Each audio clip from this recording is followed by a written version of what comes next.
Genius Reader presents The Night Land by William Hope Hodgson. The dreams that are only dreams. This to be love, that your spirit to live in a natural holiness with the beloved, and your bodies to be a sweet and natural delight that shall be never lost of a lovely mystery. And shame to be unborn, and all things to go wholesome and proper, out of an utter greatness of understanding, and the man to be an hero and a child before the woman, and the woman to be an holy light of the spirit, and an utter companion, and in the same time a glad possession unto the man. And this doth be human love, for this to be the especial glory of love, that it doth make unto all sweetness and greatness, and doth be a fire burning all littleness. So that did all in this world to have met the beloved, then did wantonness be dead, and there to grow gladness and charity, dancing in the years. 1. Murdeth the beautiful, and I cannot touch her face, and I cannot touch her hair, and I kneel to empty shadows, just memories of her grace, and her voice sings in the winds, and in the sobs of dawn, and among the flowers at night, and from the brooks at sunrise, and from the sea at sunset, and I answer with vain callings. It was the joy of the sunset that brought us to speech. I was gone a long way from my house, walking lonely wise, and stopping often that I viewed the piling upward of the battlements of evening, and to feel the dear and strange gathering of the dusk come over all the world about me. The last time that I paused, I was truly lost in a solemn joy of the glory of the coming night, and maybe I laughed a little in my throat, standing there alone in the midst of the dusk upon the world. And lo! My content was answered out of the trees that bounded the country road upon my right, and it was so as that someone had said, "And now also," in glad understanding, that I laughed again a little in my throat, as though I had only a half believing that any true human did answer my laugh, but rather some sweet delusion or spirit that was tuned to my mood. But she spoke and called me by my name, and when I had gone to the side of the road, that I should see her somewhat, and discover whether I knew her, I saw that she was surely that lady, who for her beauty was known through all of that sweet county of Kent as Lady Murdeth the Beautiful, and a near neighbor to me, for the estates of her guardian abounded upon mine. Yet, until that time, I had never met her, for I had been so oft and long abroad, and so much given to my studies and my exercises when at home, that I had no further knowledge of her than rumor gave to me odd time, and for the rest, I was well content, for as I have given hint, my books held me, and likewise my exercises, for I was always an athlete, and never met the man so quick or so strong as I did be,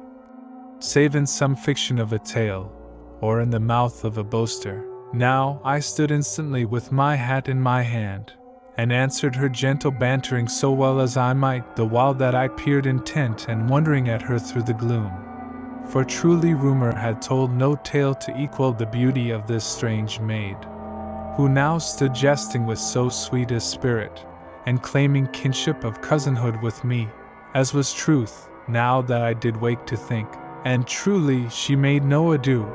but named me Frank by my lad's name, and gave laughter and right to me to name her Murdeth, and nothing less or more, at that time. And she bid me then to come up through the hedge, and make use of a gap that was her own especial secret, as she confessed, when she took odd leave with her maid to some country frolic, dressed as village maids, but not to deceive many, as I dare believe. And I came up through the gap in the hedge and stood beside her, and tall she had seemed to me, when I looked up at her, and tall she was, in truth, but indeed I was a great head taller. And she invited me then to walk with her to the house, that I meet her guardian and give word to my sorrow that I had so long neglected to make call upon them,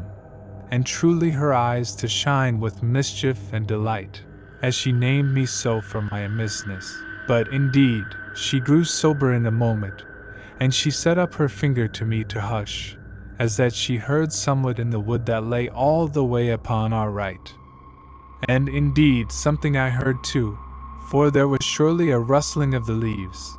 and anon a dead twig cracked with a sound clear and sharp in the stillness, and immediately there came 3 men running out of the wood at me, and I called to them sharply to keep off or beware of harm, and I'd put the maid to my back with my left hand, and had my oak staff ready for my use. But the 3 men gave out no word of reply, but ran in at me, and I saw somewhat of the gleam of knives, and at that I moved very glad and brisk to the attack, and behind me there went shrill and sweet the call of a silver whistle, for the maid was whistling for her dogs, and maybe the call was also a signal to the men servants of her house. Yet truly there was no use in help that was yet to come, for the need did be then an instant, and I nowise loath to use my strength before my sweet cousin. And I stepped forward briskly, as I have told, and the end of my staff I drove into the body of the leftward man, so that he dropped like a dead man. And I hit very sharply at the head of another, and surely cracked it for him, for he made instantly upon the earth. But the 3rd man I met with my fist, and neither had he any great need of a second blow, but went instant to join his companions,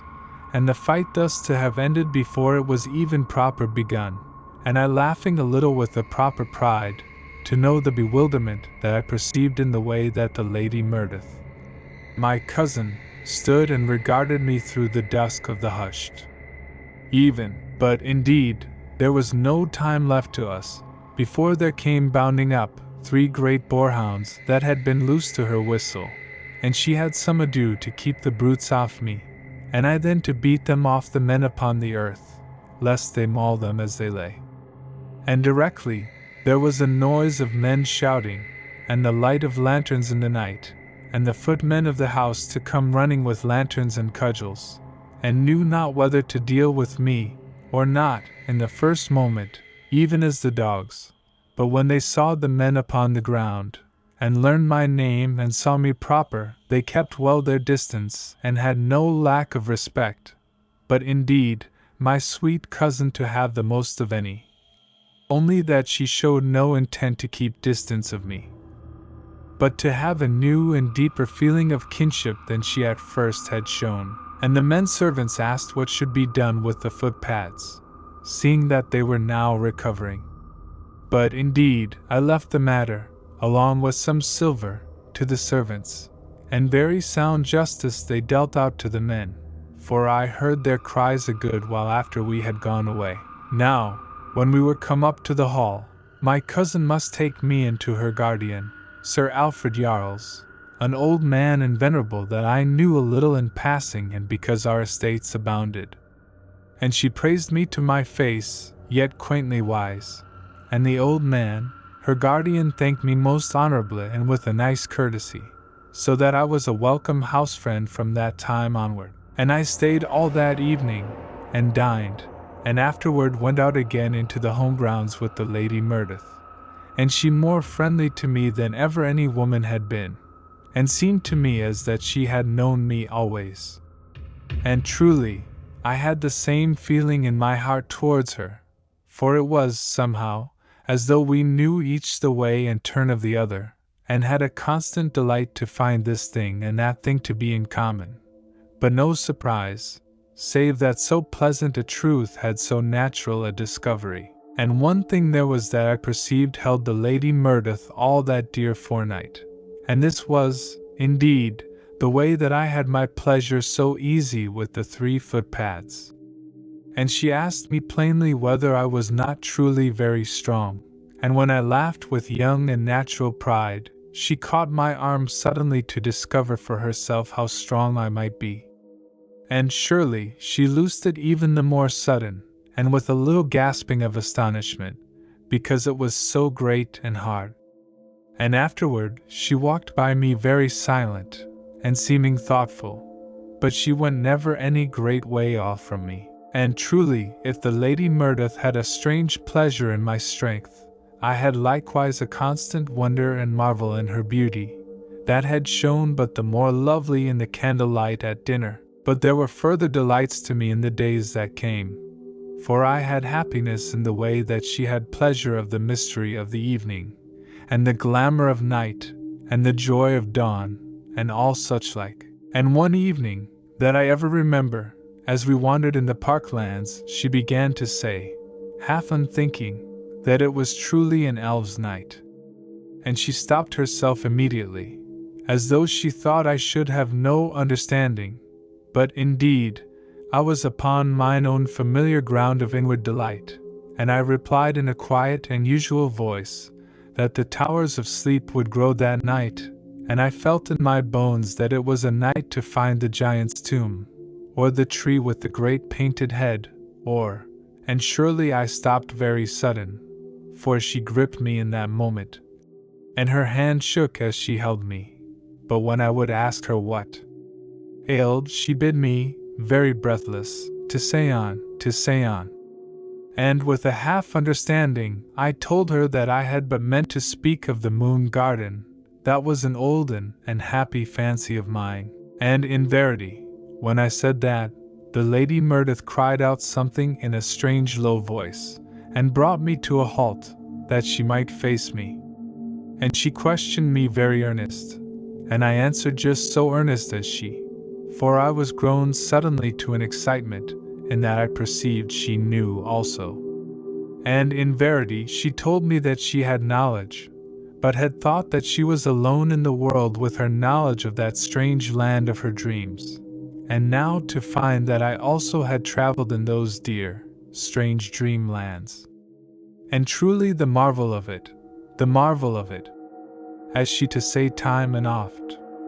And again, as we walked, she gave out word that there was little wonder she had been urged to call to me that night, as she saw me pause upon the road, though, indeed, she had learned of our cousinship before, having seen me go by on my horse pretty oft, and inquired concerning me, and mayhap daintily irked that I had so little heed of Lady Meredith the Beautiful.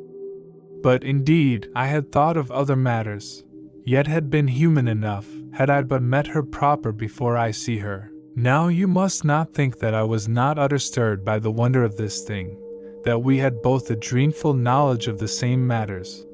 of which each had thought none other knew. Yet, when I questioned more, there was much that had been in my fancies that was foreign to her, and likewise much that had been familiar to her, that was of no meaning to me.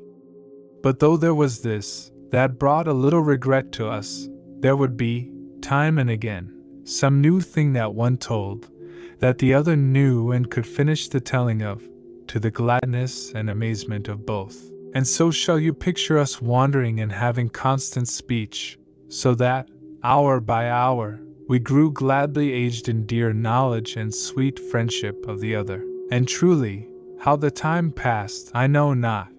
but there came presently a hullabaloo, and the shouts of men's voices and the baying of dogs, and the gleam of lanterns, so that I knew not what to think, until, very sudden, and with a sweet and strange little laughter, the Lady Meredith to perceive that we had missed the hours utter in our converse, so that her guardian, made uneasy because of the 3 footpads, had ordered a search. And we all that time wandered together in happy forgetfulness, and returned homeward then, and came towards the lights. But indeed, the dogs found us before we were come there, and they had grown to know me now, and leaped about me, barking very friendly. And so in a minute the men had discovered us, and were gone back to tell Sir Yarles that all was well. And this was the way of our meeting and the growing of our acquaintance, and the beginning of my great love for Meredith the Beautiful. Now, from that time onward, evening by evening would I go wander along the quiet and country road that led from my estate to the estate of Sir Yarles. And always I went inward by the hedge gap, and oft I should find the Lady Meredith walking in that part of the woods,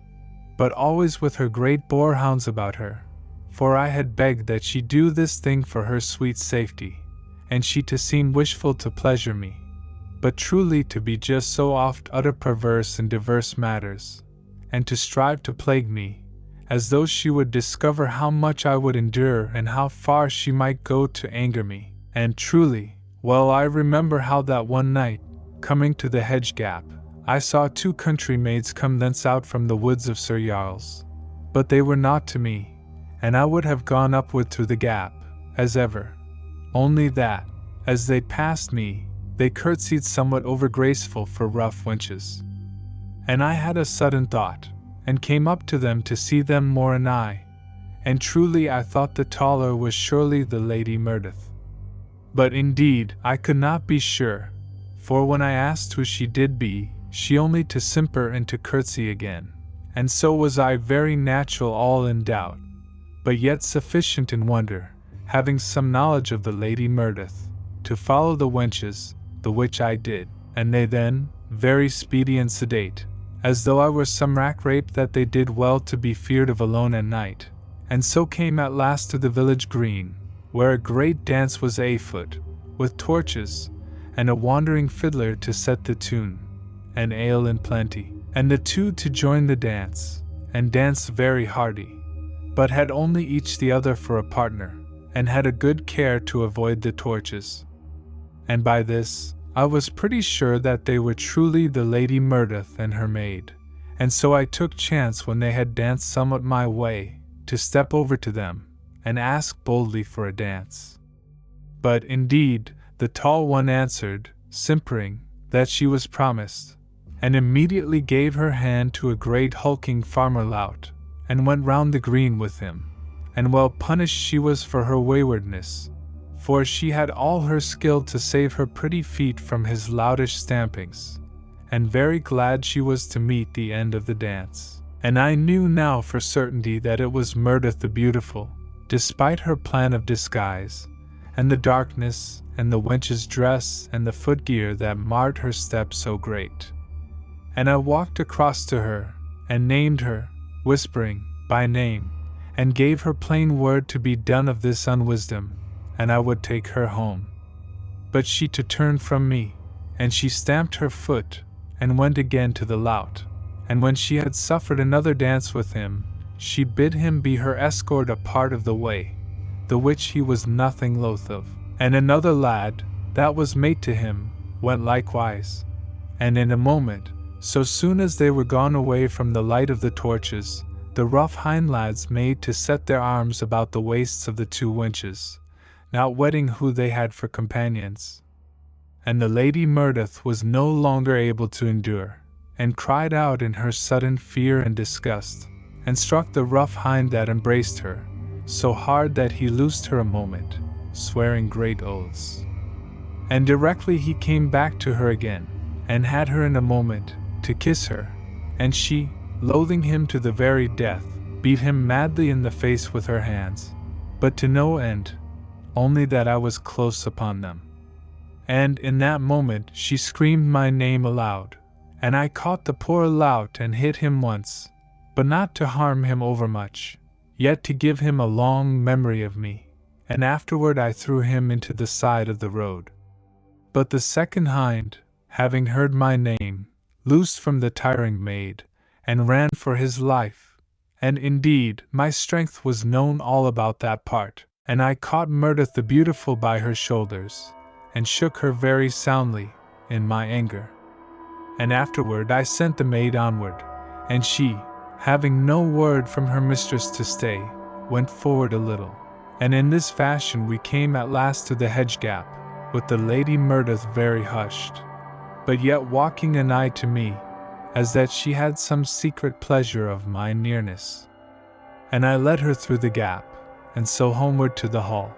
and there bid her good night at a side door that she held the key of. And truly, she bid me good night in an utter quiet voice, and was almost as that she had no haste to be gone from me that night. Yet, when I met her on the morrow, she was full of a constant impudence to me, so that, having her alone to myself, when the dusk was come, I asked her why she would never be done of her waywardness, because that I ached to have companionship of her, and instead, she denied my need. And, at that, she was at once very gentle, and full of a sweet and winsome understanding, and surely knew that I wished to be rested, for she brought out her harp, and played me dear olden melodies of our childhood days all that evening, and so had my love for her the more intent and glad. And she saw me that night to the hedge gap, having her 3 great boarhounds with her, to accompany her home again. But indeed, I followed her afterwards, very silent, until I saw her safe into the hall, for I would not have her alone in the night, though she believed that I was then far away on the country road. And as she walked with her dogs, one or another would run back to me, to nose against me friendly-wise. But I sent them off again very quiet, and she had no knowledge of aught, for she to go singing a love song quietly all the way home. But whether she loved me, I could not tell, though she had a nice affection for me. Now, on the following evening, I went somewhat early to the gap, and lo! Who should be standing in the gap, talking to the Lady Meredith, but a very clever dressed man, that had a look of the court about him, and he, when I approached, made no way for me through the gap, but stood firm, and eyed me very insolent, so that I put out my hand, and lifted him from my way. And lo! The Lady Meredith turned a bitterness of speech upon me that gave me an utter pain and astonishment, so that I was assured in a moment that she had no true love for me, or she had never striven so to put me to shame before the stranger, and named me uncouth and brutal to a smaller man. And indeed you shall perceive how I was in my heart in that moment, and I saw that there was some seeming of justice in what the Lady Meredith said, but yet might the man have shown a better spirit, and moreover Meredith the beautiful had no true call to shame me, her true friend and cousin, before this stranger. Yet did I not stop to argue, but bowed very low to the Lady Meredith, and afterward I bowed a little to the man and made apology. For, indeed, he was neither great nor strong-made, and I had been better man to have shown courtesy to him, at least in the first. And so, having done justice to my own respect, I turned and went on, and left them to their happiness. Now, I walked then, maybe 20 good miles, before I came to my own home, for there was no rest in me all that night, or ever, because that I was grown deadly in love of Meredith the beautiful, and all my spirit and heart and body of me pained with the dreadful loss that I was come so sudden upon. And for a great week I had my walks in another direction, but in the end of that week, I must take my walk along the olden way, that I might chance to have but a sight of my lady. And truly, I had all sight that ever man did need to put him in dread pain and jealousy. For, truly, as I came in view of the gap, there was the Lady Meredith walking just without the borders of the great wood, and beside her there walked the clever dressed man of the court, and she suffered his arm around her, so that I knew they were lovers. For the Lady Meredith had no brothers nor any youthful men kin. Yet, when Meredith saw me upon the road, she shamed in a moment to be so caught, for she put her lover's arm from about her, and bowed to me, a little changed of color in the face. And I bowed very low, being but a young man myself, and so passed on, with my heart very dead in me. And as I went, I saw that her lover came again to her, and had his arm once more about her, and so, maybe, they looked after me, as I went very stiff and desperate. But, indeed, I looked not back on them, as you may think, and for a great month then, I went not near to the gap, for my love raged in me, and I was hurt in my pride, and truly, either had a true justice been dealt to me by the Lady Meredith. Yet in that month, my love was 11 in me, and made slowly a sweetness and a tenderness and an understanding that were not in me before. And truly love and pain do shape the character of man. And in the end of that time, I saw a little way into life, with an understanding heart, and began presently to take my walks again past the gap. But truly Meredith the beautiful was never to my sight, though one evening I thought she might be not a great way off. For one of her great boarhounds came out of the wood, and down into the road to nose against me, very friendly, as a dog oft doth with me. Yet, though I waited a good time after the dog had left me, I had no sight of Meredith, and so passed on again, with my heart heavy in me, but without bitterness, because of the understanding that was begun to grow in my heart. Now, there passed 2 weary and lonely weeks, in which I grew sick to have knowledge of the beautiful maid. And truly, in the end of that time, I made a sudden resolving that I would go in through the gap, and come to the home grounds about the hall, and so maybe have some sight of her. And this resolving I had one evening, and I went out immediately, and came to the gap, and went in through the gap, and so by a long walking to the gardens about the hall. And truly, when I was come there, I saw a good light of lanterns and torches, and a great company of people dancing, and all dressed in quaint dress, so that I knew they had a festival for some cause. And there came suddenly a horrid dread into my heart that this might be the marriage dance of the Lady Meredith. But indeed, this was foolishness, for I had surely heard of the marriage, if there had been any. And truly, in a moment I remembered that she was come 21 years of age on that day, and to the end of her wardship, and this surely to be festival in honor of the same. And a very bright and pretty matter it was to watch, save that I was so heavy in the heart with loneliness and longing. For the company was great and gay, and the lights plentiful and set all about from the trees, and in leaf-made arbors about the great lawn. And a great table spread with eating matters and silver and crystal, and great lamps of bronze and silver went all down one end of the lawn, and the dance constant upon the other part. And surely, the Lady Meredith to step out of the dance, very lovely dressed, yet seeming, to mine eyes, a little pale in the looming of the lights.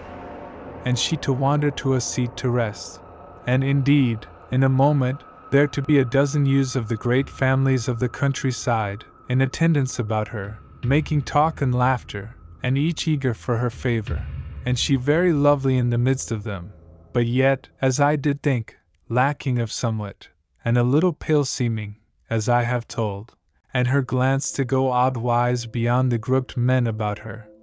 So that I understood in a moment that her lover was not there, and she to be a lack in the heart for him. Yet why he was not there, I could not suppose, save that he might have been called back to the court. And surely, as I watched the other young men about her, I burned with a fierce and miserable jealousy of them, so that I could near have stepped forth and plucked her out from among them, and had her to walk with me in the woods, as in the olden days, when she also had seemed near to love. But truly, what use to this? For it was not they who held her heart, as I saw plain, for I watched her, with an eager and lonesome heart, and knew that it was one small man of the court that was lover to her, as I have told. And I went away again then, and came not near to the gap for 3 great months, because that I could not bear the pain of my loss. But in the end of that time, my very pain to urge me to go, and to be worse than the pain of not going, so that I found myself one evening in the gap, peering, very eager and shaken, across the sward that lay between the gap and the woods, for this same place to be as an holy ground to me. For there was it that first I saw Meredith the beautiful, and surely lost my heart to her in that one night, and a great time I stayed there in the gap, waiting and watching hopelessly. And lo! Sudden there came something against me, touching my thigh very soft, and when I looked down, it was one of the boarhounds, so that my heart leaped, near frightened, for truly my lady was come somewhere nigh, as I did think, and, as I waited, very hushed and watchful, yet with an utter beating heart, surely I heard a faint and low singing among the trees, so utter sad. And lo! It was Meredith singing a broken love song, and a wonder there in the dark alone, save for her great dogs. And I harked, with strange pain in me, that she did be so in pain, and I ached to bring her ease, yet moved not, but was very still there in the gap, save that my being was all in turmoil. And presently, as I harked, there came a slim white figure out from among the trees, and the figure cried out something, and came to a quick pause, as I could see in the half-dark. And lo! In that moment, there came a sudden and unreasoned hope into me, and I came up out of the gap, and was come to Meredith in a moment, calling very low and passionate and eager, "Meredith! Meredith! Meredith!" And this way I came to her, and her great dog that was with me, to bound beside me, in thought, mayhap, that it was some game. And when I came to the Lady Meredith, I held out my hands to her, not knowing what I did, but only the telling of my heart that needed her so utter, and craved to ease her of her pain. And lo! She put out her arms to me, and came into mine arms with a little run. And there she bode, weeping strangely, but yet with rest upon her, even as rest was come sudden and wondrous upon me. And sudden she moved in mine arms, and slipped her hands to me, very dear, and held her lips up to me, like some sweet child, that I kiss her. But indeed, she was also a true woman, and an honest and dear love of me. And this to be the way of our betrothal, and simple and wordless it was, yet sufficient, only that there is no sufficiency in love. Now presently she loosed herself out of mine arms, and we walked homeward through the woods, very quiet, and holding hands, as children do. And I then in a while to ask her about the man of the court, and she laughed very sweet into the silence of the wood, but gave me no answer, save that I wait until we were come to the hall. And when we were come there, she took me into the great hall, and made a very dainty and impudent bow, mocking me,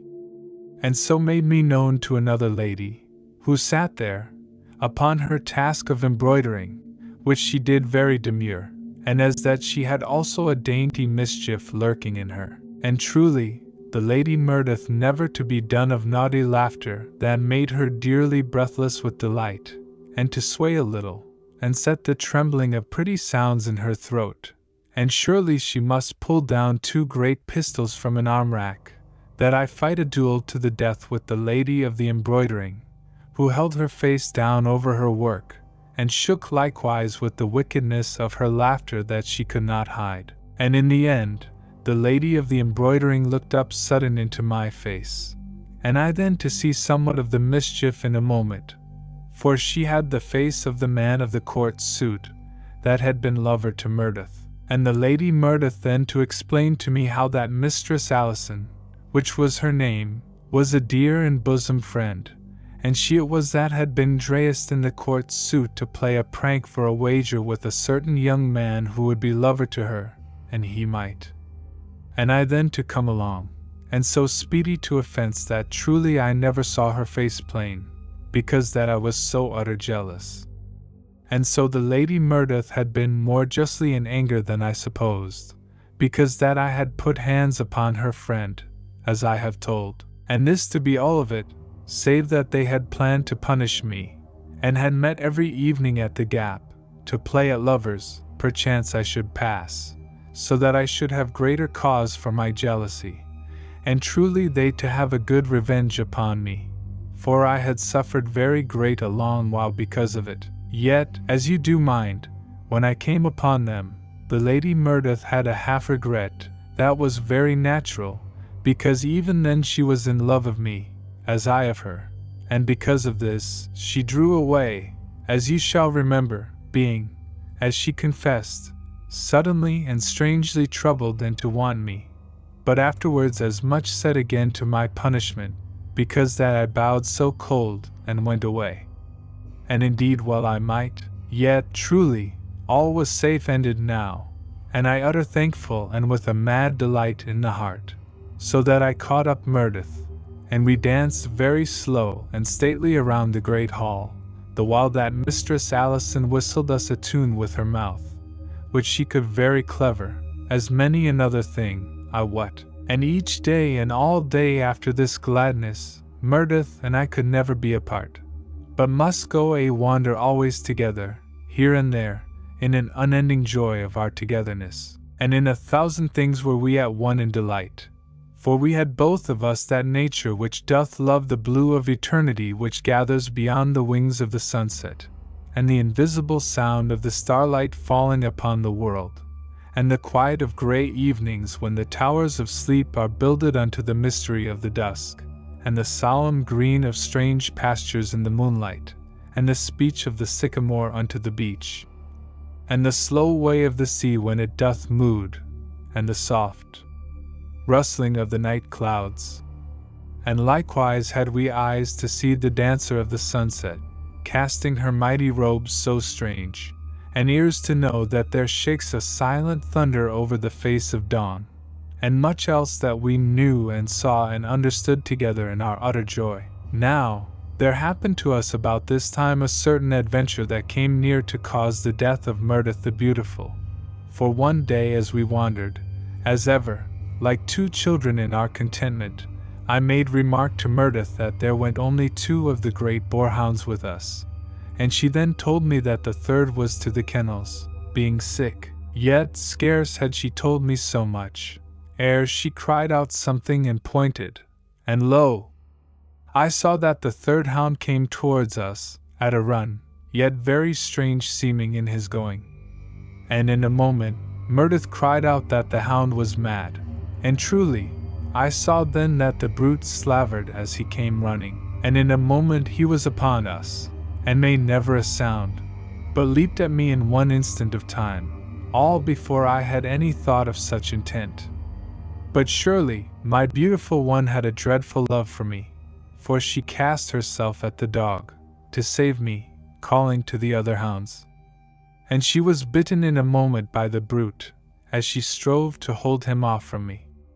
But I to have him instant by the neck and the body, and break him, so that he died at once. And I cast him to the earth, and gave help to Meredith, that I draw the poison from the wounds. And this I did so well as I might, despite that she would have me stop. And afterwards I took her into mine arms, and ran very fierce all the long and weary way to the hall, and with hot skewers I burned the wounds, so that when the doctor came, he to say I have saved her by my care, if indeed she to be saved. But truly she had saved me in any wise as ye shall think, so that I could never be done of honor to her, and she very pale, but yet to laugh at my fears, and to say that she soon to have her health, and the wounds healed very speedy. But, indeed, it was a long and bitter time before they were proper healed, and she so well as ever. Yet, in time, so it was, and an utter weight off my heart, and when Meredith was grown full strong again, we set our wedding day. And well do I mind how she stood there in her bridal dress, on that day, so slender and lovely as may love have stood in the dawn of life, and the beauty of her eyes that had such sober sweetness in them, despite the dear mischief of her nature, and the way of her little feet, and the loveliness of her hair, and the dainty rogue grace of her movements, and her mouth an enticement, as that a child and a woman smiled out of the one face. And this to be no more than but an hint of the loveliness of my beautiful one. And so we were married. Meredith, my beautiful one, lay dying, and I had no power to hold death backward from such dread intent. In another room, I heard the little wail of the child, and the wail of the child waked my wife back into this life, so that her hands fluttered white and desperately needful upon the coverlid. I kneeled beside my beautiful one, and reached out and took her hands very gentle into mine, but still they fluttered so needful, and she looked at me, dumbly, but her eyes beseeching. Then I went out of the room, and called gently to the nurse, and the nurse brought in the child, wrapped very softly in a long, white robe, and I saw the eyes of my beautiful one grow clearer with a strange, lovely light, and I beckoned to the nurse to bring the babe near. My wife moved her hands very weakly upon the coverlid, and I knew that she craved to touch her child, and I signed to the nurse, and took my child in mine arms, and the nurse went out from the room, and so we three were alone together. Then I sat very gentle upon the bed, and I held the babe near to my beautiful one, so that the wee cheek of the babe touched the white cheek of my dying wife. But the weight of the child I kept off from her, and presently I knew that Meredith, my wife, strove dumbly to reach for the hands of the babe, and I turned the child more towards her, and slipped the hands of the child into the weak hands of my beautiful one. And I held the babe above my wife, with an utter care, so that the eyes of my dying one looked into the young eyes of the child. And presently, in but a few moments of time, though it had been some ways an eternity, my beautiful one closed her eyes and lay very quiet. And I took away the child to the nurse, who stood beyond the door. And I closed the door, and came back to mine own, that we have those last instants alone together. And the hands of my wife lay very still and white. But presently they began to move softly and weakly, searching for somewhat. And I put out my great hands to her, and took her hands with an utter care. And so a little time passed. Then her eyes opened, quiet and grey, and a little dazed seeming, and she rolled her head on the pillow and saw me, and the pain of forgetfulness went out of her eyes, and she looked at me with a look that grew in strength, unto a sweetness of tenderness and full understanding, and I bent a little to her, and her eyes told me to take her into mine arms for those last minutes. Then I went very gentle upon the bed, and lifted her with an utter and tender care, so that she lay suddenly strangely restful against my breast. For love gave me skill to hold her, and love gave my beautiful one a sweetness of ease in that little time that was left to us. And so we twain were together, and love seemed that it had made a truce with death in the air about us, that we be undisturbed. For there came a drowse of rest even upon my tense heart, that had known nothing but a dreadful pain through the weary hours. And I whispered my love silently to my beautiful one, and her eyes answered, and the strangely beautiful and terrible moments passed by into the hush of eternity. And suddenly, Meredith, my beautiful one, spoke, whispering something. And I stooped gently to hark, and mine own spoke again, and lo! It was to call me by the old and loved name that had been mine through all the utter lovely months of our togetherness. And I began again to tell her of my love that should pass beyond death. And lo! In that one moment of time, the light went out of her eyes, and my beautiful one lay dead in mine arms. My beautiful one, too, the last redoubt. Since Meredith, my beautiful one, died and left me lonely in this world, I have suffered an anguish, and an utter and dreadful pain of longing, such as truly no words shall ever tell. For, in truth, I that had all the world through her sweet love and companionship,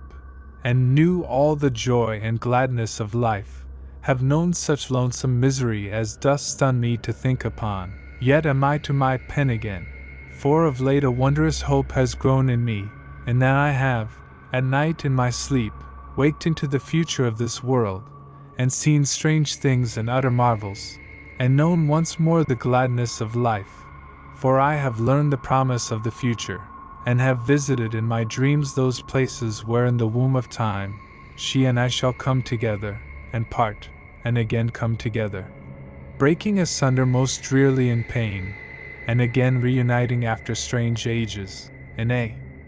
glad and mighty wonder. And this is the utter strange story of that which I have seen, and which, truly, I must set out, if the task be not too great, so that, in the setting out thereof, I may gain a little ease of the heart, and likewise, mayhap, give ease of hope to some other poor human, that doth suffer, even as I have suffered so dreadful with longing for mine own that is dead. And some shall read and say that this thing was not, and some shall dispute with them. But to them all I say naught save, read! And having read that which I set down, then shall one and all have looked towards eternity with me, unto its very portals. And so to my telling, to me, in this last time of my visions, of which I would tell, it was not as if I dreamed, but, as it were, that I waked there into the dark, in the future of this world. And the sun had died, and for me thus newly waked into that future, to look back upon this, our present age, was to look back into dreams that my soul knew to be of reality, but which to those newly seeing eyes of mine, appeared but as a far vision, strangely hallowed with peacefulness and light. Always, it seemed to me when I awaked into the future, into the everlasting night that lapped this world, that I saw near to me, and girdling me all about, a blurred grayness. And presently this, the grayness, would clear and fade from about me, even as a dusky cloud, and I would look out upon a world of darkness, lit here and there with strange sights. And with my waking into that future, I waked not to ignorance, but to a full knowledge of those things which lit the night land, even as a man wakes from sleep each morning, and knows immediately he wakes, the names and knowledge of the time which has bred him, and in which he lives. And the same while, a knowledge I had, as it were subconscious, of this present, this early life, which now I live so utterly alone. In my earliest knowledge of that place, I was a youth, 17 years grown, and my memory tells me that when first I waked, or came, as it might be said, to myself, in that future, I stood in one of the embrasures of the Last Redoubt, that great pyramid of grey metal which held the last millions of this world from the powers of the slayers. And so full am I of the knowledge of that place, that scarce can I believe that none here know. And because I have such difficulty, it may be that I speak over familiarly of those things of which I know, and heed not to explain much that it is needful that I should explain to those who must read here, in this our present day. For there, as I stood and looked out, I was less the man of years of this age, than the youth of that, with the natural knowledge of that life which I had gathered by living all my 17 years of life there, though, until that my first vision, I, of this age, knew not of that other and future existence, yet woke to it so naturally as may a man wake here in his bed to the shining of the morning sun, and know it by name, and the meaning of aught else. And yet, as I stood there in the vast embrasure, I had also a knowledge, or memory, of this present life of ours, deep down within me, but touched with a halo of dreams, and yet with a conscious longing for one, known even there in a half-memory as Meredith. As I have said, in my earliest memory, I mind that I stood in an embrasure, high up in the side of the pyramid, and looked outwards through a queer spyglass to the northwest. I, full of youth and with an adventurous and yet half-fearful heart, and in my brain was, as I have told, the knowledge that had come to me in all the years of my life in the redoubt, and yet until that moment, this man of this present time had no knowledge of that future existence. And now I stood and had suddenly the knowledge of a life already spent in that strange land, and deeper within me the misty knowings of this our present age, and maybe, also of some others. To the northwest I looked through the queer spyglass, and saw a landscape that I had looked upon and pored upon through all the years of that life, so that I knew how to name this thing and that thing, and give the very distances of each and every one from the center point of the pyramid, which was that which had neither length nor breadth, and was made of polished metal in the room of mathematics, where I went daily to my studies. To the northwest I looked, and in the wide field of my glass saw plain the bright glare of the fire from the red pit shine upwards against the underside of the vast chin of the northwest watcher, the watching thing of the northwest, that which hath watched from the beginning, and until the opening of the gateway of eternity, came into my thoughts, as I looked through the glass, the words of Aesworth, the ancient poet, though incredibly future to this our time. And suddenly they seemed at fault, for I looked deep down into my being, and saw, as dreams are seen, the sunlight and splendor of this our present age. And I was amazed. And here I must make it clear to all that, Even as I waked from this age suddenly into that life, so must I, that youth there in the embrasure, have awakened then to the knowledge of this far back life of ours, seeming to him a vision of the very beginnings of eternity, in the dawn of the world. Oh, I do but dread I make it not sufficient clear that I and he were both the same soul. He of that far date seeing vaguely the life that was, that I do now live in this present age, and I of this time beholding the life that I yet shall live. How utterly strange, and yet I do not know that I speak wholly truth to say that I, in that future time, had no knowledge of this life and age, before that awakening, for I woke to find that I was one who stood apart from the other youths, and that I had a dim knowledge, visionary, as it were, of the past, which confounded, whilst yet it angered, those who were the men of learning of that age, though of this matter, more anon. But this I do know, that from that time onwards, my knowledge and assuredness of the past was tenfold. For this my memory of that life told me, and so to further my telling. Yet before I pass onwards, one other thing is there of which I shall speak, in the moment in which I waked out of that youthfulness, into the assured awareness of this our age, in that moment the hunger of this my love flew to me across the ages, so that what had been but a memory dream grew to the pain of reality, and I knew suddenly that I lacked, and from that time onwards, I went, listening, as even now my life is spent, and so it was that I, fresh born in that future time, hungered strangely for my beautiful one with all the strength of that new life, knowing that she had been mine, and might live again, even as I.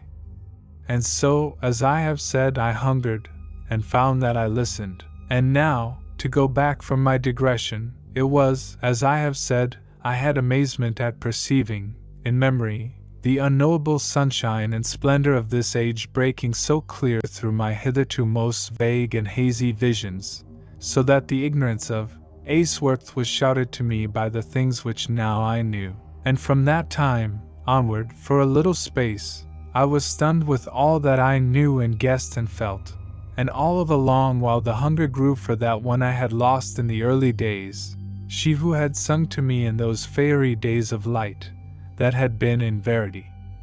And the especial thoughts of that age looked back with a keen, regretful wonder into the gulf of forgetfulness. But presently I turned from the haze and pain of my dream memories, once more to the inconceivable mystery of the night land, which I viewed through the great embrasure. For on none did it ever come with weariness to look out upon all the hideous mysteries, so that old and young watched, from early years to death, the black monstrosity of the night land, which this our last refuge of humanity held at bay. To the right of the red pit there lay a long, sinuous glare, which I knew as the veil of red fire, and beyond that for many dreary miles the blackness of the night land, across which came the coldness of the light from the plain of blue fire. And then, on the very borders of the unknown lands, there lay a range of low volcanoes, which lit up, far away in the outer darkness, the black hills, where shone the seven lights, which neither twinkled nor moved nor faltered through eternity, and of which even the great spyglass could make no understanding, nor had any adventurer from the pyramid ever come back to tell us aught of them. And here let me say, that down in the great library of the Redoubt were the histories of all those, with their discoveries, who had ventured out into the monstrousness of the night land, risking not the life only, but the spirit of life. And surely it is all so strange and wonderful to set out, that I could almost despair with the contemplation of that which I must achieve. For there is so much to tell, and so few words given to man by which he may make clear that which lies beyond the sight and the present and general knowings of peoples. How shall you ever know, as I know in verity, of the greatness and reality and terror of the thing that I would tell plain to all? For we, with our puny span of recorded life, must have great histories to tell, but the few bare details we know concerning years that are but a few thousands in all, and I must set out to you in the short pages of this my life there, a sufficiency of the life that had been, and the life that was, both within and without that mighty pyramid, to make clear to those who may read the truth of that which I would tell, and the histories of that great redoubt dealt not with odd thousands of years, but with very millions,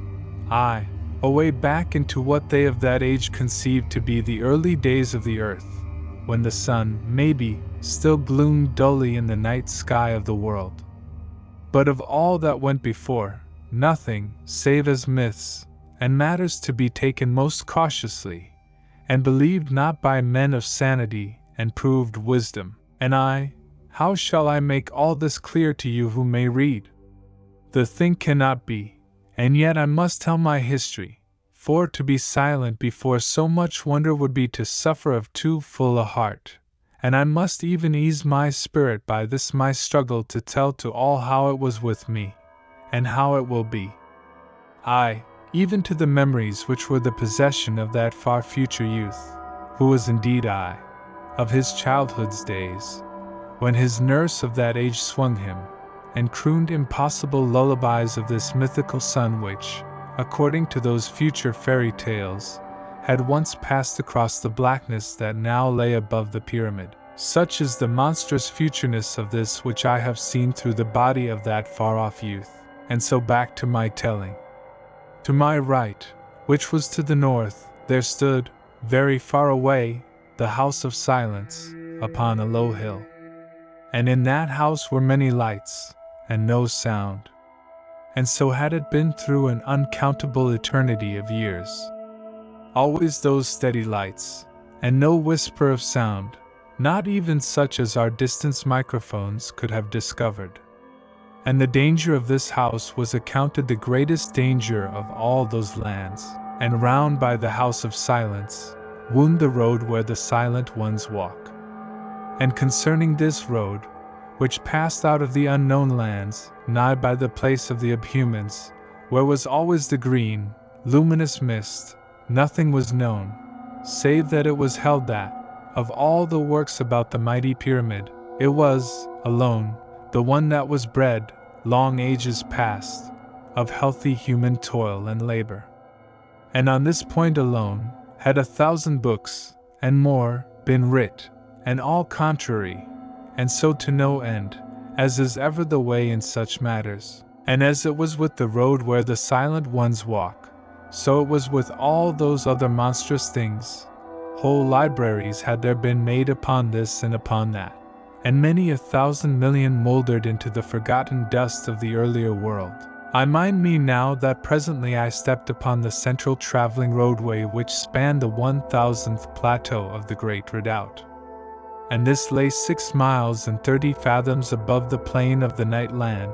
and was somewhat of a great mile or more across. And so, in a few minutes, I was at the southeastern wall, and looking out through the great embrasure towards the 3 silver fire holes that shone before the thing that nods, away down, far in the southeast. Southward of this, but nearer, there rose the vast bulk of the southeast watcher, the watching thing of the southeast. And to the right and to the left of this squat monster burned the torches, maybe half a mile upon each side, yet sufficient light they threw to show the lumbered forward head of the never-sleeping brute. To the east, as I stood there in the quietness of the sleeping time on the 1,000th plateau, I heard a far, dreadful sound down in the lightless east, and presently, again, a strange, dreadful laughter, deep as a low thunder among the mountains. And because this sound came odd whiles from the unknown lands beyond the Valley of the Hounds, we had named that far and never-seen place the country whence comes the great laughter. And though I had heard the sound many and oft a time, yet did I never hear it without a most strange thrilling of my heart, and a sense of my littleness, and of the utter terror which had beset the last millions of the world. Yet, because I had heard the laughter oft, I paid not overlong attention to my thoughts upon it, and when, in a little it died away into that eastern darkness, I turned my spyglass upon the giant's pit, which lay to the south of the giants' kills. And these same kills were tended by the giants, and the light of the kills was red and fitful, and threw wavering shadows and lights across the mouth of the pit, so that I saw giants crawling up out of the pit, but not properly seen, by reason of the dance of the shadows. And so, because ever there was so much to behold, I looked away, presently, to that which was plainer to be examined. To the back of the giant's pit was a great, black headland, that stood vast, between the valley of the hounds, where lived the monstrous night hounds, and the giants. And the light of the kills struck the brow of this black headland, so that, constantly, I saw things peer over the edge, coming forward a little into the light of the kills, and drawing back swiftly into the shadows. And thus it had been ever, through the uncounted ages, so that the headland was known as the headland from which strange things peer, and thus was it marked in our maps and charts of that grim world. And so I could go on ever, but that I fear to weary. And yet, whether I do weary, or not, I must tell of this country that I see, even now as I set my thoughts down, so plainly that my memory wanders in a hushed and secret fashion along its darkness, and amid its strange and dread habitants, so that it is but by an effort I realize me that my body is not there in this very moment that I write. And so to further tellings. Before me ran the road where the silent ones walk, and I searched it, as many a time in my earlier youth had I, with the spyglass. For my heart was always stirred mightily by the sight of those silent ones. And presently, alone in all the miles of that night-grey road, I saw one in the field of my glass, a quiet, cloaked figure, moving along, shrouded, and looking neither to right nor left. And thus was it with these beings ever. It was told about in the redoubt that they would harm no human, if but the human did keep a fair distance from them, but that it were wise never to come close upon one. And this I can well believe, and so, searching the road with my gaze, I passed beyond the silent one, and past the place where the road, sweeping vastly to the southeast, was lit a space, strangely, by the light from the silver fire holes. And thus at last to where it swayed to the south of the dark palace, and thence southward still, until it passed round to the westward, beyond the mountain bulk of the watching thing in the south, the hugest monster in all the visible night lands. My spyglass showed it to me with clearness, a living hill of watchfulness, known to us as the Watcher of the South. It brooded there, squat and tremendous, hunched over the pale radiance of the glowing dome. Much, I know, had been writ concerning this odd, vast watcher, for it had grown out of the blackness of the south unknown lands a million years gone,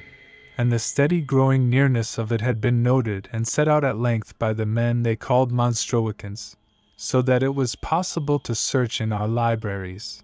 and learn of the very coming of this beast in the olden time. And while I mind me, there were even then, and always, men named Monstroicans, whose duty it was to take heed of the great forces, and to watch the monsters and the beasts that beset the great pyramid, and measure and record, and have so full a knowledge of these same that, did one but sway in head in the darkness, the same matter was set down with particularness in the records. And so to tell more about the South Watcher. A million years gone, as I have told, came it out from the blackness of the south, and grew steadily nearer through 20,000 years, but so slow that in no 1 year could a man perceive that it had moved. Yet it had movement, and had come thus far upon its road to the redoubt, when the glowing dome rose out of the ground before it, growing slowly. And this had stayed the way of the monster, so that through an eternity it had looked towards the pyramid across the pale glare of the dome, and seeming to have no power to advance nearer. And because of this, much had been writ to prove that there were other forces than evil at work in the night lands about the Last Redoubt. And this I have always thought to be wisely said, and indeed, there to be no doubt to the matter, for there were many things in the time of which I have knowledge, which seemed to make clear that, even as the forces of darkness were loose upon the end of man, so were there other forces out to do battle with the terror, though in ways most strange and unthought of by the human mind. And of this I shall have more to tell anon. And here, before I go further with my telling, let me set out some of that knowledge which yet remains so clear within my mind and heart. Of the coming of these monstrosities and evil forces, no man could say much with verity,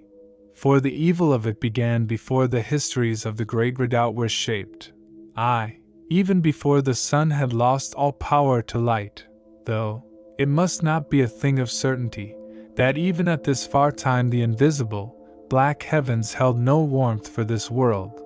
but of this I have no room to tell, and must pass on to that of which I have a more certain knowledge. The evil must surely have begun in the days of the darkening, which I might liken to a story which was believed doubtfully, much as we of this day believe the story of the creation. A dim record there was of olden sciences, that are yet far off in our future, which, disturbing the unmeasurable outward powers, had allowed to pass the barrier of life some of those monsters and subhuman creatures, which are so wondrously cushioned from us at this normal present. And thus there had materialized, and in other cases developed, grotesque and horrible creatures, which now beset the humans of this world. And where there was no power to take on material form, there had been allowed to certain dreadful forces to have power to affect the life of the human spirit. And this growing very dreadful, and the world full of lawlessness and degeneracy, there had banded together the sound millions, and built the Last Redoubt,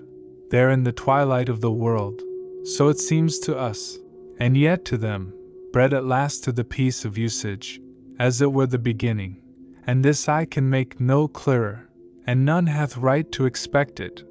for my task is very great, and beyond the power of human skill. And when the humans had built the Great Pyramid, it had 1,320 floors,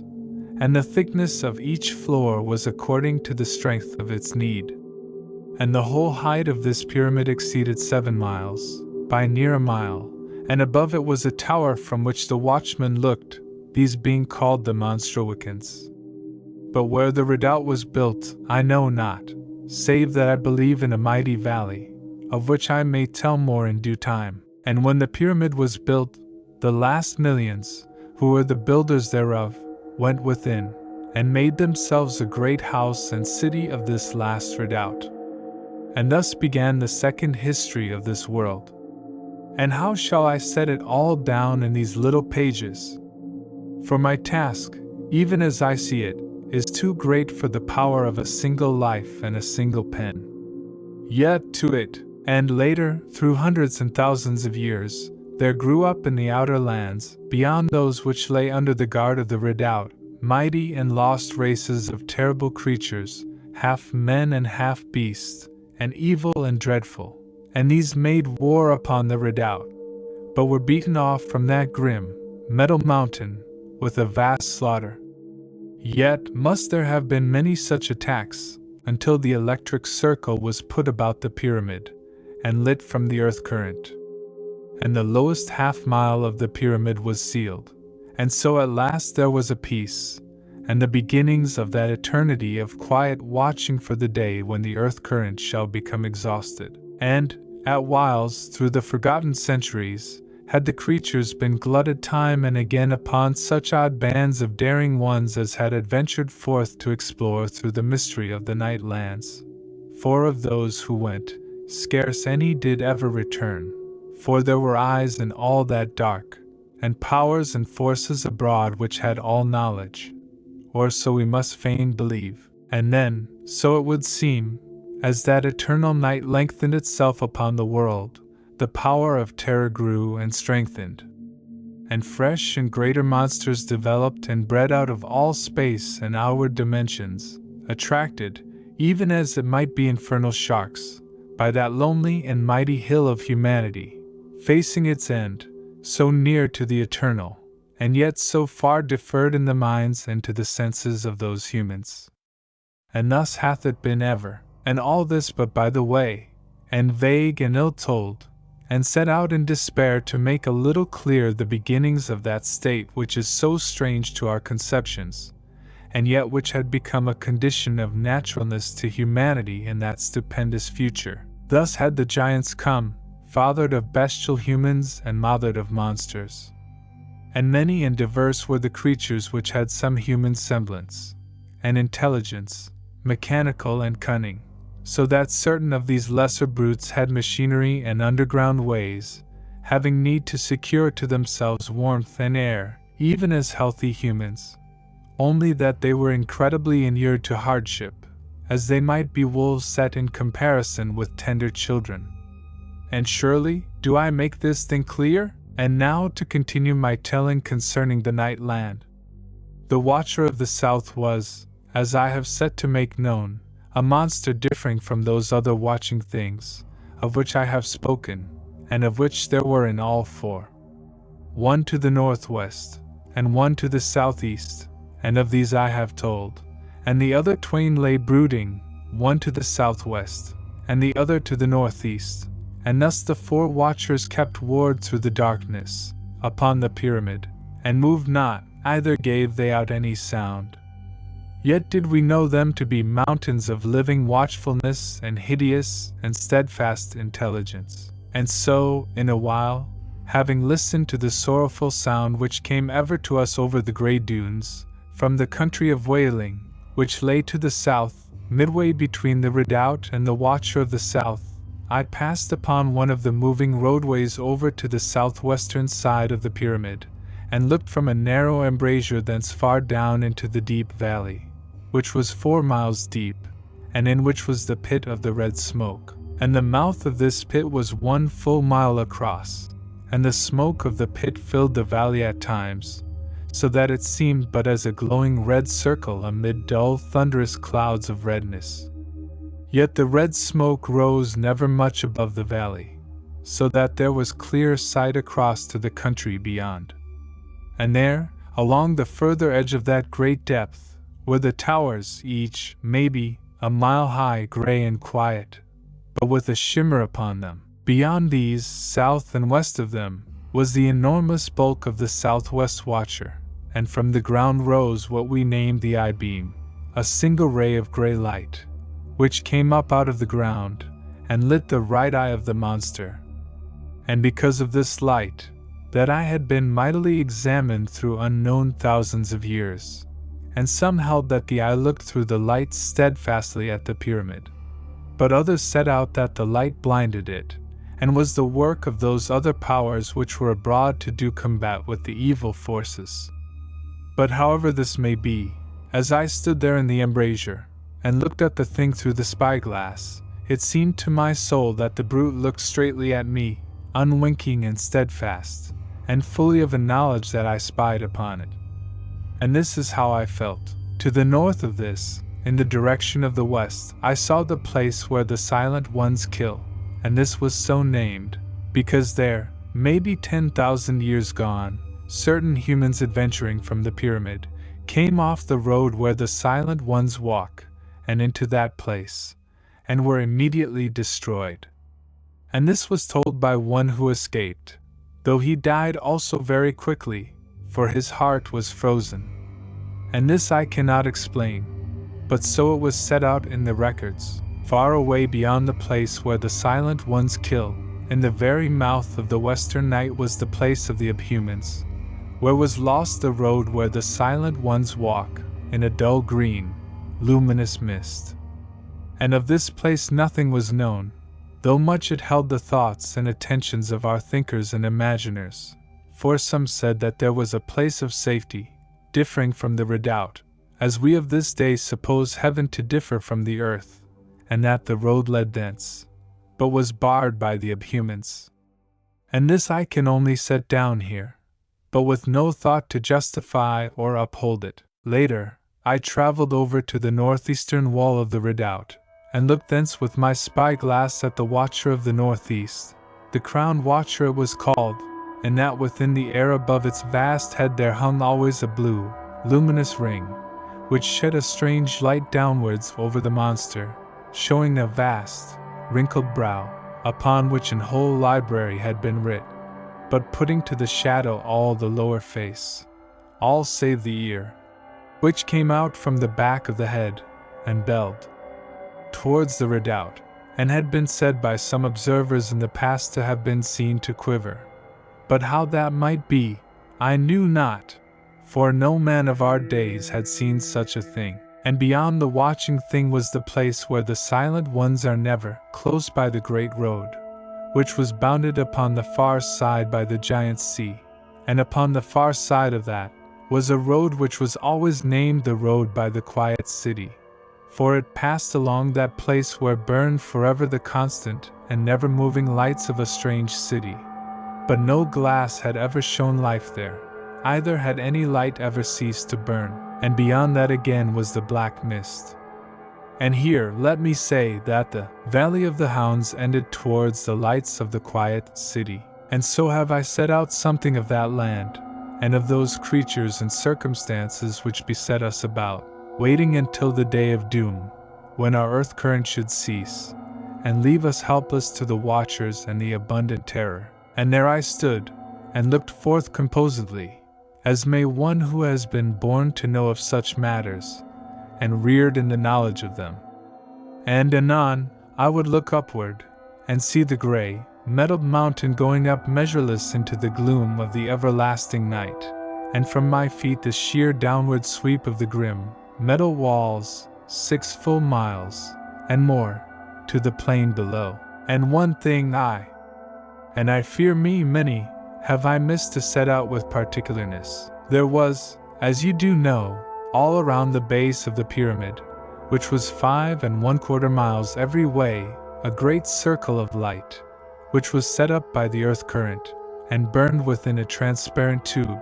or had that appearance. And it bounded the pyramid for a clear mile upon every side, and burned forever, and none of the monsters had power ever to pass across, because of what we did call the air clog that it did make, as an invisible wall of safety. And it did give out also a more subtle vibration, that did affect the weak brain elements of the monsters and the lower men brutes. And some did hold that there went from it a further vibration of a greater subtleness that gave a protecting against the evil forces. And some quality it had truly this wise, for the evil powers had no ability to cause harm to any within. Yet were there some dangers against which it might not avail,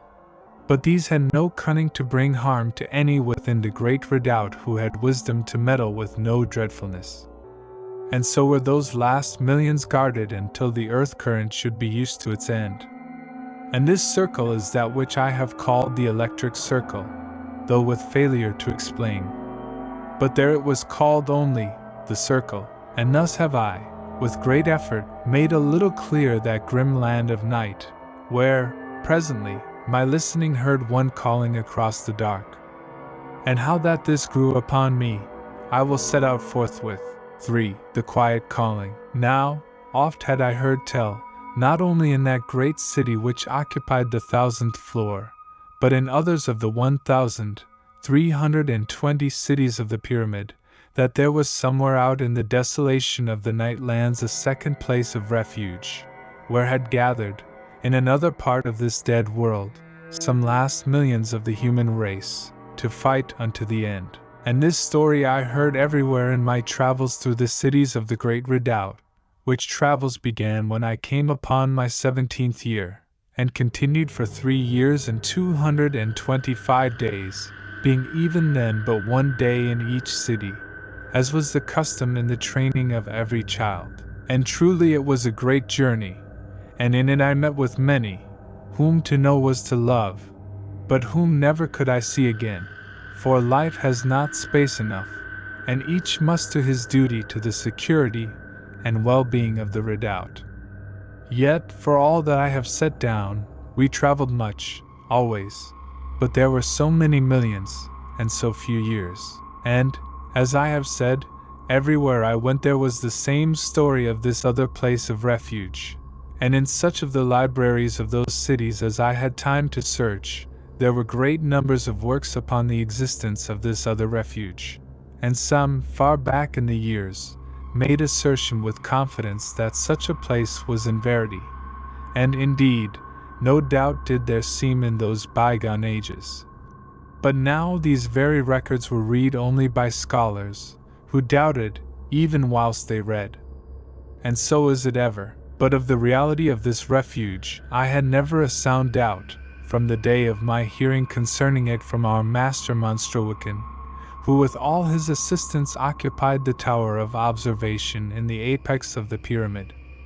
And here let me tell that he and I had always an affinity and close friendship one for the other, though he was full grown, and I but a youth. Yet so it was, and thus, when I had come to an age of 21 years of life, he opened to me a post within the tower of observation, and this was a most wondrous good fortune to me, for in all the vast redoubt, to be appointed to the tower of observation was the most desired. For thereby, even as in these days doth astronomy, was the natural curiosity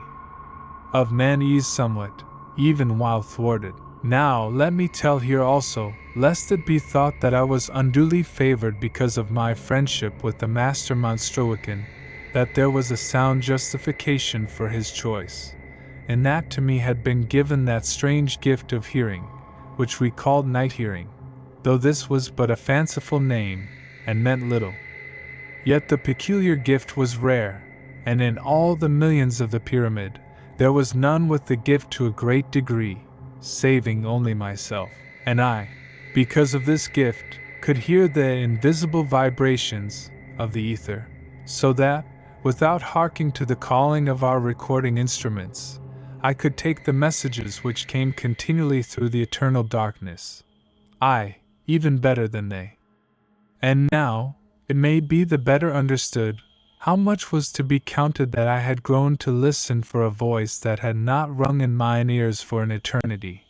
and yet which sang sweet and clear in my memory dreams, so that it seemed to me that Meredith the Beautiful slept within my soul, and whispered to me out of all the ages. And then, one day, at the 15th hour, when began the sleep time, I had been pondering this love of mine that lived with me still, and marveling that my memory dreams held the voice of a love that had been in so remote an age. And pondering and dreaming thus, as a young man may, I could fancy this aeon-lost one were whispering beauty into my ears, in verity. So clear had my memory grown, and so much had I pondered, and lo! As I stood there, harking and communing with my thoughts, I thrilled suddenly, as if I had been smitten. For out of all the everlasting night a whisper was thrilling and thrilling upon my more subtle hearing. Through 4 long years had I listened, since that awakening in the embrasure, when but a youth of 17, and now out of the world darkness and all the eternal years of that lost life, which now I live in this present age of ours, was the whisper come, for I knew it upon that instant, and yet because I was so taught to wisdom, I answered by no name, but sent the master word through the night, sending it with my brain elements, as I could, and as all may, much or little, as may be, if they be not clods. And moreover, I knew that she who called quietly would have the power to hear without instruments, if indeed it were she, and if it were but one of the false callings of the evil forces, or more cunning monsters, or as was sometimes thought concerning these callings, the house of silence, meddling with our souls, then would they have no power to say the master word. For this had been proven through all the everlasting. And lo! As I stood, trembling and striving not to be tense, which destroys the receptivity, there came thrilling round and round my spiritual essence the throb of the master word, beating steadily in the night, as doth that marvelous sound. And then, with all that was sweet in my spirit, I called with my brain elements, Meredith! Meredith! Meredith! And at that instant the master Monstrowicken entered that part of the tower of observation, where I stood, and seeing my face, stood very quiet, For though he had not the power of night hearing, he was wise and thoughtful, and took much account of my gift. Moreover, he had but come from the receiving instrument, and thought vaguely to have caught the throb of the master word, though too faint to come proper through the instrument. So that he searched for me, and that I, who had the hearing, might listen for it, I being, as I have said, gifted in that wise, and to him I told something of my story and my thoughts and my memories, and of that awakening, and thus up to this present happening, and he hearkened with sympathy and a troubled and wondering heart. For in that age a man might talk sanely upon that which, in this age of ours, would be accounted foolishness, and maybe the breathings of insanity. For there, by the refinement of arts of mentality, and the results of strange experiments, and the accomplishment of learning, men were able to conceive of matters now closed to our conceptions, even as we of this day may haply give a calm ear to talk, that in the days of our fathers would have been surely set to the count of lunacy. And this is very clear. And all the while that I told my story, I listened with my spirit, but save for a sense of faint, happy laughter that wrapped about me, I heard not. And nothing more all that day. Here let me put down that, because of my memories and half-memories, I would time and again dispute with our learned men, they being in doubt as to the verity of that olden story of the days of light, and the existence of the sun. Though something of all this was set out, as of truth, in our oldest records. But I, remembering, told them many tales that seemed fairy-like to them, and entranced their hearts, even whilst I angered their brains, which refused to take seriously and as verity that which their hearts accepted gladly, even as we receive the wonder of poetry into our souls. But the master Monstroican would listen to aught I had to tell, though I spoke through hours. And so it would be, odd times, that having talked long, drawing my stories from my memory dreams, I would come back again into the present of that future, and lo! All the Monstroicans would have left their instruments and observations and recording, and be gathered about me, and the master so sunken in interest that he not to have discovered them, either had I noticed, being so full of the things which had been. But when the master came back to knowledge of that present, he would rouse and chide, and they, all those lesser ones, would fly swiftly and guiltily to their various works. And yet, so I have thought since, each with a muddled and bewildered and thoughtful air upon him, and hungry they were for more, and ever wondering and setting questions about. And so it was also with those others, those learned ones who were not of the tower of observation, and who disbelieved even whilst they hungered. Listen would they, though I talked from the first hour, which was the dawn, to the 15th hour, which was the beginning of the night, for the sleep time was set thus, after other usage and experiment. And odd whiles I found that there were among them men of extraordinary learning who upheld my tellings as tales of verity, and so there was a faction. But later, there grew more to believe, and whether they believed or not, all were ready to listen, so that I might have spended my days in talk, only that I had my work to do. But the master Monstroican believed from the beginning, and was wise always to understand, so that I loved him for this, as for many another dear quality. And so, as may be conceived, among all those millions I was singled out to be known. For the stories that I told went downward through 1,000 cities, and presently, in the lowest tier of the underground fields, 100 miles deep in the earth below the redoubt, I found that the very plowboys knew something concerning my tellings, and gathered about me one time and another when the master Monstroican and I had gone down, regarding some matter that dealt with the earth current and our instruments, and of the underground fields, though in that age we called them no more than the fields. I should set down a little, for they were the mightiest work of this world, so that even the Last Redoubt was but a small thing beside them. and 100 miles deep lay the lowest of the underground fields, and was 100 miles from side to side, every way, and above it there were 306 fields, each one less in area than that beneath. And in this wise they tapered, until the topmost field which lay direct beneath the lowermost floor of the great redoubt was but 4 miles every way. And thus it will be seen that these fields, lying one beneath the other, formed a mighty and incredible pyramid of country lands in the deep earth, 100 miles from the base unto the topmost field. And the whole was sheathed in at the sides with the grey metal of which the redoubt was builded, and each field was pillared and floored beneath the soil, with this same compound of wonder. And so was it secure, and the monsters could not dig into that mighty garden from without. And all of that underground land was lit, where needed, by the earth current, and that same life stream fructified the soil, and gave life and blood to the plants and to the trees, and to every bush and natural thing. And the making of those fields had taken maybe 1,000,000 years, and the dump thereof had been cast into the crack, whence came the earth current, and which had bottom beyond all soundings. And this underground country had its own winds and air currents, so that, to my memory, it was in no ways connected to the monstrous air shafts of the pyramid.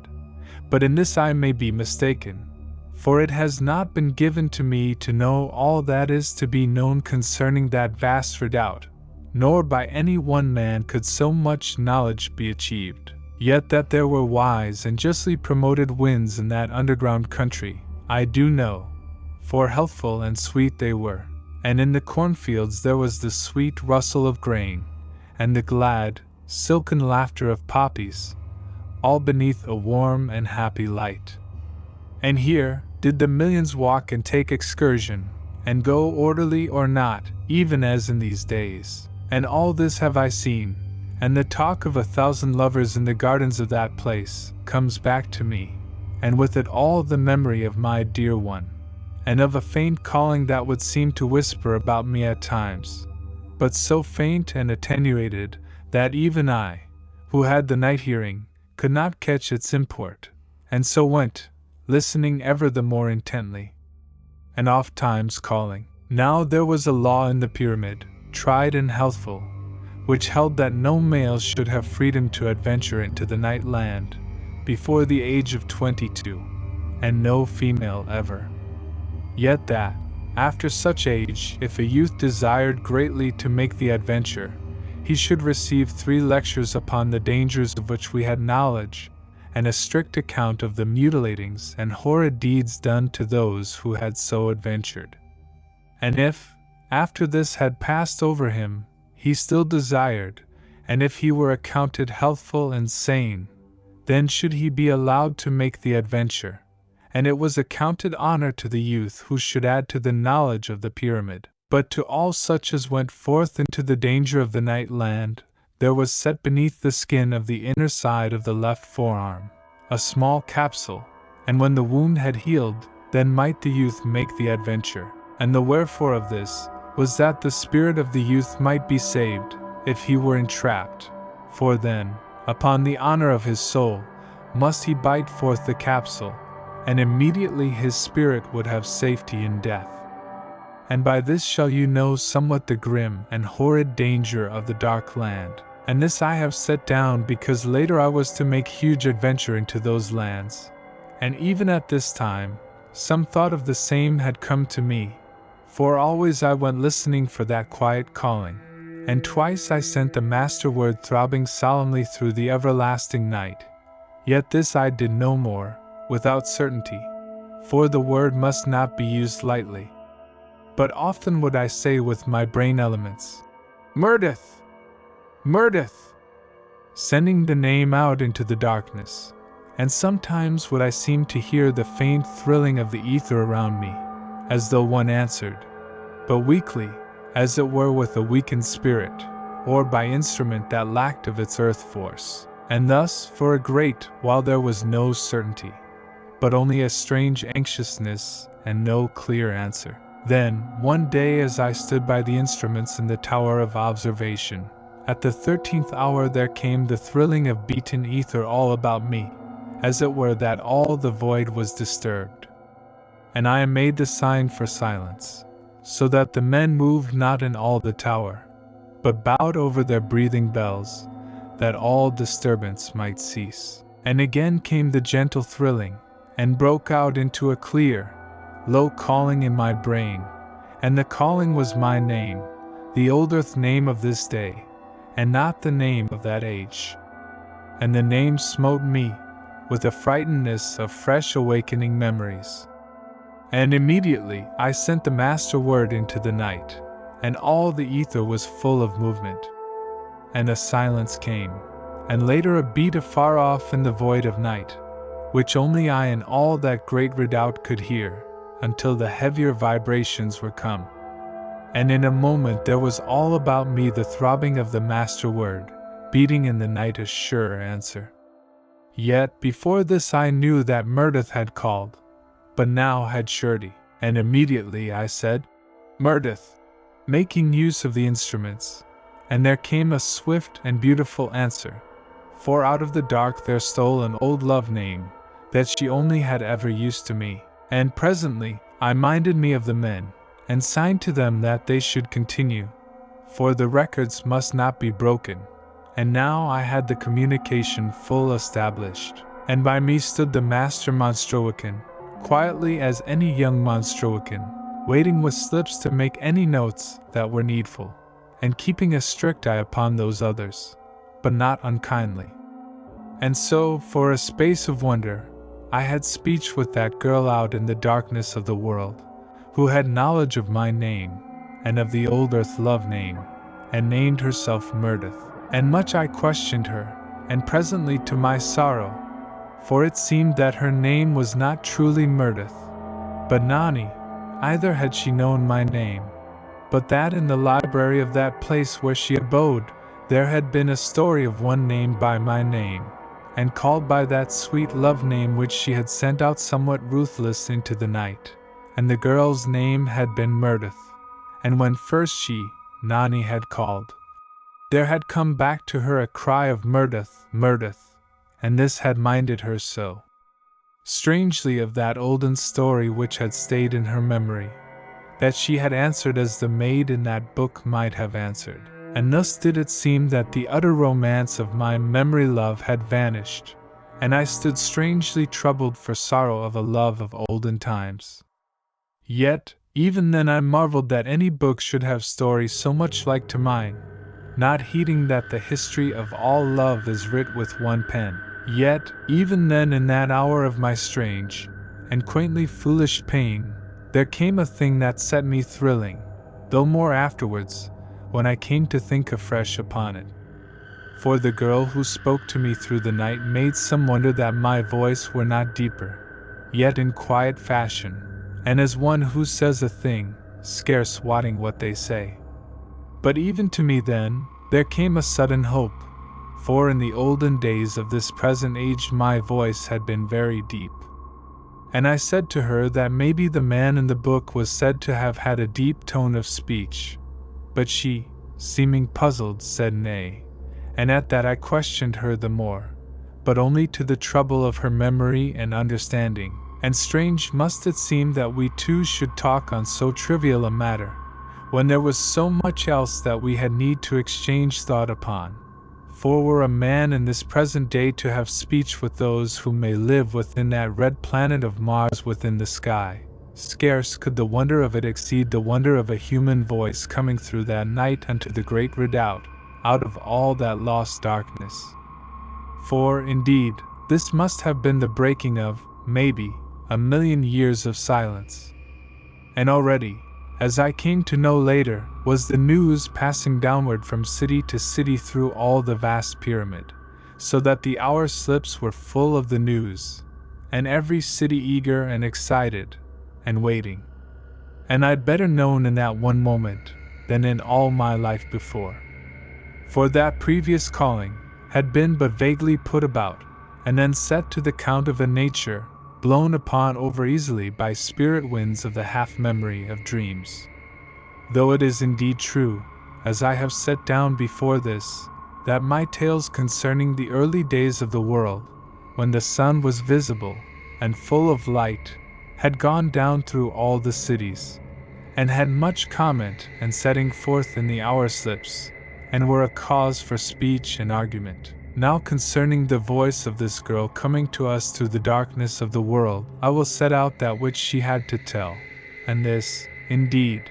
but verified the tellings of our most ancient records, which had so long been treated over lightly. There was, it would seem, somewhere out in the lonesome dark of the outer lands, but at what distance none could ever discover, a second redoubt. That was a 3-sided pyramid, and moderate small, being no more than a mile in height, and scarce 3/4 of a mile along the bases. When this redoubt was first builded, it had been upon the far shore of a sea, where now was no sea, and it had been raised by those wandering humans who had grown weary of wandering, and weary of the danger of night attacks by the tribes of half-human monsters which began to inhabit the earth even so early as the days when the half-gloom was upon the world.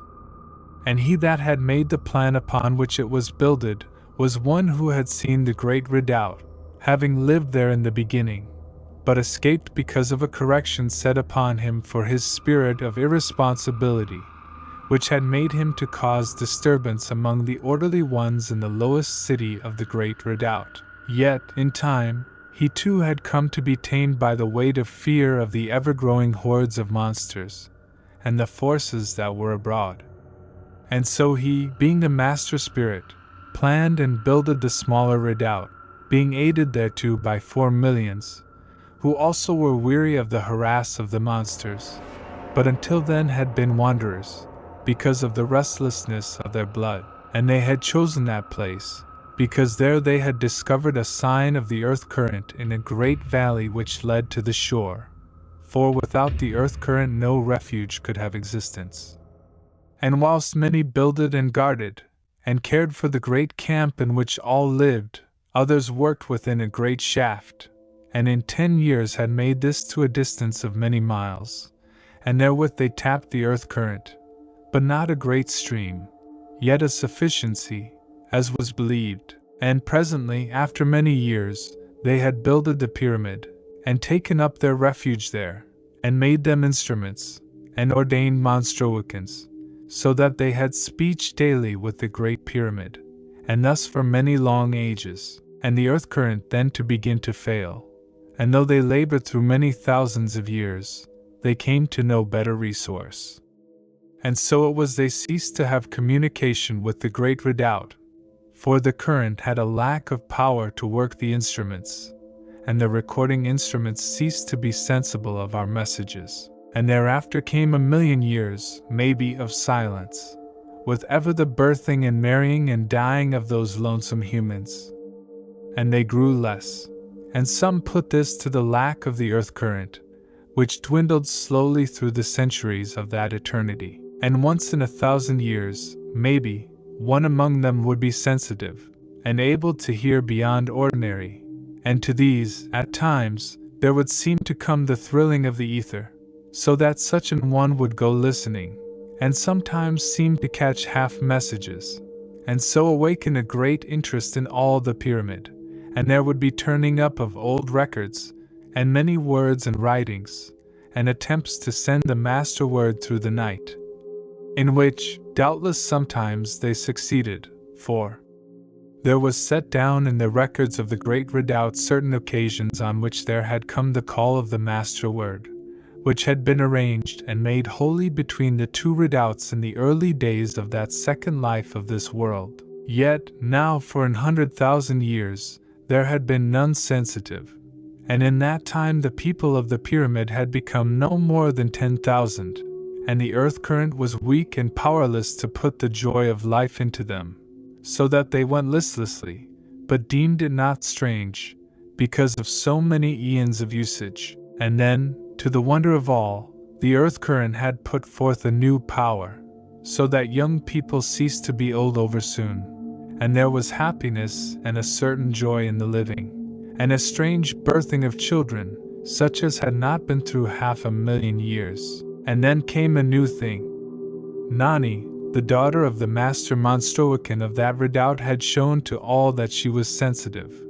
for she had perceived odd vibrations afloat in the night, and concerning these she told her father, and presently, because their blood moved afresh in their bodies, they had heart to discover the plans of the ancient instruments, for the instruments had long rusted, and been forgotten, and so they builded them a new instrument to send forth a message. For they had no memory at that time that the brain elements had power to do thus, though, mayhap, their brain elements were weakened through so many ages of starvation of the earth current, and could not have obeyed, even had their masters known all that we of the great redoubt knew. And when the instrument was finished, to Nani was given the right to call first across the dark to discover whether indeed, after that 1,000,000 years of silence, they were yet companied upon this earth, or whether they were in truth lonely, the last poor thousands of the humans. And a great and painful excitement came upon the people of the Lesser Pyramid, for the loneliness of the world pressed upon them, and it was to them as though we in this age called to a star across the abyss of space. And because of the excitement and pain of the moment, Nani called only vaguely with the instrument into the dark, and lo! In a moment, as it seemed, there came all about her in the night the solemn throb of the master word, beating in the night. And Nani cried out that she was answered, and, as may be thought, many of the people wept, and some prayed, and some were silent. But others beseeched her that she call again, and quickly to have further speech with those of their kind. And Nani spoke the master word into the night, and directly there came a calling all about her. Murdith! Murdith! And the strange wonder of it made her silent a moment. But when she would have made reply, the instrument had ceased to work, and she could have no further speech at that time. This, as may be thought, occasioned much distress, and constant work they had between the instrument and the earth current, to discover the reason for this failing, but could not for a great while. And in that time, oft did Nani hear the call of Murdith thrilling about her, and twice there came the solemn beat of the master word in the night. Yet never had she the power to answer. And all that while, as I learned in time, was she stirred with a quaint ache at heart by the voice that called Murdith,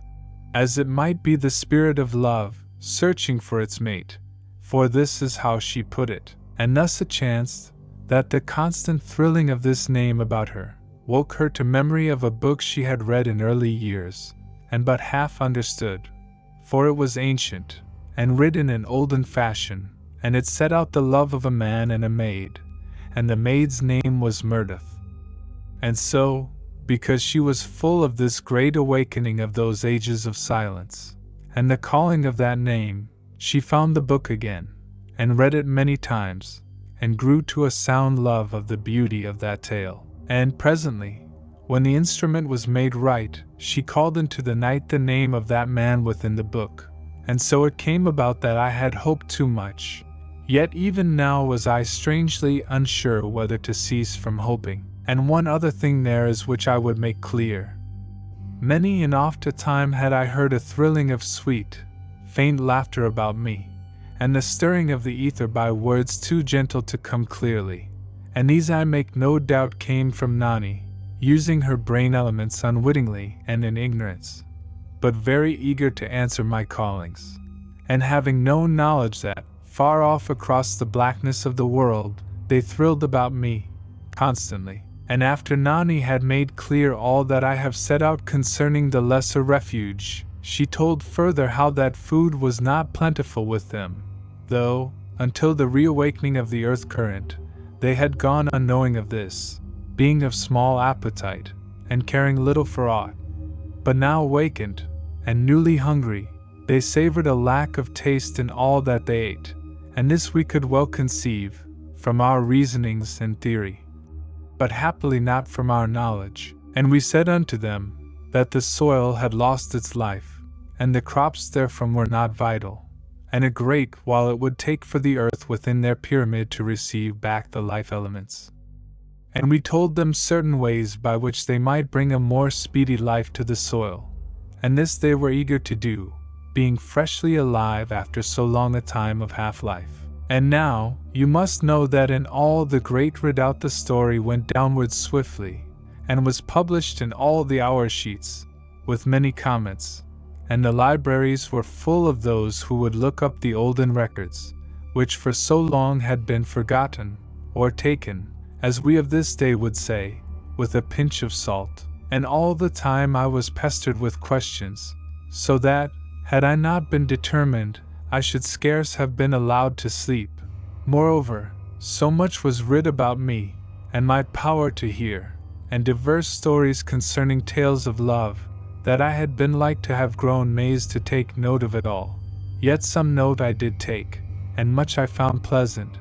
but some displeasing, and for the rest, I was not spoiled, as the saying goes, for I had my work to do. Moreover, I was always busied listening, and having speech through the darkness. Though if any saw me so, they would question, and because of this, I kept much to the tower of observation, where was the master Monstrowican, and a greater discipline, and then began a fresh matter, though but an old enough trick, for I speak now of the days that followed that reopening of the talk between the pyramids. Oft would speech come to us out of the night, and there would be tales of the sore need of the lesser redoubt, and callings for help.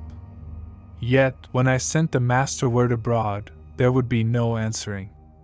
And so I feared that the monsters and forces of evil knew. Yet, at times, the master word would answer to us, beating steadily in the night, and when we questioned afresh, we knew that they in the lesser redoubt had caught the beat of the master word, and so made reply,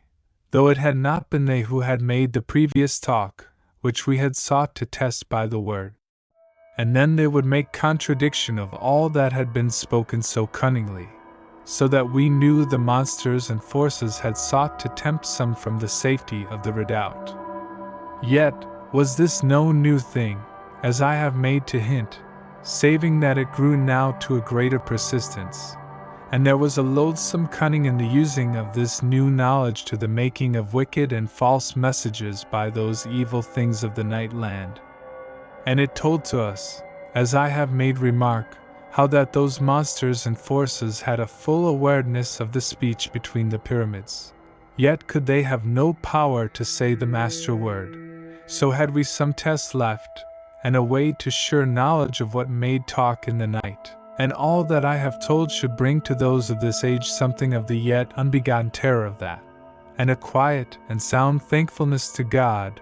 that we suffer not as humanity shall yet suffer. But for all this, let it not be thought that they of that age accounted it as suffering, but as no more than the usual of human existence. And by this may we know that we can meet all circumstances, and use ourselves to them and live through them wisely, if we be but prudent and consider means of invention. And through all the night land there was an extraordinary awakening among the monsters and forces, so that the instruments made constant note of greater powers at work out there in the darkness, and the Monstrowicans were busied recording, and keeping a very strict watch. And so was there at all that time a sense of difference and awakening, and of wonders about, and to come. And from the country whence comes the great laughter, the laughter sounded constant, as it were an uncomfortable and heart-shaking voice thunder rolling thence over the lands, out from the unknown east. And the pit of the red smoke filled all the deep valley with redness, so that the smoke rose above the edge, and hid the bases of the towers upon the far side. And the giants could be seen plentiful around the kills to the east, and from the kills great belches of fire, though the meaning of it, as of all else, we could not say, but only the cause. And from the mountain of the voice, which rose to the southeast of the southeast watcher, and of which I have made no telling hitherto, in this faulty setting out, I heard for the first time in that life, the calling of the voice. And though the records made mention of it, yet not often was it heard. and the calling was shrill, and very peculiar and distressful and horrible, as though a giant woman, hungering strangely, shouted unknown words across the night. And this was how it seemed to me,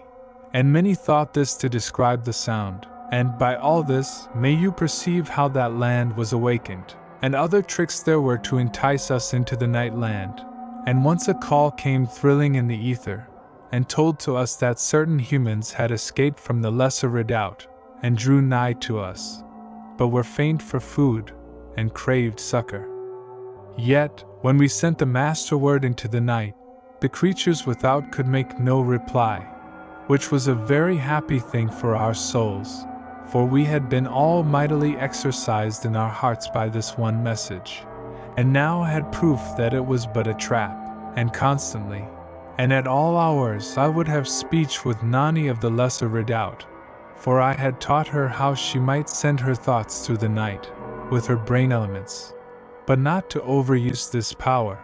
for it exhausts the body and the powers of the mind, if it be abused by exceeding usage. Yet, despite that I had taught her the use of her brain elements, she sent her message always without strength, save when she had use of the instrument. And this I set to the cause that she had not the health force needful.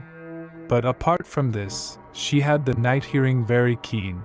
though less than mine. And so, with many times of speech, and constant tellings of our doings and thoughts, we drew near in the spirit to one another, and had always a feeling in our hearts that we had been given previous acquaintance. And this, as may be thought, thrilled my heart very strangely. For, the hushing of the voice, "Dearest, thine own feet tread the world at night, treading, as moonflakes step across the dark, kissing the very dew to holier light.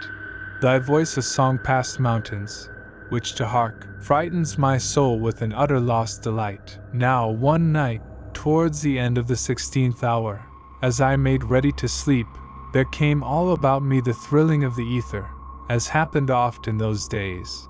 But the thrilling had a strange power in it, and in my soul the voice of Nani sounded plain, all within and about me. Yet, though I knew it to be the voice of Nani, I answered not immediately, save to send the sure question of the master word into the night.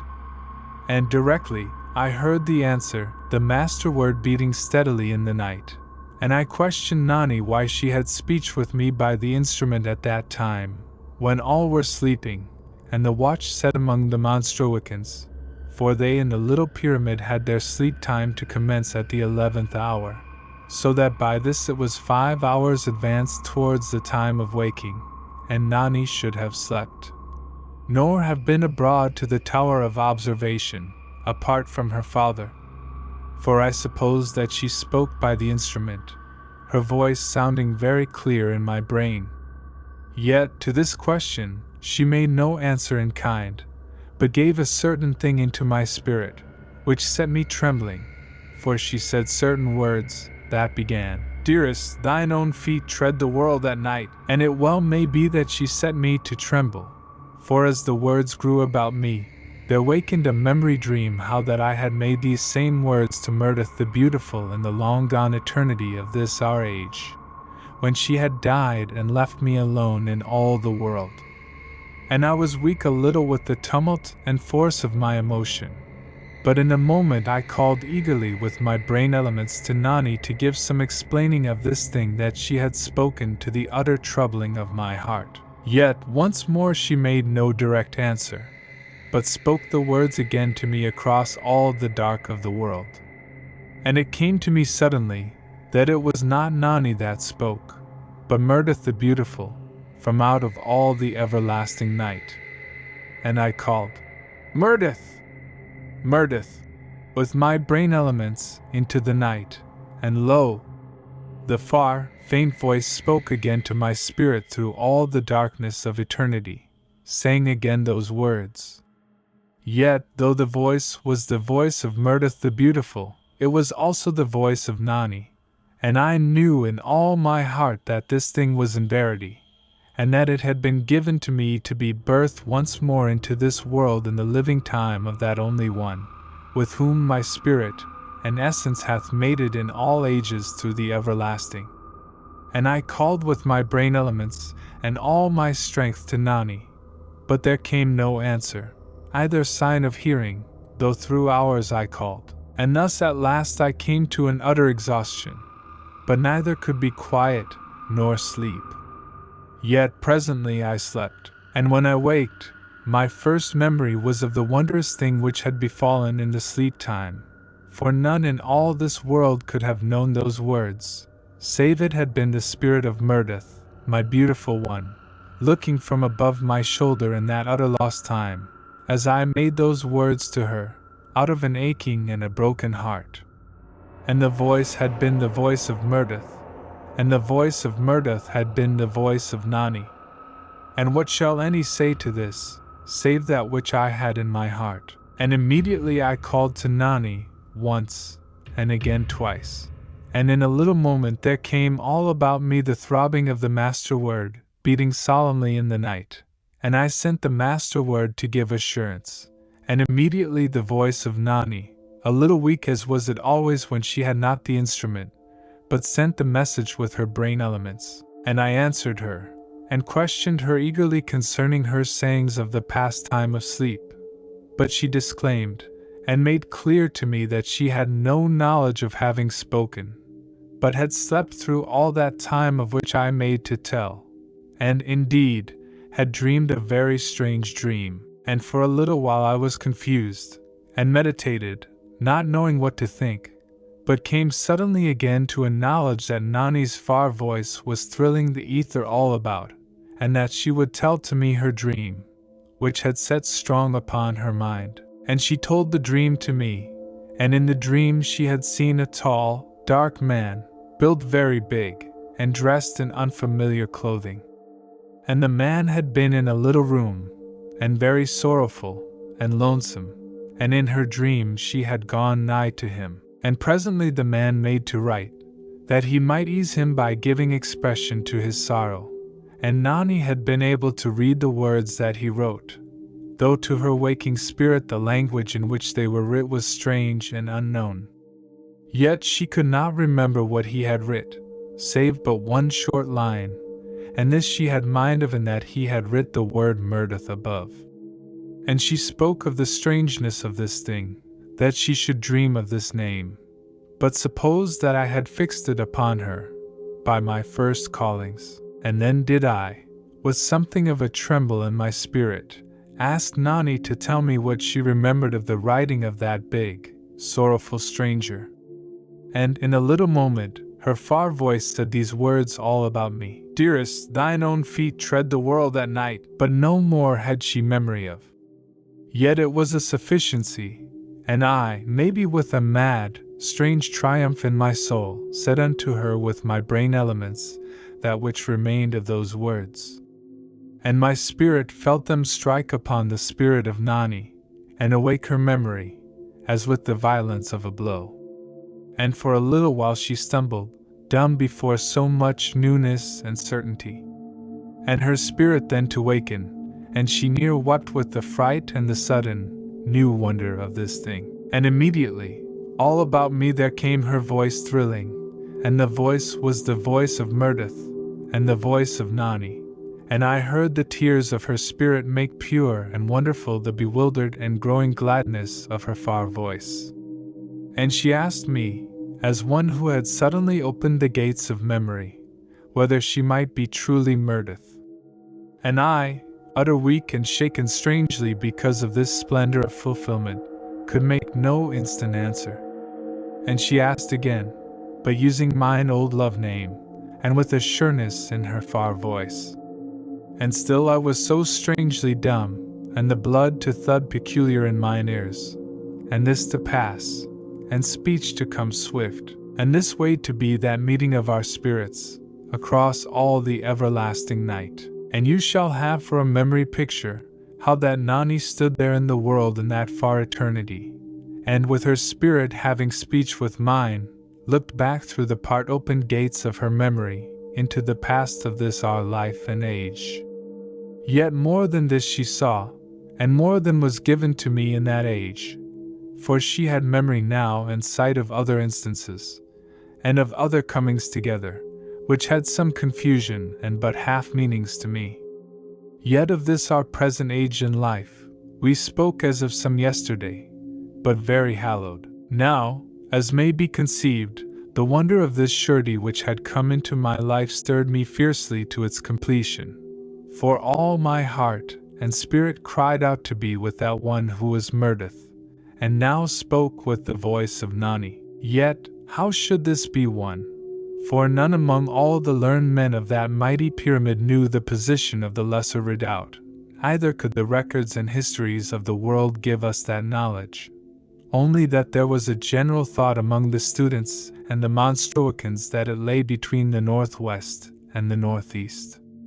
But no man had any surety, either could any conceive of the distance from us of that refuge. And counting all this, there was yet the incredible danger and peril of the night land, and the hunger and desolation of the outer lands, which were sometimes named the unknown lands. And I spoke much with Nani concerning this matter of their position, yet neither she nor her father, the master Monstroican of that refuge, had any knowing either of our position, only that the builder of the Lesser Redoubt had come out of the southward world in the beginning, as they had knowledge of by the records. Also, the father of Nani set that ancient compass to bear, for, as he made explanation to us through the instrument, so great a power of the earth current must be ours that, perchance it was our force which did affect the pointer from steadfastness. For, indeed, the needle did swing in an arc, as we heard, that held between the north and the south, within the westward arc, but this it had done ever with them, and so was a very helpless guide, save that, maybe, as we had thought, the force of the earth current that was with us, had in truth some power to pull the needle towards us. And if this were so of verity, we made a reckoning that set the Lesser Redoubt to the north, and they did likewise, and put us to the south, yet was it all built upon the sand of guesswork, and nothing to adventure the life and soul upon. Now we, of curiosity, though 1,000,000 times had it been done in the past ages, set the compass before us, having it from the great museum. But, as ever in that age, it did spin if we but stirred the needle, and would stop nowheres with surety, for the flow of the earth current from the crack beneath the pyramid had a power to affect it away from the north, and to set it wandering. And this may seem very strange to this present age, yet to that, it was most true to the seeming nature of things, and harder to believe that ever it did once point steadfastly, to prove a guide of sureness, and unfailing. For, be it known, we knew the positions of the land by tradition, coming from that ancient time when, in the half-gloom they had builded the pyramid, they having known the use of that ancient compass, and with sight of the sun had named the positions, though we of that far future day had forgotten the very beginnings of those names of direction, and used them but because our fathers did 1,000,000 years and more. And likewise we did the same with the names of the day and the night, and the weeks and the months and the years, though of the visible markings of these there was nothing but only and always the everlasting night, yet the same seeming very natural to that people. Now Nani, having heed to my constant questions, craved with an utter keen hunger that I might come to her, but yet forbade it, and that it were better to live and commune in the spirit, than to risk my soul, and mayhaps die, in the foolishness of trying to find her in all the darkness of the dead world. Yet, no heed had I taken of her commands had I but known of a surety the direction in which she might be discovered, and gained some knowledge of the space between, for this might be named by thousands of miles, or but by hundreds, though a great distance it was surely. Yet one other thing there was, that has point in this place. For when I sent my speech out into the night, using my brain elements, I came to know that, whether I had a knowledge of the north, or no knowledge at the moment, yet did I turn oft with a sure instinct on to that direction. And of this, the master Monstroican took very great note, and had me to experiment many a time and way, and so enclosed about with screens, or with bandages across mine eyes, that I could not, save by that inward knowing, have any knowledge to point me the way. Yet would I turn northwards very frequent, by a certain feeling, and seemed unable of speech, if I were turned otherwise by force. But when we asked Nani whether she had an unusualness in this matter, she could discover none, and we could but take note curiously of that which affected my habits, and which truly I set to the attracting of her spirit. For I had mind that she did be somewheres out that way in the darkness of the world,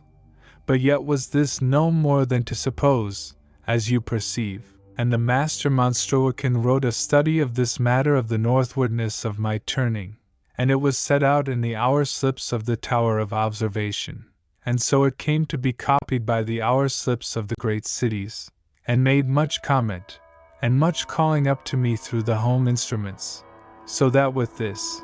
and the speech that went about concerning my powers to hear, I was much in talk, and diversely pleased and oft angered by overmuch attention and importunity. And now, whilst I pondered this matter in all my spirit and being, how that I should some way come to Nani, there befell a very terrible thing. And in this wise must I tell it. It was at the 17th hour, when all the millions of the mighty pyramid slept, that I was with the Master Monstroican in the Tower of Observation, taking my due turn. And sudden, I heard the thrilling of the ether all about me, and the voice of Nani in my soul, speaking. And I sent the master word into the darkness of the world, and presently, I heard the solemn answer beating steadfastly in the night. And immediately I called to Nani with my brain elements, to know what thing troubled her in her sleep, and her voice came into my spirit, weak and far and faint, and so that scarce I could make to hear the words. Yet, in a while I gathered that all the peoples of the Lesser Redoubt were in very deadly trouble, for that the earth current had failed suddenly and mightily, and they had called her from her sleep, that she might listen whether we answered their callings by the instrument. But, indeed, no calling had come to us, and they who had been of late so joyful, were now grown old with sorrow in but an hour or two, for they feared that the fresh coming of the earth current had been but the final flicker and outburst before the end.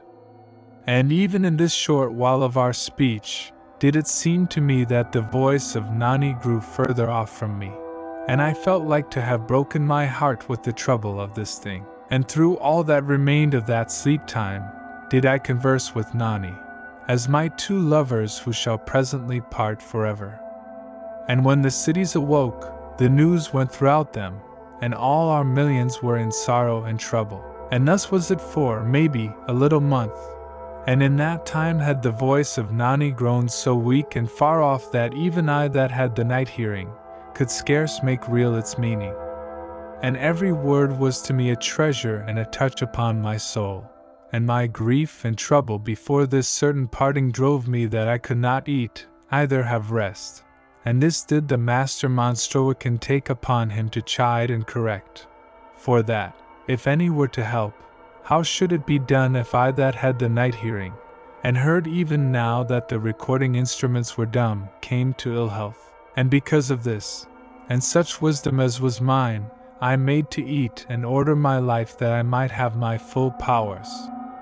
Yet was this beyond all my strength, for, presently, I knew that the people of the Lesser Pyramid were threatened by the monsters that beset them, and later I had knowledge from faint, far words whispered in my brain, that there had been a fight with an outside force that had harmed many in their minds, so that in madness they had opened the gate and had run from the Lesser Pyramid, out into the darkness of the lands about them. And there had their physical bodies fallen to the monsters of those lands, but of their souls who may know, and this, we said assuredly to the failure of the earth current, which had robbed them of all force and power, so that, in those few weeks all life and joy of living had left them, and neither hunger nor thirst had they, much, nor any great desire to live, but yet a new and mighty fear of death. and this doth seem very strange. And, as may be thought, all this made the peoples of the great redoubt think newly of the earth current that issued from the crack beneath the pyramid, and of their latter end, so that much was writ in the hour slips concerning this matter. Yet in the main to assure us that we ourselves might each be free from a disturbed heart, though some went foolishly to the other event, and spoke of a speedy danger to us, likewise, as is ever the way. But the truth of our own case lay, maybe, somewhere between, and all the hour slips were full also of imaginings of the terror of those poor humans out in the darkness of the world, facing that end which must come upon all, even upon our mighty pyramid, though, as most would believe, so far away in some future eternity, that we have no cause to trouble. And there were sad poems writ to the peoples of that lesser redoubt, and foolish plans set about to rescue them, but none to put them to effect, and no way by which so great a thing might be done, and doth but show how loosely people will speak out of an over-security. Yet to me, there had come a certain knowledge that I must make the adventure, though I achieved naught save mine own end. Yet it were better to cease quickly, than that I should feel, as now I did feel. That same night, in the 18th hour, there was a great disturbance in the ether about the mighty pyramid, and I was awakened suddenly by the master Monstroican, that I might use my gift of the night hearing to hearken for the throbbing of the master word, which they had thought to come vaguely through the instruments. But no one of the Monstroicans was sensitive enough of soul to account truly whether this was so. And lo! As I sat up in the bed, there came the sound of the master word, beating in the night about the pyramid. And immediately there was a crying in the ether all about me. "We are coming! We are coming!" And mine inwards leaped and sickened me a moment, so shaken was I with a sudden belief. For the message seemed some ways to come to me from very near to the great redoubt, as that they who sent it were nigh to hand. And forthwith I called the master word into the night. But no answer did there come for a while, and then a faint thrilling of the ether about me, and the weak pulse of the master word in the night, sent by a far voice, strangely distant. And I knew that the voice was the voice of Nani, and I put a question through all the darkness of the dead world, whether she were within the lesser redoubt, and safe thus far. And presently, there came a faint disturbance about me, and a small voice in my soul, speaking weakly and out of an infinite distance. And I knew that far away through the night Nani spoke feebly, with her brain elements, and that she abode within the lesser pyramid, but that she too had heard that strange pulse of the master word in the night, and that message, "We are coming! We are coming!" And vastly had this thing disturbed her, waking her within her sleep, so that she knew not what to think, save that we were devising some method to come to them. But this I removed from doubt, saying that she must not build on vain hoping, for I would not have her doubly tortured by the vanity of such believing. And thereafter, having said such things as I might, though few they were, to comfort her, I bade her, gently, to sleep, and turned therewith to the master Monstroican, who waited in quiet patience, and had no knowledge of that which I had heard and sent, for his hearing was but the normal, though his brain and heart were such as made me to love him. And I told the master Monstroican many things as I put my clothing about me, how that there had indeed been the calling of the master word, but not by any of that lesser redoubt, but that, to my belief, it had come from nigh about the great pyramid. Moreover, it was sent by no instrument, as I would that he did guess, but, as it seemed to me, by the brain elements of many, calling in unison. And all this did I set out to the master Monstroican, and with something uncertain of fear and trouble in my heart, yet with a blind expectation, as, indeed, who would not? Though no longer was I shaken by that first thought of her nearness, and I said to the master Monstroican that we should go to the tower of observation, and search the night lands with the great spyglass, And we did this, and lo! Presently, we saw a great number of men pass over the electric circle that went about the pyramid. Yet they came not to us, but went outwards towards the blackness and the strange fires and hideous mysteries of the night land. And we ceased from spying, and looked swiftly at one another, and knew in our hearts that some had left the mighty pyramid in the sleep time. Then the master Monstruocan sent word to the master watchman that his wardership had been outraged, and that people left the great pyramid in the sleep time, for this was against the law, and none ever went out into the night land, save the full watch were posted to the great door, and at a due time, when all were wakeful, for the opening of the door was made known to all the millions of the great redoubt, so that all might be aware, and know that no foolishness was done without their wotting. Moreover, ere any had power to leave the pyramid, they must pass the examination, and be prepared, and some of this have I set out already. And so stern was the framing of the law, that there were yet the metal pegs upon the inner side of the great gate, where had been stretched the skin of one who disobeyed, and was flayed, and his hide set there to be a warning in the early days. Yet the tradition was remembered,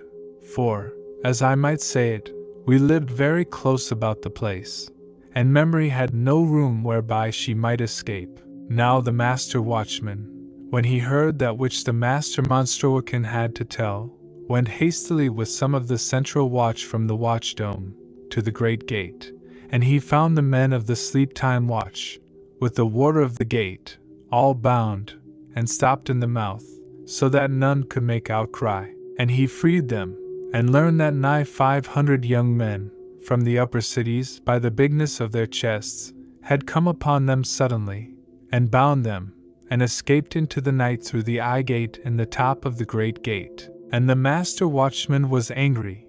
and demanded why that none had called by the instruments of the watch house. But lo! Some had made to call thus, and found them unable to wake the recorders which lay in the central watch dome, for there had been tampering. Now, after this, they made certain new rules and laws concerning the order of watching, and made tests of the lesser instruments of the inward pyramid nightly, upon the coming of the sleep time, which was, even in that strange age, by tradition called the night, as I have given hint, though hitherto, until the way of my story was known, I have used a word for the sleep hours that was yet not of that time, but somewhat an invention to make this history free from the confusion of night and day, when, in truth, it was always night without upon the world. Yet, after this, shall I keep to mind use the luxury of the true names of that time. And yet, how strange is it that the truth should be of so little to our thinking, and so to go forward with my telling. For, though all this care were now taken, it had no force until afterward, and at this moment were those poor foolish youths out in all the danger of the night land, and no way by which they might be succored, or called back, save that fear or wisdom should come to them quickly, that they cease from so wild an attempt. For it was to make rescue of those in that other, unknown pyramid, out in all the darkness of the world's night that was their intent, as we had speedy knowledge from those boon friends that had been in the secret of their plot, which had seemed to them great and heroic, and was so, in verity, but that neither they who went, nor they who stayed, had a true awareness of the danger they had dealing with, being all naught but raw and crude youths, yet, doubtless, with the makings of many fine and great men among them. And because some had thus abetted that which they knew to be against the law, which was framed to the well-being and safety of all, there were certain floggings, which might the better help their memories in the future as to the properness of their actions and wisdom. Moreover, they who returned, if any, would be flogged, as seemed proper, after due examination. And though the news of their beatings might help all others to hesitation, ere they did foolishly, in like fashion, yet was the principle of the flogging not on this base, which would be both improper and unjust, but only that the one in question be corrected to the best advantage for his own well-being. For it is not meet that any principle of correction should shape to the making of human signposts of pain for the benefit of others. For in verity, this were to make one pay the cost of many's learning, and each should owe to pay only so much as shall suffice for the teaching of his own body and spirit. And if others profit thereby, this is but accident, however helpful. And this is wisdom, and denoteth now that a sound principle shall prevent practice from becoming monstrous. Yet, now I must hasten that I set down how it fared with those 500 youths that had made so sad an adventure of their lives and unprepared souls, and were beyond our aid to help them, who might not so much as make any calling to them, to bid them to return. For to do this would have been to tell to all the monsters of the land that humans were abroad from the mighty pyramid, and this would have been to cause the monsters to search the youths out to their destruction, and maybe even to awaken the forces to work them some dread spiritual harm, which was the chief fear. Now, presently, through all the cities of the Great Redoubt, the news had gone how that 500 foolish youths had adventured out into the despair of the night land, and the whole pyramid waked to life, and the peoples of the south came to the northern sides, for the great gate lay in the northwest side, and the youths had made from there, not straightly outwards, but towards the north, and so were to be seen from the northeast embrasures, and from those within the northwest wall. And thus, in a while were they watched by all the mighty multitudes of the great pyramid, through millions of spyglasses. For each human had a spying glass, as may be thought, and some were 100 years old, and some, maybe 10,000, and handed down through many generations, and some but newly made, and very strange. But all those people had some instrument by which they might spy out upon the wonder of the night land, for so had it been ever through all the eternity of darkness, and a great diversion and wonder of life was it to behold the monsters about their work, and to know that they plotted always to our destruction, yet were ever foiled. And never did all that great and terrible land grow stale upon the soul of any, from birth until death. And by this you shall know the constant wonder of it, and that sense of enemies in the night about us, which ever filled the heart and spirit of all beholders, so that never were the embrasures utterly empty. Yet many beheld not the land from the embrasures, but sat about the view tables, which were set properly in certain places throughout the cities, and so beheld the night land, without undue cranings, or poising of spyglasses, though less plain seen. And these same tables were some form of that which we of this age name camera obscura, but made very great, and with inventions, and low to the floor, so that 10,000 people might sit about them in the raised galleries, and have comfortable sight. Yet this attracted not the young people, save they were lovers, and then, in truth, were they comfortable seats for quietness and gentle whisperings. Yet now, as may be supposed, with all the peoples of the mighty pyramid grown eager to look towards one part of the night land, the embrasures were hid in the crowds, and such as could gain no view therethrough thronged about the view tables. And so was it in all the hours of leisure, so that women had scarce patience to attend their children, but must hasten to watch again that lonesome band of foolish youths making so blind and unshaped a trial to come upon that unknown lesser redoubt, somewhere out in all the night of the world. And in this wise passed 3 days and nights. Yet both in the sleep time and the time of waking did great multitudes cease not to watch, so that many went hungry for sleep, as in truth did I. And sometimes we saw those youths with plainness, but other times they were lost to our sight in the utter shadows of the night land. Yet by the telling of our instruments, and the sense of my hearing, there was no awareness among the monsters, and the forces of evil, that any were abroad from the pyramid, so that a little hope came into our hearts that yet there might be no tragedy, and times would they cease from their way, and sit about in circles among the shadows and the grey moss bushes, which grew hardly here or thereabout. And we knew that they had food with them to eat, for this could we see with plainness, as some odd, grim flare of light from the infernal fires struck upon one or another strangely, and passed, and left them in the darkness. And who of you shall conceive what was in the hearts of the fathers, and the mothers that bore the youths, and who never ceased away from the northward embrasures, but spied out in terror and in tears, and maybe oft with so good glasses as did show them the very features and look upon the face of son and son, and the kin of the watchers brought to them food, and tended them, so that they had no need to cease from their watching, and beds were made in the embrasures, rough and resourceful, that they might sleep quickly a little,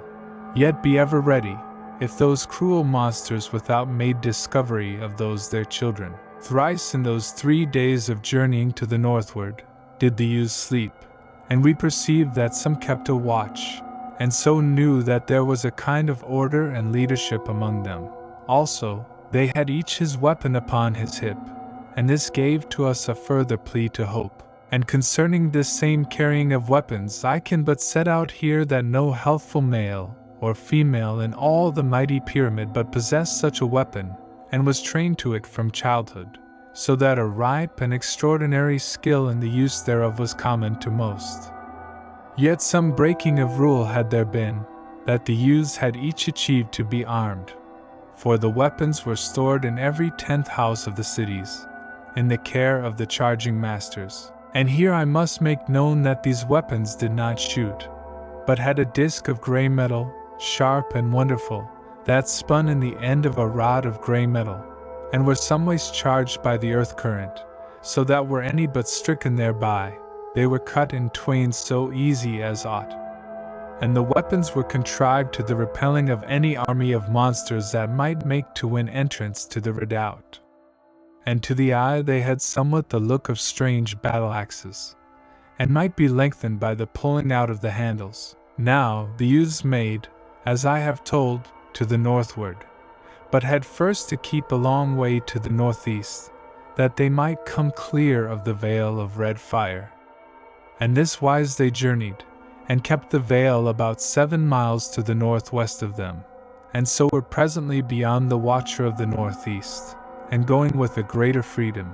and having less care to hide. And this way, it may be, certain of the giants, wandering, perceived them, and went swiftly to make attack and destroy them. But some order went about among the youths, and they made a long line, with a certain space between each, because of the terror of their weapon, and immediately, it seemed, the giants were upon them. 67 they were, and seeming to be haired like to mighty crabs, as I saw with the great spyglass, when the great flares of far and mighty fires threw their fierce light across the dark lands. And there was a very great and horrid fight, for the youths broke into circles about each of the giants, and many of those young men were torn in pieces, but they smote the monsters from behind and upon every side, and we of the mighty pyramid could behold at times the grey, strange gleam of their weapons, and the ether was stirred about me by the passing of those that died. Yet, by reason of the great miles, their screams came not to us. Neither heard we the roars of the monsters, but into our hearts, even from that great distance and safety, there stole the terror of those awesome brutes. And in the great spyglass I could behold the great joints and limbs and e'en, I thought, the foul sweat of them, and their size and brutishness was like to that of odd and monstrous animals of the olden world, yet part human. And it must be borne to mind that the fathers and the mothers of those youths beheld all this dread fight from the embrasures, and their other kin likewise watched, and a very drear sight was it to their hearts and their human, natural feelings, and like to breed old age, ere its due. Then, in a time, the fight ceased, for of those 27 giant brutes there remained none,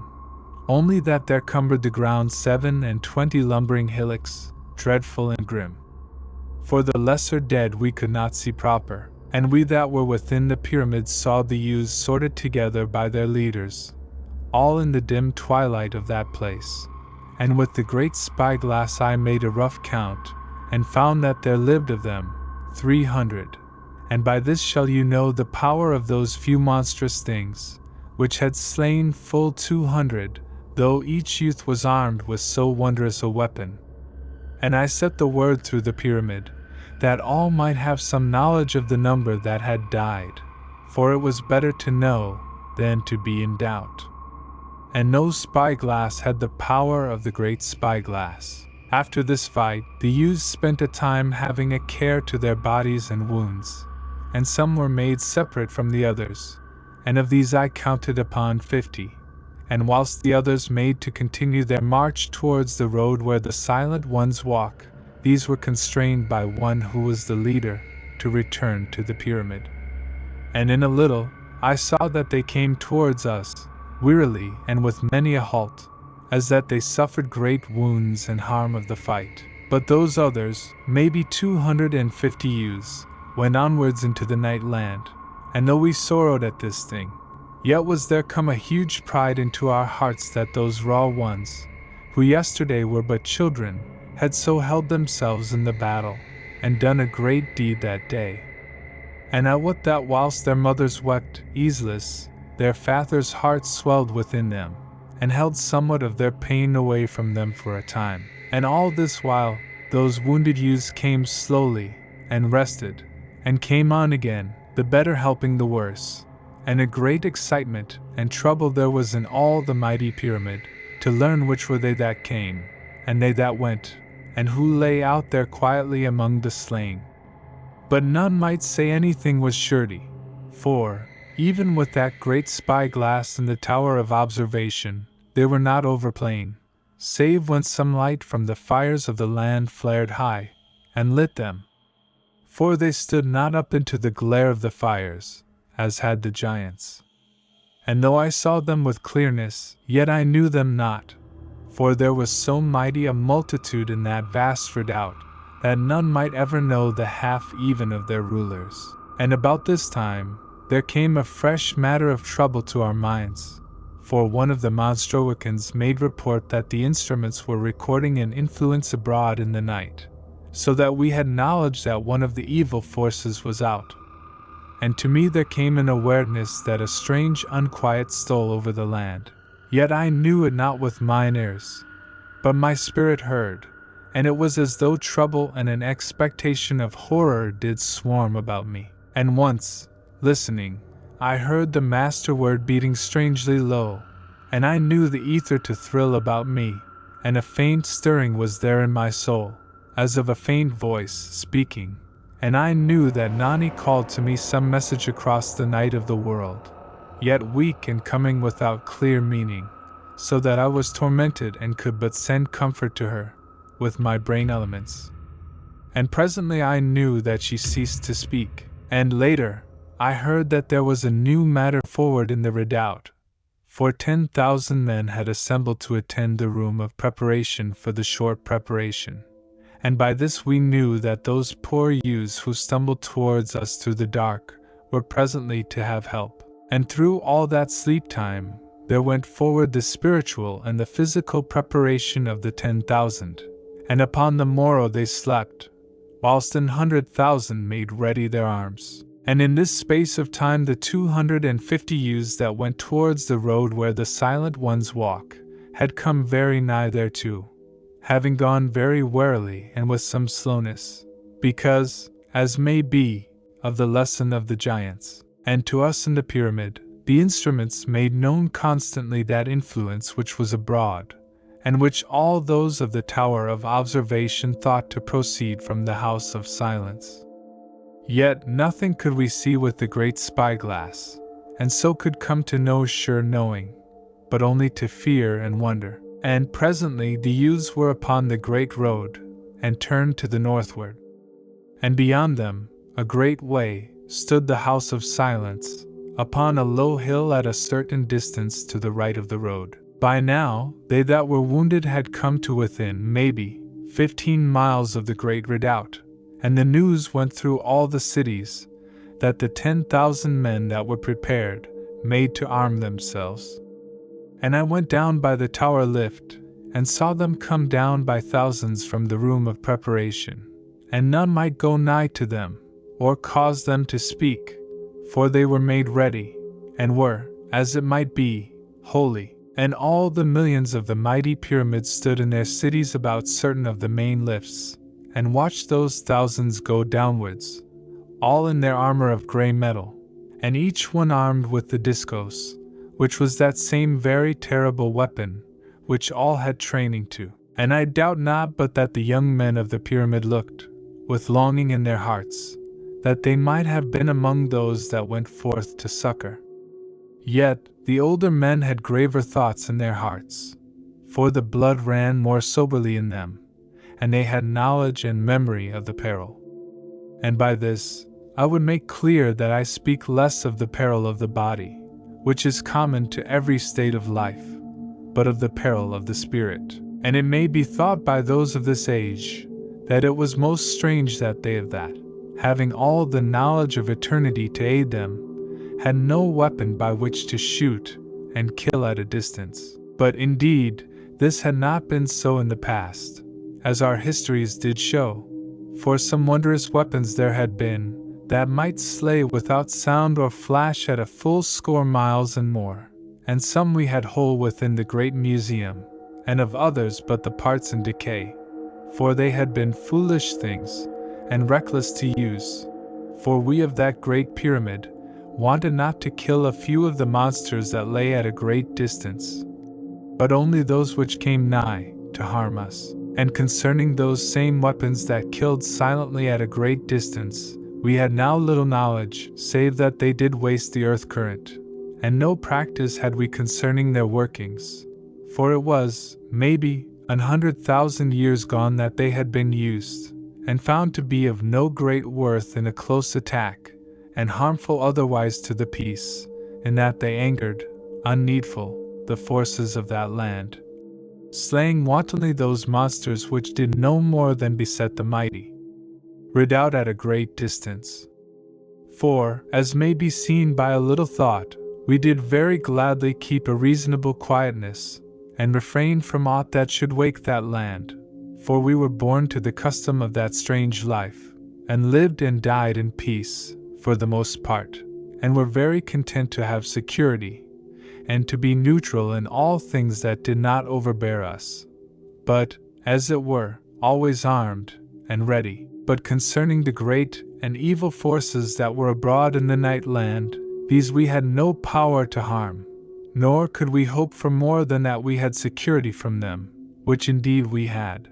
But the hugeness of their power was about us, and we dared not to wake it, save through such extremity as had come to pass by this folly of the youths, though, even now, we had no thought to attack aught, but only to succor those wounded ones. And concerning this simplicity of weapons, which excites somewhat even my wonder in this our present age, it may be that the powers of chemistry were someways quaintly limited by conditions in that age,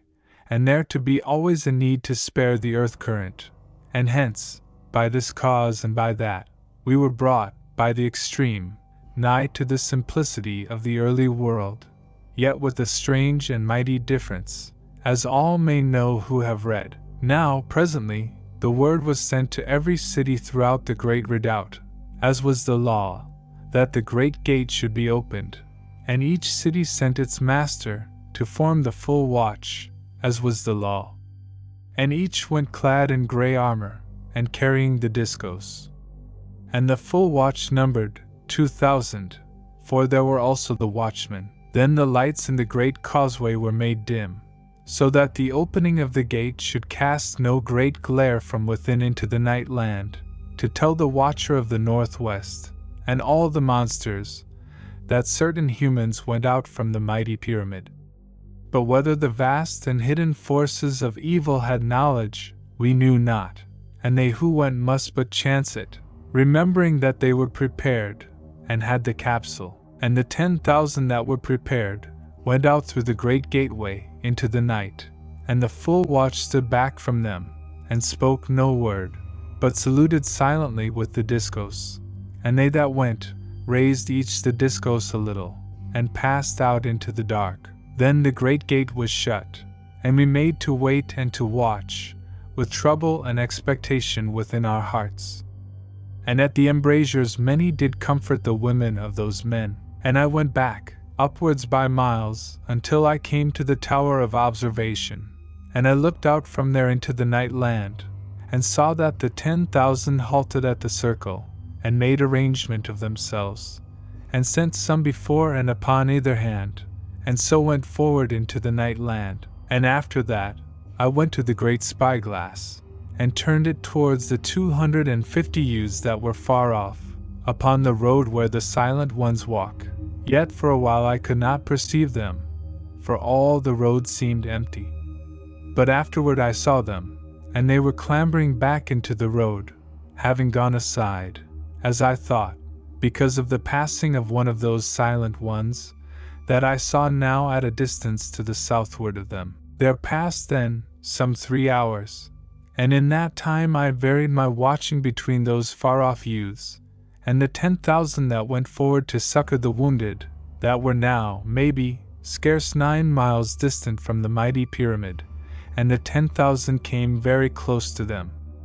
And in truth, in a little while, they spied one the other, and I gathered, in spirit, something of the rejoicing of those youths. Yet weak and troubled were they, because of their wounds, and their knowledge of failure, and their disobedience of the law. And presently they were surrounded by the 10,000, and carried upon slings. And all that body swung round towards the pyramid, and came back at a great pace. And in the same time, I heard the sound that made them so swift to hasten, for there smote up through the night the baying of the hounds, and we knew that they were discovered. And I swept the great spyglass over the land, towards the valley of the hounds, that I might discover them quickly. And I saw them come lumbering, at a strange gallop, and great as horses, and it might be only 10 miles to the east. And I looked once upon the watcher of the northeast, and I saw and marveled that the great bell-ear quivered constantly, and I knew that it had knowledge, and gave signal to all the land. Then did one of the Monstroicans report that a new and terrible influence was abroad in the land, and by the instrument, we had knowledge that it approached. And some of the Monstroicans called foolishly with weak voices to the 10,000 to haste, forgetting, and desiring only their safety from that which came near. Then, looking with the great spyglass, I saw that there moved across the land, from the direction of the plain of blue fire, a mighty hump, seeming of black mist, and came with prodigious swiftness.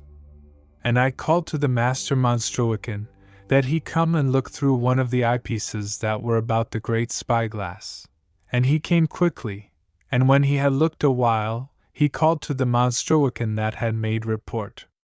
And the Monstroican answered, and replied that the influence drew nearer, by the reading of the instrument,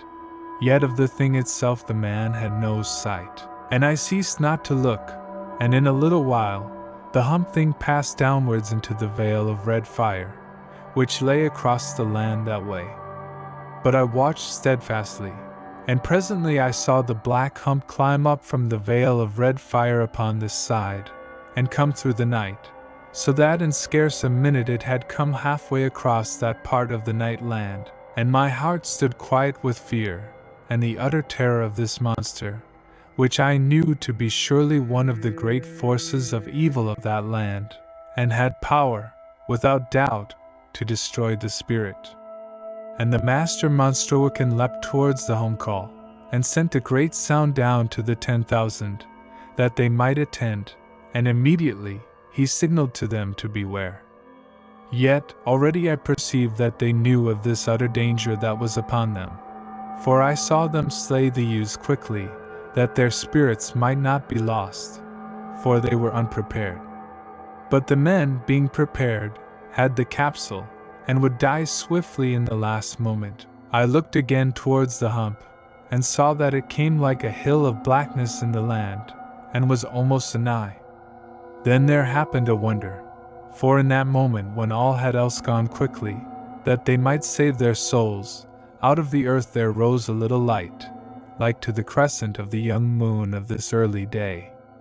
And the crescent rose up into an arch of bright and cold fire, glowing but little, and it spanned above the 10,000 and the dead, and the hump stood still, and went backwards and was presently lost, and the men came swiftly towards the mighty pyramid.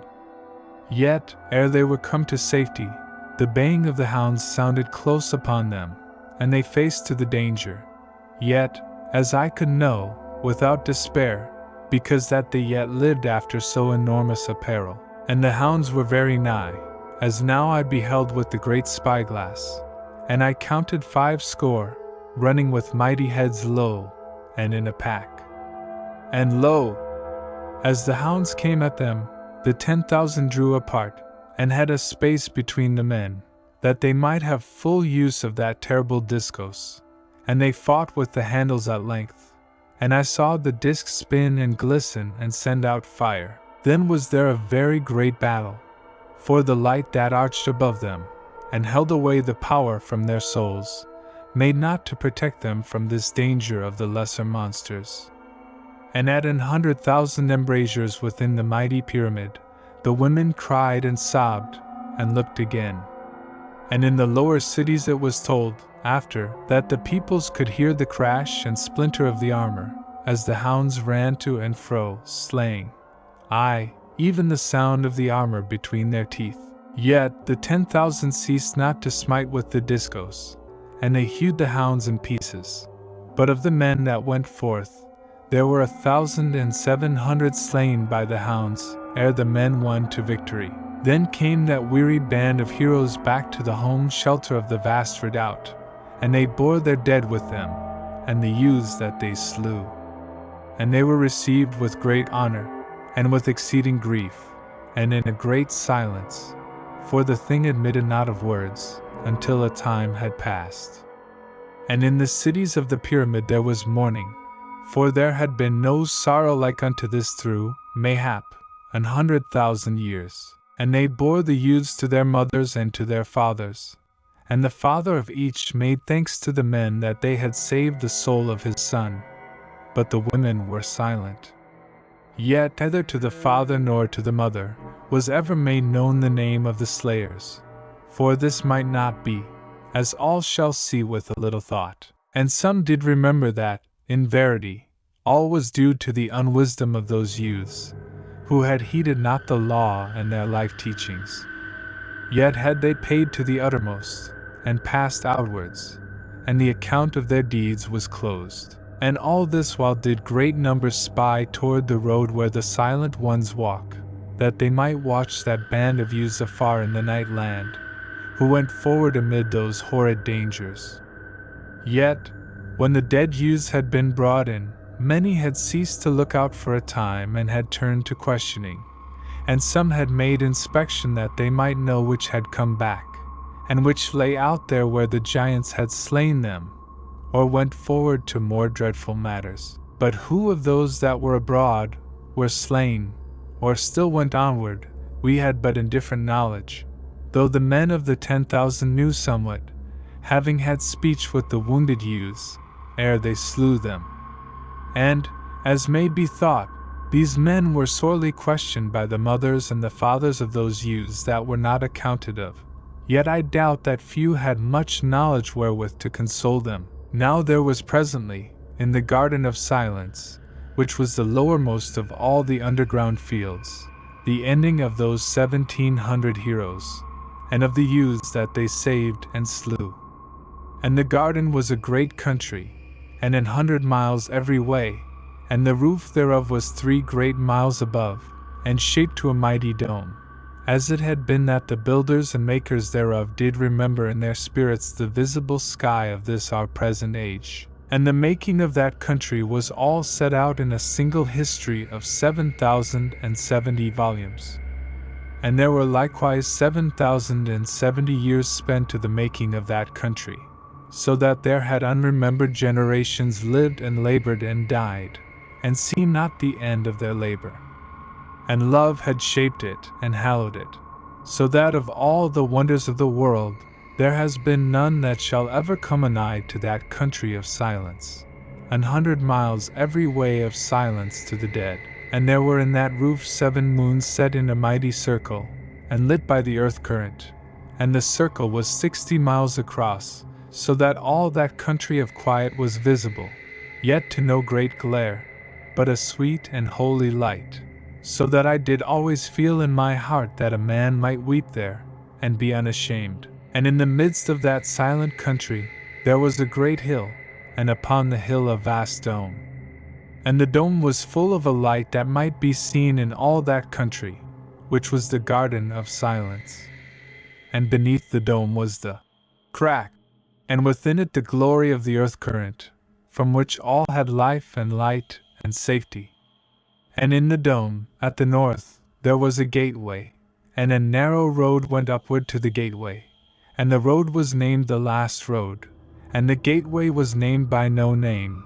but known to all as the gateway. And there were in that mighty country long roadways, and hidden methods to help travel, and constant temples of rest along the miles, and groves, and the charm of water falling, and everywhere the statues of memory, and the tablets of memory,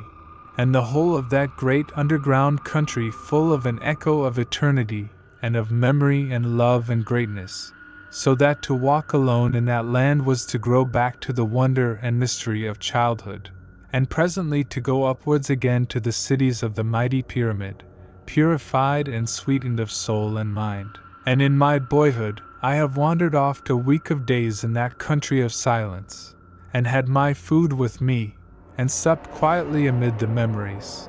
and gone on again, wrapped about with the quiet of the everlasting.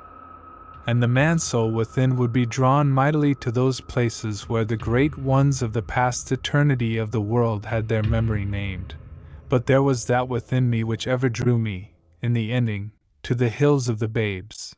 Those little hills where might be heard amid the lonesomeness of an utter quiet, a strange and wondrous echo, as of a little child calling over the hills.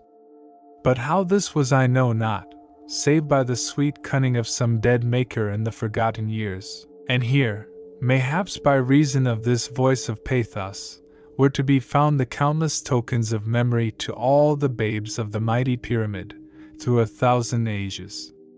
And odd whiles would I come upon some mother, sitting there lonely, or mayhaps companied by others. And by this little telling shall you know somewhat of the quietness, and the wonder, and the holiness of that great country hallowed to all memory and to eternity, and to our dead. And it was here, into the country of silence, that they brought down the dead to their burial. And there came down into the country of silence, maybe 100 million, out of the cities of the pyramid, to be present, and to do honor. Now they that had charge of the dead, did lay them upon the road which ran up unto the gateway, even that same road which was named the Last Road. And the road moved upwards slowly with the dead, and the dead went inward through the gateway. First the poor youths, and afterward they that had given up life that they might save them. And as the dead went upwards, there was a very great silence over all the miles of the country of silence. But in a little while there came from afar off a sound as of a wind wailing, and it came onwards out of the distance, and passed over the hills of the babes, which were a great way off. And so came anigh to the place where I stood. Even as the blowing of a sorrowful wind did it come, and I knew that all the great multitudes did sing quietly, and the singing passed onwards, and left behind it an utter silence, even as the wind doth rustle the corn, and pass onwards, and all fall to a greater seeming quietness than before. And the dead passed inward through the gateway, into the great light and silence of the dome, and came out no more. And again from beyond the far hills of the babes there was that sound of the millions singing, and there rose up out of the earth beneath the voices of the underground organs, and the noise of the sorrow passed over me, and went again into the distance, and left all hushed. And lo! As there passed inward to the silence of the dome the last of those dead heroes, there came again the sound from beyond the hills of the babes, and as it came more nigh, I knew that it was the song of honor, loud and triumphant, and sung by countless multitudes. And the voices of the organs rose up into thunder from the deep earth. And there was a great honor done to the glory of the dead. And afterwards once more a silence. Then did the peoples of the cities arrange themselves so that from every city whence had come a hero, were the people of that city gathered together. And when they were so gathered, they set up tokens of memory to the dead of their city. But afterwards did charge artists to the making of sculpture great and beautiful to that same end, and now did but place tablets against that time. And afterwards the people did wander over that country of silence, and made visit and honor to their ancestors, if such were deserving. And presently, the mighty lifts did raise them all to the cities of the pyramid, and thereafter there was something more of usualness, save that ever the embrasures were full of those that watched the youths afar upon the great road. And in this place I to remember how that our spyglasses had surely some power of the earth current to make greater the impulse of the light upon the eye. And they were like no spyglass that ever you did see, but oddly shaped and to touch both the forehead and the eyes, and gave wonderful sight of the land. But the great spyglass to be beyond all this, for it had the eyes of it upon every side of the mighty pyramid, and did be truly an huge machine. And to me, as I went about my duties, or peered forth through the great spyglass at the youths upon the road where the silent ones walk, there came at times a far faint thrilling of the ether, so that sometimes I was aware that there was the beating of the master word in the night, but so strange and weak that the instruments had no wotting of it. And when this came, then would I call back through all the everlasting night to Nani, who was indeed Murdeth, and I would send the master word with my brain elements, and afterwards such comfort as I might. Yet hard and bitter was the truth of my helplessness and weakness, and the utter terror and might of the evil forces and monsters of the night land. So that I was like to have break my heart with pondering, and the silence would come again, and anon the weak thrilling of the ether, but no more the far voice speaking in my soul, into the night land. Now, after that destruction which had come upon the 10,000, and the fresh assurance that was upon us of the terror of the night land, it may be known that there could be no more thought to succor. Though, in truth, those youths that went now upon the road where the silent ones walk were far beyond our aid, yet might it be thought that we should have signaled to them, calling by the home call, which was that great voice which went forth from the machine above the sealed base of the mighty pyramid. But this we might not do, for then we gave signal to the monsters of that land, that some were even now abroad from the pyramid. Yet we could no more than hope that the evil forces had no wotting of them, for, in verity, none might ever know the knowledge or the ignorance which those powers did possess. Yet, it must be kept to the mind that we knew even then there was an influence abroad in the land, strange and quiet, so that the instruments did not more than make record of it. And as I have surely set down ere now, we had belief that it did come from that house of silence, afar in the night land, upon that low hill to the north of the great road. And many among the Monstroicans feared that it was directed upon the youths. But of this there could be no surety, and we could but wait and watch. Now about this time those poor youths did draw nigh to that part of the road where the silent ones walk, where it turned more swiftly to the north, and they to be now at no mighty distance from that grim and horrid house. And presently we knew that the influence had a greater power in the land, and I had an assuredness that it came from the house, yet no certain proof was this. But I set out my feelings to the master Monstroican, and he had trust in them and in my power. Moreover, he also had belief within himself that some secret power came out from the house of silence. And some talk there was at times that we send the home call into the night, to give warning to the youths of our knowledge and our fear, and to entreat them to make a safe endeavor to return swiftly. Yet was this an error, and refused by the Master Monstrowican, for it was not meet that we put the souls of those youths in peril, until such time as we had certainty that they should be lost if we did not bestir ourselves. For, indeed, this home call was as a mighty voice, calling over the world, and did have so exceeding a noise, that it had immediately told all that land how that some were yet abroad from the great redoubt. And here will I set down how that the home call had no use in those ages, but had been a call in the olden time when yet the great flying ships went abroad over the world, and there passed now a day and a night, and in all that time there ceased not great multitudes to peer forth into the night land at the youths. For it was known concerning the influence, and all felt that the youths did draw nigh very speedy to their fate, and much talk there was, and many things said, and much foolish speech, and kind intent, but no courage to go forth to make further attempt to rescue, which, in truth, calls not for great astonishment, as I have surely writ or oft thought. And in this place let me set down that the land was, as it might be said, waked, and unquiet, and a sense of things passing in the night, and of horrid watchfulness. And there were, at this time and at that, low roars that went across the land. And if I have not told the same before this time, it must be set to count against me in my telling, for, indeed, I should have writ it down before this place. Yet is the difficulty of my task great, and all must bear with me, and entreat for me that I have courage, so that I may come at last to strength and wisdom to tell all that I did see. Now, in the space of this day and night, it was known that the youths had not slept, either had they eaten, save once, as they who had the watch through the great spyglass did affirm. But they to hasten alway at a woeful speed towards the north,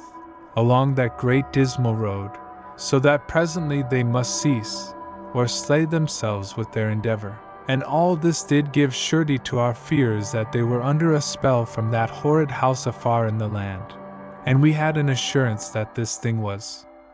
For, presently, there came a Monstrowican to the Master Monstrowican to report that there had come sudden a mighty influence into the land, and in the same moment, as it might be, I spied through the great spyglass, and did see those youths break swiftly from the road where the silent ones walk, and begin to run very swift that they might come quickly to the house of silence. Then did the Master Monstrowican hesitate not, but did send the home call across the world, aye, even to those poor doomed ones that hastened, unknowing, to the terror which did compel them. And immediately upon the sound, the Master did send a message to the natural eye, in set language, and made warning that they suffered themselves to be drawn to their destruction by a force that came from within the house of silence. And he besought them to put forth the strength of their spirits, and do battle for their souls, and if they could in no wise compass a victory over that which drew them onwards, to slay themselves quickly, ere they went into that house to the horror of utter destruction. And in all the pyramid was there a great silence, for the bellowing of the home call bred a quietness, because of that which it did portend, and it was swiftly known by the millions that the Master Monstrowican did plead for the souls of the youths, and there went forth, unknowingly, a counterforce from the mighty pyramid, by reason of the prayers and soul-wishings of the countless millions, and the counterforce was plain to my inward hearing, and beat all the ether of the world into a surge of supplication, so that it stunned my spirit with the great power of it. And it seemed to me, as it were, that there was a vast spiritual noise in all the night, and I spied tremblingly through the great spyglass, and lo! The youths did cease from their swift running, and were come together in a crowd, and had a seeming to be confused, as might some who have waked suddenly from sleep, to find that they walked in their sleep, and had come to a strange place. Then came there a great roar from all the millions that spied from the embrasures, From nigh 500,000 embrasures they did look, and I count not the great view tables. And the shouting rose up like to the roaring of a mighty wind of triumph, yet was it over early to sound for victory. For the counterforce which came from the intensity of so many wills blent to one intent, was break, and the evil force which came forth out of the house did draw the youths again, so that they heeded not their salvation, but turned once again to their running, and the mighty pyramid was full of a shaken silence, and immediately of lamentation and sorrow and horror at this thing. But in that moment there did happen a fresh wonder, for there grew suddenly before those poor youths billows of mist, as it had been of pure white fire, shining very chill, yet giving no light upon them, and the mist of cold fire stayed their way, so that we had knowledge that there fought for the souls of them one of those sweet powers of goodness, which we had believed did strive to ward our spirits at all times from those forces of evil and destruction. And all the millions saw the thing, but some with a great clearness, and many doubtful, yet were all advanced more in spiritual sight and hearing than the normal peoples of this age. But of them all, none had the night hearing, to know a soul having speech in the ether half across the world.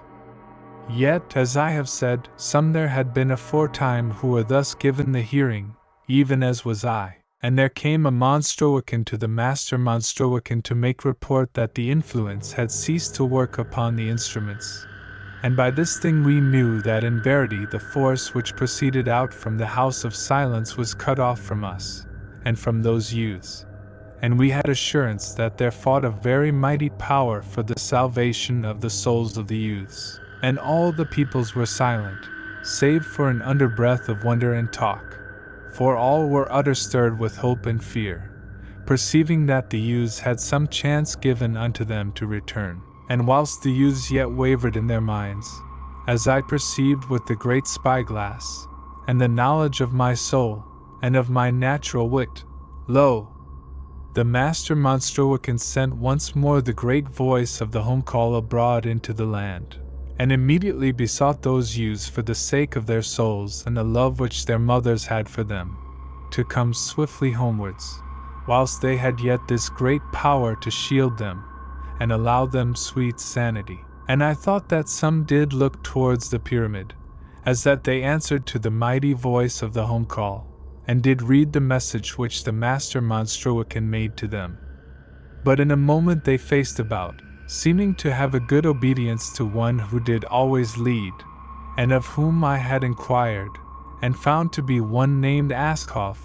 who was a great athlete of the 900th city.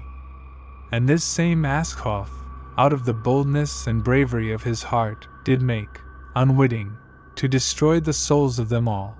for he went forward and leapt into the billows of the bright shining fire that made a barrier in the way of their destruction. And immediately the fire ceased from its shining, and gave way and sank and grew to a nothingness. And Askhoff of the 900th city began again to run towards the house of silence. And all they that were with him did follow faithfully, and ceased not to run. And they came presently to the low hill whereon was that horrid house, and they went up swiftly, and they were 250, and wholesome of heart, and innocent, save for a natural waywardness of spirit. And they came to the great open doorway that hath been opened since the beginning, and through which the cold steadfast light and the inscrutable silence of evil hath made forever a silence that may be felt in all the land. And the great, unkissed windows gave out the silence and the light, aye, the utter silence of an unholy desolation. And Askhoff ran in through the great doorway of silence, and they that followed. And they never more came out or were seen by any human. And it must be known that the mothers and the fathers of those youths looked out into the night land, and saw that thing which came to pass. And all the people were silent. But some said presently that the youths would come forth again. Yet the people knew in their hearts that the young men had gone into destruction. For, in truth, there was that in the night which spoke horror to the souls of all, and a sudden utter quiet in all the land. But unto me, that had the night hearing, there came a great fear of that which might be whispered into my spirit, out of the quietness of the night, of the agony of those young men. Yet there came no sound to the hearing of the soul, either then nor in all the years that were to come, for, in verity, had those youths passed into a silence of which the heart cannot think. And here will I tell how that the strange quiet which did fill all the land, seeming to brood within the night, was horrid beyond all the roarings which had passed over the darkness in the time that went before, so that it had given my spirit some rest and assurance to hear but the far-echoing, low thunder of the great laughter, or the whining which was used at times to sound in the night from the southeast. Where were the silver fire holes that opened before the thing that nods? Or the baying of the hounds, or the roaring of the giants, or any of those dreadful sounds that did often pass through the night? For they could not have offended me as did that time of silence, and so shall you judge how dreadful was that quiet, which did hold so much of horror. And surely it will be known that none had thinkings now, even in idle speech, that any should have power to succor the peoples of the Lesser Redoubt. Neither, as I have said, had any the knowledge of the place where it did stand, and so was it made plain that those peoples must suffer and come unhelped and alone to their end, which was a sad and dreadful thought to any. Yet had those within the great pyramid come already to much sorrow and calamity because that some had made attempt in this matter. And there had been for gain only failure, and the sorrow of mothers, and the loneliness of wives, and of kin. And now this dread horror upon us, which concerned those lost youths. Now, as may be conceived, this sure knowledge that we might give no succor to the people of the Lesser Redoubt, weighed heavy upon my heart, for I had, maybe with foolishness, held vague hopes and wonders concerning our power to make expeditions secretly into the night, to discover that lesser pyramid, and rescue those poor thousands, and above all, as may be thought, had I the thought of that sweet moment in which I should step forward out of the night, and all mystery and terror, and put forth mine arms to Nani, saying, I am that one,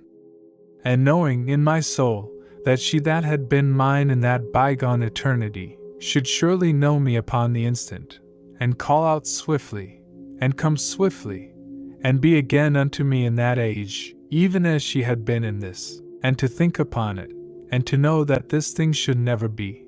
but that, even in that moment of thought, she that had been mine in these olden days of sweetness, might be even then suffering horror in the power of some foul monster, was like a kind of madness, so that nearly I could seize the discos, and run forth unprepared into the evil and terror of the night land, that I should make one attempt to come to that place where she abode, or else to cast off my life in the attempt. And oft did I call to Nani, and always I sent the master word beating through the night, that she might have assurance that it was indeed I that did speak unto her spirit, and no foul thing or monster, spelling evil and lies unto her. And oft did I make to instruct her that never should she be tempted forth from the shelter of that redoubt in which she did live, by any message out of the night, but always to await the master word, and moreover, to have a sure knowledge that none that was her friend would ever seek to entice her into the night. And this way and that way would I speak with Nani, sending my words silently with my brain elements. Yet was it doleful and weariful and dreadful always to have speech into the dark, and never to hear the answering beat of the master word, and the sweet, faint voice whispering within my soul. Yet, once and again, would I have knowledge that the ether did thrill about me, weakly, and to mine inward hearing it would seem that the master word did beat faintly in the night, and thereafter would my heart have a little comfort, in that I had assurance, of a kind, that the love-mate of my memory dreams did still live, and constant I put forth my soul to hark, so that my health failed me, with the effort of my harking, and I would chide my being, that I had not a wiser control, and so make a fight to do sanely. Yet day by day did my heart grow more weary and restless, for, indeed, it did seem that life was but a very little matter against so great a loss as my heart did feel to suffer. And oft, at this time and that, did there come a voice speaking plainly out of the night, and did purport to be the voice of Nani. But ever I did say the master word unto the voice, and the voice had no power by which it could make the one answer. Yet I jeered not at the voice, to show contempt of its failing to bewit me, but let the matter bide, and the voice would be silent a time, and again would make a calling unto me. But never did I make speech with it, for therein lies the danger to the soul, but always did speak the master word to its silencing, and thereafter would shut the thing from my memory, and think only upon sweet and holy matters, as it might be truth and courage, but more often of Nani, which was both sweet and holy, to my spirit and heart and being. And so it was as I have set down, there were monsters without in the night that did torment me, having, it may be, intent to lure me unto destruction. Or indeed it doth chance that they had no hope but to plague me with malice. And, as may be thought, all this considering of my trouble, and the giving of my strength unto Nani through the night of the world, that she might have comfort and help, did work upon me, so that I grew thin, plainly to the eye of those that loved me. And the master Monstruican, he that did love me, as I were his son, chid me gently, and had wise speech with me, so that I but loved him the more, yet without having gain of health. For my heart destroyed me, as it doth if love be held back and made always to weep. And it may be thought strange that my mother and my father did not talk also with me. But I had neither mother nor father those many years, and this thing I should have set down early, so that none should waste thought pondering to no end. But the blame is to my telling. Now, concerning my love trouble, there did happen a certain thing which gave me to decide. For one night I waked from a sore troubled sleep, and it did seem that Nani did call my name, mine olden loved name, and in a voice of utter anguish and with beseeching. And I sat up in the bed, and sent the master word into the night, with my brain elements, and presently all about me there was the solemn beat of the master word, answering, but weak, and gone faint, that scarce I might hear it. And I called again with my brain elements unto Nani, that was Murdith, and spoke to give her assurance, and to haste to tell unto me that which was so wrong and pitiful with her. And who shall be amazed that I was shaken with the eagerness of my spirit, and that it was so long since Nani had spoken clear within my soul. And now behold, her voice. Yet though I did call many a time unto the everlasting night, there came no more the voice of Nani, speaking strangely within my spirit, but only at times a weak thrilling of the ether about me. And, at the last I grew maddened with the sorrow of this thing, and the sense and knowledge of harm about the maid, and I stood upright upon my feet, and I raised my hands, and gave word and honor unto Nani through all the blackness of the night, that I would no more abide within the mighty pyramid to my safety, whilst she, that had been mine own through eternity, came to horror and destruction by the beasts and evil powers of that dark world. And I gave the word with my brain elements, and bade her to be of heart, for that until I died I would seek her. But out of the darkness there came naught but the silence. Then I clothed me swiftly, and went up quickly to the tower of observation, that I might speak instant with the master Monstruican. For my heart burned in me to intention, and to be doing speedily that which I had set upon myself to do. And I came to the master Monstruican, and told all to him, and how that I did mean no more to suffer in quiet and to no end, but to make adventure into the night land, that I find Nani, or perchance find a swift peace from this my long troubling. Now, when the master Monstruican heard that which I had to say, it sat heavily upon him, and he besought me long and many times that I refrain from this thing, for that none might achieve so great a task. but that I should be lost in my youth before many days were gone by. Yet to all his speech I said naught, save that this thing was laid upon me, and even as I had promised, so should I make to act. And in the ending, the master Monstroican perceived that I was set to this thing, and not to be moved. And he did put it to me how that I had grown to leanness, with so much troubling, and that I should have wisdom to wait a while, that I put on my full strength. But even as I was, so would I go. And this I told to him, gently, and showed how that the thing was meet and helpful to the safety of my soul, for that my strength was still in me. Yet was I sweeter in spirit because that I stood lean and pure, and much poor dross and littleness had been burned from me, so that fear was not in me. And all do I lay to the count of my love, which doth purify and make sweet and fearless the human heart. And because I was even as I have said, so was I the less in trouble of the forces of evil, for long and sore had been my preparation of spirit, and I wot that none had ever gone forth into the darkness, so long withholden from that which doth weaken and taint the spirit. And here let me set down how that the 3 days of preparation, which were proper to those that willed to go forth into the night land, had for their chief aim the cleansing of the spirit, so that the powers of evil did have a less ableness to harm. But also it was, as I have said, that none should go forth in ignorance of the full dreadfulness of all that held the night, for it was at the preparation that there was made known certain horrors that were not told unto the young, and of horrid mutilations, and of abasements of the soul, that did shake the heart with fear, if but they were whispered into the hearing. And these things were not set down in any book that might be lightly come by, but were warded and safe locked by the master of the preparation, in the room of preparation. And indeed, when I did hear that which presently I was to hear, I had wonder in my heart that ever any went out into the night land, or that ever the room of preparation should have other than students that meant not to go forth, but only to achieve some knowledge of that which hath been done, and mayhaps shall be once again. Yet, in verity, is this but the way of the human heart, and hath always been, and will be so in all the years, forever.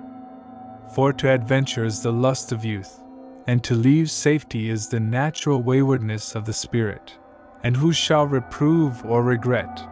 For it were sorrowful that this spirit of man should cease. Yet must it not be thought that I do uphold fightings to the death or to mutilation, between man and man, but rather do sorrow upon this thought. Now, when the morrow came, if thus I shall speak of that which was outwardly even as the night, though changing alway within the mighty pyramid, I went unto the room of preparation, and the door was closed upon me, and I underwent the full preparation, that I might have full power and aid to come to success through all the terror of the night land. And 3 days and 3 nights did I abide within the room of preparation, and upon the 4th day was mine armor brought unto me, and the master of the preparation stood away from me, silent and with sorrow upon his face, but touching me not, either coming anigh to aid me, nor having any speech with me, for none might crowd upon me, or cause me to answer. And presently was I clad with the grey armor, and below the armor a close-knit suit of special shaping and texture, to have the shape of the armor, and that I might not die by the cold of the night land. And I placed upon me a scrip of food and drink, that might keep the life within me for a great time, by reason of its preparation. And this lay ready to me, with the armor, and was stitched about with the mark of honor, so that I knew loving women thus to speed me. And when all was done and made ready, I took up the discourse, and bowed in silence to the master of the preparation. And he went towards the door, and opened it, and signaled that the people stand back, so that I might go forth untouched. And the people stood back, for many had crowded to the door of the room of preparation, so that I knew how that my story must be to the heart of all, in all the cities of the great redoubt. For to come unbidden anigh that door was against the lesser law, and that any erred in this matter betokened much. And I went out through the door, and there was a mighty lane of people unto the great lift. And about the great lift, as I went downwards, did the countless millions stand, and all in a great silence, but having dear sympathy in their souls, yet loyal unto my safety, in that none in all the mighty pyramid did make speech unto me, or call out aught. And as I went downward through the miles, lo! All the ether of the world seemed to be surged with the silent prayers and speedings of those quiet multitudes. And I came at last unto the great gate, and behold the dear Master Monstroican did stand in full armor, and with the discos, to do me honor, with the full watch, as I went forth. And I looked at him, quietly, and he looked unto me, and I bent my head to show respect, and he made silent salute with the discos, and afterwards I went onwards towards the great gateway, and they made dim the lights in the great causeway, that there should no glare go forth into the land, when the gate was opened, and behold, they opened not the lesser gate within the greater for me, but did honor my journey, in that they swung wide the great gate itself, through which a monstrous army might pass. And there was an utter silence all about the gate, and in the hushed light the 2,000 that made the full watch, held up each the discos, silently, to make salute, and humbly, I held up the discos reversed, and went forward into the dark. 6. The way that I did go. Now I went forward for a space, and took heed not to look backwards, but to be strong of heart and spirit. For that which did lie before me had need of all my manhood and courage of soul, that I come to the succor of that made afar in the darkness of the world, or meet my death proper, as it might need to be. And thus did I go forward steadfastly, and conscious in all my being of the emotions of that parting from my mighty home, and of the tenderness and wiseness that did underlie so much curbed rule and guidance. And my heart was warm towards the Master Monstroican for that great honor, that he should come downward in armor to make one with the full watch, that he might uphold me to a lofty spirit at the moment of my going. And all that time as I went forward, was the ether of the night about me, in tumult with the thoughts and blind wishings of the great millions I had but now left to my back. And presently, as I steadied somewhat upon my emotions, I was conscious of the exceeding coldness of the night air, and of the different taste of it upon my lungs and in the mouth, and it had, as it were, a wondrous keen sharping upon my palate, and did fill the lips more in the breathing, so that it may be supposed it had more body within it than that air which did fill the plateau of the 1000th city where was my home. For the air of every city was of difference, and the greater between. One that was afar up and another nigh to the earth, as may be thought, so that many peoples did migrate unto that level which gave them best healthfulness,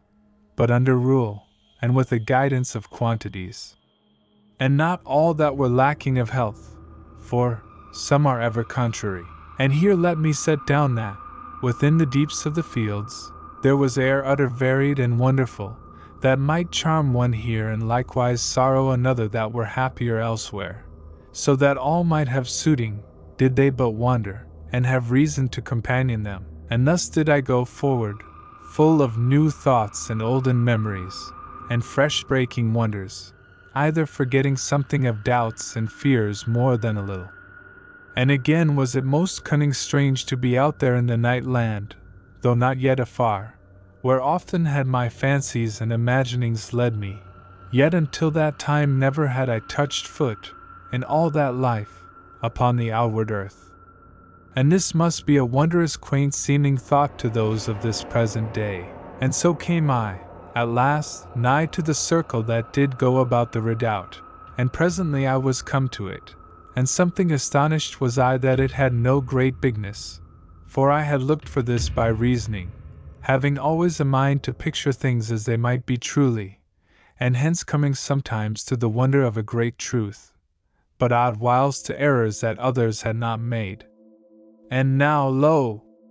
I did find it but a small, clear tube that had not 2 inches of thickness, yet sent out a very bright and strong light, so that it seemed greater to the eye, did one but behold from a distance. And this is but a little thing to set to the telling, yet may it give something of the newness of all. And moreover, shall you have memory with me in this place, how that oft had I seen things and beast monsters peer over that same little tube of light, their faces coming forward out of the night. And this had I seen as child and man, for as children, we did use to keep oft a watch by hours upon an holiday time, through the great glasses of the embrasures.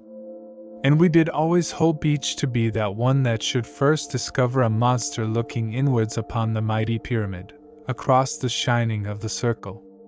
And these to come oft, yet presently to slink away into the night, having, in verity, no liking for that light, and pride had we taken of ourselves to perceive those monsters which had most of ugliness and horror to commend them. For thereby did we stand to have won the game of watching, until such time as a more fearsome brute be discovered. And so went the play, yet with ever, it doth seem to me now, something of a half-known shudder to the heart, and a child's rejoicing unknowingly in that safety which had power to make light the seeming of such matters. And this, also, is but a small matter, yet doth it bear upon the inwardness of my feelings. For the memories of all my youth and of the many beasts that I had seen to peer across the light did come upwards in my mind in that moment, so that I did give back a little, unthinking of what I did, but having upon me the sudden imagining of that which might come out of the dark, beyond, and I to stand a little moment, and presently had grown free in my heart to have courage of farewell, and so did turn me at last to the viewing of that wondrous home of the last millions of this world. And the sight was an astonishment, and an uplifting, that indeed there was so mighty a thing in all the earth, and well might be that there were monsters and forces gathered together about that hill of life, out of all the darkness of the world. For the thing was as a mighty mountain that went up measureless into the night, and spread out upon the earth to the right and to the left of me, so that it did seem to hold all the world with its might. And in the nearer slope were there 300,000 great embrasures, as well I did know, there being in all the four sides of the redoubt 1,200,000 embrasures, as was set out in the books of the schools, and upon the cover of atlas books as they still quaintly to be called, and many another place, as might be supposed. And half a mile upward was the lowest tier of those great window places, and above that, countless other tiers. And a great light came out from them into the darkness, so that I looked up into the night many miles, and yet did see them in shining rows, and did make separate each embrasure from its fellow for a great way. But there grew yet more, above in the mighty distance, so that they were lost in the upward space of the night, and did seem to me presently but as a constant, glimmering fire, that did shape a shining peak into the blackness of the heavens, dwindling into the utmost height.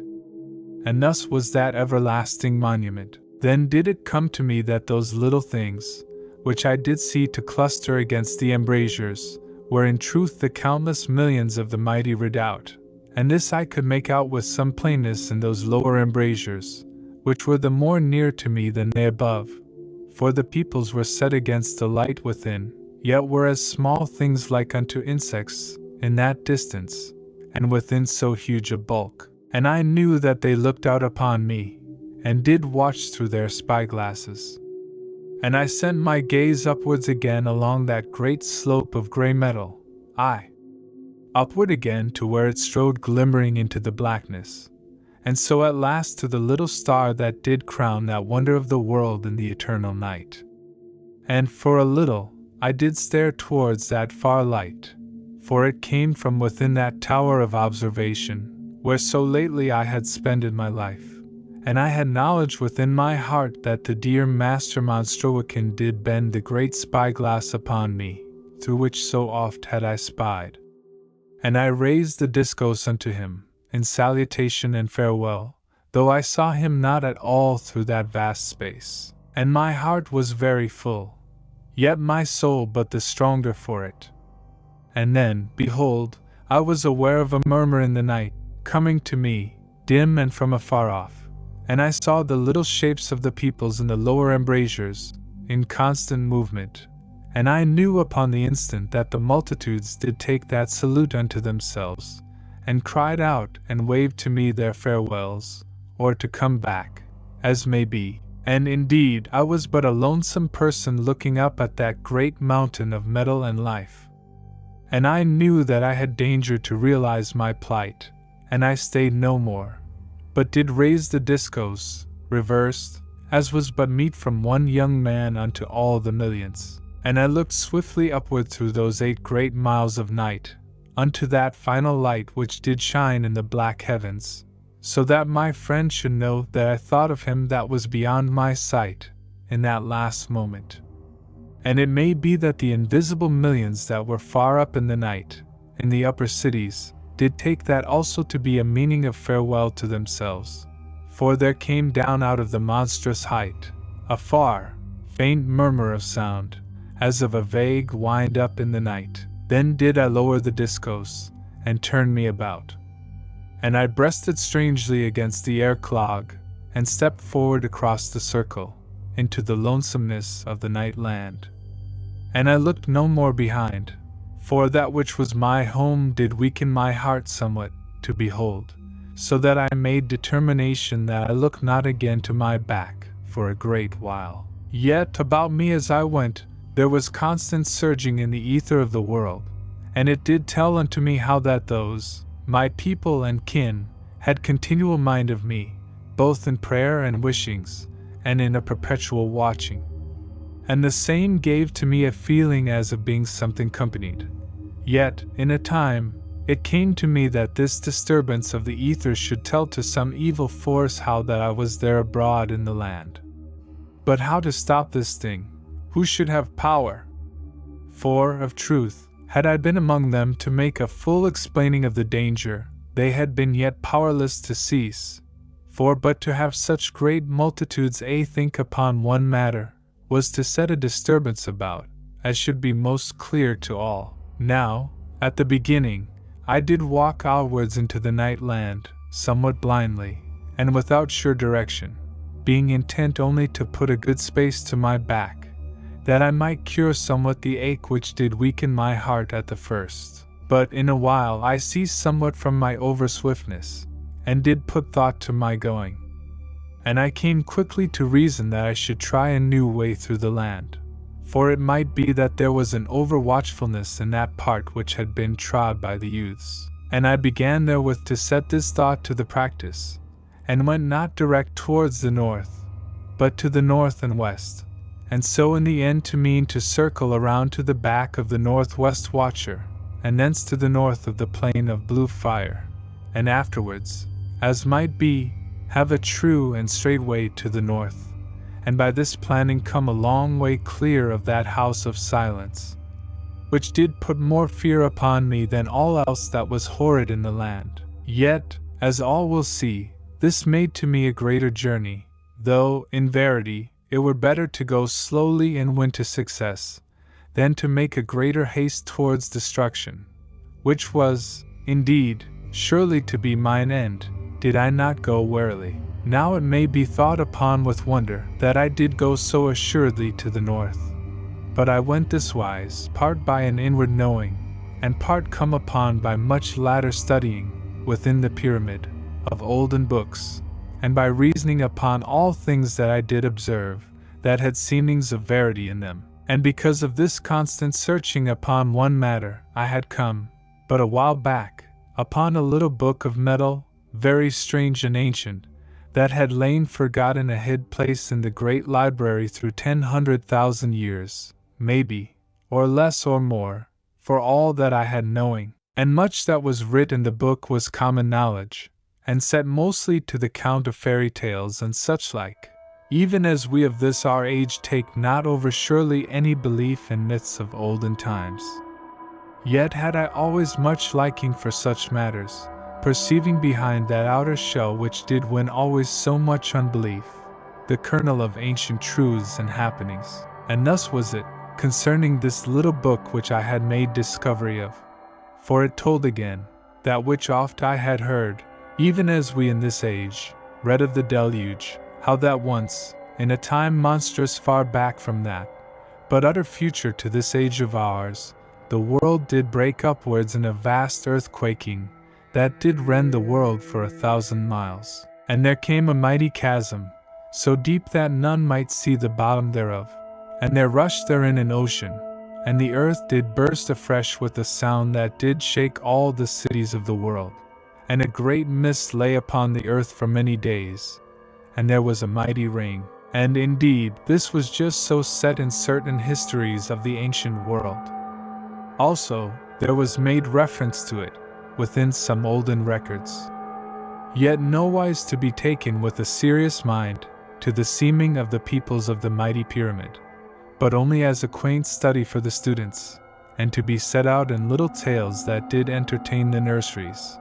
or, as it might be, wise men and the general. Yet there was this, about that small and peculiar book, that it did speak of many of these things, as it were that it did quote from the pens of those that did have actual witness, and set all out with a strange gravity, that did cause one to consider it as meant to be indeed the tellings of truth, and to seem this wise to have great difference from all that I had read before concerning those matters. And there was, further, a part in the ending of the book, that did seem to be rid of a time that came afterwards, maybe 100,000, and maybe 1,000,000 years. But who shall say? And therein it did tell of an huge and mighty valley that did come out of the west, towards the southeast, and made turning thence northwards, and was 1,000 miles both ways.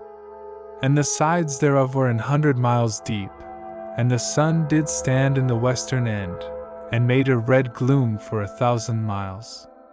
And in the bottom there were great seas, and beasts strange and awesome, and very plentiful. Now this, as may be seen, was as the talk of romance. Yet did I turn my wits to their natural end, and made thus plain of it. For, in truth, I to have something of belief, and it to seem to me that in a bygone eternity, when the world was yet light, as in my heart I knew to have been indeed a thing of verity, there was a great and wondrous earthquake, and the earthquake did burst the world up, along a certain great curve where it had weakness, and there fell into the yawning furnace of the world, one of the great oceans, and immediately made of itself steam, and so brake upwards again, and tore the earth mightily in its swift uprising. And thereafter there was a mist and confusion and rain upon the world. And indeed, all very seemly put, and not to be taken as a light tale. Then, in that ending of the book, there was one that did write, having lived in a vast later age, when the sun had come anigh to his dying, and the upward earth was grown quiet and cold, and not good to live upon. And in that time the mighty chasm had been calmed by the weight of an eternity, so that it was now a most deep and wondrous valley, that did hold seas and great hills and mountains, and in it were great forests of kinds, and lands that were good and healthful, and places given over to fire, and to steamings, and sulphur clouds, so that they held poisons that had ill for man, and great beasts were there down in that far depth, that none might see ever, save by a strong spyglass. And such there were in the early world, and had now been bred in the ending by those inward forces of nature which did make the valley a place of good warmth, so that there was, as it were, once more the primal world born to give new birth unto such olden monsters, and to others, new and peculiar to that age and circumstance. And all this, indeed, did the book give also, but constrained and difficult to take clearly to the heart, and not like to the wise plain speech of the early tellings, so that I must even set it out here in mine own speech. And it did seem to me, by my reading, that man had come at one time to a great softness of heart and spirit through many ages of overease, but that the world did come to coldness and unfriendliness, by reason of the sun's slow ceasing. And there was presently, in naturalness, a race upon the earth that were hardy, and made to fight for their lives, and did perceive that the mighty valley that cut the world in twain was a place of warmth and life, and so did make to adventure their bodies down that wondrous height, and were many ages coming safe to the bottom, but did find safe places in the downward way where they built them houses, and made to live, and begot them children. And these grew up to that life of constant and great climbings, and of hard workings upon the road, which was the one intent of that people, so that the book did speak of them always as the road makers. And thus did they make downwards through the long years and the ages, and many generations did live and die, and saw not the reaching of the road down into that great vale that lay so monstrous deep in the world. But in the end they did come there with the road, and they were very hardy, and they did fight with the monsters and slay many, and they built them many cities, through great years in the mighty valley, and did make the road from city unto city along that great valley, even unto the bight of the valley. And they found here a constant darkness and shadow, for that the sun could not make a shining around that great corner. Yet, even here they ceased not to make the road, but took it around, and a mighty way unto the north, passing it among strange fires and pits that burned from out of the earth. But there was presently such a power and horror of monsters and evil things in that valley of shadow, that the road makers were made to go backwards into the red light which did fill the westward valley, and came from that low sun. And they went back unto their cities, and lived there mayhaps 100,000 years, and grew wise and cunning in all matters. And their wise people did make dealings and had experiment with those forces which are distasteful and harmful unto life. But they did this in ignorance, for all that they had much wisdom, thinking only to experiment, that they come to greater knowings. But they did open a way for those forces, and much harm and pity did come thereby. And then had all people to have regret,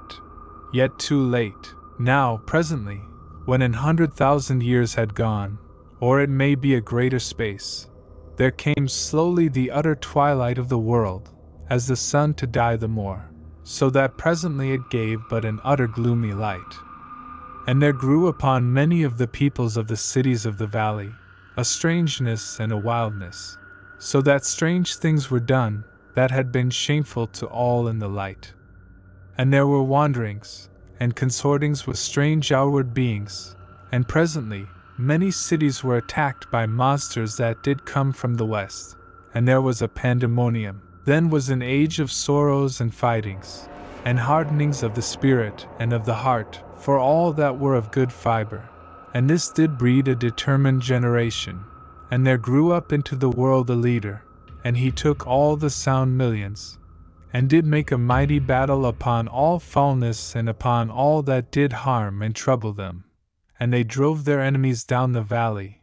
and up the valley, and did utterly scatter and put them to flight. Then did that man call all his peoples together, and did make it plain how that the darkness grew upon the world, and that the foul and dreadful powers abroad were like to be more horrid when a greater gloom came. And he put to them that they build a mighty refuge, and the peoples did acclaim, and lo, there was built, presently, a great house. But the great house was not proper, and that man did take all the peoples to wander, and they came to the bight, and there was built at last that great and mighty pyramid. Now this is the sense and telling of that book, and but late had I read it, and talked somewhat of it with my dear friend, the Master Monstruican, but not overmuch, for I had taken so sudden a mind to go, that all else had dropped from about me. Yet to us it did seem clear that there was no life in all the invisible upper world, and that, surely, that great road whereon the silent ones did walk, must be that same road which the hardy peoples of that age did make. And it did seem wise to the Master Monstruican, and unto me, that if any should find the lesser redoubt, they must surely do so somewhere within the mighty valley. But whether the road that led into the west, where was the place of the abhumans, should bring me to it, I had no knowing, nor whether it might lie on the northward way. And I, maybe, to wander 1,000 miles wrong, if, in truth, I were not into some dreadful trouble before. And indeed, no reason of value was there to give me hope that the lesser pyramid lay either to the west, or where the road went northward, beyond the House of Silence. Yet I did so feel it to be somewhere to the north, that I had made a determination to search that way for a great distance, the first, and if I could not come upon aught, then I should have sober thought that it did lie westward. But in the valley someways, I had feeling of assurance that it must be, for it was plain that the telling of the book was sound in its bottom sense, as might be seen. For how should any live in the utter bleak and deadly chill of the silent upper world that lay 100 miles up in the night, hid and lost forever? And strange is it to think of those wondrous and mighty cliffs that gird us about, and yet were fast held from us in the dark, so that I had not known of them, save for the telling of that book, though, in truth, it had been always supposed that we lived in a great deep of the world. But indeed, it was rather held in belief that we abode in the bed of some ancient sea, that did surely slope gradual away from us, and not go up abrupt and savage. And here let me make so clear as I may that the general peoples had no clear thought upon any such matters, though there was something of it taught in the schools, yet rather this and that, of diverse conclusions, as it might be thinkings of the teachers, after much study, and some ponderings. For one man, having a lack of imagining, would scoff, and another, maybe, to take it very staidly, but some would build fancy upon the tellings of the records, and make foolish and fantastic that which had groundings in truth, and thus is it ever. But to the most peoples of the pyramid, there was no deep conviction nor thought of any great hid world afar in the darkness. For they gave attention and belief only to that which lay to their view, nor could a great lot come to imagine that there had been ever any other condition, and to them, it did seem right and meet that there should be strange things, and fires from the earth, and an ever-abiding night, and monsters, and matters hid and tangled much in mystery, and very content were the most of them, though some had in them the yeast of imaginings, or the pimples of fancy upon them, and to these there seemed many possibilities, though the first to read out to sanity, and the second to expect and have speech towards much that was foolish or to no purpose. And of these vague believings of the peoples, have I made hint before, and need not have much trouble to it now. Save that, with the children, as is ever the way, those olden tales had much believing, and the simplicity of the wise did mate with the beliefs of the young, and between them did lie the truth. And so did I make speed towards the north, having a strong surety in my heart and mind that there were but two ways to my search, for without of the valley, afar up in the dead lonesomeness of the hidden world, was a cold that was sharp and ready to death, and a lacking, as I must believe, of the sweet, needful air that yet did lie in plenty in that deep place of the earth. So that, surely, the mighty valley somewheres to hold that other redoubt. Yet, as I have said, I went not direct to my journey, but otherwise, for those sound reasons which I did set down a time back. 7. The night land. Now, as I went towards the north and west, I steered me warily for a great while, that I come safe of that great watcher of the northwest. And as I made forward, I put thought to all matters which must concern me, so far as I had imagining to see. And first I did consider the speed that I should keep, and found presently that I did well to be moderate, for that I had before me a great and mighty journey, and indeed, who might speak knowingly of the end thereof. And another matter I did arrange, for I would make the times of my goings forward, and the times of mine eatings and sleepings all to a wise and regular fashion, that thereby I might go a great way, with the less harm to my body, so that I should be strong when the need did come for my strength.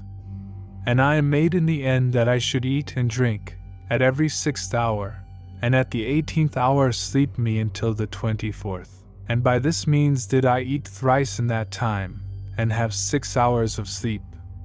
And this seemed very good to me, and I did strive always to manage thus in all my great journeying in the night land. Yet, as may be supposed, there were times oft and many when I must watch without ceasing, and leave my slumber unto the future, for the land was full of grim and dreadful perils. And, as doth be human, I brake my rule straightway in the beginning, for I ceased not to walk for 21 hours, hiding and creeping, as the need did be in those places that were like to show me unto the watcher. And when I did think upon food, it did sicken me, so that I would eat by and by, as I made it within my thoughts. But when 21 hours had gone, I grew very weary and something faint, and was forced that I look about for some place where I might have rest. And in a little while, I did see, away off, a small fire-hole, the like of which I had passed odd times even so early. And I made to come nigh to that part, for there would be warmth from the chill of the night land, and mayhaps a place dry and convenient to my slumber. And when I came anigh, I saw that it was a cheerful place, as it might be said, amid so much gloom, for the hole was but a few paces wide, and full of a dull, glowing fire, that did bubble somewhat, and throw off a small sulphur smoke. And I sat me down, at no great way, and did place the discos on the rock to my hand, and I moved not a while, but was aweary, so that I had not the courage to eat either to drink, but must turn me and look back to the mighty pyramid. And in truth, though I had come a very good space, yet was I so anigh to it, that I was both cheered and put out of heart, for it did seem close upon me, by reason of its greatness, so that I, who had journeyed a hard and weariful way, was shaken with the greatness of the task that was upon me. Yet was this but one side of my heart, for it was good to feel the nearness of my mighty home, and I knew that there did countless millions make watch upon me, as I sat, yet did I make no sign, for it is not meet to make a constant farewell, but to go. Yet was it very strange to be thus near, and to show such behavior as were proper to one afar from all humanity. But so it was that I ordered my ways, for it did seem proper to me, yet was I happy to know that the dear Master Monstroican must, time and oft, have spied upon me through the great spyglass, and mayhaps did watch me in that moment, and it grew in me that I did act weakly to hold off from mine victuals, and showed foolishness before my kind friend afar. And I did ope my scrip, and take therefrom 3 tablets, the which I chewed and did eat, for this was a strong food, treated that it had but small bulk. Yet were they not filling to the belly, and I made that I would drink well, that I might feel that something was therein, and to this end, I shook from a strong and especial tube a dust, and I caught the dust within a little cup, and the air did make an action upon that dust, as it were of chemistry, and the dust did boil and make a fizzing in the cup, and rose up and filled it with a liquid that was of simple water, yet very strange to see come that way, but ordinary after a time. And in this way, as might be seen, had I such food and drink in but a little scrip, that might keep life within me for a great time. Yet was it a way of discomfort, and lacking to the mouth and to the belly, but a sufficient thing unto the need of the body, and good matter for a thankful heart, in that dark and hungry land. Now when I had eaten, I did go over in their order those things which I did carry, for there was, beside the discos and that scrip of food, a pouch that did contain matters various. And these I did look into, and afterward did take out a small compass that I had been give by the Master Monstroican, so that I might find of its workings without the great redoubt. And he had said unto me, that it might be that I should pass far off into the night land, and lose the mighty pyramid amid so great a country, and so plentiful a darkness. Then, perchance, if that ancient principle did still lurk within the machine, though turn no more to the north, but unto the pyramid, then should it guide my feet homeward out of the everlasting night, and thus have once more that ancient use which, as I do know, is common unto this age. And this was a very cunning thing to have with me, if but it held service to the earth current, and a rare thing, which the master Monstroican did make with his own hands and much skill and pains, from an olden one that had place within the great museum, and concerning which I have told somewhat before this place. And I set the thing upon the ground, but it had no certain way with it, but did spin and waver constantly, and this I made to consider, and remembered that I was yet above that part where, afar in the earth did spread the greatness of the underground fields, and I was, haply, but a little way off from the crack, though a mighty way above, and it pleasured me to wonder whether the dear master Monstroican did behold how that I made test with the compass, for the light was good from the firehole, and the great spyglass had a great strength. Yet had I no certainty, for, as I did know, from much watchings, there was no surety in the searching of the land by the glass, for there was oft plainness where you did think surely none should see, and anon a dullness where might be thought that the sight went gaily. And this may be plain to all, for the wavering of the lights from the strange fires was not to be accounted to rule, but made a light here, and a darkness there, and then did change about, oddly. Moreover, there were smokes and mists that did come upwards from the earth, in this place and in that, and had somewhiles a greatness, but oft were small, and did lurk low, and had no power but to confuse the sight. And presently I did put by the compass in my pouch, and made to compose myself unto sleep. But here would I now set down how that, in the end, after I had gone many days journeyings outward from the mighty pyramid, I did indeed find it to draw the northward part of the needle unto it, and this was a comfort and a pleasure to my spirit. Moreover, if ever I did get back, as I did think, it would be a matter for great interest unto the master Monstroican, yet, in verity, were there other matters that should hold him more,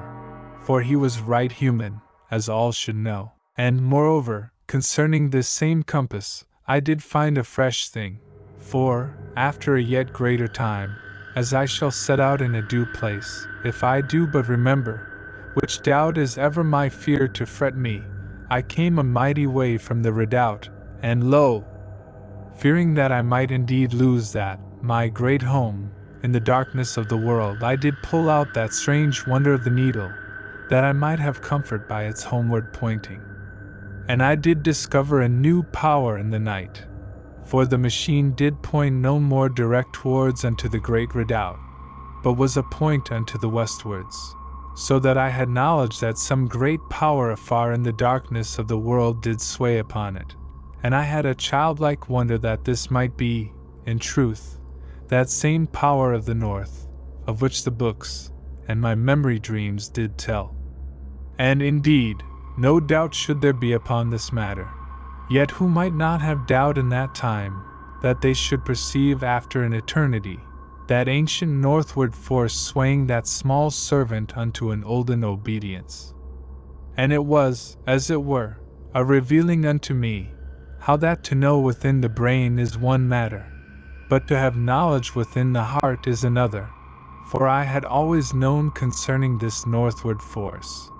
but yet had not known with the true meaning of knowledge. And yet one other matter there was to cause doubt, at that moment of this new knowing, for it came to me that maybe the power of that lesser redoubt did begin to act upon the machine, even as the earth current of the great pyramid did hold yet a strong drawing upon the needle. And were this so, then did I not surely begin to stand anigh unto my journey's end,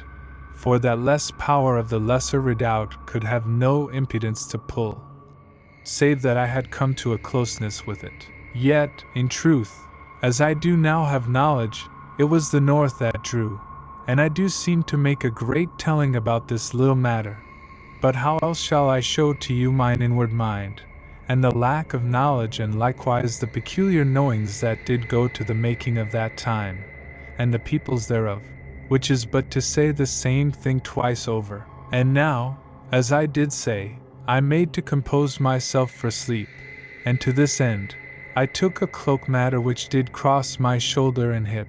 and wrapped it about me, and lay down there in the darkness of the night, by that strange fire-hole. And I laid the discos beside me, within the cloak, for it was, indeed, my companion and friend in bitter need, so that I had pleasure to feel the strange thing anigh to me.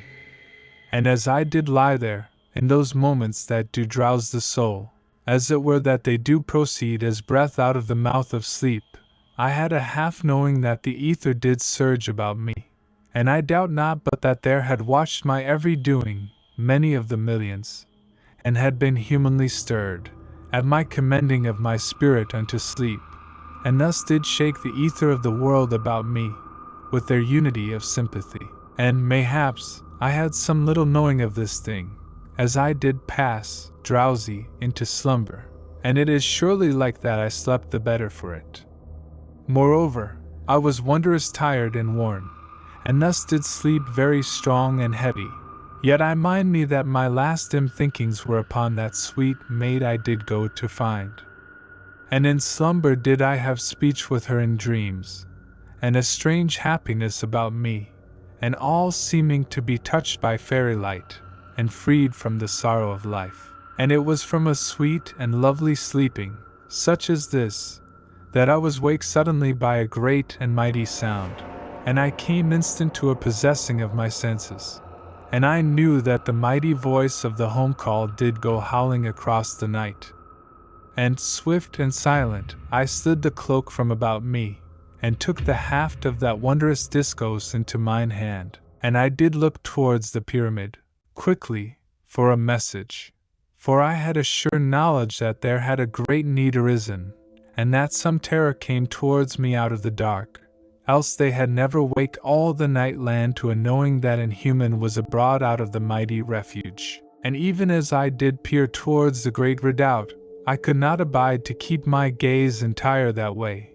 but did take a large and fearful look all about me, yet could make to see nothing, and so did stare, eager and anxious, afar into the upper blackness of the night, where did shine that final light of the tower of observation, and the same while crouched, and holding the discos, and making to glance across my shoulders, and to watch for the message.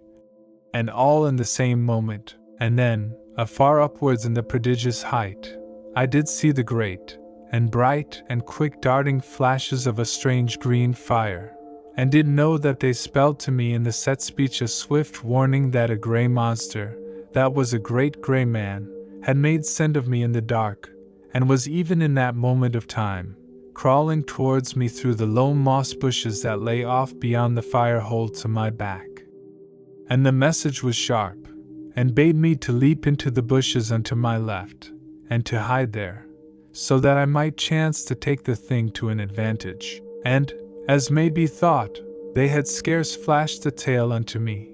but I was gone in among the shadows of a clump of the moss bush that did grow anigh, and I sweat with a strange terror, and a cold and excited shaking of the heart. Yet was my spirit set strong to conquer. And lo! As I did crouch there, hidden, I saw something come very quiet out of the bushes that did grow beyond the fire-hole, and it was great, and crept, and was noways colored but by grayness in all its parts. And the glare from the fire-hole did seem to trouble it, so that it looked, laying its head to the ground, and spying along the earth, in a strange and brutish fashion, that it might oversee the glare of the fire-hole. Yet I doubt that it saw beyond the fire with plainness, for, in a moment, it crept swift in among the bushes again, and came out towards the edge of the fire-hole in another place, and this it did thrice unto my left, and thrice unto my right, and every time did lay its head to the earth, and spy along, and did hunch its shoulders, and thrust forward the jaw horridly and turn the neck, as a very nasty beast might go, wanton. Now, as you may think, this manner of the beast man did shake my courage mightily, For I did think each time that it did go inward among the moss bushes, that it had made discovery of me, and would make to take me in the back, from out of the dark of the bushes. And this was an uncomfortable thing to consider, as others might think also, had any been there in the bush with me. And then, in truth, did that same swift sense of mine hearing prove helpful to my saving, for, behold, the thing did go back into the moss bushes, after that last coming out, and did seem to make as it had made a failing to discover me, and had no further intent, save to return unto the night. And I had this thought truly in mine heart, and for maybe a minute, and then, lo! Within my soul a voice did speak plain,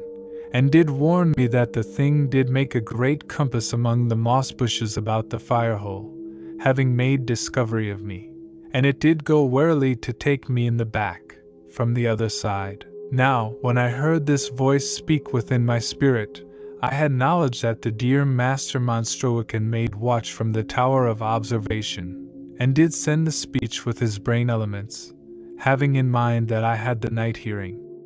And I trusted the speech, for in the same moment of time there did beat all about me in the night the solemn throb of the Master Word, as that it had been added with speed, to give instant assurance.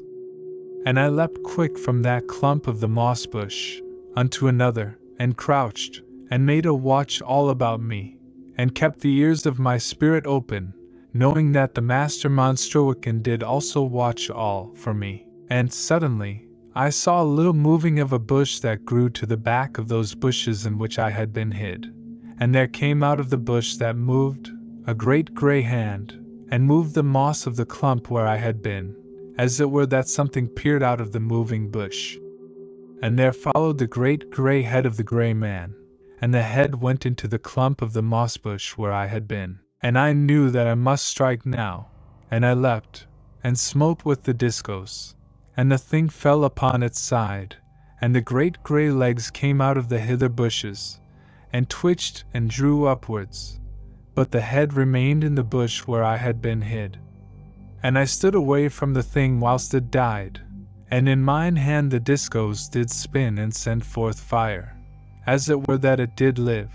and did know that it had slain a great and horrid monster. And presently the grey man was dead, and I went away from those bushes, unto the far side of the fire-hole.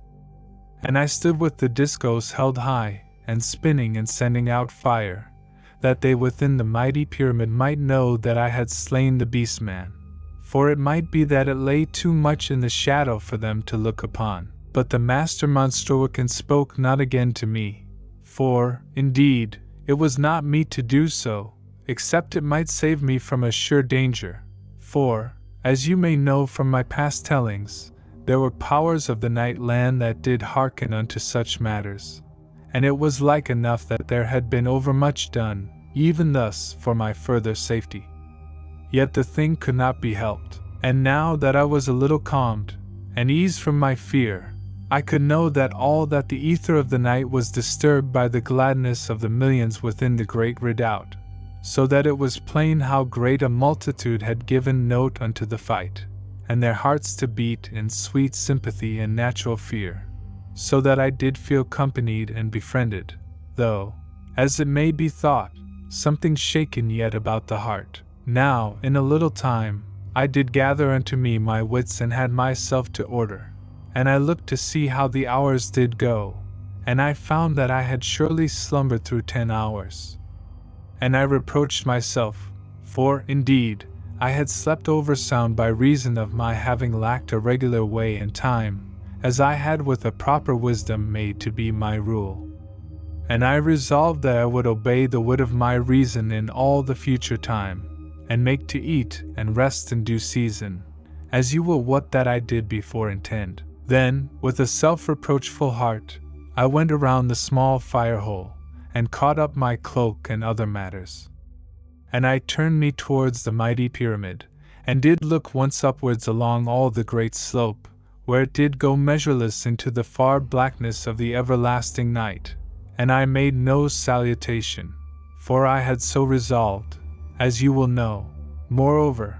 I desire not to call forth any unneedful disturbance of the ether of the world, which indeed must be, did I make to stir the emotions of the millions. And I turned me then away, and went off into the night, going swift and cautious, and bearing the discourse cunningly and almost, as it were, with a love for that strange and wondrous weapon that had so befriended me, and slain the foul grey man with one stroke.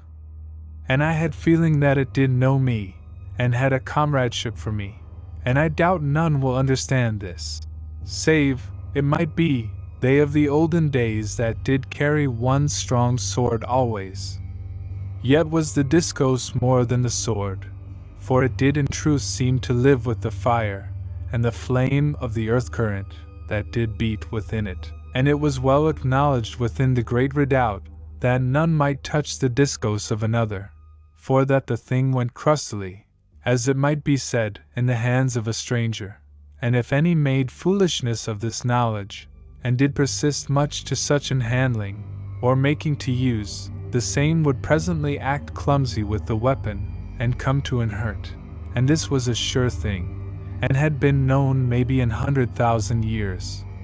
or perchance a greater time, and by this it doth seem wise to believe that there did grow always an affinity between the nature of the man, which doth, as ever, include the woman, and the discourse that he did use in his practice, and because of this known thing, and that the place would elsewise be lumbered with olden weapons of those that did die, it was a law and usage that there was placed with the dead, the discourse of the dead, there upon the last road in the country of silence, and was thus made to give back unto the earth current the power that did lie in it. And this doth seem to a careless thinker, as it were that I told once again those olden customs of the ancient folk. But this is otherwise, and had a sound reason to it. Yet, if you do so believe, I doubt not but that a right human sentiment was something at the bottom, which is proper, for it is meet that love should mate with wisdom to mother comfort in our sorrows, and it is a warm thing to do aught for our dead. And none may say nay to this. Now, as I did go onwards into the night land, looking ever to this shadow and to that, it may be conceived how my heart would stir with swift fear, at this and that my body would oft quiver to leap aside, and as swift discover that not assailed. And so did I go forward, and always with imaginings and wonders concerning what manner of uncouth being or brute might come out of the darknesses all about. Yet, in all that time, there was a certain proudness of the heart, that I did come safe out of the power of the grey man, and did surely slay him. But truly it were well that the praise be considered, and not overmuch given unto me, for I had died as I slept, but that they of the great redoubt had made a watch over me,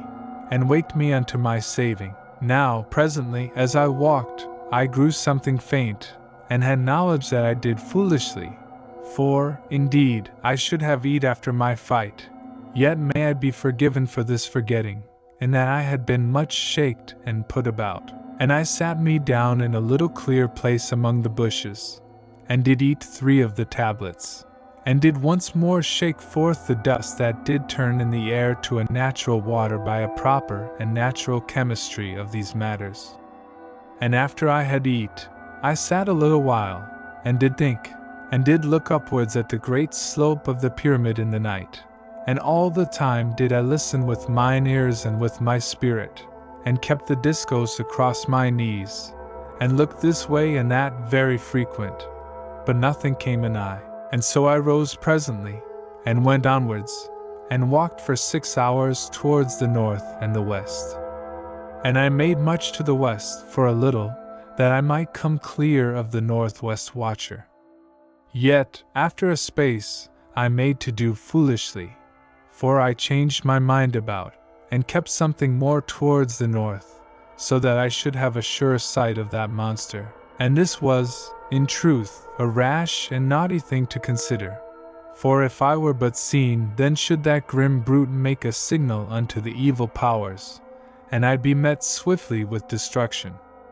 But surely the heart is a strange and wayward thing, and given to quick fears, and immediately unto great and uncountable rashnesses. And so I did go forward unwisely to the northward of a safe and proper going, and it may be that an influence was upon me, and drew me that wards. But who shall say? Now, a great time I walked, and made a halt upon every 6th hour, and did eat and drink, and look a little unto the monstrous towering of the great redoubt, and afterwards make strong mine heart, and go forward again. And always I did go warily, and chiefly among the low moss bush, but sometimes out upon stony ground, and oft across places where sulphur did puff somewhat from the ground in a low smoke, very strong in the nostrils and not liked inwardly. And as I made onwards, I looked always to my right and to my left, and anon to the rear, yet made a constant observation of the mighty watcher, that I did begin to draw nigh unto. And oft did I stoop to crawl, and my hands did bleed somewhat. But after I was troubled so, I put on the great gloves that made complete the grey armor, and so was shod proper to such journeying. And presently, when 18 hours did have passed since that my sudden awakening to the peril of the grey man, I did search about for a place to slumber, for I would keep wisely unto my ruling, and go not over long lacking of sleep, and by this planning I should be the less like to sleep over sound, and so should set my spirit to listen whilst I did sleep, and by so much as my spirit should serve me with faith, should I have safety. And this thing is plain, and wants not more to the saying thereof. And I came presently unto a sudden place where the land did go downwards brokenly, as that it had been burst a grate while gone by the inward fires. And I looked downwards over the edge of that place, and went round about it, and did see presently a ledge upon the far side, that was difficult to come upon, yet a place of some little safety to any that might go down to it, for it was awkward to see. And did any monster seek to come at me, I should have chance of warning, and might go downwards a greater way in time to my salvation. And by this determination I abode, and came down to that place with labor, but was cheerful of heart that I had found so sure a shelter. And I eat my 3 tablets, and drank the water that I did get from the powder, and so made to compose my body to sleep. Yet, at this time, a thought did come to me, and I made calculation afresh, and laughed somewhat at that my poor counting, for, indeed, I had thought to eat but thrice in the 24 hours, yet by my arranging, I was made, indeed, to eat 4 times, as you shall see immediately by a little thought. And this thing came more strong upon my spirit than any might think, for I did eat overmuch for the lasting of the food, though, in verity, it was but little to my belly, as you must all think, and have sympathy for my discomfort. And I considered a little, and had determined that I should afterwards in my journeying eat but 2 of the tablets to my meal, and this was a wise thought, and like much wisdom, a discomposing thing. But so it was, and I set it down that you may know the arranging of my ways at that time. Now, in all this while of meditation, I had been setting my cloak about me, and was fast set to my sleeping, for I had walked a weary way. And I lay me down upon my left side, with my back to the rock, which did overhang me something above, so that I was contented to feel hid from things that might pass by in the night. And I had the cloak about me, and the discos close against my breast, within the cloak, and my head upon my pouch and upon my scrip. And as I lay thus a moment easeful, I could see that so mighty was the uprising of the great pyramid that it was not hid from me even thus, but did stand upward into the night, and did shine, and was plain to be seen above the further edge of that deep place where I did lie. And I fell upon sleep, looking upward at that final light, where, as might be, the master Monstroican did bend the great spyglass upon my lonesomeness, as I lay there upon the ledge. And this was a thought of sweet comfort upon which to slumber, the which I did, But my spirit lay wakeful within my breast, and did listen through the night, and harked for all evil matters and things that did make to come anigh. But also my spirit did whisper unto Nani as I went into sleep, and so passed I into dreams. Now, it may be thought that I did act with a strange valiance, in that I composed my body so properly to slumber, and with but a little trouble of the heart concerning the coming of monsters. And in truth this hath seemed somewhat so to me, thinking since that time. But I do but set the thing that is truth, and make not to labor to an illusion of truth, and so must tell much that doth seem improper to the reality. Yet must all bear with me, and have understanding of the hardness of setting forth with true seeming the honesty of truth, which, in verity, is better served oft times by timely and cunning lies. And so shall you understand this matter so well as I. And presently my spirit waked me there in the half dark of the night land, and I looked swift about me, and upwards, and saw nothing to fear. Then did I peer at my dial, and made to discover that I had slept full over 6 quiet hours, and by this I knew the reason of mine awaking, for it was so great impressed upon me by mine inward sense and being. And this you shall understand someways, who have thought, ere sleep, to wake to a certain time of the morning, and by understanding shall you believe and give me all your kind harking and human sympathy. And I made to have a smartness of going, which is ever hard to the newly waked, and I eat 2 tablets, the while my belly did cry out for an wholesome and proper filling. But I drank some of the water, and so did ease somewhat of my hunger. Then did I wind my cloak to its shape, and put upon me my gear, which was the scrip and the pouch, and the discos to my hip, and I clomb out from that place of rest. Yet before I did come rightly up into the open, I peered about, and made some surety that no evil brew was anigh. And then I gat me out, and stood upon my feet, and looked for a little upwards at the mighty slope of the great redoubt, which did seem yet very nigh unto me, by reason of it being so monstrous in bigness. And I wondered whether in that moment the master Monstrowican did look down upon me, with the great spyglass.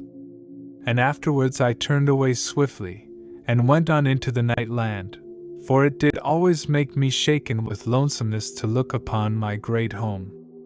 And so I did go forward with a strong and uncaring stride, but grew presently to quietness, and to have back the proper caution of my going.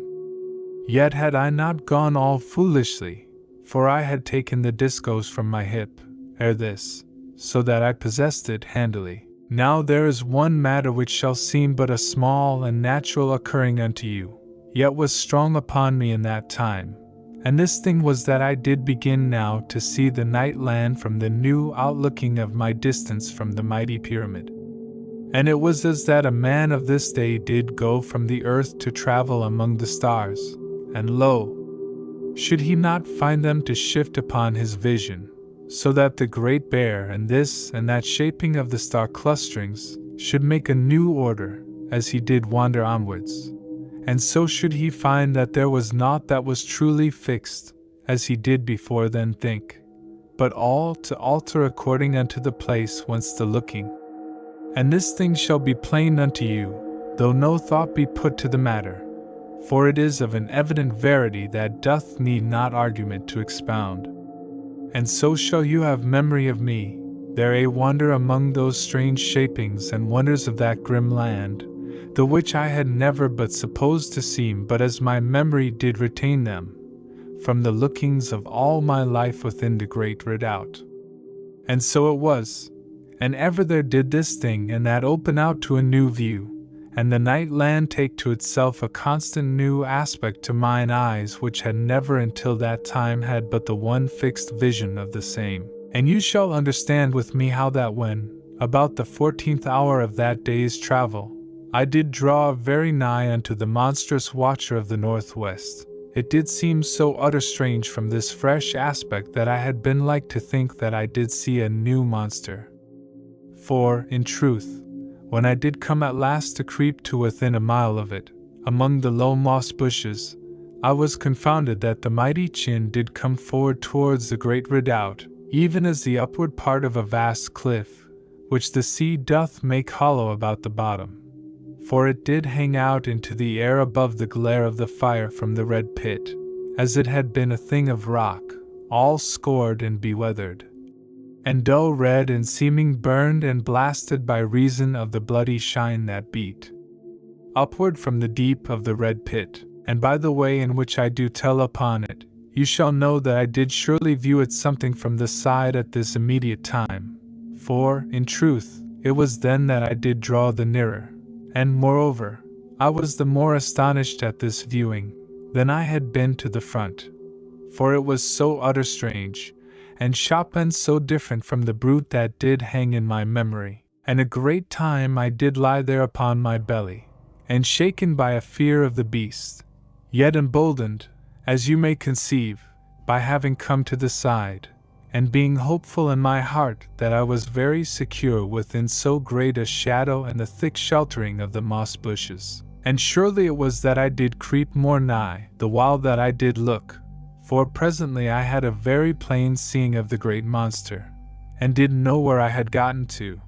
and thereby did acknowledge unto myself that this was an utter foolishness, and like, for all that any might say, to lead unto destruction. Yet, as all must know, there was the first fear, and the ceasing of this fear, as I did what that I was so little a thing to heed out there in the shadows. And presently a gaining of courage, and the prick of my being that did crave to see clear this exceeding wonder. And so was I come close, more or less, having gone far upon my hands and knees, yet sometimes to pause, but afterwards on again. Now by this nearness, I was the more truly able to perceive how that the bulk of the watcher did rise up into the night, like a hill, and the color was mostly black, save and indeed where it did face to the red shine of the pit, and concerning this I have done telling. And so did I lie there, and stare a great while, parting a small hole in the moss bushes that I might spy through the same. And the thing was squat there, and might have root within the earth, so it did seem to mine imaginings, as I did stare with a dumb wonder. And there were monstrous warts upon the thing, and indents, and a mighty ruggedness and lumpings, as it were that it did be pimpled with great boulders that were inbred within that monstrous hide. And where the shine from the pit of red fire did strike upon these, they did stand out into the darkness away from the skin, as you of this age shall see mountains of the moon catch a bright fire from the sun, and show plain upon the night of the moon. Now, as I have set down, I did lie there and look a great while, and it came presently to me that there was unease within the mighty pyramid, among the millions, for I did feel the ether of the world to be disturbed by their distress, and so had a knowing that they had a cunning awareness concerning the place where I did hide among the moss bushes. And the thrilling in the night did bring a wisdom into my head, for, in verity, as I have said, this was a foolish matter that I was upon. And I gat a thought that the watcher might have an awareness of the trouble of the multitudes. And indeed, for all that I did know, it had a full knowledge of all my wandering, though concerning this, I did think otherwise truly in my heart, as is a most human and proper way to make comfortable the spirit, where doubt can have no ease from reason. And I made that I would go backwards to a good distance from the watcher, and go forward again upon my journeying, if but that I come safe from so unwise an adventuring. And as I did begin to return, it was to me as that all my senses were newly awake, for I had a sudden knowing that I was within the atmosphere, should I not call it, of the monster, and I gat an abrupt and horrid shaking of the spirit, for I did feel in verity that my soul had come to an eye, and that the beast had a sure knowledge concerning me, yet did make to my destruction with no haste, but after that way and fashion that did seem proper unto it. And this feeling you shall understand the better, maybe, when I do tell that it was to me as that the air all about me was full of a quiet and steadfast life and keen intelligence that I did believe to come forth from the watcher on every side, so that I did feel as one already within the gaze of some great and evil power. Yet, though I had a great terror upon me, I made no foolish haste, but commanded my soul to courage, and put a guard upon my way of going, and so made a very quiet journey for maybe 2 full miles, and afterwards did allow myself something more of haste, for I was now grown easier in my spirit, and felt apart from the spirit of the great watcher, and after a longer while, I did leave that hill of watchfulness to my rear, and was gone onward into the night, yet, as may be known, with a vague unease and trouble to my heart, and a swift and frequent turning to learn surely that no evil thing came after me. For, as you may know, I could nowise have forgetting, concerning that great quiet life which did seem to be living in all the air around that mighty bulk. For it had been all about me in the night, as I have told, and I to feel that I had been surely discovered. And thus shall you know how shaken was my spirit, in verity. Now, presently, at the 18th hour of that day's travel, I ceased from my journeying, that I might eat and drink, and I did sit a little while, and looked back upon the strange and monstrous thing which I had come beyond. And the great humped back and vast shoulders of the watching thing rose up into the night, black and cumbrous against the red shine of the pit. And thus, as you shall think, had that brute looked always unto the mighty pyramid, through eternity, and did cease not from watching, and was steadfast and silent and alone, and none did understand. And after I had eat, and drunk some of the water, I went onward for a full matter of 6 hours more, being minded to have no sleep until I had put a great way between me and the watcher. And in this part of my journey did I come to the place where the Silent Ones kill, as it was named in the maps. And I observed a very wondrous caution, and went away from it a little, unto the north, where I did see at a distance the shinings of fire holes, the which did promise me warmth through my slumber. And here you must know that the place where the Silent Ones kill was an utter bare place, where all did seem of rock, and no bush did seem to grow thereon, so that a man might not come to any hiding, though, in truth, there might be some hole here or there, yet was none shown in any map within the pyramid, either did there seem to be any such to me, as I did creep there among the moss bushes to the northward of the place, and look constant and fearful towards it, so that I should see quickly whether any silent one did move across all the grey quiet of that rocky plain. And concerning this same place where the Silent Ones kill, it were well to make an explanation how that there was always a little and far-spreaded light over all that lonesomeness, and the light was something grey-seeming, as it were that a lichen might grow upon the rocks, and send out a little uncomfortable glowing, even as certain matters do in these times, if you do but know the place and the time to seek them. Yet was the light exceeding weak, and very cold and dismal, and did seem truly to show not with a sureness, so that it did appear to the eye, if one did look fixedly, that there were shadows that did move here or there, as it were of silent beings, and none might know, in truth, whether this shaping of the grayness was to the clouding of the reason, or that the eye did see of reality. Yet if one did look with the great spyglass, then might there be some surety and plainness, and likewise was it so, if one did have come sufficient an eye to that uncomfortable place, even as I then did be. And so you shall conceive how that I did slide very quiet from bush unto bush, for I had alway in all my life had a very dread fear of this place, and oft did I peer out into the dim grey light of the lonesome plain unto my left, and would think sometimes to perceive the shapes of the Silent Ones stood vague and watchful, yet, on the instant, to see nothing. And thus I did go onward, and came presently to a part where the grey plain did stretch out a bareness into the night land to my front, so that my way ended, unless I did make a long passing roundabout. And I sat there among the moss bushes, and did consider, and looked out cunningly through a spy-hole of the bush in which I did sit. And I perceived that the part of the plain which did jut bareness into the land before me had no greatness of size, but might be passed swiftly in but a little running. And this thing should save me a wearisome going round, so that I made to consider it with a serious mind, and all the time did I search the bare grayness before me, and saw presently that it was surely empty. And I made to adventure myself across, running very swift until I had come to the far side. And lo! As I did go to rise up out of the bush, mine eyes were opened, as it were, and I saw that there was something amid the constant grayness, and I fell quickly into the bush, and did sweat very chill, but yet did haste to look, and I saw now that there were, in truth, matters that did show vague upon that part of the plain that was before me.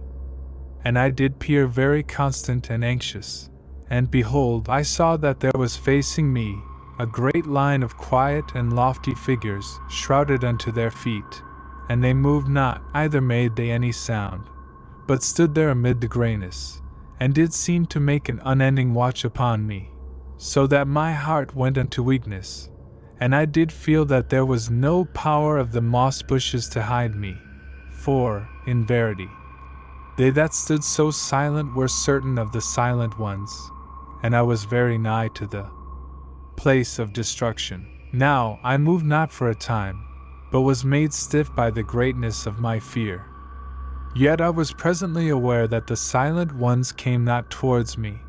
but stood quiet, as that they did mind not to slay me, if but I did keep from that place. And there grew therefrom a little courage into mine heart, and I obeyed my spirit, and took an hold of my strength, and went slowly backward in the bushes. And presently I was come a long way off,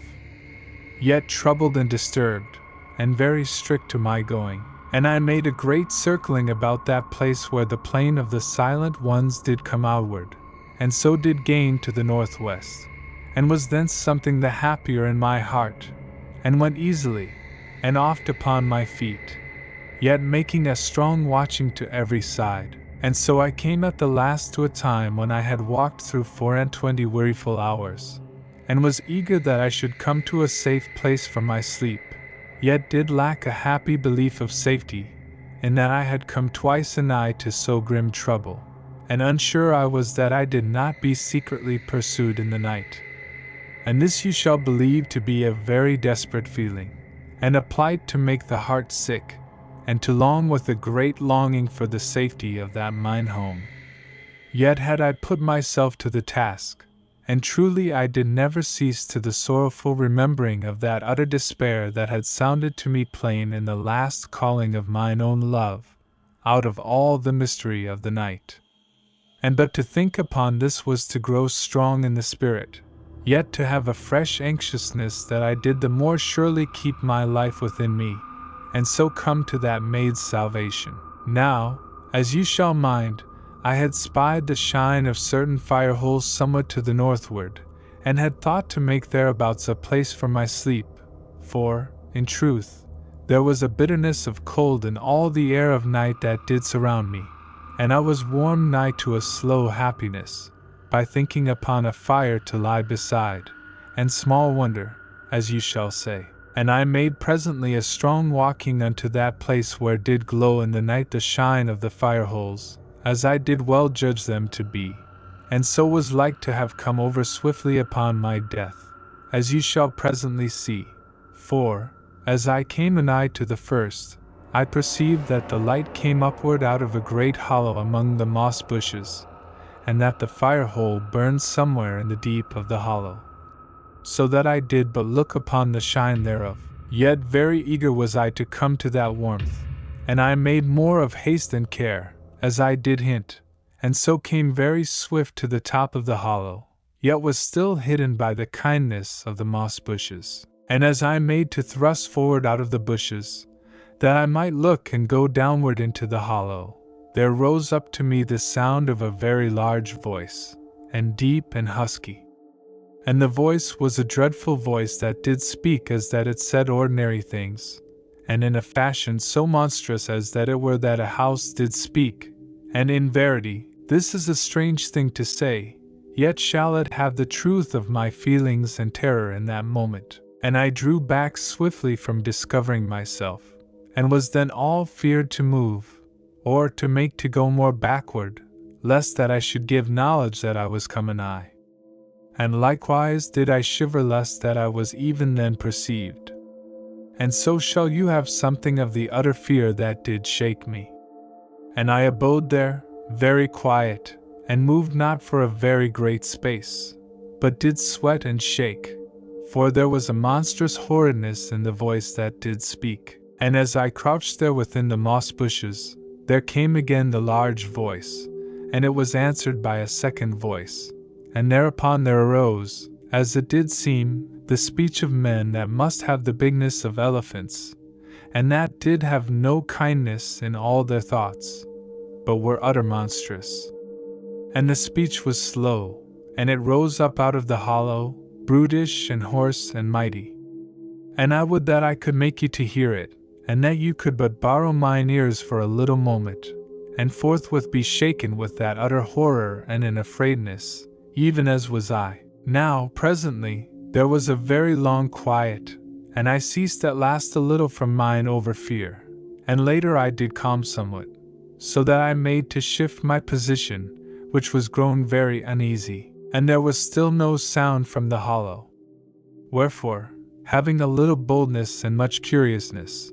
and these despite my great fearfulness, I put forth mine hand, very cautious, and did move the moss bush a little from my face. And I went forward upon the earth, and did lie upon my belly, and was by this so close upon the edge of that place,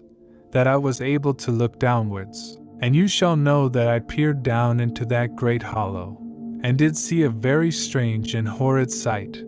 For, in truth, there was a large fire hole in the center of that place, and all about the sides there were great holes into the slopes of the hollow, and there were great men laid in the holes, so that I might see a great head that did show out to my sight here, from one of those holes, and would seem to be that of a monstrous man heavy with sleep. And there I would see but the buttocks of another, as that he did curl himself inward to his brutish slumbering. And so was it all about, and to my memory there were maybe a score of these holes, yet had I not time to the counting, as you shall see. For, after that I had made but a glance, as it were, at these sleeping and utter monstrous men, I perceived that there sat beyond the fire hole 3 great men, and they were each greater than elephants, and covered a large part with a stiff and horrid hair, that did be of a reddish seeming. And there were upon them great segs and warts, as that their skin had been hides that had never known covering. And there was between them the body of a mighty hound, so big as an horse, that they did skin.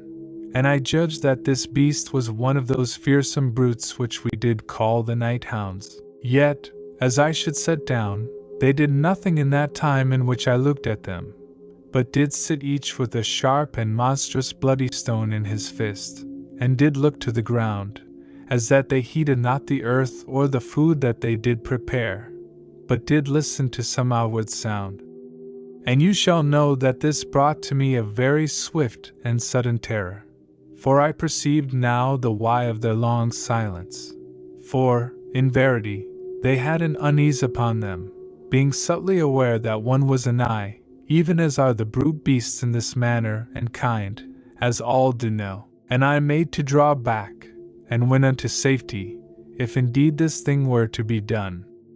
And as I moved me, it may be that I shook a little earth into the hollow, for there was, indeed, a little sifting of dry dust below me, as I did what, being very keen to hear, by reason of my fright. And immediately did those 3 monstrous men look upward, and did seem to me to stare into mine eyes, as I did lie there hid amid the moss bushes.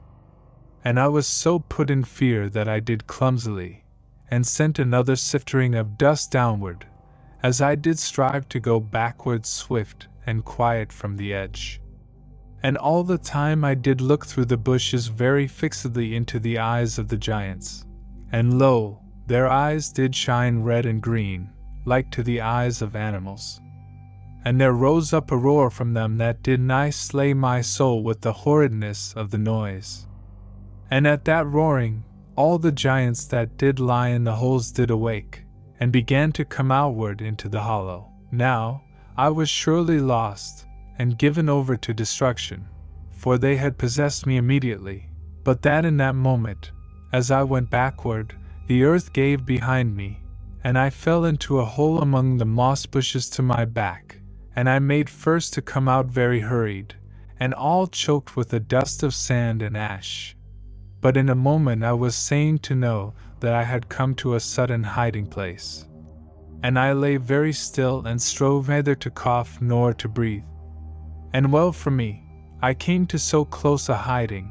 for there were all about me the sounds of monstrous footsteps, running, that seemed to shake the ground, though maybe this to be an imagining bred of my fear, and shoutings of great voices there were, and the thudding of huge feet all about, and the noises of the bushes rustling. But presently the search drew away to the southward, and I perceived that there had surely fought for me some power of good fortune. And I came up out of the hole, very cautious, and shaken in a moment weak with the beating of my heart, yet with a lovely thankfulness for my salvation. And I gat me about, and went swift through the moss bushes to the north and west for 3 hours, and ceased not to run upon my hands and knees. And by that time was I come a great way, and did have a surety in my heart of present safety. And I ceased to run, and lay quiet, for, in truth, I did near swoon away with the hardness of my travel. And indeed, as you shall know, I had slept not for 27 hours, and had scarce ceased to labor in all that time. Moreover, I had eaten not, either drunk, for 9 hours, and so shall you conceive that I was truly a-weary. And presently I did slumber there as I lay, and all abroad to any monstrous thing that should come along. Yet did I wake unharmed, and found by my dial there had gone by a full 10 hours, the while that I did lie there and sleep unwotting. And I was sore perished with the cold of the night, for I had not the warmth of my cloak about me, and my belly was very empty. And I stood me up, and did peer about for any dread matter, but all seemed proper, and I began to stamp my feet against the earth, as that I would drive it from me, and this I do say as a whimsy, and I swung mine arms, as often you shall do in the cold days, and so I was presently something warmed. And I dismantled my cloak, and wrapped it about me,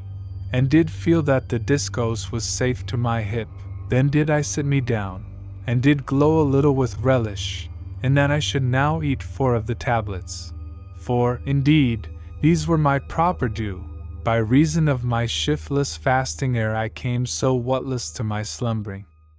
And the memory of that eating doth live with me now, so that I could near to smile. For the eagerness of mine inwards was proper and human, yet were even 4 tablets but a little matter to so great an emptiness. And I drank a double portion of the water, that I might make less the void. And this thing was seemly, for, indeed, there were 2 portions due unto me, and when I had eaten and drunk, I did fold the cloak once more to shape across my shoulder, as I did carry it, and afterwards I took the discos into my hand, and went forward again to the north and west. Yet, as you shall know, I did pause a little in the beginning, and peered to every side for any close danger, and then did look more abroad of that place, but could nowhere see any matter to have me to immediate fear.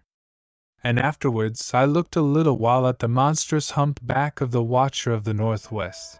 and it did grow to me how steadfast that thing did look toward the mighty pyramid, and this set me to new hatred and horror of the monster, as you shall conceive and believe. And presently I looked beyond the watcher, unto the vast mountain of the great redoubt, and I was still seeming close upon it. Yet, in truth, gone a long and weariful distance. But this you shall understand was by the greatness and utter height and bulk of that shining mountain of life. And strange and wonderful it was to me to think that even in that one moment, it might be that the dear Master Monsterwicken did look upon my face through the great spyglass. And I should not seem utter far to him, by reason of the power of the big glass. But to me, as I did look upward through the night, unto that far and utmost light in the upper blackness of the everlasting gloom, it did seem doubly to me that I was afar off and lost forever from mine home. And this thinking did breed in me such a great and lonesome feeling, and a weakness of the heart and spirit, that forthwith I took my courage close unto me, and did turn away quickly, and went onward to the north and west, as I have told. Now I walked for 12 hours, and in that time did eat and drink twice, and made onward again very steadfast, and happy that all did go so quiet with me, so that it was as if I had at last come to a part of the land that was given over to quietness, and lacking of monsters. Yet, in truth was I come to a worse place than any, maybe, for as I went forward, striding very strong, and making a good speed, I did hear presently a little noise upward in the night, and some ways unto my left, that had seeming as that it were a strange low sound that did come down to me out of an hidden doorway above. For, indeed, though the sound did come from very nigh, as it did seem no more than a score feet above my head, yet was it a noise that did come out of a great and mighty distance, and out of a foreign place.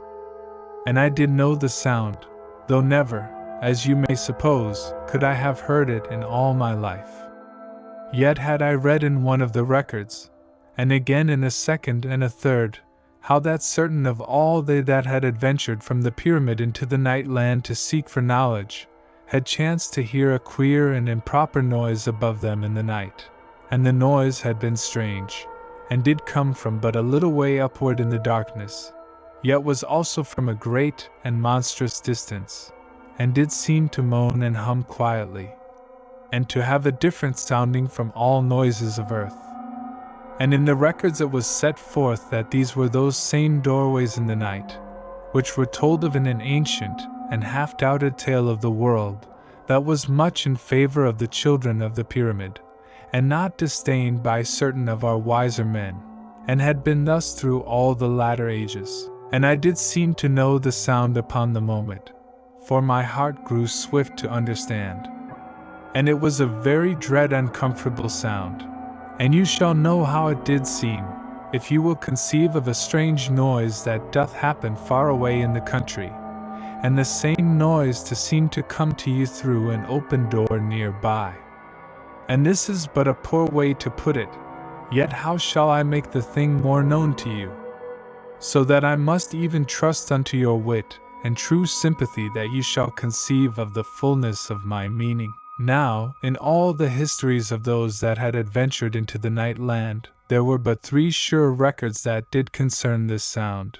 and each did tell of a great horror, and of them that did hear the sound there had died the most part, out in the night land. And the records did make always that they had come upon destruction, and not simply unto death,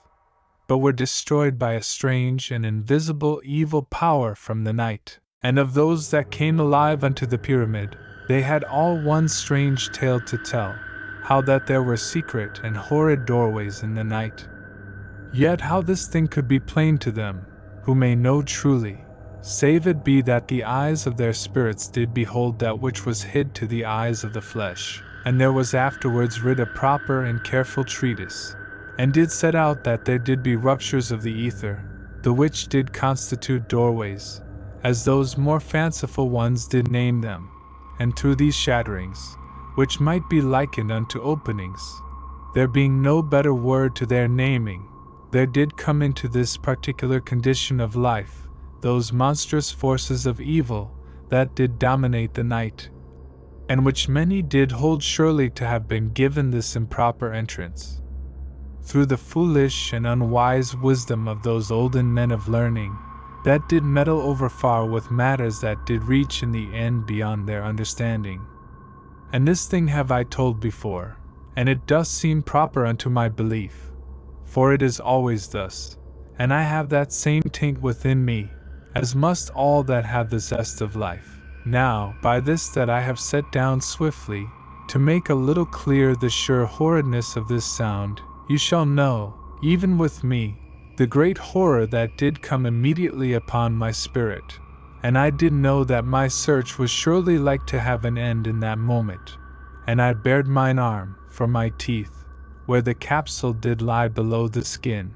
and so was ready to an instant death, if that destruction did come upon me. And in the same moment, I did fall silent, inward among the moss bushes, and did begin to creep very quiet toward the right. For, as you will mind, I had heard the sound over beyond my left. And all that time, as I did creep, there was a great sickness upon me,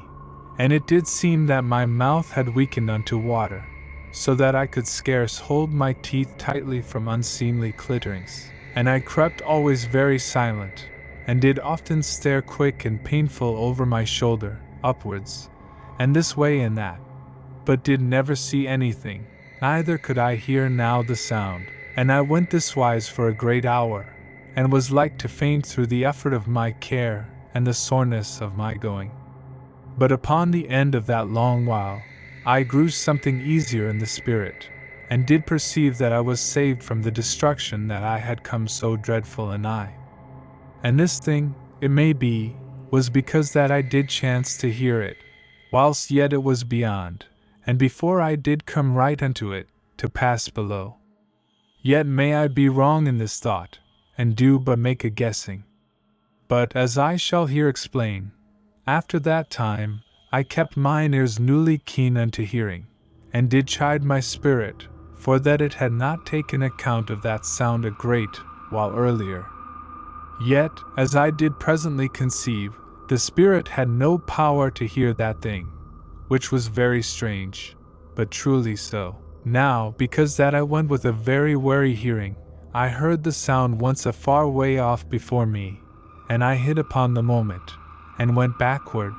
and after a while, did judge myself to have come unto safety. And so it was, in verity, for I heard no more that time. And so did I come presently unto the 18th hour, and did eat and drink, and made me a place of slumber in a little hollow of a rock that stood upward out of the moss bushes. And I slept for 6 hours, and afterwards waked, and was come to no harm. And after I had eat and drunk again, I did look outward over the night land, and with particularness to that part that I did travel in, as it might be called, the yesterday. And I did observe it to be a very bleak and desolate country, and not given over to fire, or other warmth, nor to sulphur vapors, but to be very quiet, and with but a little light in all its breadth. And I could conceive that it was no place for anything of life to desire, but rather to avoid, and that country did seem to be yet all about me, for I was by no means come clear from it at that time, though, northward, there was a glimmer, as of fire holes, and beyond those, the strange shining of the plain of blue fire. And, after that I had thought a while, I did believe that I should meet no monster of natural life in all that country of desolation, until I did draw nigh, once more unto fire. And I conceived that this sound from out of the invisible doorways might yet trouble me, but whether the quietness of that part was because all of natural life did fear the sound, or because that there was neither fire nor warmth, I do not say, having no knowing in this matter, but may yet believe that it was to be laid to both causes, and this doth seem of common reason, as ye shall agree. And when I had looked a while unto the mighty pyramid, which was now truly a great way off, for I had walked so many weary hours, I turned me once more to my journeying. And here let me observe that I had gone very far, yet not so distant, as might be thought, for oft I did go less than 1 mile in an hour or maybe 2 hours, having to be of great caution, and oft to hide, and to go upon my belly, or to crawl, all as might be. And further, as you may have perceived, I made not a straightforwardness, but did strike this way and that way, being very intent to escape the monsters and evil forces that were all about. Now, because that I believed that I traveled in a place where was surely to be discovered those strange doorways within the night, I made an especial care of my going, and did stop off that I might listen, and watch, and keep a very strict ward in all the night about me. Yet, as you shall see, this served not to prevent me from going forward into the fearfulness of that which did haunt all the void. For, sudden, as I went carefully, I heard a faint humming noise come downward from the night a little unto my rear, and the humming noise did grow more plain, as that a door were opened slowly above, and did let out that sound ever more loud. And surely, after I did hear that, I could not doubt that a door were opened upward there. For the noise did grow in such wise as you shall hear a distant sound come through, when a door truly is opened. For, if the noise had been made just in that place, it had seemed to come from there. But this sound, though it did come through there, was as that it did come outward from some far lost and foreign eternity. And this I do struggle always to make plain, and you shall not blame me that I think overmuch upon it. For, in truth there was an horror so wondrous and drear about it, that I can forget not. But do strive always that others should know with me that peculiar woe and terror that did haunt the night. Now, as you will see, I had in truth gone past the place where the doorway in the night did open, yet had come to no harm. But rather it did seem that it opened by chance, unwotting that I was anigh. Or it may be that my quiet passing did disturb an evil power, so that it did even come to listen, or to make search. And all this doth pass through my brain, as I do write, and it doth seem to me that my thoughts are but the thoughts of a little child, before so great a mystery, and that I touch not even the edge and fringe of the truth with my thinkings, and so do cease upon them, and will but go forward so plain as I may with my telling. Now, as you may truly believe, when I heard that sound, and did understand that I had, in verity, come past beneath that place, I did surely sicken to an utter weakness of body and heart, though it was but for a moment. And then was I swift hid within the close shelter of the low and thick moss bushes, and I shook in all my being, and crept, shaking, upon my hands and knees, and did near totter to my face thrice, so weak gone was I in that moment of terror, and I did have a wickedness of forgetting in that time, for I bare not mine arm, to have the capsule to a readiness for my death, if that did need to be, and this was an abominable foolishness, and I do shake now when I think upon it. For death is but a little matter by the side of destruction, though, in truth, dreadful enough for all. Yet, as it did chance, no harm came to me, and I gat away, as that some wondrous power did cast a viewless cloak about me, that I might be utter hid, and oft have I wondered whether this was truly so, but have no knowing. And presently I ceased from fleeing, and had some calmness, and did eat and drink, and so came to the comfort of a firm spirit, the which had been sore troubled, above all understanded causes, by that horrid sounding upward in the night. And after that I had eat and drunk, I did rest a little, but afterward went onward to the northward, going towards that place where the fire holes did glimmer, the same being by this time no great way off. Then, as I did come anigh, I thought to hear once again the sound in the night, and I stopped very swift, and hid into the moss bushes, and did listen, but did hear naught, and so was hopeful that fancy did play upon me. Yet, because of this matter, I went upon my hands and knees for a good way, and so came at last nigh unto the shine of one of those fire holes, the which I did see for so long. Now, as ye shall suppose, I went very cautious through the bushes, unto that red shining fire,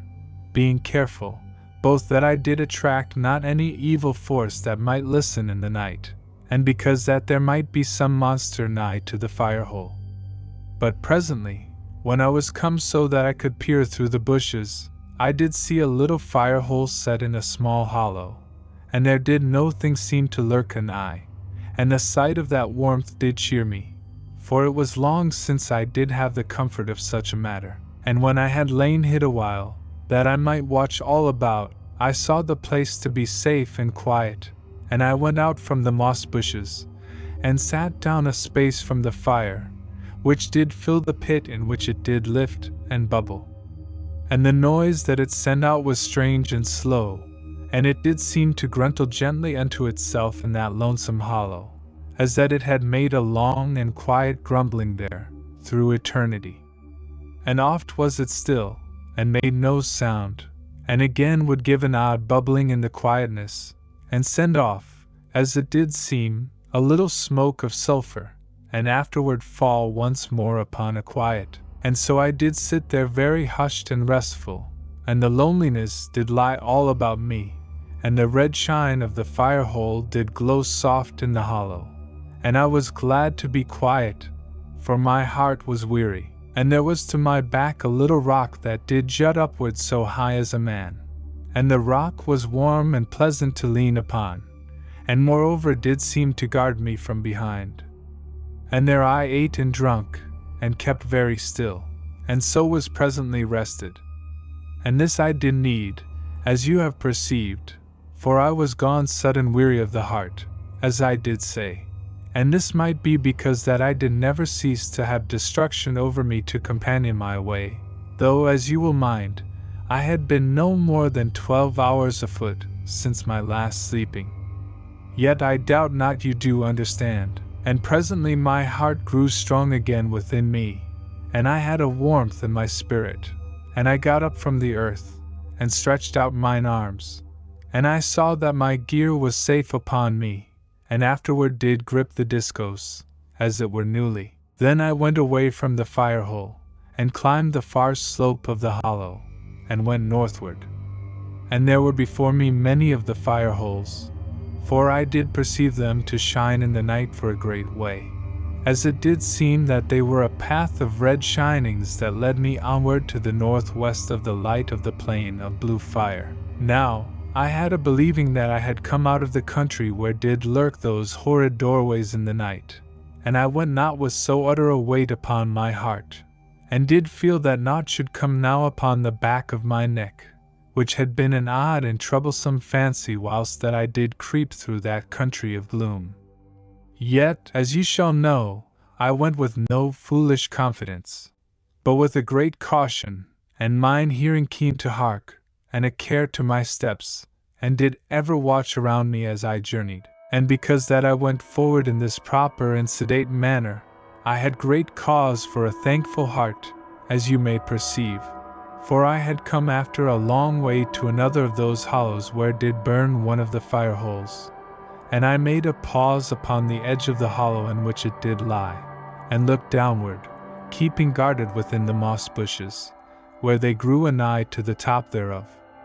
But there was no living thing there to be seen, and I went downward, so that I should warm my body at the fire. And lo! As I stood upon this side of the fire hole, and turned myself about, I looked presently more keenly to the other side, for the yellowness of the earth did seem a little strange in one place. But I could see with no plainness, because that there arose a glare from the fire against mine eyes, and I went round, that I should look the better, yet with no fear or thought of evil in my heart. And truly, when I was come upon that far side of the fire hole, lo! There was spread out in the yellow sand of that place a curious thing, and I went more nigh, and stooped to look upon it, and behold it moved, and the sand all about did move for a great space, so that I gave back very swift, and swung upward with the discos, and strangely I heard the sand to stir at my back, and I looked round very quick, and the sand rose upward in parts, and sifted back, and there came to my sight out things that did move and curl about, And immediately, before I knew which way to go, I knew that the sand did shift under my feet, and did work and heave, so that I was tottered, and was shaken also in the heart, for I knew not what to think in that instant. Then did I perceive that I was all surrounded, and I ran swift upon the heaving sand, unto the edge of the firehole, and I turned there, and looked quickly, for I did not know what this new terror should be. And I saw that a yellow thing did hump upward from out of the sand, as it had been a low hillock that did live, and the sand shed downward from it, and it did gather to itself strange and horrid arms from the sand all about it. And it stretched two of the arms unto me, but I smote with the discos, and I smote thrice, and afterward they did wriggle upon the sand. But this was not the end, as I did hope, for the yellow thing arose, and ran at me, as it might be that you should see a spider run. And I did leap backward this way and that, but the monster had a great swiftness, so that I did seem surely lost. Then made I a strong and instant resolve, for I perceived that I had no hope to slay this thing, save that I should come at it in the body. And I put everything to the chance, and made not to escape any more, but ran straight in among the legs, and there were great hairs like to spines upon the legs, and these had pricked me to the death, but that the armor saved me. Now I had done this thing with a wondrous quickness, so that I was under the mighty arching of the legs before the yellow thing did what of my intent. And the body was bristled with the great hairs, and poison did seem to come from them, and to ooze from them strangely in great and shining drops. And the monster heaved itself up to one side, that it might bring certain of the legs inward to grasp me. Yet in that moment did I smite utter fierce with the discos, thrusting. And the discos did spin, and hum, and roar, and sent out a wondrous blaze of flame, as that it had been a devouring death. And it sundered the body of the yellow thing, and did seem as that it screamed to rage amid the entrails thereof. So wondrous was the fury and energy of that trusted weapon. And I was covered with the muck of the thing, and the claws upon the legs seized me, so that the grey armor did bend and crack to the might thereof, and I grew sick unto death with the pain within, but smote with the shining discos, using my left hand weakly, for my right was gripped dreadful fast to my body. And lo! I was sudden free, and a great blow did knock me far across the hollow, so that I was like to have fallen into the firehole,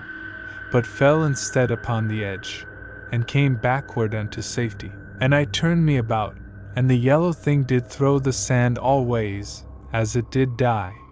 but had lost power to come upon me. And for my part, I lay weak upon the earth, and was no more able to fight, nor could I do more than breathe for a great while, but yet came presently to health, and made to examine my hurts. Then I saw there was no great wound anywhere upon me, but only an utter bruising, and I found upon my right leg that there was a sharp and hairy claw clipped about it. But the armor had saved me from harm of the horrid thing, so that I did but kick it free with my left foot, and thence into the firehole. Now, by this time, that monstrous creature was dead, but I held off from it, and went upon the other side of the fire, for I was yet surely in horror of it. And I sat for a time, and did think upon all matters that did concern me, and I saw that I should have not comfort of heart, until I was washed clean from the taint of the monster. And I gat me up wearily to go forth into the night again, that I should make a search for a hot spring, of which I had come past many.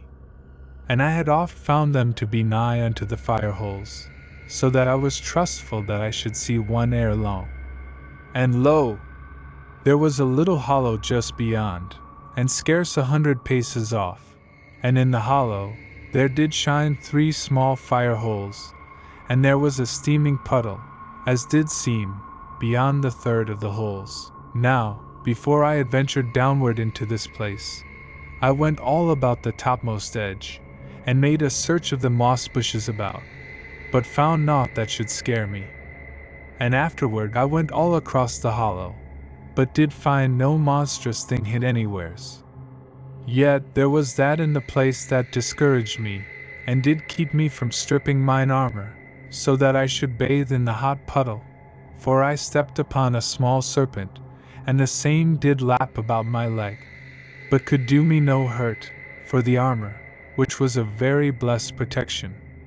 And I freed myself from it with the handle of the discos, and because that I could not go naked to my cleansing, I tried first the hotness of the water, which was not over great, and afterward did take off the scrip and the pouch, and the cloak, and laid them with the discos upon the edge of the warm puddle. Then I stepped into the water, and was immediately gone downward a great way, for, truly it was no puddle as I had supposed,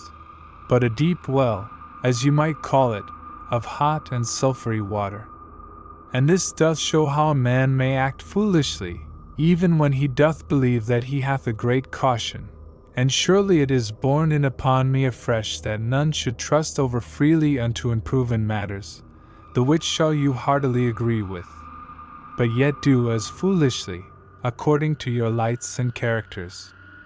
And so shall you laugh not over hardly upon me. Now I had gone over the head, and surely I do not know what deepness was there. Yet, as you shall think, I stayed not to consider upon this matter,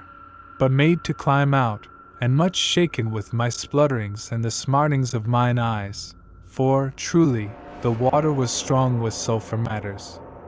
Yet very cleansing was it, as I did presently see, for there was no more any taint or horridness upon mine armor, or the flesh of my face or hands. And I took the discos, and washed it clean, also, and then the cloak, and afterward the scrip and the pouch, and the bands of the same. And after I had done this, I was minded to dry myself by the little fire holes. But when I was come there, lo! Maybe a score small serpents were about those places, and I was strongly pleased that I should keep away. Yet that I must warm and dry me in that desolate and bitter night land, you shall agree. And to this end, I put the scrip and the pouch upon me, and afterwards took the discos readily into my hand, and ran quietly unto the hollow where I did fight with the yellow thing. And the cloak I bore in my left hand. Now, when I was gat there, I was truly glad to think that there were no serpents in that place, and because that I had slain the monster of the place, how should it be that any harm might come unto me? For truly, was it not like that a creature of such might should keep all that hollow unto itself, and slay any that did come therein, and thereby preserve that place from all other horror, though, surely, until it did die and cease to be, there had been no call for any greater abomination. Now, all this did go through my brain, as I did sit to dry mine armor and my body and my gear, upon that side of the fire hole which was away from the slain monster. And I made presently to think that this would be a sure and proper refuge wherein to sleep, for, truly, it must have gotten a place where none other creature should be like to come to work me harm. And it must be that you do all see with me in this matter, and commend me that I thought with properness. And so did I resolve that I put my disgust within my pocket, as we do say, and stay safe and quiet within that hollow. And this thing I did surely, and did eat and drink, and presently I went over to the dead monster, and made very sure that it was truly slain, which indeed it was. And after that I had seen to this matter, I returned unto the fire hole, and made a comfortable place in the sand, for my rest, for I was well dry by this. And I wrapped the cloak about me, and took the discos to my breast, for a sure companion, as it had truly proved in my need. And I could think almost that it did nestle unto me, as that it knew and loved me. But this thing can be no more than a fancy, and I do but set it down as such, and that it doth show my feeling and mind at that time. Then, ere I did compose myself to slumber, I looked about me, upward to the edges of the hollow, and I perceived that I was lost to the sight of the mighty pyramid, for I was come so far off that it looked not down from so wondrous a height, as you shall perceive, and moreover, the hollow was something deep, and afterward, as I lay my head back upon the scrip and the pouch, which were to me my pillow, I went to think a little upon Nani, as alway I did in my constant journeying, yet presently I strove sometimes that I put her from my mind, that I should sleep, for a bitter sorrow and anxiousness was oft upon me when that I did think upon her, and this you may know, for truly I knew not what terror was come to her, afar in the silence of the night. And did I think overmuch, I should feel that I could have no calmness needful to sleep, but to need to walk forever until I died, which could not be long. And so should I make a foolishness of mine anxious journeying to do her true service and to save her from destruction, if such did truly threaten. And I was soon gone over to sleep, and waked not for 7 hours, being much wearied by the fight and the soreness of my body, the which did put me into a great pain as I did rise upward from my slumber. But this was presently something less, and I eat 2 of the tablets, and drank some of the water, and afterward did put my gear upon me, and went forward into the night, having the discos in my hand. And my heart was glad that I had come safe through the time of my sleep. Now I walked 6 hours, and did stop a little to eat and drink, and went on again. And it was in this second third of the day that I saw afar to my right 2 strange and wondrous men, and they did shine, as they had been made of a pale mist.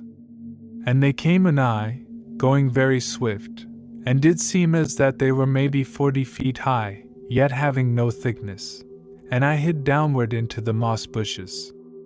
And they passed me, so quiet as a cloud of this day might go, and did appear to be, if I did guess, but 100 fathoms off. Yet was this no sure thing, for their position had no more surety than shall a rainbow have in this age. And so they were gone onward into the night, and did seem to come out of the north. And they did appear not to what of me, and whether they were harmful, I know not, for they harmed not me. And I lay there in the moss bushes, until they were well gone away, and I had belief that they must be those same mist men that were told of in certain of the olden records, but were never seen anigh to the pyramid, though I had thought, odd times, to see men, as of mist, through the great spyglass, when I was within the tower of observation. But they were always a mighty way off, and some would say it was but a bright vapor that did move,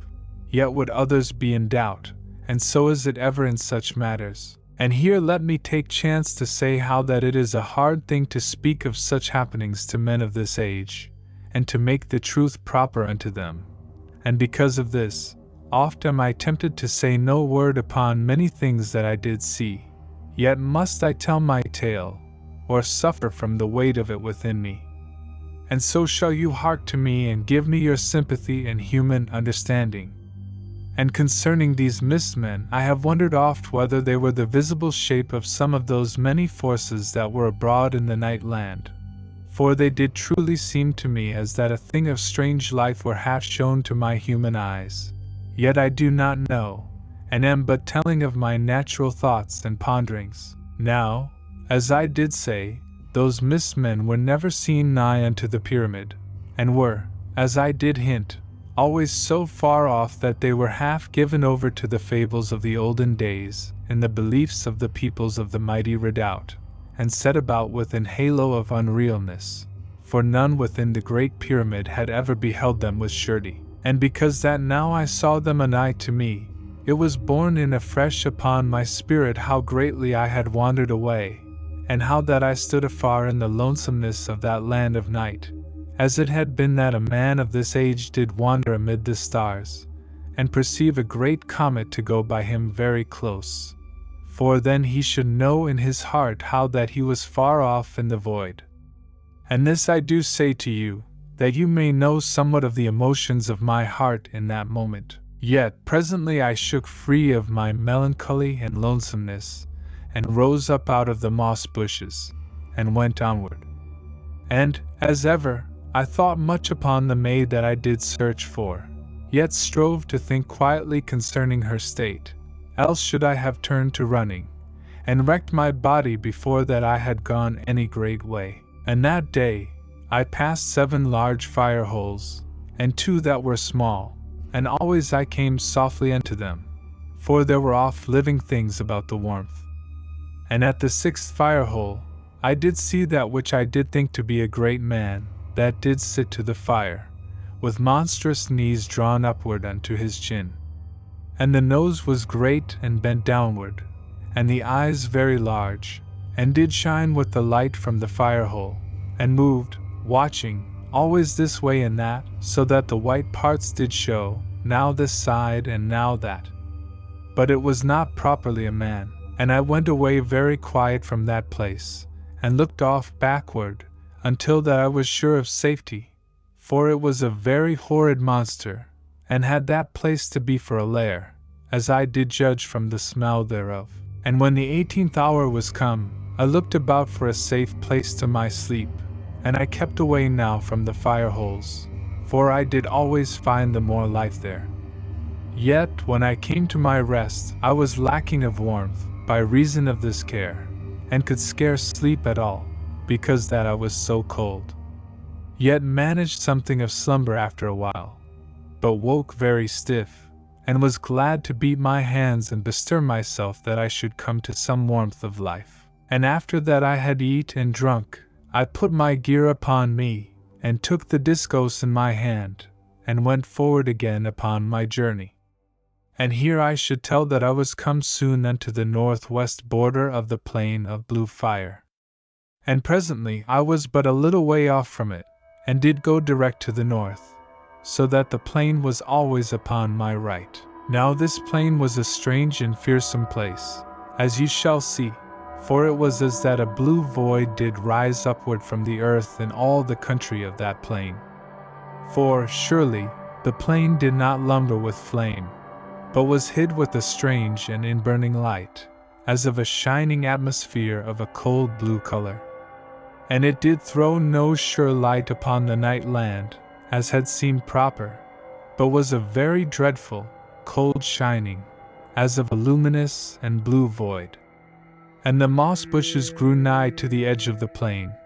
and did show to me black and strange against that horrid gloom of light. And you shall know that I could not see into the plain, for it was as that the cold blue light was a void that swallowed all within it, and gave no power to the eye that aught should be perceived. And it stood between me and the mighty pyramid, and I could nowise see across. And I know not whether I do make all this matter clear unto you, for surely it is no easy task. And presently I had gone very quiet upon my hands and knees through the moss bushes, and I came near upon the edge of the plain, and hid there in a clump of the moss bush, and peered forth and harked. And I heard constant voices that did call to one another across the plain, as it were that strange peoples of spirits did wander within that blue shining, and did make a calling one to the other, and were all hid and held apart. And surely I could see naught, and did judge, as I have writ, that they likewise went blindly. And truly is this a strange matter to set out, and easy to think on with doubt. Yet as I did see, so have I told, for, in verity, there were surely hidden peoples of spirits scattered and lost afar upon that improper plain. And you shall judge that I kept safe hid,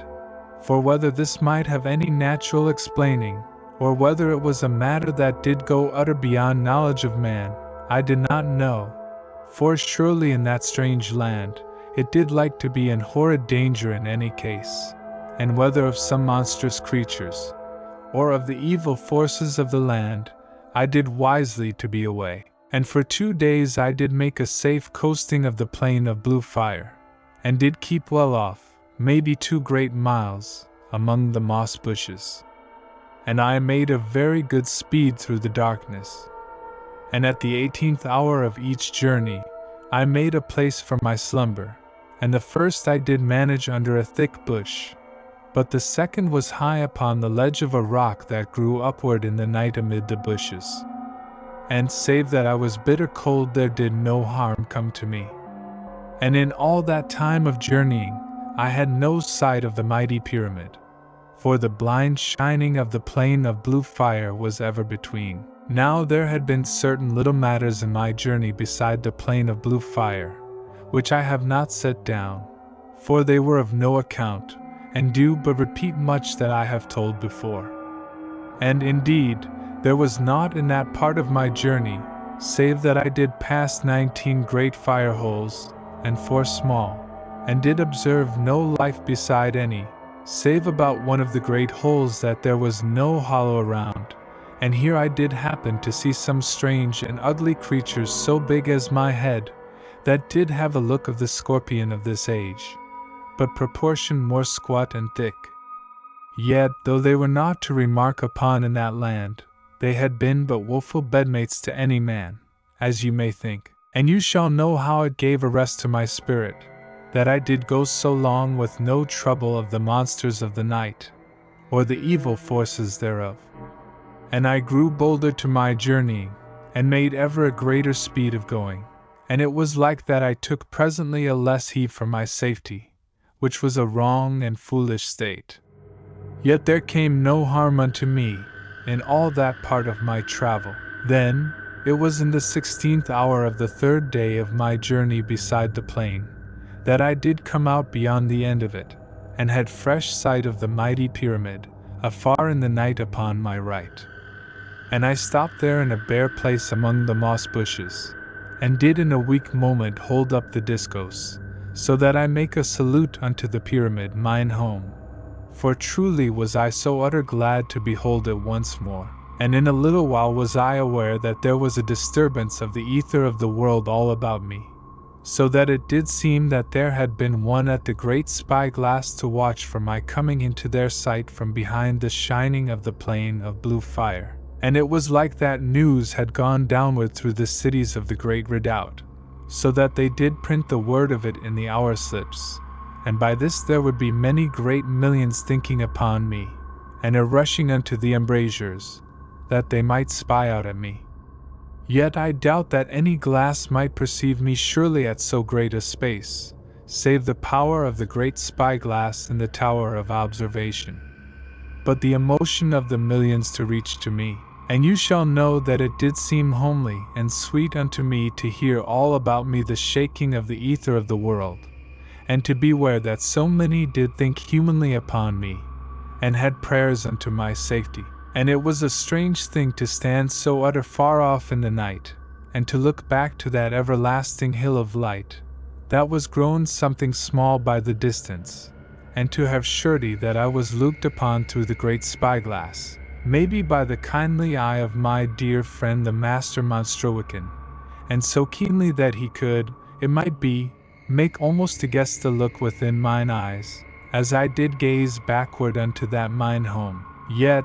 though this dear and homely sympathy was a sweet and companionable thing to my heart, it came swift to my thought that I was in a sore danger, if that they ceased not quickly to think so wanly upon me. For surely was I not come over near unto that dreadful house of silence, and well might so much emotion of the millions tell unto the horrid power that dwelt within, how that I was even an eye. And so shall you see the mixed feelings that came upon me every way. Yet, as it did chance, the ether was quieted in a little, for it did need unity of the millions, being that they were untrained to their spiritual powers, to stir the ether. And so was I more easy of mind, and went forward again upon my way. Now, as it did chance, at the 18th hour, I was come to a place where I heard a noise of water, and I went to my left, that I might come upon it, and there boiled a hot fountain that went up out of the rock of that place. And the water rose upward in a column, and was, maybe, so thick as my body, and it fell unto the north, for the water came not up straightly, but did shoot out from the earth unto that way. And I saw the thing plain, for there were many fire holes all about, as ye shall have what from my telling. And so was there a certain and constant light in that part of the land. And I followed the water that ran from the fountain, and tried it with mine hand, but found it to burn, and so did go further beside it, for presently it should be no hotter than I did need.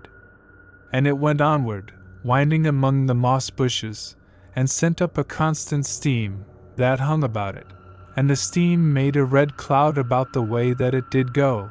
for the lights from the fire holes made a shining upon it, and so was it a wondrous pretty sight. Now, presently, I tried the stream again, and found it to be nicely warm, and I sat upon a little rock, and took off my footgear, that I might bathe my feet, which were gone something tender. Moreover, I did ache to have the sweetness of water about me. And I made that I should bathe my feet, and afterwards find a place among the moss bushes, and so eat and drink, and have my slumber. Then, as I did sit there beside that warm stream, with my feet dabbled therein, I heard sudden, afar off, the voice of a mighty night hound, baying in the night.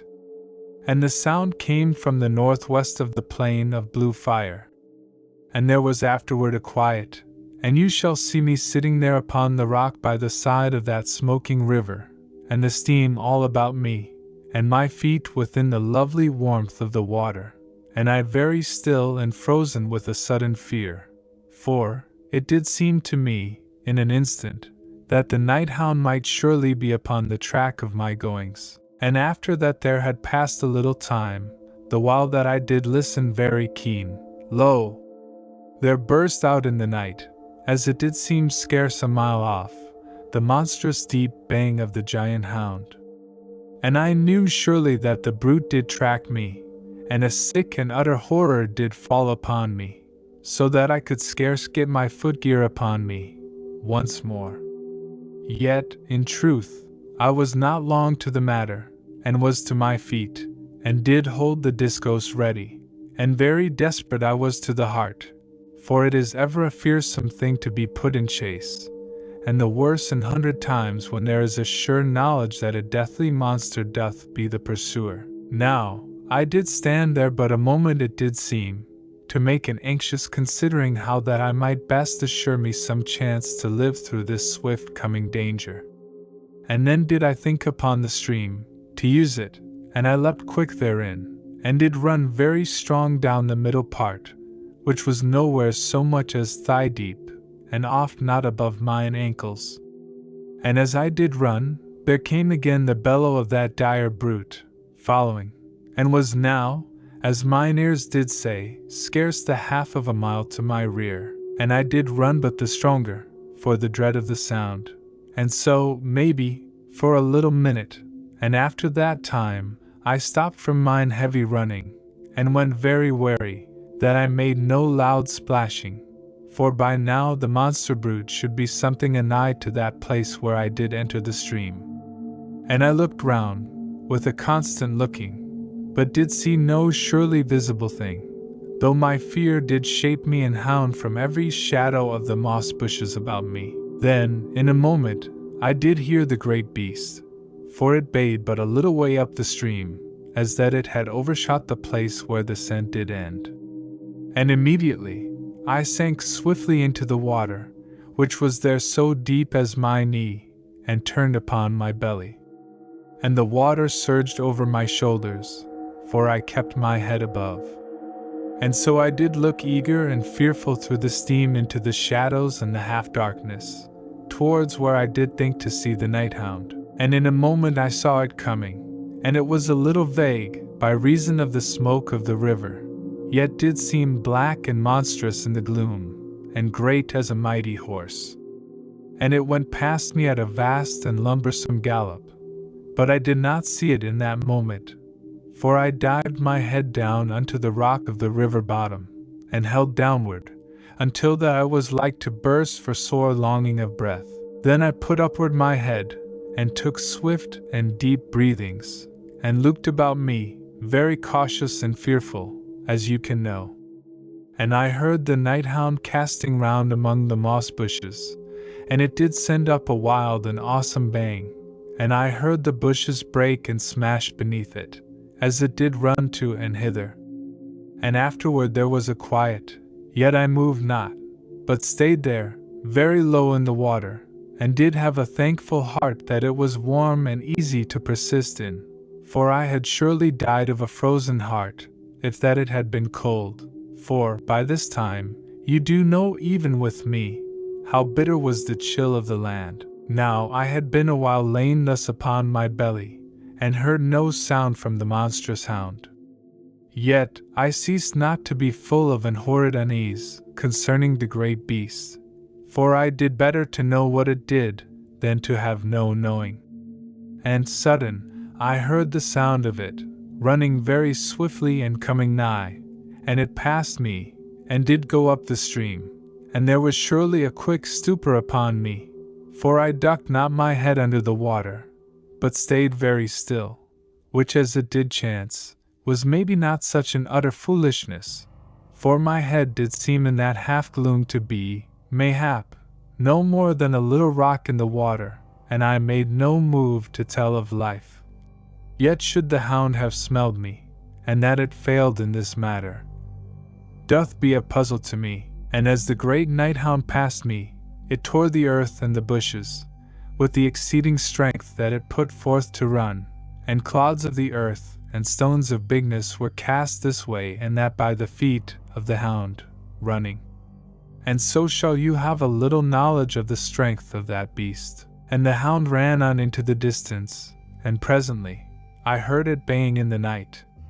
Then I rose, and went onward down the warm stream, and made a strong walking, yet keeping alway to the water, and oft did stop a little that I should listen. And always I heard the night hound a great way off in the night, baying, and seeming that it did surely run to and fro, searching. Now I journeyed thus for 12 hours, and the baying of the hound making search did never cease. And I kept always to the water, as I did say, that I should leave no scent unto the hound. And by that 12 weary hours had gone, I found that I was come nigh unto the house of silence. And this put me in great trouble, as you may perceive, for surely had mine whole effort been to the end that I should avoid that house, by a great way. Yet had the hound driven me thus near. Now I saw that the small river did go onward, and did make a breach across the road where the silent ones walk, and I determined in my heart that I should leave the water, which was now grown nigh to a bitter cold, and that it was so long upon the face of the land. Yet chiefly did I mind to leave the water, that I should come no more anigh unto that house of silence, for the water did go that way. And I stood a while, and did listen for the baying of the hound, but could hear it no more, and did have a surety within me that it was indeed gone from searching for me. Then I came out of the water, and went forward, stooping and creeping, among the moss bushes, going outward to the westward of north, so that I should go away so quickly as I might from the nearness of the house. Yet, lo! I was gone upon my hands and knees no more than 100 fathoms, when I did find the moss bushes to cease to the westward, for a great way, and there to be a great bareness of rock, which, in truth, was much shown thereabout. And I dared not to go outward upon that naked land, for then I had not been hid by the moss bushes, but had stood plain there for all things of the night to behold. And moreover, though I could nowise have a sure knowledge concerning this matter, yet did I hope within me that I should make a sure hiding from the power of the house of silence, did I but go very low among the bushes. But, indeed, it was like enough that naught could give me hiding, yet should I lose no chance unto my safety, and because of this, I went backward among the bushes, and ceased to escape out unto the westward. And I found presently that the moss bushes made but a narrow growth in that path, and grew only for a while by the side of the great road, so that I was surely fain to keep nigh to the road, that I have the covering of the bushes. And in a while, I found the road where the silent ones walk, to bend inward at the north of the house of silence, so that it came right horridly close unto the house. For here the hill on which the house did stand was very abrupt, and fell steeply unto the road. And so was that dreadful house stood up there above me in the silence, as that it did seem to brood there upon the land. And this side did seem truly as the other, an equal lone and dreadful.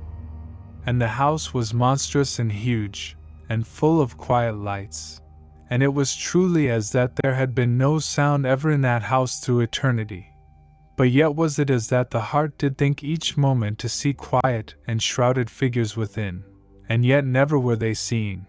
And this I do but set down that I bring all home unto your hearts also, as that you crouched there with me in those low moss bushes, there beside the great road,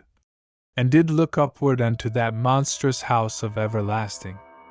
silence, and did feel the utterness of silence to hang about it in the night, and to know in your spirits the quiet threat that lived silent there within. And so shall you have mind of me, hid there among the bushes, and sodden and cold, and yet, as you will perceive, so held in my spirit by an utter terror and loathing and solemn wonder and awe of that mighty house of quietness loomed above me in the night, that I wot not of the misery of my body, because that my spirit was put so greatly in dread and terror for the life of my being. And also you shall have before you, how that I knew in all my body and soul, that I stood anigh to that place where but a little while gone there had passed inward so dreadful to an everlasting silence and horrid mystery those poor youths. And after that you have minded you of this, you shall consider how that the memory of all my life held dread thoughts of the monstrousness of that house. And now was I an eye unto it. And it did seem to my soul that the very night about it held an anguish of quiet terror.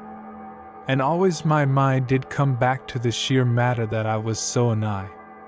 And this thing I do say unto you once and again, for truly, as you do see, it hath imprinted itself deep into my spirit. Yet shall I now cease from saying further in this manner, for, surely, you shall never know all that was in mine heart, and if I cease not, I do but be like to weary you. And so did I hide and creep, and oft pause to a time of shaking quiet, and afterward gather something of new courage, and go onward, and peer upward at that monstrous house, stood above me in the night. Yet, as it did come about, I came presently clear of that horrid place, for the road came round again unto the north, and I began that I made a better way through the moss bushes. But never that I grew to much speed, for I had oft to go about, that I should miss a naked part here, and another there. For truly there was an abundance and bareness of rock, so that the bushes grew not so thick as I could wish. And in the space of 5 hours was I clear of that house, and did have a greater ease about my heart, but yet was not free to come to food nor to slumber, the both of which I did sorely need, for I had slept neither eat for a weariful time, as you do know. But first I must go further off from the house, and afterwards come to some firehole, that I should dry myself and get warmth again into my body, which was bitter cold. And now that I had come unto the northward of the house of silence, there came to me a great wonder, which bred in me a mighty hope and gladness. For as I did go among the bushes, there broke sudden all around me in the ether, the low and solemn beat of the master word. And the throb of the word was utter weak, so that one moment I did say unto myself that I heard, and in a moment that I did not. Yet had I no proper doubt in my heart, and I reasoned with myself, and with a great shaking of excitement and expectation upon me, that the master word came not from the great pyramid, which should have power to send it as a great force across the everlasting night,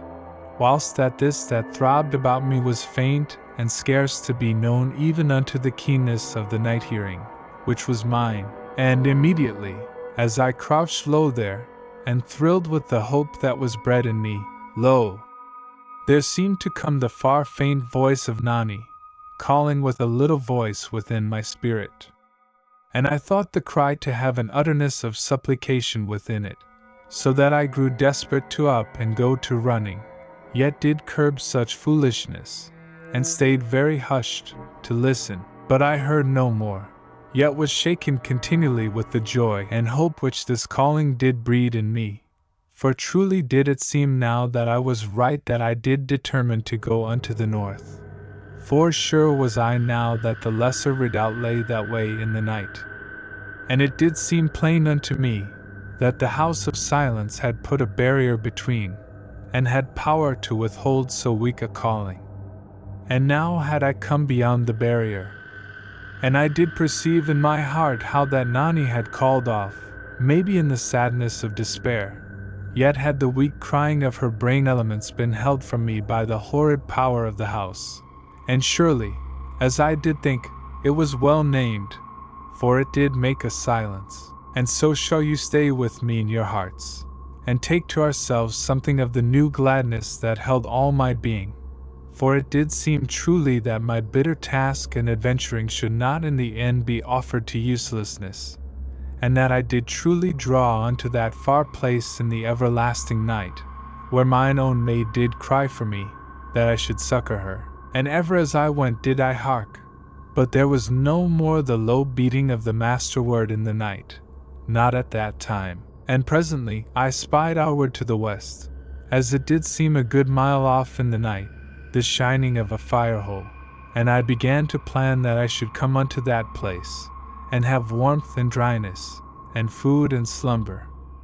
And in verity, so set was I to the need of these matters that if there did be a monstrous thing nigh to the fire, as was so oft the case, then would I give battle unto it, for either my joy nor my labors did serve to put warmth into my body, and I must surely come anigh to fire, or die. Then, as I kneeled upward among the moss bushes, and made to lay a true course unto the fire hole, I perceived that there came a being along the road unto my right, and I went low into the bushes, and moved not, for truly I had seen that there drew nigh one of the silent ones. And I made a little place that should let me to see, and I spied out, with an utter caution, and lo! The being came on very quiet, and with no hurry. And in a time, it went by me on the road, and did take no heed to me, yet did I feel that it had knowledge that I stood there among the moss bushes. And it made no sound as it went, and was a dreadful thing, yet it did seem unto my heart, as that it had no trouble of wanton malice to work needless destruction to any. And this I crave strangely that you to understand, for it was so to me that I had a quiet and great respect for that thing, and did feel no hatred, yet was very dreadly in fear of it. And it was huge in size, and was shrouded unto its feet, and seemed, maybe 10 feet high. Yet, presently, it was gone onward down the road, and I was no more troubled by it. Then did I make no waste of time, but set off unto the fire hole, and kept so much to shelter as I might, but was oft made to run over baked places, ere that I should come to more of the bushes. And I came presently nigh unto the fire hole, and made a pause, and crept unto it, with a great care. And I found it to be in the bottom of a deep hollow of the rock of that part. And the rock was clear looking of all living matters, the which did make me to be glad. And I went round about the top of the hollow, carrying the discos very handily. But there was nowhere any living thing, and I feared not to go downward into the deep hollow, and so unto the fire hole, which lay in the bottom, as you have perceived. And when I was come there, I made a close search of the rock, and found it was very sweet and warm, and there were no serpents, either any stinging creatures, so that a certain comfort came upon my spirit. Then stripped I off mine armor and gear, and afterward all my garments, so that I stood naked there in the hollow. Yet was that place almost so warm as some mild oven, and I had no fear to suffer from the cold of the night land, but was uneasy lest that any monstrous thing should be anigh to come to take me so unawares. Now I wrung the garments, and spread them upon the rock near unto the fire hole, where it was hot, and I did rub my body very brisk with my hands, so that I glowed into health and had no fear of a stiffness. And afterward I did look to my food and drink, and to the matters in the pouch, but there had no harm come to any, by reason of the tightness of the scrip and the pouch that had kept off the water. And I eat and drank there as I stood waiting for the garments to come to dryness. And I walked about a little, as I eat, for I was restless to be into mine armor swiftly. And now I did turn this garment upward of the dry side, and now that, but did find them to steam, so that I turned them many times before they were proper. Yet, in truth, they dried in but a little while, and I gat me into them very swift, and into the armor, and I felt the strength and courage of my spirit to come back into me, which had gone outward somewhat when I did stand there so naked. And this feeling you shall all have understanding of, and know that you would have felt that way, likewise, had you but stood there in that land in so unhappy a plight. And when I had come into mine armor, I put my gear upon me, and took the discos into my hand, and did climb out of the hollow, for I would find a more secure place to my slumber, and did not dare to sleep in that place, for it was beyond 37 hours since that I did have sleep, though as I do see by my count, I have made it to seem but as 35, yet was a part consumed in diverse matters that I have not set down. And you shall mind how bitter had been my labor and weariness in all that time, and I did know of a surety that sleep must come heavily upon me, so that I was sorely in need that I should search out a safe place, for I should not be lightly waked, until that I had slept away the tiredness of my heart, and the weariful achings from my body. And indeed I should mind you how that I was not yet come perfect from the bruising which I had gotten from the fight with the yellow thing. And presently, when I had searched but a little while, I did find that a rock stood upward from a great clumping of the moss bushes unto my left. And I went over to the rock, and made a search about it. And I found that there was a hole into the bottom part of the rock, and I thrust the discos into the hole, and made the blade to spin a little, so that it sent out a light. But there was no thing in the hole, and it did seem a dry and safe place for my sleep. Then I turned me about, and went into the hole with my feet that way, and I found that it was so deep into the rock as the length of 2 men, and just so wide as I could lie in it without having it to pinch me. And there I made my bed in the hole, and went swift unto my sleep, and scarce had but a moment even to think upon Nani, and by this thing shall you know how utter was my weariness. Now I waked of a sudden, and was very clear and refreshed. And I crept to the mouth of the hole, and looked out, but there was all a quietness round about, and nothing to threaten. And I found that I had slept 10 hours, so that I made a haste to eat and drink, that I should go forward swiftly upon my journey. And at that time, as in the time when I did eat, naked, in the hollow, by the fire hole, I eat 4 of the tablets. And this you shall understand to be rightly due unto me, in that I had gone so long fasting in that my great journeying to come safe from the hound, and to come past the house of silence. And this shall seem but a little thing to you, yet was it a wondrous important matter unto me, that had gone so long with an empty belly, and was never satisfied. And neither should any be, that had eat so little as I did eat, and made to fill their belly always with a drink of water.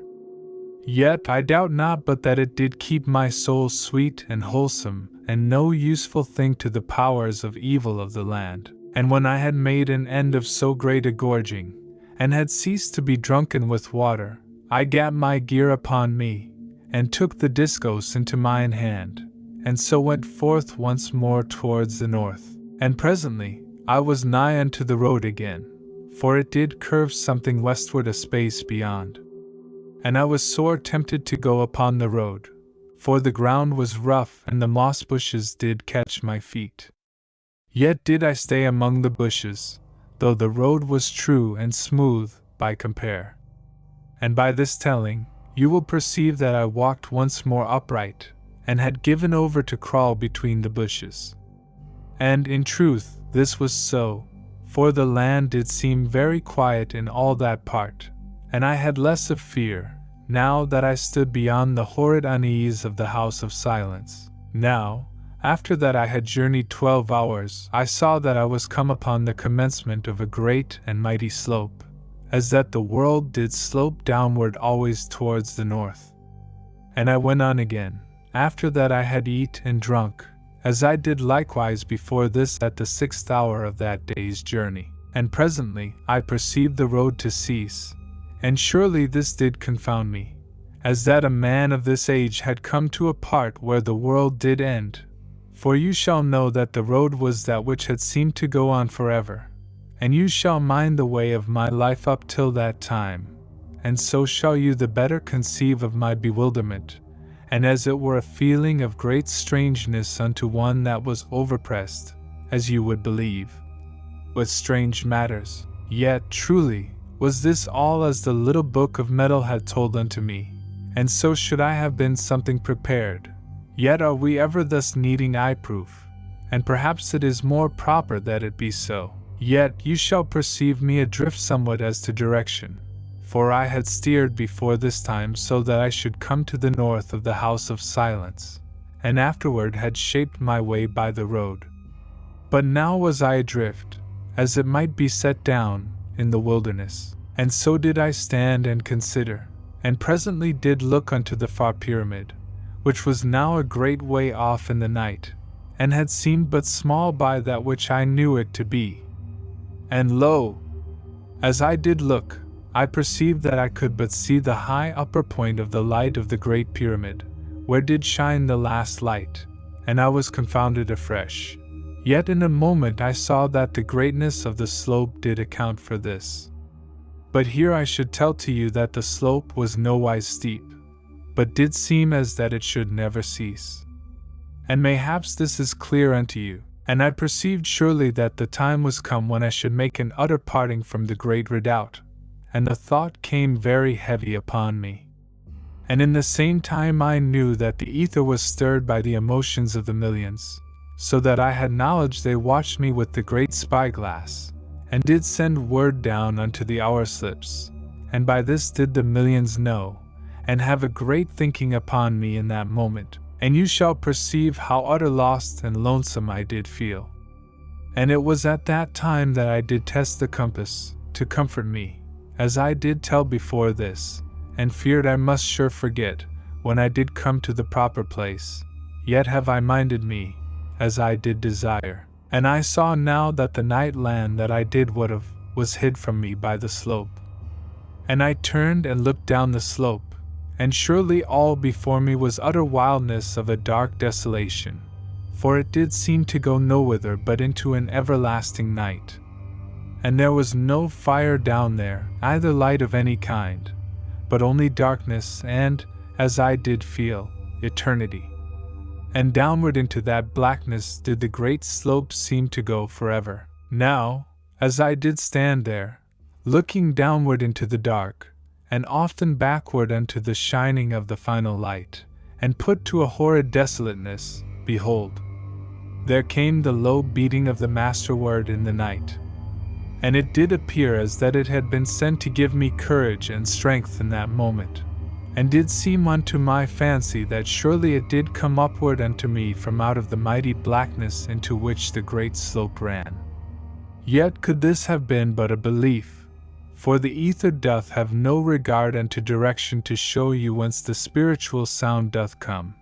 and this did my knowledge and reason know full well, and I am made that I would send back the master word, sending it with my brain elements, and so give news unto Nani how that I did struggle to come unto her.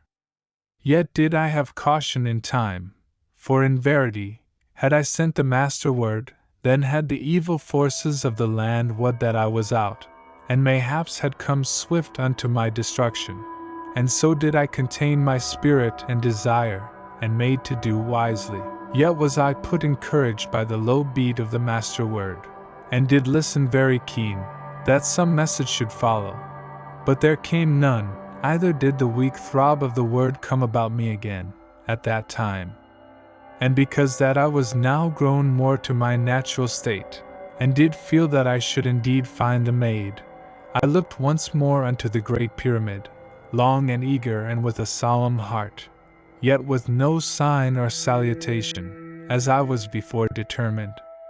And afterward I turned and went downward into the dark. 8. Down the mighty slope. Now I went downward very quiet and slow into that darkness, and did make but a cautious way. For now you shall know me truly wrapped about with such a night as did seem to press upon my very soul, and such as you shall never have seen nor felt, so that I did seem lost even from myself, and did appear as that I went presently in unreal fashion, and did pass onward forever and forever through everlasting night. So that odd whiles I did make to walk with random, as that I stepped no more upon this earth, but did go offwards into the void. Yet was this foolishness of the mind set straight and proper each time that it did come about. For lo, I did kick against an upjutting rock here, and fall upon a great and unseen boulder there, and so was shaken very quickly to a sound knowledge that I trode the hard and actual earth, and had no true dealings with unreal matters, and ever I did go downward, and by this only did I have a guide to my way. Yet, as ye shall think, through reason of the utter dark I made scarce a mile in an hour or even 2 full hours, and so grew bitter by reason of mine unableness to go forward with a proper and free stride. But I did think me presently upon a thing that I should do to light my path, and to this end I did make the discos to spin, odd whiles, and did look down the mighty slope, the little way that the strange glistening of the discos did show, and so fixed my path into mine inward remembering, and would go forward afresh, until that I was shaken once more by the darkness, and would fain to look once again upon the blessedness of light, and make me some knowledge of my way. And truly, the light from the discos did seem astonishing great, and this to be because there was so monstrous a darkness all about me there forever. And thereafter would I go onward again, until the pain of my stumblings did bid me surely to have that sweet shining once more unto my path, and so shall you perceive my going. And sore and miserable was it unto the heart, and like to shake the courage of the spirit. Yet, in verity, I had come through much, and did have intent to give way to no foolishness of thought. And you shall well believe that I did make the light not more oft than I did surely need, for it was no properness of wisdom to use the power of the discos, save for mine extremity. Now, presently, when I had done this wise through 6 long and bitter hours, and it being now beyond the 20th hour since I did last slumber, I sat me down there upon the mighty slope, in the everlasting dark, and did eat 2 of the tablets, and made the water, and could but feel and hearken whether I did this thing right and that. And when I had eat and drunk, I unfolded my cloak, and wrapped it around me, and placed the scrip and the pouch under my head, and the discos I took to company me, and so fell swiftly upon sleep, yet did think earnestly but vaguely upon Nani, as I came unto slumber. And I slept all but 6 hours, and did waken very sudden there in the utter dark, and I got me to mine elbow, and did listen very keen, for I had waked immediately, as that something had touched me or come nigh unto me, and I gripped the discos, and listened, but there did not even a little sound come to me out of all that night, and presently I had more assuredness that naught did make harm about me, and I sat me up in the dark, and reached for my scrip, and did eat and drink, there in that utter night, and fumbled somewhat, as you shall think. Yet I was done in a while, and got my gear upon me, and the discos into my hand, and so to my feet and forward. Now all that day, I did have a strange unease of the spirit, so that I stopped off to listen, as that my soul told of something nigh unto me that did follow very quiet. Yet did mine ears perceive nothing, and so I alway to go downward again into the night that held the slope. And here should I tell how that in the early part of the 7th hour, after I had eat and drunk, and went forward as ever, upon my journey down the mighty slope, I did have a very sore tumble against a sharp rock, for I put my foot sudden into a small hole, and this did make me to pitch. And I was utter shaked by the fall, and lay very quiet for a time. For the rock had surely ripped my body, but for the armor. And after that I was something renewed of strength and spirit. I made that I should go no more upon my feet, but upon my hands and knees. And thus should I feel the way that I went, and have a less need of the discourse, which had not overmuch use to light my way, in that I shone it not often, and did guess more than I did perceive, as you may think. And so I crept all that day, which was a bitter way of travel, yet had I done many a sore mile thus through the night land. And when that I had gone downward for 18 hours, and eat and drunk thrice, I ceased from my labor, and did feel about in the darkness, that I come to a level place for my rest, and so did find presently a place not so bad, and did push and cast away such small boulders as had been like to irk me. Then did I eat and drink, and afterward compose me to my sleep, and had many a thought of Nani, as I did drift unto slumber. Yet also had I memories of the strange half-fear that had been with me all that day, as though something went constantly near me in the dark. And because of this, twice did I rise unto mine elbow, and listen, but heard no sound to trouble me, and afterward did trust that I did but fancy, and so came at last unto slumber, that yet was not over restful, for truly I did listen even as I slept. And when I had been asleep scarce 6 hours, I waked again very sudden, as I had done before, and had belief that something did be anigh unto me, and I gripped the discourse, and did hearken, yet was there no sound that mine ears did what of, either aught that had power to be surely known of the spirit. And all that day was as the day before, save that about the 8th hour I came near to fall into some monstrous pit in the great slope, but did only fall with my breast upon the edge, and so drew back, and presently did crawl all around it in the dark, and come safe unto the lower side, yet shaken and put more in trouble of spirit than before, and fearful how I should go, for I knew not whether I had come among such things, or whether I had but few to sorrow me. And so you shall perceive that I went over cautious for a great while in all that utter dark, but did think at last upon a plan to go with more surety and speed. But to this I did need a cord, and surely I had no cord upon me. And if a boy be no boy that hath none such about him, shall not the same be said of any man? And this I did think, as I searched me, for the sayings of that day had many that were like to this. Yet in the end I did compass my plan, for I did buckle the scrip and the pouch together, and took one of the straps from the pouch, and this strap was long and thin, and well suited unto my purpose. Then I fixed a stone into the end of the strap, and buckled it there, and after that, I cast the stone before me, as I went upon my hands and knees, and I did hold to the hither end of the strap,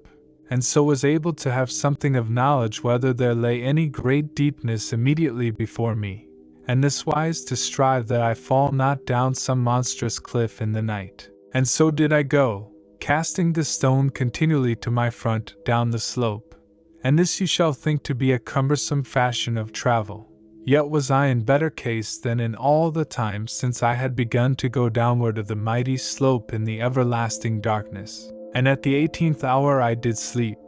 and was waked strangely before the 6th hour, even as I had waked before. And this did put always upon me a new wonder and unease. Yet did no harm seem to come unto me, and I did strive that I have no needful trouble of mind. But that something was always nigh unto me in the dark, I do truly believe, yet have I no knowing that it was evil, for it harmed not me. And 3 days more I journeyed thus, and did never cease to creep downward weariful upon my hands and knees, and the discourse I had to my hip, and so shall you know how I carried it. And by this, as you do know, I had been on the great slope 6 days of utter dark, and did have no wotting but that I went unto some dire and dreadful place, for, surely, I had gone for ever downward a monstrous way. And here, before I tell further, I must set down how that the cold was much gone from out of the air upon the slope, and the air was grown, as it did seem, very heavy unto my chest. And concerning this matter I should say something. For, if I do mind me, I have said not overmuch concerning the air of the night land and the mighty pyramid. For truly I have been so set to tell my story of all that I did truly see and adventure upon. Yet, though I have said but little, you will surely have perceived that the air of that far and chill time was not as the air of this, but was thin and keen within the night land, and lay not, as I do think, to a great height above the land, but only nigh to the earth. And as you do know through my tellings, there was a wondrous difference between the air within the mighty pyramid, and that which lay without around the base. For upward beyond that, I did understand that there was no outward air that any should breathe, and so was all the pyramid sealed in certain wise in all the upper cities forever. And whether it was sealed utterly from the outward air at the base, I do not surely remember, if, in truth, that I did ever bother my head to such matters. Yet, if I be set proper in memory and understanding, we did draw air from the underground fields. But whether they got any change or newness of air from the night land, I have no knowledge, and do lament that I have no sure knowing. Yet, as you shall believe, I could surely write 100 books upon that wonder of the future, and be still lacking in the half of all that there is to be told. And so do I try to have courage to this my task, and to have no over trouble, because that I do tell but a little of a great tale. And here in this place will I set down how that the peoples of the pyramid were greater to the chest, methinks, than we of this age. But yet do I have no over-surety in the matter. For well it may be that the reason of this age doth blind within me somewhat the knowledge that I have concerning that. For, in verity, is it not but a natural thing to believe those peoples to be great of the chest, so that they should make a proper dealing with the thin air of that place and that time? And yet, as I do strive to make plain unto you, because that this thing should be, by the making of my reason, I do the more distrust that reason shall make foolish my knowledge. For even a fool should suppose that which I have told, and the truth may be even otherwise. Yet that the peoples of the upper cities had great chests, I do well know. For this was a common knowledge, even as we of this age do acknowledge the peoples of Africa to be of blackness, or those of Patagonia to be of great stature. And by this one thing should any know a man of the upper cities, from a man of the lower cities. And because that there grew this difference among the peoples, there had been once, as any could learn from the histories, a plan whereby the peoples should be moved upward and downward through the great height of the mighty pyramid, from this city unto that. Yet had it met with great disfavor, and was put out of force. And this is easy to be seen as the natural way of the human heart. And here it doth occur unto me that it was like enough to be a plan for health, beside of training of the mind, that each youth and maid was put to travel through all the cities of the mighty pyramid, the which did take 3 years and 225 days, as I have told before this. For by this plan were they made to breathe the air of every height, and this, mayhaps, unto the good of their developing. And they also to discover that air which was best to their need. And concerning the air of the night land, you shall know that there was in all that land no flying thing, because that the air was grown very thin. Yet, as the records did show, there had once been monstrous flying brutes, that went over the land in mighty bounds. But this was in a long gone age, and we could but suppose that the records gave truth. And here you shall know that,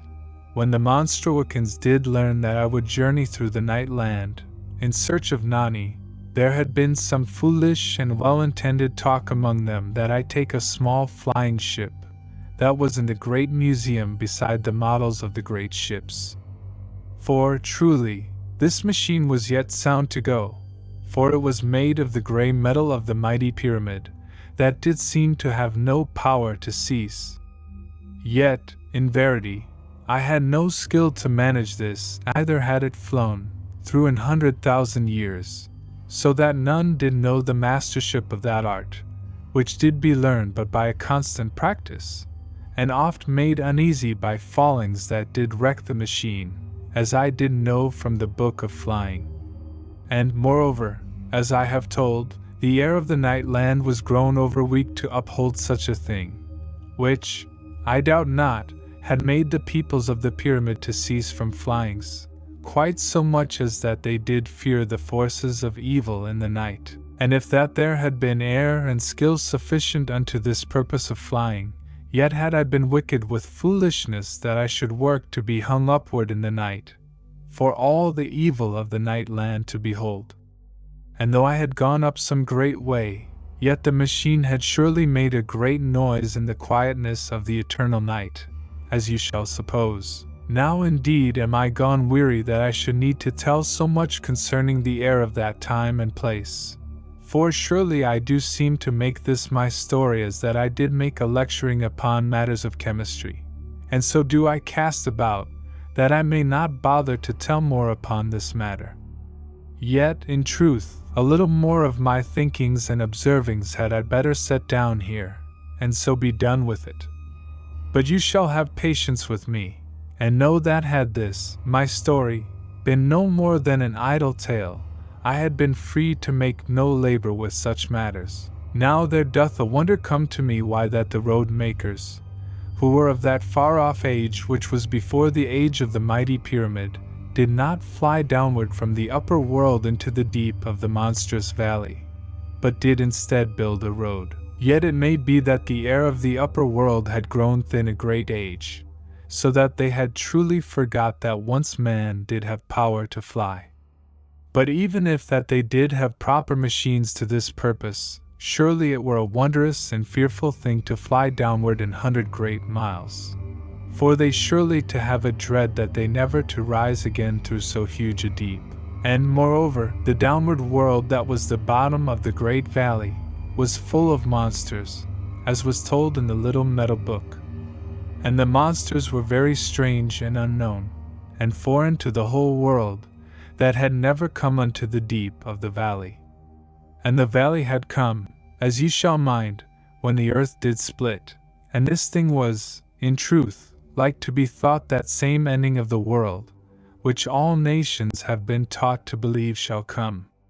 For in verity, when the world did split and burst, and the oceans rushed downward into the earth, and there was fire, and storms, and a mighty chaos, surely it was proper to think that the end had come.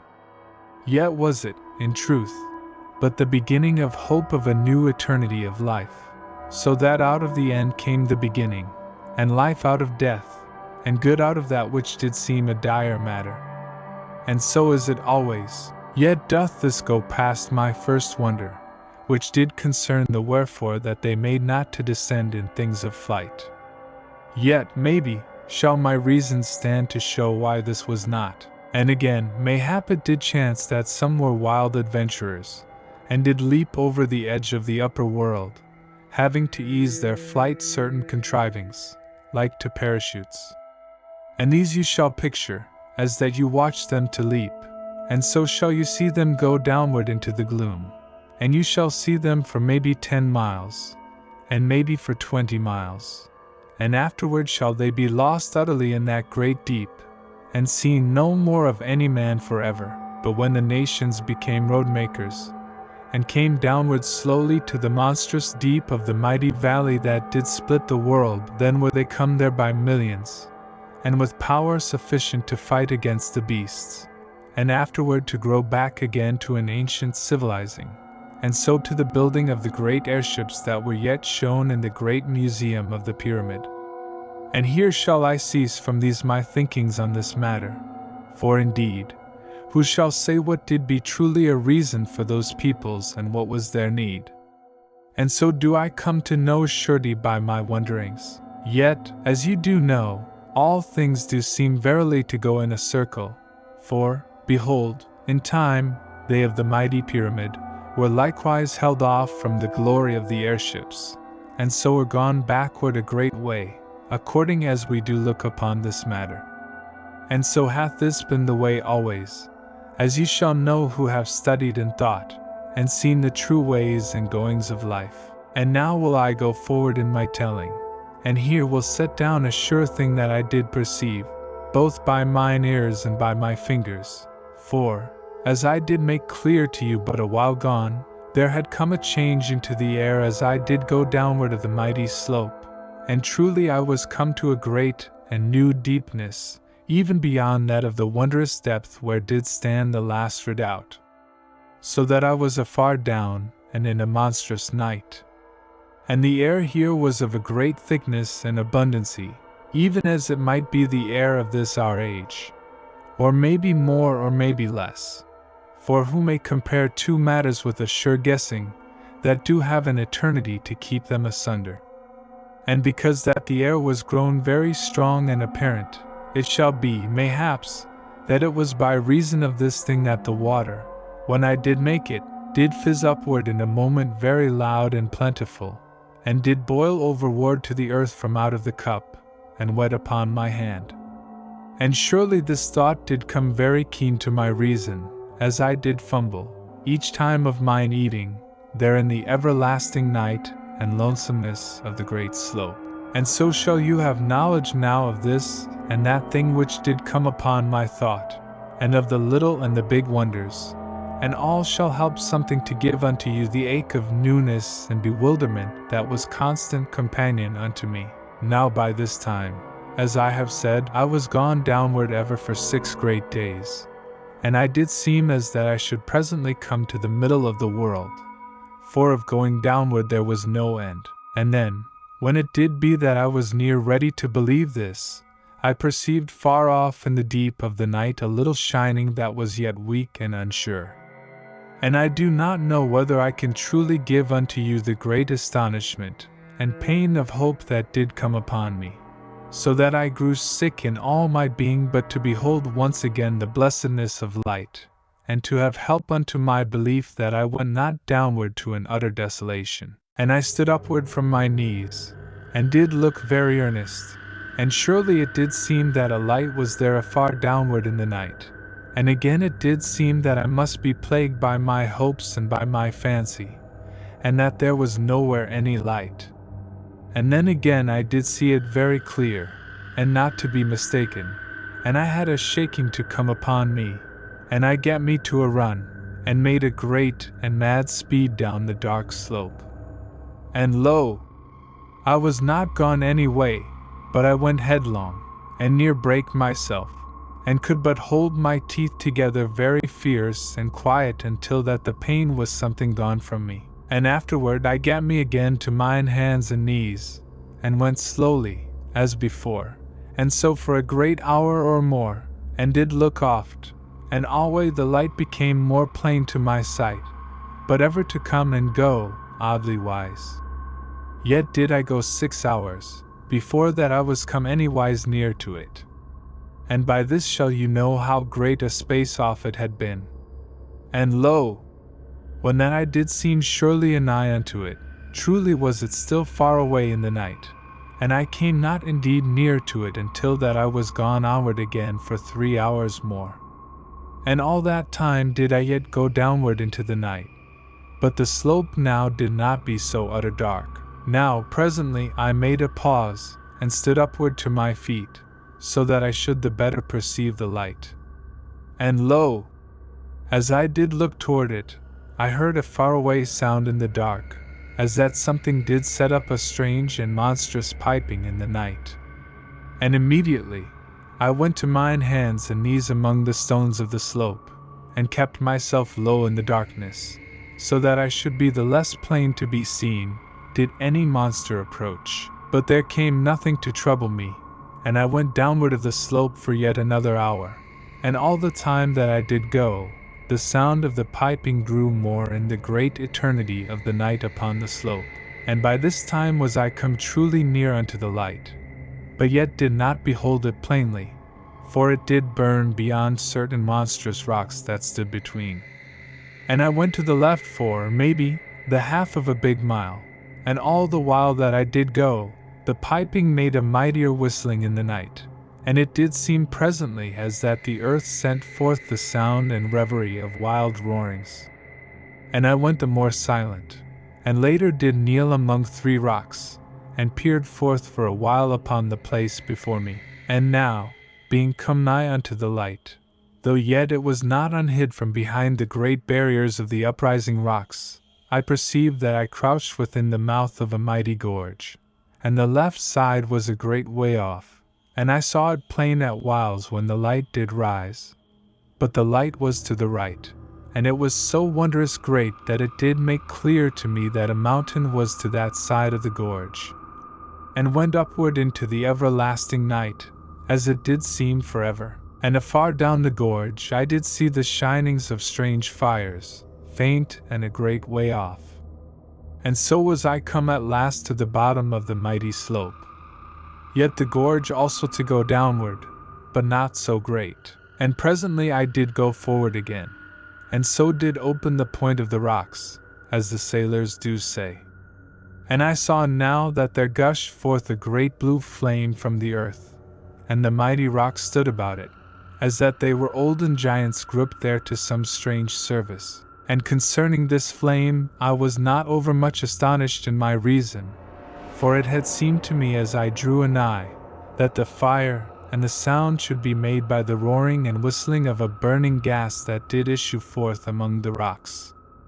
Yet truly, though it did be a natural matter, it was yet a wondrous sight, and set amazement on my senses. For the flame did dance, and sway whitherward monstrously, and sometimes did seem that it dropped so low as 100 feet, and afterward went upward with a vast roaring unto the utter height, and did stand mighty and blazing, maybe a full 1,000 feet, so that the far side of the gorge was lit. And surely it was 7 great miles off or more, but yet did show plain and wondrous. And the light did show me the flank of the mountain, that made the right-hand side of the gorge, to go up measureless into the night. And so shall you perceive that I stayed a while among the rocks that were in the mouth of the gorge, that I should gaze upon this thing. But afterward I looked this way and that way, so that I should have a knowing of the place where I was come. And it was a wild and stark and empty place, as you must perceive. And the far side did be great miles off, as I did say, and everywhere there was abundance of rock and lonesomeness. And before me there went the great and dim length of the gorge, and there were lights here and lights there, in a great distance, and oft, as it did seem, the quiet dancing of lights in diverse places. But yet were these gone on the instant. And ever there was a strong and vacant silence upon that place. And presently, after that I had looked once more unto the mighty dancing flame, and perceived nowhere any life around it, I went onward down the quiet gorge. And for a great way as I journeyed was my path lit by the dancing of the blue flame, and oft should I seem to be going but dimly among the rocks, and my shadow faint and long, and lo! The flame would leap, and all the gorge come to a wondrous brightness, and my figure to shorten, and the shadows to be black and strong. And so shall you perceive how I went, and oft did I turn me about to behold the dancing of the great light, for it was solemn to my spirit, even amid so much of greatness and eternity, to think upon that flame, and to conceive that it had an utter age danced there at the foot of the mighty slope, unseen, through lonesome eternities. And this I do tell unto you, that thereby may you have some knowledge of the strangeness and the bitter loneliness of that place, which, in verity, did seem the expressing of all the lonesomeness of my wanderings. And all the time as I did go downward of the great gorge, there sounded the blast of the roaring, that was presently afar to my back, and the mountain sides did catch it here and in that place, and sent it offwards with strange and improper echoings, as of a chill piping, or oddwise as hushed whisperings of monstrous creatures, so that I did oft stoop to hide a little among the boulders. For truly I knew not but that some unnatural thing called from the darkness of the mountain side. And for 6 hours I walked onward thus, and sometimes did hide, having a sudden fear, as I have told. And presently, in a great while, the roaring was sunk to a far and monstrous piping, but in the end to no more than a far and uncertain whistling, that yet did catch strange echoes in the night. And in the end there was only a quietness. And yet, as you do perceive, there had been always a silence in that gorge, as I have told, and this to the despite of the whistling. And I do hope that you have understanding with me in this matter, for it was truly as I have told, and there is no contrariness of telling in this matter. Now in all this time that I had walked in the great gorge, I had passed 4 of the far lights that I did see from the bottom of the slope, and the 2 first and the 4th were blue, but the 3rd was green, and all did dance and quake, and sent fitful shinings into the belly of the gorge. And there came also from them whistlings, and from the 2nd one a low and strange moaning noise, and I doubted not the gas did come oddly and with trouble. And I passed these things with no great thought,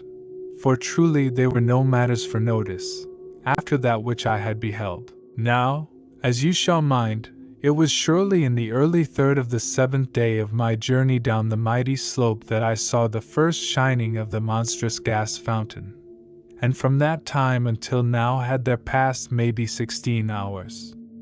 And, as you do what, I had eaten not in all my travels since that I had seen the light, so that I was gone to a proper lack inward, and moreover, it was full 19 hours or more since that I had slept, and all that while had I labored, and I ceased me from wandering, and looked about that I should come to a safe and proper place for my slumber, and this I saw very quick, for there was dry stone and rock everywhere, and no failing of holes in divers places to my purpose, so that I was soon in a little cave between 2 mighty boulders, and here I eat 4 of the tablets, for truly so many were my due, and I had not been violent had I eat more.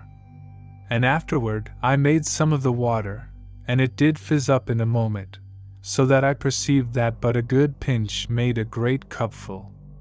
And this I set to the count of the strong and heavy air, as I have told, which I did think to have a greater power of chemistry. And presently I slept, having my gear about me as ever, and the discos to my breast. And as I went into slumber, I thought sweetly upon Nani, as I had done, indeed, 100 times since I was come to the hopefulness of the lights of the gorge. Now, whilst I slept, I dreamed that the master word did presently beat all about me in the night. Yet, as I do mind, I waked not, and because that I continued to sleep, I have no sure knowing whether this was truly a dream, or an happening.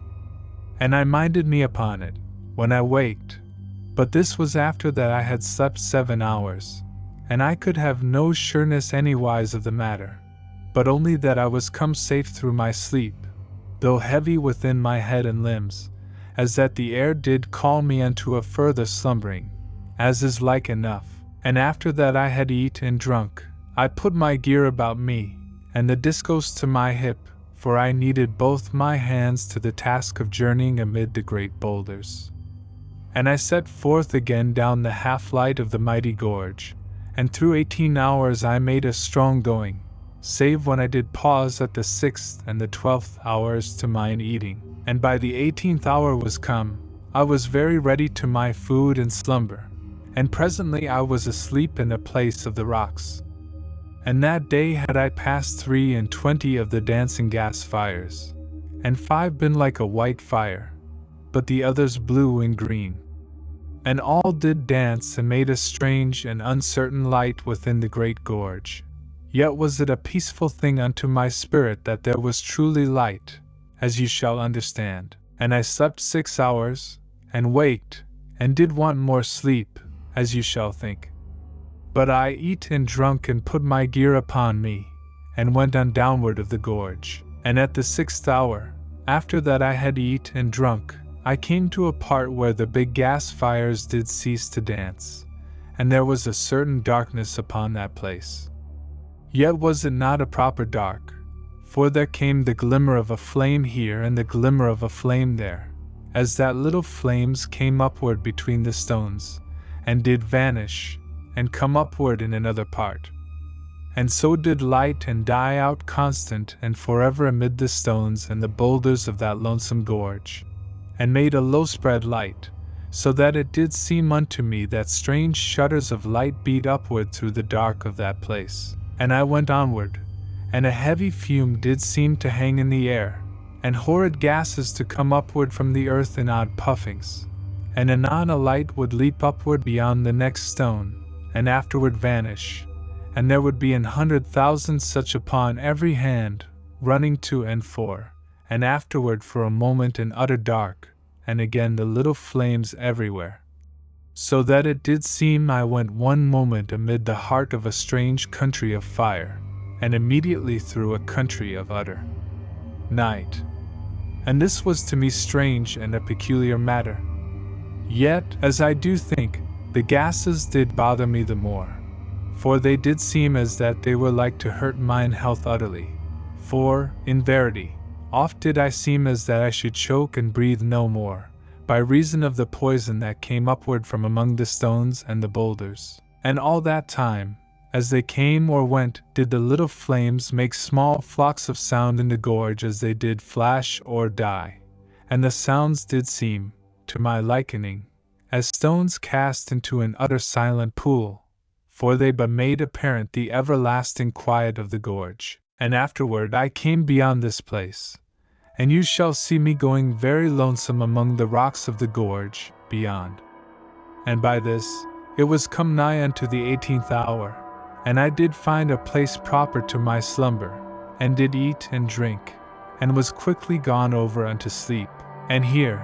I should tell how that I had not an over fear of evil powers whilst I was in the great gorge. For truly it did seem as that nothing that ever did live came anigh to that wild and silent place of stone and rock, but that I journeyed through it alone, and was surely the first that did go that way for maybe 1,000,000 years. And this feeling that was upon me, I do hope you to perceive and take unto yourselves, and thus have an understanding of my heart at that time. And as you shall know, I went always unto slumber with sweet and with troubled thoughts of the maid. Yet, for a great while, I had been put so mightily to the labor of my way that my heart did suffer less at this time than should be thought. And truly it doth show me how I was drawn unto that one with all my being, that I did surely think so oft and sweetly upon her amid so many perils and matters of horror. And this doth seem something strange to say, when that you do consider that I was adventured unto these same perils and horrors, but only for the sake of the maid. And in 6 hours did I wake, as I did strive alway to set myself to do, yet was I very heavy and slow for a little, until that I was more properly come to wakefulness. And surely, as I did think before, this was like to be put upon me by the weighty air of the place. But yet it might be that the gas which did float in the gorge was upon my lungs. And also, as you have perceived, if but you have attended my way, the air was grown warm, and oft were the rocks pleasant to the seat, and all of these matters did contrive to make me slumbrous. Now, presently, the gas fires did cease utterly in the gorge, and I looked downward, along that great place, and saw only a grayness, but above the grayness there was, as it did seem, something of a vague and ruddy shining in the night. And this did wake me to wonder what new thing lay before, so that I grew more eager among the boulders. And later, when I had eat at the 6th and the 12th hours, and gone on a while, I came to a place where the gorge made a quick turning unto my left, and at the end of the turning was a red and glowing light that was very great and wonderful, so that I was utter keen to come to that place, that I should discover what made the shining. And the place where I was come then was very dark, because that I was nigh under the mighty wall of the mountain of the right side of the gorge. Yet above, as it did seem to me, there was a far red upward glowing in the night. Then did I go forward very fast, and presently, in a good while, I discovered that I drew near to a second great turning that went to the right. And about the 17th hour, I came nigh unto the second great turning. And here did I put caution upon me, and crept for a while among the dark rocks of that place, that I should come to a sight of that which made the monstrous red shining. And presently, I was beyond the corner of the mountain, and did look downward into a mighty country of seas, and the burning of great volcanoes. And the volcanoes did seem as that they burned in the seas. And the country was full of a great ruddy light from the volcanoes. And so shall you perceive me there among the rocks that did all stand upward strange and bold and silent in the red and monstrous glare of the light. And I, as it did seem, the one thing of life in all that desolation and eternity of rock and stone, there in the end part of the great gorge. And I peered forth into the wonder of the light, and was full of thrillings and fancies that I was surely come to the place where the lesser redoubt had been builded. And immediately I knew that this was not so, for sure had not Nani told how that they were in a land of darkness. And if this did be so, truly, how wondrous and dread a way had I yet to go, if that this country of seas and mighty volcanoes stood between. Surely it did seem to me then as that I must wander searching unto the world's end. And so shall you be company unto me there with my trouble and my thoughts, and the immediate wonder and strange glory of that mighty country. 9. The Dark Pyramid. Now in 2 hours more I was come clear down out of the gorge, and stood in that country, and for all that I did feel fresh troubled and bewildered, yet was I rejoiceful, as you may believe, in the surprising light and splendor of that sudden land. And before that I had come down out of the great gorge, I had stood high within the mouth thereof, and looked well out over the mighty country. And I had counted 27 great volcanoes, and this doth not take heed of 2 monstrous ranges of fire hills that burned afar off, something unto my right. Neither doth it take account of 100,000 lesser places of fire, and truly it did seem a very land of fire and water. For there was a small fire hill stood within a sea, as it did seem no more than a little mile from that place where I did stand, and maybe a score to the back of it, spread all about. And here shall I do proper to tell concerning the seas. For there were of these, that I did count at that time, 3 that were small, and a mighty sea that went onward forever into the red light of the fire hills, so that it was gone utterly out of my sight, and did show no ending. And there rose up out of the seas islands, and on the islands volcanoes. But in other parts the fire hills did come upward straightly from the sea. And over the near sea, as it did seem, there lay a plenitude of steam, as that the sea did boil at whiles and in divers places. And there did seem to me, as it were within the red atmosphere of that place, as that there were a muttering thunder, low and constant, shaking the air, now from that distance and now from this. And this did I judge to be the voices of the fire hills, speaking with the fire that lived in them. And you shall conceive how utter new was all this unto me, for there was in that country a constant voice of the energy of life, so that the world noise of this our age was even there again, and with a keen and undoubted apparentness, and the more so some ways than now. And here shall I set down more closely the things that were ready to my gaze. And first, that it did much attract me, there was a huge and blackened mountain unto the left of the mouth of the gorge,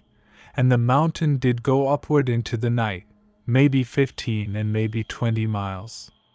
And there was a mighty peaked volcano that grew out from the side of the mountain so high up as 5 miles, as I did guess that height, and this was upon the far side. And above this there was a second, maybe 9 or 10 great miles up in the blackness of the night that hung afar upward. And, as that this were not great wonder enough, there did burn and glow 2 other mighty fire hills, at an utter height, upon the left crest of that black mountain, and these were upward so monstrous a way,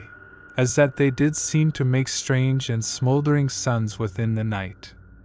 And truly, as you shall perceive, this was a wondrous thing. And below these upward fire hills there rose up from the earth vast mountains of ash and burned stuff,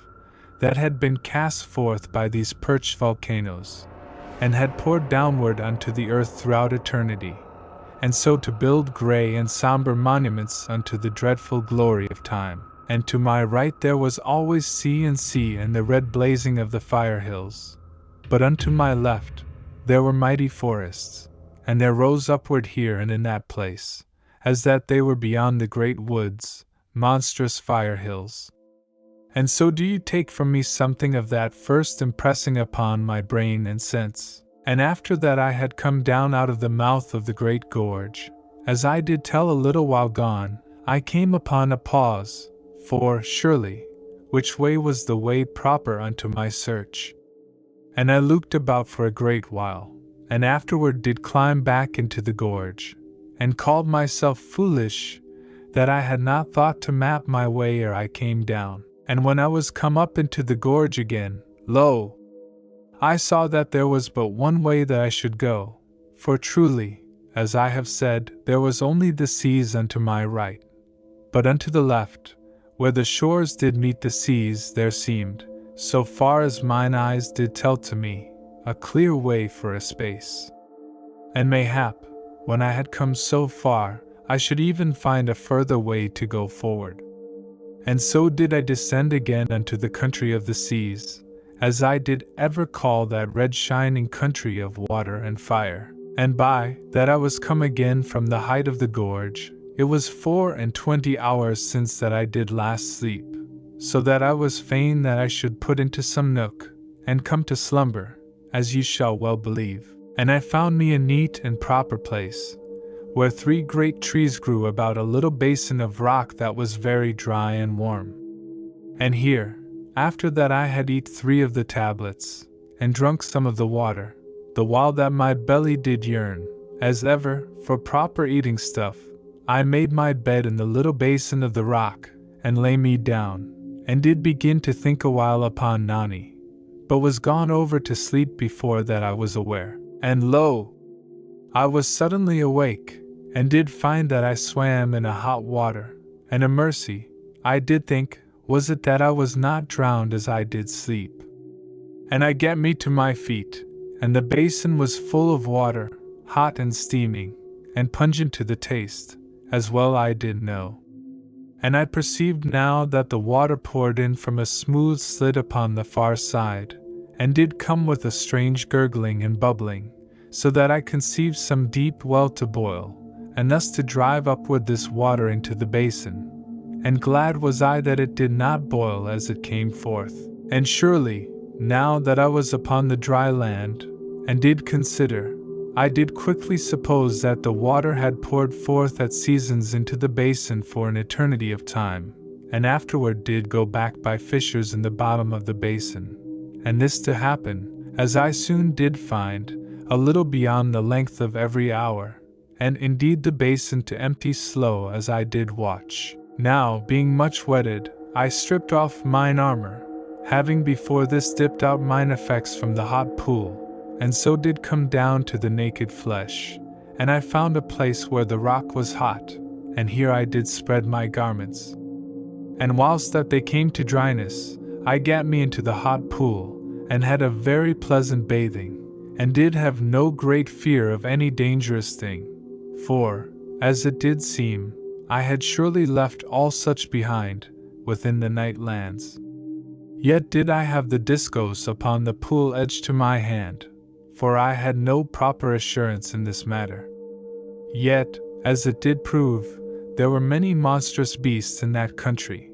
but never did I feel the nearness and horrid power of any evil force, for these, as I do conceive, were congregate and gathered about the mighty pyramid, being attracted thereto by the great spiritual essence of so wondrous a multitude of humans gotten so close in one spot, even as sharks do come after the ship that hath bullocks within.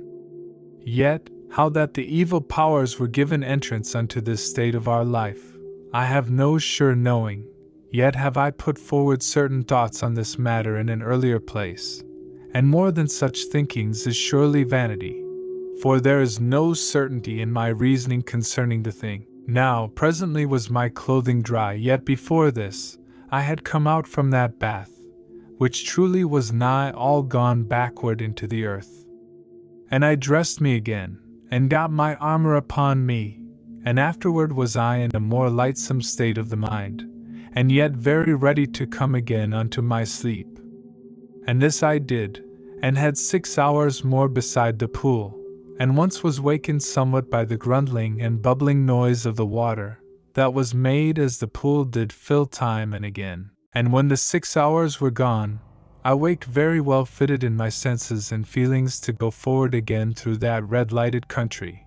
And this I did,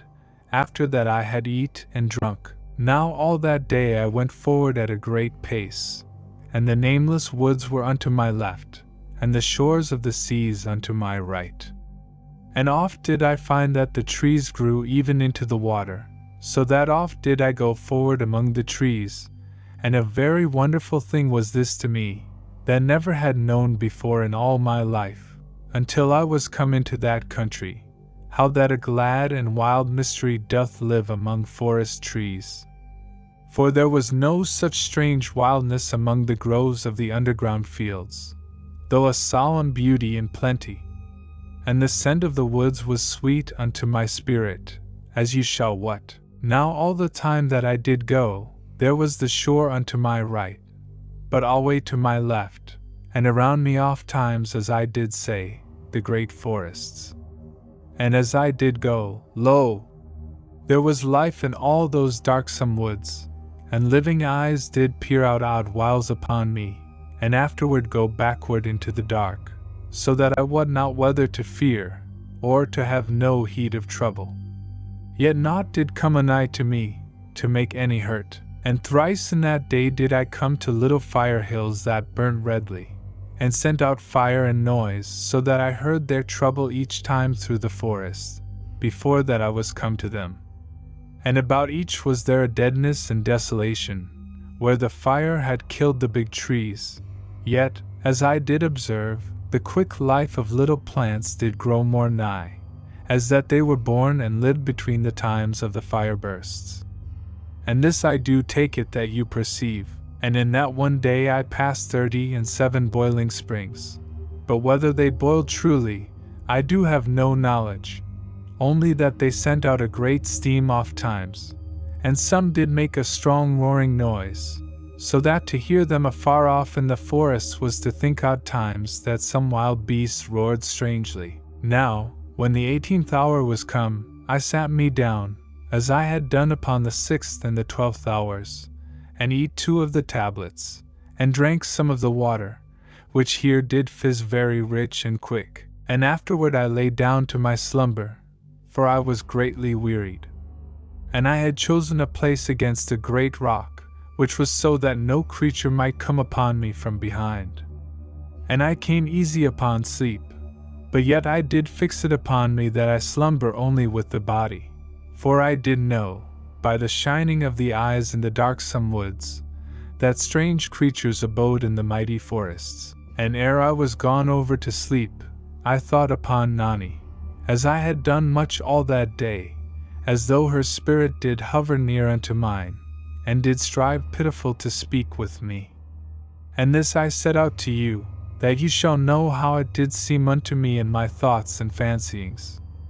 And as I lay there, I put a blessing upon her, and a determination into my heart that I make a more desperate speed of my going, if that might be, so that I come the sooner to that strange and unknown place in the dead world where did stand the lesser refuge. And I was then asleep in a moment, and lo! Sudden I was awake.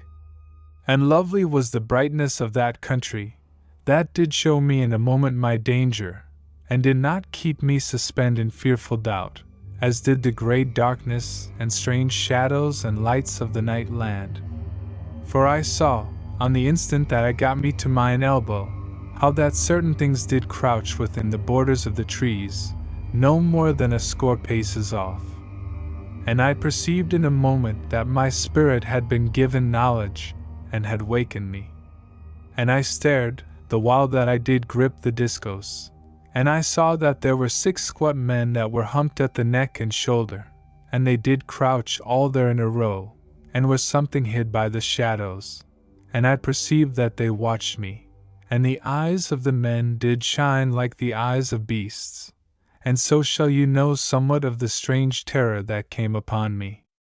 Yet had I the discos and mine armor, and though my heart did shake a little, yet was my spirit assured to conquer. Now I get me to my feet, and had the discos ready within my hand, and behold, I could not see the humped men, for they were gone from that place. Yet never did I see them go, though I had kept my gaze very steadfast upon that part where they did hide. And, as you shall understand, I was near ready to believe that there had been nothing there within the border of the wood. Yet truly I knew that the men with the humps had been there, as I had seen. Now I looked presently, and found that I had slept 5 hours, and I eat 2 of the tablets, as I did stand there, watchful, and afterward drank some of the water, and so was ready to go forward again, for I was grown very anxious to be gone from that place, and did have no knowledge but that those strangely humped men were but a little way off, among the trees, and might come upon me in a moment, or, further, that they did go to call an army of other humped men to my destruction. And after that I was ready, and had my gear secure upon me, I set off at a great stride, and did hold the discos very handy, and looked this way and looked that way, and all the while made onward with speed, for, truly, I was grown so lean and hard that it did seem to me that I had power to outpace those men or aught else of their kind. And all that day, through 30 great hours did I go forward, at that stride, and did always watch, and at every 6th hour, I eat 2 of the tablets, and drank a little of the water, and went onward again. And so did I hope that I was lost from those humped men. Yet, though I did hope, my faith was not this wise, for twice and thrice did it come to me that there went things through the woods to my left all that day, and did keep always to a level with my speed, yet were always hid. And, as ye shall believe, this did be a very shaking thing to my heart, and did make my hope of but little account. Now, because that I had no faith to accompany my hope, I was not easy to have slumber, until that I was come to a place proper and safe. And so, as I have told, I went onward through 30 great hours. And in truth, in all that while I did find nowhere that did seem to fit my need. And lo! About the end of the 30th hour, I perceived that there was water ahead, besides the water of the sea that was ever to my right. And I thought, maybe, that the sea did go inward at that part of the land, but it was otherwise, for when I was gotten to that place, I found that a river came into the sea, and did come out of all the country that lay unto my left. And in the mouth of this river there was a small island, and surely I did look across to the island, and think it a refuge from the humped men that did surely play dog upon my going. Yet, truly, this was but an idle thought, and my need was that I should come to some way to cross over the river, that I go forward beside the great sea, which did stretch onward, as it did seem forever, before me upon the far side. And I knew not how to go across, for I had no power to swim, and had I swum, there were surely monsters in that great and warm-flowing river, as you shall believe. And I went upward of the river bank, that I might come to some place where the river did narrow, and surely I had been like to walk a mighty distance to this purpose, but that I came soon to a second river that did enter the first, not a mile above the shore of the sea, so that, as you do perceive, there was the sea to one side of me, and this second river unto the other, and the first river before me, and thus was I sorely perplexed, as any had been truly that was in a like trouble. Yet, as it did chance, the need to go forward, and the danger of the humped men, put wit into me, so that I looked about for a tree that was fallen. And there were many yet great, so that I was much wearied and something strained of the spirit, before that I get 2 little trees unto the water. Now, when this was done, I made me a rough pole of a young tree plant, and afterward I lashed the 2 trees together with my belts and straps, and so had somewhat of a raft. And you shall picture that, all the time as I did go about this business, I was very heedful lest the humped men should come upon me,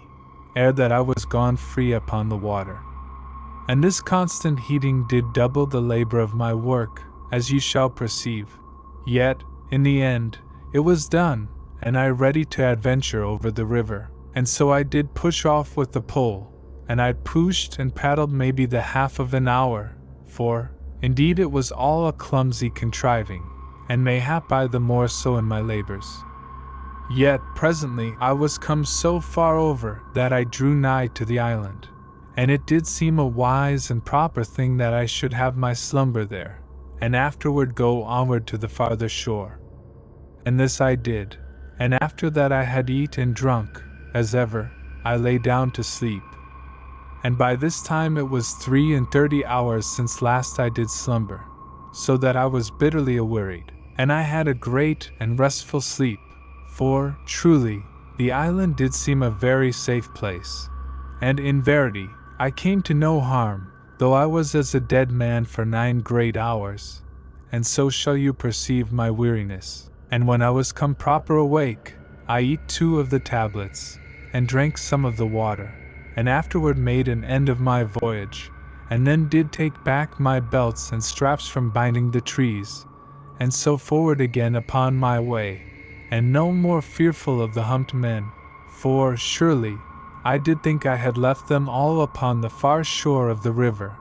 though afterward I minded me that they might grow likewise upon the 2 sides.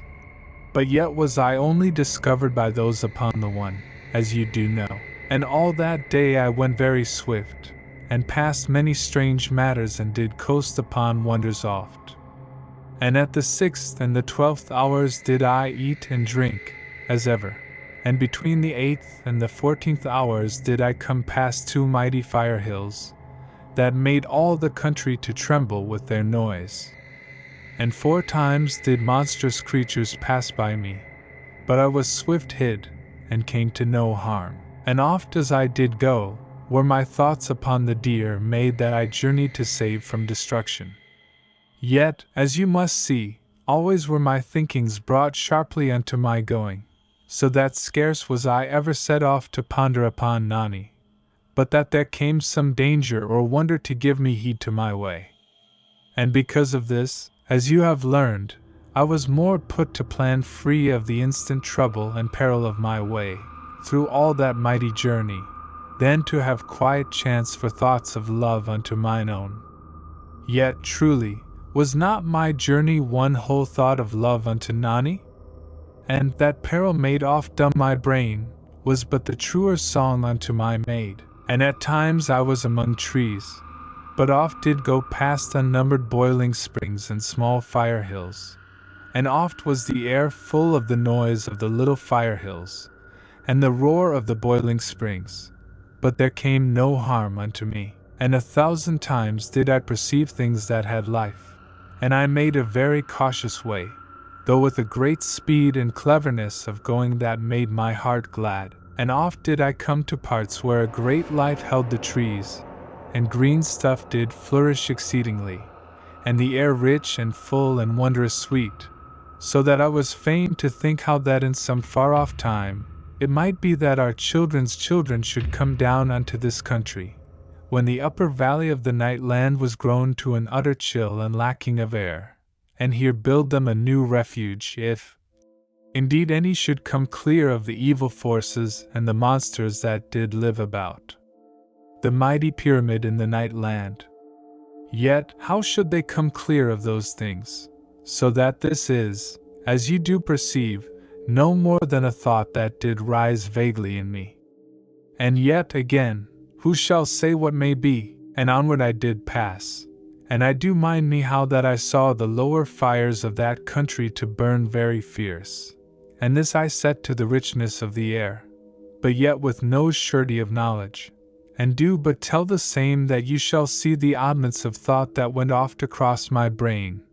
and so have so much knowledge as I, concerning this and that. Now, a little before the 18th hour was come, I came out from among the trees, and the sea was downward of a great cliff unto my right, for I had gone upward for a long and weary hour.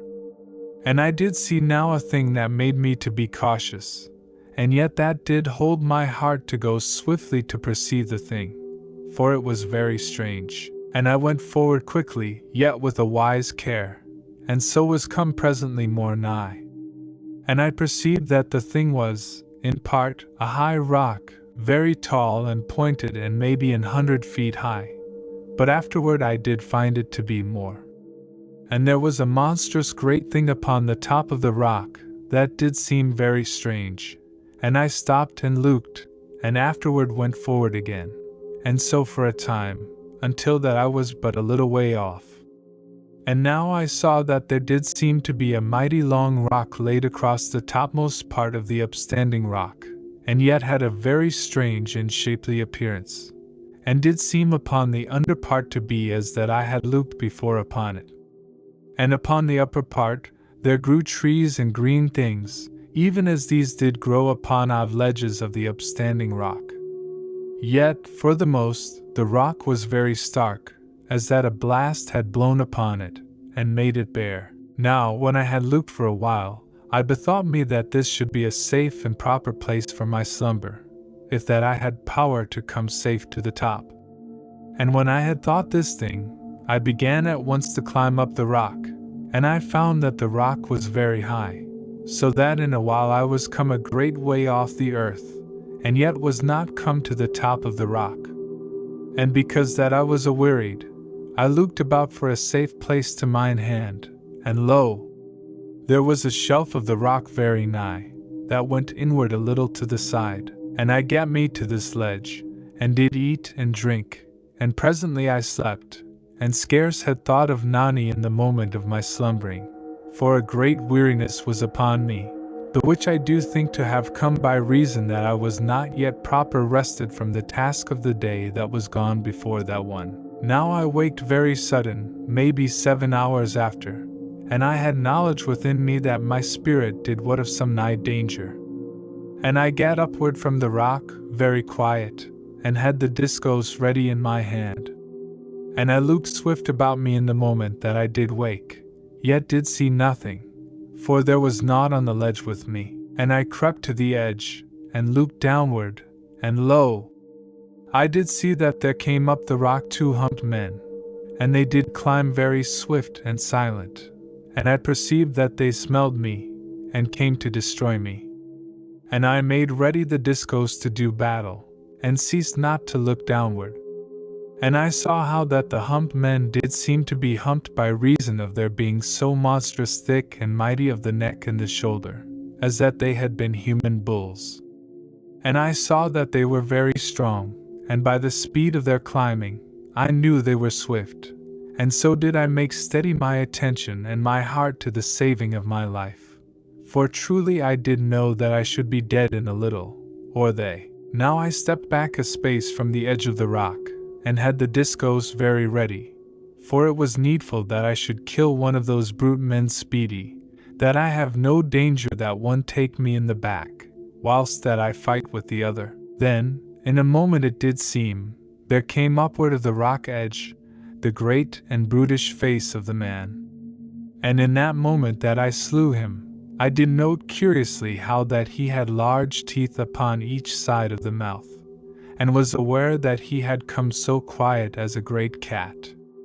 And in the backward parts of my brain, I bethought that even thus, maybe, was primal man, so that a strange and secondary questioning and wondering did live in that part of me, and I did learn from these scarce conscious reasonings that I was of belief the thing was truly a man,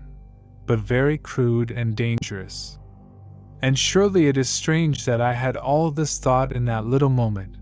but in verity so it was, though I doubt not but I bettered it with afterthoughts, when a while had gone. Now the first man died ere his great-haired breast was come upward over the rock, and he sank back, and sagged and fell dully, and I heard him bodge downward from rock to rock, very lumbersome,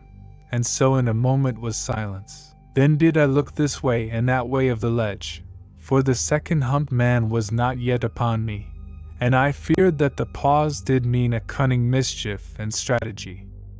And when a little time had passed, and all the while I was ready with the discos, and naught did come upward to harm me, I stepped very soft to the edge of the rock ledge, and looked downward, but there was nowhere anything to see. Now, for a little moment, I did think that the brutish man had run off, being feared by the death that I did deal unto the first. Yet I put this from me at once, for I did what that such a creature did not be like to fear in such wise, but was rather set to some horrid cunning of attack, as I did fear, and was somewhere below me among the holes of the great rock. Then I did think sudden that he might be gone upward, so that he should come down upon my back,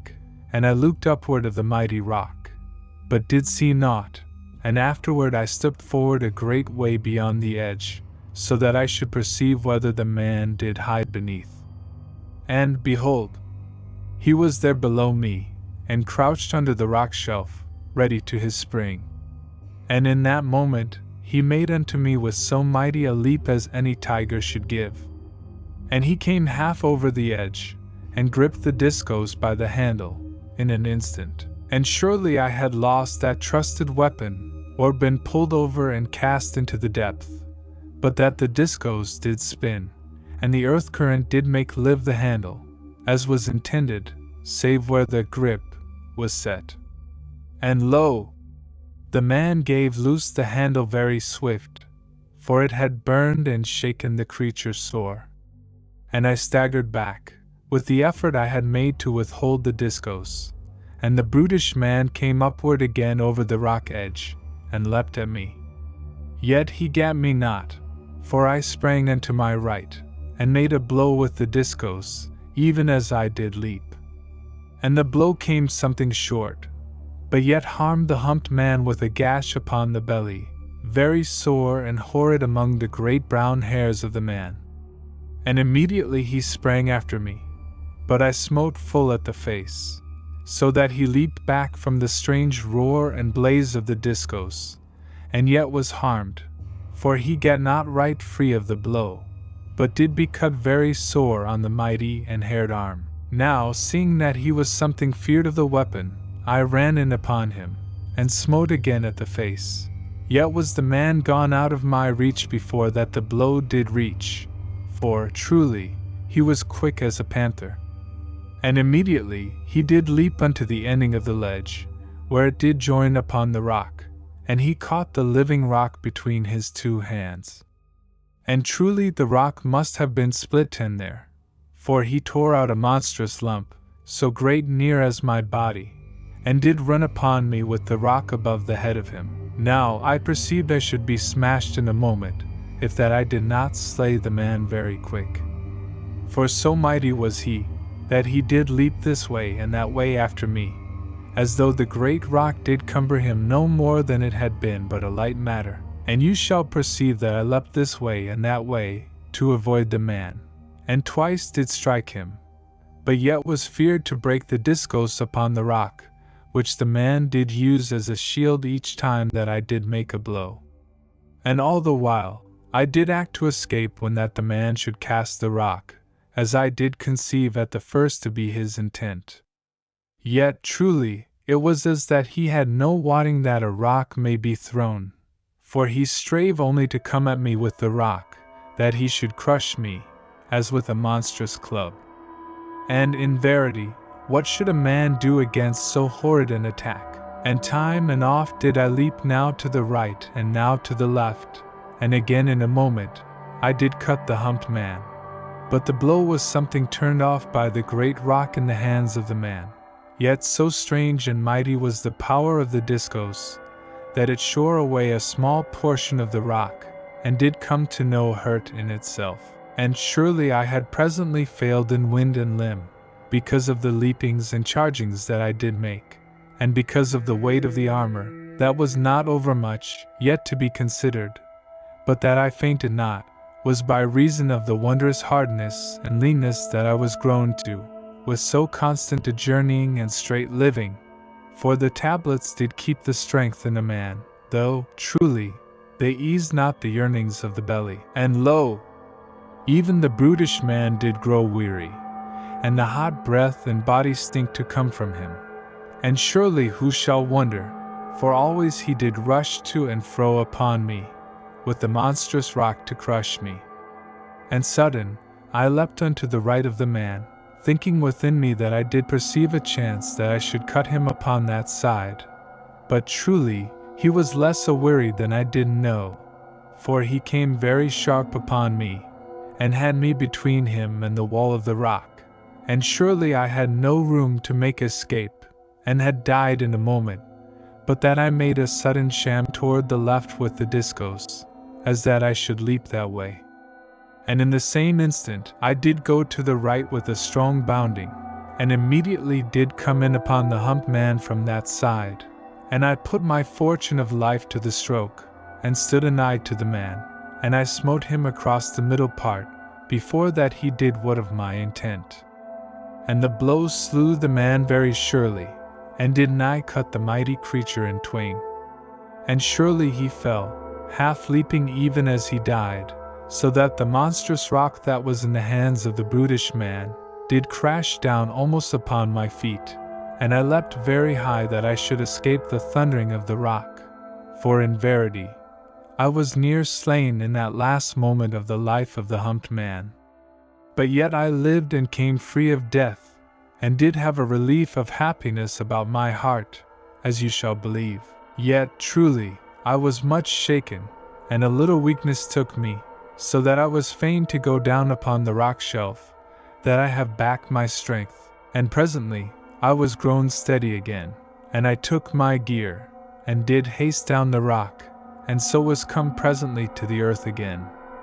And I saw the first of the humped men that I did slay, lying very quiet a little off from the bottom of the rock, so that I went round upon the other side to avoid the man, for it was no pleasure to mine eyes or to my heart. And truly it did trouble me always to make a death. And when I was come round upon the other, which was the seaward side of the rock, I perceived that I was yet shaken, and I remembered that it were wise to eat and drink and rest a little, before that I did go further upon my way. Now, as I did sit there at the bottom of the rock, I looked upward at the strange crown thereof,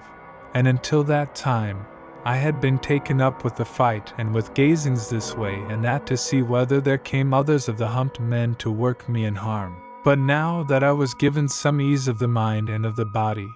I saw plainly that I knew the thing that lay upward upon the rock, for the shape had been something strange and half known to me even before that moment, as that I had a vague knowledge concerning it, but yet with no surety. And now truly, I did know in a little instant that the thing was one of the olden flying ships, the which, as you shall mind, there were certain in the great museum of the mighty pyramid. And surely, I was ready to wonder why that I had not seen the thing plain before that moment. Yet was this like to be because that there was a shadow upon the other side of the great rock. But upon this side there was a little fire hill away off to the cliff edge, and this did throw a warm light that made a glimmer upon the dull metal of the ship's bottom, which was uncovered to my sight, and was surely of that same deathless grey metal that made the Great Redoubt. And yet, as you shall believe, even as I said this thing to my mind, that the strange matter upon the top of the rock was truly one of the olden airships, I did feel that I should be proper to doubt, for it was a very wondrous thing to perceive a thing common to man, in that utter strange country, and after that I was gone so far off from the mighty pyramid. Yet, in verity, I did know in my heart that it was indeed that which I did perceive it to be, and I did stand and walk to and fore and look upward constant, for I was very keen that I look well upon it. And truly, as I did look from this place and from that place, it was scarce a thing for wonder that I had not what it to be an air vessel, for there were great trees and abundance of earth and living matters upon the topmost side of the ship, so that none could easy perceive it to be aught save a great and desolate rock that did lie upon the other rock. Yet truly it was as I have told, and presently I did make to climb upward of the great rock, that I should come to the air vessel to enter it. But yet was this not proper, for I had surely no duty save to go forward forever, until that I found the maid. But yet did I spend a little while to this searching of the ship, and I do but set down that which I did, and with a serious spirit. And truly, as it doth here occur to me, I do be ever seeming a serious young man, as you maybe shall have grown to think, but yet was I to a dread and serious business, and the strain did be too great upon me and the trouble too much pressed upon my heart to give me much of laughter, as you do surely perceive, and so you to give me your ear and your understanding. For, indeed, before that I did lose Meredith my beautiful one, I was not over grave, but so young and joyous as any. Now it took me a great time to go upward of the rock, for it was so monstrous steep and high. Yet, presently was I come nigh under the bottom of the ship, and here I did perceive that she had been sore battered in that far-off age when she did come upon the rock. For, surely, as I did perceive, the peak of the rock was through the bottom of the ship, so that the metal was burst this way and that, and very plain to be seen in some parts. But in other places the earth and growing matters did make a hiding, and after that I had climbed this way and that way, I perceived that I must come to the topmost part by the plants that did hang over, and grow downward. And after that I had pulled upon them, to know that they were strong to hold me, I went upon them, and was soon to the top of the ship. Yet, truly, I might so well have been upon the earth, for the ship was covered above by the earth and dust of a monstrous age of years, so that I was like to need much time to dig downward unto the ship, and because of this, I considered a little while, and afterward made no more to search her,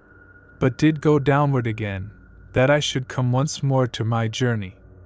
Yet, as you shall think, it was with a queer thrilling of the heart, and with strange thoughts upon the end of those that did come, maybe, to a bitter and lonesome dying in that ship of the air, in that far-off time when she did fly. And surely it did seem to me as I went downward of the great rock, how that the flying ship had been there for 100,000 years,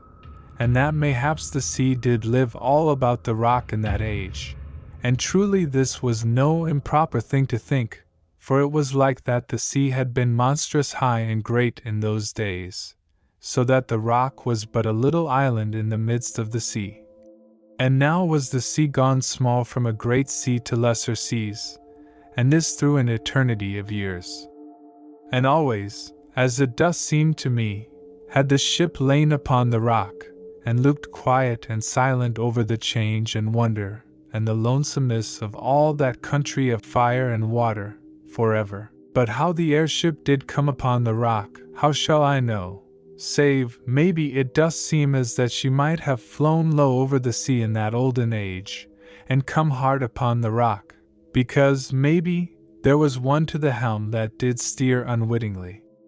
And again, it shall well be otherwise, and I do but set down mine odd thoughts, and such as they be, they have no especial use, save that they do show to you the different workings of my mind at that time, as I did go downward. And so to set you the more in possession of all that I did have knowledge of. And presently I was come again to the earth, and did go forward with a great speed, so that I should waste no more of that day. Yet oft did I think upon that ship hid there upon the mighty rock, under the wondrous quiet ashes of eternity. And I went 18 hours walking, and in all that time I did see no more of the humped men. Yet 3 times was I put in a sudden danger, for there went past me thrice, between the 14th and the 17th hours, great flying monsters, that were winged very ugly, and did go, as I thought, in a great bounding, rather than that they did fly proper as doth a bird. Yet I suffered no hurt from these, for I was swift to hide between the great boulders that were very plenty in that part. but no trees. For I was gone now past the forests of trees, there being none, since that I had gone through a very shallow river, that I came to about the 13th hour. And this had I waited, and sounded my path with the staff of the discos, but I had kept mine armor upon me, lest there be things, even in water so shallow, that might bite and work harm upon me. But I gat through pretty quick, and had no hurt done me. Now I had eat, as ever, at the 6th and the 12th hours, and by that the 18th hour was come, I was nigh again unto a forest, that came down to the shore that went alway upon my right, and I to be very sore and wearied, as you shall know, for I had fought very desperate after my waking, and afterward climbed the great rock, and then again to journey, so that it was, by this, nigh to 21 hours since that I did sleep. And surely, I looked this way and that way, constant, and did see no place proper to my slumber. But afterward I considered I did be a fool, to lack such, for truly the trees were plentiful, and I could climb a great one, and strap my body safe, and so have a sure bed for my rest. And I did this thing, and went upward into a great tree, and did tie my body to the tree, with my belts. Yet I eat and drank before that I went up the tree. Now when I was fast upward in the tree, and had made a bed upon a monstrous branch, and had the discos ready upon my hip, so that it should not fall but be nigh to my hand, I lay a little while thinking upon Nani, and I went not over to sleep immediately, which was strange, yet mayhaps because that my bed was so uncertain, and I considered very gravely how that it was a monstrous long while since that I did hear the master word from the dear maid. And truly I was come a dreadful way from mine home, which was the mighty pyramid, for I had gone onward forever through 25 great days of travel, and was not yet come to any place that did appear like to be that place where the maid did abide. And it did seem that I might even wander onward in that great country of fire and water for a time beyond all that I had before gone. And this thought did put a great weight of trouble and weariness upon my heart, for the maid had been in sore need of me, and I did feel sudden to be all adrift in the wilderness. But before this time, it had seemed as that I surely went aright. And mayhaps your sympathy shall tell you just how I to feel in the heart. And after that I had lain there very awkward, and thought upon all matters, I minded me that I would try the compass again upon the morrow, but had no great hopes of the machine, yet did be willing to try aught to see where I had gotten to. And truly, as it did come to my mind, if that the compass did point a little as I did what it was used to point in the Last Redoubt, then, in verity, I was surely come something more anigh to that unknown place of the world than I did dare to believe. And this to be plain to you, then a little time did pass in which I did wake and sleep a little, but with no surety of sleep, but as that I was very tired of the heart, and did but lie too weary to come properly to sleep, and odd whiles I did lie with mine eyes half to open, and did look very dreamful upward among the dark branches of the tree, as they did show black and pretty against the redness of the shining that came from the sea. For there was stood a great and bright burning fire hill in that part of the sea that lay off the shore from me. And above the glaring of the fire hill, there was the deep night that did brood forever above in a monstrous black gloom of eternity, and did make the red smoke of the volcano to show deep and mighty and thunderous seeming, afar up in the great dark. And the red and shining smoke did but show the utter hugeness of the night that had been upon the world through the great ages. And in verity, as I did lie there so dreamful, it did come to me afresh how wondrous strange was mine adventure, and how that I did lie warm and alive in a country of red light and smoking seas. And truly, as I did remember and consider, there was a great and lost world above me, upward through the dark, maybe 150 great miles up in the grim night. And this thing did strike me very solemn, as I did lie, And I do trust that you conceive how that there was, in truth, afar above in the eternal and unknown night, the stupendous desolation of the dead world, and the eternal snow and starless dark. And, as I do think, a cold so bitter that it held death to all living that should come anigh to it. Yet, bethink you, if one had lived in that far height of the dead world, and come upon the edge of that mighty valley in which all life that was left of earth did abide, they should have been like to look downward vaguely into so monstrous a deep that they had seen naught, mayhaps, save a dull and utter strange glowing far downward in the great night, in this place and in that. And surely, as ye shall have seen, I have set the great deep of the valley to be maybe 150 miles of night. For, as you do mind, it was conceived that the valley of the night land was 100 miles deep, and mayhap to be more. And I had come from that place downward of the mighty slope, and of the gorge, a very great way. Yet, in verity, I do believe in my heart this measuring was utter wrong, for I think the deep to have been monstrous, beyond these miles that I do give. Yet have I no proving of this belief, and do set it down for no more than it is. Now, presently I had ceased from these vague thinkings and half-dreamings, and was gone truly to sleep. Yet, nowise did I sleep very strong, but did seem to come anigh to wakefulness, this time and that. And, as it did chance, this was mayhaps a very good thing for my life, for I did presently come awake more surely, and did turn on the great branch, for there was a noise in the air, that was not the noise of the great fire hill, and the noise did grow, very heavy and lumbersome. And in a moment, there came 7 humped men, running among the trees, as that some monstrous thing did pursue. And immediately they were beneath the tree in which I did lie, so that a great fear came upon me,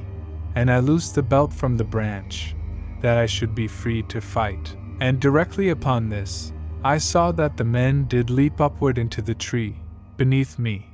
but not as that they did what of me or make to come at me,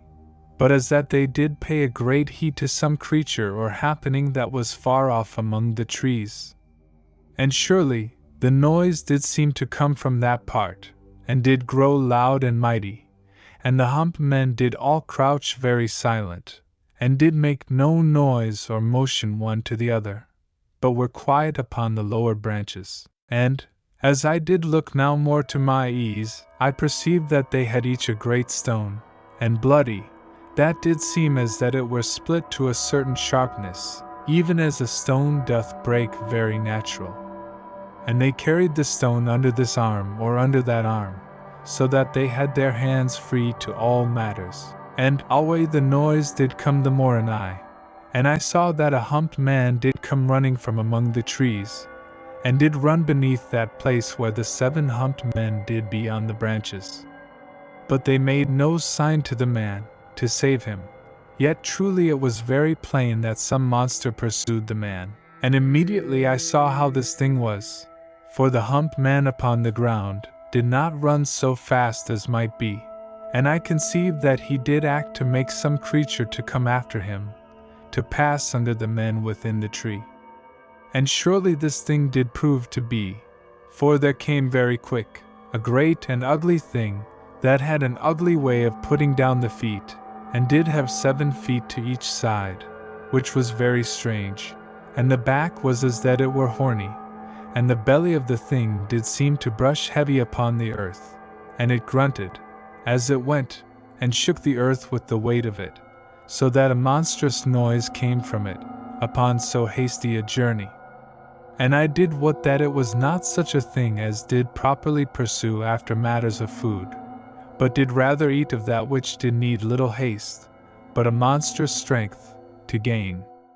And that it did so make after the man, was in truth because that it had been wounded and made fierce. For, indeed, there came blood from the creature from great wounds upon the back. But how these were made, I could not know in that instant. And it did go under the tree in which I was hid.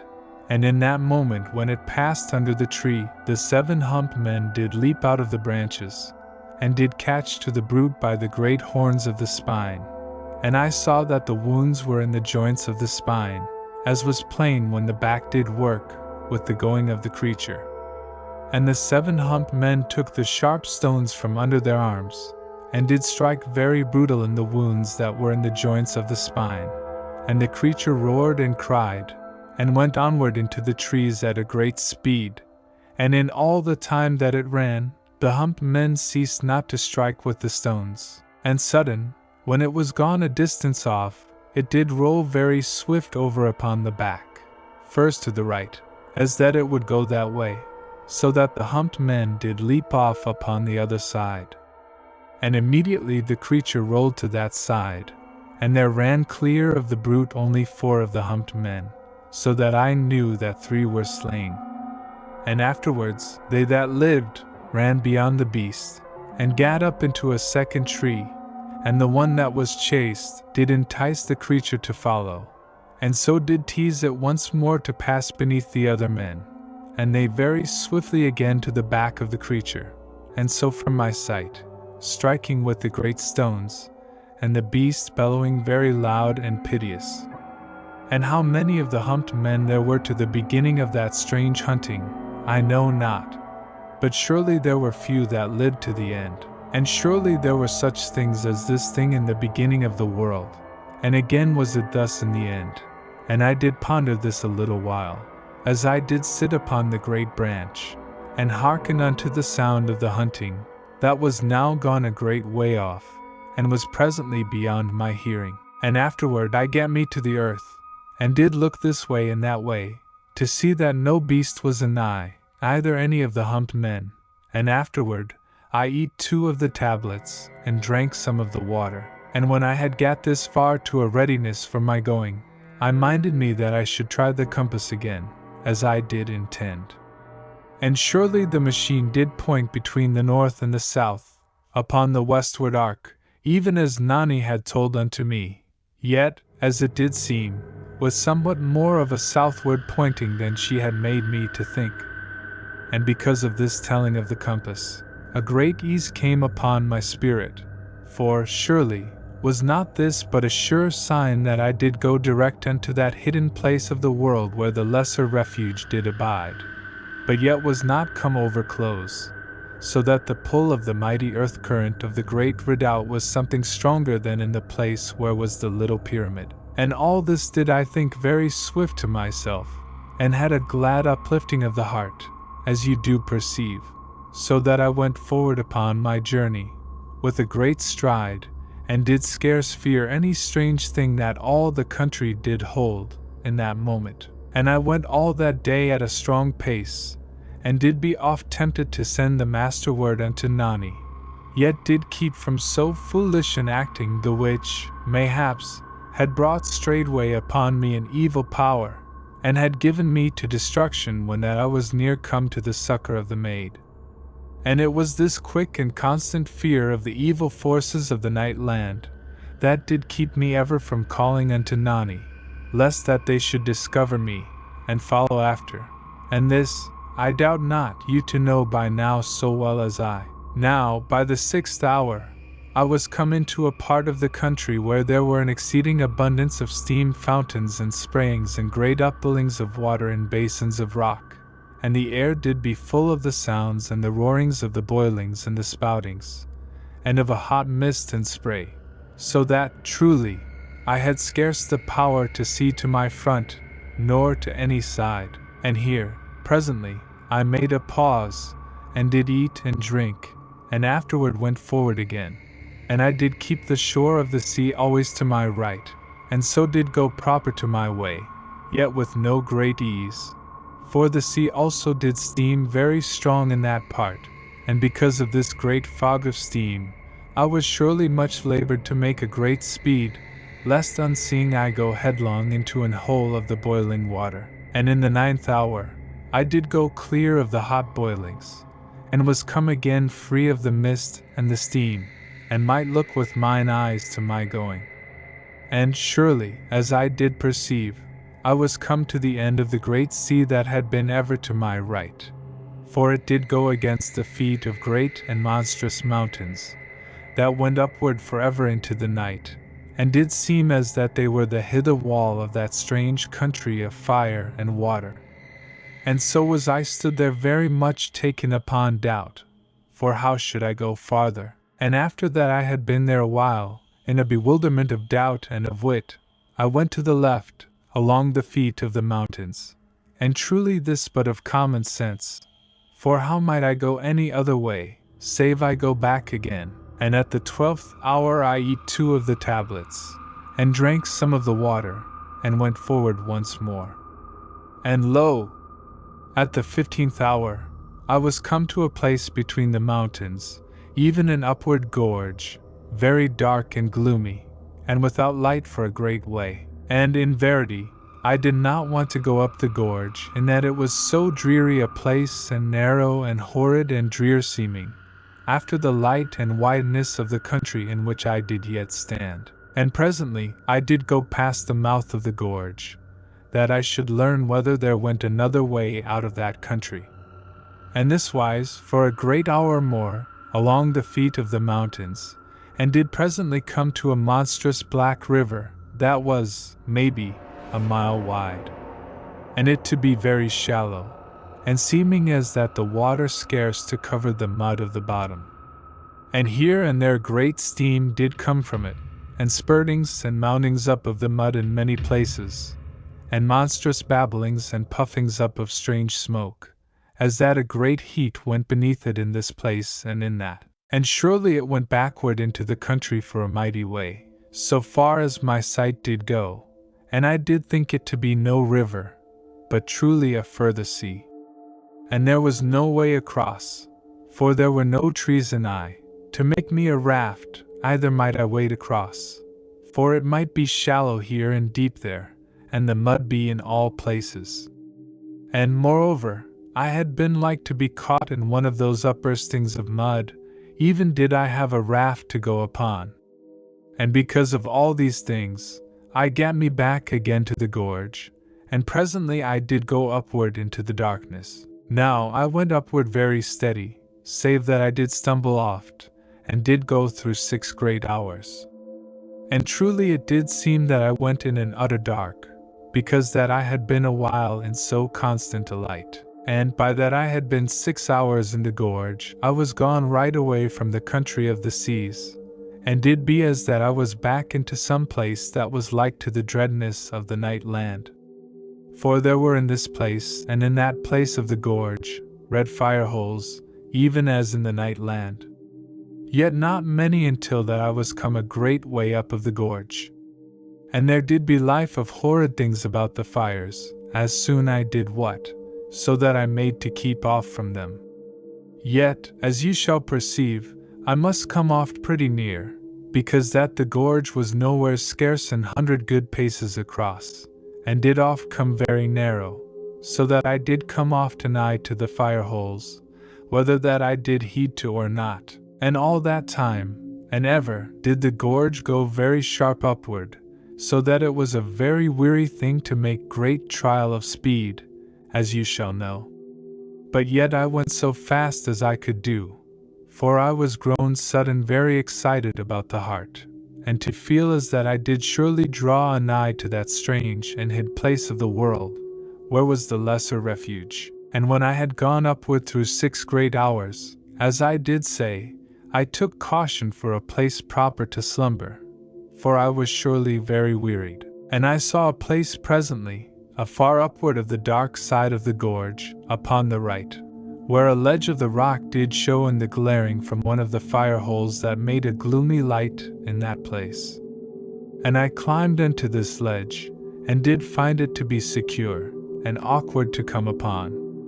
And presently, after that I had eat and drunk, I did compose myself unto sleep, the which came very speedy upon me, whilst yet I did believe I thought only upon the sweetness of the maid. And truly it had been something over 23 hours since last I did sleep, so that I was greatly awearied. And in 6 hours I waked and did eat, and did climb downward again to the gorge, and so unto mine upward journey. Now, as you do perceive, when that I was come properly a great way up the gorge, and had come among the fire holes, there was no more an utter darkness, for the dull red glare of the pits beat upward upon the black sides of the rock mountains, that did make the sides of the gorge, so that oft I did see both sides very plain in the lower parts, yet of the height of the gorge, who might know aught. For the black sides did go upward forever into the everlasting night, and because of the light from the fire pits, I did see, time and oft about the fires, horrid monsters, both that were snakes, and others like to scorpions so great as my head, but no more than these for a long while. And afterward I perceived that surely other matters did move among the rocks of the gorge,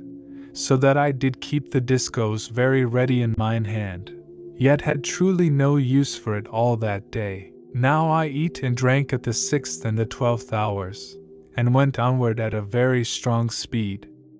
And at the 16th hour, I did seem as that I knew the ether to be stirred about me, and the beat of the master word very faint upon mine inward ear.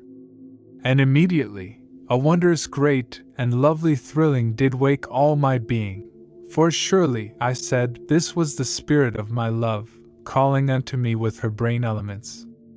And indeed, this was a very proper and sensible thinking, for had the master word been sent from the mighty pyramid, I had been like to hear it very plain, by reason of the force of the earth current which was with them, and to their command.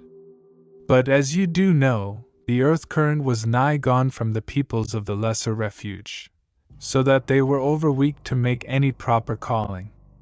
And this I have spoken of before this place. Yet, in a little while, as I did stand very hushed, that I should hark the better, I was come to doubt whether that I did truly hear the master word. And one moment I did say that it had surely beat in the night about me, and immediately would I be just so unsure, and so in a while I get once more to my journey, and had doubt in my heart, yet, as you shall conceive, more of hope. And because of this thing, I went onward for 30 great hours from the time that I did wake,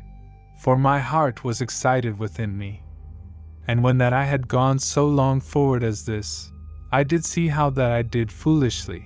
and I looked about for a place for my slumber, and I found a small cave that was clean and empty, as I did discover by the shining of the discos which I made to spin a little time. And the cave was in the cliff of the mountain that made the right side of the gorge, and was nigh 20 good feet from the bottom of the gorge, and hard to approach. And when I was come secure into the cave, and sure that it was proper to my purpose, I eat 4 of the tablets, as was just and nice to my belly, and did afterward drink some of the water, and so to my slumber, and all the while, very sweet and strong in my thoughts upon Nani, so that surely I was a little time before that I had myself rightly unto sleep, and I slept 6 hours, and did wake, for I had set my spirit hard unto such wakening, yet was I still greatly yearning for sleep.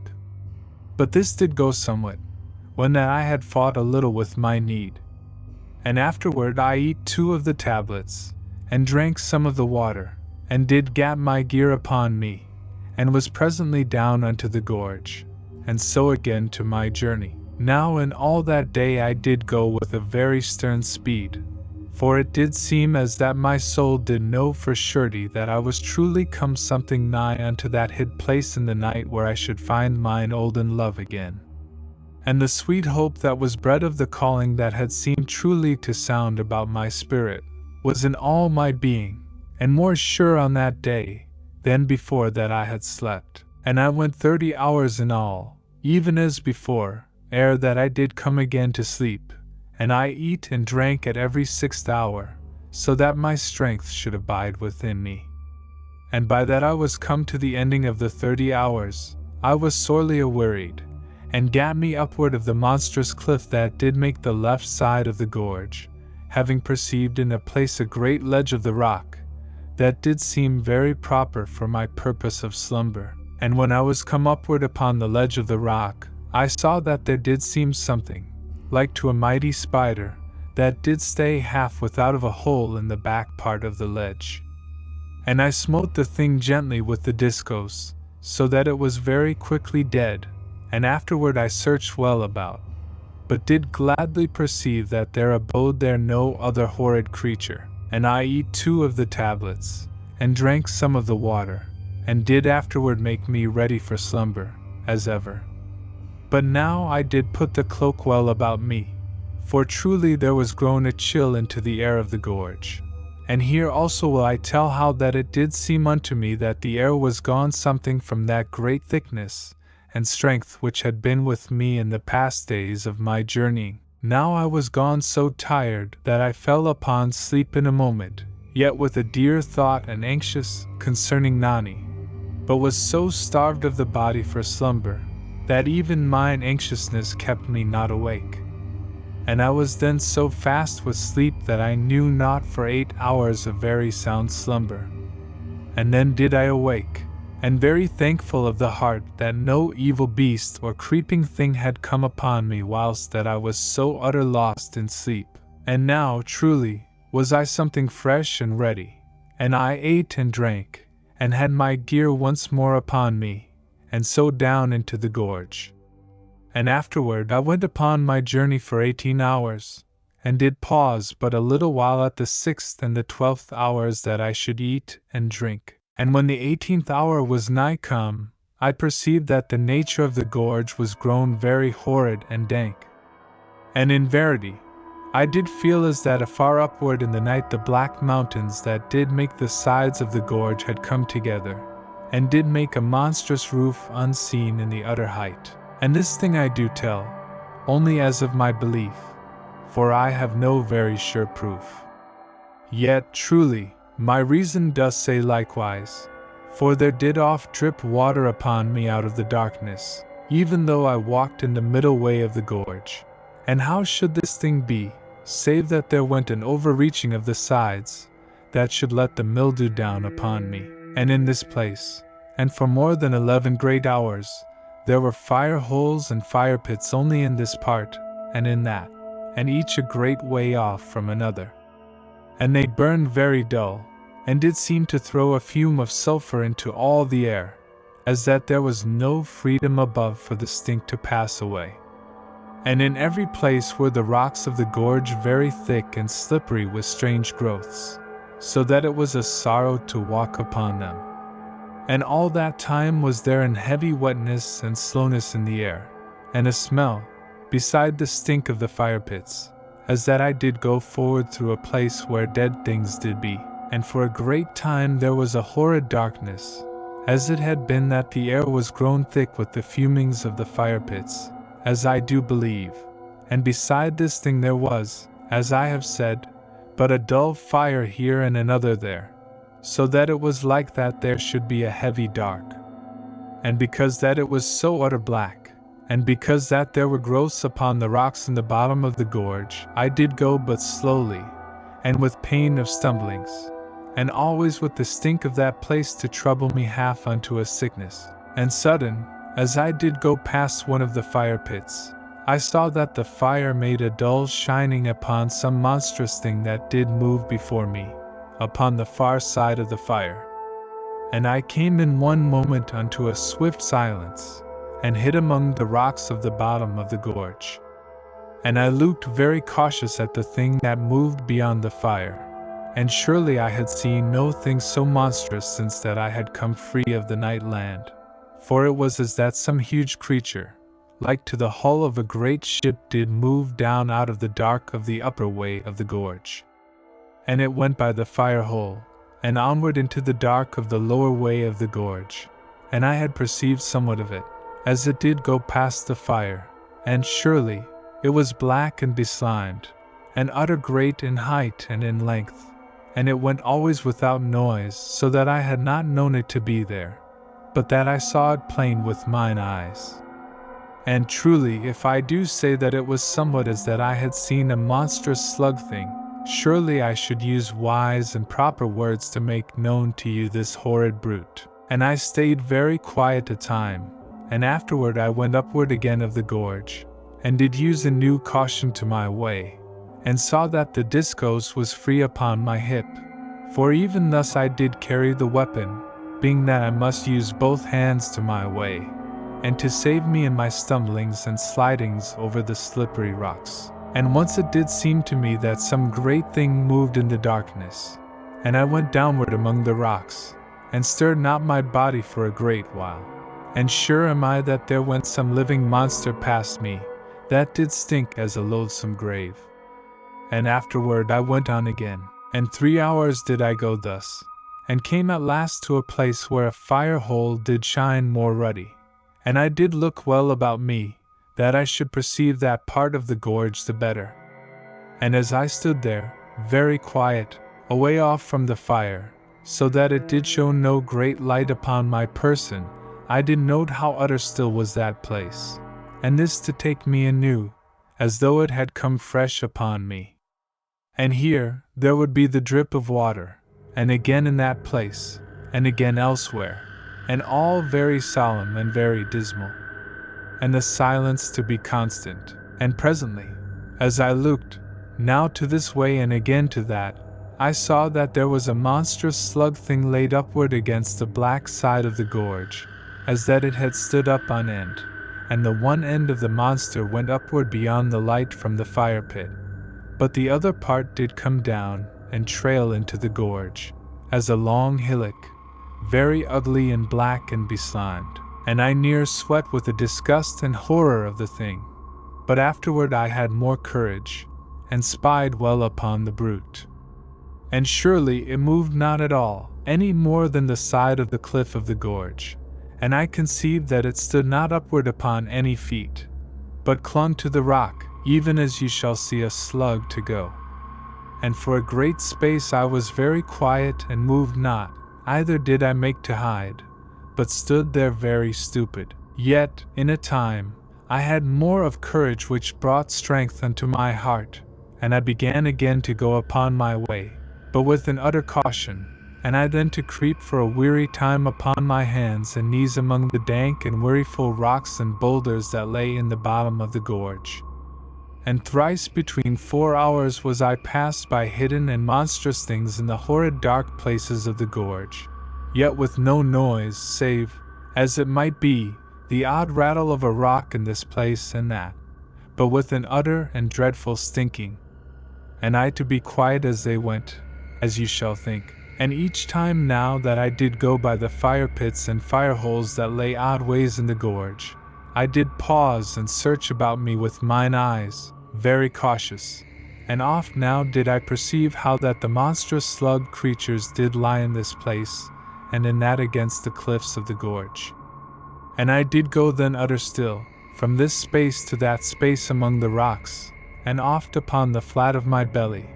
and with a constant heed that I make not mine armor to knock against the boulders. And always as I did go, there was a monstrous stench, and the choking of sulphurous smoke very oft. And here and there, as mine heart doth believe, there were utter great caverns within the mountains to the right and to the left. And of this thing I have some small proof,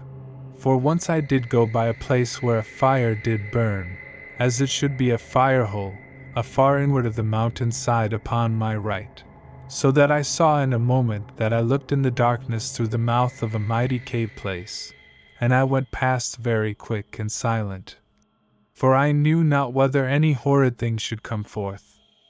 out of that place to slay me. And truly, as I did think, if there did be one such place, there were like to be many, and mayhaps the slugs came forth from those caverns, where, as I did conceive, there was naught save an eternal dripping of waters and the foul growth of things in all parts. Yet is this last but a thought, as I do say, and you shall wisely take it for no more than that. Now, I came clear of the darkness, and the slime and the stinking in about 12 hours after the time that I did think the mountains to be a roof unto the gorge, and the air was now free and did seem as that some life and health did abound in it, and the fires did be more plentiful, and burned very bright and clean, and threw all their fumings upward, so that there was no more any bitter pain of sulphur within my throat. And surely, It was with a thankful heart that I went onward, and with a good speed, for there was much of light all about me, and that there burned 100 fire pits here and in that place, so that I saw clear before me and behind, and conceived that the slugs did abide only in the closed part of the gorge. And oft I did take the air very full into my lungs, for the sweetness of it, after the horrid stenchings that I had abode all those hours. And presently, when I was come free of the roofed part of the gorge, maybe some 3 good hours, I looked for a place proper to slumber, for it was surely something over 33 hours since that I did last come upon sleep, and I was utter worn and lost of strength with so much of creeping and harking for monsters, as ye shall believe. Moreover, about that time I had gone bitter long whiles between slumberings through more than 100 hours, as you shall have perceived from my tellings. Now, presently, I saw a small cave that went inward of the side of the gorge. And I looked into the cave, and found it to be sweet and clean, and very dry. And there was a small fire pit off from the mouth of the cave that did throw a good light for my purpose, so that I saw there was no creeping thing or horror in the place. And I went in, and made to prepare for my slumber. But truly, when I was come to look upon myself, I was utter soiled, and did seem as that I stank with the slime and disgust of the dark part of the gorge, where I had gone upon my hands, and upon my belly. And because of this, I was set that I should not eat or come to sleep, without I washed me. And I went out from the cave, and there was a spring near to the fire pit, as was oft in that part of the gorge. And the spring was hot, and did fill a hollow of the rock, very quiet and with a fuming of sulphur, as I did bend above it. And I washed mine hands and face and mine armor and gear, in the hot spring, and did dry me with my pocket cloth, and so was sweetened and put to happiness of mind. And I went back into the cave, and did sit in the mouth of the cave, with the discos to mine hand, and I eat 4 of the tablets, for I was gone a mortal long while without, and afterward I drank some of the water. And as I did eat and drink, I looked out upon the lightness of the gorge before me, and with a cheerful and composed heart. And I saw presently that there came certain creatures out from their holes, even as it might be that they were part rats, but very strange looking, and not properly such. And some did lie about the fire hole, and some did hunt about in the rocks, and one came presently, and had a snake by the neck. And it stood upon the snake, and did eat it, even while that the snake did lash about upon the rock. And the snake did lash until that it was nigh all eat, and a very strange thing this was to see, and something troublesome to the pity.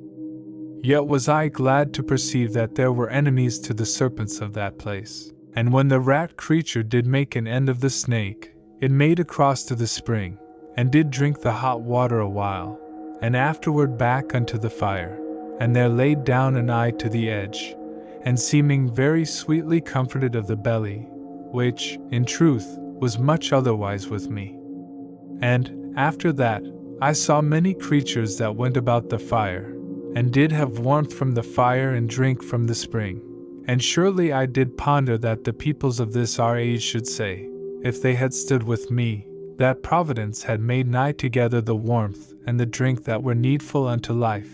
for it was grown to a bitter chill now in the gorge. But rather did this thing seem to me otherwise, that these creatures did be but of their circumstance, and if that it had been another way, then had they grown of their wits to meet it to their means of life. Yet, as some would say, the arguments do but meet, and be the same thing. And neither way do I care in this place, but do no more than to show unto you the working of my brain, in this way and that, as I made my journey. Now, presently, when I was done eating, and come very ready to fall upon sleep, I went out from the cave and gat me certain boulders, the which I did carry into the cave. And when I was come back for the last time, I put them very secure in the entrance way, that no small stinging creature come at me as I slept. And after that I made ready, and went to my sleep, having sweet thoughts and slumbers of the maid. Now I slept very quiet that time, and was not over troubled with the chill of the gorge, which was but little in that place, both by reason of the fire pit, and because that the cave did help to keep my warmth to me. And I had a deep slumber for 8 hours, and wake then pretty tired, but strong to go upon my way. And after that I had sat a little while, I came full to wakefulness, and afterward did eat 2 of the tablets, and drink some of the water, the which I did, sitting in the mouth part of the cave, after that I had cast free the boulders. And afterward I gat my gear upon me, and I went again upon my journey. And the gorge did continue very light and cheerful, with the shining of the fires, and oft there did be a little steam that did hiss from this part or that of the bottom of the gorge, and did blow very quaint and noisy in the quiet of that place. And oft there did be hot pools, and everywhere the great boulders in the bottom way, and to the right and to the left the black and mighty sides of the gorge that did go upward forever into the everlasting night. And so I did go, and had eat and drunk at the 6th hour, and gone onward again. And lo! At the 8th hour, I did thrill sudden with a wondrous great thrilling, for, in verity, it did seem to me that the master word did beat softly about me, out of all the night of the world. And all my heart did throb with great glowings of joy, yet was the beat of the word unsure, so that I knew not truly whether my spirit had indeed heard aught, for there was immediately a silence, as ever, about mine inward being. Yet, as you shall believe, there was a new hope and strength of courage in all my body and soul, and I went forward very swift, and all renewed, as it were. And my strength and hope did make naught of any terror that should lie to bar my way, either did I have further heed of the boulders that lay always upon my path, but did go over them with quick leapings, and a wondrous and thrilling eagerness of the heart within me. And sudden, in the end of the 10th hour, I perceived that the mighty walls of blackness that made the sides of the gorge did be no more there, and that I was come truly upon the end of the gorge. And I near trembled with hope and astonishment, for when I was gone a little way on, I had ceased to go upward any more, and was come clear out from the mouth of the gorge, and did peer forth across a mighty country of night. And it did seem to me as that I was come to a second land of strange matters, even as the night land where did lie the wonder of the mighty pyramid. And surely, I did think within my heart that I was come at last to that far and hidden place of the world where did be the lesser redoubt. But yet was there no place in all that night where did tower the shining lights of the lesser pyramid, the which I did hope vainly to perceive. And because that I saw them not, a great heaviness came upon my spirits for a time. But afterward the heaviness did go, for I put reason to help my courage, and did plan this cause and that to show why that I was not come to sight of the shining embrasures of the lesser redoubt. But yet was there left an ache of doubting, as you shall well conceive. Now this land was very new and strange, and had a great light in this part, and a wondrous grim darkness in that. And I did pause a great while to determine how that I should go properly. And presently I bethought me of the compass, and did draw it forth, and set it upon the earth, that I should see how it did act. And truly it did go almost as Nani had told to me, so that I was very sure in all my being that I was in verity come anigh to the hidden refuge. But yet did the compass give me no proper guiding to my way, so that I was no more wise to this end than before, only that I had the comfort of that which it did seem to assure. And in a little while, I went forward into the land, and did hope that I should come presently to some matter to help my choice. And I went first toward a certain great glowing of fire that lay before me, and did seem joined to another great glare that went afar to my left. And I found the ground of that land to be very fair for my feet, and to have in this place and that certain bushes, even as it did seem to me, of the kind that we named moss bushes in the night land, as you do know. And I made a very good speed, and went thus until I had gone for maybe 6 long hours. And by that time, I was come anigh to the glowing of light, and did keep now a strong caution to my going, for truly, as I did know from the tellings of the maid, there were very horrid and dreadful powers in that land, and I did well to remember that I was come again to parts where might be the destruction of the spirit. Now I made a pause, and looked toward the glowing light, and it seemed to me that for a monstrous way unto the right and unto the left, there did be surely a great, hid valley in the earth before me. For the shining did seem as that it came up from out of a valley, as that there burned a deep light in such a place. But yet was I all unsure, and had no proper knowing whether indeed there did be any valley there, but only a strange and luminous shining that did come upward from the earth. And I made no great haste now to go unto that place, but went down sudden into the bushes, and lay upon my belly, and had a new great fear upon my spirit. And presently I parted the bushes a little, and made a place for spying, and I looked a great time unto the place of the light, and now to this part, and now to that. And sudden I saw, as it did seem, a monstrous head within the glowing. For the glowing did seem at whiles as that it swept to and fore, as should a shining smoke that went obedient to a quiet wind, and so to hide and again to uncover. And in a moment I lost the great face, and was all unsure that ever I had seen aught. And lo! In a little minute I did see it again, but whether it did be the shape of some utter monster of eternity, even as the watchers about the mighty pyramid, or whether it did be no more than a carven mountain of rock, shaped unto the dire picturing of a monster, I did have no knowing. But I made that I should get hence very quick, and I did turn me about in the bushes, and went upon my hands and knees, and so came at last a great way off. Now presently I came again upon my feet, and did take a new look around that land. And I had the mouth of the gorge to my back, and this I perceived by the shining of the fire pits that made the place shown to me. And to the left of the gorge was an utter blackness, as I did conceive of black and monstrous mountains, through which the gorge did come. And to the right side of the gorge there were many low volcanoes, that went always along the feet of the great mountains that made the right wall of the gorge. And I saw the feet of these dark mountains, because that the light from the little volcanoes made a glare upon the lower slopes. And so shall you have some knowing of that part of this second land of night. And a good way off was the shining that I had journeyed unto,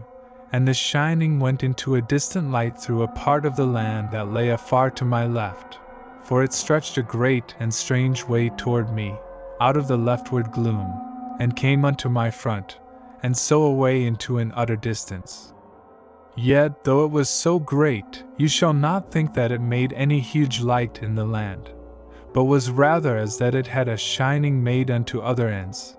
for it made not a great lightness in the land. And you do now perceive something roughly how the land did seem to my back part, and unto my left, and somewhat before my face. And because that I did think to have no profit to my search, if that I went to the left, I made attention unto the right. And here there was much of darkness, yet oft the shining of fire holes in this place, and that amid the darkness. And, as I did look, it grew very plain upon me how great was the spread and drear wideness of that country of night, and how that I did be an utter lonesome person in all that dark.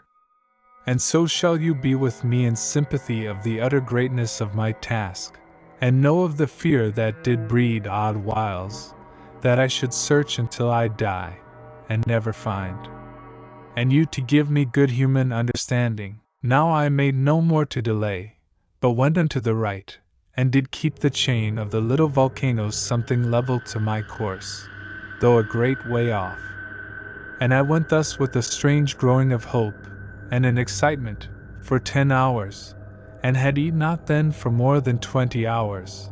and surely not since the 6th hour of that day, and this because that I was so utter shaken from my calmness of going. And at the 10th hour, I went utter weak, and did seem surely as that I must swoon. And lo! I bethought me how that I was gone so long without aught from my belly. And surely, when I was quiet a time, I eat 4 of the tablets, and in a good while did feel all renewed, and would rest no more, after that I had drunk some of the water, but went onward, for, in verity, my spirit did be as that it had slain me, if that I had lain down at that time.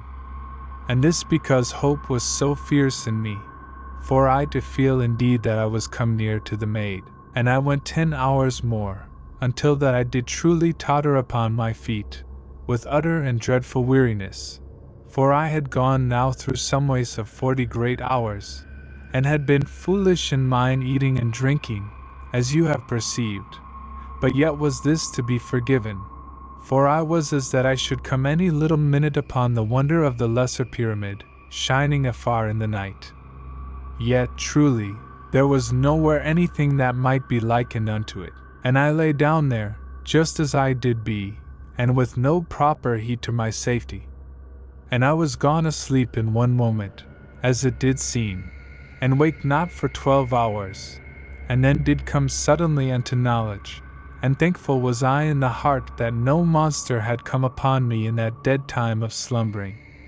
And I eat 4 of the tablets, as was surely due unto me, and drank some of the water, and so gat forward again into the night. And truly I was mortal stiff, and did ache for a great while, and this did be in part because that I had wrapped not the cloak about me, ere I slept, for the land was bitter cold, and did make the blood very chill. Now when I had gone onward through 6 hours, I ate and drank, for I did mind now to be wise and keep my strength good within me. And I went onward again at a very great speed, and full of an excitement. And surely, I did be glad at last that the tablets were so easy gone in the mouth, and unfilling to the belly, for I had been without power and patience to eat proper victual. And at the 10th hour, I saw that there rose a red shining out of the land before me, as that it came upward from a mighty pit. And I made slow my way, and so, when I was gone on for 2 great hours more, I saw that monstrous figures went about, against the red glare of the shining. And I gat me down into the bushes which were very plentiful in that part, and I stayed there for a certain while, and made a watch upon the red shining and the figures. And truly it did seem to me that there were horrid giants in that land, even as in the night land. And afterward I crept away, and went outward from the little volcanoes, into that part of the land that was dark, save, as you do mind, for the glare of fire holes in this part and that. And I went now with an utter care, for the giants had put a new caution into my heart, and I did surely mean that I should live to rescue mine own maid, and have joy through all my life. And thereafter, I went with the discos in my hand, and at each hour that was the 6th, I eat 2 of the tablets, and drank some of the water, and so did keep my strength very good within me. Now presently I was come to a place where the land did go downward a great slope, and there was a difference in the earth that went beneath my feet, and no great plenty of the bushes, but only one in this place and one in that, and nowhere any fire hole. And I gat me down and did feel the earth with my hands, and lo!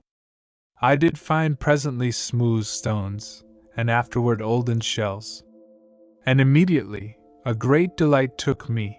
for Nani had told how that the lesser pyramid stood something nigh to the shore of an ancient sea, that was long dried up in the years of eternity.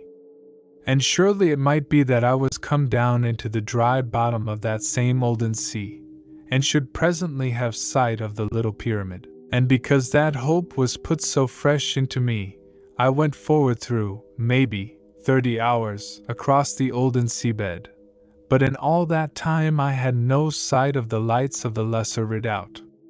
And a great trouble began to take me, for, indeed, Nani had not told me how great was the sea, and it might be that I should wander a weariful age across it, before that I come to the far side. And it did come to me, presently, how that I should be wise to see that my way was very straight, so that I waste not my strength in useless wanderings. And I had a great care now to observe that the red shining did be always upon my right, to my rear, and by this reasonable cunning did I make to steer very nicely through the great gloom of that place. Now, as I did go across the bed of the great sea, I heard strange sounds, now in this part of the darkness, and now in that, and oft did there be a noise, as if things did run this way and that way in the bed of the sea. And once, afar off in the night, there did be a strange and horrid screaming, so that I did know truly that the monsters of that land were out, and did go about in the dark. And, as you shall perceive and understand, I was all unknowing of the lore of that land, so that I knew not what to think of this strange sound or that, either knew I what they might portend, but only that, as I did say, there were monsters abroad. And I could do no more than have my way forward with an utter care always, and be very ready with the discourse, or to hide, each as may be according to the need. And surely, I went 41 hours that day, and eat and drank after every 6th hour. And before this, in the 37th hour, I heard a great roaring and bellowing in the night, coming nigh unto me, and afterward the thudding of monstrous feet, as that a giant ran past me in the darkness, and did make a chase of some creature. And the thudding of the feet and the roaring went far off into the night, and there did seem presently to come back to me from a great way, a little screaming, but of this thing I had no surety, and I abode very hushed in a clump of bush, until quietness was come again all about. For there had been an utter frightening sound in the horrid voice and in the thudding of the great feet. Now, in the 41st hour of that day, I came upon the farther shore of the olden sea. But lo! There was nowhere any light to tell me aught of the lesser refuge. And truly, a great doubt and bewilderment took me, for, indeed, I could not perceive how it might be that I saw not the lights of the embrasures of the lesser pyramid. And a great despair took me, so that I sat down there upon the shore of the olden sea, and had no heed of anything for a while. But afterward I ate and drunk, and went into a clump of bush, and wrapped the cloak about me, and so went fast unto sleep, with the discourse handy to my breast. And in verity, the pain of the despair and the bewilderment of mine heart did make rather for sleep, than to keep me wakeful. For, indeed, I was half stunned of the brain and of my courage, and did seem now the farther off from the ending of my search than ever I had been. And I slept 6 hours, and waked then, sudden. And I leaned up upon mine elbow in the bush, and harked very quiet. Perchance some noise had shaken my sleep from me. But, indeed, there was nothing, only that I was wakeful, and did mind me of my trouble of failure. Yet now, I did invent this thing and that thing to make natural account that I was not come to the lesser redoubt, and so had hope again within me, yet much also of doubt and bewilderment. And I eat 2 of the tablets, and drank some of the water, and again to my journey. And I made that I should keep along the shore of the sea, the which I did through 12 hours, and was then still so much in doubt as ever. And I ceased from my journeying, and looked about me over the land, and lo! I did note how that a weak and strange shining was in the air of the land, at a great way,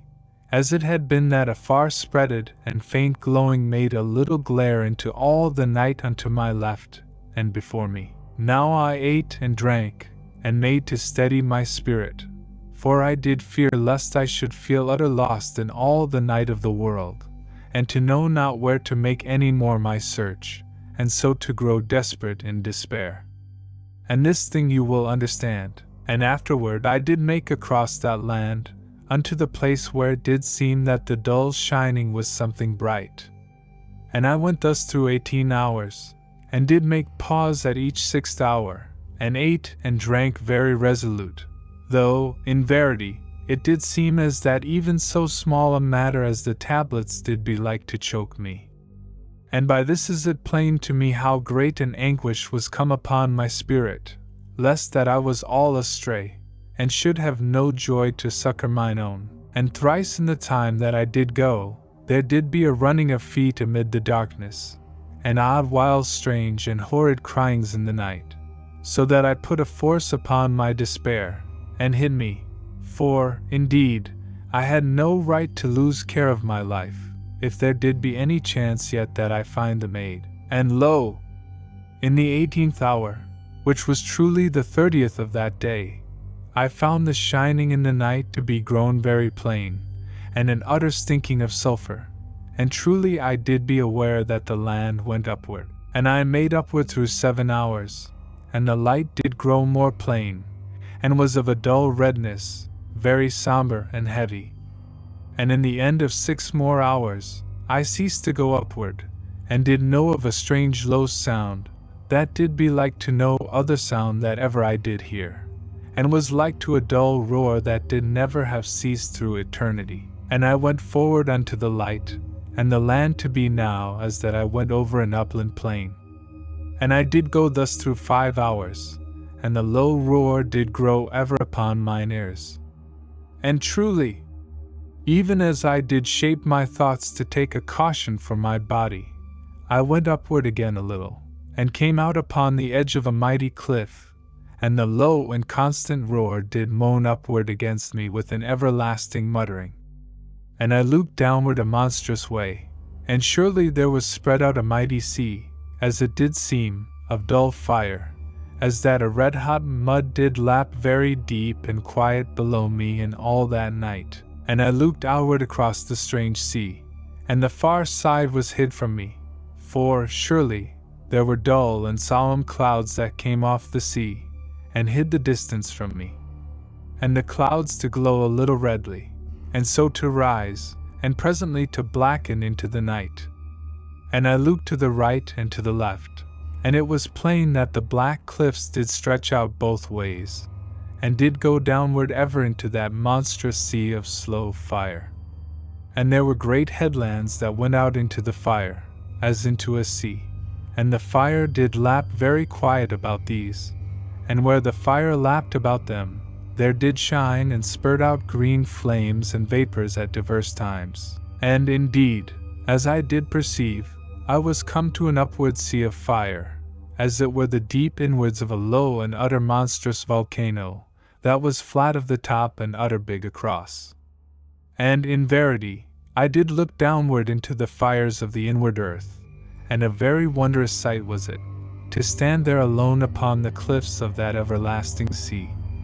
And a great heat came upward from the dull and grim fire of that gloomy sea, and a reek of sulphur,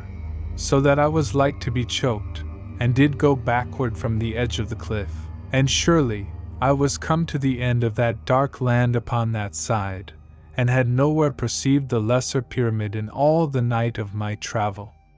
And a new despair came upon me, for, indeed, it seemed I was come all astray in the night of the world, and in no wise have any knowing whether I stood near to the country of the Lesser Redoubt, or whether that I was gone half across the world unto a strange place. And then, as the despair troubled my spirit and dulled the beating of my heart, a sudden thought did light up a fresh hope within me. For, indeed, as you do know, I was come upward of a great height, and did surely have a huge view over all that land, and mayhaps the lesser pyramid did lie somewhere in a valley, if, in verity, it did be anywheres at all in that country. And I turned me from the cliffs, and looked backward over all the night of the land. But there was nowhere in all that country the shining of the lights of the lesser pyramid. And lo! Of a sudden I did know that there was something in the night. And I stared, with a very keen and anxious look. And behold, there was the black shape of a great pyramid afar off in the night, that did show against the shining of the distant light, for it did stand between me and the far-off fires. But until I was come to that place, whence I did look, I had not stood to have it plain against the shining upon the other side of that land. And how I did feel in that moment, I have no words to set out unto you. But surely was my heart gracious with thankfulness, and I ready to leap with joy and hope, and all my body thrilled with an excitement that would not have me to be silent, so that, suddenly, I began to shout foolishly across the night. But I came soon to wisdom and silence, as you shall think, the maid of the olden days. Now, as you shall perceive, all mine utter despair was turned in a moment into an huge gladness and a great hope, so that it did seem to me that I should be with my dear one in but a little while. Yet was this an overhope and expectation, and was not like to have a swift satisfying, for, truly, I was made aware of naught save that I did perceive the shape of a great pyramid, going upward into the night. And I knew that the pyramid did surely stand upon an hill in the midst of that dark country, for only so might it show so great and high. And I set me to run swift downward into the land, so that I should make a strong going unto the pyramid. And I ran for a few little minutes, and lo! I fell headlong, and did truly feel as that I had brake my neck with the hardness and pain of my fall. And I had no power to go forward any more for a great while, but did just be there where I did fall, and very helpless and moaning a little, so that any creature had been able to slay me, if that it had come upon me in that time. Yet presently I was able to sit upon the earth, and did hold my neck with my hands, and afterward the pain went away, so that I gat once more to my feet. But now I went forward very wisely, and had, moreover, an anxiousness in my heart, for, indeed, how did it be that the pyramid was so utter dark, if that it did be the lesser refuge, in truth? And immediately there did rise in me a fear that it should be some house of evil in the dark of that land, or some wicked force working a pretense and a bewilderment upon my sight. Yet, truly, the thing was plain now against the far-off fires of the land, and I did have little thought but that it should be, in verity, the lesser refuge. Now in the first moment that I did perceive the dark pyramid, I had been without wit, save to run very quick and blind unto the place, for you to remember how long I had made so great a search. And afterward I had been minded to call unto Nani with my brain elements, sending the master word, and my speech after to tell how that I was come unto her. But now I did heed to have caution, and to discover what this darkness should truly mean. And so did I go downward again into the night of that land, at the first with a carefulness, but presently with a fierce eagerness and expecting of the heart, the which had been dulled a little time with the horrid shaking and pain of my fall. Now I had climbed unto the upper plane of the great volcano in, maybe, 13 hours. But I went downward of that great hill in 10, and had made a greater speed, but that I was sore shaken and unsure, by reason of my fall. And in the end of the 10th hour, I perceived that I was come again to the great plain of the land, and I had no more any proper sight of the refuge, because that it was upward afar in the darkness of the night. Yet was I able now to see that there went a bulk between me and the far shinings, and did know that this great thing was surely the hill on which the pyramid did stand. And I went 4 hours across the land, and did pass in this place and that, fire holes that made a little red shining in the night, and because of the fires in those far parts and near, there was not an utter dark. And when I was gone 4 hours towards the pyramid, I could no more see the distant shinings, for the bulk of the hill bottom stood up between, and made all a blackness that way. And by this thing, I did guess that I was come nigh unto the hill, but yet was a great hour more before that I came to it. And in that 5 hours since I was come down from the great volcano, there had passed me thrice and again the sounds of things running in the night, and once there did be a sound as of a giant roaring afar, and a strange and horrid screaming. Now I began to go up the hill, And, at the first, an utter excitement took me in the heart, so that I could have shouted the name of the maid aloud in the night, with vain hopings that she should hear me and make an answer. But this state went from me very swift, as I did go upward, and there came a caution again about me, and a coldness of fear, as that my spirit did what of something that my heart did not perceive. And presently I was come upward almost to the top of the hill, the which took me nigh 3 hours. And surely, when I was come that I could see the grimness of the pyramid, going upward very desolate and silent into the night, lo! An utter shaking fear did take me, for the sweet cunning of my spirit did know that there abode no human in all that great and dark bulk, but that there did await me there, monstrous and horrid things that should bring destruction upon my soul. And I went downward of the hill, very quiet in the darkness, and so in the end, away from that place. And I was 4 great hours before that I was come clear away from the hill, and I did feel that there was not any safety for my spirit in all that land. And surely I went a little blindly, in the first, and did go with no heed unto my way. And presently, I was upon the shore of the olden sea, and had no knowing how that I was come there, for, surely, I did think it to be a great way off. But now I do think that the dry bed of the sea did curve around unto that place,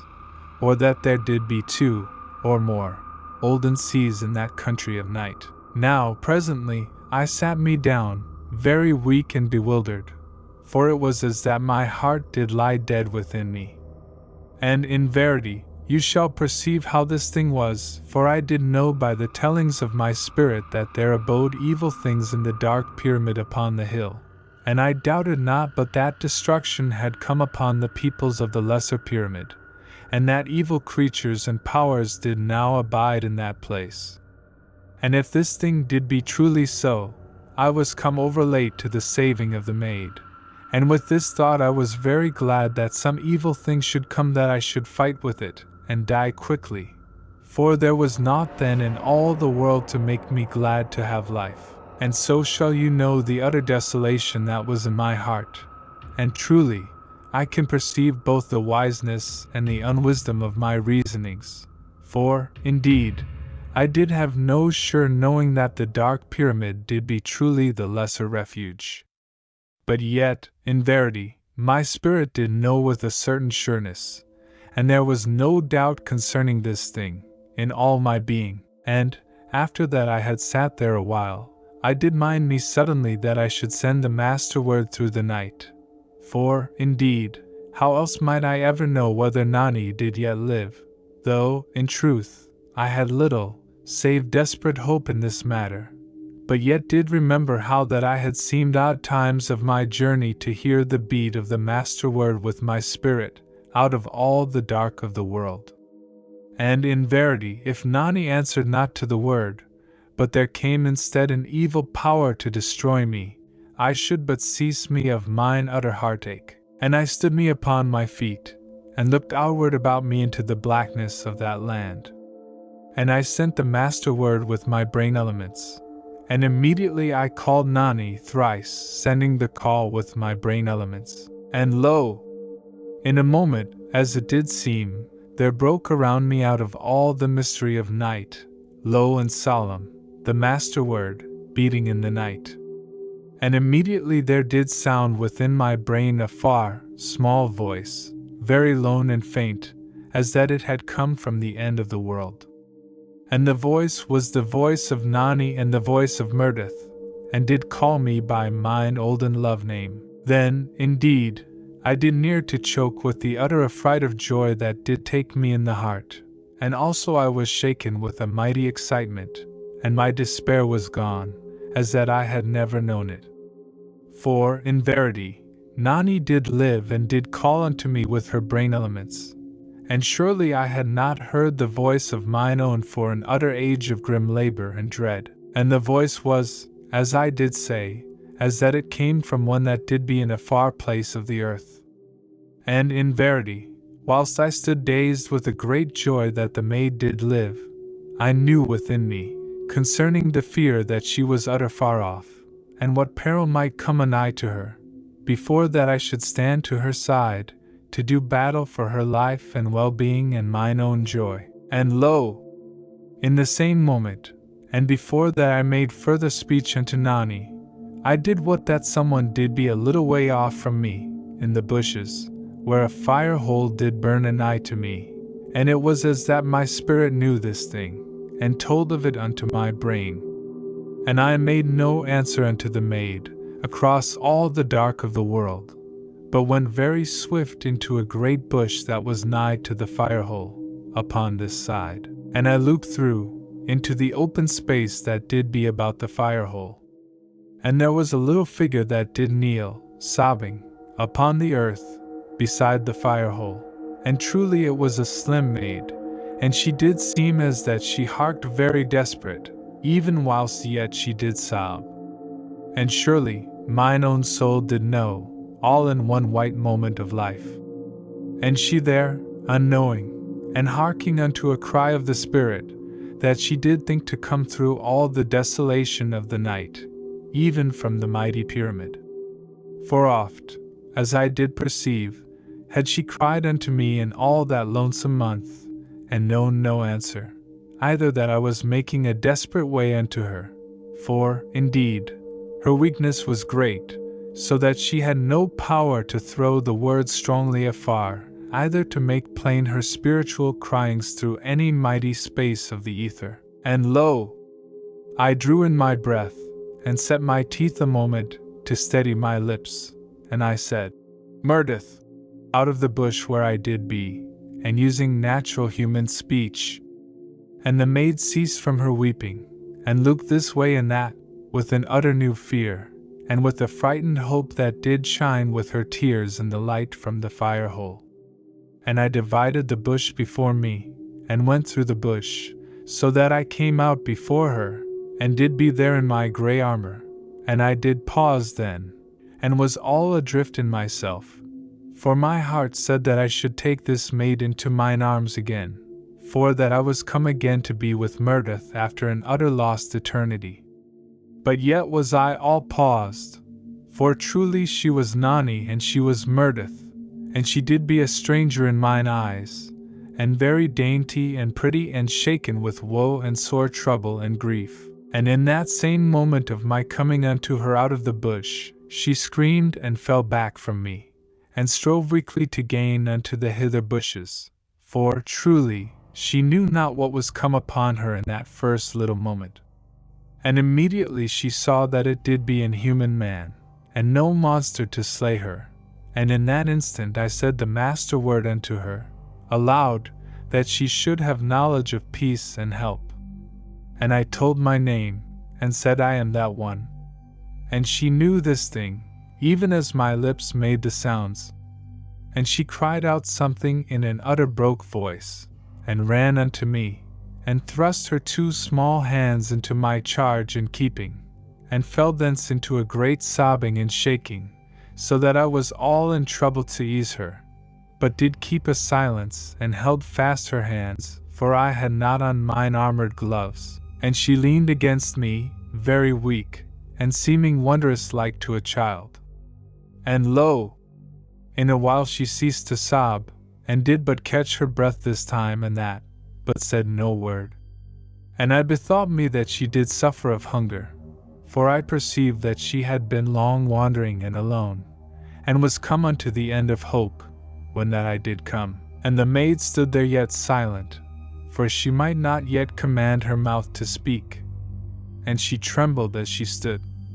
And I opened my left hand, and looked at the hand within my palm, and surely it was utter thin and wasted. And I made no more pause, but lifted mine own and set her easy upon the earth, with an hump of smooth rock unto her back. And I stripped off my cloak very quick, and put it about her, for she was scarce covered with her clothes that had been all torn among the bushes, so that part she shook with an utter chill, and part because of weakness, for she was nigh to be starved unto her death, and destroyed with her grief and lonesomeness. And I took from my back the scrip and the pouch, and I gat a tablet from the scrip, and brake it into my cup, and with the water I made a little broth very swift upon an hot rock that was to the edge of the fire hole.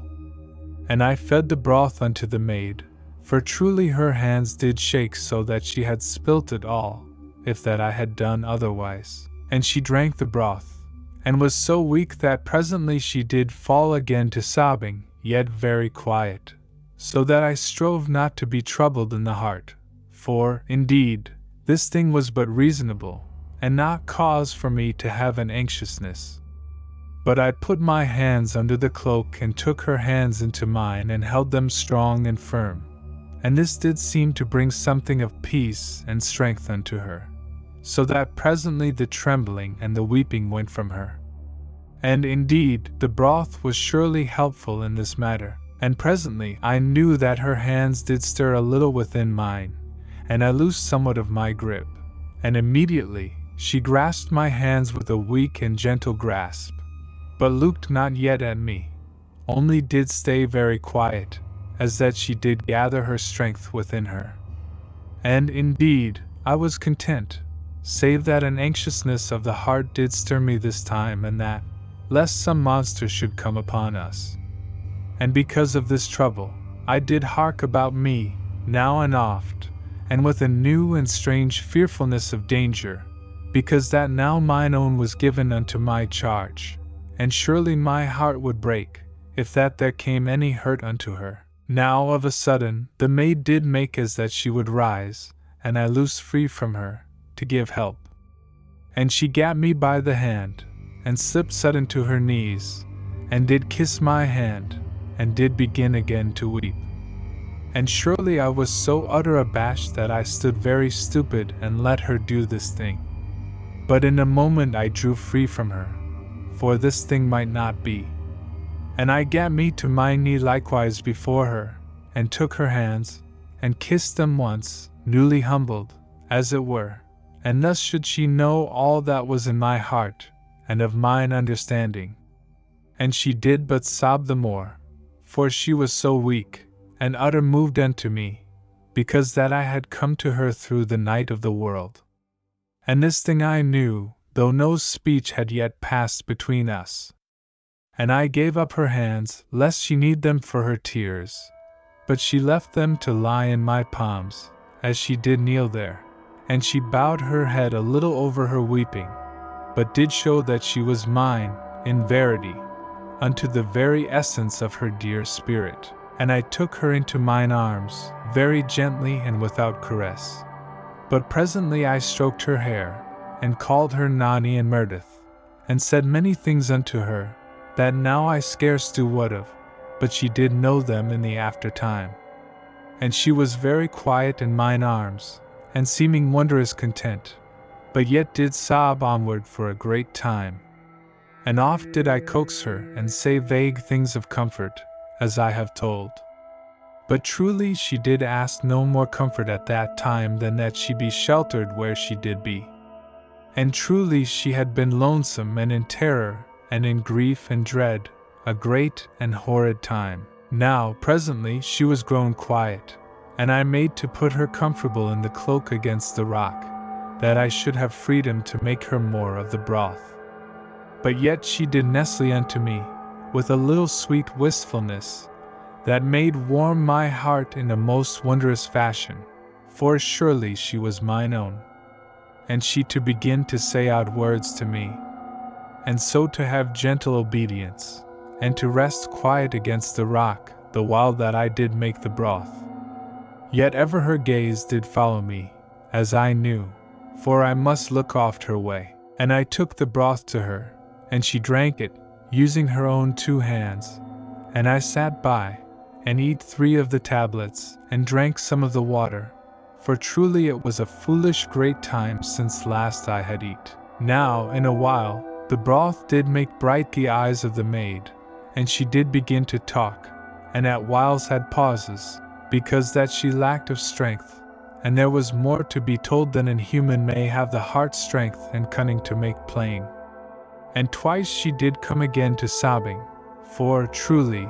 Her father was dead, and the peoples of the Lesser Redoubt all slain and dispersed through the night of that land. And I learned that an evil force had made action upon the peoples within the Lesser Redoubt, so that some, being utter weak by reason of the failing of the earth current, had opened the great door, and gone forth into the night.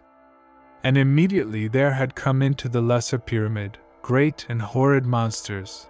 and had made a great and brutish chase, and had slain many, but some had escaped forth into the night. And with these had come Nani, after that her father, the master Monstroican, had been slain by a shaggy man, very brutal and monstrous. And there had been 3 maids with Nani, when that she made escape into the night. But there had come certain creatures upon them, as they did sleep among the bushes, and had stolen 2, and the other maid had run off, as did Nani, and they had neither met the other any more. And this dreadful happening unto the peoples of the Lesser Redoubt had been a great while gone, as it seemed to her, but she had no means to tell me how long this time should be, for, in verity, how should she make account? Yet had it been a dread long while unto her, and I found presently that she had been lost through all that time that I did make my journey unto her. For, indeed, this thing I discovered by asking concerning my callings unto her. And she had heard none that did come to her, in any time since she had escaped out of the lost refuge into this dreadful land. Yet, in verity, oft had she callen unto me, until that her heart did grow sick with the desolation of her lonesomeness, and her utter forsakenness. And her callings had told unto the evil things of the land that she did be in this part and that. For there had come things and beasts in search for her, but having the gift of the hearing, she had known of their approach, most whiles, and had come free from them. Yet oft times with piteous and fearful runnings and hiding among the rocks and the bushes, so that she had grown afterward to make no calling unto me, save odd whiles, lest she bring the monsters upon her. And indeed, as you do know, naught had come plain unto me, for she was so utter weak that she had no power of her brain elements to send the word afar or the tellings of her spirit. And because that she was so sorely chased, she had come nigh to be naked, even as I found her. For the bushes and the rocks had torn her garments from her, and she had naught with which to make any proper mending of them. And for food she had eat the moss upon the rocks, and odd strange berries and growths, and had drunk of the waters of the hot springs, and oft had she been made utter sick, because of the sulphur, or somewhat, of the water and, maybe, the poison of odd plants. Yet, as I did think, it was like that the first did save her life from the second, but in this thing I do make only a guessing. And in all that dreadful time, since that she had come to be quite alone, she had heard a score drear things. For there had been once the slaying of a young maid nigh unto her, by some brood out in the darkness of the land, and thrice and more had she heard the feet of people running this way and that, and the tread of giants pursuing.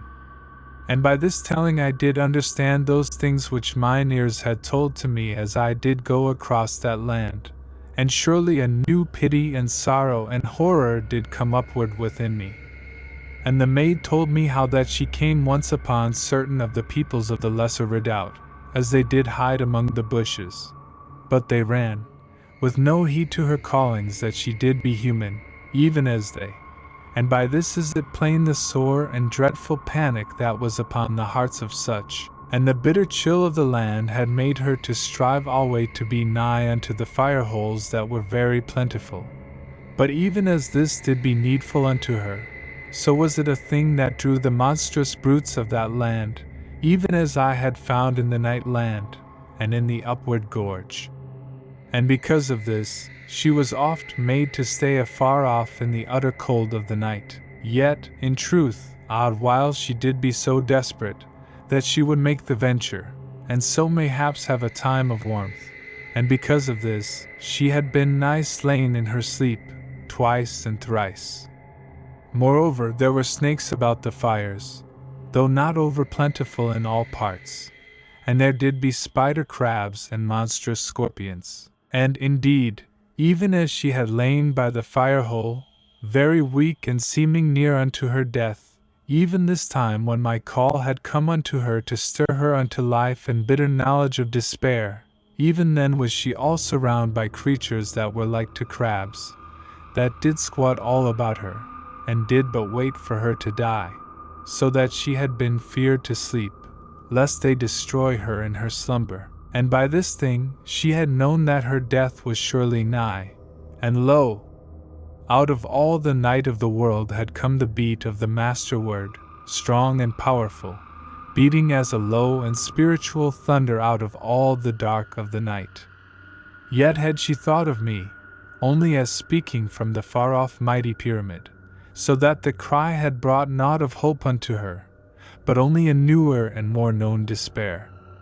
And behold, in a little minute, there had come her name, spoken surely with the tongue, and a name that was different from the name that my spirit had said after the beat of the word.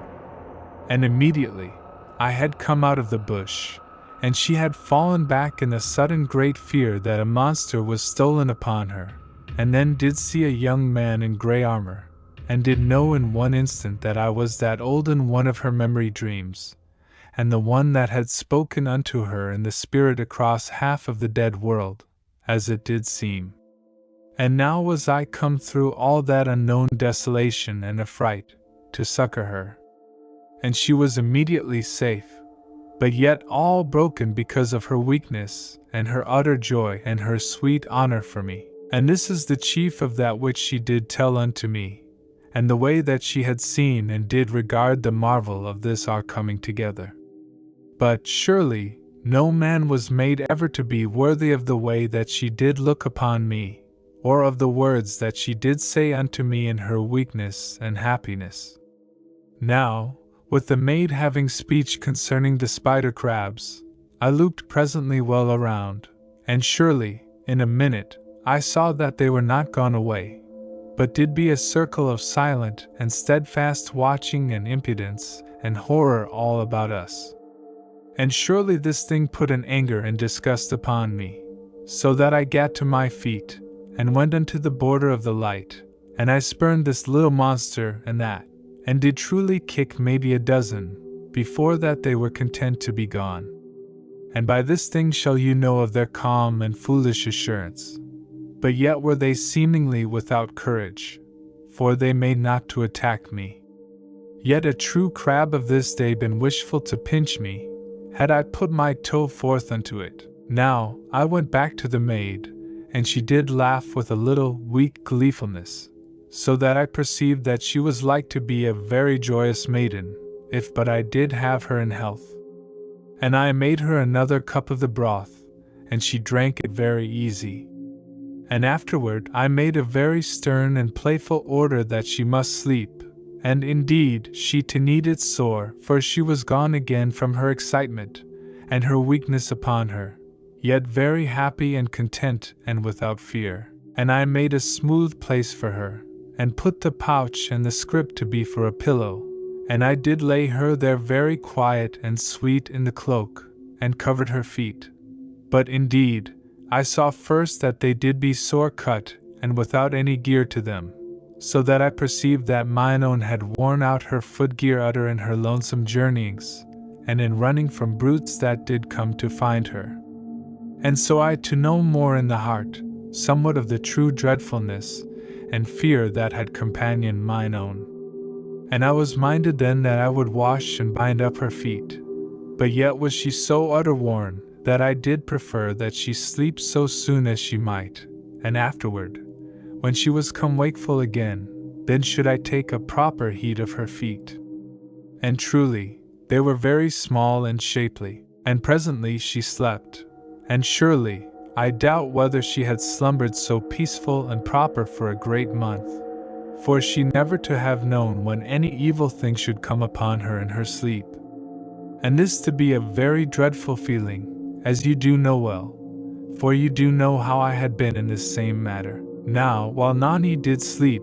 I stripped off mine armor, and took off mine undersuit, which was named the armor suit, and a very warm and proper garment, and made thick that it should ease the chafe of the armor. And afterward I put on the armor again, but the suit I folded, and laid beside the maid, for, truly, she was nigh unclothed, by reason of the bushes and the rocks, that had rent her garments all wise. And I stood watch for the maid, the while that she did slumber, and surely she went 10 long hours. And I walked upon this side of the fire hole and now upon that, and did oft cease, that I might hearken both with mine ears and with my spirit, for, truly, I was all wakened to a new care and delight, and did have a fresh and doubled fear of any horrid creature or force of evil. And this shall be very plain to you. And in the end of 10 long hours, the maid wakened, and I ran to her all joyed that she was come again to knowledge and to be that I could talk with her. And she sat upward and looked at me, and there was new light and movement in her, so that I knew her strength was come back into her. And for a little minute she said naught unto me, the while that I did ask how she did be. And she looked at me very keen, so that I wondered somewise in a daze what was in her mind. And she asked me, of a sudden, how long it did be since that I had slept. And having not thought to put away her asking, because that the question was over sudden, I said 84 hours, which should be 3 days and the half of a day of 4 hours and 20. And this thing I knew, because that I kept alway a very careful counting of the hours, lest that I get all adrift, and know not how long I was taken to come to this place and that. And truly, even as I told this thing to the maid, I was grown very quaint in the head, for, indeed, I was gone a wondrous while without slumber, and had done much and bitter work in that time, and before then had been much lacking of rest, as you do know. And sudden the maid cried out something, and tossed the cloak from her, and had me into her arms, and did heed not to have any foolish shame of her nakedness. And in verity, I knew not how I was gone so strange, but do see now that I was nigh to swoon for lack of slumber and rest. And she kept me very steady for a little, and afterward helped me to be laid upon the ground, and she put the scrip and the pouch under my head, and so I did lie very calm and restful, and did be the more so, because that I was grown so tired in the heart, the which did make my head to be very hushed, as that all the world was grown very quiet in a moment. And the maid did mind then that she did lack to be properly covered, and she gat the cloak, and put it about her, and did afterwards sit a little beside me, and did rub my hands. And presently, I was something more to myself, and she did grow more happy of her mind, and made to give me something for my stomach. For, indeed, I was grown those late hours to be foolish and to have no wiseness to proper eating. And she did lift my head the while that she did take the scrip from under, and kept me very sweetly upon her knee, and so until she had gat free a pack of the tablets, and the flask and the cup, for I had put all matters back into the scrip before Nani had gone unto sleep, and because of this, I had not been able to eat or drink aught, save by wakening her, as you perceive, for indeed I had put the scrip and the pouch under her head for a pillow, as I have told, and she would not bide that I should do aught, but only did ask concerning the making of the water, and was wondrous amazed to see how the powder did fizz up and become water. And indeed, she had too much into the cup, for, truly, it rose up and ran to the ground. And when she had done thus, and ceased to marvel, she put 3 of the tablets into the water, and made me a broth, even as I had made a broth for her. But, indeed, I was in no need, and had done very well to eat the tablets and drink the water. Yet, truly, I was not wishful to lack the love of her way, as you may think. Now while I did drink the broth, I did be very restful upon the earth, and mine head against mine own maid. And I did mind me now that I tell her concerning the armor suit that I did mean for her wear. Yet I said not that I had stripped it from me, for then she had been like to say nay, and to trouble that I was like to come to a chill, as is the way of a woman. But indeed, I might so well have told her, for truly, she did know on the moment, and set to a little unto weeping, yet very gentle and sweet, and did kiss me as I lay there, and say such things as should make a young man the better to have heard, if but that his own dear love doth say the same, and she would nowise wear the garment. But yet in the end I prevailed by gentle reasonings, and because that I was her master, as I was born to be, and moreover, her own sweet sense did show that I spoke for wisdom. For how should she come through all the bitter way before, if that she had not a strong and close-made garment? And as ye do mind, her coverings did be in utter rags, as I have told, yet very sweet and clean, as I had known. So that I weened she had stripped oft in the lonesome night, and washed her garments in this or that hot spring of the sulphur waters and other matters. And in verity, always she was much given to washings, as I did soon perceive. Now presently I did be very well again, but with a sore slumber that did press upon my head. Yet ere I should sleep, I did mean that I bathe her feet and bind them with ointment and with my pocket cloth. And truly her feet were very small and pretty. And I sat me up, talking my head from her knee, and told her of mine intent. But in verity she did but throw her arms about my neck and give me one loving kiss, and laughed so hearty that I did think to do this thing when indeed she was the better able to mind it, and I the better suited to have me to my rest. And surely this was very true, and I made no ado, save to give her the ointment, but lay back, and did be quiet. Now I did be upon my right side, and she went to my back, and took the cloak from about her, and spread it upon me, and afterwards stepped over very dainty,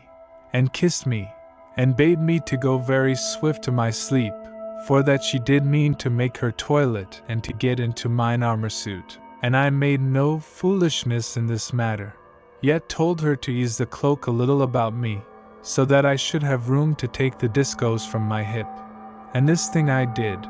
and took the discos to my breast, as was my habit, and surely I saw that her eyes did look at me with a little shining, because that I had so strange and fierce a bedmate. And I made her to promise that she keep a very keen harking, the which was like that she should do,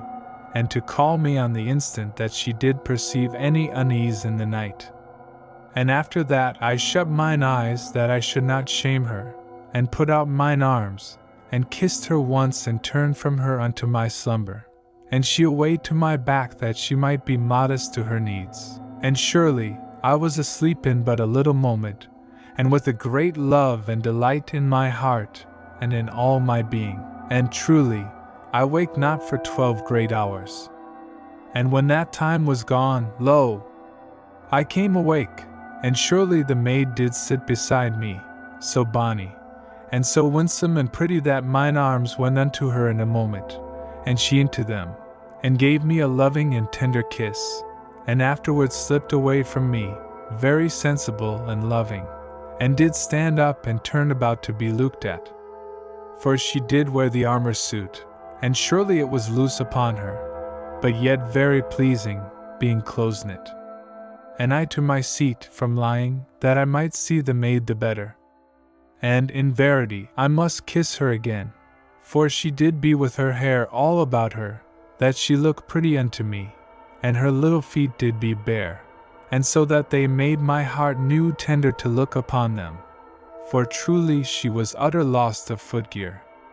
And I to my knee to her, and she, not to deny me, did come to be kissed again. Now when I found how great a time I had slept, I did scold mine own. But yet, as she did say, I must have long slumber if that I go so long wakeful, else should I lose my strength. And I asked how oft she had eat, and she told me but the once, and that 6 hours off. And on this I did scold again. But surely she put a very pretty finger sudden upon my lips, so that I might do naught but laugh, and kiss that same finger. And after that we did eat and drink, and made plans. And once I did comfort the maid, for, indeed,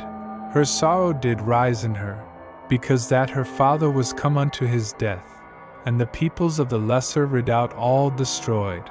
and adrift in the night amid the monsters of that land. And in verity, I was set that we go quickly out of that place, ere there came an horrid destruction upon us. And surely, there should scarce be any human, beside, in all that land, for there must have come death upon the chief of those that did make escape. And after we had eat and drunk, I did count the packs of the tablets, and was thankful in all my being that I had been careful and denied my belly. For I did perceive that there were left enough for our needs, if that we made a good speed, and did not fear to be empty. And of the water powder, as it might be named, there were left 2 full flasks, and somewhat of that one that I had drunk from all my journeying. And by this thing you shall perceive that we did not be like to die for the need of such matters. And here, as it doth occur unto me, I do ponder how it did be that we had no thought to slay any small creature for our food. But mayhap, we had no knowledge this way, for surely, they did not this thing to my knowing in the mighty pyramid. But yet, as I have said before this, I have not all knowledge of the doings of the peoples. But in verity, I never saw joint meat in all the time of that far life that I do would of. Yet had we but slain somewhat for our hunger in that great wandering, we had been less empty in the belly. Now, before that we should do aught beside, we must contrive that Nani have some gear for her feet, and to this intent, I did make a search into the pouch, and surely I found that there did be a changed pair of inner shoes, that were made to go within mine own shoes of the grey metal. And at this I was wondrous glad, and did make the maid to sit upon a little rock, while that I made a fitting of the shoes. And surely, they did be utter big and clumsy upon her little feet, so that I was in surprise to know how great is a man, beside a maid. But in the end I had a cunning thought, for I cut off all the side of a strap, throughout the length of the strap, very thin and careful, and so had a lace to tie the boots around the tops, which was soft and easy for such a purpose. And after that, I stood away to look at the maid, and neither she nor I were truly pleased, for, indeed, she was too pretty to be so hid and muffled. Yet were we glad otherwise, for now she might go without hurt to her feet. And afterward, we packed our gear, and she did make a bundle of her torn garments, for, truly, they might be proper somewise to our need. And so we to begin the way out of that desolate land, and we went forward together across the land, and the journey was no more a weariness, but of a close and sweet joy. Yet did I have a new anxiousness, as you do perceive, lest that any monster come to harm mine own. And we went 12 great hours in the bed of the olden sea, and did eat twice in that time. And surely the maid did grow utter weak and weary, for she was not come proper unto her strength, yet did she make no odd saying to tell me of this thing.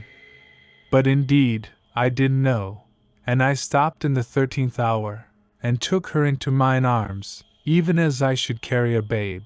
and I went forward with her, and did hush her protesting with a kiss, and afterward she did but nestle unto me and shelter against my breast, and I bade the maid to sleep. But indeed, she had no power to this end, for her body did ache very sore. But yet did she strive to give me an obedience in this thing. And in the 18th hour, when that I stopped to have food and drink, surely she did be awake, yet had she been utter silent, and I made to scold her. But she gat from mine arms, and did go upward upon her toes, and put her finger against my lips very naughtily. And afterward she did be impudent unto me, and did deny me to kiss her. But she went unto my back, and did open the scrip, and gat me to my food, even as a quiet and proper wife should go. As she did be so sedate that I knew she had mischief her heart of harmless kind. But afterward this did pass sudden into weeping, for she had a quick and sore memory of her father and of the destruction. And I took the maid into mine arms, and did let her be there very gentle, and made not to kiss or to comfort her, but yet to give comfort. And presently she ceased from weeping, and did slip her hand into mine, and I to keep it within, very soft and quiet. And afterward she began to eat her tablets, yet always she did be very hushed, so that I did be quiet also, and feel as that my love did be round her as a shield. And I knew that she had knowledge of this thing in her heart, and oft I harked into the night of the land, but there was nowhere any sound, or disturbing of the ether, to trouble me. And the maid in mine arms did know when that I harked, for in verity, she had the night hearing and the understanding spirit that doth be needful to such. And odd whiles did I look down to her through the gloom that did be about us, and presently I did perceive that she looked up to me, out of mine arms, and I kissed her. Now, in all that day, we had come nowhere upon any firehole in the bed of the olden sea, and truly I did ache to be nigh unto the warmth of such, for I did feel the cold of the land, because that I was weary, and because that I had not the thickness of the armor suit below mine armor to warm me, and the cloak did be about the maid, for I had feared that she should grow cold as I carried her. Yet now she did know subtly that I was come to feel the utter chill of the land, and she gat from mine arms, and put the cloak about me, and afterward came again into mine arms. And I let the cloak bide there, and drew it forward to be around her, also. Yet truly I was joyful that I did be cold, as you shall perceive. For it was sweet to the heart to bear somewhat of that dread chill for mine own, and she half troubled and likewise with understanding of my heart, because that I was less clothed than I had been. Now, in a little while, the maid did pack the scrip, and so we did make ready again to go forward, for I was grown anxious, as you may suppose, that we should come to some firehole, that we have a place for sleep that had warmth and light, for, truly, the cold of the land did be drear and horrid. And I stooped to take the maid into mine arms, that I should carry her, but she did say nay, that she did be well rested. And I not to gainsay her, for she did mean the thing, as I perceived, and I had no desire to force my way upon her, save when I saw truly that she did seem to go unwisely. And indeed, when such did be the case I did strive with her, only with a nice reasonableness, as you shall know. And the maid walked by my side, and wondrous silent, but yet very nigh to me, so that I knew she did be very full of love to me, and of that quaint and sweet humbleness that love doth breed odd whiles in a woman when she doth be with her man, if but that man be also her master. And presently, I perceived that the cloak did be over mine own shoulders, and I took it and would have put it about the maid. But truly she did not allow this, and when I did be stern with her, that she obey me in this matter, she did stand upon her toes, that she might kiss me, and pulled my head down, and surely she kissed me and coaxed me that I wear the cloak, else should I give pain to her. In that I did surely be cold because she did wear the armor suit. Yet I would not hark to this thing, so that the maid did be truly in trouble. And first she made a threatening that she wear but her olden garments that did be only rags, if that I did persist. But this I saw to be foolishness and scarce meant, and did as much need to smile at her as that I did think to scold her. But I did be firm that she wear the cloak. And lo! She went sudden into crying, and this had been beyond my thoughts. And truly it set me all adrift, for I perceived that she did be greatly distressed concerning this matter, when I had conceived that she did but mean this thing for tenderness' sake. But mine heart helped me to understand, and I saw how she did be truly shamed, in her sweet womanhood, if that I helped her not in this matter, for she did feel that she was made to do hurt unto that one that was her love. And this thing I do pray you to think upon, that you understand, for, indeed, until that I was made to think I had not seen it this wise for her. And in the end, I came to agreement with the maid, that we wear the garment hour by hour, in turn, and she to wear it the first hour and I to wear it the second hour, and so to go forward. And truly, this did be an happy arranging, but yet she stamped her foot a little, as I put the cloak about her. And thrice in the hour did she ask me concerning the time that was gone, and surely, when the hour was but up, she had the cloak off in a moment, and went to my back and cast it upon my shoulders, and after to my front, and made it fast upon my breast, and so eager and naughty was she to this, that I took her by the shoulders, and shook her somewhat, even as she had made to stamp at me, yet mayhaps with more of laughter. And she to take no heed at all, but to button the cloak and be very sedate.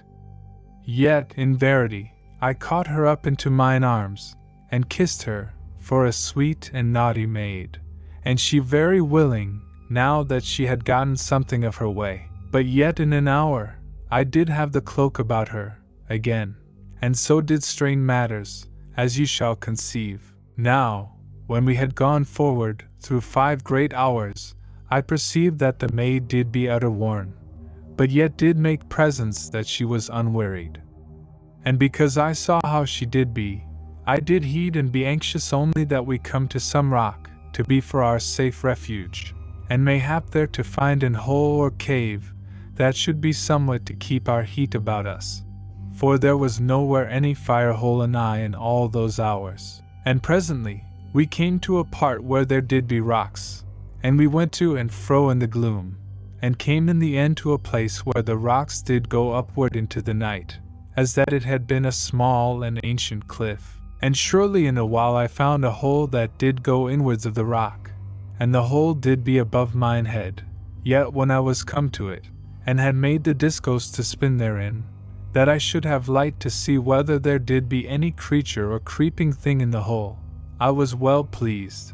for truly it did be sweet and dry. Now the maid had cried out a little to see the sudden shining that did come from within the hole, when I made the discos to spin, and because of the low roar of the weapon. But I answered her that there did be naught to have fear concerning,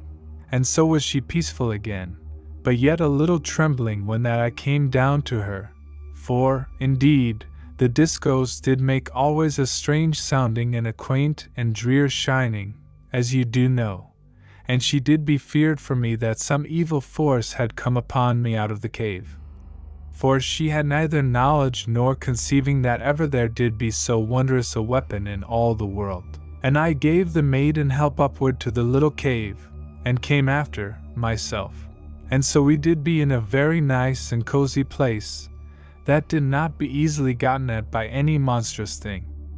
And surely I was utter glad for such a place, so that both should have safety that we might sleep in the same hours. And in truth, this was a needful plan,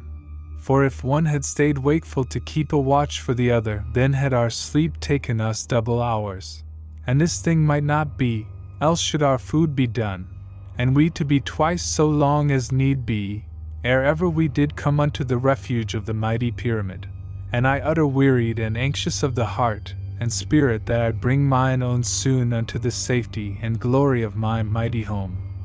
and so free from the destruction that did hang above our 2 souls for ever in that land, and the peril that did be everywhere, save in the Last Redoubt. Now when we were come into the hole of the rock, the maid did slip the scrip and the pouch from my shoulders, and she gat out the tablets, and made some of the water, and did be very swift and natty,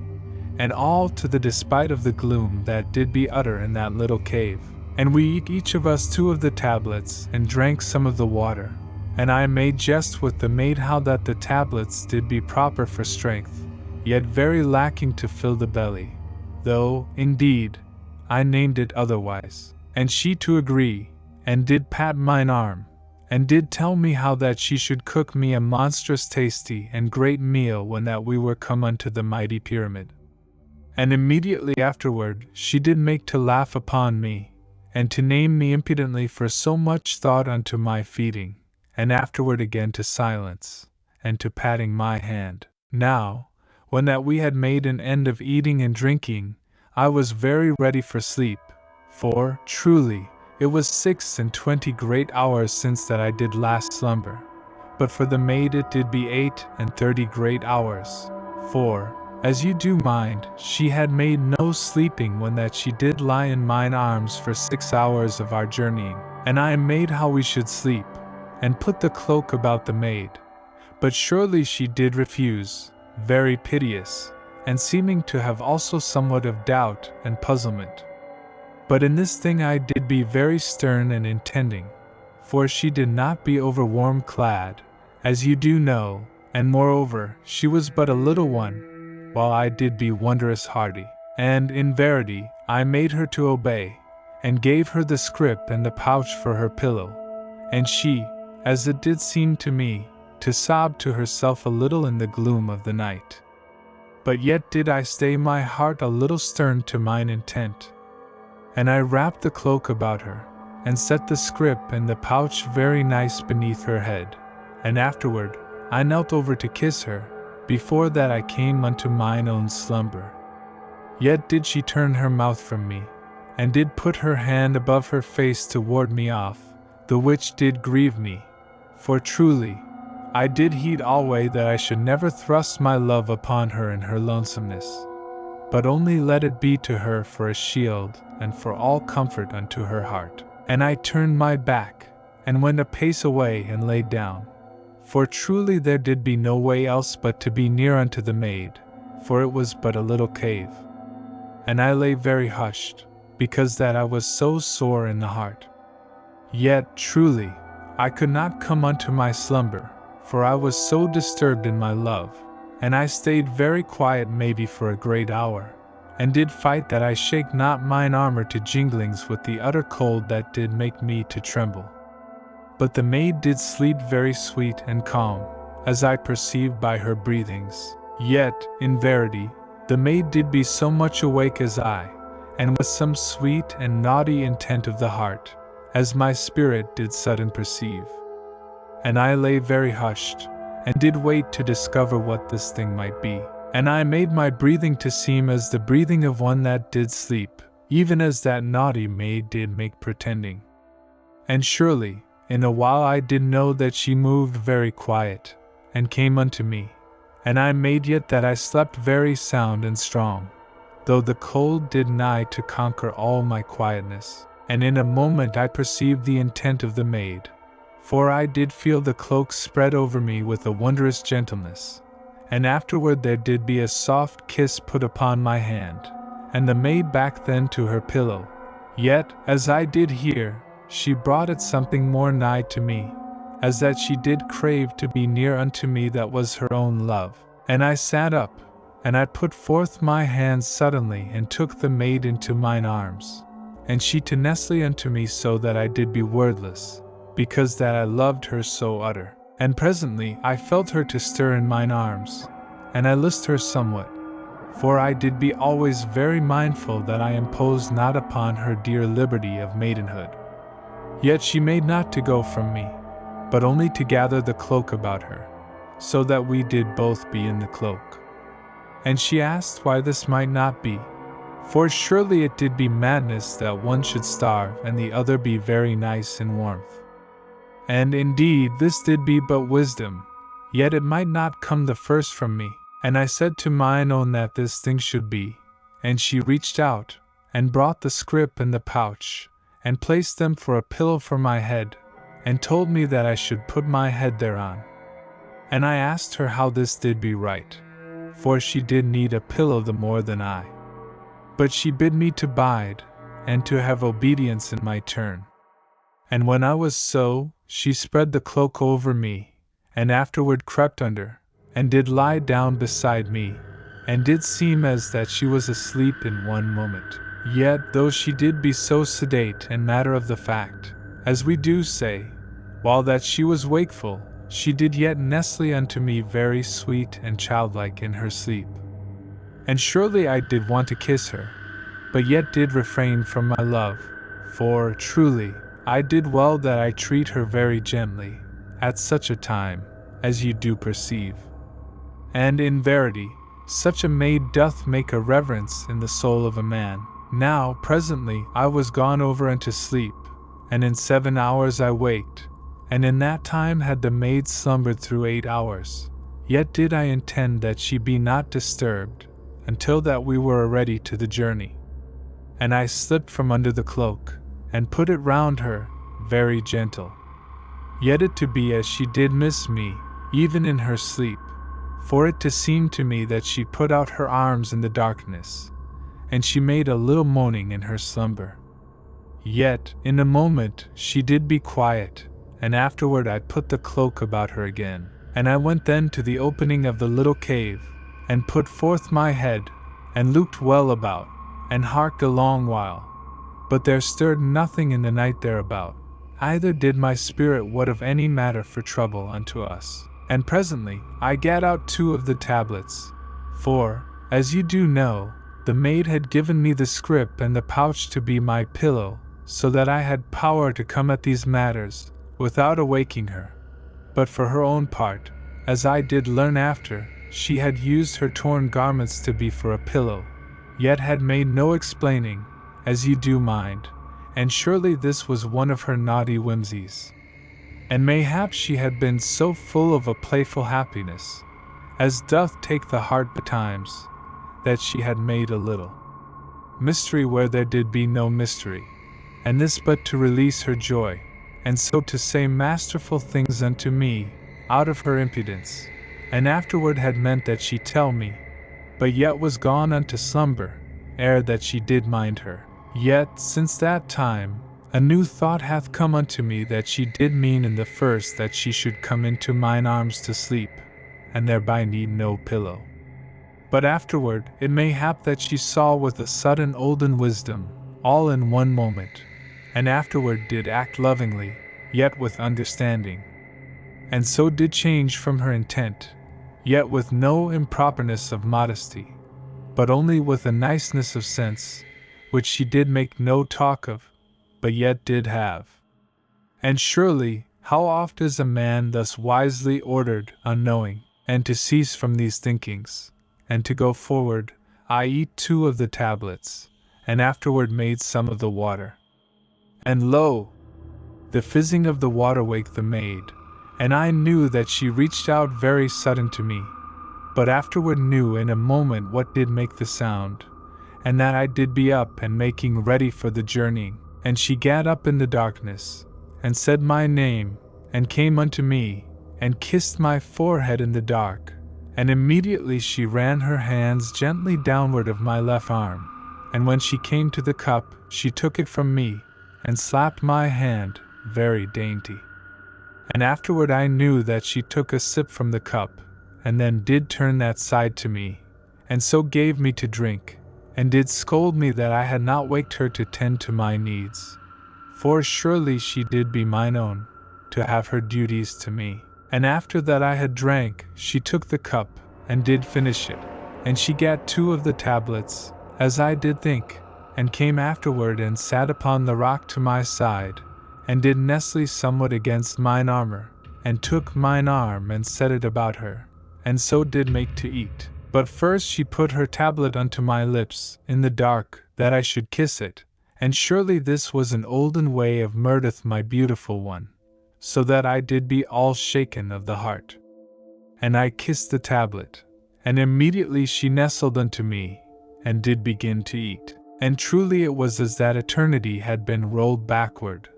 for I had discovered the soul of mine olden love in this dainty maid to my side. Yet, in looks had Murdeth been of an utter differing,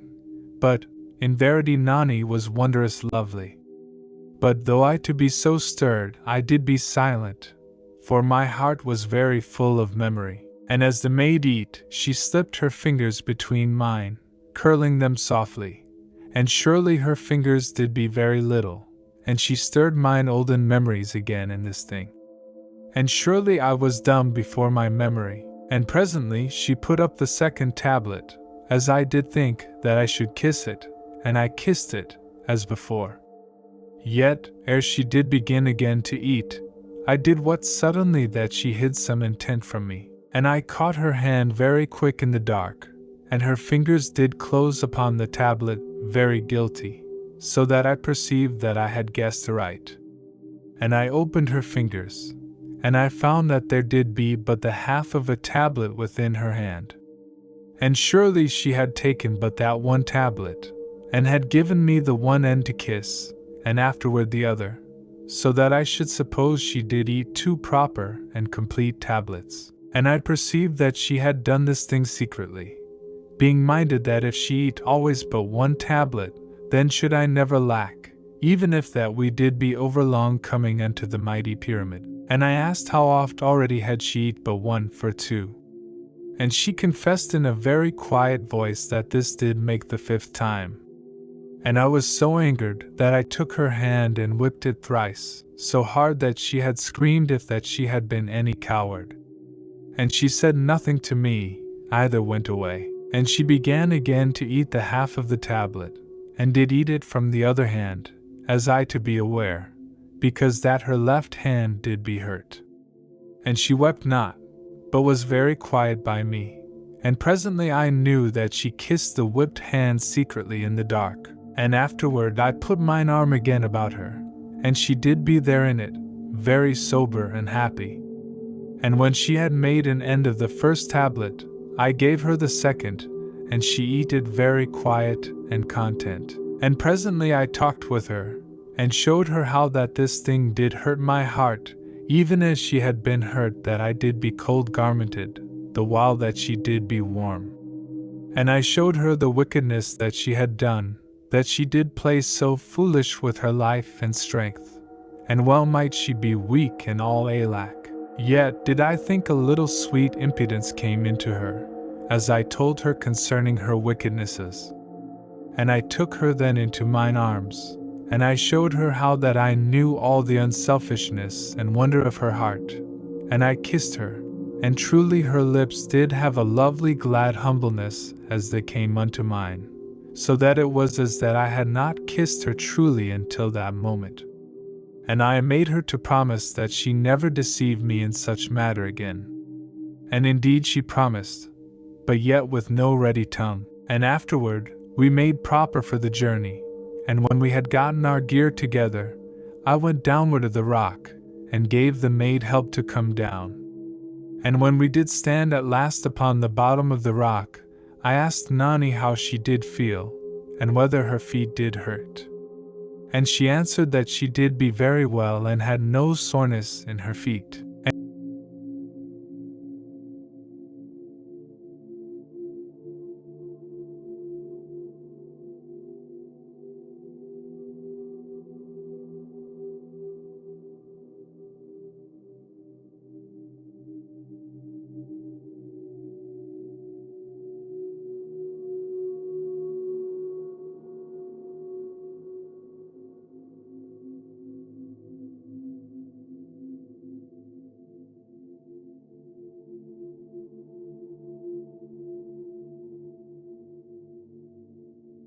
And we went forward then, and she close unto me, and odd whiles with low speech,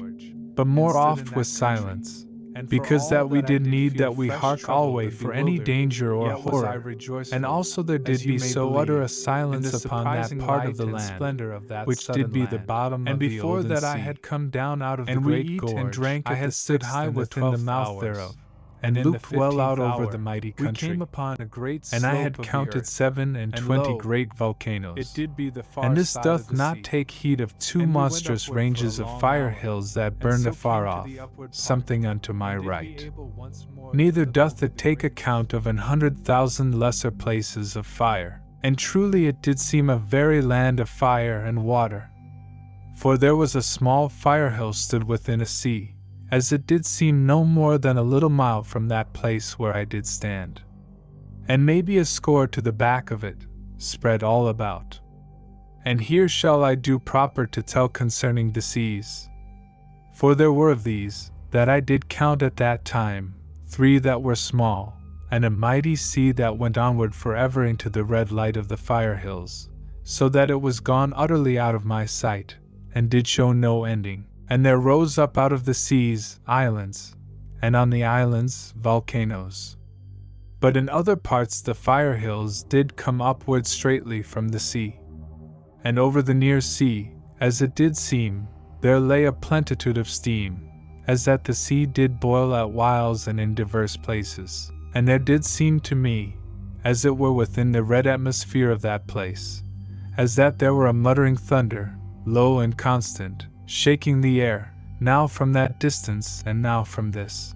And this did I judge to be the voices of the fire hills, speaking with the fire that lived in them. And you shall conceive how utter new was all this unto me, for there was in that country a constant voice of the energy of life, so that the world noise of this our age was even there again, and with a keen and undoubted apparentness, and the more so some ways than now. Now, because that I had no faith to accompany my hope, I was not easy to have slumber, until that I was come to a place proper and safe. And so, as I have told, I went onward through 30 great hours. And in truth, in all that while I did find nowhere that did seem to fit my need. And lo! About the end of the 30th hour, I perceived that there was water ahead, besides the water of the sea that was ever to my right. And I thought, maybe, that the sea did go inward at that part of the land,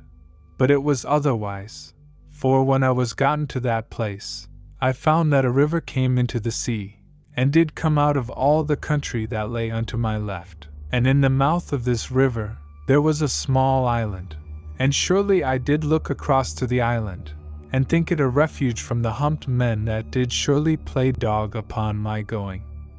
Yet, truly, this was but an idle thought, and my need was that I should come to some way to cross over the river, that I go forward beside the great sea,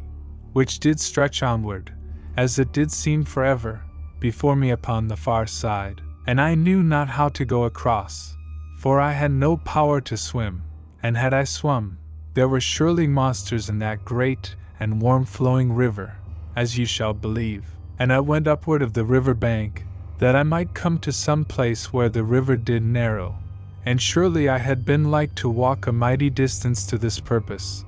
but that I came soon to a second river that did enter the first, not a mile above the shore of the sea, so that, as you do perceive, there was the sea to one side of me, and this second river unto the other, and the first river before me, and thus was I sorely perplexed, as any had been truly that was in a like trouble. Yet, as it did chance, the need to go forward, and the danger of the humped men, put wit into me, so that I looked about for a tree that was fallen.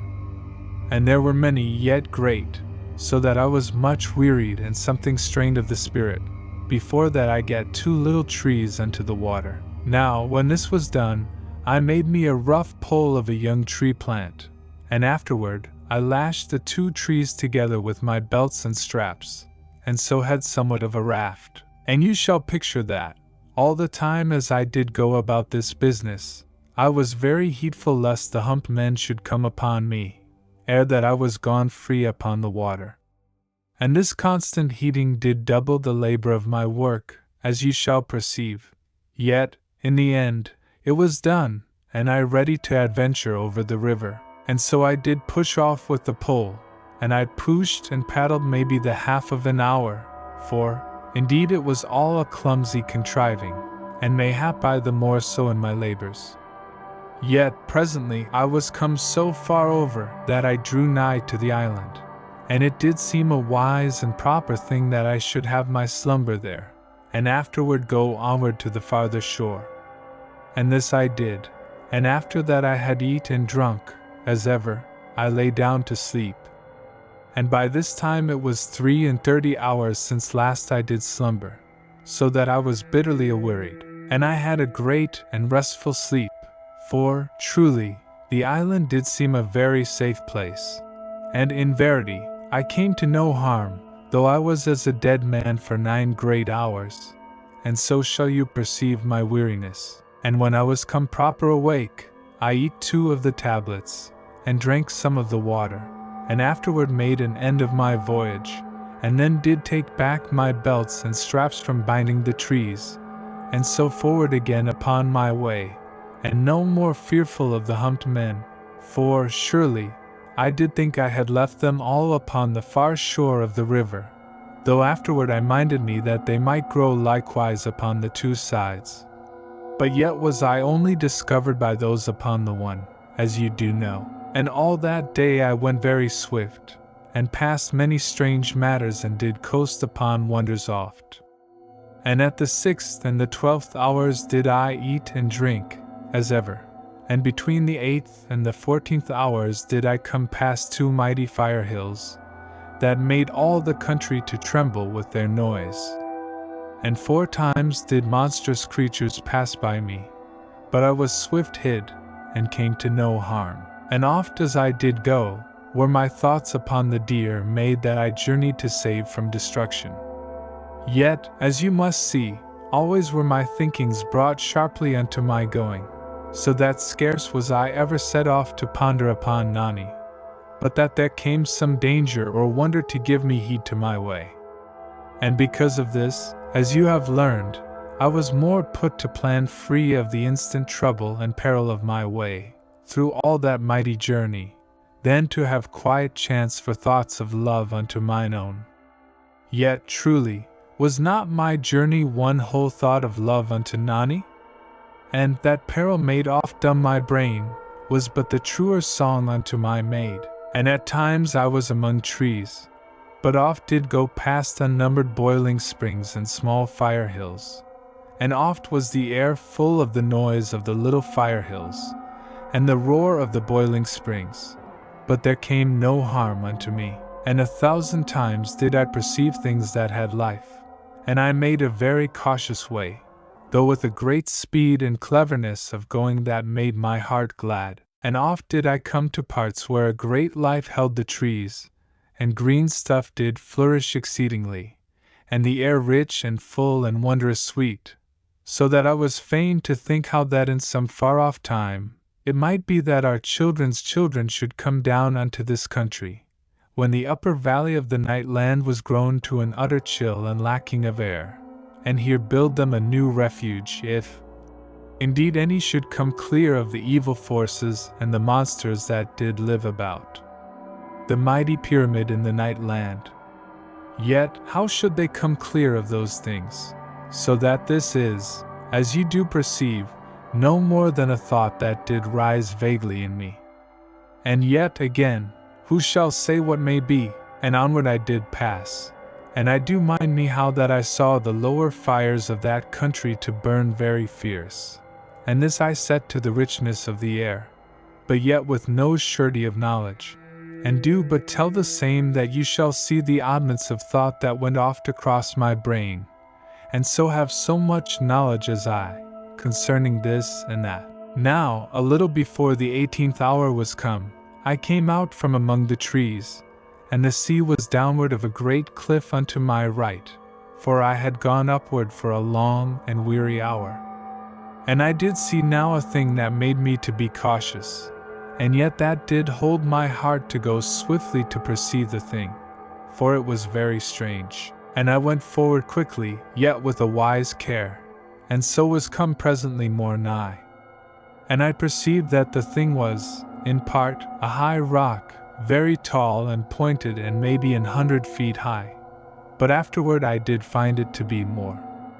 And there was a monstrous great thing upon the top of the rock, that did seem very strange, and I stopped and looked, and afterward went forward again,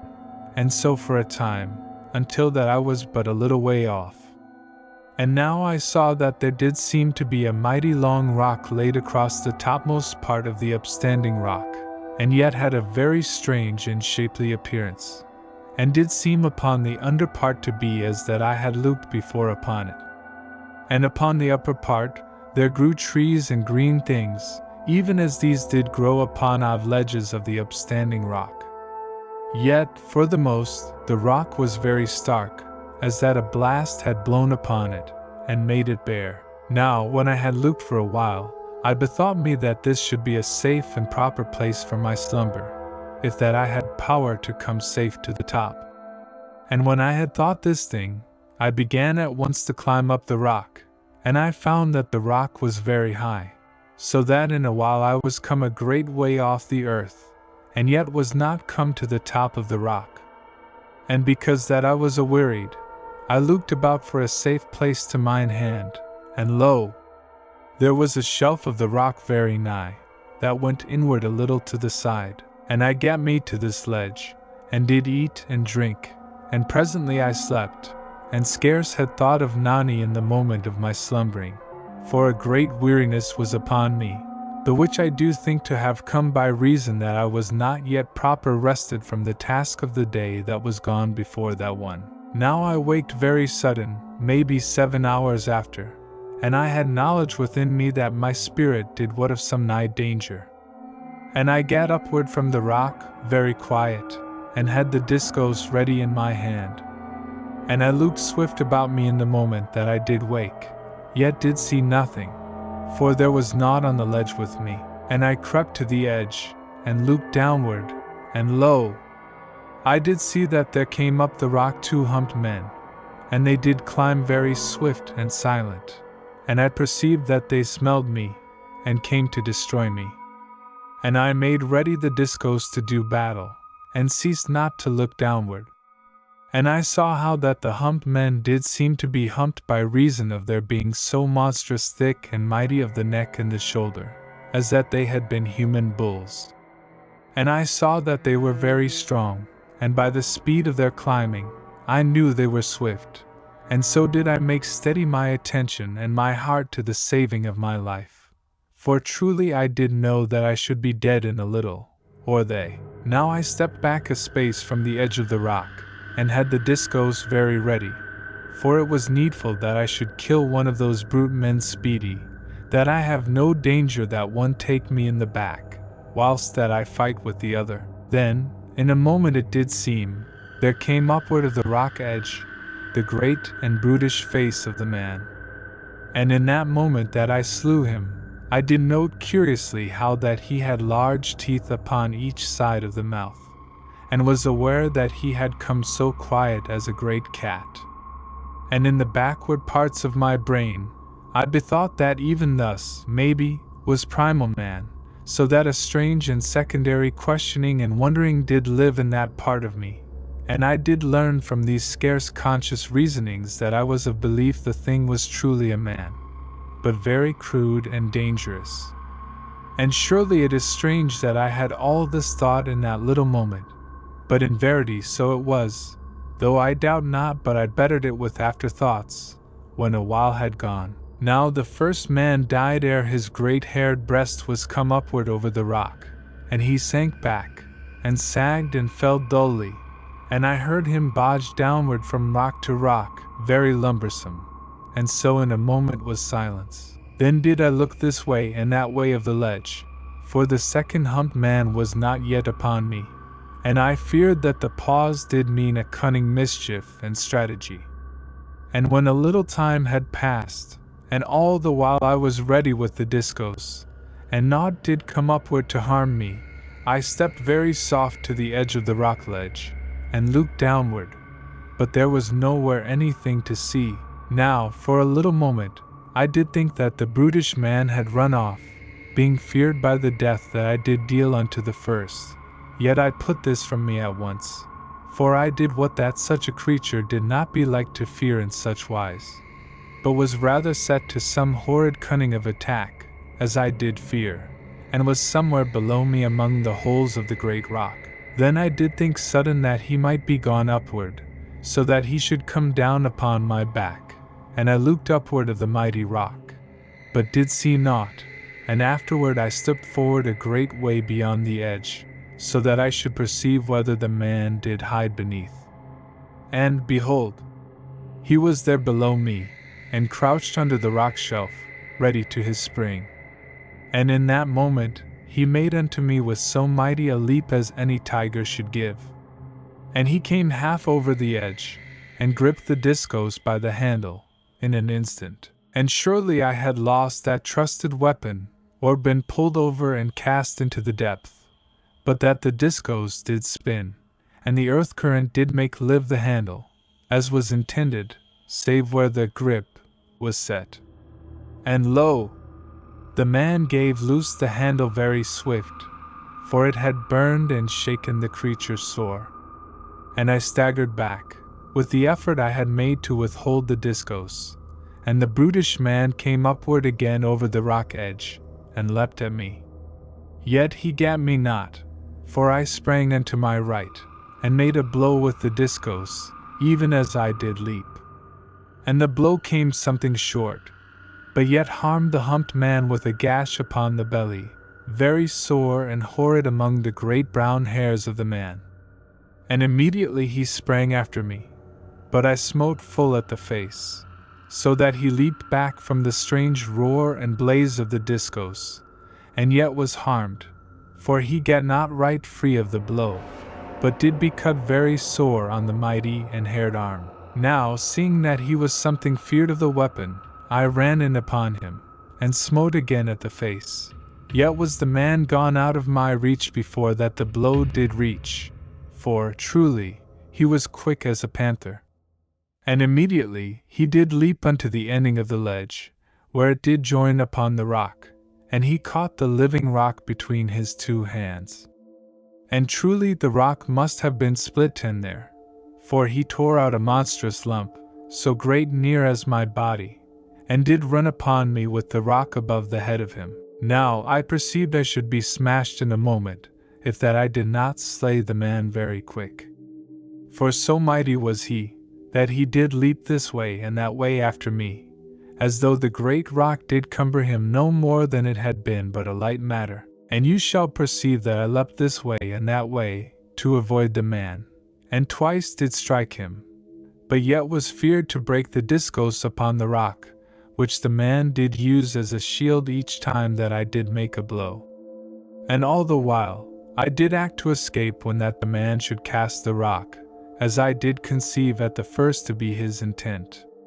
Yet truly, it was as that he had no wotting that a rock may be thrown, for he strave only to come at me with the rock, that he should crush me, as with a monstrous club. And in verity, what should a man do against so horrid an attack? And time and oft did I leap now to the right and now to the left, and again in a moment, I did cut the humped man. But the blow was something turned off by the great rock in the hands of the man. Yet so strange and mighty was the power of the discos, that it shore away a small portion of the rock, and did come to no hurt in itself. And surely I had presently failed in wind and limb, because of the leapings and chargings that I did make, and because of the weight of the armor, that was not overmuch yet to be considered, but that I fainted not, was by reason of the wondrous hardness and leanness that I was grown to, with so constant a journeying and straight living, for the tablets did keep the strength in a man, though, truly, they eased not the yearnings of the belly. And lo! Even the brutish man did grow weary, and the hot breath and body stink to come from him. And surely who shall wonder, for always he did rush to and fro upon me, with the monstrous rock to crush me. And sudden, I leapt unto the right of the man, thinking within me that I did perceive a chance that I should cut him upon that side. But truly, he was less aweary than I did know, for he came very sharp upon me, and had me between him and the wall of the rock, and surely I had no room to make escape, and had died in a moment, but that I made a sudden sham toward the left with the discos, as that I should leap that way. And in the same instant I did go to the right with a strong bounding, and immediately did come in upon the humped man from that side, and I put my fortune of life to the stroke, and stood anigh to the man, and I smote him across the middle part, before that he did what of my intent. And the blow slew the man very surely, and did nigh cut the mighty creature in twain. And surely he fell, half leaping even as he died, so that the monstrous rock that was in the hands of the brutish man did crash down almost upon my feet, and I leapt very high that I should escape the thundering of the rock, for in verity, I was near slain in that last moment of the life of the humped man. But yet I lived and came free of death, and did have a relief of happiness about my heart, as you shall believe. Yet, truly, I was much shaken, and a little weakness took me, so that I was fain to go down upon the rock shelf, that I have back my strength. And presently, I was grown steady again, and I took my gear, and did haste down the rock, and so was come presently to the earth again. And I saw the first of the humped men that I did slay, lying very quiet a little off from the bottom of the rock, so that I went round upon the other side to avoid the man, for it was no pleasure to mine eyes or to my heart. And truly it did trouble me always to make a death. And when I was come round upon the other, which was the seaward side of the rock, I perceived that I was yet shaken, and I remembered that it were wise to eat and drink and rest a little, before that I did go further upon my way. Now, as I did sit there at the bottom of the rock, I looked upward at the strange crown thereof, and until that time I had been taken up with the fight and with gazings this way and that to see whether there came others of the humped men to work me in harm. But now that I was given some ease of the mind and of the body, I saw plainly that I knew the thing that lay upward upon the rock, for the shape had been something strange and half known to me even before that moment, as that I had a vague knowledge concerning it, but yet with no surety. And now truly, I did know in a little instant that the thing was one of the olden flying ships, the which, as you shall mind, there were certain in the great museum of the mighty pyramid. And surely, I was ready to wonder why that I had not seen the thing plain before that moment. Yet was this like to be because that there was a shadow upon the other side of the great rock.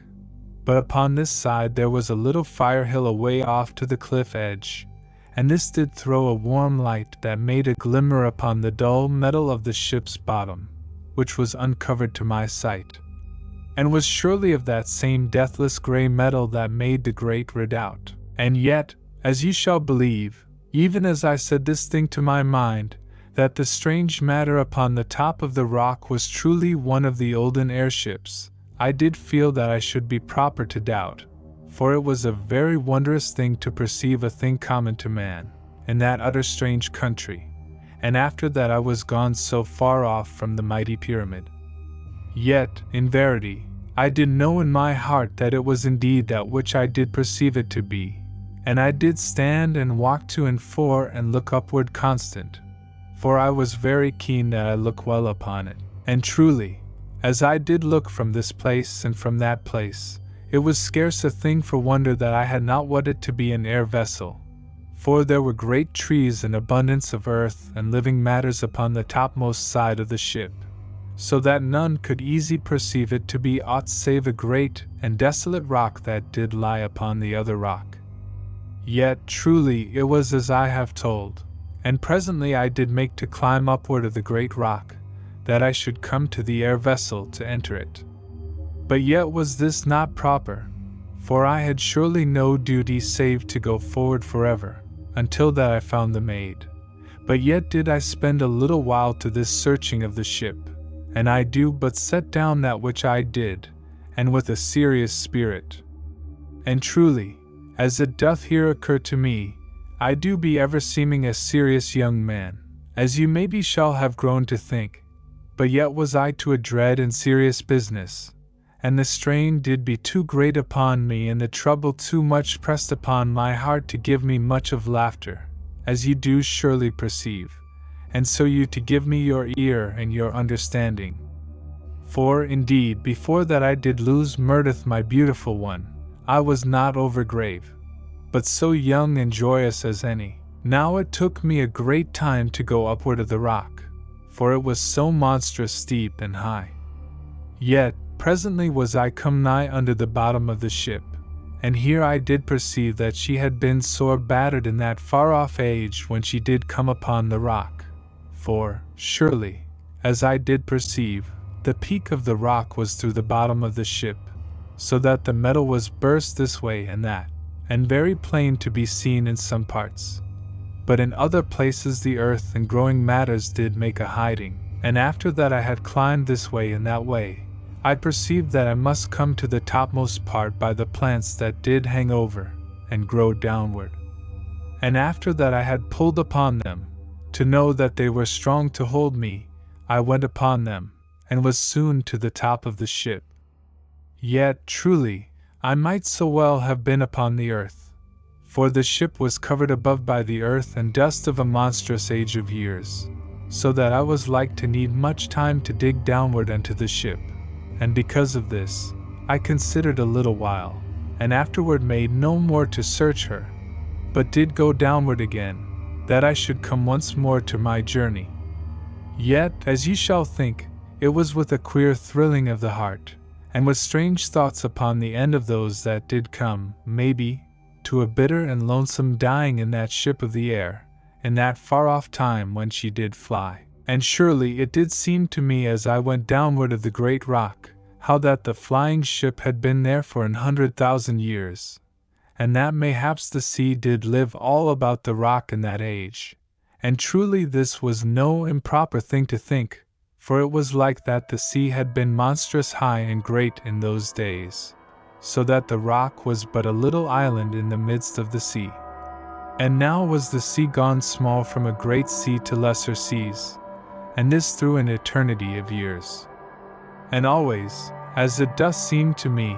had the ship lain upon the rock, and looked quiet and silent over the change and wonder, and the lonesomeness of all that country of fire and water, forever. But how the airship did come upon the rock, how shall I know? Save, maybe it doth seem as that she might have flown low over the sea in that olden age, and come hard upon the rock,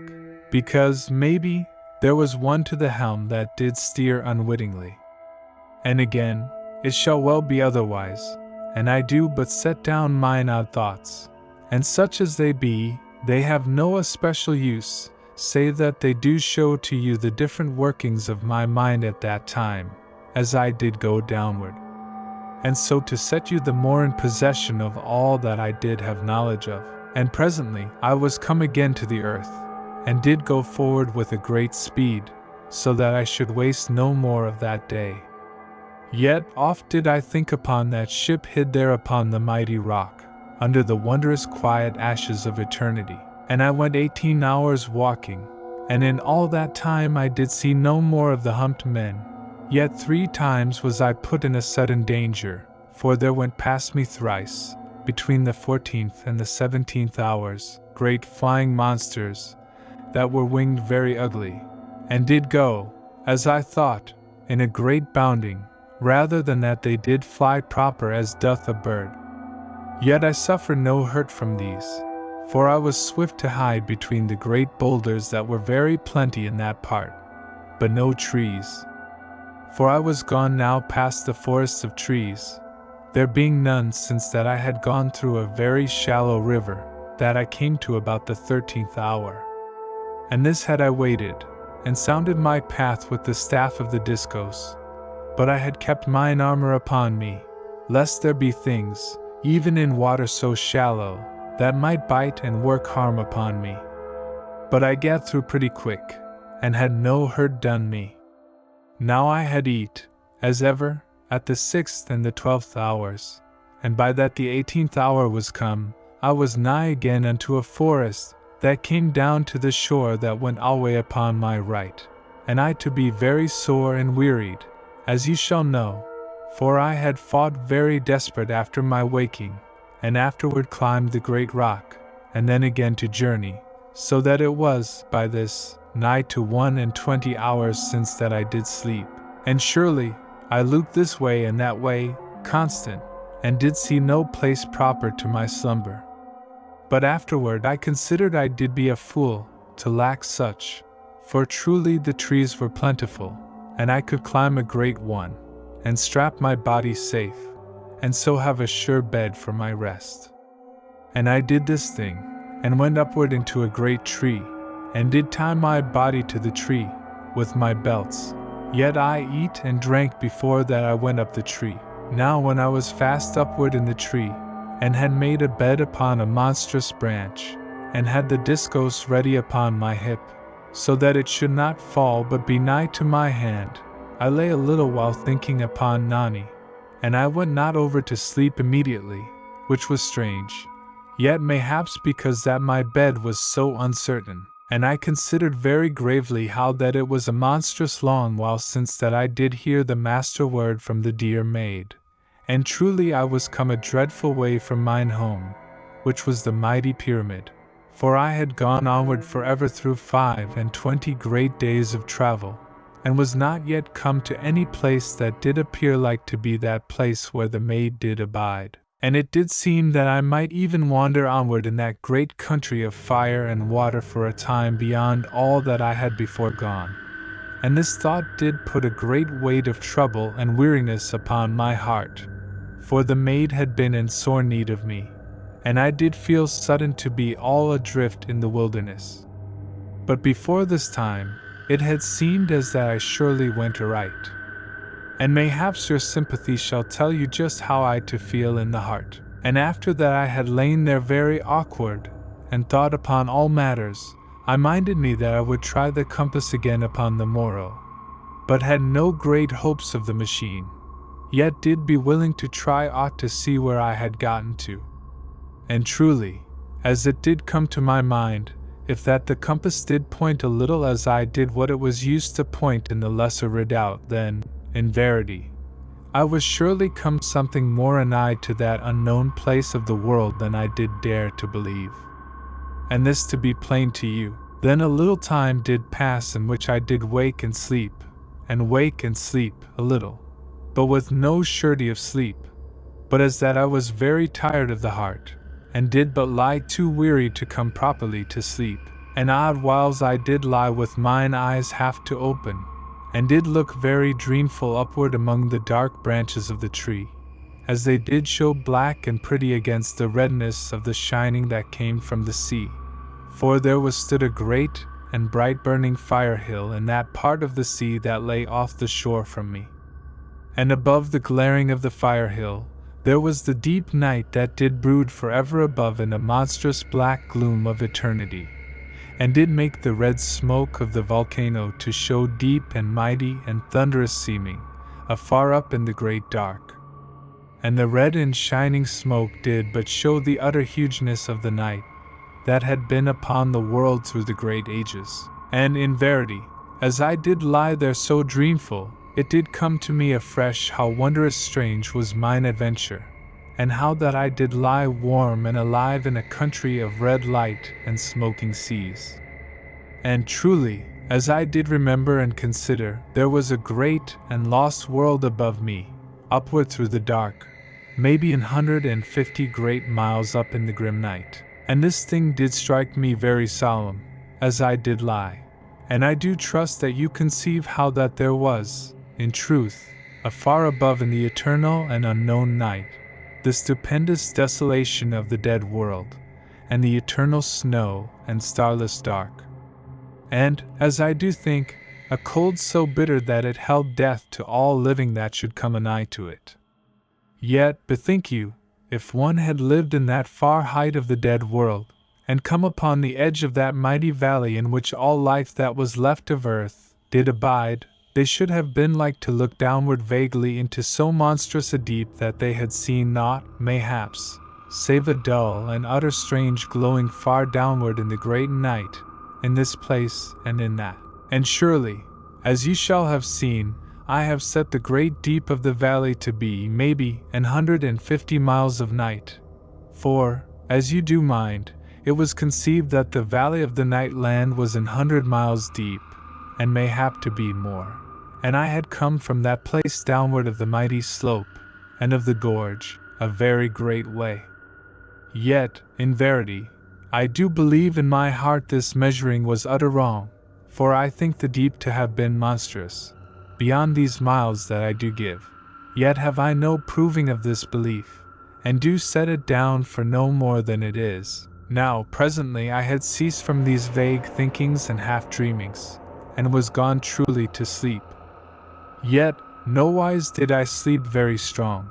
but did seem to come anigh to wakefulness, this time and that. And, as it did chance, this was mayhaps a very good thing for my life, for I did presently come awake more surely, and did turn on the great branch. For there was a noise in the air, that was not the noise of the great fire hill, and the noise did grow, very heavy and lumbersome. And in a moment there came 7 humped men, running among the trees, as that some monstrous thing did pursue. And immediately they were beneath the tree in which I did lie, so that a great fear came upon me, and I loosed the belt from the branch, that I should be free to fight. And directly upon this, I saw that the men did leap upward into the tree, beneath me, but not as that they did what of me or make to come at me, but as that they did pay a great heed to some creature or happening that was far off among the trees. And surely, the noise did seem to come from that part, and did grow loud and mighty, and the humped men did all crouch very silent, and did make no noise or motion one to the other, but were quiet upon the lower branches. And, as I did look now more to my ease, I perceived that they had each a great stone, and bloody, that did seem as that it were split to a certain sharpness, even as a stone doth break very natural. And they carried the stone under this arm or under that arm, so that they had their hands free to all matters. And alway the noise did come the more anigh, and I saw that a humped man did come running from among the trees, and did run beneath that place where the 7 humped men did be on the branches. But they made no sign to the man, to save him. Yet truly it was very plain that some monster pursued the man. And immediately I saw how this thing was, for the humped man upon the ground did not run so fast as might be, and I conceived that he did act to make some creature to come after him, to pass under the men within the tree. And surely this thing did prove to be, for there came very quick, a great and ugly thing, that had an ugly way of putting down the feet, and did have 7 feet to each side, which was very strange, and the back was as that it were horny, and the belly of the thing did seem to brush heavy upon the earth, and it grunted, as it went, and shook the earth with the weight of it, so that a monstrous noise came from it, upon so hasty a journey. And I did wot that it was not such a thing as did properly pursue after matters of food,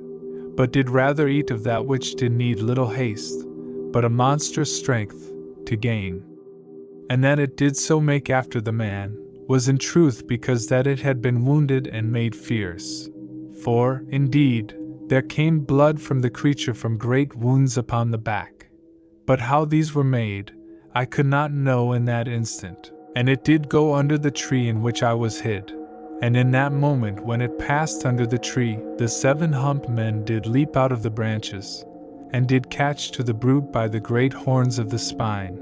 And I saw that the wounds were in the joints of the spine, as was plain when the back did work, with the going of the creature. And the 7 humped men took the sharp stones from under their arms, and did strike very brutal in the wounds that were in the joints of the spine. And the creature roared and cried, and went onward into the trees at a great speed, and in all the time that it ran, the humped men ceased not to strike with the stones. And sudden, when it was gone a distance off, it did roll very swift over upon the back, first to the right, as that it would go that way, so that the humped men did leap off upon the other side. And immediately the creature rolled to that side, and there ran clear of the brute only 4 of the humped men, so that I knew that 3 were slain. And afterwards, they that lived, ran beyond the beast, and gat up into a second tree, and the one that was chased did entice the creature to follow, and so did tease it once more to pass beneath the other men, and they very swiftly again to the back of the creature, and so from my sight, striking with the great stones, and the beast bellowing very loud and piteous. And how many of the humped men there were to the beginning of that strange hunting, I know not. But surely there were few that lived to the end. And surely there were such things as this thing in the beginning of the world, and again was it thus in the end. And I did ponder this a little while, as I did sit upon the great branch, and hearken unto the sound of the hunting, that was now gone a great way off, and was presently beyond my hearing. And afterward I gat me to the earth, and did look this way and that way, to see that no beast was anigh, neither any of the humped men. And afterward I eat 2 of the tablets, and drank some of the water. And when I had gat this far to a readiness for my going, I minded me that I should try the compass again, as I did intend. And surely the machine did point between the north and the south, upon the westward arc, even as Nani had told unto me, yet, as it did seem, was somewhat more of a southward pointing than she had made me to think. And because of this telling of the compass, a great ease came upon my spirit, for, surely, was not this but a sure sign that I did go direct unto that hidden place of the world where the lesser refuge did abide, but yet was not come over close, so that the pull of the mighty earth current of the great redoubt was something stronger than in the place where was the little pyramid. And all this did I think very swift to myself, and had a glad uplifting of the heart, as you do perceive, so that I went forward upon my journey, with a great stride, and did scarce fear any strange thing that all the country did hold, in that moment. And I went all that day at a strong pace, and did be oft tempted to send the master word unto Nani, yet did keep from so foolish an acting, the which, mayhaps, had brought straightway upon me an evil power, and had given me to destruction when that I was near come to the succor of the maid. And it was this quick and constant fear of the evil forces of the night land, that did keep me ever from calling unto Nani, lest that they should discover me, and follow after. And this, I doubt not you to know by now so well as I. Now, by the 6th hour, I was come into a part of the country where there were an exceeding abundance of steam fountains and sprayings and great upbuildings of water in basins of rock, and the air did be full of the sounds and the roarings of the boilings and the spoutings, and of a hot mist and spray, so that, truly, I had scarce the power to see to my front, nor to any side. And here, presently, I made a pause, and did eat and drink, and afterward went forward again. And I did keep the shore of the sea always to my right, and so did go proper to my way, yet with no great ease. For the sea also did steam very strong in that part, and because of this great fog of steam, I was surely much labored to make a great speed, lest unseeing I go headlong into an hole of the boiling water. And in the 9th hour, I did go clear of the hot boilings, and was come again free of the mist and the steam, and might look with mine eyes to my going. And surely, as I did perceive, I was come to the end of the great sea that had been ever to my right, for it did go against the feet of great and monstrous mountains, that went upward forever into the night, and did seem as that they were the hither wall of that strange country of fire and water. And so was I stood there very much taken upon doubt, for how should I go farther? And after that I had been there a while, in a bewilderment of doubt and of wit, I went to the left, along the feet of the mountains. And truly this but of common sense, for how might I go any other way, save I go back again? And at the 12th hour I eat 2 of the tablets, and drank some of the water, and went forward once more. And lo!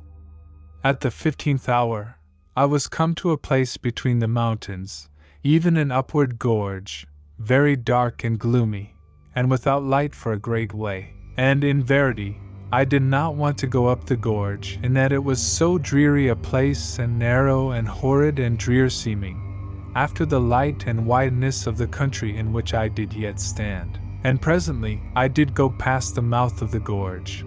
that I should learn whether there went another way out of that country. And this wise, for a great hour more, along the feet of the mountains, and did presently come to a monstrous black river, that was, maybe, a mile wide, and it to be very shallow, and seeming as that the water scarce to cover the mud of the bottom. And here and there great steam did come from it, and spurtings and mountings up of the mud in many places, and monstrous babblings and puffings up of strange smoke, as that a great heat went beneath it in this place and in that. And surely it went backward into the country for a mighty way, so far as my sight did go, and I did think it to be no river, but truly a further sea. And there was no way across,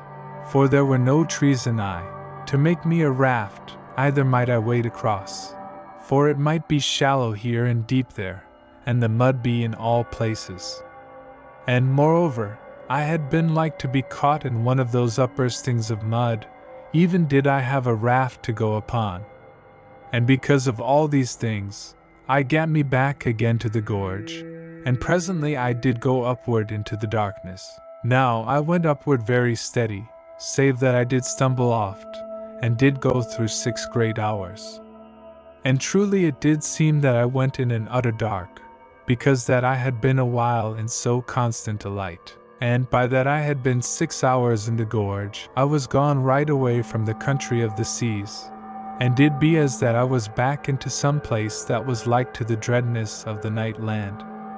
For there were in this place, and in that place of the gorge, red fire holes, even as in the night land. Yet not many until that I was come a great way up of the gorge.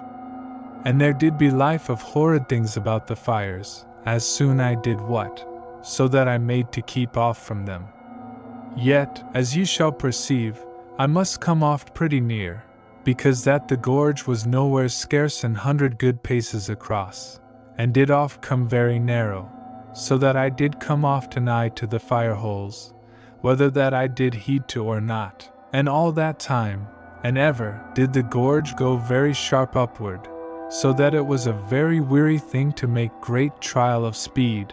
as you shall know. But yet I went so fast as I could do, for I was grown sudden very excited about the heart, and to feel as that I did surely draw anigh to that strange and hid place of the world, where was the lesser refuge. And when I had gone upward through 6 great hours, as I did say, I took caution for a place proper to slumber,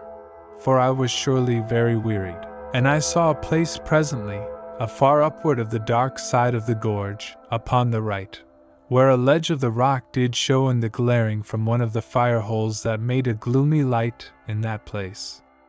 And I climbed into this ledge, and did find it to be secure, and awkward to come upon.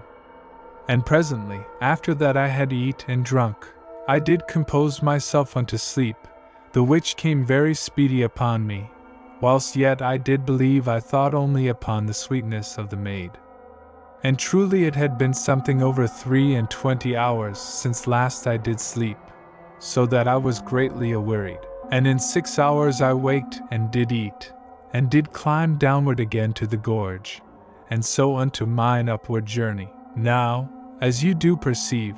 when that I was come properly a great way up the gorge, and had come among the fire holes, there was no more an utter darkness, for the dull red glare of the pits beat upward upon the black sides of the rock mountains, that did make the sides of the gorge, so that oft I did see both sides very plain in the lower parts, yet of the height of the gorge, who might know aught. For the black sides did go upward forever into the everlasting night. And because of the light from the fire pits, I did see, time and oft about the fires, horrid monsters, both that were snakes, and others like to scorpions so great as my head, but no more than these for a long while. And afterward I perceived that surely other matters did move among the rocks of the gorge, so that I did keep the discos very ready in mine hand, yet had truly no use for it all that day. Now I eat and drank at the 6th and the 12th hours, and went onward at a very strong speed. And at the 16th hour, I did seem as that I knew the ether to be stirred about me, and the beat of the master word very faint upon mine inward ear. And immediately, a wondrous great and lovely thrilling did wake all my being, for surely, I said, this was the spirit of my love, calling unto me with her brain elements. And indeed, this was a very proper and sensible thinking, for had the master word been sent from the mighty pyramid, I had been like to hear it very plain, by reason of the force of the earth current which was with them, and to their command. But as you do know, the earth current was nigh gone from the peoples of the lesser refuge, so that they were overweak to make any proper calling. And this I have spoken of before this place. Yet, in a little while, as I did stand very hushed, that I should hark the better, I was come to doubt whether that I did truly hear the master word. And one moment I did say that it had surely beat in the night about me, and immediately would I be just so unsure, and so in a while I get once more to my journey, and had doubt in my heart, yet, as you shall conceive, more of hope. And because of this thing, I went onward for 30 great hours from the time that I did wake, for my heart was excited within me. And when that I had gone so long forward as this, I did see how that I did foolishly, and I looked about for a place for my slumber, and I found a small cave that was clean and empty, as I did discover by the shining of the discos which I made to spin a little time. And the cave was in the cliff of the mountain that made the right side of the gorge, and was nigh 20 good feet from the bottom of the gorge, and hard to approach. And when I was come secure into the cave, and sure that it was proper to my purpose, I eat 4 of the tablets, as was just and nice to my belly, and did afterward drink some of the water, and so to my slumber, and all the while, very sweet and strong in my thoughts upon Nani, so that surely I was a little time before that I had myself rightly unto sleep, and I slept 6 hours, and did wake, for I had set my spirit hard unto such wakening, yet was I still greatly yearning for sleep. But this did go somewhat, when that I had fought a little with my need. And afterward I eat 2 of the tablets, and drank some of the water, and did gat my gear upon me, and was presently down unto the gorge, and so again to my journey. Now in all that day I did go with a very stern speed, for it did seem as that my soul did know for surety that I was truly come something nigh unto that hid place in the night where I should find mine olden love again. And the sweet hope that was bred of the calling that had seemed truly to sound about my spirit, was in all my being, and more sure on that day, than before that I had slept. And I went 30 hours in all, even as before, ere that I did come again to sleep, and I eat and drank at every 6th hour, so that my strength should abide within me. And by that I was come to the ending of the 30 hours, I was sorely awearied, and gat me upward of the monstrous cliff that did make the left side of the gorge, having perceived in a place a great ledge of the rock, that did seem very proper for my purpose of slumber. And when I was come upward upon the ledge of the rock, I saw that there did seem something, like to a mighty spider, that did stay half without of a hole in the back part of the ledge. And I smote the thing gently with the discos, so that it was very quickly dead, and afterward I searched well about, but did gladly perceive that there abode there no other horrid creature. And I eat 2 of the tablets, and drank some of the water, and did afterward make me ready for slumber, as ever. But now I did put the cloak well about me, for truly there was grown a chill into the air of the gorge. And here also will I tell how that it did seem unto me that the air was gone something from that great thickness and strength which had been with me in the past days of my journeying. Now I was gone so tired that I fell upon sleep in a moment, yet with a dear thought and anxious concerning Nani, but was so starved of the body for slumber, that even mine anxiousness kept me not awake. And I was then so fast with sleep that I knew not for 8 hours of very sound slumber. And then did I awake, and very thankful of the heart that no evil beast or creeping thing had come upon me whilst that I was so utter lost in sleep. And now, truly, was I something fresh and ready, and I ate and drank, and had my gear once more upon me, and so down into the gorge.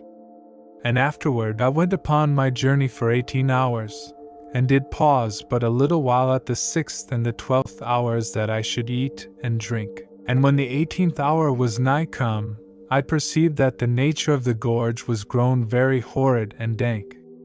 And in verity, I did feel as that afar upward in the night the black mountains that did make the sides of the gorge had come together, and did make a monstrous roof unseen in the utter height. And this thing I do tell, only as of my belief, for I have no very sure proof. Yet truly, my reason does say likewise, for there did oft drip water upon me out of the darkness, even though I walked in the middle way of the gorge. And how should this thing be, save that there went an overreaching of the sides, that should let the mildew down upon me? And in this place, and for more than 11 great hours, there were fire holes and fire pits only in this part, and in that, and each a great way off from another. And they burned very dull, and did seem to throw a fume of sulphur into all the air, as that there was no freedom above for the stink to pass away. And in every place were the rocks of the gorge very thick and slippery with strange growths, so that it was a sorrow to walk upon them. And all that time was there an heavy wetness and slowness in the air, and a smell, beside the stink of the fire pits, as that I did go forward through a place where dead things did be, and for a great time there was a horrid darkness, as it had been that the air was grown thick with the fumings of the fire pits, as I do believe, and beside this thing there was, as I have said, but a dull fire here and another there, so that it was like that there should be a heavy dark. And because that it was so utter black, and because that there were growths upon the rocks in the bottom of the gorge, I did go but slowly, and with pain of stumblings, and always with the stink of that place to trouble me half unto a sickness. And sudden, as I did go past one of the fire pits, I saw that the fire made a dull shining upon some monstrous thing that did move before me, upon the far side of the fire. And I came in one moment unto a swift silence, and hid among the rocks of the bottom of the gorge. And I looked very cautious at the thing that moved beyond the fire, and surely I had seen no thing so monstrous since that I had come free of the night land, for it was as that some huge creature, like to the hull of a great ship, did move down out of the dark of the upper way of the gorge. And it went by the fire hole, and onward into the dark of the lower way of the gorge, and I had perceived somewhat of it, as it did go past the fire, and surely, it was black and beslimed, and utter great in height and in length, and it went always without noise, so that I had not known it to be there, but that I saw it plain with mine eyes. And truly, if I do say that it was somewhat as that I had seen a monstrous slug thing, surely I should use wise and proper words to make known to you this horrid brute. And I stayed very quiet a time, and afterward I went upward again of the gorge, and did use a new caution to my way, and saw that the discos was free upon my hip, for even thus I did carry the weapon, being that I must use both hands to my way, and to save me in my stumblings and slidings over the slippery rocks. And once it did seem to me that some great thing moved in the darkness, and I went downward among the rocks, and stirred not my body for a great while. And sure am I that there went some living monster past me, that did stink as a loathsome grave. And afterward I went on again, and 3 hours did I go thus, and came at last to a place where a fire hole did shine more ruddy. And I did look well about me, that I should perceive that part of the gorge the better. And as I stood there, very quiet, away off from the fire, so that it did show no great light upon my person, I did note how utter still was that place, and this to take me anew, as though it had come fresh upon me. And here, there would be the drip of water, and again in that place, and again elsewhere, and all very solemn and very dismal. And the silence to be constant, and presently, as I looked, now to this way and again to that, I saw that there was a monstrous slug thing laid upward against the black side of the gorge, as that it had stood up on end, and the one end of the monster went upward beyond the light from the fire pit, but the other part did come down and trail into the gorge, as a long hillock, very ugly and black and beslimed. And I near sweat with the disgust and horror of the thing. But afterward I had more courage, and spied well upon the brute. And surely it moved not at all, any more than the side of the cliff of the gorge, and I conceived that it stood not upward upon any feet, but clung to the rock, even as you shall see a slug to go. And for a great space I was very quiet and moved not, either did I make to hide, but stood there very stupid. Yet, in a time, I had more of courage which brought strength unto my heart, and I began again to go upon my way, but with an utter caution, and I then to creep for a weary time upon my hands and knees among the dank and weariful rocks and boulders that lay in the bottom of the gorge. And thrice between 4 hours was I passed by hidden and monstrous things in the horrid dark places of the gorge, yet with no noise save, as it might be, the odd rattle of a rock in this place and that, but with an utter and dreadful stinking. And I to be quiet as they went, as you shall think. And each time now that I did go by the fire pits and fire holes that lay odd ways in the gorge, I did pause and search about me with mine eyes, very cautious, and oft now did I perceive how that the monstrous slug creatures did lie in this place, and in that against the cliffs of the gorge. And I did go then utter still, from this space to that space among the rocks, and oft upon the flat of my belly, and with a constant heed that I make not mine armor to knock against the boulders. And always as I did go, there was a monstrous stench, and the choking of sulphurous smoke very oft. And here and there, as mine heart doth believe, there were utter great caverns within the mountains to the right and to the left. And of this thing I have some small proof, for once I did go by a place where a fire did burn, as it should be a fire hole, afar inward of the mountain side upon my right, so that I saw in a moment that I looked in the darkness through the mouth of a mighty cave place, and I went past very quick and silent, for I knew not whether any horrid thing should come forth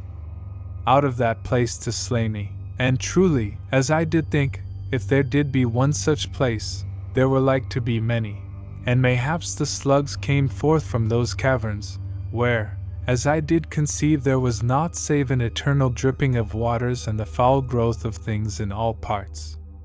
Yet is this last but a thought, as I do say, and you shall wisely take it for no more than that. Now, I came clear of the darkness, and the slime and the stinking in about 12 hours after the time that I did think the mountains to be a roof unto the gorge.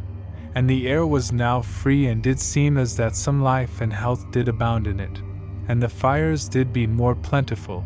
and burned very bright and clean, and threw all their fumings upward, so that there was no more any bitter pain of sulphur within my throat. And surely, it was with a thankful heart that I went onward, and with a good speed, for there was much of light all about me, in that there burned 100 fire pits here and in that place, so that I saw clear before me and behind, and conceived that the slugs did abide only in the closed part of the gorge. And oft I did take the air very full into my lungs, for the sweetness of it, after the horrid stenchings that I had abode all those hours. And presently, when I was come free of the roofed part of the gorge, maybe some 3 good hours, I looked for a place proper to slumber, for it was surely something over 33 hours since that I did last come upon sleep, and I was utter worn and lost of strength with so much of creeping and harking for monsters, as ye shall believe. Moreover, about that time I had gone bitter long whiles between slumberings through more than 100 hours, as you shall have perceived from my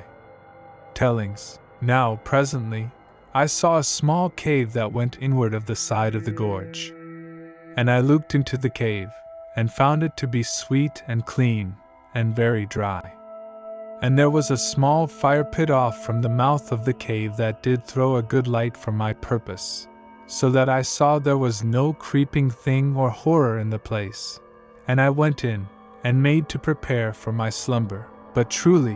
when I was come to look upon myself, I was utter soiled, and did seem as that I stank with the slime and disgust of the dark part of the gorge, where I had gone upon my hands,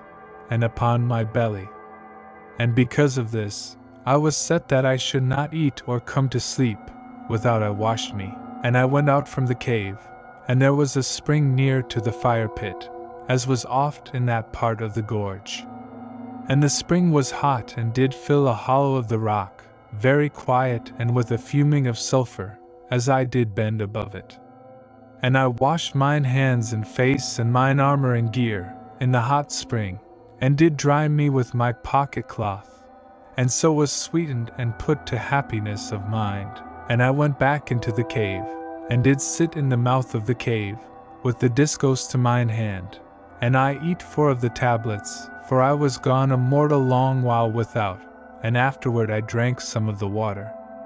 And as I did eat and drink, I looked out upon the lightness of the gorge before me, and with a cheerful and composed heart. And I saw presently that there came certain creatures out from their holes, even as it might be that they were part rats, but very strange looking, and not properly such. And some did lie about the fire hole, and some did hunt about in the rocks, and one came presently, and had a snake by the neck. And it stood upon the snake, and did eat it, even while that the snake did lash about upon the rock. And the snake did lash until that it was nigh all eat, and a very strange thing this was to see, and something troublesome to the pity. Yet was I glad to perceive that there were enemies to the serpents of that place. And when the rat creature did make an end of the snake, it made across to the spring, and did drink the hot water a while, and afterward back unto the fire, and there laid down an eye to the edge, and seeming very sweetly comforted of the belly, which, in truth, was much otherwise with me. And, after that, I saw many creatures that went about the fire, and did have warmth from the fire and drink from the spring. And surely I did ponder that the peoples of this our age should say, if they had stood with me, that Providence had made nigh together the warmth and the drink that were needful unto life, for it was grown to a bitter chill now in the gorge. But rather did this thing seem to me otherwise, that these creatures did be but of their circumstance, and if that it had been another way, then had they grown of their wits to meet it to their means of life. Yet, as some would say, the arguments do but meet, and be the same thing. And neither way do I care in this place, but do no more than to show unto you the working of my brain, in this way and that, as I made my journey. Now, presently, when I was done eating, and come very ready to fall upon sleep, I went out from the cave and gat me certain boulders, the which I did carry into the cave. And when I was come back for the last time, I put them very secure in the entrance way, that no small stinging creature come at me as I slept. And after that I made ready, and went to my sleep, having sweet thoughts and slumbrous of the maid. Now I slept very quiet that time, and was not over troubled with the chill of the gorge, which was but little in that place, both by reason of the fire pit, and because that the cave did help to keep my warmth to me. And I had a deep slumber for 8 hours, and waked then pretty tired, but strong to go upon my way. And after that I had sat a little while, I came full to wakefulness, and afterward did eat 2 of the tablets, and drink some of the water, the which I did, sitting in the mouth part of the cave, after that I had cast free the boulders. And afterward I gat my gear upon me, and I went again upon my journey. And the gorge did continue very light and cheerful, with the shining of the fires, and oft there did be a little steam that did hiss from this part, or that of the bottom of the gorge, and did blow very quaint and noisy in the quiet of that place. And oft there did be hot pools, and everywhere the great boulders in the bottom way, and to the right and to the left the black and mighty sides of the gorge that did go upward forever into the everlasting night. And so I did go, and had eat and drunk at the 6th hour, and gone onward again. And lo! At the 8th hour, I did thrill sudden with a wondrous great thrilling, for, in verity, it did seem to me that the master word did beat softly about me, out of all the night of the world. And all my heart did throb with great glowings of joy, yet was the beat of the word unsure, so that I knew not truly whether my spirit had indeed heard aught, for there was immediately a silence, as ever, about mine inward being. Yet, as you shall believe, there was a new hope and strength of courage in all my body and soul, and I went forward very swift, and all renewed, as it were, and my strength and hope did make naught of any terror that should lie to bar my way, either did I have further heed of the boulders that lay always upon my path, but did go over them with quick leapings, and a wondrous and thrilling eagerness of the heart within me, and sudden, in the end of the 10th hour, I perceived that the mighty walls of blackness that made the sides of the gorge did be no more there, and that I was come truly upon the end of the gorge. And I near trembled with hope and astonishment, for when I was gone a little way on, I had ceased to go upward any more, and was come clear out from the mouth of the gorge, and did peer forth across a mighty country of night, and it did seem to me as that I was come to a second land of strange matters, even as the night land where did lie the wonder of the mighty pyramid. And surely, I did think within my heart that I was come at last to that far and hidden place of the world where did be the lesser redoubt. But yet was there no place in all that night where did tower the shining lights of the lesser pyramid, the which I did hope vainly to perceive. And because that I saw them not, a great heaviness came upon my spirits for a time. But afterward the heaviness did go, for I put reason to help my courage, and did plan this cause and that to show why that I was not come to sight of the shining embrasures of the lesser redoubt. But yet was there left an ache of doubting, as you shall well conceive. Now this land was very new and strange, and had a great light in this part, and a wondrous grim darkness in that. And I did pause a great while to determine how that I should go properly. And presently I bethought me of the compass, and did draw it forth, and set it upon the earth, that I should see how it did act.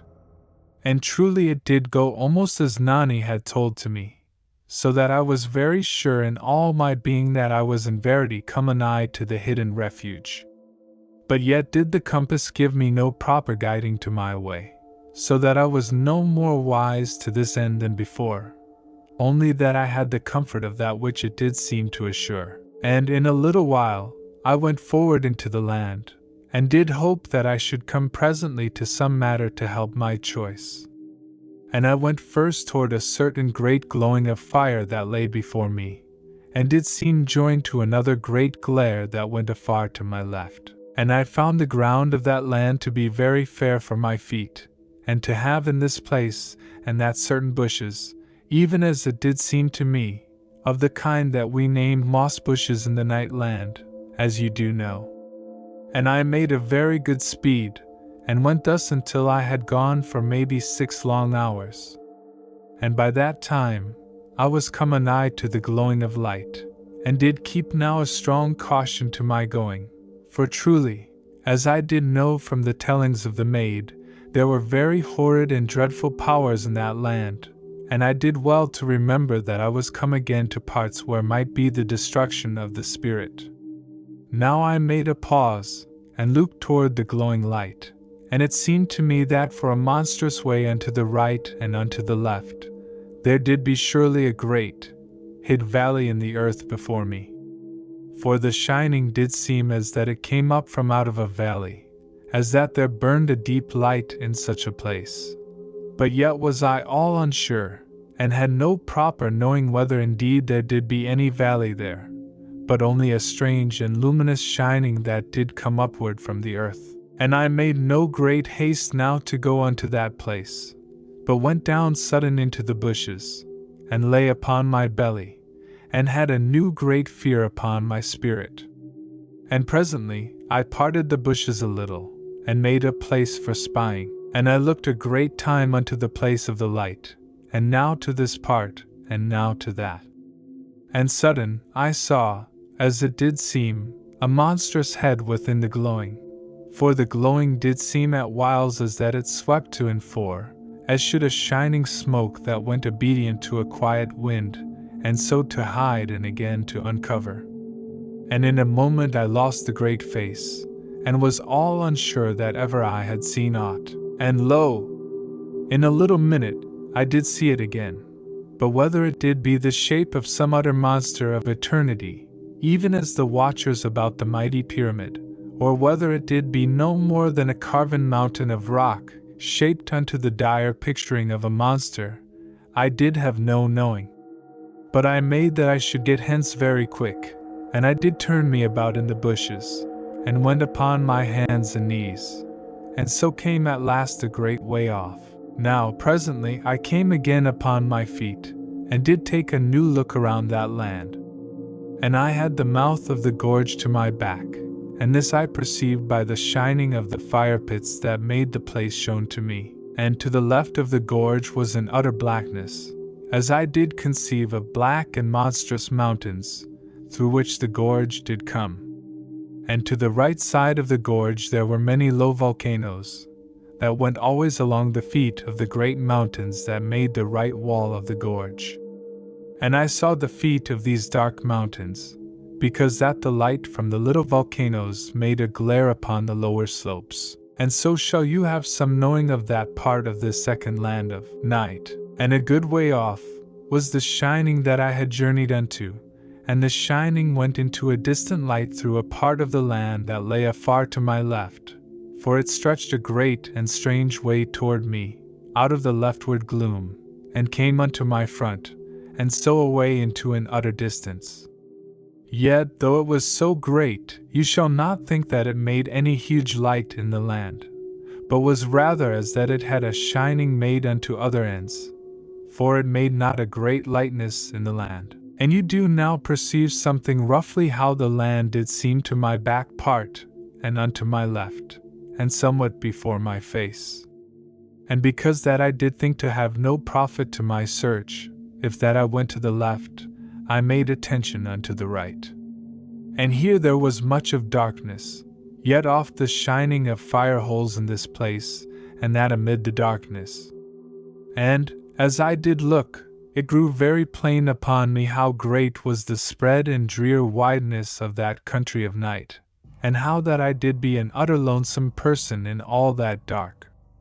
And so shall you be with me in sympathy of the utter greatness of my task, and know of the fear that did breed odd wiles, that I should search until I die, and never find. And you to give me good human understanding, now I made no more to delay, but went unto the right, and did keep the chain of the little volcanoes something level to my course, though a great way off. And I went thus with a strange growing of hope, and an excitement, for 10 hours, and had eaten not then for more than 20 hours, and surely not since the 6th hour of that day, and this because that I was so utter shaken from my calmness of going. And at the 10th hour, I went utter weak, and did seem surely as that I must swoon. And lo! I bethought me how that I was gone so long without aught from my belly. And surely, when I was quiet a time, I eat 4 of the tablets, and in a good while did feel all renewed, and would rest no more, after that I had drunk some of the water, but went onward, for, in verity, my spirit did be as that it had slain me, if that I had lain down at that time. And this because hope was so fierce in me, for I to feel indeed that I was come near to the maid. And I went 10 hours more, until that I did truly totter upon my feet, with utter and dreadful weariness, for I had gone now through some ways of 40 great hours, and had been foolish in mine eating and drinking, as you have perceived, but yet was this to be forgiven, for I was as that I should come any little minute upon the wonder of the lesser pyramid, shining afar in the night.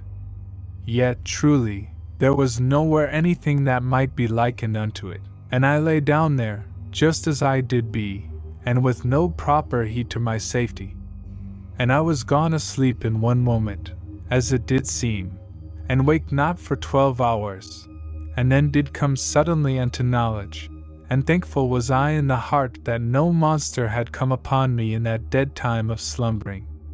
And I eat 4 of the tablets, as was surely due unto me, and drank some of the water, and so gat forward again into the night. And truly I was mortal stiff, and did ache for a great while, and this did be in part because that I had wrapped not the cloak about me, ere I slept, for the land was bitter cold, and did make the blood very chill. Now when I had gone onward through 6 hours, I ate and drank,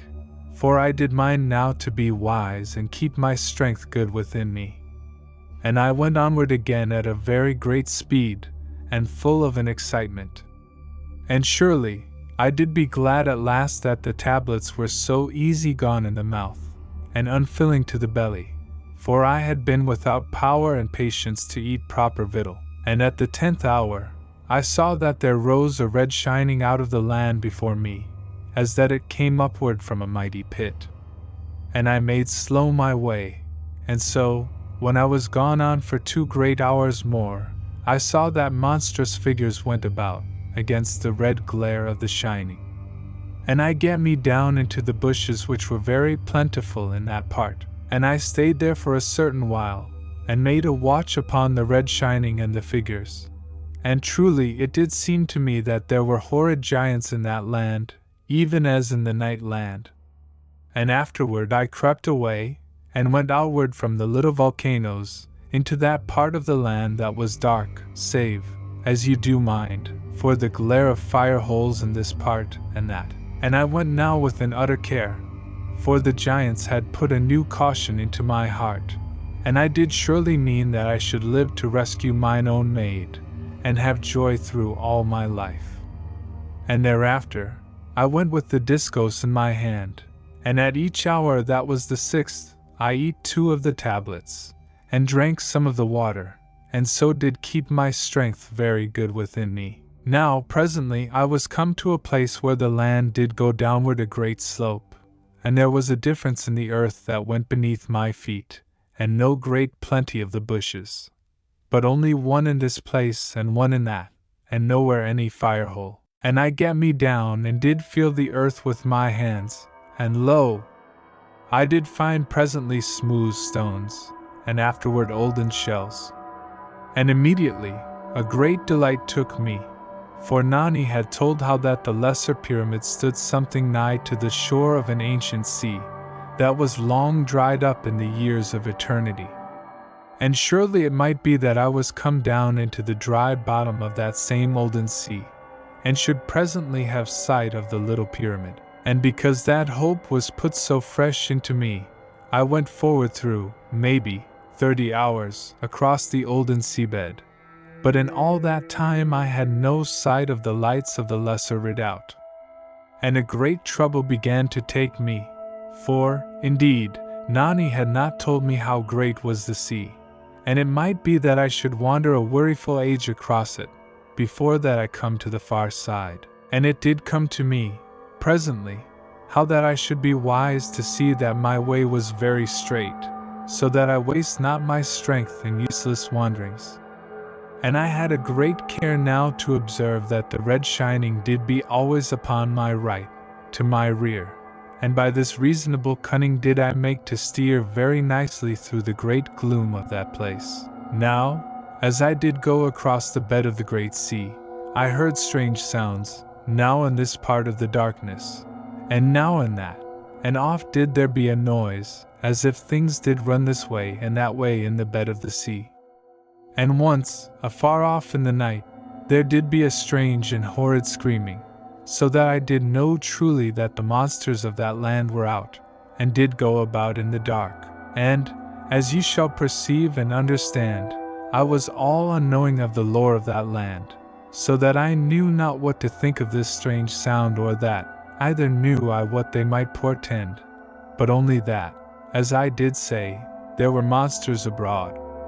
And I could do no more than have my way forward with an utter care always, and be very ready with the discos, or to hide, each as may be according to the need. And surely, I went 41 hours that day, and eat and drank after every 6th hour. And before this, in the 37th hour, I heard a great roaring and bellowing in the night, coming nigh unto me, and afterward the thudding of monstrous feet, as that a giant ran past me in the darkness, and did make a chase of some creature. And the thudding of the feet and the roaring went far off into the night, and there did seem presently to come back to me from a great way, a little screaming. But of this thing I had no surety, and I abode very hushed in a clump of bush, until quietness was come again all about, for there had been an utter frightening sound in the horrid voice and in the thudding of the great feet. Now, in the 41st hour of that day, I came upon the farther shore of the olden sea. But lo! There was nowhere any light to tell me aught of the lesser refuge. And truly, a great doubt and bewilderment took me, for, indeed, I could not perceive how it might be that I saw not the lights of the embrasures of the lesser pyramid. And a great despair took me, so that I sat down there upon the shore of the olden sea, and had no heed of anything for a while. But afterward I ate and drunk, and went into a clump of bush, and wrapped the cloak about me, and so went fast unto sleep, with the discos handy to my breast. And in verity, the pain of the despair and the bewilderment of mine heart did make rather for sleep, than to keep me wakeful. For, indeed,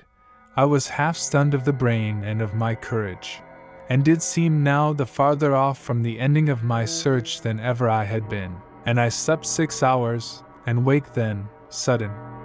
And I leaned up upon mine elbow in the bush, and harked very quiet. Perchance some noise had shaken my sleep from me. But, indeed, there was nothing, only that I was wakeful, and did mind me of my trouble of failure. Yet now, I did invent this thing and that thing to make natural account that I was not come to the lesser redoubt,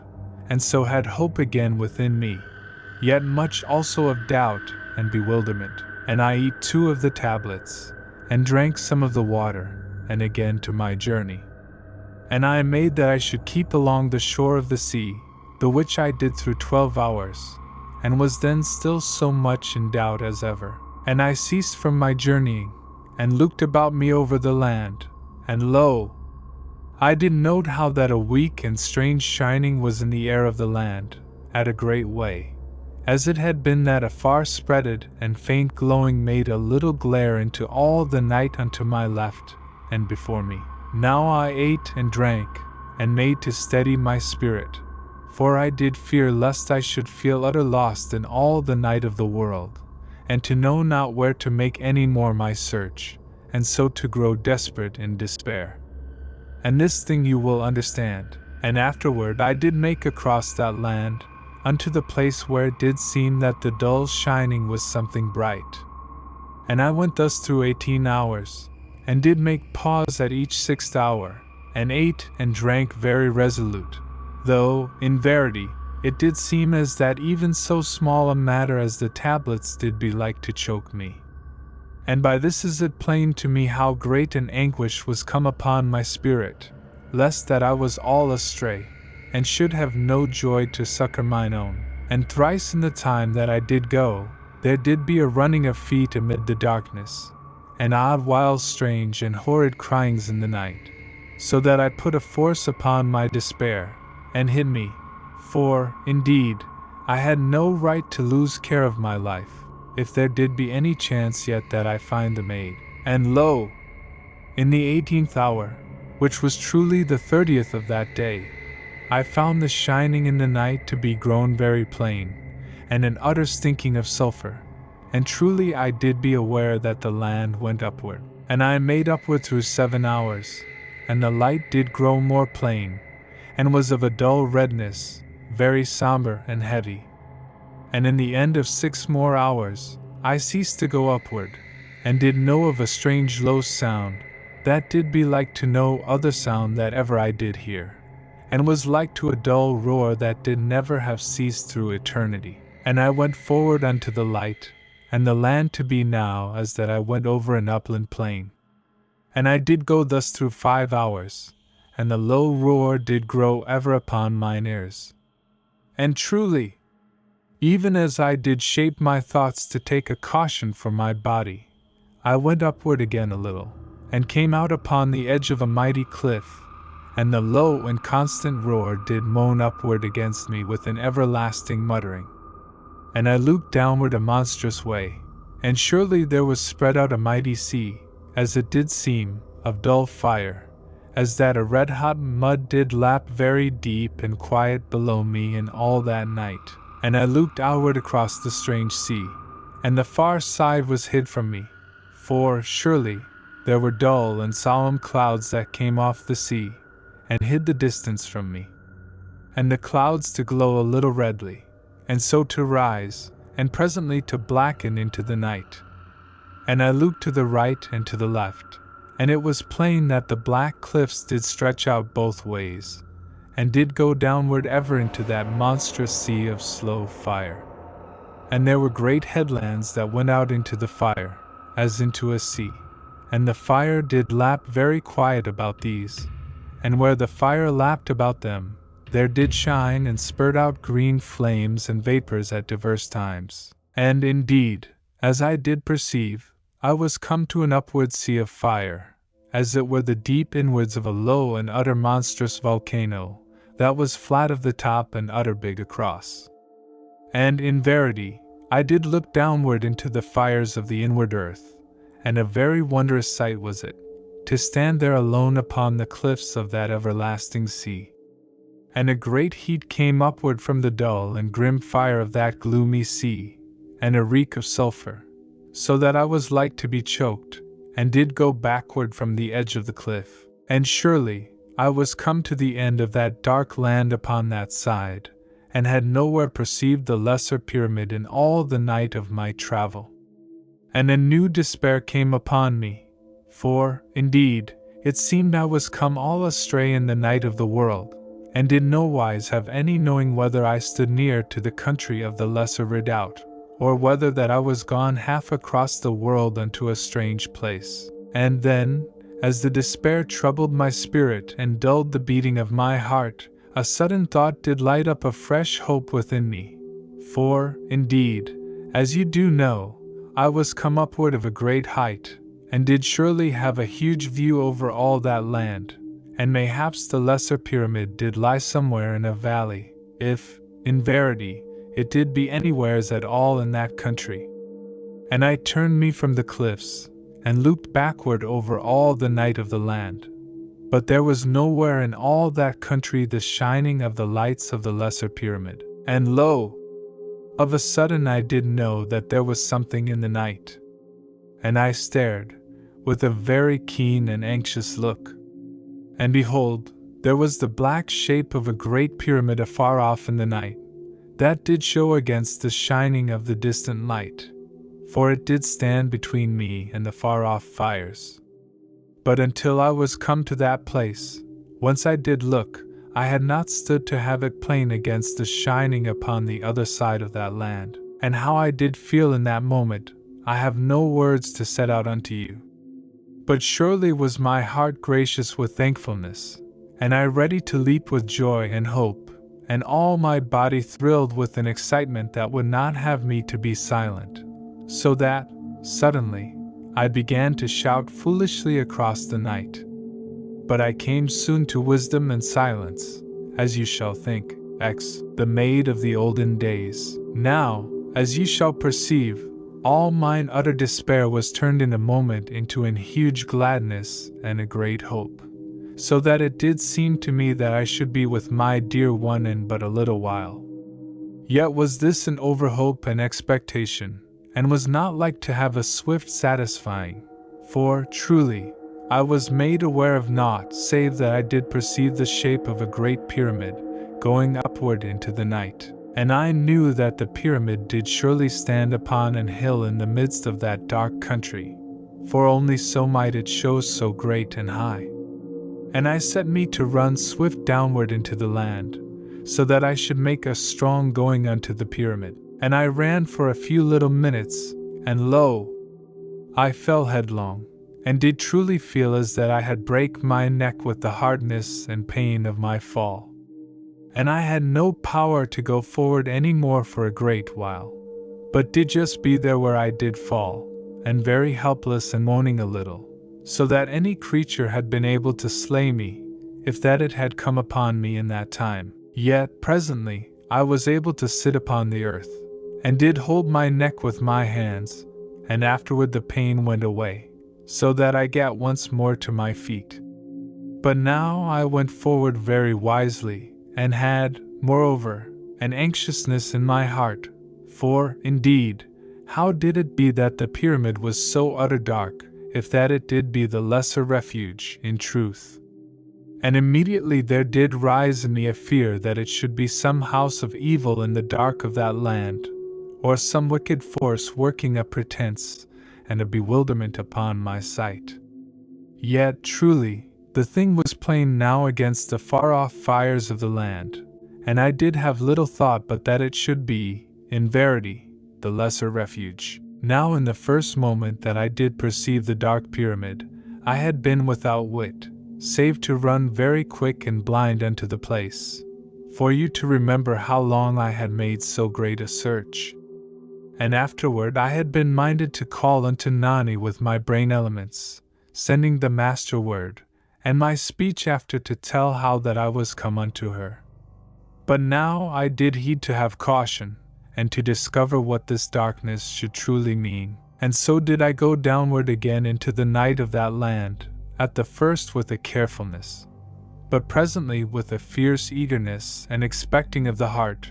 the which had been dulled a little time with the horrid shaking and pain of my fall. Now I had climbed unto the upper plane of the great volcano in, maybe, 13 hours. But I went downward of that great hill in 10, and had made a greater speed, but that I was sore shaken and unsure,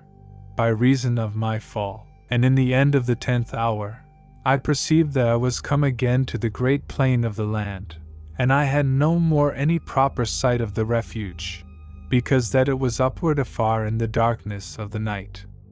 Yet was I able now to see that there went a bulk between me and the far shinings, and did know that this great thing was surely the hill on which the pyramid did stand. And I went 4 hours across the land, and did pass in this place and that, fire holes that made a little red shining in the night, and because of the fires in those far parts and near, there was not an utter dark. And when I was gone 4 hours towards the pyramid,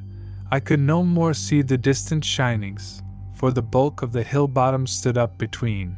and made all a blackness that way. And by this thing, I did guess that I was come nigh unto the hill, but yet was a great hour more before that I came to it.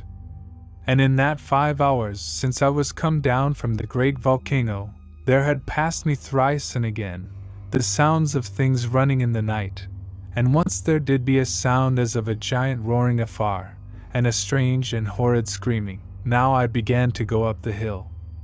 And, at the first, an utter excitement took me in the heart, so that I could have shouted the name of the maid aloud in the night, with vain hopings that she should hear me and make an answer. But this state went from me very swift, as I did go upward, and there came a caution again about me, and a coldness of fear, as that my spirit did what of something that my heart did not perceive. And presently I was come upward almost to the top of the hill, the which took me nigh 3 hours. And surely, when I was come that I could see the grimness of the pyramid, going upward very desolate and silent into the night, lo! An utter shaking fear did take me,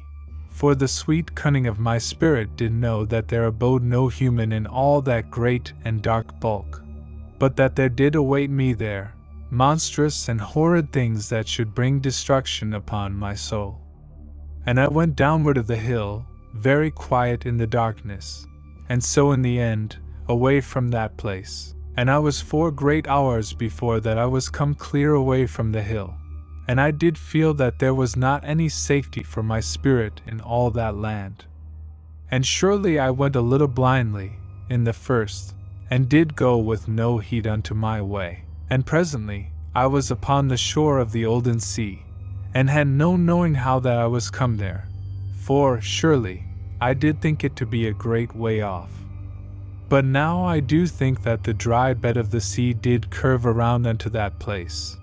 or that there did be 2, or more, olden seas in that country of night. Now, presently, I sat me down, very weak and bewildered, for it was as that my heart did lie dead within me. And in verity, you shall perceive how this thing was, for I did know by the tellings of my spirit that there abode evil things in the dark pyramid upon the hill. And I doubted not but that destruction had come upon the peoples of the lesser pyramid, and that evil creatures and powers did now abide in that place. And if this thing did be truly so, I was come over late to the saving of the maid. And with this thought I was very glad that some evil thing should come that I should fight with it, and die quickly. For there was naught then in all the world to make me glad to have life. And so shall you know the utter desolation that was in my heart. And truly, I can perceive both the wiseness and the unwisdom of my reasonings. For, indeed, I did have no sure knowing that the dark pyramid did be truly the lesser refuge. But yet, in verity, my spirit did know with a certain sureness, and there was no doubt concerning this thing, in all my being. And, after that I had sat there a while, I did mind me suddenly that I should send the master word through the night. For, indeed, how else might I ever know whether Nani did yet live? Though, in truth, I had little, save desperate hope in this matter, but yet did remember how that I had seemed odd times of my journey to hear the beat of the master word with my spirit, out of all the dark of the world. And in verity, if Nani answered not to the word, but there came instead an evil power to destroy me, I should but cease me of mine utter heartache. And I stood me upon my feet, and looked outward about me into the blackness of that land. And I sent the master word with my brain elements, and immediately I called Nani thrice, sending the call with my brain elements. And lo! In a moment, as it did seem, there broke around me out of all the mystery of night, low and solemn, the master word, beating in the night. And immediately there did sound within my brain a far, small voice, very lone and faint, as that it had come from the end of the world. And the voice was the voice of Nani and the voice of Murdith, and did call me by mine olden love name. Then, indeed, I did near to choke with the utter affright of joy that did take me in the heart, and also I was shaken with a mighty excitement, and my despair was gone, as that I had never known it. For, in verity, Nani did live and did call unto me with her brain elements. And surely I had not heard the voice of mine own for an utter age of grim labor and dread. And the voice was, as I did say, as that it came from one that did be in a far place of the earth. And in verity, whilst I stood dazed with a great joy that the maid did live, I knew within me, concerning the fear that she was utter far off, and what peril might come anigh to her, before that I should stand to her side, to do battle for her life and well-being and mine own joy. And lo! In the same moment, and before that I made further speech unto Nani, I did what that someone did be a little way off from me, in the bushes, where a fire hole did burn anigh to me, and it was as that my spirit knew this thing, and told of it unto my brain. And I made no answer unto the maid, across all the dark of the world, but went very swift into a great bush that was nigh to the fire hole, upon this side. And I looked through, into the open space that did be about the fire hole. And there was a little figure that did kneel, sobbing, upon the earth, beside the fire hole. And truly it was a slim maid, and she did seem as that she harked very desperate, even whilst yet she did sob. And surely, mine own soul did know, all in one white moment of life. And she there, unknowing, and harking unto a cry of the spirit, that she did think to come through all the desolation of the night, even from the mighty pyramid.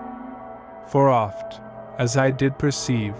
had she cried unto me in all that lonesome month, and known no answer, either that I was making a desperate way unto her, for, indeed, her weakness was great, so that she had no power to throw the words strongly afar, either to make plain her spiritual cryings through any mighty space of the ether. And lo!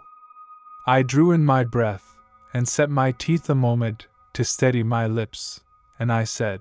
"Murdeth," out of the bush where I did be, and using natural human speech. And the maid ceased from her weeping, and looked this way and that, with an utter new fear, and with a frightened hope that did shine with her tears in the light from the fire hole. And I divided the bush before me, and went through the bush, so that I came out before her, and did be there in my grey armour, and I did pause then, and was all adrift in myself, for my heart said that I should take this maid into mine arms again, for that I was come again to be with Murdeth after an utter lost eternity. But yet was I all paused, for truly she was Nani and she was Murdeth, and she did be a stranger in mine eyes, and very dainty and pretty and shaken with woe and sore trouble and grief. And in that same moment of my coming unto her out of the bush, she screamed and fell back from me, and strove weakly to gain unto the hither bushes, for, truly, she knew not what was come upon her in that first little moment. And immediately she saw that it did be an human man, and no monster to slay her, and in that instant I said the master word unto her, aloud, that she should have knowledge of peace and help. And I told my name, and said I am that one. And she knew this thing, even as my lips made the sounds. And she cried out something in an utter broke voice, and ran unto me, and thrust her 2 small hands into my charge and keeping, and fell thence into a great sobbing and shaking, so that I was all in trouble to ease her,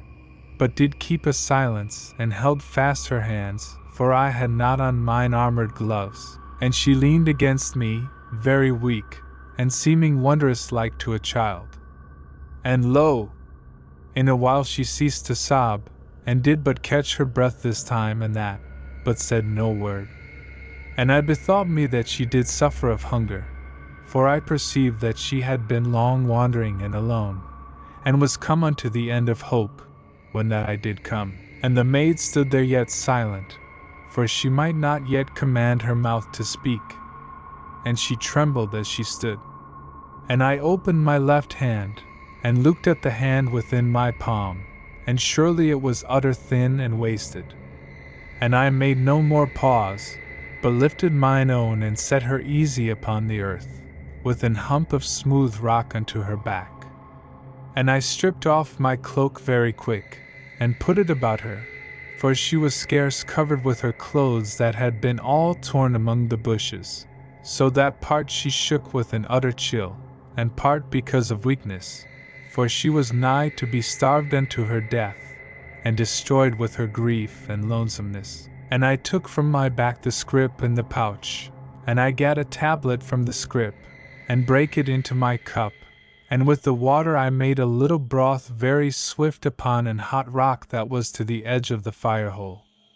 And I fed the broth unto the maid, for truly her hands did shake so that she had spilt it all, if that I had done otherwise. And she drank the broth, and was so weak that presently she did fall again to sobbing, yet very quiet,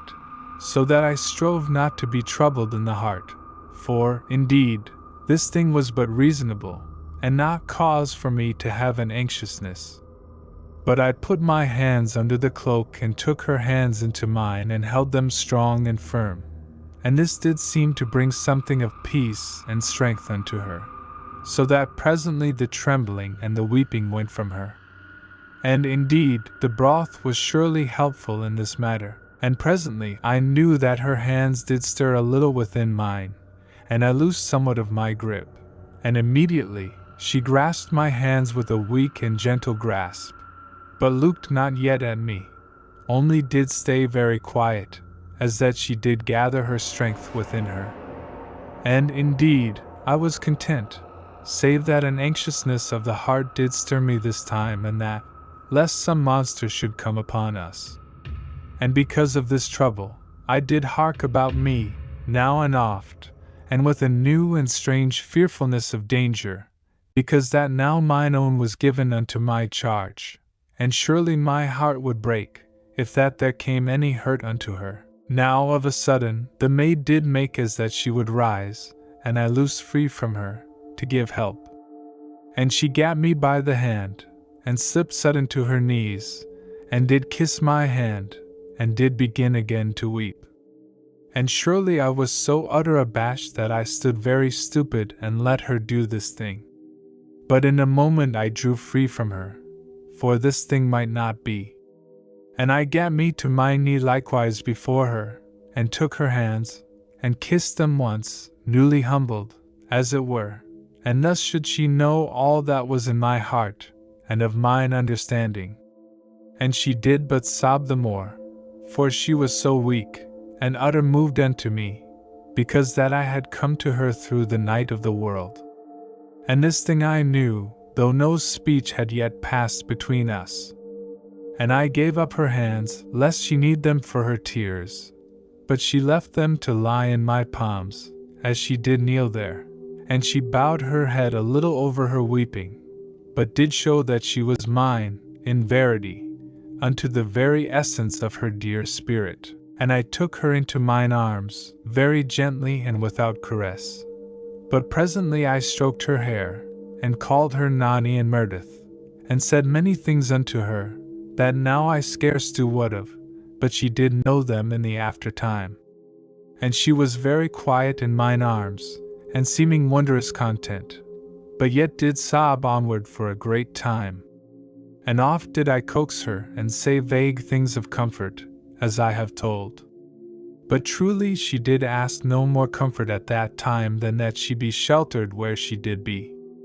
And truly she had been lonesome and in terror, and in grief and dread, a great and horrid time. Now, presently, she was grown quiet, and I made to put her comfortable in the cloak against the rock, that I should have freedom to make her more of the broth.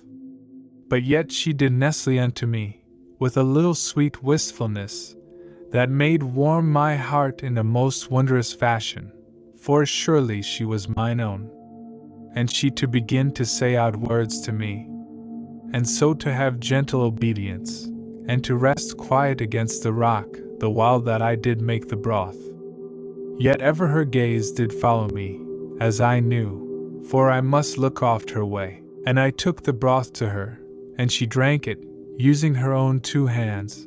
and I sat by, and eat 3 of the tablets, and drank some of the water, for truly it was a foolish great time since last I had eat. Now, in a while, the broth did make bright the eyes of the maid, and she did begin to talk, and at whiles had pauses, because that she lacked of strength, and there was more to be told than an human may have the heart strength and cunning to make plain.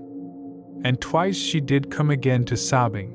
for, truly, her father was dead and the peoples of the Lesser Redoubt all slain and dispersed through the night of that land. And I learned that an evil force had made action upon the peoples within the Lesser Redoubt, so that some, being utter weak by reason of the failing of the earth current, had opened the great door, and gone forth into the night. And immediately there had come into the Lesser Pyramid great and horrid monsters, and had made a great and brutish chase, and had slain many, but some had escaped forth into the night. And with these had come Nani, after that her father, the master Monstrowican, had been slain by a shaggy man, very brutal and monstrous. And there had been 3 maids with Nani, when that she made escape into the night, but there had come certain creatures upon them, as they did sleep among the bushes, and had stolen 2, and the other maid had run off, as did Nani, and they had neither met the other any more. And this dreadful happening unto the peoples of the Lesser Redoubt had been a great while gone, as it to seem to her, but she had no means to tell me how long this time should be, for, in verity, how should she make account? Yet had it been a dread long while unto her, and I found presently that she had been lost through all that time that I did make my journey unto her. For, indeed, this thing I discovered by asking concerning my callings unto her.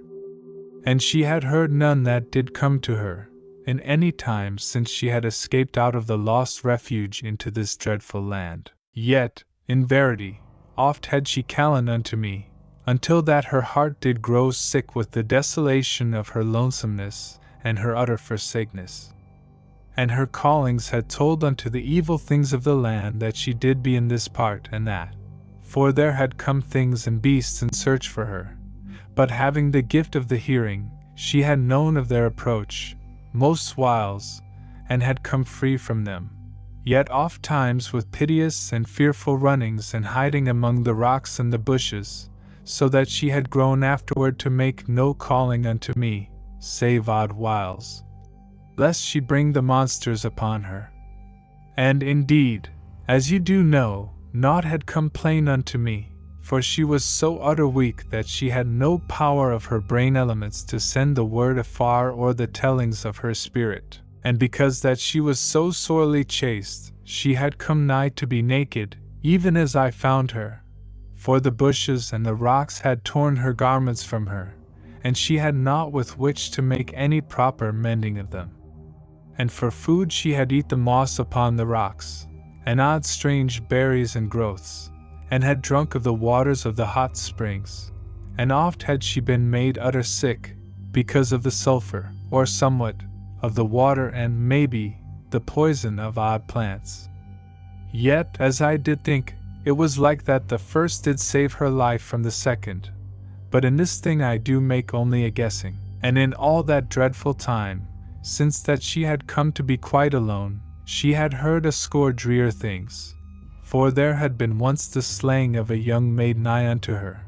by some brood out in the darkness of the land. And thrice and more had she heard the feet of people running this way and that, and the tread of giants pursuing. And by this telling I did understand those things which mine ears had told to me as I did go across that land, and surely a new pity and sorrow and horror did come upward within me. And the maid told me how that she came once upon certain of the peoples of the Lesser Redoubt, as they did hide among the bushes. But they ran, with no heed to her callings that she did be human, even as they. And by this is it plain the sore and dreadful panic that was upon the hearts of such, and the bitter chill of the land had made her to strive alway to be nigh unto the fire holes that were very plentiful. But even as this did be needful unto her, so was it a thing that drew the monstrous brutes of that land, even as I had found in the night land, and in the upward gorge. And because of this, she was oft made to stay afar off in the utter cold of the night. Yet, in truth, odd whiles she did be so desperate, that she would make the venture, and so mayhaps have a time of warmth. And because of this, she had been nigh slain in her sleep, twice and thrice. Moreover, there were snakes about the fires, though not over plentiful in all parts, and there did be spider crabs and monstrous scorpions. And indeed, even as she had lain by the fire-hole, very weak and seeming near unto her death, even this time when my call had come unto her to stir her unto life and bitter knowledge of despair, even then was she all surrounded by creatures that were like to crabs, that did squat all about her, and did but wait for her to die, so that she had been feared to sleep, lest they destroy her in her slumber. And by this thing she had known that her death was surely nigh. And lo! Out of all the night of the world had come the beat of the Master Word, strong and powerful, beating as a low and spiritual thunder out of all the dark of the night. Yet had she thought of me, only as speaking from the far-off mighty pyramid, so that the cry had brought naught of hope unto her, but only a newer and more known despair. And behold, in a little minute, there had come her name, spoken surely with the tongue, and a name that was different from the name that my spirit had said after the beat of the word. And immediately, I had come out of the bush, and she had fallen back in a sudden great fear that a monster was stolen upon her, and then did see a young man in grey armor, and did know in one instant that I was that olden one of her memory dreams, and the one that had spoken unto her in the spirit across half of the dead world, as it did seem. And now was I come through all that unknown desolation and affright, to succor her. And she was immediately safe, but yet all broken because of her weakness, and her utter joy, and her sweet honor for me. And this is the chief of that which she did tell unto me, and the way that she had seen and did regard the marvel of this our coming together. But surely no man was made ever to be worthy of the way that she did look upon me, or of the words that she did say unto me in her weakness and happiness. Now, with the maid having speech concerning the spider crabs, I looked presently well around, and surely, in a minute, I saw that they were not gone away, but did be a circle of silent and steadfast watching and impudence and horror all about us. And surely this thing put an anger and disgust upon me, so that I gat to my feet, and went unto the border of the light, and I spurned this little monster and that, and did truly kick maybe a dozen, before that they were content to be gone. And by this thing shall you know of their calm and foolish assurance. But yet were they seemingly without courage, for they made not to attack me. Yet a true crab of this day been wishful to pinch me, had I put my toe forth unto it. Now, I went back to the maid, and she did laugh with a little weak gleefulness, so that I perceived that she was like to be a very joyous maiden, if but I did have her in health. And I made her another cup of the broth, and she drank it very easy. And afterward I made a very stern and playful order that she must sleep, and indeed she to need it sore, for she was gone again from her excitement, and her weakness upon her, yet very happy and content and without fear. And I made a smooth place for her, and put the pouch and the scrip to be for a pillow, and I did lay her there very quiet and sweet in the cloak, and covered her feet. But indeed, I saw first that they did be sore cut, and without any gear to them, so that I perceived that mine own had worn out her footgear utter in her lonesome journeyings, and in running from brutes that did come to find her. And so I to know more in the heart, somewhat of the true dreadfulness and fear that had companioned mine own. And I was minded then that I would wash and bind up her feet, but yet was she so utter worn, that I did prefer that she sleep so soon as she might, and afterward, when she was come wakeful again, then should I take a proper heed of her feet. And truly, they were very small and shapely, and presently she slept, and surely, I doubt whether she had slumbered so peaceful and proper for a great month, for she never to have known when any evil thing should come upon her in her sleep.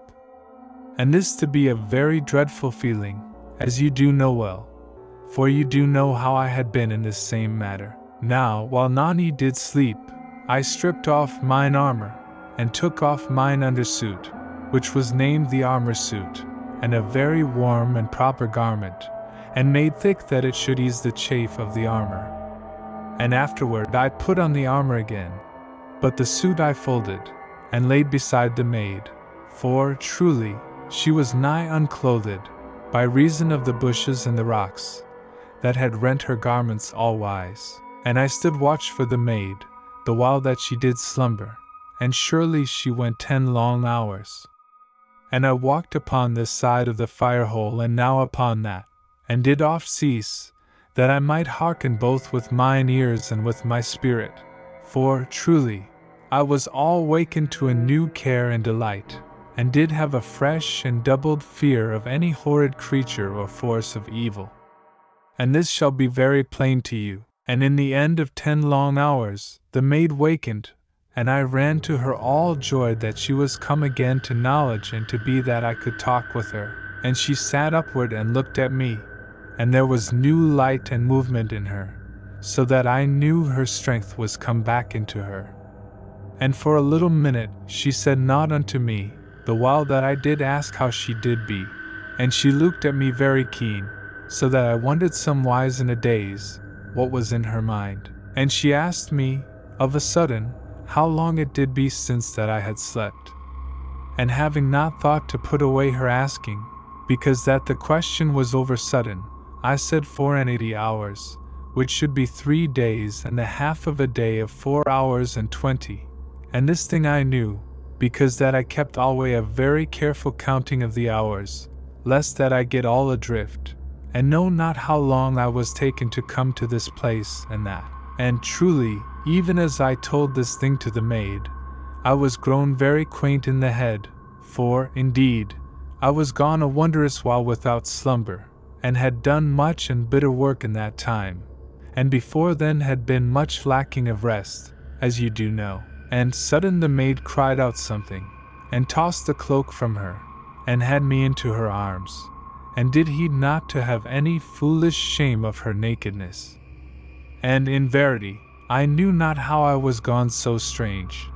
but do see now that I was nigh to swoon for lack of slumber and rest. And she kept me very steady for a little, and afterward helped me to be laid upon the ground, and she put the scrip and the pouch under my head, and so I did lie very calm and restful, and did be the more so, because that I was grown so tired in the heart, the which did make my head to be very hushed, as that all the world was grown very quiet in a moment. And the maid did mind then that she did lack to be properly covered,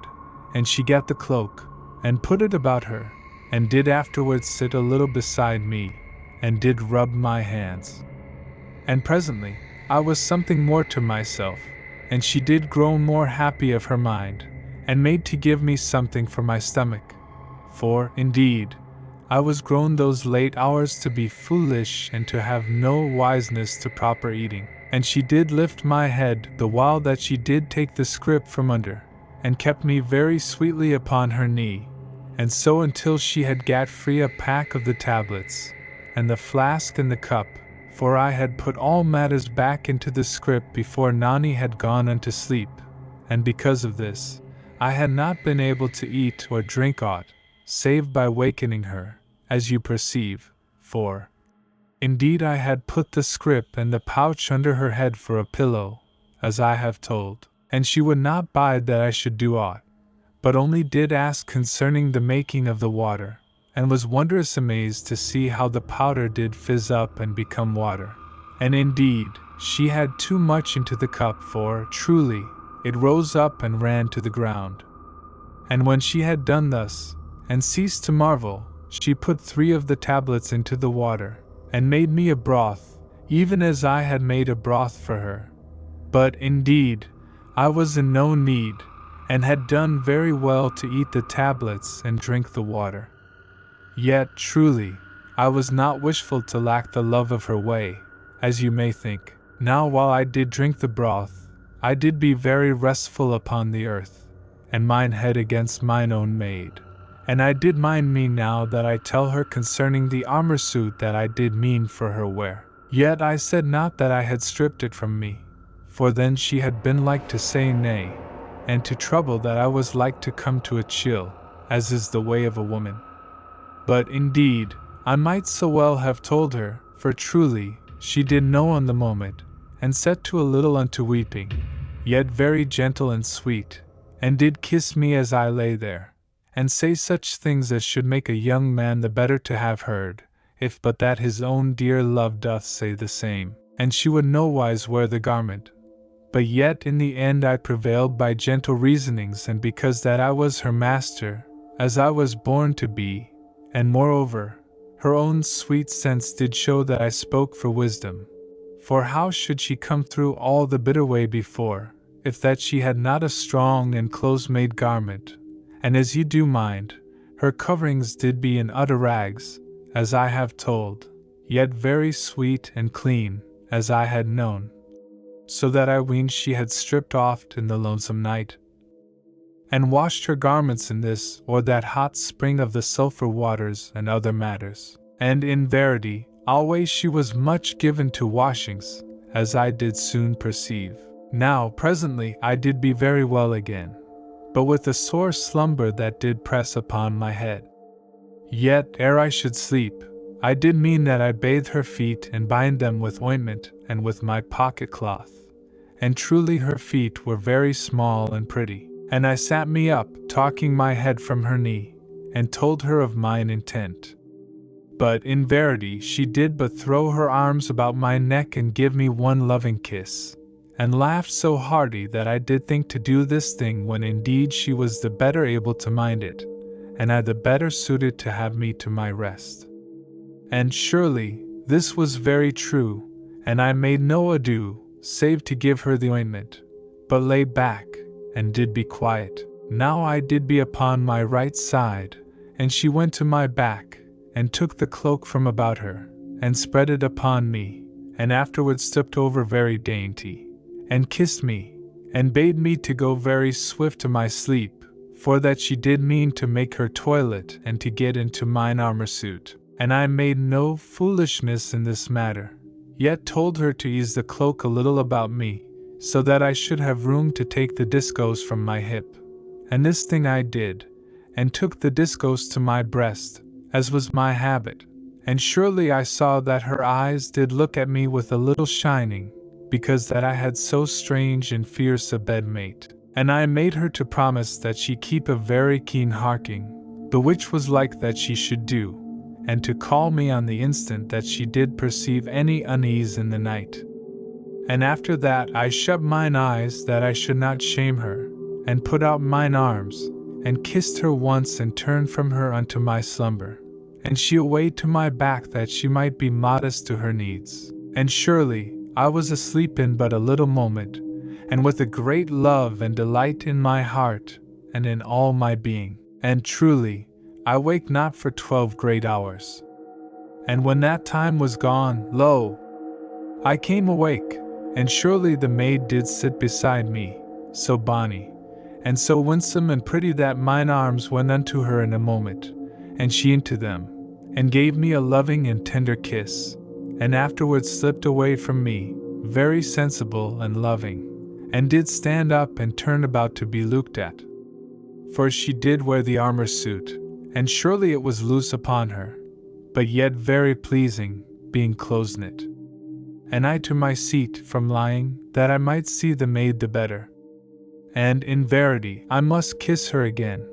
for she did be with her hair all about her, that she looked pretty unto me, and her little feet did be bare, and so that they made my heart new tender to look upon them, for truly she was utter lost of footgear. And I to my knee to her, and she, not to deny me, did come to be kissed again. Now when I found how great a time I had slept, I did scold mine own. But yet, as she did say, I must have long slumber if that I go so long wakeful, else should I lose my strength. And I asked how oft she had eat, and she told me but the once, and that 6 hours off. And on this I did scold again. But surely she put a very pretty finger sudden upon my lips, so that I might do naught but laugh, and kiss that same finger. And after that we did eat and drink, and made plans. And once I did comfort the maid, for, indeed, her sorrow did rise in her, because that her father was come unto his death, and the peoples of the Lesser Redoubt all destroyed, and adrift in the night amid the monsters of that land. And in verity, I was set that we go quickly out of that place, ere there came an horrid destruction upon us. And surely, there should scarce be any human, beside, in all that land, for there must have come death upon the chief of those that did make escape. And after we had eat and drunk, I did count the packs of the tablets, and was thankful in all my being that I had been careful and denied my belly. For I did perceive that there were left enough for our needs, if that we made a good speed, and did not fear to be empty. And of the water powder, as it might be named, there were left 2 full flasks, and somewhat of that one that I had drunk from all my journeying. And by this thing you shall perceive that we did not be like to die for the need of such matters. And here, as it doth occur unto me, I do ponder how it did be that we had no thought to slay any small creature for our food. But mayhap, we had no knowledge this way, for surely, they did not this thing to my knowing in the mighty pyramid. But yet, as I have said before this, I have not all knowledge of the doings of the peoples. But in verity, I never saw joint meat in all the time of that far life that I do would of. Yet had we but slain somewhat for our hunger in that great wandering, we had been less empty in the belly. Now, before that we should do aught beside, we must contrive that Nani have some gear for her feet, and to this intent, I did make a search into the pouch, and surely I found that there did be a changed pair of inner shoes, that were made to go within mine own shoes of the grey metal. And at this I was wondrous glad, and did make the maid to sit upon a little rock, while that I made a fitting of the shoes. And surely they did be utter big and clumsy upon her little feet, so that I wasn't surprised to know how great is a man, beside a maid. But in the end I had a cunning thought, for I cut off all the side of a strap, throughout the length of the strap, very thin and careful, and so had a lace to tie the boots around the tops, which was soft and easy for such a purpose. And after that, I stood away to look at the maid, and neither she nor I were truly pleased, for, indeed, she was too pretty to be so hid and muffled. Yet were we glad otherwise, for now she might go without hurt to her feet, and afterward we packed our gear, and she did make a bundle of her torn garments, for, truly, they might be proper somewise to our need. And so we to begin the way out of that desolate land, and we went forward together across the land, and the journey was no more a weariness, but of a close and sweet joy. Yet did I have a new anxiousness, as you do perceive, lest that any monster come to harm mine own. And we went 12 great hours in the bed of the olden sea, and did eat twice in that time. And surely the maid did grow utter weak and weary, for she was not come proper unto her strength, yet did she make no odd saying to tell me of this thing. But indeed, I did know, and I stopped in the 13th hour, and took her into mine arms, even as I should carry a babe,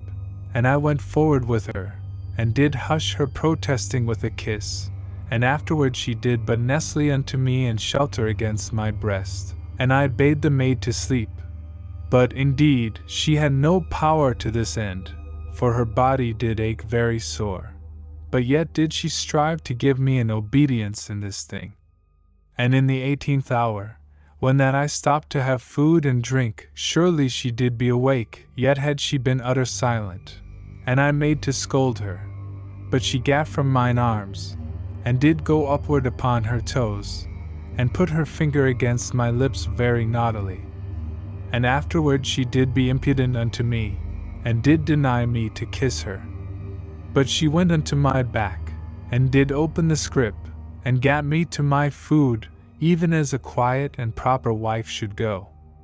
As she did be so sedate that I knew she had mischief her heart of harmless kind. But afterward this did pass sudden into weeping, for she had a quick and sore memory of her father and of the destruction. And I took the maid into mine arms, and did let her be there very gentle, and made not to kiss or to comfort her, but yet to give comfort. And presently she ceased from weeping, and did slip her hand into mine, and I to keep it within, very soft and quiet. And afterward she began to eat her tablets, yet always she did be very hushed, so that I did be quiet also, and feel as that my love did be round her as a shield. And I knew that she had knowledge of this thing in her heart, and oft I harked into the night of the land, but there was nowhere any sound, or disturbing of the ether, to trouble me. And the maid in mine arms did know when that I harked, for in verity, she had the night hearing and the understanding spirit that doth be needful to such. And odd whiles did I look down to her through the gloom that did be about us, and presently I did perceive that she looked up to me, out of mine arms, and I kissed her. Now, in all that day, we had come nowhere upon any fire-hole in the bed of the olden sea, and truly I did ache to be nigh unto the warmth of such, for I did feel the cold of the land, because that I was weary, and because that I had not the thickness of the armor suit below mine armor to warm me, and the cloak did be about the maid, for I had feared that she should grow cold as I carried her. Yet now she did know subtly that I was come to feel the utter chill of the land, and she gat from mine arms, and put the cloak about me, and afterward came again into mine arms. And I let the cloak bide there, and drew it forward to be around her, also. Yet truly I was joyful that I did be cold, as you shall perceive. For it was sweet to the heart to bear somewhat of that dread chill for mine own, and she half troubled and likewise with understanding of my heart, because that I was less clothed than I had been. Now, in a little while, the maid did pack the scrip, and so we did make ready again to go forward, for I was grown anxious, as you may suppose, that we should come to some fire hole, that we have a place for sleep that had warmth and light. For, truly, the cold of the land did be drear and horrid, and I stooped to take the maid into mine arms, that I should carry her. But she did say nay, that she did be well rested. And I not to gainsay her, for she did mean the thing, as I perceived, and I had no desire to force my way upon her, save when I saw truly that she did seem to go unwisely. And indeed, when such did be the case I did strive with her, only with a nice reasonableness, as you shall know. And the maid walked by my side, and wondrous silent, but yet very nigh to me, so that I knew she did be very full of love to me, and of that quaint and sweet humbleness that love doth breed out whiles in a woman when she doth be with her man, if but that man be also her master. And presently I perceived that the cloak did be over mine own shoulders, and I took it and would have put it about the maid. But truly she did not allow this, and when I did be stern with her, that she obey me in this matter, she did stand upon her toes, that she might kiss me, and pulled my head down, and surely she kissed me and coaxed me that I wear the cloak, else should I give pain to her. In that I did surely be cold because she did wear the armor suit. Yet I would not hark to this thing, so that the maid did be truly in trouble. And first she made a threatening that she wear but her olden garments that did be only rags, if that I did persist. But this I saw to be foolishness and scarce meant, and did as much need to smile at her as that I did think to scold her.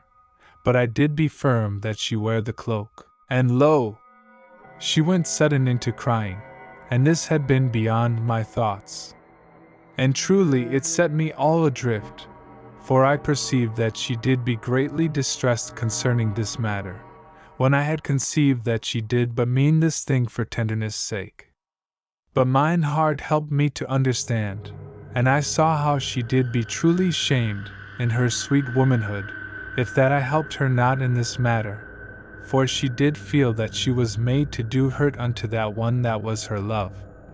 And this thing I do pray you to think upon, that you understand, for, indeed, until that I was made to think, I had not seen it this wise for her. And in the end, I came to agreement with the maid, that we wear the garment hour by hour, in turn,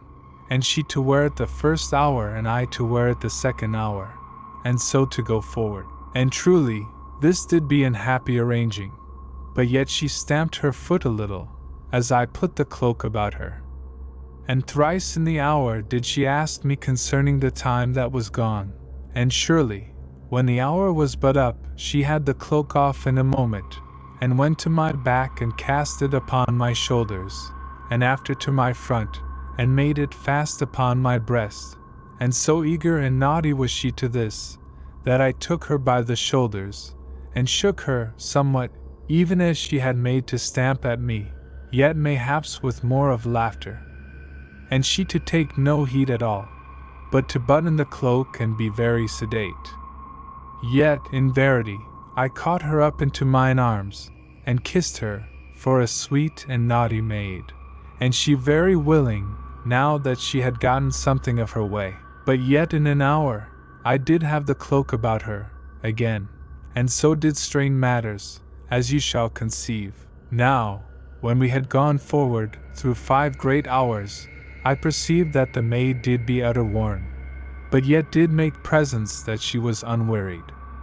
And because I saw how she did be, I did heed and be anxious only that we come to some rock, to be for our safe refuge, and mayhap there to find an hole or cave, that should be somewhat to keep our heat about us.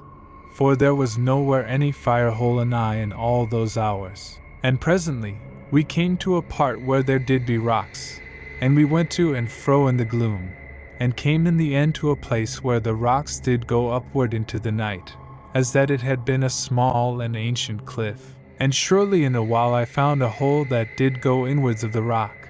and the hole did be above mine head. Yet when I was come to it, and had made the discourse to spin therein, that I should have light to see whether there did be any creature or creeping thing in the hole, I was well pleased, for truly it did be sweet and dry. Now the maid had cried out a little to see the sudden shining that did come from within the hole, when I made the discourse to spin, and because of the low roar of the weapon.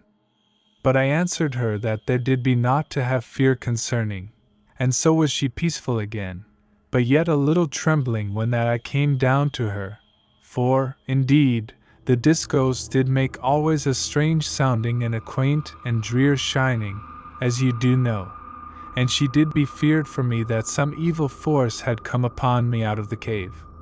For she had neither knowledge nor conceiving that ever there did be so wondrous a weapon in all the world. And I gave the maiden help upward to the little cave, and came after, myself. And so we did be in a very nice and cozy place,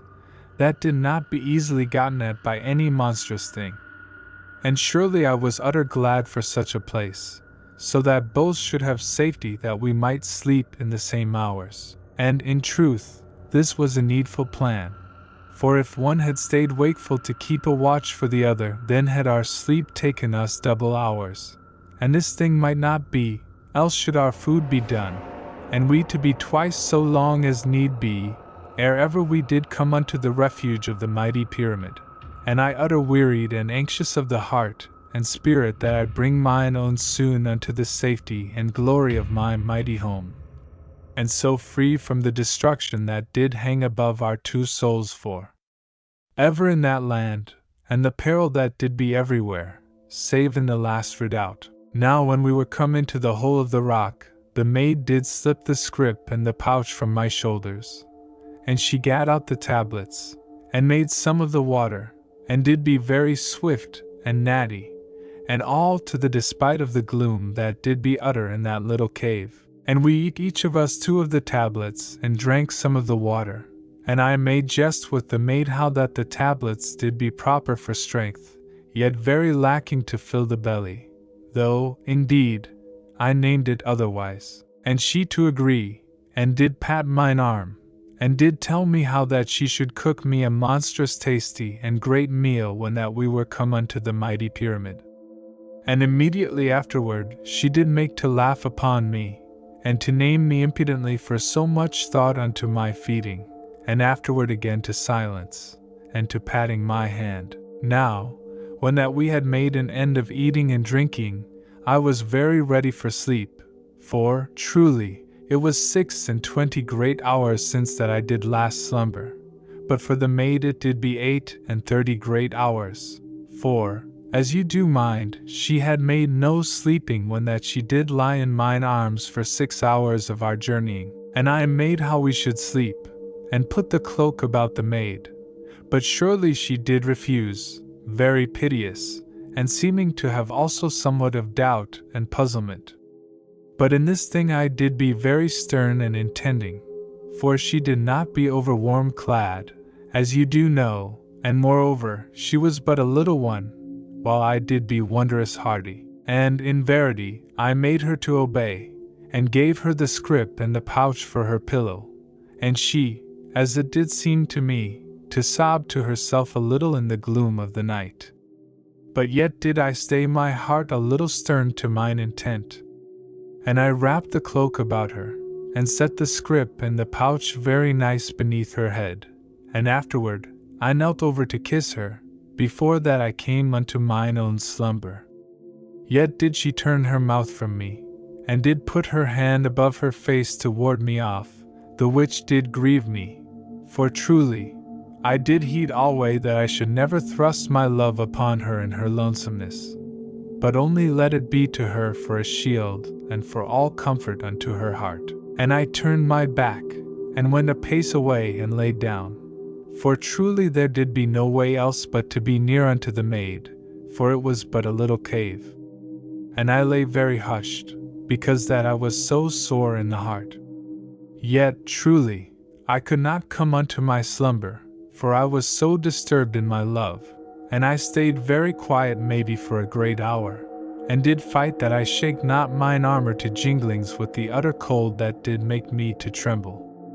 But the maid did sleep very sweet and calm, as I perceived by her breathings. Yet, in verity, the maid did be so much awake as I, and with some sweet and naughty intent of the heart, as my spirit did sudden perceive. And I lay very hushed, and did wait to discover what this thing might be. And I made my breathing to seem as the breathing of one that did sleep, even as that naughty maid did make pretending. And surely, in a while I did know that she moved very quiet, and came unto me, and I made yet that I slept very sound and strong, though the cold did nigh to conquer all my quietness. And in a moment I perceived the intent of the maid, for I did feel the cloak spread over me with a wondrous gentleness, and afterward there did be a soft kiss put upon my hand, and the maid back then to her pillow. Yet, as I did hear, she brought it something more nigh to me, as that she did crave to be near unto me that was her own love. And I sat up, and I put forth my hands suddenly and took the maid into mine arms, and she to nestle unto me so that I did be wordless, because that I loved her so utter. And presently I felt her to stir in mine arms, and I list her somewhat, for I did be always very mindful that I imposed not upon her dear liberty of maidenhood. Yet she made not to go from me, but only to gather the cloak about her, so that we did both be in the cloak. And she asked why this might not be, for surely it did be madness that one should starve and the other be very nice in warmth. And indeed this did be but wisdom, yet it might not come the first from me. And I said to mine own that this thing should be, and she reached out, and brought the scrip and the pouch, and placed them for a pillow for my head, and told me that I should put my head thereon. And I asked her how this did be right, for she did need a pillow the more than I. But she bid me to bide, and to have obedience in my turn. And when I was so, she spread the cloak over me, and afterward crept under, and did lie down beside me, and did seem as that she was asleep in one moment. Yet, though she did be so sedate and matter of the fact, as we do say, while that she was wakeful, she did yet nestle unto me very sweet and childlike in her sleep. And surely I did want to kiss her, but yet did refrain from my love, for, truly, I did well that I treat her very gently, at such a time, as you do perceive. And in verity, such a maid doth make a reverence in the soul of a man. Now, presently, I was gone over into sleep, and in 7 hours I waked, and in that time had the maid slumbered through 8 hours. Yet did I intend that she be not disturbed, until that we were ready to the journey. And I slipped from under the cloak, and put it round her, very gentle. Yet it to be as she did miss me, even in her sleep, for it to seem to me that she put out her arms in the darkness, and she made a little moaning in her slumber. Yet, in a moment, she did be quiet, and afterward I put the cloak about her again. And I went then to the opening of the little cave, and put forth my head, and looked well about, and harked a long while. But there stirred nothing in the night thereabout, either did my spirit what of any matter for trouble unto us. And presently I gat out 2 of the tablets, for, as you do know, the maid had given me the scrip and the pouch to be my pillow, so that I had power to come at these matters, without awaking her. But for her own part, as I did learn after, she had used her torn garments to be for a pillow, yet had made no explaining, as you do mind, and surely this was one of her naughty whimsies. And mayhap she had been so full of a playful happiness, as doth take the heart betimes, that she had made a little mystery where there did be no mystery, and this but to release her joy, and so to say masterful things unto me, out of her impudence, and afterward had meant that she tell me, but yet was gone unto slumber, ere that she did mind her. Yet, since that time, a new thought hath come unto me, that she did mean in the first that she should come into mine arms to sleep, and thereby need no pillow. But afterward it may hap that she saw with a sudden olden wisdom, all in one moment, and afterward did act lovingly, yet with understanding, and so did change from her intent, yet with no improperness of modesty, but only with a niceness of sense, which she did make no talk of, but yet did have. And surely, how oft is a man thus wisely ordered, unknowing, and to cease from these thinkings, and to go forward, I eat 2 of the tablets, and afterward made some of the water. And lo! The fizzing of the water waked the maid, and I knew that she reached out very sudden to me, but afterward knew in a moment what did make the sound, and that I did be up and making ready for the journeying. And she gat up in the darkness, and said my name, and came unto me, and kissed my forehead in the dark, and immediately she ran her hands gently downward of my left arm, and when she came to the cup, she took it from me, and slapped my hand, very dainty. And afterward I knew that she took a sip from the cup, and then did turn that side to me, and so gave me to drink, and did scold me that I had not waked her to tend to my needs. For surely she did be mine own, to have her duties to me. And after that I had drank, she took the cup, and did finish it, and she gat 2 of the tablets, as I did think, and came afterward and sat upon the rock to my side, and did nestle somewhat against mine armor, and took mine arm and set it about her, and so did make to eat. But first she put her tablet unto my lips, in the dark, that I should kiss it, and surely this was an olden way of murdereth my beautiful one, so that I did be all shaken of the heart. And I kissed the tablet, and immediately she nestled unto me, and did begin to eat. And truly it was as that eternity had been rolled backward, for I had discovered the soul of mine olden love in this dainty maid to my side. Yet, in looks had Murdoth been of an utter differing, but, in verity Nani was wondrous lovely. But though I to be so stirred, I did be silent, for my heart was very full of memory, and as the maid eat, she slipped her fingers between mine, curling them softly, and surely her fingers did be very little, and she stirred mine olden memories again in this thing. And surely I was dumb before my memory, and presently she put up the second tablet, as I did think that I should kiss it, and I kissed it, as before.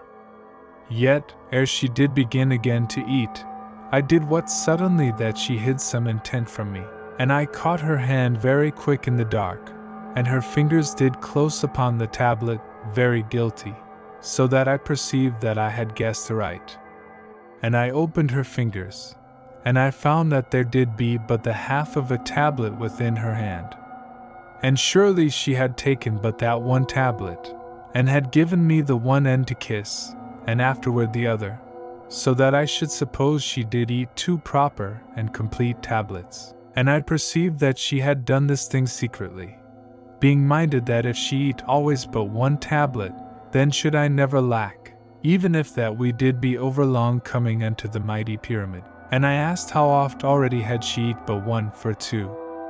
And she confessed in a very quiet voice that this did make the 5th time. And I was so angered that I took her hand and whipped it thrice, so hard that she had screamed if that she had been any coward. And she said nothing to me, either went away. And she began again to eat the half of the tablet, and did eat it from the other hand, as I to be aware, because that her left hand did be hurt. And she wept not, but was very quiet by me, and presently I knew that she kissed the whipped hand secretly in the dark, and afterward I put mine arm again about her, and she did be there in it, very sober and happy.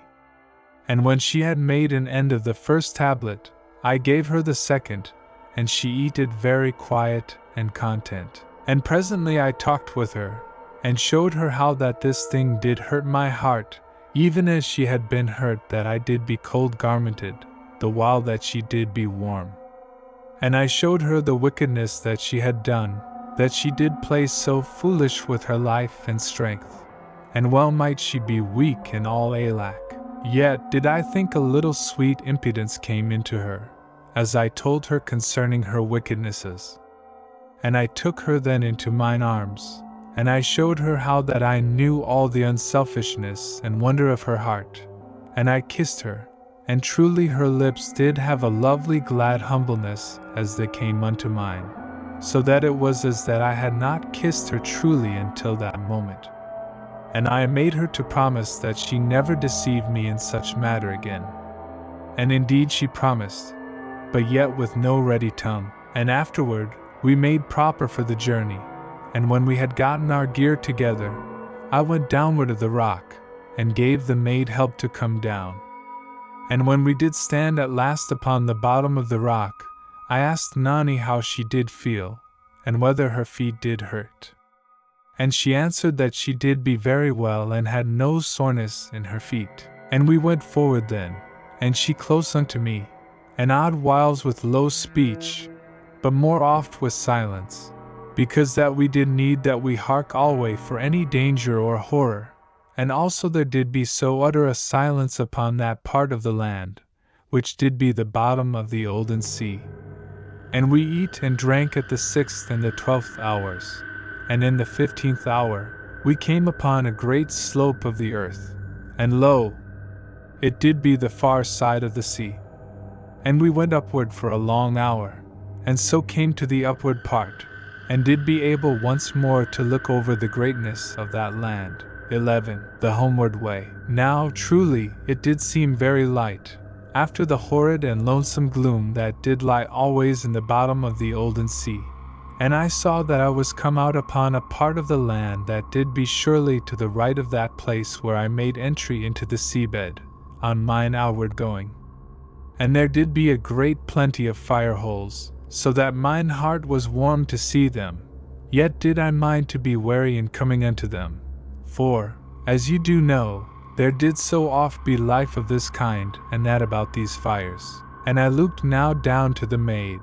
and she upward to me, and did come more anigh to me, and truly she did be most wondrous pretty and sweet,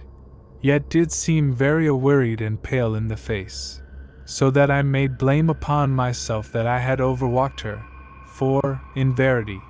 I do think that I was so strong and hard as that I had been made from iron, and she but a dear and tender maid. Yet did she refuse that I should so reproach myself, and did but stand anigh to me and look at me with eyes that were very beautiful. And so I put mine arms about her, and kissed her, and afterward looked again over the land, that I should shape out our further journeying. And from that place where I did stand, there spread out all before me the blue shining that I had seen from the mouth part of the upward gorge, yet did it be a great way off. And indeed, I should tell you in this place, that it was by the glimmering of this shine within the sky of the night that I had steered, as we did come across the olden seabed. And truly it was but a broad thing to go toward, but yet did serve me, in that it told me that I went toward the far side of the seabed, and made not to go all about in blind circles in the night. And after that I had considered a while, I did know somewhat where the gorge should be, and perceived that I should go unto my left, but not overmuch, for indeed I saw the red shining of the giant's hole that lay at a great space that way, and surely I must go so that I missed the place of the giants so much as I might, and in the same going, come not over near unto the blue shining that lay before me, across all the far part of that country. For, in verity, I mistrusted the place where that shining did be. Now when I had gained somewhat of knowledge where should be found the mouth of the upward gorge, I put mine arm about the maid, where she did stand so nigh to me, and very hushed, the while that I had looked about. And I pointed outward over the dark land unto my left, and told her that the gorge did be somewhere that way, a great distance off, yet utter out of my sight, and only to be known that it did be somewise there by the things that I did mind of, concerning my way after I came into the land. Now the maid, having stood very quiet, had looked all that time about her, and so had come to some knowing of the place where she did be in the land, for she to know the land some ways, as you shall think. And she asked me how I did mind to go, and truly I said, so straight as we might, but yet so that we come neither too nigh to the shining nor to the great red fire pit of the giants. And the maid bade me to look in the way that I did mind to go, and I looked, but yet there was nothing save, as they did seem, certain fire holes that had a green shining about them. And she set out unto me then, how that there did go a tract of bad gas in that part of the land, that should be utter poisonous unto any, and this had been well known in the Lesser Redoubt, by the reading of their instruments. And where the gas did go, there was there a green shining about the fire holes, and she showed me how that the place of the gas went a great way unto the northwest, so that I learned now somewhat how the land did lie, as we do say in these days. And it was in all the northwest that the great blue shining did burn. And I asked Nani how they named this, and she told me by no name, save but the shine, and mine own maid very earnest to warn me, regarding the shine, and urged that we go no more that wards than should be needful to our lives, the which, indeed, was no wish of mine. And her reason to be that the fixed giants did be within the borders of the shine, and all hid in the light thereof, save when the burning mist did roll this way or that. And I took a great heed of this thing, and did guess that these fixed giants were somewhat even as the great watchers that were about the mighty pyramid, as you do know. And immediately I minded me of that utter monstrous face that I did see amid the bright smoke of the shine, when that I came first into the land, and surely this had been one of the fixed giants, that Nani told me were forces of great and very horrid evil. And I asked mine own how far the place of the gas went across the land, and she pointed and made further explaining.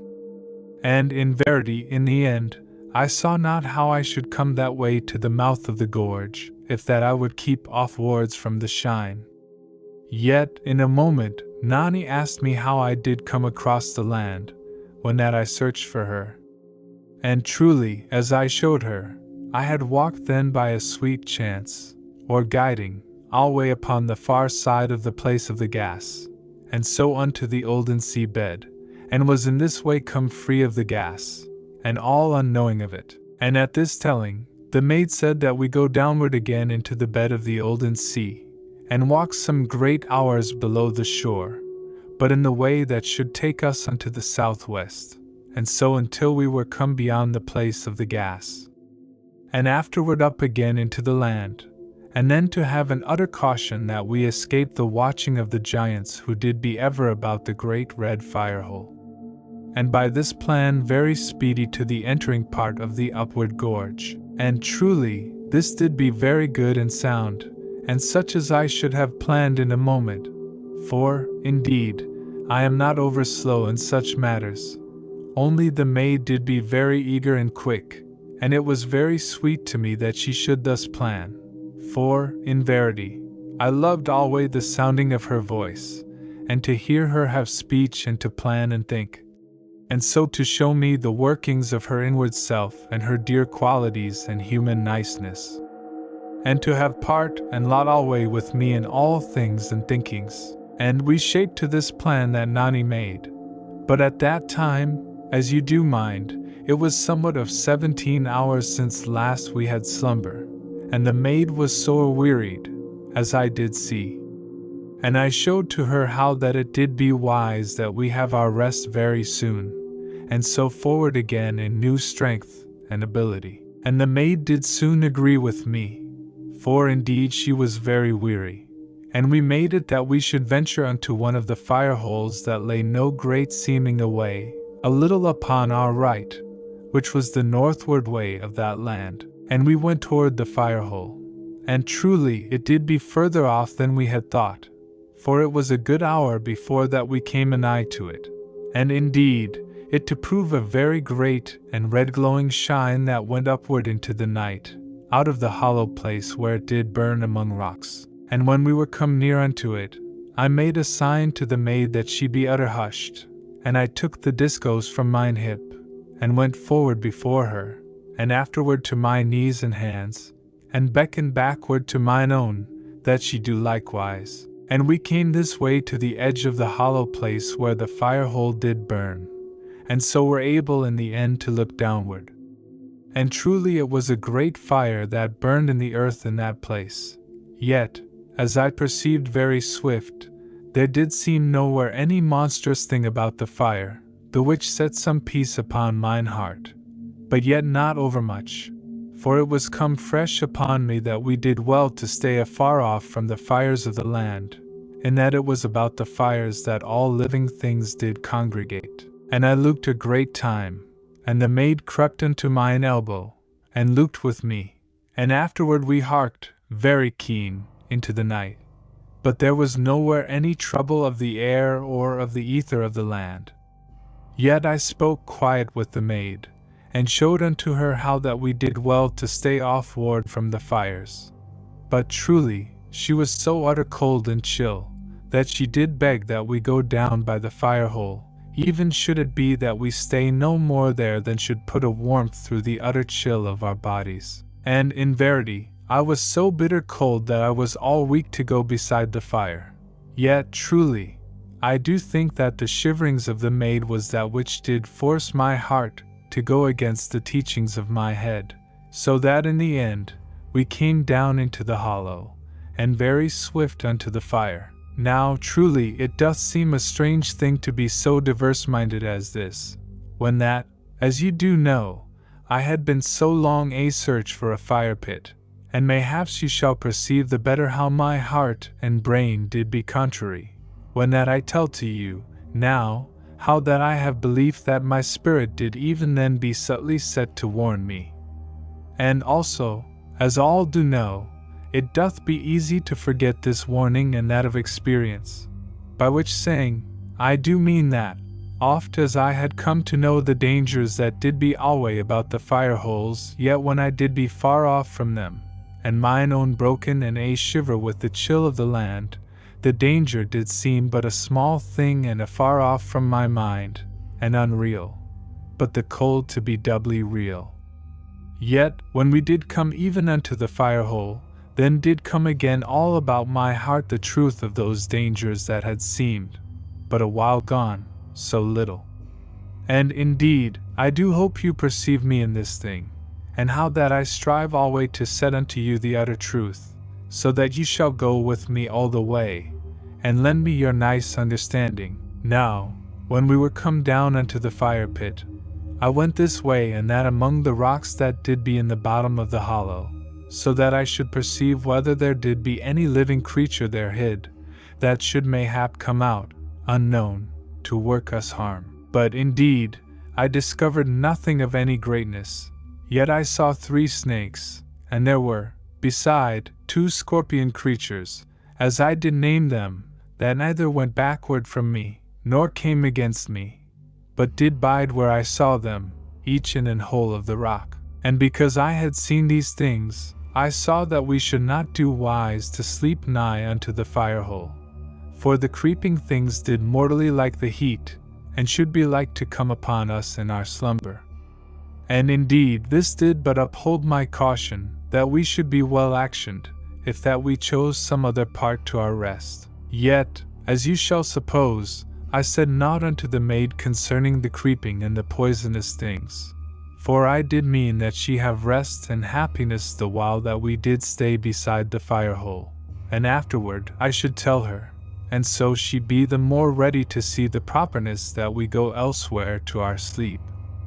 But as you to understand, if that she not to see wisely and be still intent to the fire hole, I should have her to obey,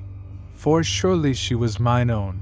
and I did love her, and did mean alway to have her to safety. Now, presently, the maid was something warmed, and afterward she slipped the scrip from my shoulder, and so had food and drink very swift to my need. And we sat together, and eat and drank, and the maid very sweet and quiet, as she did begin to eat her second tablet. And truly, I had knowing that she did remember in all her body that I had whipped her. And indeed she did be utter mine, and oft as we did eat and drink, I looked this way and that, so that no creeping thing should come anigh to us. And presently,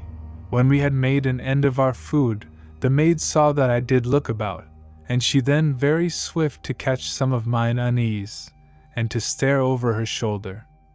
And indeed, in a little while she saw a snake go among the rocks, and she then to be very eager that we find some place that should be secure from creeping things.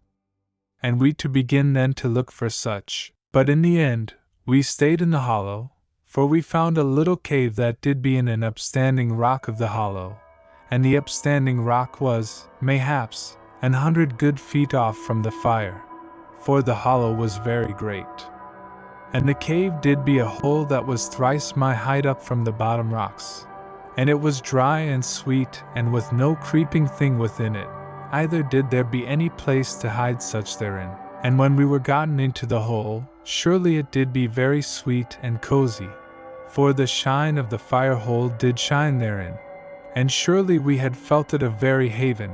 but that there was ever the fear of the land upon our hearts, and upon mine the more than upon the maid. For, truly, mine own did seem to trust me utter, and to seem that she feared not any evil monster, but to have surety that I had power to succor her in all ways. And truly this trust had been very sweet unto my heart, if that I had lacked somewhat of my terror for the safe homegoing of mine own. And we slept that night as we had done before, and shared the cloak over us. For truly, the fire hole made no great warmth unto us, yet was it less bitter in that part than in the darkness of the land. And by that we had come unto sleep, it was 20 good hours since last we had slumber, and truly we did be very wearied, but yet came unto our rest with our spirits set anxious to hearken on danger the while that we did sleep. And we slept 7 hours, and did know suddenly of some matter that had need to waken us. And lo! In a moment I did wake, and the maid in the same instant of time, and there was a great screaming and crying out in the night, that surely affrighted us both, yet did hurt our hearts the more, for it did be the utter cryings and terror of poor humans in the night of that land. Yet might I do naught, but only wait that I learn more of the matter, for my duty was unto mine own, and I had no leave of rashness any more. Yet, as you do suppose, I was all shaken to go downward of the rock, and afterward to climb out from the hollow, that I should give some help unto they that did need help. But yet might I not leave the maid. And immediately, there was a great roaring in one part of the night, and again another roaring in another part of the night. And lo! In a moment the roarings did be answered, and the roarings were the sounds of big and husky voices, so that it did seem that we harked to men so big as houses that did run and shout in the night. And the maid did begin to shake, and I put mine arm about her, and drew her backward into the hole so that she did be into the shadow, and she to tremble like one that was broken in courage. For, truly, she had heard those sounds oft in the night in all the long and dreadful month that she had wandered. And indeed, I was all shaken in my courage, for it did be the shouting of giants that I heard, and you do know somewhat of the utter horror and terror that did be alway in the heart that did hearken unto those monstrous voices, for you do know my tale. And there came in a moment a dreadful screaming out in the night, and the screaming did be the screaming of a young maid that doth be slain very brutal. And my heart sickened because of mine own, but my spirit did swell with a strange and utter anger, as that it should burst my body. And the maid to my side broke into an utter sobbing, and the screaming of the maid afar off in the dark did end very sudden. But in a moment there did be other screamings in divers places, and the hoarse shoutings of the great men, and the thudding of mighty feet that ran this way and that, a chase, and the cryings of the humans came nearer, and the thuddings of the great feet. And in verity, in a little minute, it did seem unto me that the sounds did be right upon the hollow, and I crept forward, and peered out. And I felt the night to be full of people running, and immediately there passed by the hollow a clustering of humans that ran ever, and screamed and gasped and wept, panting, as they ran. And the shining of the fire hole made them plain seen and clear, and they did be both men and women, and were but in rags or utter naked, and all torn by the rocks and the bushes, and did seem, indeed, as that they had been wild things that did go by so swift and lost. And mine heart troubled me with the pain and longing that it did know, so that I had gone in a moment after those people, but that I should leave mine own and put her to peril. And even while that I felt so utter in this thing, there came a great thudding of monstrous feet, and there ran 4 great men out of the night, and went past the hollow very quick. And 3 did be dull-colored and seeming much haired and brutish, but the other did be in horrid white, and livid blotched, so that it did seem to my spirit that there went by a thing that did be a very man-monster filled of unwholesome life. And surely they did be gone from out of the shine of the fire, in one moment, as we do say, and again into the night to their dreadful chasing. And when the thudding of their feet had gone a long way off over the land, I heard them bellowing, and afterward a far-away screaming, that did have a death note in it, and I knew that those dreadful brute men did be taking the life from some poor wild humans. And afterward there did be the silence again, and surely it did come to me with a fierce impatience of sorrow, that those people did be without spirit of courage, else had they turned them upon the giants, and slain them with their hands, even if that all had died to compass that slaying. For, truly, they should all die anywise by the giant men, and they had died then with somewhat to comfort their hate. Yet, as I do know, the peoples of the Lesser Redoubt had long been born of parents that were starved of the earth current through 100,000 years and more, and because of this thing, they did surely lack somewhat in all ways. Yet was none otherwise, but this not to prove aught save the rule, as we do say. Now sudden, as I stooped very hushed and troubled in the mouth of the little cave, I knew that mine own sobbed dryly in the back part of the cave, and I had gone to comfort her, but that in the same moment, I saw a naked maid run very swift over the edge of the hollow, and did look over her shoulder, as she ran. And she came to the bottom, and crept in under a ledge of rock that did be in that place, and she did seem utter worn, and gone of the spirit, and desperate. And I perceived in the same instant why that she did go stealthy and swift in that fashion, and to cower, as for her very life. For there came a squat, haired man, so broad as a bullock, who did come silent down into the hollow, looking this way and that, even as a wild beast doth peer, very sudden. And the squat man had instant knowing of the place where the maid did be, and ran in upon her, with no sound. And I paused not, but leaped all the great way unto the bottom of the hollow, which did be, mayhaps, 20 good feet and more. For mine anger was upon me, and I did mean that I saved that one, though I did be powerless to give succor unto those others. And I fell strong upon my feet, and had no harm of my limbs, for all that the leap did be so high. And in that moment, before that I had time to save the maid, the squat man ripped her, and she cried out once with a very dreadful scream, and was suddenly dead in the hands of the brute man. And my heart made my blood to burn with wrath in mine eyes, so that I had scarce power in that instant to see the squat man, as I ran upon him. And the roar of the discos filled all the hollow, as I made it to spin, as that it did rage with an anger, and to be glut of the man. And the man came round upon me, and thought, mayhaps, to deal with me, as it had dealt with that poor maid, but not all that wise, as you must know.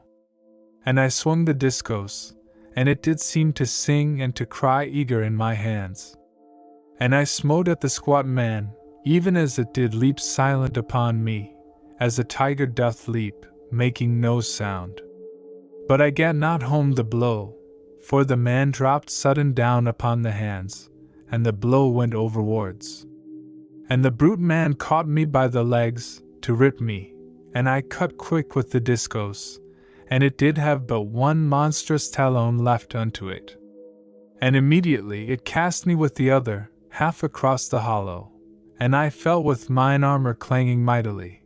and the discos did ring like a bell. And by the graciousness of all good things, I was harmed not by that monster throw,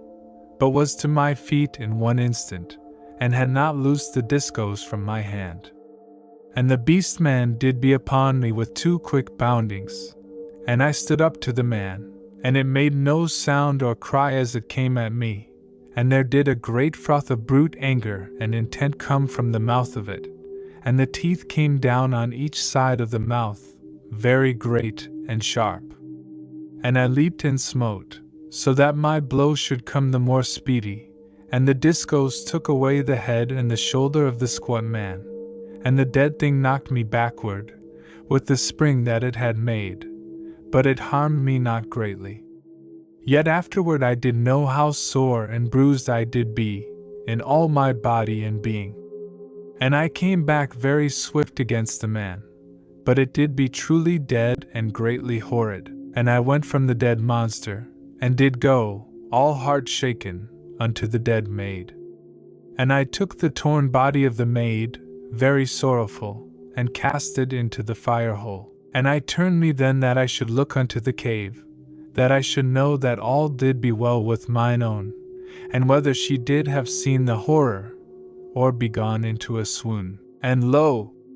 Mine own did run toward me, and she had in her hand my belt knife which I did give her, before that time, to be a weapon for her defense. And I perceived that she had come to be mine aid, if that I did need such. And she did be utter pale, yet very steadfast and not seeming to tremble, and I made to take her from that place. But she went beyond me, and looked at the monstrous bulk of the squat man, and was very silent. And she came back unto me, and still so silent. And she stood before me, and said no word, but my heart knew what she did be thinking, for I am not foolish, to have lacked to know what did be in her heart, though mine effort had not shown itself that way unto me, before that moment. And I had no pretending of modesty, but received with gladness and a strangeness of humbleness the honor that her eyes did give to me, for, indeed, she did be so, that she might not give word to her joy of me and her glad respecting, the which is so wondrous good unto the heart of all men that do be loving of a dear and honest maid. And she said nothing, either then nor afterward. But I did be honored all my life after, when that I did any time mind me of the way that mine own looked upward at me in those moments. And afterward she did need and allow herself to come unto mine arms, that I hold her from the trembling of heart which did come to her. After that there did be no need for courage. For surely we had both seen a very dreadful thing, and there was a great horror upon us. And I climbed upward again to the little cave, and did help Nani, and when we were come there again, we did rest a while. And presently we eat, each of us, 2 of the tablets, and drank some of the water, and indeed we were both utter thirsty. And in about an hour, after that we had harked very keen a time, we came downward again from the cave, and had our gear with us, and we came up out of the hollow, and set forward with a great caution unto the olden seabed. And we came there in 2 long hours, for we went very slow and with constant harkings, for the fear of the monstrous men was upon us. But there came no harm anigh, neither did we perceive any disturbance in the night of the land. And we went down an hour into the olden seabed, and did go now the more swift, for our fear was something eased from us, because that we had come away from that place where we had perceived so great and dread in hunting. But yet had we all care about us, for the giants surely to be everywhere in that land. But yet, as I do think, they to roam more often nigh to the fire holes, for the humans did surely wander in such parts, that they have warmth of the fires. And after we had gone downward an hour into the seabed, we turned somewhat unto the southwest, and went for 12 great hours, and did never be any huge space from the shore, for it did run that way, as you do know. And I made to steer by the shinings of the land, and with advices from mine own, and in the end of the 12th hour, I did count our distance, making that we did walk somewhat of a certain speed, and by the tellings of the maid, we did be surely come beyond the place of the land where the poison gas did lie, and by this, it did be something after 17 hours since we did sleep, and surely we did be very ready to have rest, for we had gone forward strongly, and with anxiousness, and truly my hurts did become upon me, so that my whole body did ache, for the quick fight had been bitter, and I had been thrown very hard and brutal, and indeed, it was wondrous that I had not been all smashed, only that the armor did save me, and this doth show truly how hard and strong I did be, and Nani did speak upon this, and was oft a wonder, and at that time did beg me that I make some rest to cure my hurts, for she had not conceived that a man did grow so strong and hardy, and in verity, the men of the lesser redoubt did be soft-made and lacking of grimness, as I did perceive, both through my reason and from her tellings. For they did lack the strong life that doth breed where is the beat of the earth current, as we to have in the mighty pyramid.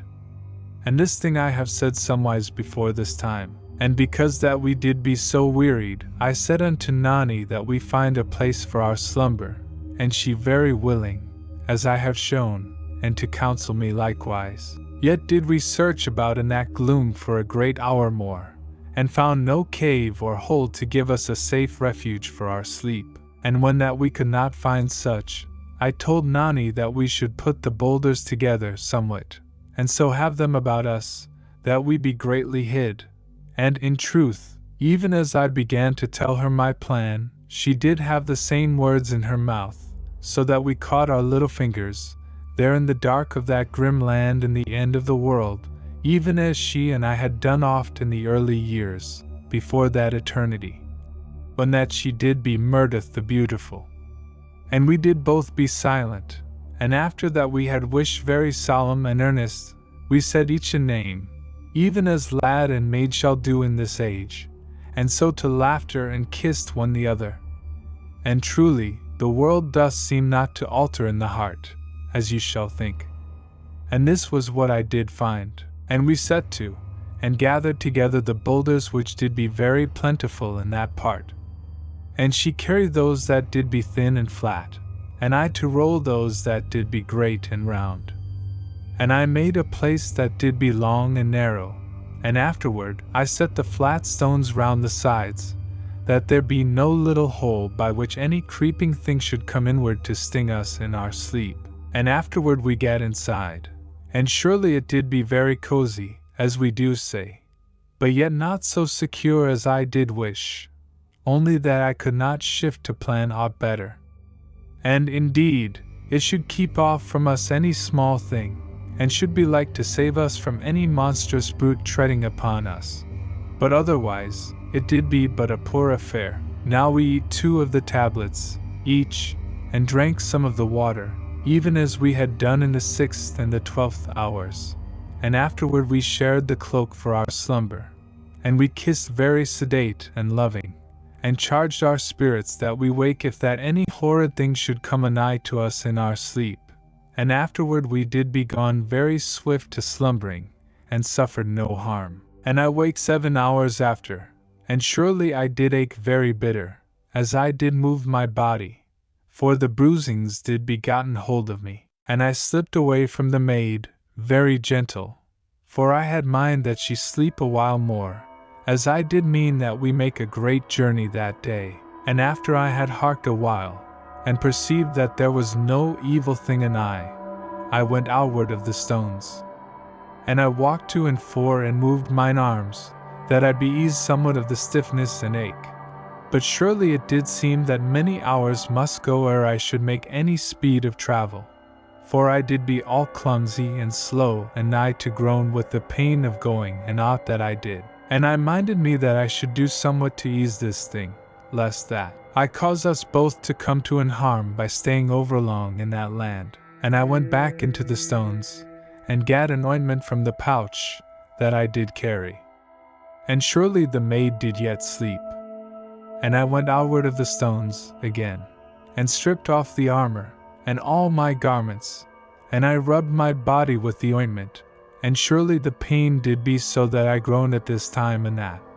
But yet must I rub good and strong so that I die not of the cold of the land. And beside I was greatly anxious to cure myself. And sudden, as I did rub very strong and savage, and heating so well as I might that I groaned not, the maid did speak close beside me. And indeed she could see me but dimly, and had waked sudden to hear my groaning, and I was not to her side. And immediately she had thought that some evil thing harmed me, and was come in an instant that she be with me. And she cared not that I did be naked, but was utter in anger that I strove to do this thing alone, and with none to aid me, and all uncovered to the chill of the land. And she ran back into the stones, and brought the cloak and put it about me, and was so angered that she stamped, and had no impudence, but rather as that she did be minded to have tears. And she sent me back into the sheltering of the stones, and gathered mine armor, and brought these things after me. But the discos I took in my hand. And she took the pot of the ointment from me, and made me to lie, and she rubbed me very strong and tender, and kept me warm with the cloak. And surely she was a wise and lovely maid, and utter mine own. And in the end she asked me how I was, and I said that I did be different, and she hurried me that I be clothed very quick, for she did be sore afraid that I should come to a chill. And when I was gotten again into mine armor, she came to me, and showed me where I did lack wisdom, and spoke very straightly and gentle and serious, and afterward kissed me, and gave me my tablets, and to sit beside me. And we eat and drank, and I with a new lovingness unto mine own, and she somewhat as that she did mother me. But when I put mine arm about her, she did be only a maid. And we did be thus, with but little talk and a great content. And afterward, we gat our gear together, and went from that little refuge that we had made, and in a while we did go upward out of the olden seabed. And when we were come again to the top of the shore, the which we did in 2 good hours, I looked over the land, a time, with mine own eye to me. And I perceived that the great red fire pit of the giants did be no mighty way off unto the south and west. And surely in a little moment, we saw that there went monstrous figures against the shine of the mighty fire pit, and we stooped unto the earth. For it did seem that the light did be like to show us standing there, though truly we did be afar off, as you perceive. Yet, mayhaps, you do share with us the utter horror and distress that those horrid men did cast about the heart, and so have a kindly understanding of our fear. And over all the land, in this place and that, there did be the small shining of little fire holes and pits, that did be alway red, save in that part where the poison gas did lie, the which we had now come safe past. And beyond the fire holes was the great shine, that lay from the west unto the north of all that land. And in verity, we did need that we steer so that we come not anigh to it, either unto the great red fire pit of the giants, either unto the low volcanoes, which were beyond the great red fire pit, as you do know, and someways unto the mouth of the upward gorge. And the way of our journey was between the west and the southwest of that land, and to be made with cunning and wisdom, that we come clear of all unseemly danger unto mine own. And I asked her concerning this thing and that of the land, and surely she told me so much of terror that I was half in a wonder that ever I did live in the end to come unto her. And it was because of the things that she set out to me, that I perceived how we must come nowise anigh to the low volcanoes that were upon this side of the mouth of the upward gorge. For it had been known alway in the Lesser Redoubt that there went very horrid men in that part that did be called wolfmen. But whether there did be any such thing in that age, she had no knowing. For she told me the things that did be set down in the records and the histories, and truly no man of the lesser redoubt had found heart in 1,000 great years to make a journeying through the land, for the desire of glad and dreadful adventuring, such as our young men did be oft set to, though it was not all such that went, and because there did be no adventuring for so monstrous a space of years, there was no certain new knowledge of the land of that age. And this thing is plain to you,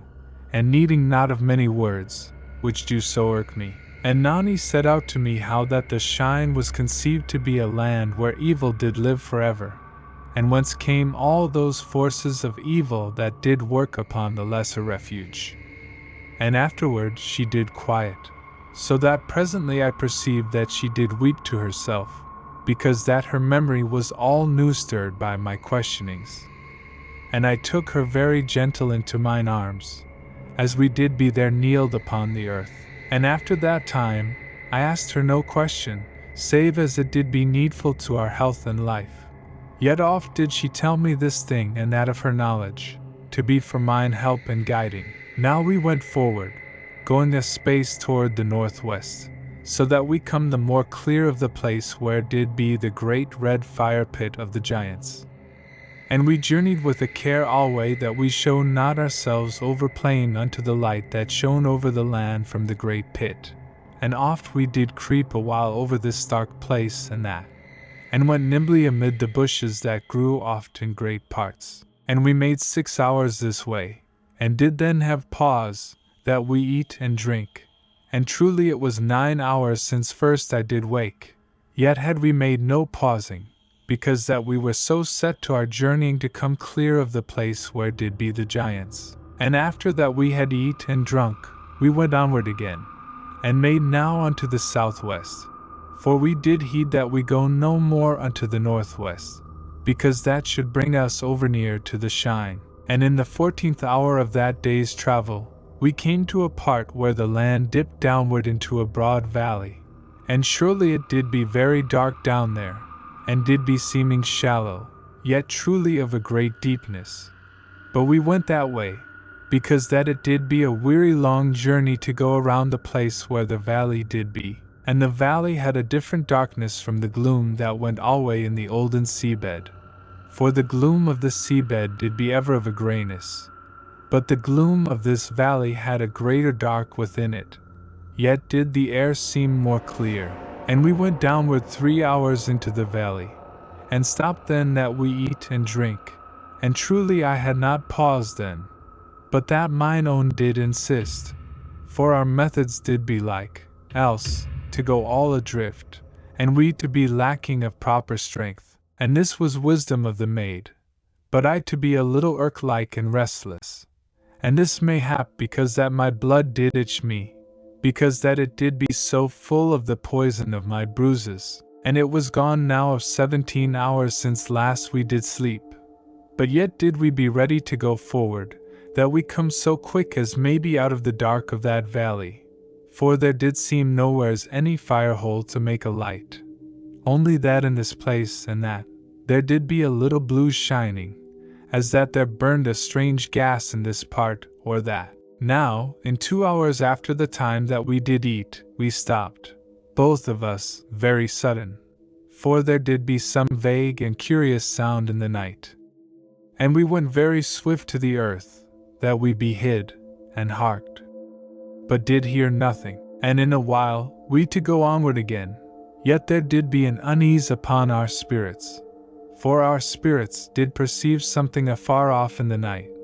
But yet had we no surety in this matter, and we went forward through a great hour more, and did pass in that time 2 places where the blue shining did be, and truly it seemed as that a low gas hung to the earth in this part and that,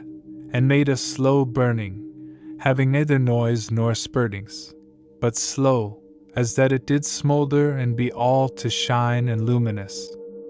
And oft there did be a strong smelling of a bitter gas, very horrid in the throat. And in the end of another hour, while that we were a space off from one of those gas shinings, there went past us at a distance, as it did seem people, running in the night, as that they did be lost spirits, yet with a rustling very soft, so that they did be like to be barefoot. And I thought mayhap that these did be some of the peoples of the lesser pyramid, yet did they be only as that shadows went among the blue shinings. And I pondered a moment, whether that I send my voice over the valley, to question what they did be, but yet had caution, and harked through the utter silence of the night, for I had no surety of aught. And surely, in that moment that we harked very keen, there did be a sound afar off in the night of the land, and it was as that we had heard the sound before, and in verity, our spirits had perceived the sound those 2 hours back, and now our bodies did what, and perceived that we had known it subtly before that moment. And the sound was as that something went spinning in the night, and a very great terror came upon the maid, for she did know the sound. And the sound was that which did show that one of the great evil forces of the land did approach,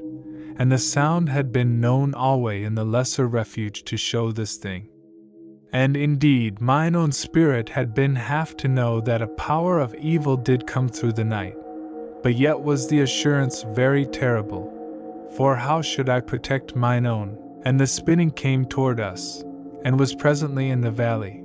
and it came swiftly across the dark of the valley. And my heart was all broken within me,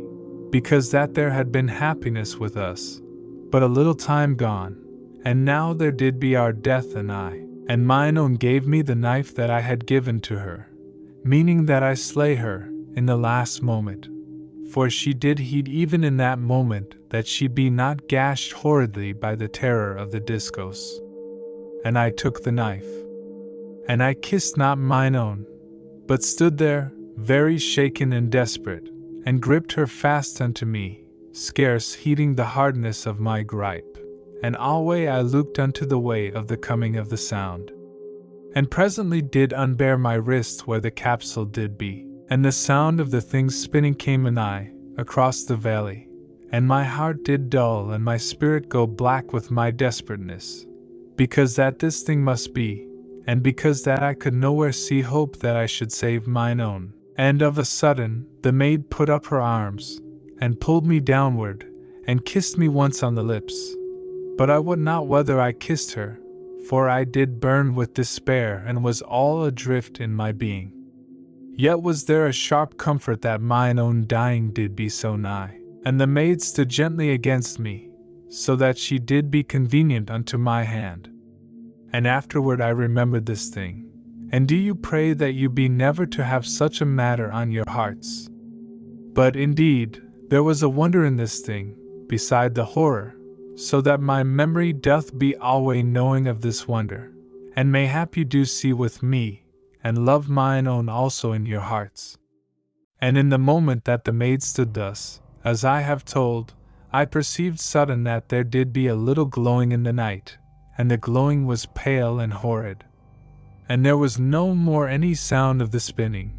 only there did be, as it were, the trunk of a great tree, that did show in the glowing, and the trunk of the tree came toward us across the darkness. And I turned the maid from the tree, and she did flutter a little in my hands, as I did know, scarce knowing, for she perceived that she did be going to die in that moment. And I had my body thus between the evil thing and the maid. And lo! The tree came no more anigh to us, but went backward, and the pale glowing did fade, and the tree no more to be seen. And I cried unto the maid very husky that we did live, for that the evil power was gone off from us. But she answered not, and did be heavy against me. And I held her, and looked alway about us, lest the tree come in upon the other side. And, as I looked this way and that, I saw naught, and afterward, in a moment, I searched the night above, lest that the thing come from above. And behold, I saw that there abode over us a clear light, as it were a clear burning circle, above us in the night. And my heart did leap with an holy joy and an utter great thankfulness, and I was no more in fear of the tree, for, in verity, there fought for our souls one of those sweet powers of goodness, that did strive ever to stand between the forces of evil and the spirit of man. And this matter have I shown to you before this time, and concerning this holy defense, I have thought that it should not, mayhap, to have had so strong a power to save us, if that we had shown an over-weakness and fear, but because that we did rather stand so well as we might to make battle of escape from so dire a destruction. And surely this doth seem but a sane thinking unto me, but yet without proof, and to be said to you only as the shapings of my thoughts. And this the chief end of that happening, that the holy circle did truly deliver us, and burn through 12 great hours above us. And by this do I know that the evil power hovered nigh to destroy us all that while. For, indeed, it doth not be proper of reason to suppose that such an utter wondrous thing did be needlessly over us, save to be a shield of great and lovely force against a waiting evil thing. And surely you do see this wise with me? And truly, so soon as my spirit and reason perceived that we did be no more to suffer from the evil thing, I remembered that I did know that mine own had swooned. And in verity, you shall mind how that she did face her death so utter sweet and brave, and had given no cry, but made quietly to help me in that dreadful moment, and did stand brave and gentle to the stroke. And so fell into a swoon, as you have seen, because that she did suffer 100 deaths as she did stand so brave, waiting to be slain, for the blow did be so long delayed, yet to come in any moment. And I gat her to come to unto her life again, and I set the lovely tale very swift to ease her, and surely with love and warmth, and kissed her with a great joy.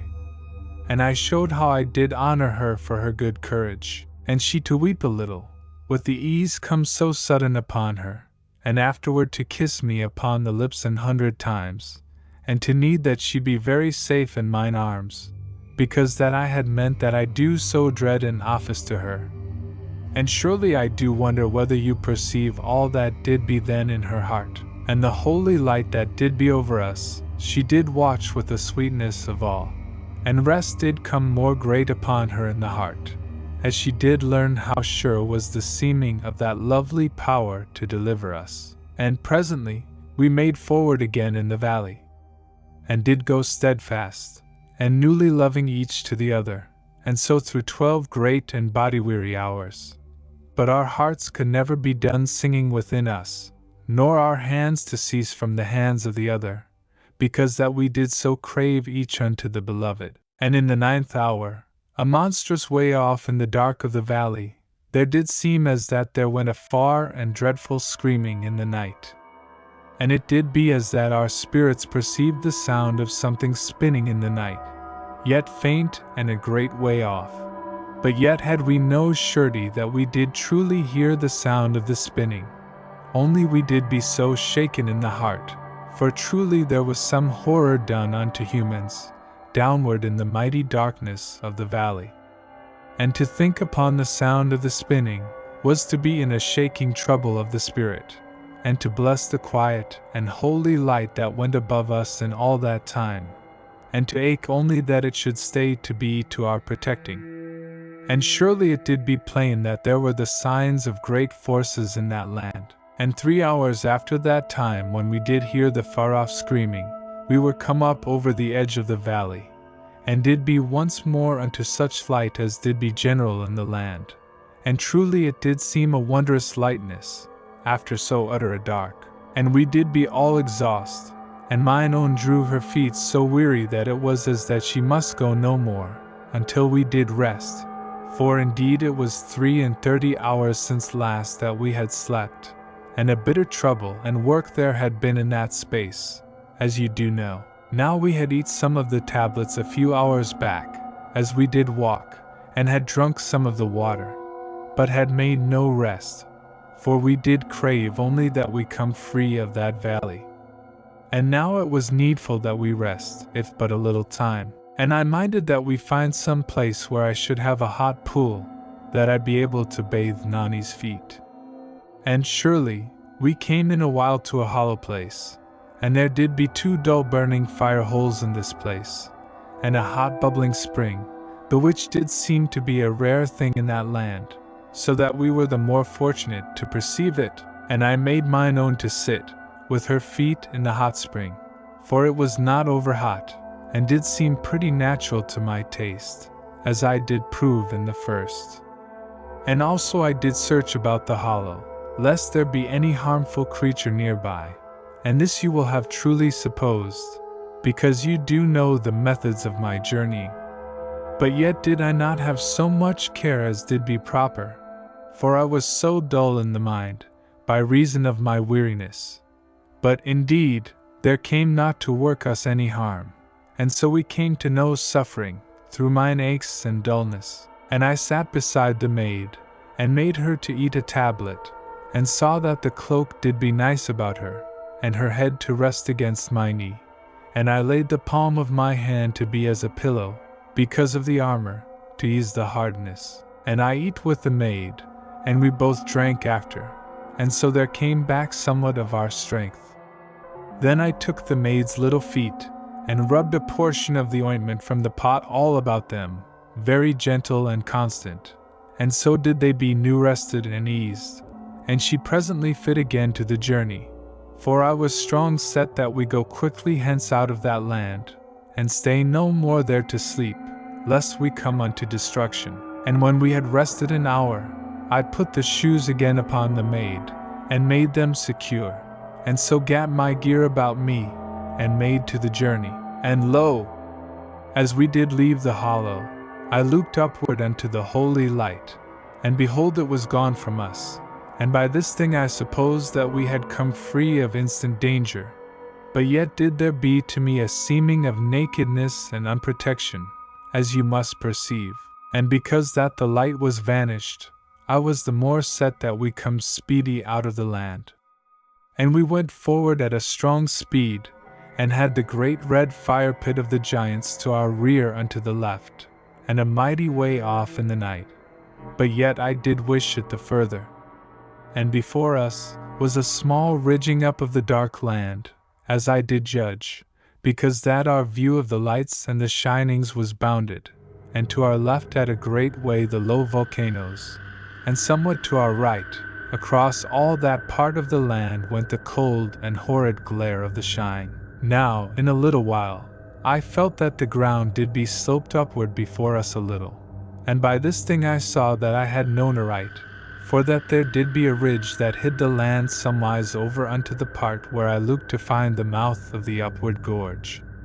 And we went up this slope at a strong pace, because that I was so eager that I find where we did be in nearness unto the mouth of the upward gorge. And surely, I was something forgetful, in mine eagerness, and came somewhat ahead of mine own, who did make to hide from me that she did begin to lag, because that her new strength was near gone from her. And sudden there did be a very dreadful cry, to my back, and I came round in one instant, so quick as a light doth flash, for it was the voice of mine own, and all my being did suddenly burn with fear that kindled through me in a moment of thought. And lo! Mine own did struggle terribly with a yellow thing which I perceived to be a man with 4 arms, and the man had 2 arms about the maid, and with 2 did make to choke her unto death, for she cried out no more. And I came unto the man with a quick leaping, and stopped not to pluck the discos from my hip, and surely I did be very strong, and mine anger and rage to make me monstrous, for I caught the 2 upper arms of the man, and brought them backward in an instant, so fierce and savage, and so wrenched upon them, that I brake them in the shoulders of the man. And the man roared and shrieked, even as a wild and dreadful beast should cry out, and came round upon me with the 2 lower arms. And surely it was a mighty and brutish thing, and so broad and bulked as an ox, and the lower arms were huge and greatly haired, and the fingers of the hands did have the nails grown into horrid talons, as that they should grip very bitter. And it caught me by the thighs, to rip me upward, as I did fear. But yet this did not be the intent of the man, for in a moment it caught me round the body, And on the instant, I gat the man by the great throat, and the throat did be haired, and so great as the neck of a bull. And I strove with mine armored hands that I choked the man, and surely I made it to suffer great trouble. Yet I could not harm it in the life, and so I did be an horrid minute, and fought with the beast, with no more than the strength of my body. And it was as that an human went with his hands to slay a monster so strong as an horse. And the breath of the man-beast came at me, and did sicken me, and I held the face off from me, for I had died with horror, if that it had come more nigh. And surely the mouth of the man was small and shaped so that I knew that it did never eat of aught that it did slay, but to drink as a vampire. And in truth, I did mean that I chopped the man to pieces, if that I have chanced to the discourse, and I did sway this way and that, as we did struggle. And surely it was as that the man had never made to use the lower arms, save to hold unto prey, the while that it did use the upper arms to strangle, as I do think. For all that weary minute of the fight, the man made not to loose from me, that it should tear my hands from their grip to the throat, but made vain waggings with the arms that I brake, as that it would use these to the attack. But surely they had no more power to do hurt, and sudden, it put forth an utter power about my body, so that mine armor did be like to crack, and truly I had died in a moment, but for the strongness of the armor. And the man hugged me thus for an horrid time, the while that I did hold off from me the brutish face, and gripped very savage into the haired throat. And lo! The creature did work slow in the brain, and in the end loosed from me, abrupt, and went back with a leap, so that my hands did be ripped from the throat of the beast. And in one instant it did be back unto me, and gave me no moment to free the discourse. But I made anew to fight, and shaped as I had learned in the exercises of mine upbringing, for truly I had been alway deep in practice of such matters. And I slipped from the great hands of the man, as it did try to take me by the head, and I hit the man with mine armored fist, and put a great power and skill to the blow. And I went instant to the side with a swift stepping, and evaded the man, and I smote the man again, and took him very savage in the neck, but all the while grown very cold and brutal and cruel, for I was set to the slaying. And the man-beast came round on me, and lo! I slipped the gripe of the great hands, and my body and my legs and mine arms did work together unto that last blow, so that I did hit so hard as a great hammer. And I gat the beast in the throat, and the beast went backward to the earth, even as it did think to hold me, and lo! In a moment I was free, and I plucked forth the discourse from my hip. And the yellow beast man grunted upon the ground, and it rose up again to come at me, and it stood and did grunt, and did seem as that it was gone mazed, for it did make other sounds, and an horrid screeching, so that truly, by the way of it, I conceived that it cried out unknown and half-shapen words at me. And in a moment it came again at me, but I cut the head from the beast man, that was in verity an horrid monster, and the man died, and was quiet upon the earth. And truly, in that moment, the distress of mine efforts and mine utter tiredness, and the ache of the bruises took me, so that I do surely think I rocked as I stood. But yet was my head strong to think and my heart set in anxiousness, for I wot not how great an hurt had been done upon mine own. And I ran to her, and came to where she did be upon the ground, and surely she was all huddled, and had her hands very piteous to her throat, that did be so pretty. And it did shake me in that moment that she was truly slain, for she was gone so utter still, and as that she did be broken unto death. And I took her hands from her throat, and surely it did be a little torn, yet not to be much, or so that it should loose her of her dear life. And I strove that I steady the trembling of my hands, and I get free of mine armored gloves, and made that I feel whether her throat did be deadly hurt, and in verity it seemed not so, only that my hands did so shake, because that I was so frightened for mine own, and because that I was but new come from the battle, and because of this, I had not power of touch to assure me. I made then that I quieten my breath, which did yet come very full and labored, and I put mine ear above the heart of the maid, and lo! Her heart did beat, and the horridness of my fear went from me in a moment, and I had the scrip from my back very speedy, and some of the water to fizz, and I dashed the water upon her face and upon her throat,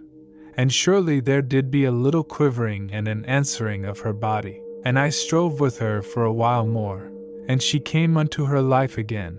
and in the first she was all alack, as you may think, and immediately she began that she remembered, and she then to shake, and I told her how that the four-armed man was surely dead and could harm her no more, and she then to weep, because that she had been put to such shock and horror, and held by so brutish a thing. But I took her into mine arms, and so she did come presently to an ease, and I perceived in all my being that she was as a little ship that doth lie in harbor, for she did cling and nestle unto me, and did be safe with me in all her heart and body and belief. And surely she was mine own, and I to have glory in that knowing, and presently I put her from mine arms to lie, yet so that she might not perceive the body of the yellow beast man. And I made clean the discos from her sight, and afterward I put on the scrip, and I took the maid to mine arms again, and had the discos in my hand beside her, and she made protest that she should truly walk, for that I was all weary, and she come to her strength again. And indeed I carried her a certain way, and did then put her down to her feet, and truly her knees did so tremble that she had not stood, let be to walk. And I caught her up again, and I kissed her, and I told her that I did be surely her master, in verity, and she mine own baby slave. And truly you shall not laugh upon me, for I was so human as any, and a man doth talk this way with his maid, and she did be quiet and sweet and to obey wisely, for she was gone very weak. And this wise we did go, and I to say loving words in the first, but afterward I did heed more of my going, now that she was something eased and at rest within mine arms. And I did peer everywhere about, lest that some other evil thing come outward of the bushes, to have at us ere I did wear. And truly, the bushes grew here and there in that place, very plentiful, in great dumpings. And presently I was come to the top part of the ridge, and lo! A great gladness took me, and some amazement, for there did be the lights that did be in the mouth of the upward gorge, and they did show me that I was come anigh to that place. Yet had I feared that we were surely a dozen great miles off, and now I to learn that we did be scarce of 2 or maybe 3, as I did judge. And I told this thing to the maid, and she rejoiced in mine arms, with a deep and quiet thankfulness. And I set forward then at so good a pace as I might, and I was come into the mouth part of the upward gorge in about an hour, and surely I did be very weary, for it was beyond 36 hours that we had gone since last we did sleep, and there had been sore labor and terror to our share in that time, as I have told. And I turned in the mouth of the gorge, and told mine own, very gentle, that we did take our last look upon that land. And she asked that I put her down to her feet, and I put her down. And therewith we stood in that place, and mine arm about her, and so did I support the maid, the while that she looked silent over the dark of the land. And presently she asked me in a very hushed voice, whether that I knew where the lesser pyramid did be in all that darkness, for she was all adrift of her bearings, and was as a stranger, because that she had never looked upon the land from that place before then. And I showed her where I thought the pyramid to stand hid in the everlasting night, and she nodded, very quiet, as that she did think that wise also. And so a time did pass, and I knew that Nani said goodbye forever unto all that she had known of the world in all her life, and she did be whispering a goodbye in her soul unto her dead. And I was very hushed, and deeply sorrowful for the maid, and did understand, for in verity, there should no other human look upon that land of terror through all the quiet of eternity. And the maid did lose all her young life into that blackness, and the father that was her father, and the grave of her mother, and the friends of all her years. And there went death in the land, even then, after those that did live, and mine own shook a little within mine arm, so that I knew she strove that she be brave, to weep not. But afterward she made not to cease from her tears, and truly I was there, to be her understanding, and she did be sweet and natural ever with me, for she was mine own, and did be hourly the more so. And presently I moved a little, to sign that we go downward of the gorge, and she stayed me one moment, that she look once more over all that land, and afterward she submitted, and turned with me, and did break into very bitter sobbing as she did go stumbling beside me, for the sorrow of memory did fill her, and she was truly a very lonesome maid in that moment, and had come through much dreadfulness. And in a minute I stooped and lifted her, and she wept in mine arms against mine armor, and I very silent and tender with her, and carried her downward of the gorge for a great hour more. And presently she was grown calm, and I knew that she slept in mine arms. And in this wise we made farewell of that dark land, and left it unto eternity. 12. Downward of the gorge. Now I carried the maid an hour downward of the gorge, as I did say, and I was then grown so weary that I near fell, as I walked, and stumbled every while, because that I had lost somewhat of guiding in my feet, the which did show mine utter alackness. And I saw that I must come very swift to a place for slumber, or that I did be like to fall headlong with the maid, for I nigh slept as I walked. And I began that I give attention to the sides of the gorge, and surely I had gone that hour all in a dream, for I was fresh waked, as it were, in that I did give my will to perceive aught, and when I did come to have power to attend, I knew that I had gone, even as a sleep-walker, for the gorge did seem a fresh matter unto me, and as that I had come awake sudden to find myself a walk in that strange and narrow place. And presently I saw somewhat where I did be, for I minded the memory of mine outward journey, and truly I have a good power to know, and remember a way that I have gone. And I saw that there was a great and ruddy fire hole nigh to me, and I was all sure that I had perceived certain caves in the wall of the gorge, near to that fire, as I passed it on mine upward way. And I had been given a mighty longing of heart at that time, that it be given to me that I should bring safe mine own out of the peril that beset her, and have her unto just such a place for her slumber, on the way of our journey backward. And surely I tell you this thing as a child in pleasure, for, truly, it was a wondrous happy matter that my desiring should be like to have a true ending, as, indeed, it did seem was truly to be, if that my memory had set me aright. And I went onward somewhat, and lo, I to be right, for the little caves did be there, a little past the great fire hole, and there were 7 of them in the left side of the great cliff of the gorge, and one did be as that it were very cozy and a place of sure safety, if that we could win unto it. And truly, as I did conceive, we had come safe from the evil forces of that land, but yet did I mind that there was no surety in this thing, and neither did I know but that some monster should come downward of the gorge, out of that land, and so work our deaths, as we did sleep, if that we have no sure place for our slumber. And indeed I had wished that we were come a greater way downward of the gorge, but this might not be, for I was all adrift with weariness. And truly, if that we gat upward to the topmost cave, there did be few monsters that should have power to come at us, ere we be warned of their coming. And afterward they should be like to come upward against the discos, and this should be indeed a thing difficult, as you shall conceive. Now it did be needful that I wake the maid, and I kissed her, as she did be in mine arms.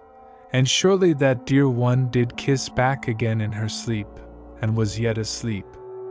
And truly I did love her with all my being, and I kissed her again, and shook her very gentle, and so had her to wakefulness, and told how we did be come to a place fit for our slumber, and she to look about, very sleepy, as I set her to her feet, and then to upbraid herself that she did over to slumber, the while that I did labor with her carrying. And in verity I kissed her again, as she did stand making to steady herself, and looking so pretty with the sleep that did lie yet in her eyes. And she to kiss me very dear and all mine, and even then scarce proper come to wakefulness, and did say with something of a little dear abandon, that she did love me utter and forever. And afterward, I climbed to the topmost of the caves, and told mine own the while that she walk up and down a little, so that she come to a full awakeness, and this I was careful to, because that she should have a need of all her powers that she come safe upward unto the cave. And when I was come to the cave, lo! It did be so sweet and dry, as did make glad my heart. And there did be a warmth in the cave, as that there went a fire somewhere through the rocks anigh. And the light from the fire hole did make a reflection inward, and so this did seem a place safe, and fit to our slumbering. And I came downward unto Nani, calling that the cave was very proper for our use, and presently I gave her mine aid to the climbing, and so we came in the end safe into the cave, and truly we did feel very safe and happy. Yet, before we did sleep, I set free the scrip and the pouch, and took the straps and went downward again into the gorge, and I gat a good boulder, so heavy as I might carry, and strapped it to my back, and came upward again to the cave, and the maid very grave and anxious, lest that I slipped to my hurt. And when I was come to the cave again, I set the boulder in the mouth of the cave, and did balance it so light upon the edge, that a touch should send it rolling downward. And by this devising, I conceived that any beast or monstrous thing that should climb upward whilst that we slept, should be like to set the rock adrift, and mayhaps the rock to work and harm to such, but the chief end to be that I should be swiftly waked by the noise. And then I did turn that we go to our slumber, and lo! The maid had spread the cloak upon the rock, that we should sleep upon it, for truly there did be no need that we have it now to our covering, because that the cave did be so warm as I have told before. And surely, there did be no cause either that I should have the cloak for a bed, for how should I perceive any softness from the cloak through all the sternness of mine armor? But yet did I see that the maid had made a couch that should be for the two of us, and did be so sweet and natural, and to lie by me, but yet to preserve her sweet modesty, and to do the thing with no thought save that it was natural to our hearts, and that she did long alway to be anigh to me, but yet mayhaps scarce, full conscious that her heart did prompt her in this thing. And in verity I loved her very dear, and surely Nani showed me the where that I should lie upon my side, and when I had obeyed, she kneeled, and kissed me on the lips, very sober and loving, and she lay down then upon the cloak beside me, and truly we had both gone to sleep in one little minute, as I do think. Now I did be waked 12 great hours after, by the fizzing of the water, and lo! When I looked, the maid was not beside me, but did make ready our simple eating and drinking. And she laughed at me, very sweet and tender, because that she loved me so, and did be so glad to have me awake to her. And she came over to me, and kissed me, very bright and loving upon the lips. And after that she had kissed me, she kneeled beside me, and looked at me, very dear and tender, so that I knew in a moment that she had waked a while gone, and watched me, somewise mother-like, as I did sleep. But how I knew this thing, I am not sure, save that my spirit did know, or that her thoughts did have tongues unto mine. And truly I needed that I be so loved, and all of you to say like with me. And I put up mine arms to her, as I did yet lie, and she not to deny me, but came into mine arms, and did snuggle there so sweet and happy and gladly, and with so true a delight, that it did be plain how she did love in all her body and spirit to be anigh to me, as I to her. Yet truly, as you do mind, the armor did be upon me, so that I feared to take her very strong in mine arms, lest I hurt the dear maid. And surely the armor did be a stern matter for her to nestle unto.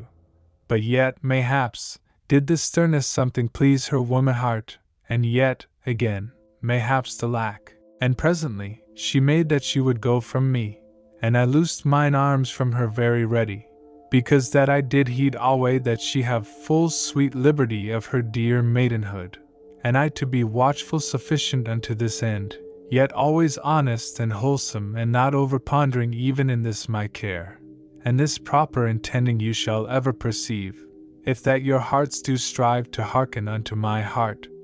which doth speak alway before you. And the maid went from me, over to where she had put the cup of the water, and the tablets. And I to make to rise, that I looked that the boulder did be safe untouched in the mouth of the cave. But she called unto me that I lie backward, for that she did mean gently to spoil me that once, and that I have no heed to the boulder or whether there did be any monster or beast anigh in the gorge, for that the boulder did be safe as I did balance it, and nowhere's any creature to sight in the gorge, for she had looked oft, since waking, to this end. And truly I obeyed, and lay back, and did like that I should be spoilt, as we do say. And Nani brought the cup of the water, and the tablets over to me, for she gat them from the script before I had it to my pillow, in that while when I had gone downward for the boulder. And surely, even when she brought the cup, she would not have me to rise, but took my head upon her knees, and kissed me once very dainty on the lips, and I very happy to be so loved, and wishful no otherwise. And she took a tablet, and kissed it, and gave it to me, and afterward touched another to my lips, and had that to be for her own. And so we eat, and were very glad and happy, some way says children are happy, and our hearts all at ease. And presently, we eat each our second tablet, in the same wise as the first. And truly I did be kissed more than once. And afterward, we drank each of the water. And when we had made an end, Nani told me that I moved to stand, and surely I wondered, and I stood up, and lo! I near cried out with the pains of my bruisings, for I was all gone stiff in my sleep, and as that I did be more sore than ever, and this to be because I had fought again, as you do know, and surely had been hurt more by the four-armed man than I had known. And I perceived then that Nani had supposed that I should be thus pained, and had given dear thought to the matter, and truly she had the pot of the ointment ready, if that I did be very bad, that she rubbed me, and she gave me aid with mine armor, and afterward eased me with my garments. And surely I did be utter bruised in the body, by reason of the violence of the yellow beast man. And the maid had somewhat so tender and sweet in her eyes as she looked upon the bruisings, that I did be very happy and to glow with contentment. And she had me to lie, and made me in comfort with the cloak, so loving and grave, so that I was as a child that doth be cared of by his mother. And she did rub me very skillful and gentle for a great hour, until I was all refreshed. And in verity she was a lovely wise maid, and as the maid ministered unto me, I lay alway very restful, and harked to the low sound of the muttering of the firehole that did be in the bottom of the gorge, and alway I did feel as an happy child that doth be clothed in love and guided in wisdom. And presently, when that the maid had ended her dear care, she put by the ointment, and gave me her hands very dainty, that she meaned to aid me to rise. And surely when I was come again to my feet, I was all eased, and to have movement with no great pain. and truly this made me wondrous pleased and to feel new courage. For I had been troubled that I should be so helpless, in that I did be the protector of mine own, and when I had tried my limbs, and found them to be in command and ready, I looked about for my garments. And lo, the maid brought me my spare body vest from the pouch, and had it upon her arm, to give to me. But surely she denied me a moment of the vest, and stood before me, and had an admiring and wonder, very sweet and honest, because that my arms did be so great and hard with muscles. And indeed, I did be very strong, as you have perceived, for I did be alway in affection of the exercises that were taught in the upbringing of all the peoples of the mighty pyramid, and by this explaining, you shall understand that I was like to be strong. But indeed, I owed the straightness and shaping of my body to the mother that bore me.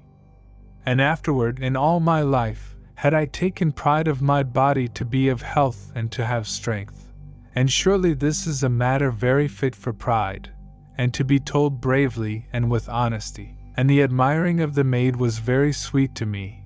and in verity, I did be to deceive, if that I said otherwise. And in a moment she dropped my body vest, and put out her hands to me that I take her into mine arms. And I took the maid into mine arms with a great gladness, and with somewhat of humbleness that I was nowise good enough to hold her. For my heart was young, and I loved her very dear and youthful.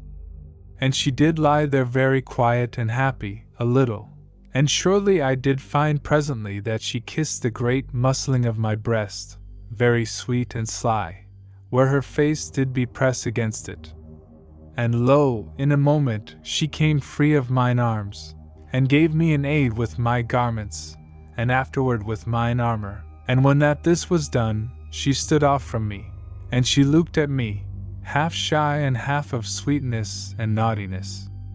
And she came then in a moment, and put her hands upward to my shoulders, and so stood her eyelids something down over her eyes, and did steal a little look up, this time and that. And lo! In a sudden moment, before I did what, she was to her knees before me, and did weep, and I down very swift to kneel with her. And I asked not why she wept, for I perceived that she did have joy and glad happiness and sweet trouble of her man, and that she did be a true woman, and one part of the woman did worship,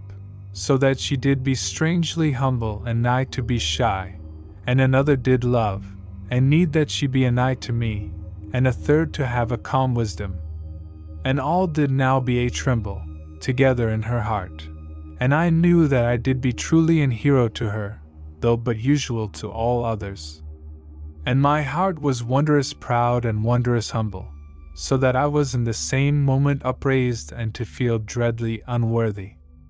But I made no pretending to discredit myself to her, but only did resolve that I win alway her dear respect, and I did be natural and truthful of my manner and without foolish denial of her sweet worship, for she was utter mine own, and it did be a pitiful thing if that I seem otherwise than an hero unto her. But of you I ask kind understanding, and to call me not a thing of conceit because that I did understand, for truly I knew my faults, even so well as you, that do know all of my going. And you to look backward upon the love days, and to mind how that your maid did ever to make you great in manhood with her dear belief and uplooking, and so shall you conceive of all my feelings, for we do be all so human in this matter, and to meet on a dear natural ground, as you will say. And truly, in a little time, mine own did be steadied, and wiped her pretty eyes, and nestled to me a while, very hushed and to need that she be close. And I to have her gentle against mine armor, and to be in my heart as that I did be her father and her lover in the one man, and surely to be silent and joyful that I lived. And presently I slipped her shoes from her little feet, with my right hand, the while that she did rest within my left arm, and I condemned myself that I had thought not more swift to this end. But indeed I had thought upon it while that Nani rubbed me, and had intention this wise, but afterward forgat, as ye shall understand, that have been with me alway. And truly mine own did be hurt that I say aught to my blame, and I to cease, but yet to feel reproached by my heart. And when I had looked to the maid's feet, I tied on her shoes again, and we gat together our gear. And afterward we came down from the cave, with a great care, because that it did be so high up in the cliff of the gorge. And afterward we made downward of the gorge, and had a good care to our going, and so much of speed as we could make, that we come something off from the dark land of the Lesser Redoubt, so quick as we might. And in 6 hours we had gone very well, and we stopped then that we eat and drink, and afterward I looked again to the feet of the maid. And I bathed them in a great rock basin of warm water that did be anigh to the place of our eating, and afterward I put the ointment about them very thorough and gentle and for a good while. And so she had some ease and comfort. And afterward we made onward again, but now we did go pretty easy, for I had considered the notings of mine outward journey, and so did perceive that we should be but 6 or 7 hours off that part of the gorge, where did be the slugs, and I was minded that we rest and sleep, ere that we make through that dire and dreadful place, for that we should be 12 great hours, and more, to go through, and to have no rest or pause, until that we did be safe outward again, as ye shall think. And so did we need to be strong and well rested, and this to be wise also for the feet of the maid. Now surely the maid did be in delight of the fires of that part of the gorge where we were come, and she had beside a rest of the soul, and that she had feeling that there did be no evil force to trouble us to our destruction. And I bothered her not yet a while with tellings of the horrid place that we should to journey through in a while, as you do know. And so we did go, and alway with a good caution, lest that some beast or creature should come upon us, and alway with the fire holes before and behind, and in the air of the gorge the little whistlings of steam that did spurt out in this place and that, and a good warmth in many parts, by reason of the fires, and odd whiles a smelling of sulphur, but not greatly, nor to our trouble. And alway the low muttering of the fire holes and pits, and the red lights, and the dancing of the shadows when that we did go by a fire pit where the fire did frisk and burn lively.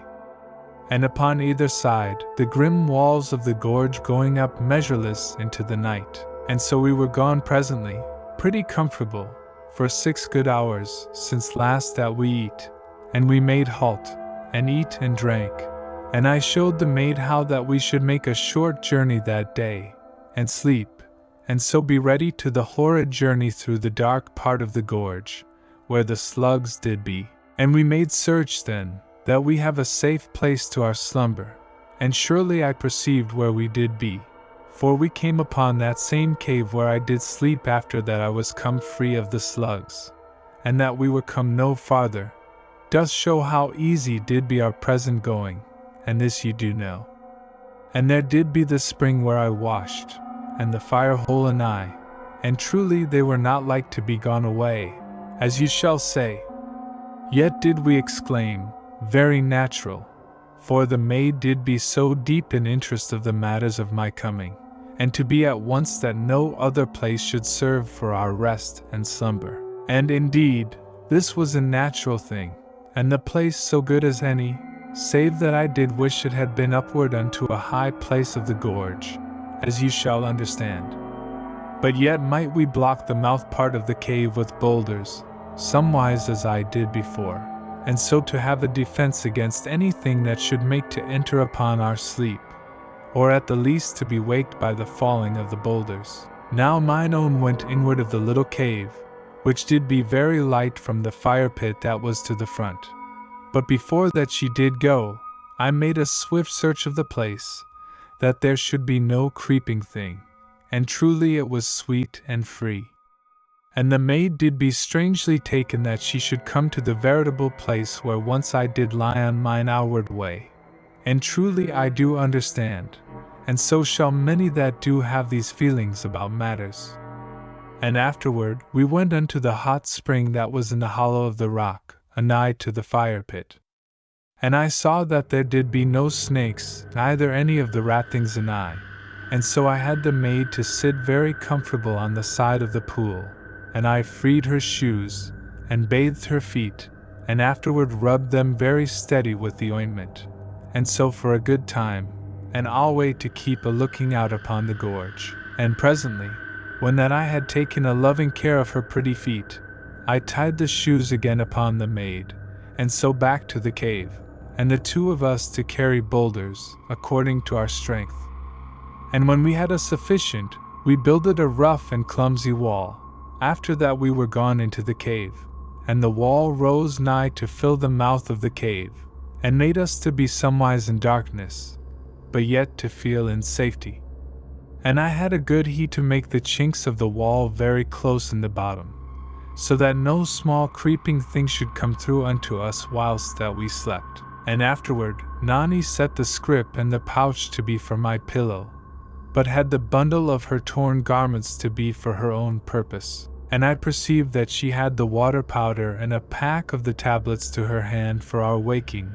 that she might prepare our food, and mayhap to wake a little before me, so that she have all ready to greet me from my sleep. But indeed, I said not to show that I knew, for I saw that this thing did give her a dear pleasure, and truly it was very sweet to have her to these gentle duties, that did be to her so sure and quiet a delight. And mine own bade me that I lie, and she put the discos upon the outward side of me, to mine hand, and with a dainty and fearful touch, for the weapon did be very dreadful unto her thoughts, but yet a comforting thing to abide for our defense. And afterward she covered me with the cloak, and kissed me very sedate upon the lips, and then to her own side, and to come very nice and happy under the cloak, and so to her rest. And presently she did sleep, as I perceived by her breathings. And surely it did seem to my spirit that she had an utter and dear content in this arranging of our slumber,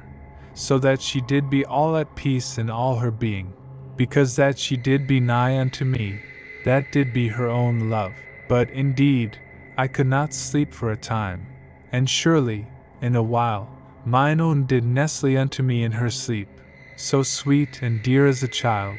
and likewise as that it did be her right to be so anigh unto me, and I to be that I should put mine arms about her.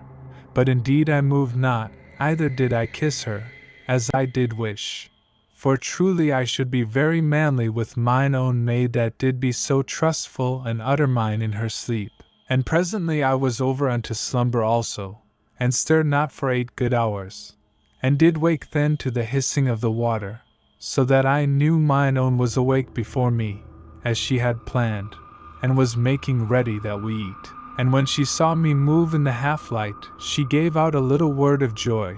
that I did be again to knowledge of her, and she came over, and put her arms about my neck, and kissed me very loving, thrice upon the lips. And in verity it came to me in that moment that I had been kissed a while gone in my dreams, but scarce to know it. Yet I perceived now that mine own had taken a naughty advantaging of my slumber, that she kissed me to her own pleasure. Yet did the maid say no word of her naughtiness, and I to be likewise, but to resolve that I waken, mayhaps, on the next time, and so catch her in her sweet and secret delight of me. And truly, this doth sound quaint, but to be true. And I rose, and took down the half of the wall that did be across the mouth of the cave, and afterward looked out.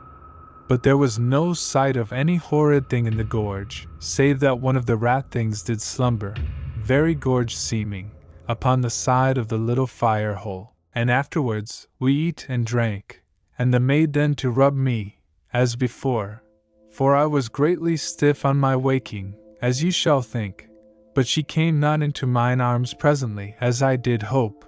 but only kissed my shoulders, when that she had finished, and so bid me to dress. Yet, after that I was dressed, and had mine armor full upon me, she must come unto me, and she slipped her 2 small hands into the one of mine, and so stood by me, very silent. And sudden she put up her lips very quiet and passionate, that I should kiss her, and she kissed me once, as it did be as that her spirit kissed mine, and all her being came unto me, and she gave me but that one kiss, and afterwards slipped her hands very gentle from mine, and made to the gathering of our gear. But truly, I that loved her so great, knew that a tumult of love did be hid in her heart. And indeed she looked once at me in such wise, that I grew near to a true humbleness of heart because of the honor and love that did be in her eyes. And surely, it is a very little thing to die for such an one as mine own did be. And by this saying, shall you perceive my heart in that moment, and that I did pant, as it were, that I do some deed of love to show my love. And truly this is but a natural desiring and human, and the cause proper to the uplifting of manhood. And surely you shall all mind you of such feelings in the past love days, that I do pray should be never past. And when we had our gear together, I left it in the cave, and took mine own over unto the hot pool that was anigh to the fire pit, and she to exclaim upon the rat thing that did be yet a slumber upon the side of the fire pit, and I to say that the thing did be no cause for fear, but rather, indeed, a good friend, in that it was a devourer of snakes, as you shall mind. And while that we talked, I bathed the little feet of Nani, and surely, as I dried them upon my pocket cloth, I was taken that I should kiss them, and surely I kissed them, and they did be very shapely and dainty, and all eased of travel by the care that I did take to this end. And afterward I rubbed them with the ointment for a good while, and so had them again into the shoes, and the maid very quiet, after that I had kissed her feet that did be so dainty, but yet with a sweet naughtiness in her way, as my heart perceived, though she did nothing, either said anything, to this end, and was truly very obedient, and orderly to all my wishes. And we went back then to the cave, and the maid put the pot of the ointment back into the pouch, and she buckled the pouch and the scrip upon me, and the discourse I had upon my hip, for I went nowise anywhere, without it, as you shall suppose. And she had the little bundle of her clothing for her burden, and truly, I was ready that she should carry so much, for we did be to act wisely, and she well able to carry so small a thing, and I better to have my hands always free to the discourse and to the needs of the way. And we went downward of the gorge at a strong speed, for there did be somewise of 15 hours' good journey, ere that we come out upon the far side of that place where the monsters did be, and this did be 3 hours to the upward beginning of that place, and 12 hours' journey then, in the least, that we should take to go through again into the light of the gorge below. And this I did reckon from my notings of mine upward journey, as you do know, and I made all clear to the maid, of the thing that did be before us, and made not to hide the danger and horror, but yet to make not overmuch of the same. And she to walk close beside me, very sweet and trustful, and to say that she feared not, so that I should be there to have care of her, but only that she did fear harm for me, and yet to have confidence that I should slay all hurtful things that should be like to trouble us. And truly, I did kiss her for her dear belief and love. Now, in the middle part of the 3rd hour, the air of the gorge did begin that it was heavy, and to have a seeming of fumes that stang something upon the throat, odd whiles. And there were presently less of the fire holes, and soon, as we did go the more downward, the beginnings of a great gloom, and to have smoke therein that made us to feel husky. And in the end of the 4th hour, we were come truly far downward within the gloom, and to be as that we groped in a fog of distaste, and to know not how we went with any surety, for oft there did be an utter darkness about us, and a while the shine of a dull glowing fire pit upon our sight, that did show us the gloom and dread of that place. And we went alway very hushed, and the maid to my back. But I did halt now and this time, and make to know how she did be, and surely she whispered very brave to me through the dimness, and once did slip her hand into mine, and I to take off mine armored glove for a little moment, that I hold her hand, and give her nice assurance. But in verity, there was terror in mine heart, that did be a terror far beyond the trouble of mine upward way, and surely I was shaken newly with every danger, lest that I should lose mine own, or she to come to any hurt. And indeed you shall perceive how I did be, for so should you be in a like case, and in truth, it doth be an utter anxiousness and suffering. Now when we had been 2 hours in the dark part of the gorge, I smelled of the dread and horrid stink that you do would of. And surely a great fear came upon me, for I perceived that we did come among the monsters, or that one came anigh to us, and I whispered unto the maid that she halt, and we stood very hushed a while, and surely the stink did grow, and to be very dreadful in the nostrils, so that I felt mine own maid to shake somewhat with the fear and disgust that this thing did make in us. And presently the stinking did ease somewhat from about us, but whether there had gone past us a monster slug, I have no sure knowing, for there did be no fire pit anigh to that place, so that there was a great darkness all about, and surely there was a great slowness and wetness of the air, and dismal drippings that made desolation in the silence, and the feel of strange growths upon the boulders, as you do know, and often horrid slime and dankness, and the stink to be everywhere, so that we knew a constant disgust and fear.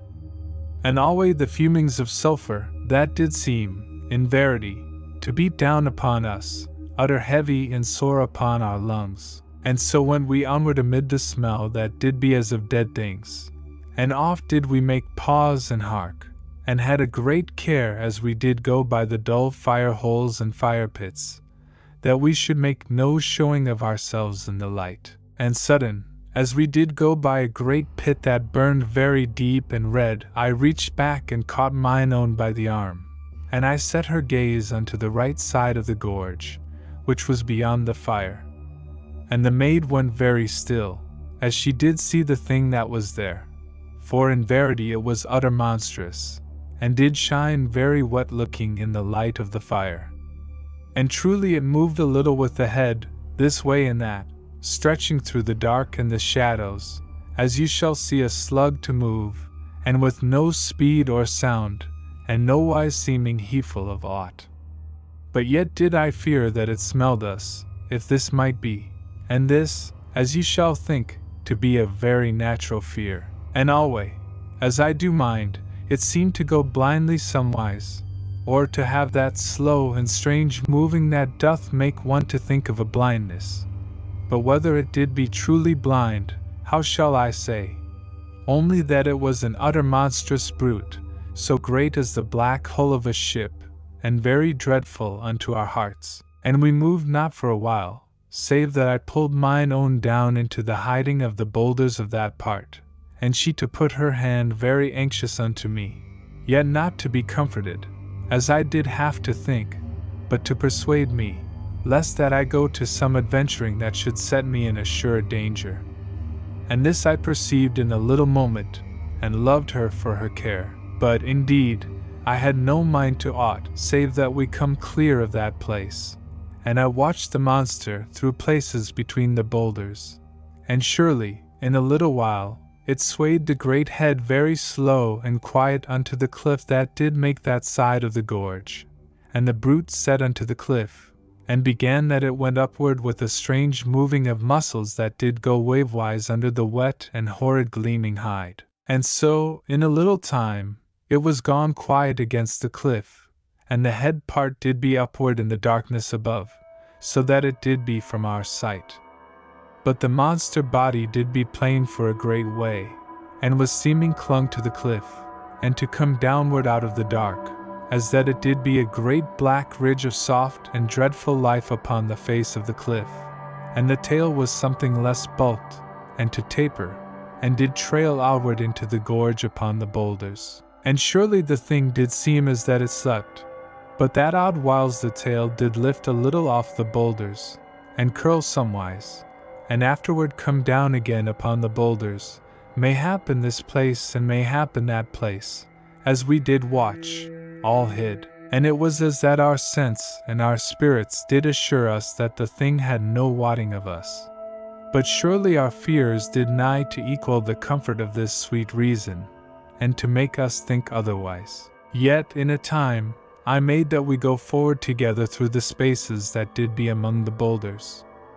And I went creeping, and the maid to follow likewise. And oft I did pause, and made a watching upon the monster.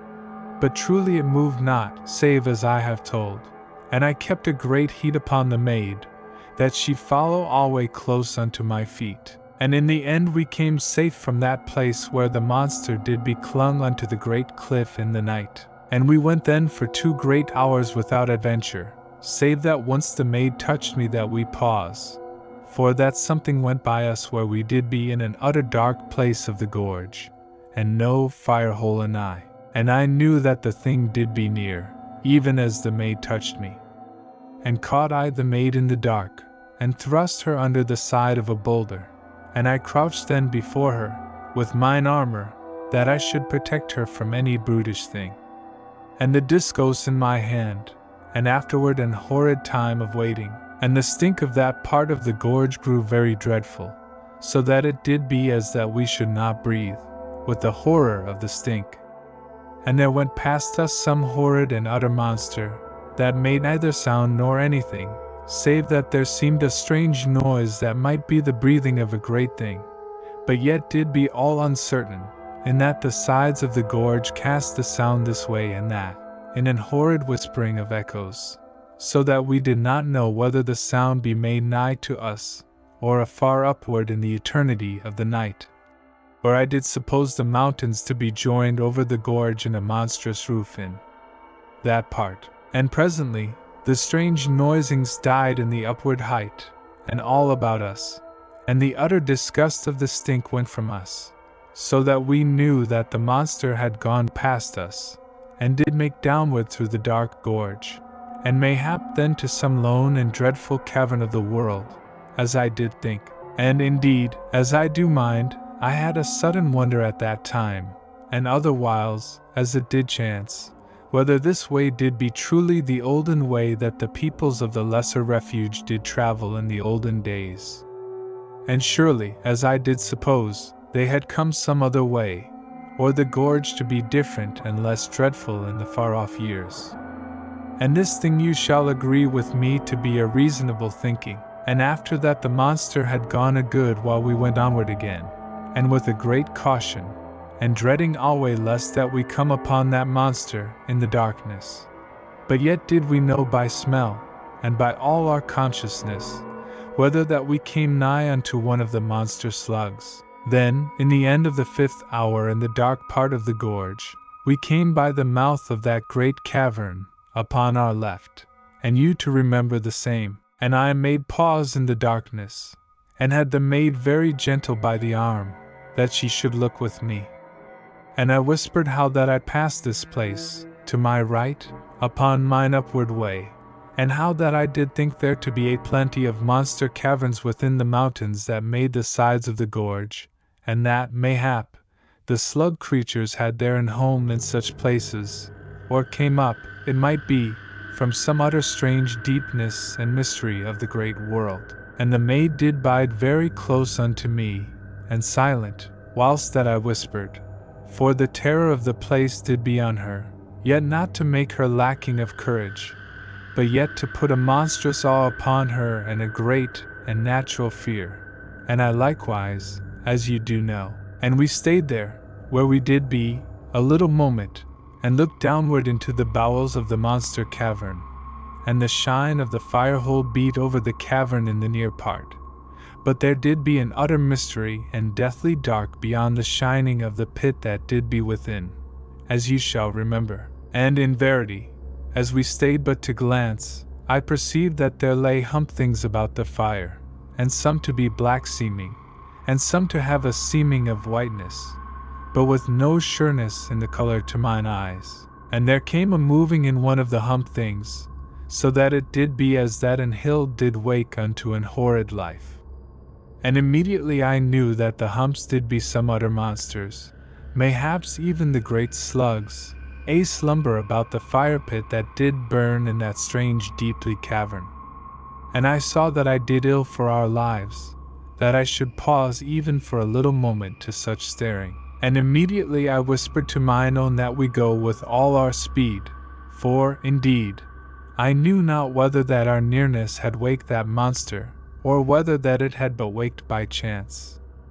And truly, I was utter eager that we be gone from that place, so swift as we might. And we went on then through all of the 6th hour that we did be in the slug part of the gorge, as I named it unto myself. And in all that hour, there did nothing harmful come anigh. Only, as I did know presently, there came an unease upon our spirits, but yet to be very little at that time, and we to be scarce knowing of it. And alway, as we went, there did be darkness for the most, and odd whiles a vague murmuring of the night far above, as it did seem, and presently the dull glare of a fire pit to shine out far off below us in the gorge, and to seem very dim and unreal unto us, by reason of the smokes and the fumes that made a haze and a distaste in the gorge, and presently, the murmuring of the night to grow somewhat, and afterward the sound of the muttering of the fire pit to come unto us, and the murmuring to die unto our ears that did be hearing now only the dull muttering, and so we to know that the murmuring of the night did be truly the far-off muttering of the fire holes, and our eyes to guide our hearing, and our reason to explain and knit the sounds. And so we to pass by the fire hole with a great quiet and caution and ever with watchfulness, as you shall suppose, and afterward again into the dark, and presently again the murmuring, to tell that we came unto another of the fire pits, that was yet afar off in the gorge, and made dim echoes in the night. And alway we went very watchful, and in grim fear, but with steadfastness and good intention to win forth out of that desolation and horror, and having always so great a speed as the darkness and the dangers and the trouble of the way did allow. And in this place I will make explanation why that I speak some whiles of fire pits and other whiles of fire holes. For the holes did be those fires that burn nigh to the brim of the holes, but the pits were those places where the fire was deeply in the earth. And this thing I give for your enlightenment, even on a small matter, so that you shall have a clear knowledge to abide with me all the way, and you to agree of this for wisdom, and I to be pleased that you so agree. And here also, I should tell that there did not come a muttering from all of the fire holes and the fire pits, but mayhap from this one, and mayhap not from that one, according to the way of the fire therein. And this shall be plain unto you, and so shall you see us go, and the smoke and the bitterness of the sulphur to be all about us, and odd whiles the murmuring of a far-off pit, and oft the utter silence, and to pass this time a lonesome fire-hole, and afterward the utter dark, or the half-gloom, all as might chance, according to the nearness of the fires. And upward in the everlasting night, the grim mountains to make a roof over us, as I did suppose, and all this while did the unease, of which I have told, make upon us, so that, presently, mine own whispered unto me the thing that already my spirit did have to perceive, that there came after us through the night some harmful thing, that did be surely no great way off, as I did feel within me, and the maid to have a likeways belief. And truly I thought at once upon that brute that did wake downward in the mighty cavern, where did be the great inward fire hole, as I have told.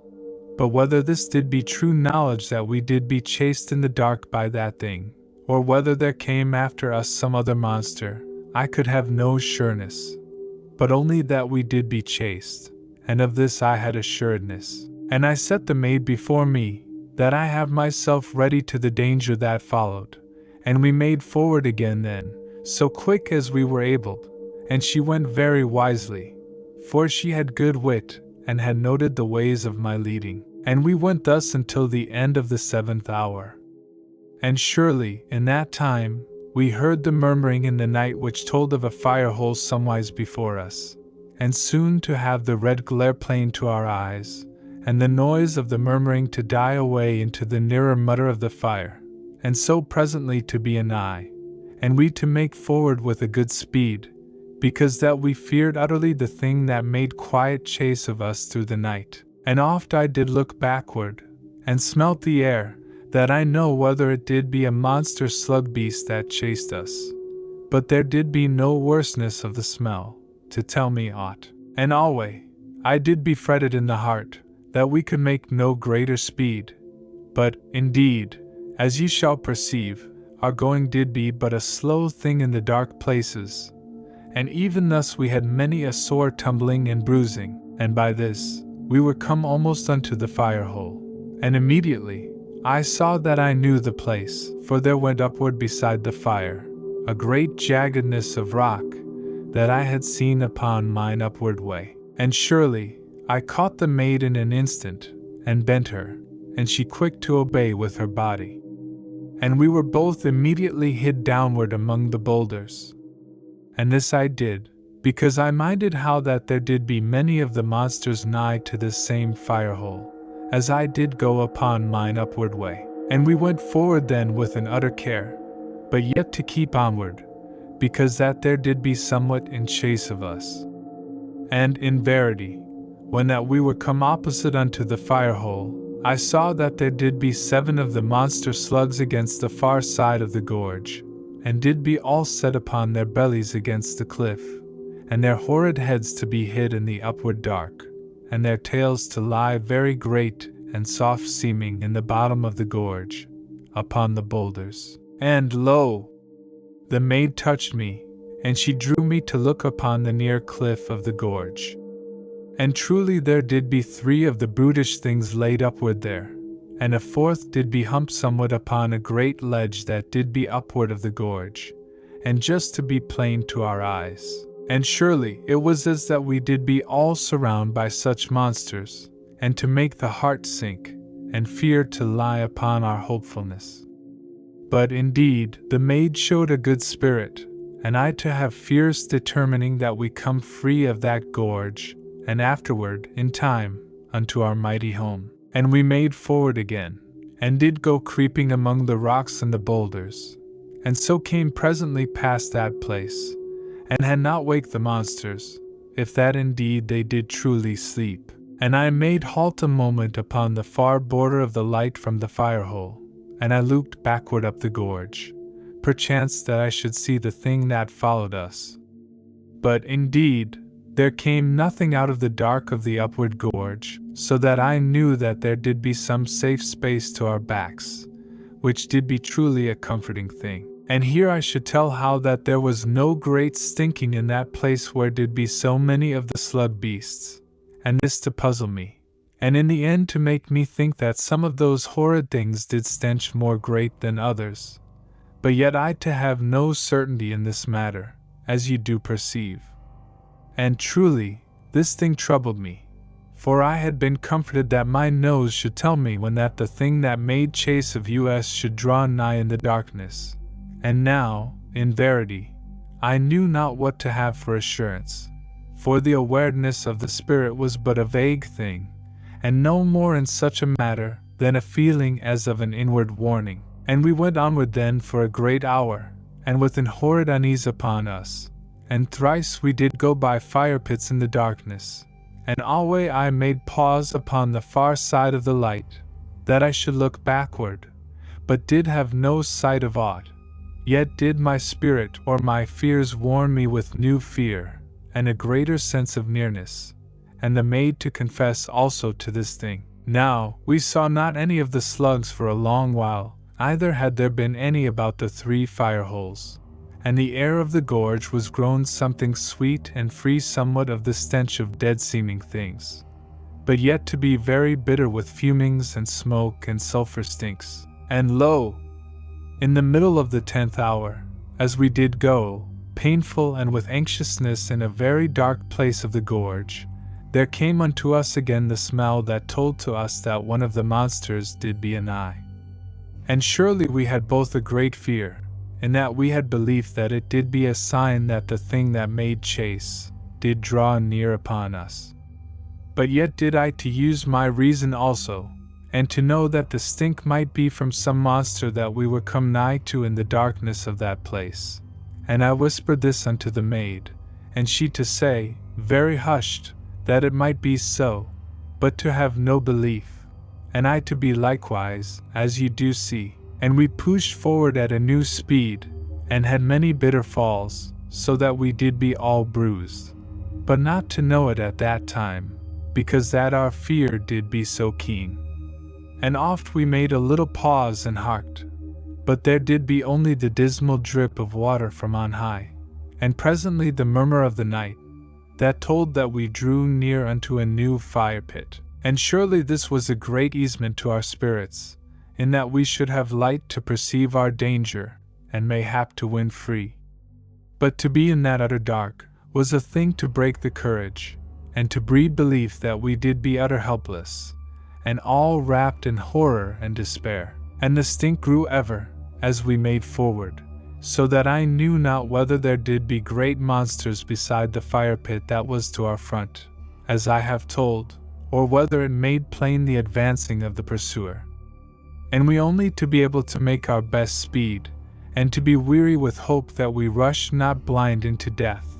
and always to be chilled in the back with the belief that the thing that made chase did be very close in that utter dark, and to gain upon us. And we knew not whether to make our belief to be the tellings of the Spirit, or the utterings of our fears. And so shall you perceive our plight, and we but to be able to make forward.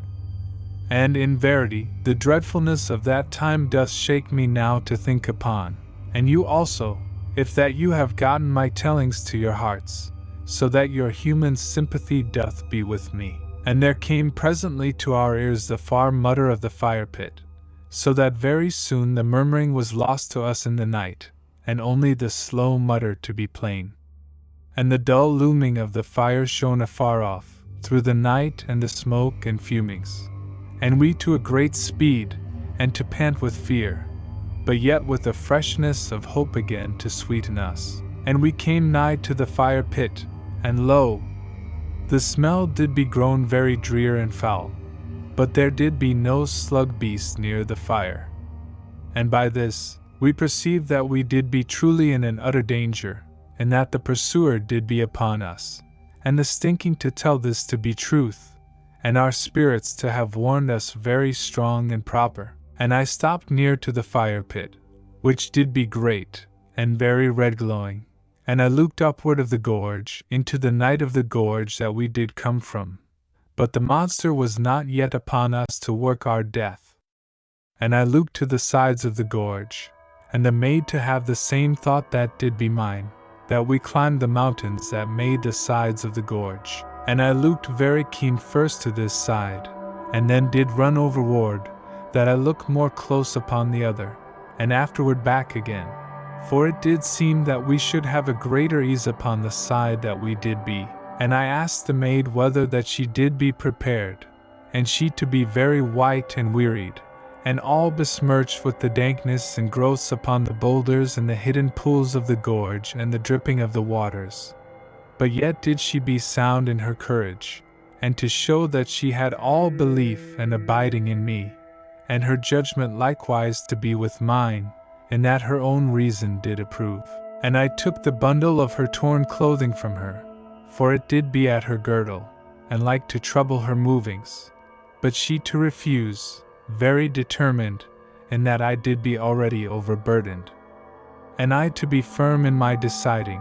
and to make her to yield the bundle, the which I hooked unto the hold of the discos, where it did be to mine hip. And the maid to be there, a little figure, and white in the face, and strangely angered, and her anger mixed with hidden acknowledgment that I did be her master, and half to be minded that she moved not from where she did stand, and part to be reasonable and fearful of the hidden beast, and in part also to thrill in her womanhood unto the man that did be so masterful unto her. And all to pass in a little moment, and we to be to the gorge side, and busied very eager to the climb, and the maid to be first, as I did heed, and I to follow, and have constant looking to the task and to her safety, and always to be bitter anxious for our speed to be good, and to be anxious the more then, lest that mine own should slip. For there did be an horrid wetness upon the sides of the gorge, as you shall have guessed, and horrid growths that blotched the great rocks mightily, and made an utter slipperiness, if that they did be trod upon. And we to have to come so clear of all such matters, as we might, and yet to be speedy for our lives, and likewise to lack no care and thought to the setting of our hands and of our feet in places fitted to the lifting of our weight. And truly you shall see that we went very desperate, and I to give word to the maid that she look not downward, the which I was urgent upon, lest that she come giddy in the heart. But I, as ye shall think, could scarce to keep from fearful peerings below, so that I learned speedy whether the pursuer did come yet into the light of the fire hole beneath. And presently, the maid did gasp very weak and troubled with the soreness of the climb, and I came higher, and set mine arm about her, as we did be there upon the face of the cliff, and she stopped very still a little while, and an ease did come to her, and an assurance of safety. And surely I kissed her there where we did be in that upward place, and her lips did tremble unto mine, and her courage and strength to come back into her, so that in a minute she did make once more to the climbing. And we came presently to a place where a great ledge did be, that jutted out from the mighty cliff, and was surely a huge way above the gorge bottom. And the ledge sloped, and there were on the ledge great stones and boulders that did make lodgment there through eternity. And I looked very careful to our way, and saw that we did be in the path of a mighty rock that was over nigh unto the edge of the shelf place, and did put fear upon me, in that it seemed that it should come down with great thundering upon us, if that we but shook the place where it did be. And I caught the maid very swift and gentle, and shaped our path unto one side of that great rock, and did presently lose my fear, when that we did come safe from under it. And in a minute after, we were come upward upon the ledge, and a very safe place it did seem, and surely as that no monster should be able to come upward upon us. And this I did try to make for comfort unto ourselves, but that we both to know how that the great slugs could lie up against the sides of the gorge, and surely it did be like that they should be able to come upward clear of the gorge, and so to the place where we made to have safety. And I had no thought to deny this thing, when that it was clear to my brain, but said rather that we should have some way to fight the monster, if that we did be discovered. And I thought in a moment upon the stones that did be about, and the maid in the same moment cried out that we should push the big rock down upon the slug that we believed to have chase of us, and indeed, the rock to be a great weapon, if we could but stir it, as ye shall think. And always, as we talked very hushed, we looked downward into the deepness of the gorge, unto the upward end of the firelight. But there came no thing yet unto our knowledge, only that the stinking did rise up to us through that great distance, and the fire pit to seem now a very small burning, and to give no great light up to us, and we neither to be able to see very clear of the gorge bottom, and that the haze of the fumes and the smoke was in the air of the gorge, and made uncertainty, and we to be nowise proper free of the smoke, even where we did be. And we watched, very set with anxiousness and fearful expecting of the monster, and did be both yet lost of breath, and the maid that she made her words something broken for a little while. And lo! In a moment, Nani cried out very low and sharp that the thing did come, and I to see a moving of somewhat, in the same instant, in the gorge that lay upon the upward side of the fire pit. And immediately I saw the great and monster head of the beast come forward into the shine from the pit, and the head did be of a blotched white, and to have the eyes upon great stalks that came from the forward part of the head, and the stalks to be set downward, so that the eyes looked upon the bottom parts of the gorge. And surely this doth be very horrid seeming to the mind of this age, but yet to have a less strangeness unto the two of us that had seen many horrid sights, as you do know. And as the monster came forward the more into the light, I saw that the great and utter mighty bulk did be all of that same whiteness, that did be so set over with blotchings and a seeming of unhealth. But truly the color was proper to a creature that did abide in so great a darkness, as you shall say. Yet had those slugs that we did see been black and shining, for the most, as I have told, and this to be as I saw, and I not to heed here that I try unto explainings in this place, else should I be never eased of my task, as you do see. And the monster slug came onward, and as it did go, it set the stalks of the eyes in among the boulders, as that it did search, swayed now this way and now that way, from side to side of the gorge, and alway it pushed the stalks of the eyes inward among the boulders, and so to go forward, searching. And truly it was very dreadful to see the thing make search for us, and to go so steadfast to so dread a purpose. And indeed, I saw it not so plain as might be, because of the haze of the fumes and the smoke that did lie in the air of the gorge, as I have told, and made something vague the sight at this time and that. But yet we did both see a strange thing, for when that the great white body did become half into the light, the slug beast set out a big tongue among the boulders, after that it did peer thereunder, and the tongue did be very long, and white, and something thin seeming, and the monster lapped inward in a moment a great snake from among the boulders, and the tongue did hold upon the snake, as that there did be surely teeth or roughness upon the tongue, but yet the distance to be too great for any surety of the sight, as you do know, and moreover, there did be the uncertainty of the haze within the air, and the slug took the snake inward, all as it did lash and wriggle, and swallowed it in a moment. And in verity, that snake did be a big and horrid creature, else had it been not so plain to our sight. But it did be as a worm unto the monster, and gone instant. And immediately, the slug beast went again to searching, and the head to sway from this side unto that side of the gorge. And by the wideness and ease of this swaying shall you perceive the utter greatness of the beast. And alway, as it did come downward of the gorge, it thrust the stalks of the eyes inward among the boulders, looking all ways, and oft the breath did come from it, as a cloud, and the stink to rise up unto us, very plain and an abomination. And again, we saw the beast set the tongue in among the boulders of the gorge bottom, and it licked forth a snake that did seem so thick as a man in the body, and the snake to thrash in the great white tongue, and to be immediately drawn inward, and gone utter. And surely, as the thought did stir in me, there did be a great mercy over us, in that we did not die by such a serpent in some dark and horrid place of the gorge.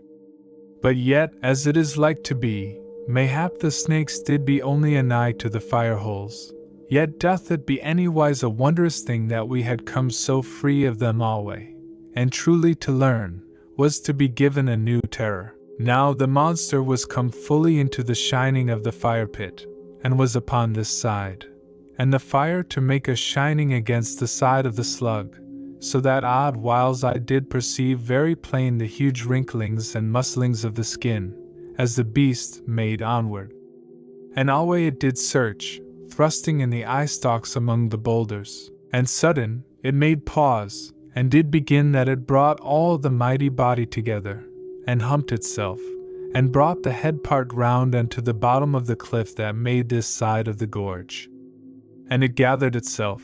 and afterward did lengthen upward against the cliff, and begin to climb. And lo! I saw that the beast did scent of us, and made to come upward to destroy us. And as the mighty hill of the body did come into length against the great cliff side, the beast set the eye stalks into this cave and that, as it did go, and into all crannies,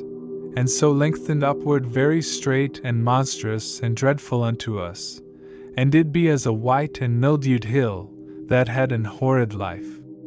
And the stink to come up, so that we did be like to lose our breath with the dreadfulness of it, as you shall think. And surely, for a moment, I looked unto the rocks upon the ledge, and this way and that way, and upward unto the everlasting darkness that did be above us, and again unto the great rock that did seem to quiver upon the edge, as I have told.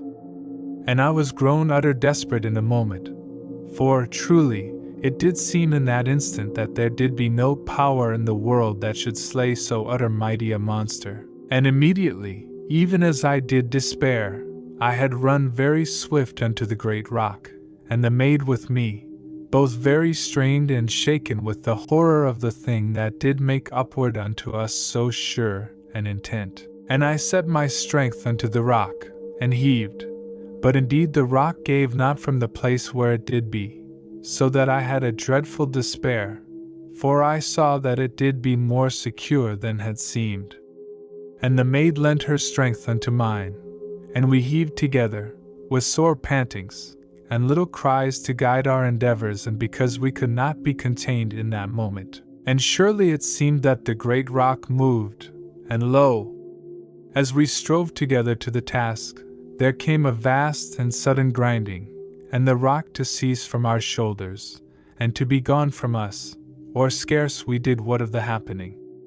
And the rock went over, and rushed downward upon the monster, and with mighty crashings, as it did grind and crush the face of the cliff-side with a quick and constant thundering. And I caught the maid, as she did stagger upon that dire upward edge, because that she had set her strength so utter to the endeavor, and the rock to be gone so sudden, as you do see, and she to be like to follow after. And she clung unto me, and I to hold her very safe as I looked down upon the falling of the rock. And behold, the great rock smote the monster in the hump part of the back, below of the head, and did enter into the monster, even as a bullet doth strike, and was gone instant from my sight into the vitals. And there came a mighty sound of anguish from the monster, and the monster did loosen from the cliff, and to crumple, as it did seem, and sink backward. And a great steam of dread breathing to go upward from the beast, and a reek, and it made again the strange and horrid noise of pain, and the gorge to be yet full of the echoes of the rock thundering, and with the noise of the rock there was now mingled the horrid sounding of the death crying of the beast, and the gorge to be filled with dull and dreadful echoings, as that 100 monsters died in this place, and that of the darkness in the gorge, and all to be bred of the noise of that mildewed hill dying. And the echoes ceased not for a while, even after that the monster did be utter quiet.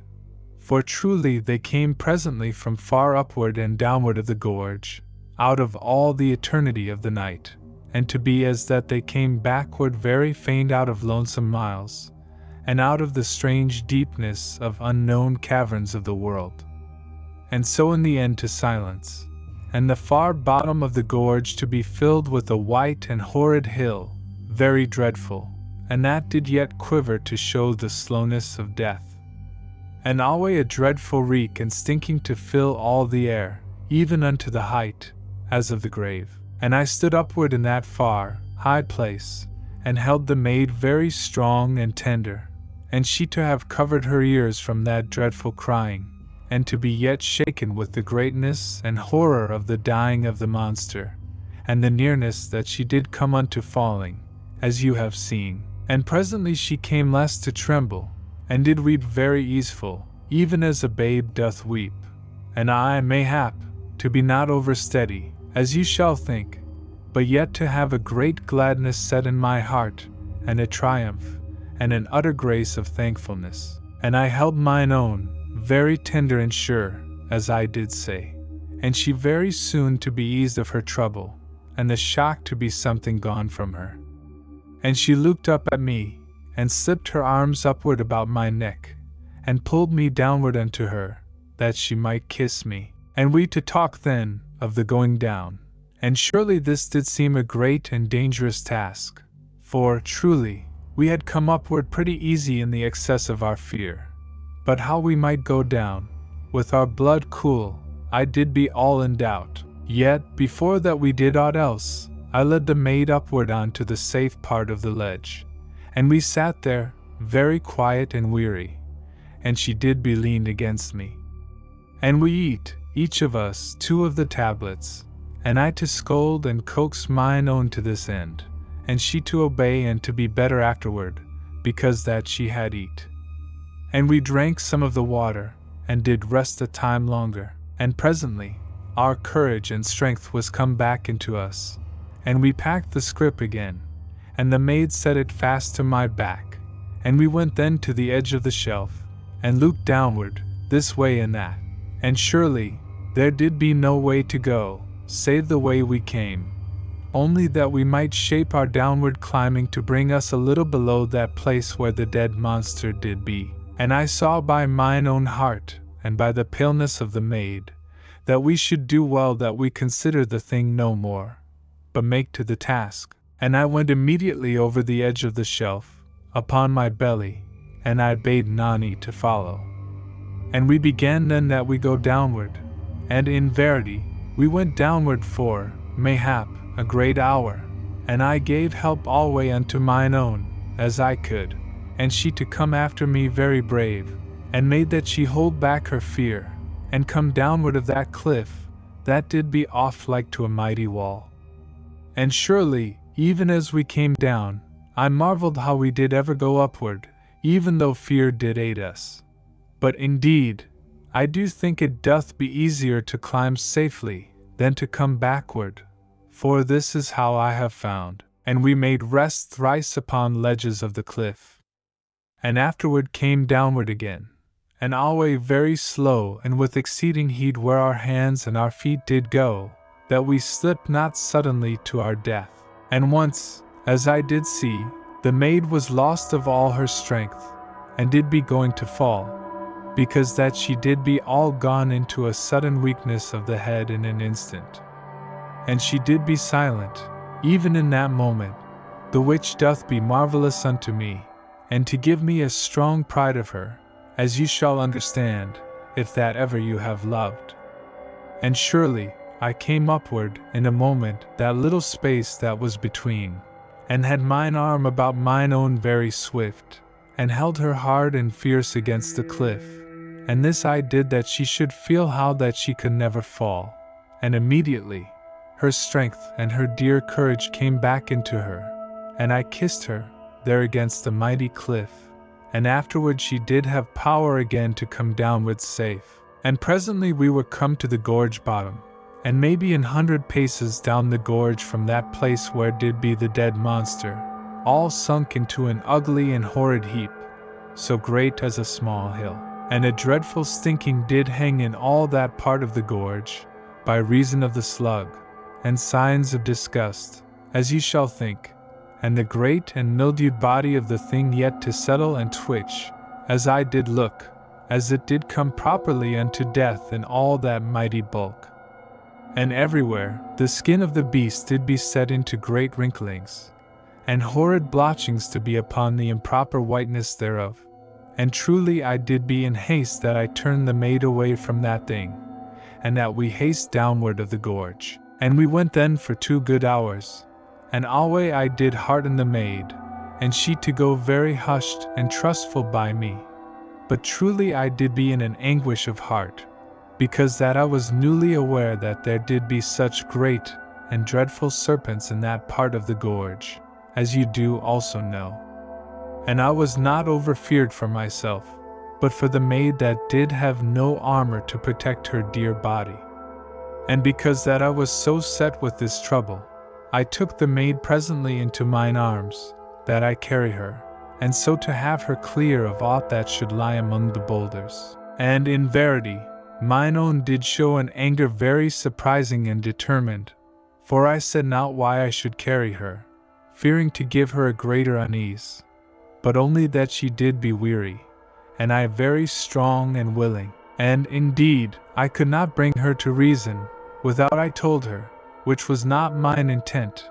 for she did refuse me to carry her, and said that truly I had need of no added burden unto my labors. And when she saw that I would not be moved by her reasonings, she made to win upon me by her loving ways. But indeed, I only kissed her, and went forward with her in mine arms. And she half naughty, that I did be so heedless of her wishings, and somewise hurt also, and so to be silent in mine arms. Yet mayhap to be something stirred in her nature, that I did be steadfast to mine intention, despite that her will did be contrary. And this I do believe to be truth, because that, afterward, I do think that she lay there in mine arms, only as a woman that doth be in the hands of her master that hath all her love. And in this wise we went forward, and in the end of the 2 hours that we did go, there was come the end of the dark part of the gorge, and we to be outward of that mighty roof of the mountains, as I do think it to have been, and the air to be free of the stink of the monsters, and the fire holes to be very plenty, and their smokings to go upward very proper, so that we had no more the bitterness of their fumings in our throats. And there did be a pretty good light, to go by the contrast of the past hours, and I set mine own again to her feet, and made that she keep to my rearward, so that if there did be any serpents to our path, they should come first under my feet, and this wise to work no harm to me, because of mine armor, either to Nani, mine own maid. Now by this time, it was somewhat of 19 great hours since we did sleep, for we had been a long while making that we come safe from the slug,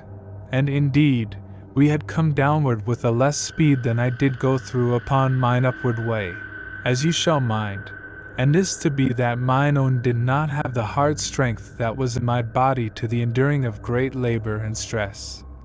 And this surely ought to be plain unto you that have been with me in all my journey.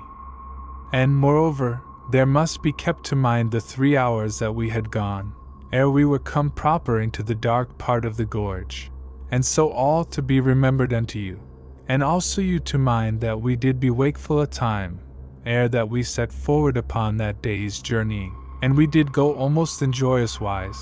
because that we were come safe out of that dreadful place. And surely, odd whiles I did feel the hands of mine own naughty one to be hooked very pretty and sly into the backward part of my belt, as that she did make a pretending that she drive me before her. And surely this doth be a strange thing to tell upon, for there did be no knowledge of the olden horse in all the eternity of that dark world. But yet, maybe, some dear olden memory dream did set her hands unconscious to this pretty work. And in verity, once I turned very sudden, and had her swift into mine arms, as she did pretend to drive me, and she to laugh with a sweet and joyous gurgle against mine armor, and I to heed that I hurt her not, because I did be like an iron man that should put arms about a tender maid. And we looked alway now for a place that should be proper to our rest and to our sleep. And when it did be close upon the end of the 20th hour of that journey, the maid showed me a cave that was, mayhap, 50 good feet upward in the right side of the gorge. And I looked about, and saw that there did be 2 fire holes anigh, and a warm spring to make a basin of water that did lie between the fires, and all very well set to our need, as I did perceive, for, indeed, we did be utter besmirched with the filth of the slug part of the gorge, and to need that we be nice and fitly washed, before that we have any comfort of ourselves. And I bade Nani to wait a little minute, and I looked well up the gorge and well down the gorge, and lo! There did be no thing to set me in unease, and I told mine own that she keep a sharp and steadfast watching, and not to heed me. And this I said, because I knew she did be like otherwise to look at me and be over anxious, as I go upward to the cave. And indeed, she to be better anyway in watch of the gorge, and to cry out to me, if that anything came anigh, whilst that I went upward. And I made upward to the cave, and was come there pretty quick, and truly it did be good for our purpose, and fresh seeming and dry, and to have no holes that I could see for the hiding of creeping things. And I called down gently to the maid that the cave did be proper, and she to show her gladness, and to be looking upward at me, instead of the way of the gorge, as I said her. And truly she did be a dear and human little maid, and utter mine, so that I did find a new joy in each small lack of wisdom, and this just so much as that she had done a wondrous proper thing.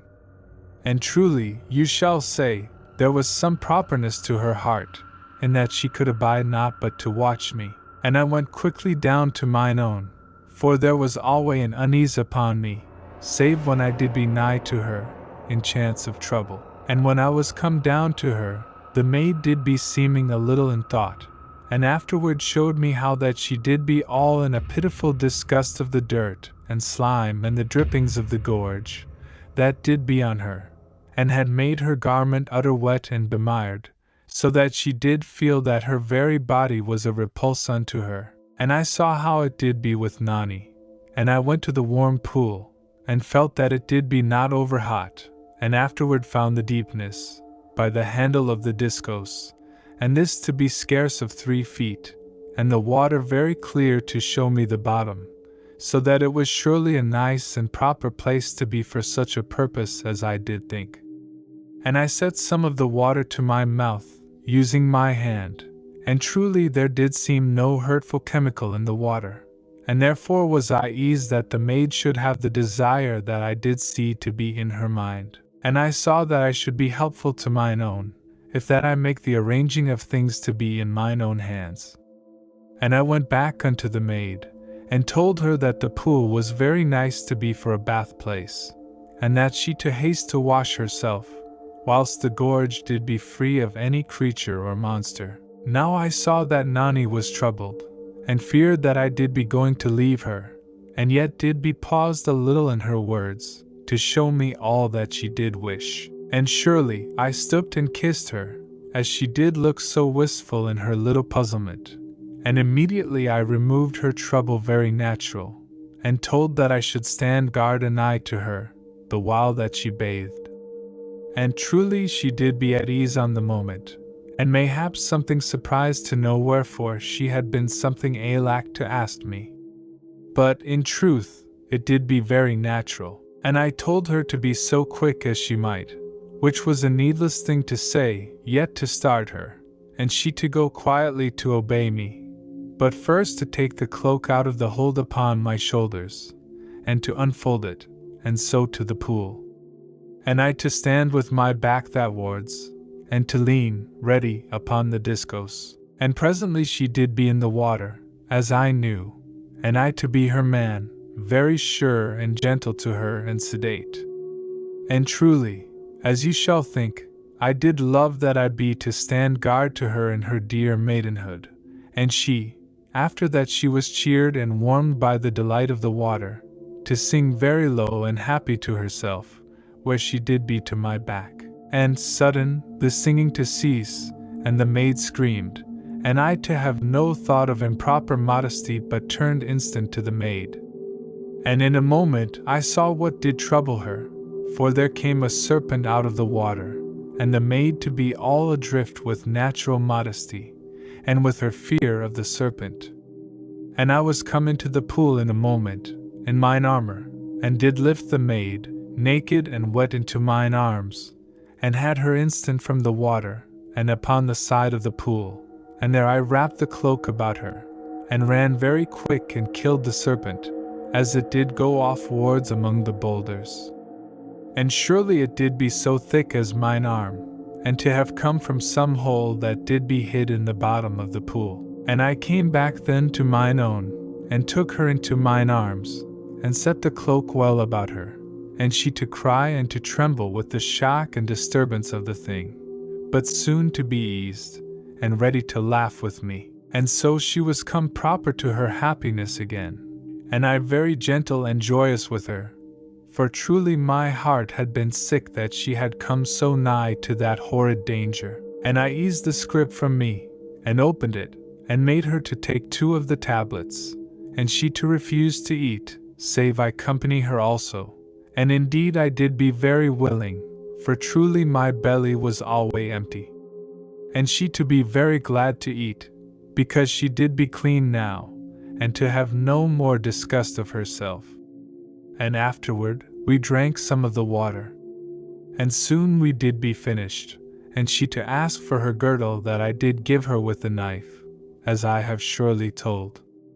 and she belted the cloak very graceful about her, and looked very dear and pretty with her little bare feet, and her hair very lovely upon her shoulders, for she did wear alway in the gorge the lining of my headpiece,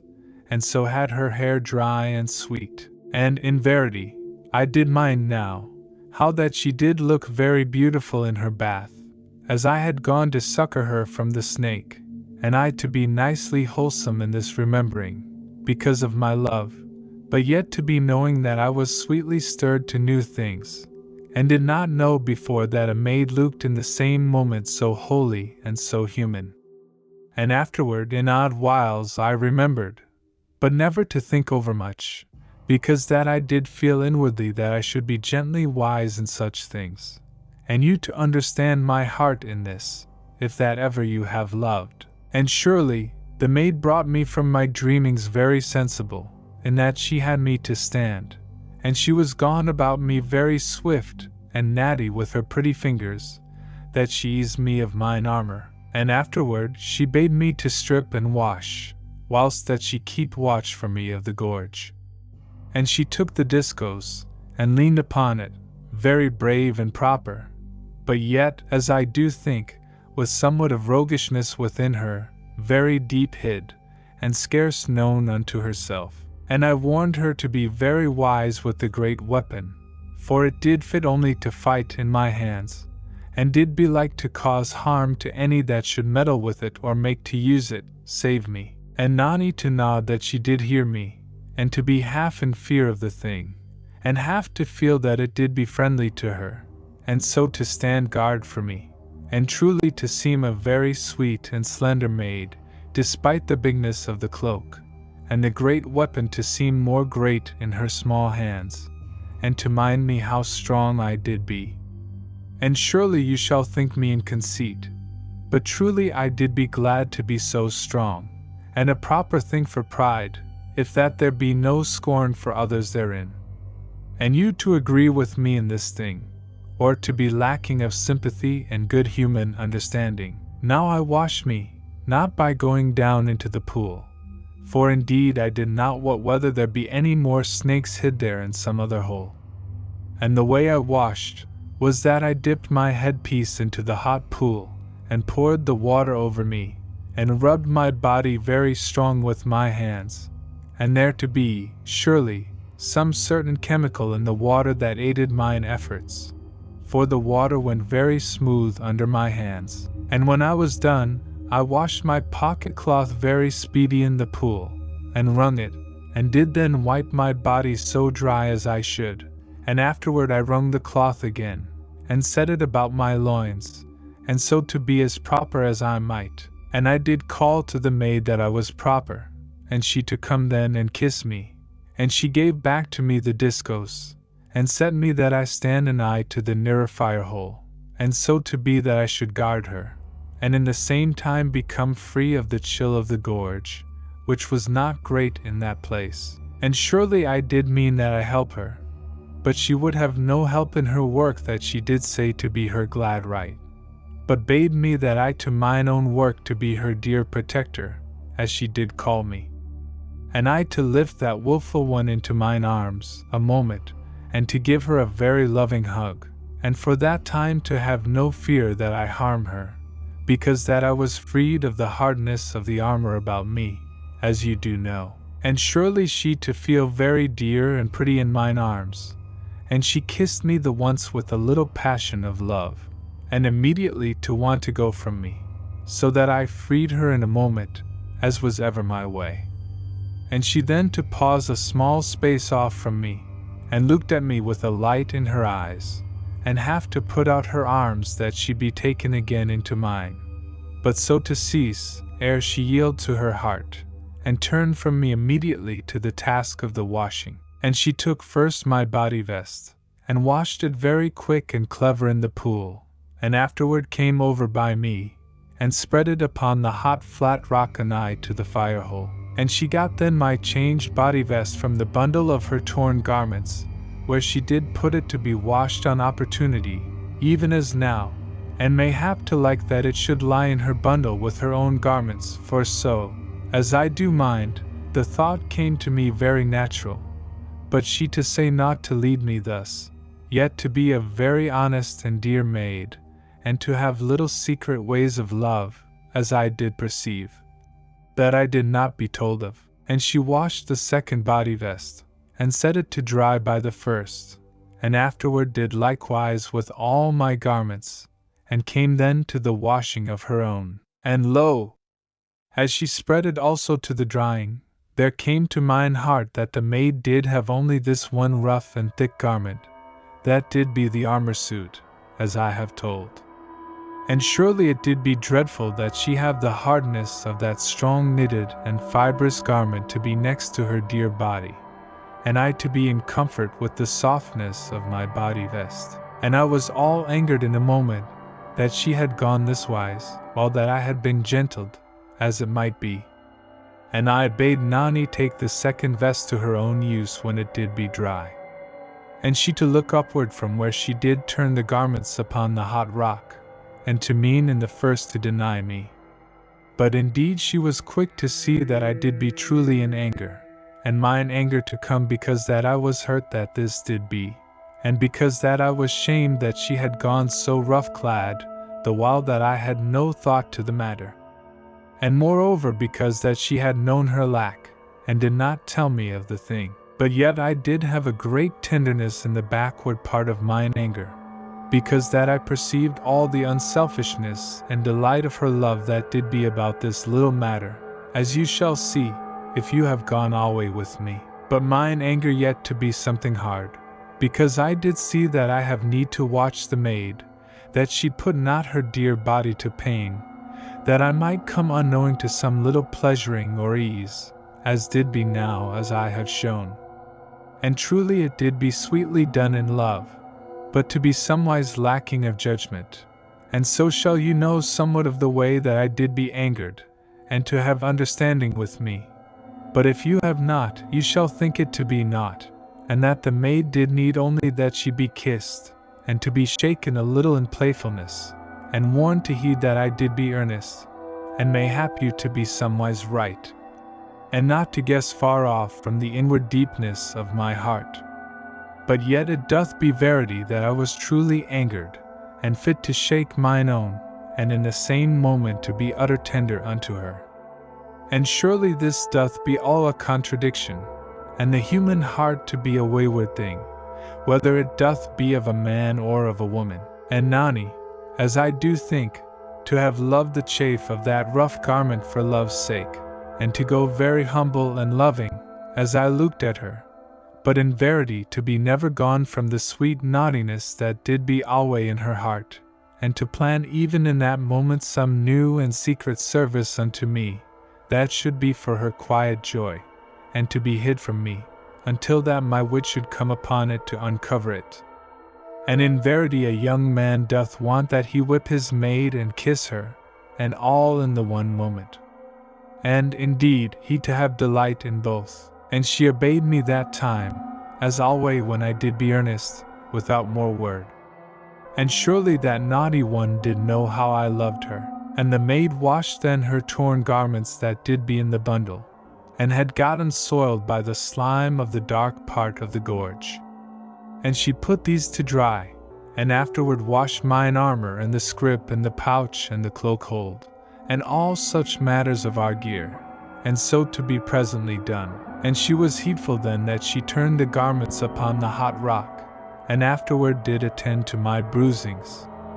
And when she did rest, I looked to her pretty feet, and rubbed them very gentle and constant with the ointment, and surely they did be pretty well. But I to like that I should tend them,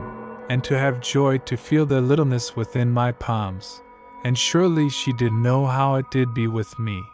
For presently she took her feet inward under the cloak, and I, maybe, to look something woeful,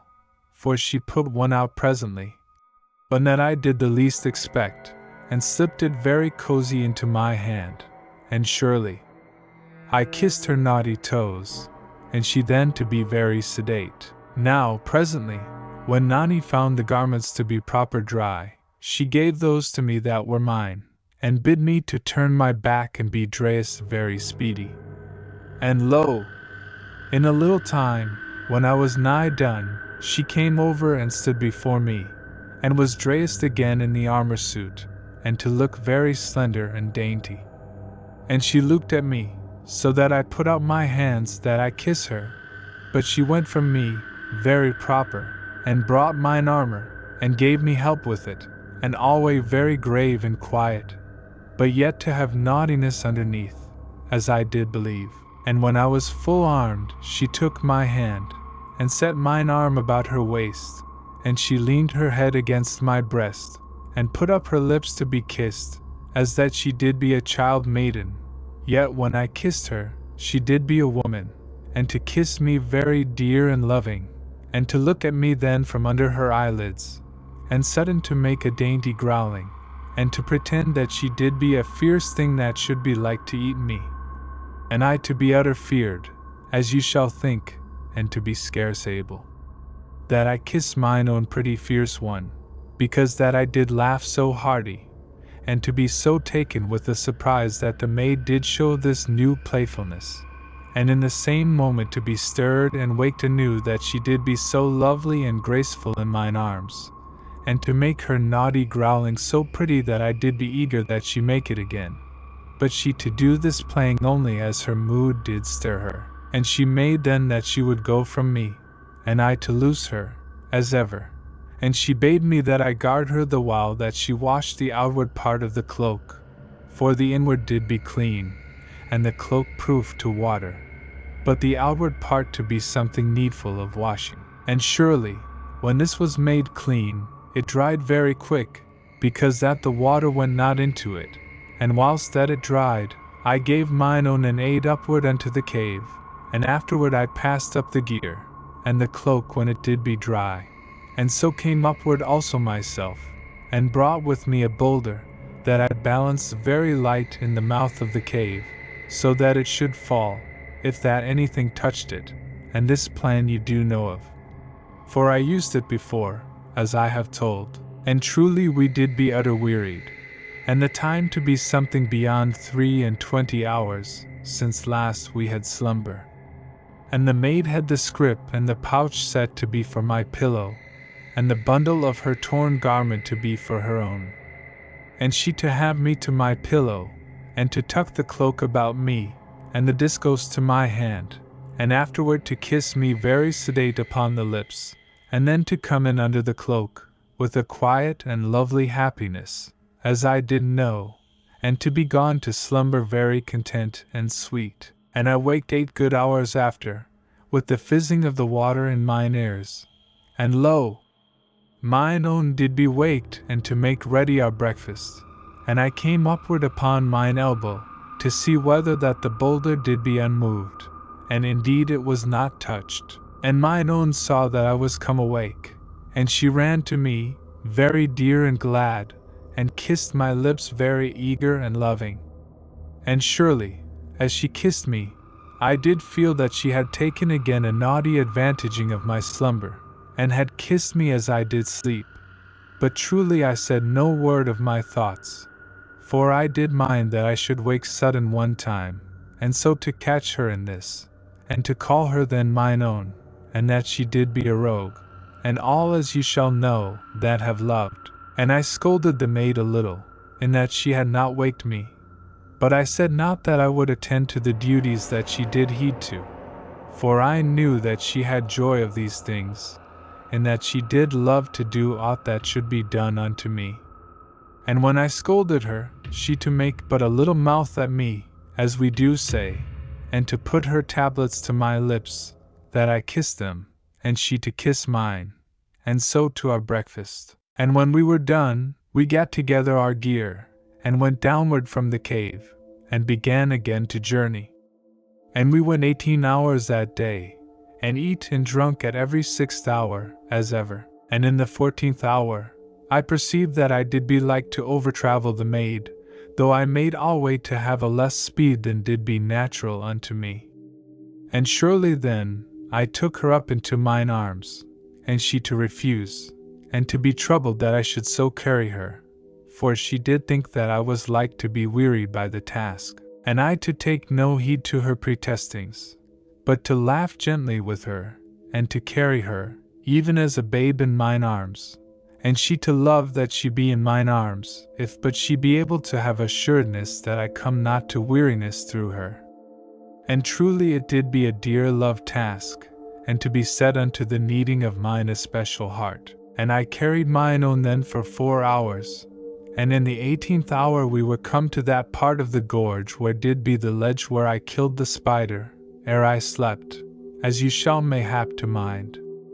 And here I aided the maid to climb, and we had the same ledge that night to be our refuge, and did sleep very happy and unharmed, and alway with our spirits set to warn us, if that harm did make to come nigh to us. And we went then through 3 days of 18 hours' journey each, and alway I did carry mine own, from the 12th unto the 18th hour of each journeying, and this to be very dear unto me, and to give me a new rejoicing that I did be strong and easy to carry mine own, and she to lie in mine arms very content, when that she perceived how that I did be so glad to go this wise, and that I had no weariness by the carrying. And thus I did rest her feet, and wore not her dear and slender body overmuch with the vigor of my going, and was able to make a very good speed, and mine own, this time and that, to make sayings of impudence unto me, and to hide her naughty lips, when that I should kiss them, and to have quaint nestlings unto me, and odd whiles to kiss me very dainty when that I did be going thoughtful of the way. And surely never did there be so dear a maid as mine own, so that I did go many a mile, and to be scarce that I knew that I was gone any way, because of the stirrings of my heart, and the content of my spirit. And oft as we did go, there were great scorpions in the path, and odd whiles they to have no heed to go from my way, but to be so great as my head, and very fat and lazy, so that surely I kicked a good number from my path, even as ye shall kick a ball with the foot, and 3 I burst in this way. And truly it did be well that I had on me mine armor, else had they been like to sting me very quick unto death, for they were so great. And likewise, in this place and that there were snakes, but none to come anigh to me, and I to choose alway the open goings, for I did think there to be many hid snakes and lesser monsters in the dark places between the great boulders. And alway, when the maid did walk, I to go before, that I see clear her way, and this thing to be but a matter of wiseness, as you shall think, and odd whiles, as I did carry mine own, she to talk a little with me of her memory dreams of the olden days, and mayhap you to think it strange that we said not overmuch on this wise, but the way of our journey to have been so utter bitter, as you have seen, and we to be more of that far age, than we did be of this present age, and this present life to seem but a dream of memory, and we to be set then with the realness of that life. And this telling, indeed, to be a plain thing to your understanding. Yet did we have a greater talk to these ends, when that we were come free of the gorge. But yet, oft there to be an odd saying and a sweet memory, like to an olden and forgot fragrance of dreams, to pass between mine own and me. And do you to set your sympathy of understanding with me in this thing, and to know how holy these things did be, and far off, and to hold memory, as a mist that doth shine with golden lights, that did make an holy pain upon the eyes of the spirit, even as a quiet dawn of this day doth set a pleasure of vague pain upon the heart. And once, as I did carry the maid, I saw that she wept a little, very hushed unto herself, and I to say naught, for I saw that it did be a natural sorrow for her father, and for the dead peoples of the Lesser Redoubt, that did be left forever unto the desolation of eternity. And so, because I did be wise to leave her be, she to be eased presently, and to wipe her eyes quiet and secret, and mayhap to think that I did not perceive, and then to nestle unto me, and so to be the more mine own. And about the middle part of the 2nd day, we came past the cave where I did sleep on the upward journey, and I to tell Nani, and she to look upward to the cave, and to wish that she might come a moment into it, only that it did be 20 good feet upward, and I to desire that she run no risk of her dear life, when that there did be no need, and so to go onward, and odd whiles to see strange things lurk among the boulders, but none to come anigh to us. Yet did I keep the discos very ready in my hand, as ye shall think, and had mine eyes alway to look upon every side, and mine ears to be wary, and to use my spirit alway to mine aid. And surely, as we did come lower in the gorge, the maid was all wondered at the warmness that did grow, and something disturbed in the first, by the new thickness, as it did seem, of the air. And she to waste some of the water, because that it did fizz up so quick, even as I, until that she was come used to this newness. And all this to be very plain unto you, and in the end of every journey, we slept 8 good hours in a safe place, and so to go onward again, and the maid to grow very eager as I did tell her this thing and that of the country that we did come downward unto, and she asked me questions, time and oft, and much I told her, and she to think upon it with a growing wonder and desire, even as a gladsome child that hath never seen the sea, and doth be told that it shall presently be there. And this to be but to shadow the way that Nanny did be, for truly she did be a very live and eager maid, in all things, and we to be still within the gorge, and to go constant by the fire holes and the fire pits, and to see the flames leap upward in this place and that, so that the mighty walls of the gorge would show very plain in an instant, and immediately to come the shadows again, and afterward the leaping of the flames. And so did it be forever. And oft the muttering of the fire pits, and oft the utter quiet and the shadows, and this time and that there did be a snake to go by us, and the scuttling of the monster scorpions, and mayhap a moving in the shadows of the great boulders, that did tell me there when may be some peculiar monster in that place, so that I did be very wary, and to have the discos alway ready. And when the 4th day was come, I showed the maid, in the 6th hour, beledge that did be my first sleeping place, when that I was entered into the gorge. Now presently, in the 11th hour, after that we had gone 5 hours in a gloom, there did show afar off a shining, and I caught the maid, and I pointed, and she also to perceive that it did be surely the shining of the light of that great country that I did tell upon. And immediately we did begin to run downward, and with sore stumblings in this place and that, but not to halt us, for we did be so mad as 2 children for the gladsome light. And we came down presently in the 12th hour of that journey into the warm light, and wonder of the country of the seas. 13. Homeward by the shore. Now we came presently out of that sad and dreary place that did go inward of the great mountains, and which I have named the upward gorge, and we to halt soon between the feet of the mountains, beyond the mouth part of the gorge, and Nani alway to look every way about her, and to breathe very quick, and her eyes to be gone bright with wonder and the seeing of new things,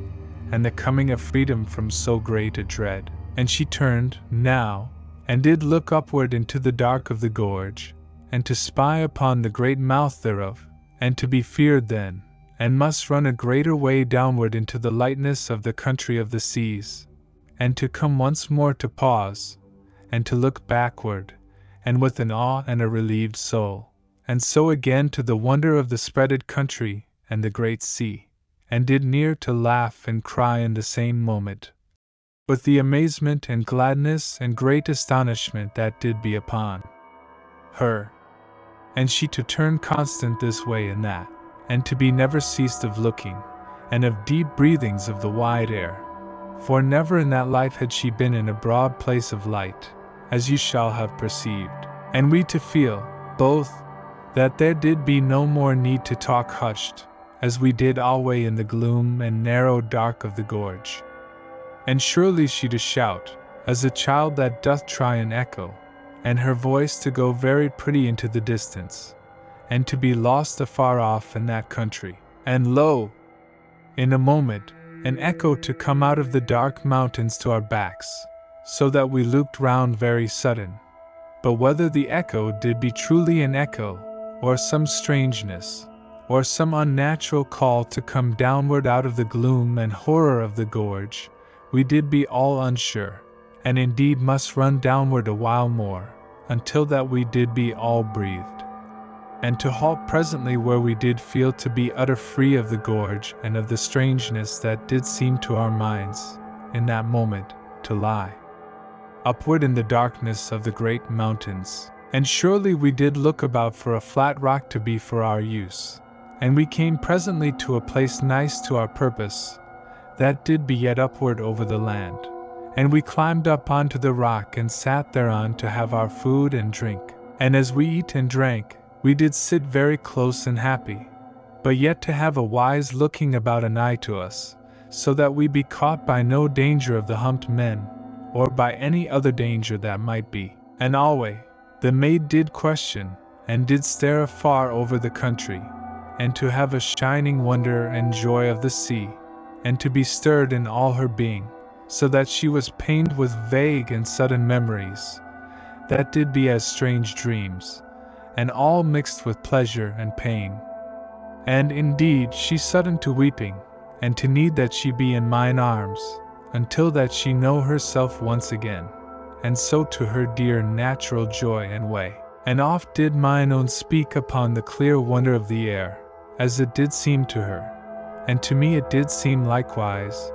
that had lived my life also in a dark land, as you do know, and she to break sudden from her rapture, and to set back her speech in eternity with vague words, and memories so olden and inglamoured that they did be as moonlight that once hath shone.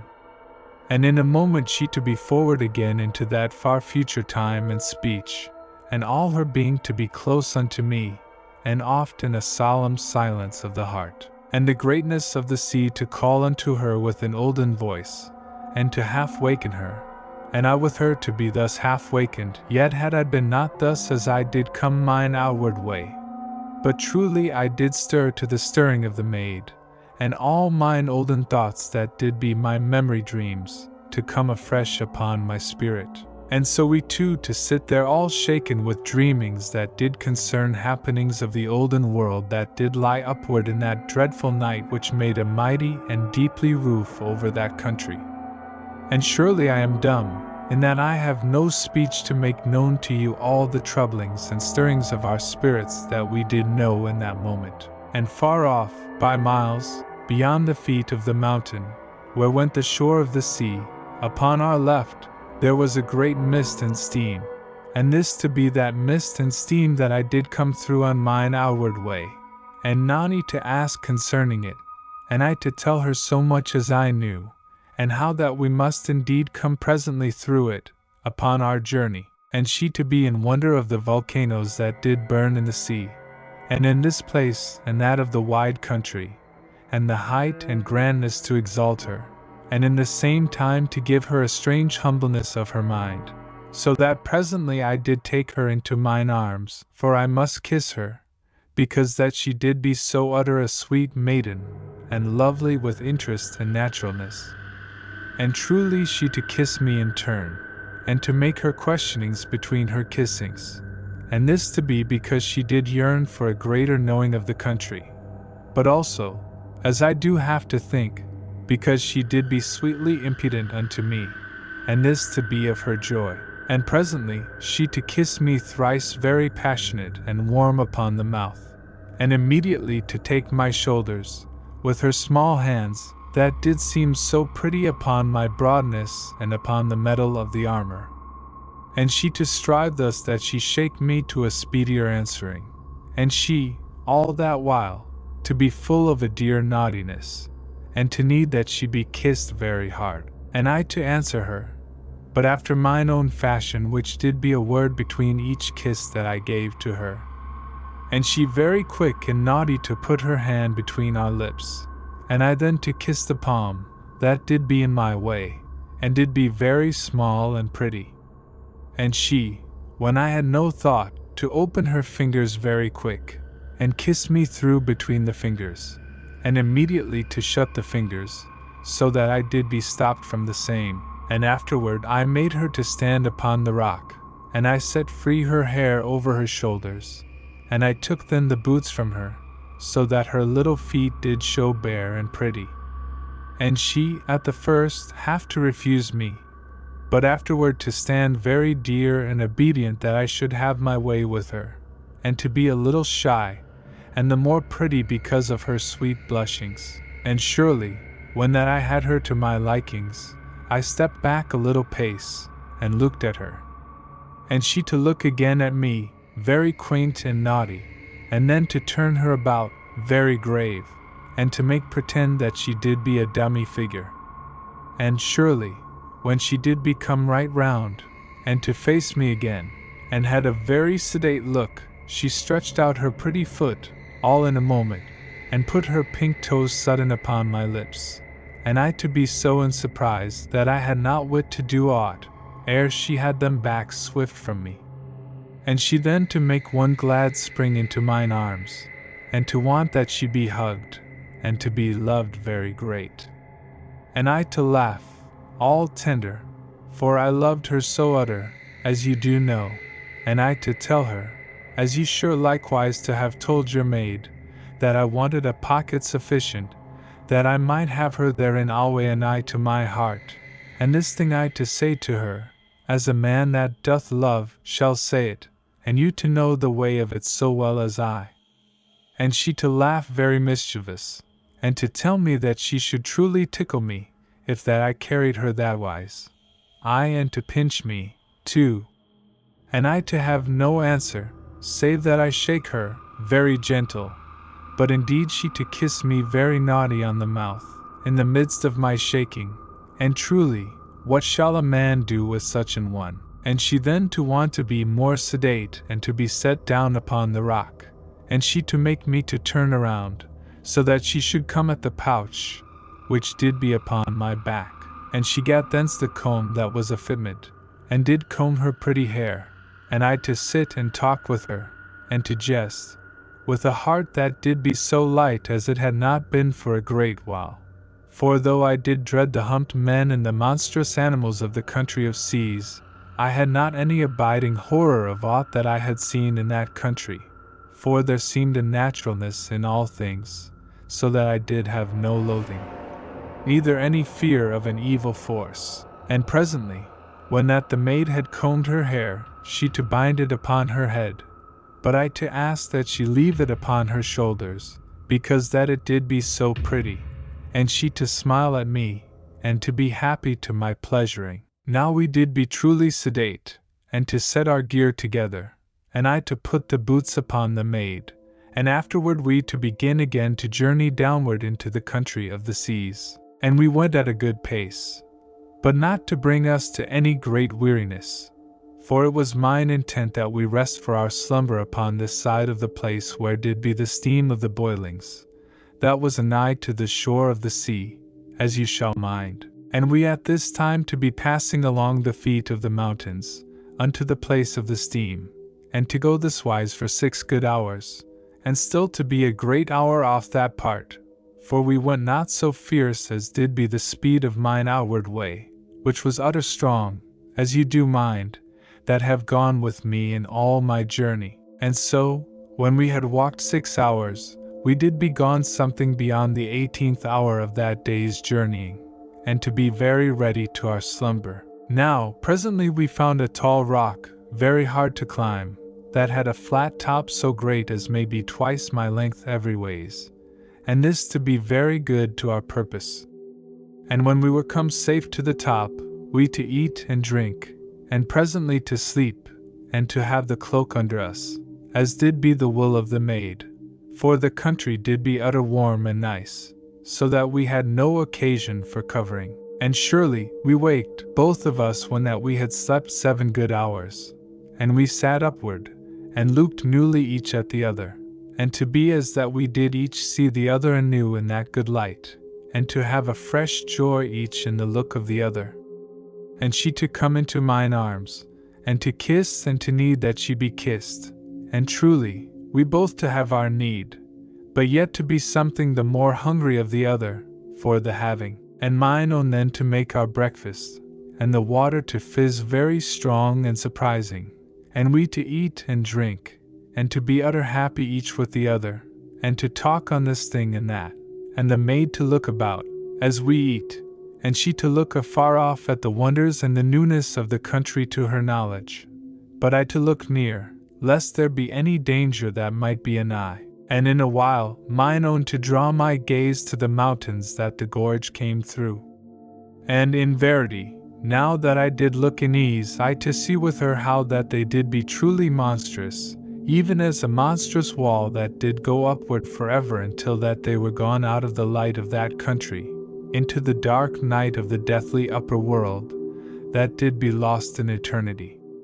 And I to mind that I had some vague thoughts thiswise on the outward way, but now I to have ease, and the maid to speak with, and so to perceive odd matters the more. And I to tell you this little thing, so that you shall perceive the way that restfulness did be upon me, by compare with the outward going. And truly, we had no great speed with our talk and with our eating, but in the end did make somewhat to hurry, because that we did be conscious that we leaned to slackness. And indeed, we came down then pretty speedy from the rock where we did sleep, and had forward to our way at a good pace. And when we had gone a while, we to begin to hear the far hissing of the steam and the noise of the upward burstings of waters that did boil, and the sound to be very strange, but I to have heard it before, as you do know, so that it to trouble me the less than the maid. And I to assure her, and she to come nigh to me, and this wise we to enter presently into the steam. And we went then for more than 3 hours,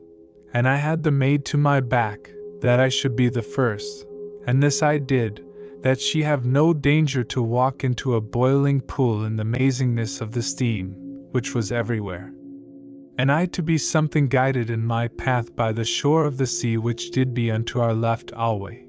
only that we could see neither the sea nor otherwise, except that we go so close that we near into the water. And truly, the sea to seem to boil in parts, and there to be hot pools in all places, so that who should say with ease whether we did go by one of the great hot pools or by the true sea? And this, our constant puzzle, shall be likewise to you, and you to perceive how that we did go utter weary. And about us from every part there did come the strange burstings and shriekings and whistlings of the boil of the waters breaking upward from the deep world. And odd whiles the sounds to be as of great monsters, and the earth to shake under us, and other whiles there to be a hush and only the steam about us, and somewhere in the distance and uncertainness a low piping of some steam cranny, very strange and lonesome sounding. And when it did be somewheres nigh upon the 4th hour, we came out of the thick steam, and the pipings and the roarings to be to our rearward, and soon the steam to be gone thin, as but a mist, and the noises to be very far seeming, and presently we to become clear out into the air of that country, and the maid now to perceive the trees, which did be in great forests unto our right hand, while that the shore of the sea did go alway upon our left. And she to be utter in wonder of the trees, and to need that she pluck branches, and smell of them and look at each leaf, and so to be all stirred, for never in that life did she to have seen such a matter as those great trees did be, but yet to be all stirred by vague memories that did seem no more than dreams. And you to think but a moment, and to perceive how the thing did be with her, and you to have been likewise stirred, if that you did be so strangely waked in a corner part of the heart, though but a little matter to wake you. Now when the 6th hour did be full come, we made a halt in a wise place, and had there our tablets and the water, and afterward the maid bid me that I take her unto a warm pool that did be near by, and to ask that I turn from her, but yet to be anigh for her protector, as I did be ever. And so she to wash and to make herself happy with a sweet cleanness that did be proper to her, and afterward, when she did be done, she to act watch whilst I to mine, and to help me in all matters that she was able. And truly, I to be happy indeed that she did so have delight to attend upon me and to treat me motherwise, yet truly with her maid heart not all hid, as you have perceived, this time and that. And surely thus did we go alway in these matters, and oft that I have not space to have told, and oft that you shall remember, if that I do be too full of other happenings to give heed to tell upon, and afterward we to our journeying again, and to talk upon this thing and that thing, and I to be watchful as we talked, and to tell the maid that she keep her eyes wary, but yet not to be of unease. And when we did go this wise for 7 good hours, we were come nigh opposed to the bright burning fire hill that did be offward in the sea, and had made me a warm light in that time when I did sleep in the tree, as you do remember. And truly, as I shall here mind you, we did be past 7 hours coming to this place, from the part where the steam did be, yet had I gone that space upon the outward way at a speed that was greater. But truly I might not set so great a pace to the maid, save, mayhap, odd whiles. And this thing I beg that you have alway in your mind, and so to understand why that we did be off long upon this part of the journey and that,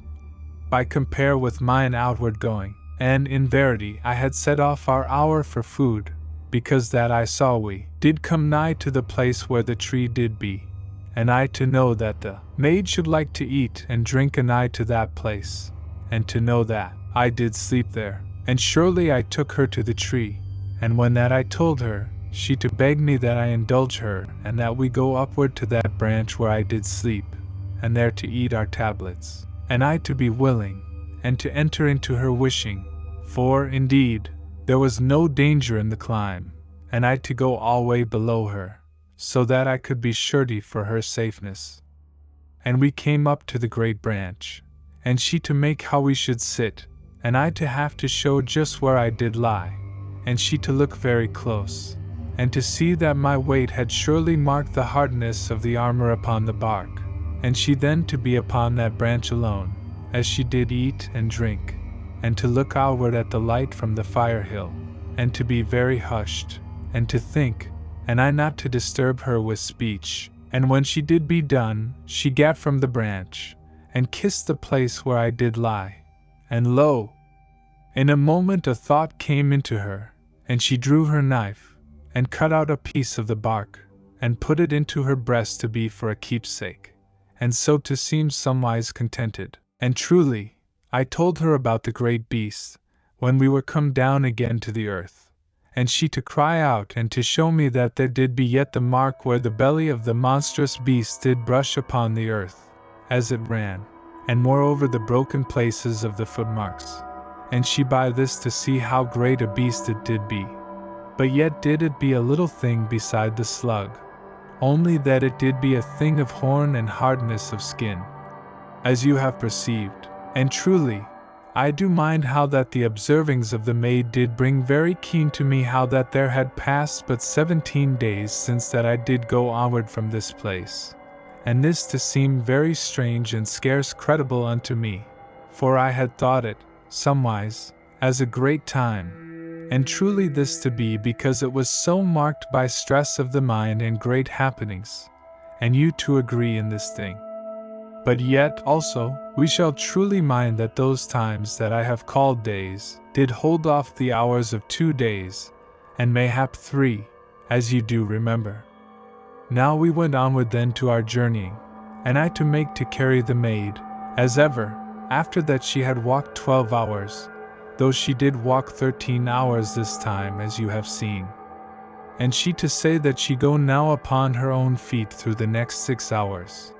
and so to ease me from the labor that did be needful to carry her. But I to know how that she did be like to be all gone of her strength this wise, in but a day or 2, and we to make the better speed, if that I keep to my way, and to have her to walk 12 hours of every journey, and afterward to come into mine arms, for, truly, she did be bred less hardy than I, as you shall think from all that I have told concerning the peoples of the Lesser Pyramid, and moreover she was yet something weakened, as I did think by the dreadful month of her lonesomeness, and escapings, before that I was come to succor her. And truly, as I did carry her, the maid did make remark of her wonderment concerning me, in that I did be so hard of my body and set in the determination of my mind. And in verity, I did be exceeding strong and of great hardness of body,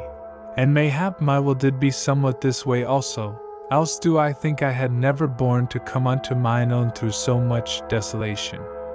And I to smile very happy upon her, for I did love that I was so strong, and very truly in delight that mine own maid did take gladness in this thing. And you to mind how you did be also in the love days, and so to have nice understanding of my naturalness and human pride. And surely the maid did nestle unto me, as she did talk, even, somewise, as a child shall come nigh to the mother,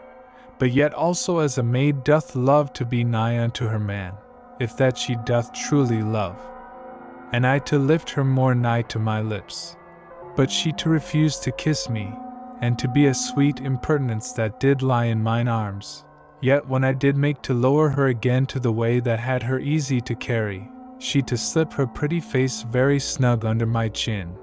and to kiss me there, after her own fashion, and afterward to be willing that she be as usual into mine arms. Now, as I set the maid again comfortable, it seemed to me that she was something tender, and sudden it came to me that mayhap the armor to be very hard and painful unto her, and I to ask this thing of her, in a moment, and she to see that I would not be put off, and so to tell me. And truly, I was utter angered with myself, and somewise also with her, in that she did not waken mine unthinkingness to this thing. And I set her instant to the earth, and made her to bare her shoulders to me. And truly they did be much bruised where that she had lain so oft in mine arms, against the hardness of mine armor. And I to be so angered that I near shook her, and she to see how I did be, and that she did be nigh to be shaken, because that I was grown so angry that she should let herself come to this foolish hurt, that yet I did know was very dear unto her secret heart. And, in truth, she put up her lips to me, very sudden, and with a strange naughtiness, that she have her own way with me to tempt me from mine anger, that yet she did have to like. And in verity, I near slapped her then upon her pretty shoulders, but that she ceased from her tempting of me, and instead she turned her shoulders to me, even as a child, that I buttoned her garment for her. And surely, when I had buttoned her garment, she came round unto me, and closed her hand, so that it did be a little fist, even as I did love her to do, because that it was so small beside my great hand. And she slipped her shut hand into mine, and surely I let it stay within, very quiet, and made not to close upon it, as I did wont. And the maid did move her hand around in mine, that she make me to take notice upon her, and to grasp her little fist. Yet I did be very stern, for I was truly angered, and neither did I put her hand from mine, nor made to hold it, but only to let it bide. Yet, truly, I to be something stirred in the heart part by her pretty ways. And in a little while, she took her hand from out of mine, and did have daring to be cold unto me. And mine anger then to be quaintly renewed, and to think that she did well need to be whipped. And she made a naughty and foolish impudence upon that which I said to her, so that presently I did say that she did need such as should make her to heed her manners. But yet, as you shall conceive, I to know inwardly all that time how that even this true naughtiness did not stir me to proper anger, but more that it made me masterful, and to lack not that I make her to know truly that I did be her master, and in the same time to be strangely touched in a very deep and secret place of my heart. And truly love doth have strange actings upon the heart. And the maid to ask me in a very saucy fashion that did be intention to anger me, what I did mean that she to need. And truly I said that she did go the way to earn that she be flogged like any boy, and I to mean actual all that I did say, which doth something amaze me now. But as I do know, I yet to be constant stirred inwardly by her beloved quaintness that did be always so dainty, even when that she did mean her naughtiness to be truly to anger me. And lo! When I told the maid this thing, that she did well go to earn a sharp reproof, she turned in a quick instant, and came close to me, all tender and small and to need to be nigh to me. And she slipped both her closed hands into the one of mine, and truly they did be little fists. And because I could be no more stern with mine own, I put mine arm about her, and she did nestle to me, so that all my being did want to be a shield about her, and she to hark very quiet and humble to my counsellings. And in the end did be so strangely hushed that I looked down to where her pretty face did be hid against mine armor, as she did love to do, when that I did be those odd whiles a little stern with her. And I held her face away from mine armor, and surely she did be smiling, very quiet and naughty, so that I perceived that she did be good only for that time, and did be like to show again this wrongful and impudent spirit. Yet I not then to be in trouble of the future, but to hope only that I do wisely, if that she show again this waywardness. And truly, I to perceive now that I did be very young. But anywise, as you do know, I to act alway from the natural telling of my heart, and I shook Nani a little, for this naughty spirit which did not be gone from her. For I perceived that my manhood had but stirred the woman in her to that strange quick humbleness that had seemed to be a quenching of her wayward unwisdom, and truly it had not been stilled, but only sunken for a little moment in the uprising of her dear nature, which had responded unto me, and the maid to look at me from under her lids, as I did shake her with gentleness, and I to know that mine own did be a wondrous maiden, full of all life and spirit, and to be held wisely and to be loosed wisely, all as did be for the best to bring out the uttermost of her goodness which did be in all her being, and to be very lovely, and to make me feel as that I did be a giant that held a white flower very tender. But I did feel also that I did be her master.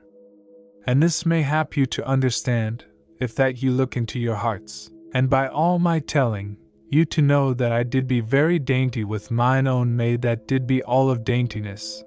but yet I to be masterful, as did be my nature, and a very proper way it did be with the maid, so that she did be alway reasonable in the main, and this to come out of her love,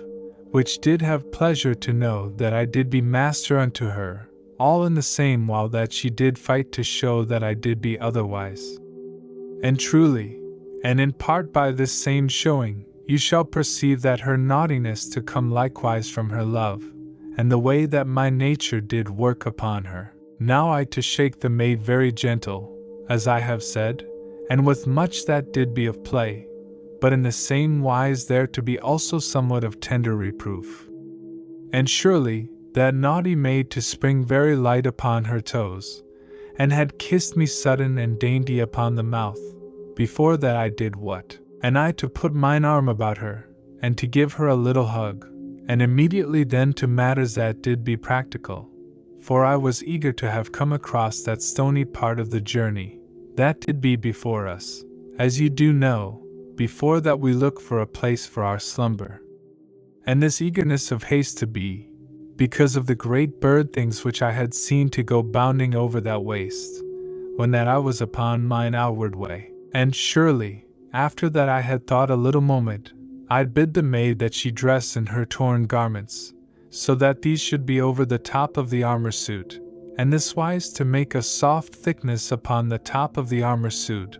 that should act for a cushion between mine armor and her dear body. But indeed, the maid would nowise to do this thing, and I not to make her, because that my heart perceived how it did be with her, and her reasons to be someways mixed, as doth be proper in all humans, and the more so when that it doth be a maid that hath reasons, as you to know, if that you have ever held such dear perverseness in your arms, and she, as I could know, to be strangely in love that her gentle body be bruised by the hardness of mine armor, and if this might not be, she to be not wishful that she wear her torn clothing upon her neat suit, and so to seem careless, and to lack to be dainty in mine eyes. For, indeed, she did be alway to wash herself and to make tidiness. And she to have a way now that she did set the armor suit upon her, that had it to seem different.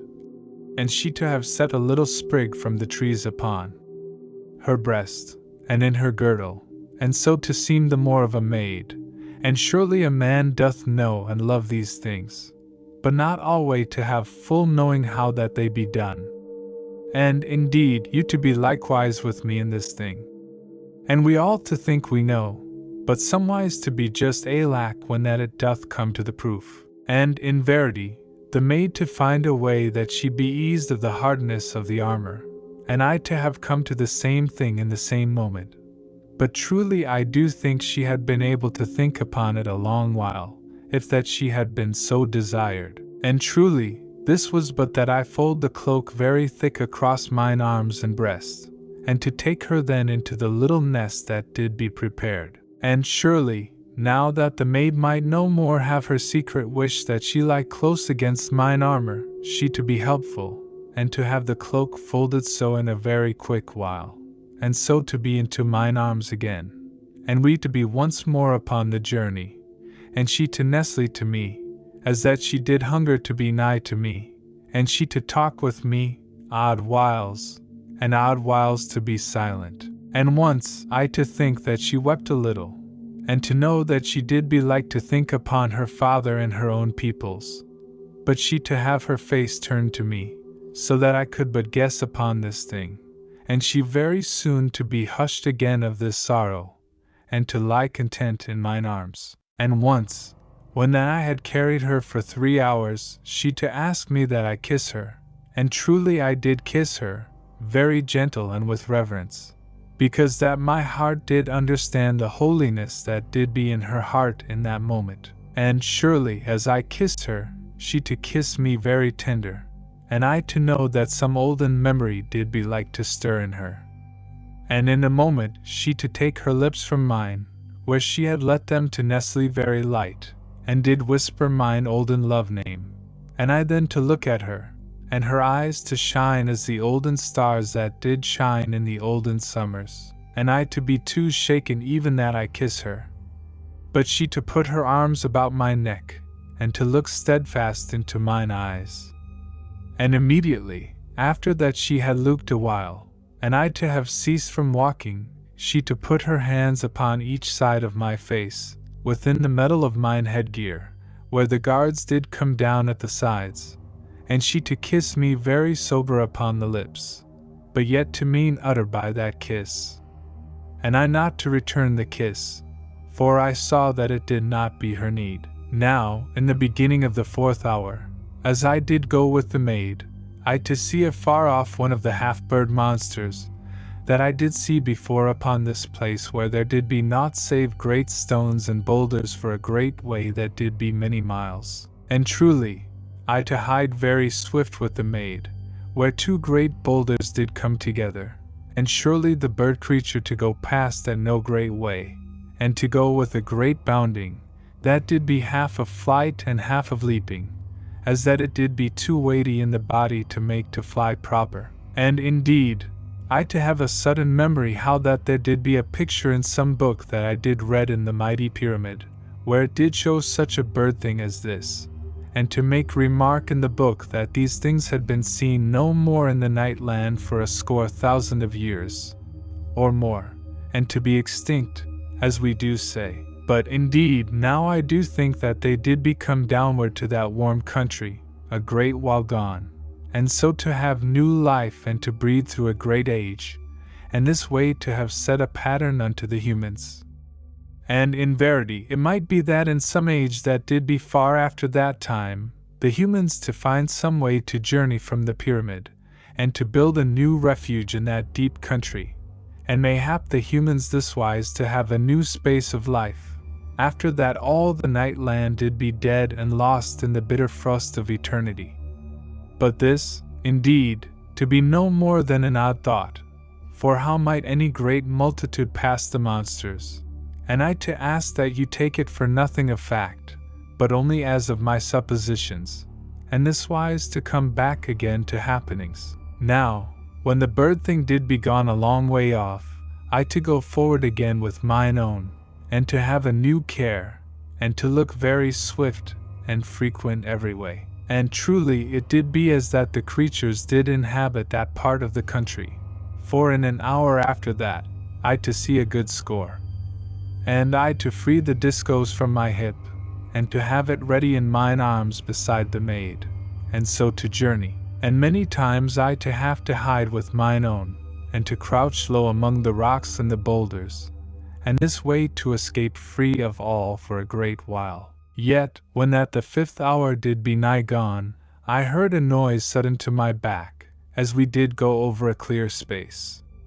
And in verity, there did be one of the monsters that came upward over certain rocks that were to my rearward, and surely it to have been stayed hid there, or resting, and to have heard us or to have smelled us, but anywise then to have knowledge of us, and to come with low and brutish heavy boundings, very lumbersome, after us. And I looked every way in a moment, but there was nowhere any shelter and I. And the maid to leap sudden from mine arms, that I be free with the discos, and I to look swift to her, and to see that she have her knife ready in her hand, that she might chance to aid me. But surely I might not fight in ease of mind, if that mine own did be needless in danger, and I caught her very quick by the waist, and set her upon the ground between my feet. And she to make half to refuse, but I to have no time for explaining, and to be sharp that I have her safe, so that I gave her a little shake that did sudden to make her feel the strength in me,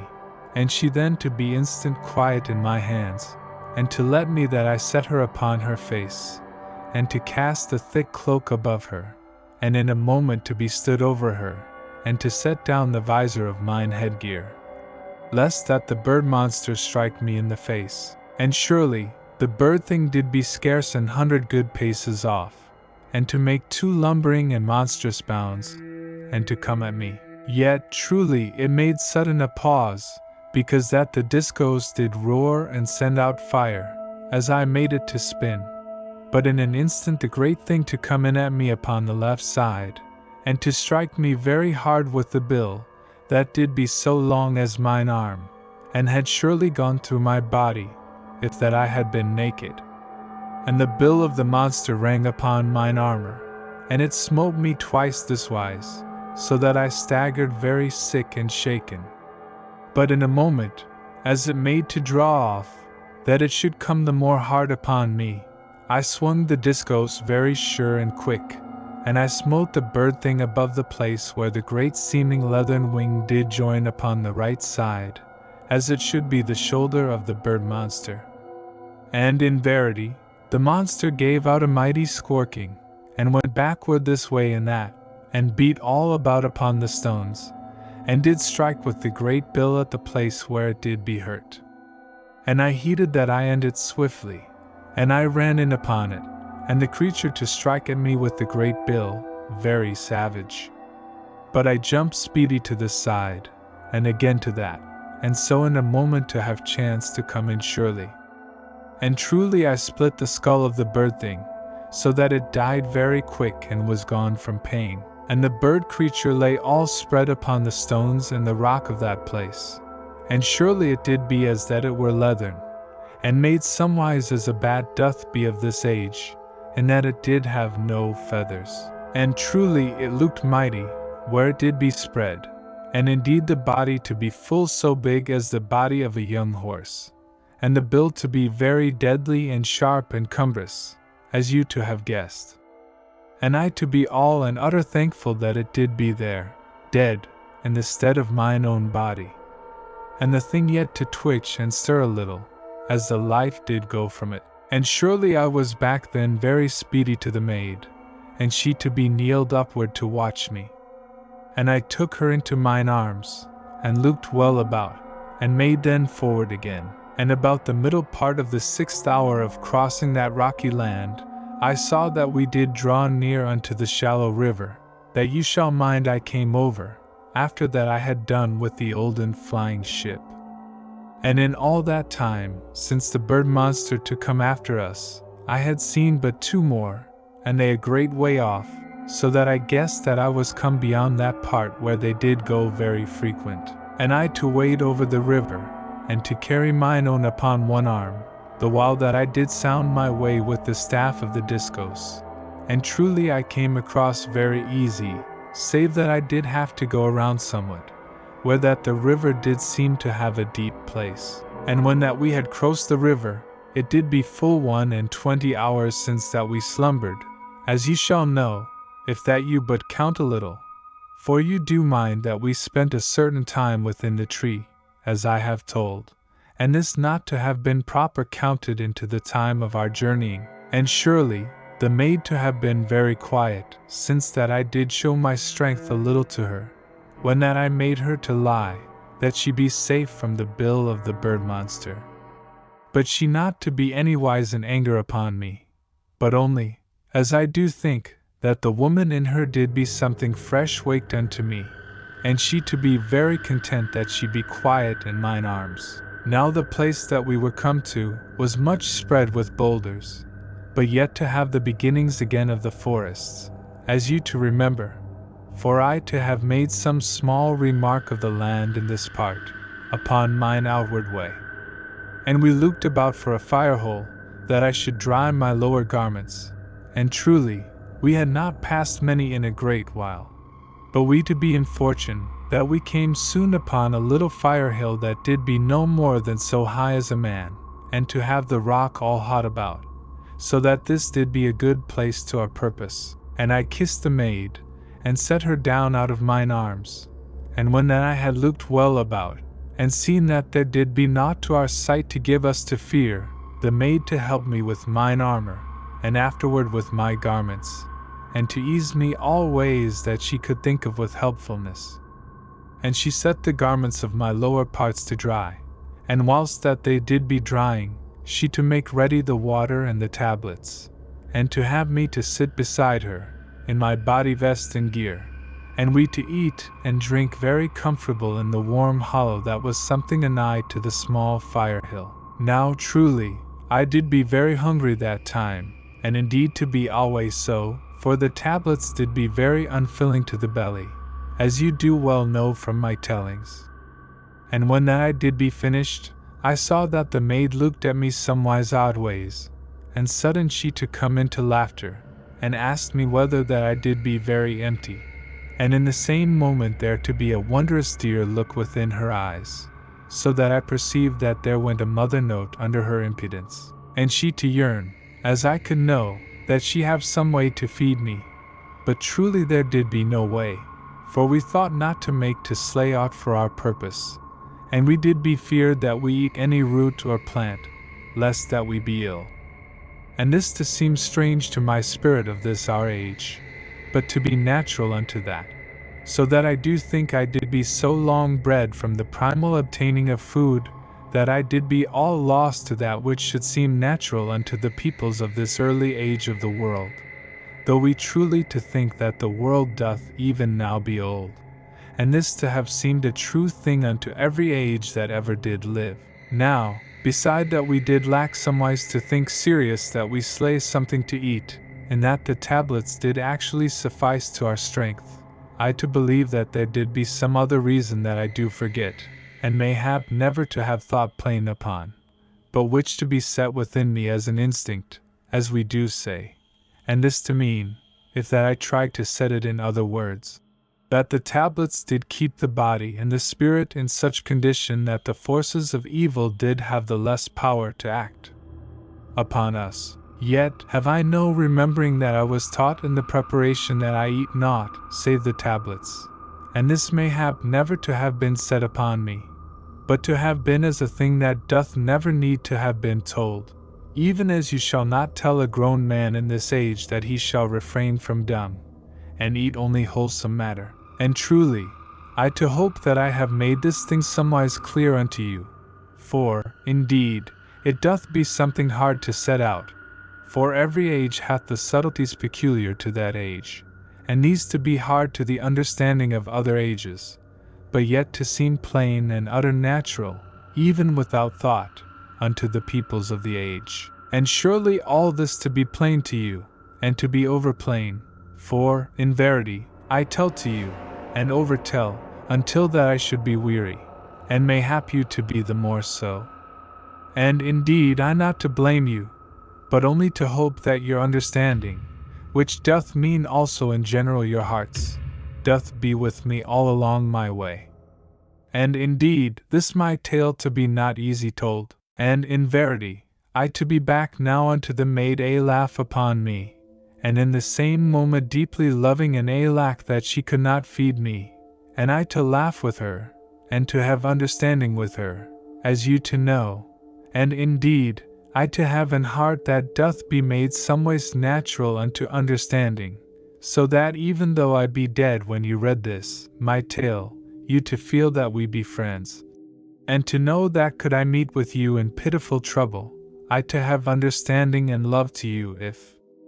that you be not utter brutish, and even so, I to be sorrowful that you should be brutish, and to have understanding, and that I to know that by development you to become wise unto sweetness and charity, and in love with all dear things, and kind pity of the rest. And this wise you to be in human sympathy with me, because that you do feel that I be honest with you, and somewise even now to your elbow, as you read. And this to be written now, and you mayhap not to be born a great while yet, but in the end to read and to have understanding with me, and to know how I did love mine own. And so we to go forward again, the closer, in that we do be the more knit in dear human sympathy. And surely the maid kissed me very nice on the lips, and did promise again how that she should make me a great meal when that we did come to our mighty home.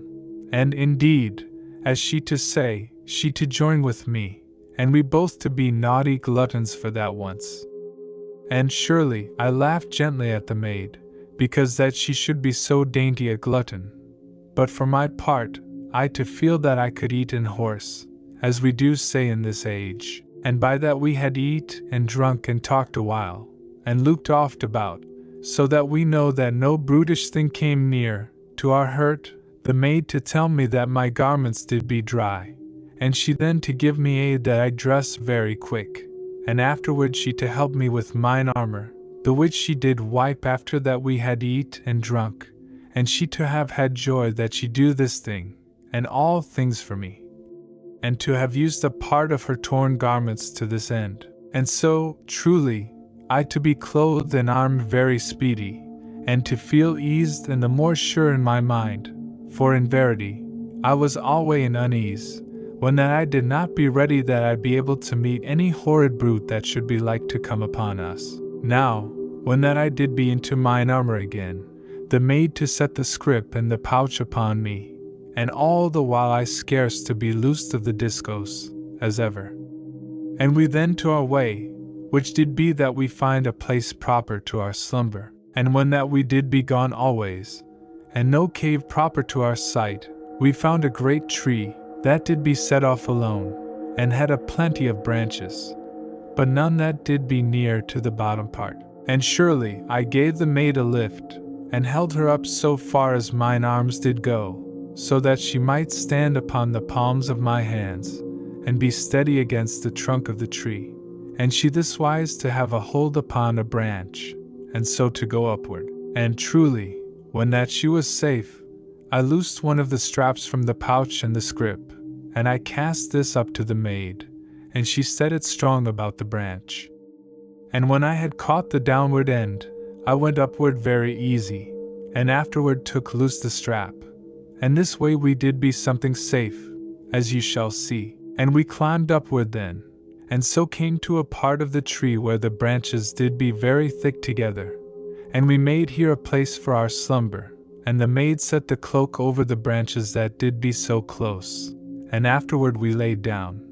But first I set the strap about her waist, and thence to a branch, and she to refuse sleep until that I be likewise, so that we did be both very safe from any fall. And she kissed me, and we then to our slumber, and very weary, for it did be 22 hours by this, since that we had sleep. Now we had 8 hours in which we slept utter, and we both to awake, as it did seem in the same moment. But truly, I to think that mine own did be wakeful before that time, for, indeed, as she put her arms very dainty about my neck, that she kissed me, I did have a quick and sudden knowledge that I had been kissed oft in my sleep, and this to have been but a little while gone. And surely it did seem to me that mine own did have a sweet and contented mischief inward of her eyes, but yet she to be very sedate outward,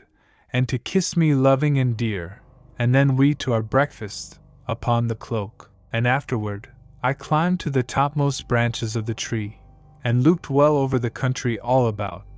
but there was no brutish thing to my sight in any place, either near nor far. And I came down then to the maid, and told her how that there was quietness of life all about. And we had our gear together, and went downward to the earth, and I to help mine own, and this way she to be safe. Now, as we went forward upon our journeying, I perceived that the maid had a wayward air, and truly, I thought that she did have her heart all set toward naughtiness and mischief, and in the same moment that I was in this belief, I did know in mine understanding that this did spring from the workings of my nature upon the nature of mine own maiden, and naughty to walk in the first beside me, and to have no word for me, because that she did be so filled with the stirrings of her naughtiness, that did be in the same moment very sweet unto me, and yet to waken all that did be masterful within me. And she to be that she did know, and to delight, in her secret heart that she wakened that which did be masterful in me, but yet in the same moment to be strong determined that she be not mastered by me. And surely this to seem contrariwise in the words, but to be clear to the heart, if indeed you have ever been loved by a dear maid of an high spirit. And above all this, the maid did be filled with a love for me, that did beat and dance in all her being, and this in truth to overweigh all. But yet from this same thing her dainty naughtiness to be born, because, as I did say, my manhood to stir all her nature up wise in sweet trouble that did be half of rebellion, and half that she did ache that she be close unto me in mine arms. And in verity, you to be with me in all these things, if that you have had the love days beside a dear and dainty maid, of an high and pure and natural spirit, so that if you be old these days, even but the light merriment of a passing maiden to bring a pain of wonderings and golden memories upon your heart. And presently I saw that mine own put a little space between us, as the naughtiness did work in her, as my heart to know, and she to be offward from me a little. And she still to have no speech with me, but in a little to begin that she sing in a low voice, and to have her pretty body very upright and lithesome, and to go forward with a wondrous dainty swing, so that my heart told me that she did all be stirred with small thrillings of defiance unto me, and with thrillings of love, and she to have the triumph of her maidenhood and of her womanhood, as it were both to contend in her and to thrill upon her tongue, and to show out the lilting and pretty warfare of her spirit that did go dancing and dearly naughty in her breast. And surely I went, very lifted in my heart, and astir, for it did be wondrous to me that this lovely maid did be so utter mine. And to see but the way that she set her feet to the earth, and the way that she did lift them sure and dainty, and the way that her body did be poised, and the way of her head, and the way of her naughtiness, and the sweetness, and the love that did be wrapped in withal, did make me want that I have her in mine arms. But yet I not to do this, because that in the same time that she did so stir me to love and admirings, she to set somewhat else in me at variance, so that I did have to feel stern with her, for I perceived that she had that naughtiness then within her, that she did be like to have a real intent of impertinence unto me, so that she should be naughtily outrageous, and to have no heed to my advisings, either unto my desires, unless that I set my hand upon her, to make her to obey. And truly, You that have had dear maids shall follow mine explainings. But unto others I know not whether they shall understand, until they too have been possessed of one that shall set all their heart adrift, even as this one that did be mine own. And sudden, I to know that Nani did change from her low singing unto an olden air that had surely not been heard in all that eternity. And in verity, for a little while, I not to know why that it did so shake all my heart, nor what it did be, nor whether that I had truly heard it before, or only to think so. And surely it did be as that the silence of the olden moonlit world did steal all about me. And sudden, I to know that the maid did sing an olden love song of the olden world, and to go halting a little as she sang, because that the words did steal something oddwise through the far veils of her memory, even as a song doth come backward out of dreams, and I to feel all my blood to seem to tremble in my veins, and my throat to be troubled, as with vague sobs that did be the ghosts of forgotten tears. And the dim sorrow that had come so swift and strange upon me, to be likewise steeped in golden mists of the love that I once did love, and the glamour to become all fresh upon me, and I to know in that moment how much we do forget, even when that we do believe that we have all memory and all sorrow within our hearts. And I looked unto the maid, something dimly, because of the way that I did be, and I perceived in a moment that mine own did weep as she walked, but the less with pain than with the strange anguish of memory, that doth have in it tenderness and sorrow and love and all that hath been and all that did never be, and all to make a veil unto the spirit, where doth be both a dim grayness and a warm and everlasting light, and an utter speechlessness, and the low and far music of forgotten songs that do come downward over the shadowy mountains that do be builded of years and forgetfulness, and yet made to be seen with the light of that our memory,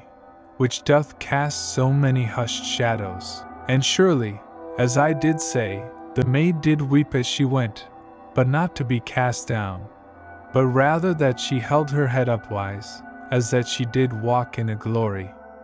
And the song to come oft broke, and oddly, and to set her voice to little human quiverings, as her memory did shake her sweet spirit unto tears afresh, and she to walk with her pretty head upheld, and as that she did go in a triumph,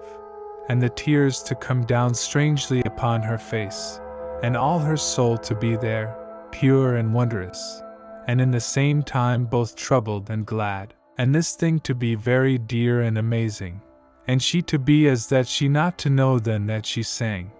but as that she did be lost in her thoughts, as we do say, and this to have come sudden upon her, out of all her upliftedness of spirit, that had been like to make her very open unto all subtle powers of thought and inward stirrings, as you shall think, and again the song to come full remembered, and fresh, as that this eternity did be but the yesterday of that moment, and mine own to be all in a sweet madness with those half-dreamed memories,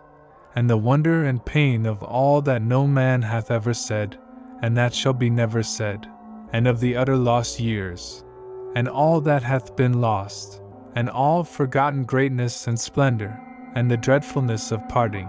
and the loveliness of beautiful things that do be hid in the abyss of the years. And it did be sudden to my quickened fancy,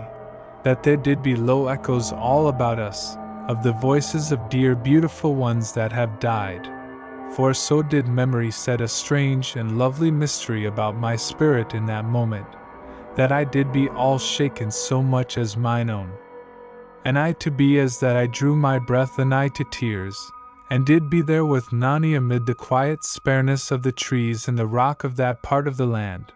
but yet did be to see half dimly that I stood within a light, even as the light that doth be the wonder of olden sunsets, and I to be, in the same time, both that man and this man that now doth write, and to have beside my spirit but one maid, that I did lack to know whether I say to her Nani or Murdeth, for though the two that have been mine own did be different seeming to the eye, there to be but the spirit of one maid beside me in that moment, And surely, I did be there, all shaken unto the seeing of visions, as it did seem, so that the land about me to have grown half as that it did lack that it be real unto my sight, because that I looked inward unto lands that did be of memory. And lo, in a moment this to go, and I to be in that country of the seas, and to look newly unto Nani, and she to go as I have told, and there to be the lonesome trees and the rocks in all parts for a great way about. And sudden, as I looked at mine own, she to come round unto me, and she held out her arms, and did gaze at me with such a love, as that she were transfigured, and to need strangely that she be in mine arms. And surely, I too in holy need that I have her unto me, because that, after all, there did be no wonder so great as that wonder, that when all did be said I did have mine own, after that all eternity had nigh passed. And in verity, we ran each to the other, and did be silent, because that there was no speech of words by which we could say aught of all that did be in our hearts. And truly you to be with me in understanding, for you too, mayhap, to have suffered this wise of dumbness, even if that it hath not been so great. But yet to make you to know, and presently, we grew quiet in the spirit, and mine own to come back again to her joyousness, and to go beside by me, as we made forward. And presently, Nani to begin that she look at me with dear impudences again, that did be very sweet unto me, but yet to be like to lead unto defyings. And truly, by these things shall you know the spirit of mine own maid, and there to be none to me that ever did be like her. But, indeed, you to think that wise of the maid that you did love, and all the world to be thinking each these thoughts of one dear maiden that doth be the one maid in all the round world, and this to be the lovely niceness of the human heart, and I not to have any grumble thereat. But yet, surely, you shall say that this maid that did be mine own, did be very dear and lovely. And in verity, I to show my human heart in this thing, for you likewise to want that I think your maid to have been just so dear, and the more so. And indeed we ever to be going these ways, and to have good comradeship of understanding, because that we have all loved and suffered joy and had utter belief in a dear one. And surely a defyingness to come presently into the way that the maid did go, and she to walk a little offward from me. And truly I looked at her, both with love and yet with somewhat that did be to reprove her gently, and all in the same moment that she to make my heart stirred with her sweet naughtiness, and she to look sudden at me, and to be that she have to intend to run to kiss me, but also that she be minded in the same moment that she set herself up impertinently against me. And in verity she made me to harden my nature a little, as manhood doth make a man to do, and this because of the rebellion that I knew to be in her, and she likewise to know. But she hid her eyes, when that I shook my head, half with play and half with earnest, and was then impudent unto me, and gone from that in a moment to her pretty singing, and her naughty walking apart. But she no more to sing an olden love song. Now, in a while, we passed a basin of rock, in a place among the trees, and there was a warm spring bubbling in the rock, and the basin to be full of water, very warm and with some smelling of chemistry. And the maid told me that she would wash, and I to think it a good place for that end. And when I had tasted the water, I found that it did seem smooth and proper for our intent,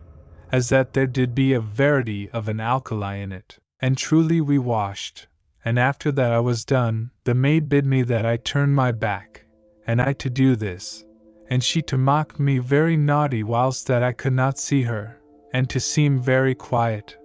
For indeed, I heard no splashings of water though I stood off from her a long while, and she always to say naughty things unto me, as that she did mind truly to have me angered, for, indeed, she did have a plain intent that she mock at me, and to ease not her wit. And surely, after that I had stood a great while, I asked the maid when that she did be like to be done, but she to say that she was nowise ended of her toilets. And I knew very sudden that she made foolishness upon me also in this matter. And I turned upon her, and lo! She did be sitting upon a little rock, very sedate, even as when she had bid me turn from her, and to have made no more forward, but only to have been there at ease, that she keep me turned away to please her naughty mood, and all the while have a double liberty to have impudence upon me. And in verity, I did be a little angered, but scarce that I did know it, for I did love her very great, and was stirred inwardly with her dearness, and that she did look just that wise that I knew not whether I to need to kiss her, or to shake her, and truly, how should I know? For my heart did ache that I have her to mine arms, but my brain to say that she did go over far in the joke. And truly you to see that I did not be unreasonable, either to be lacking of grace, for indeed I do think that I was swayed always, because that I saw all the dear way that her pretty nature did work, and to conceive of her mood and to understand and be stirred, but yet to shape a little in my manhood unto hardening, and in my judgment unto sternness. Yet, truly, I scolded mine own with no more than a little jesting, and did be nice and gentle with her, because she did be so dear, and I to know just wise her mood and the cause and working of it. And I told her that I did love her, and that she hastened now and led us again to the journey. But indeed she only to make a face at me, so that I did be near like to shake her unto sedateness. And she then to be both merry, and a rogue, as we do say, and to stop her ears and again to sing very gleeful, and also that she might not hear aught that I said. And surely she looked a very dainty rebellious one. And I went then straightway to her, and took her hands from her ears, and I kissed her pretty ears very gentle that I not to deafen her. And I kissed her lips as she did sing, and afterward shook her, that she be not such a sweet torment. But this to have no success that way,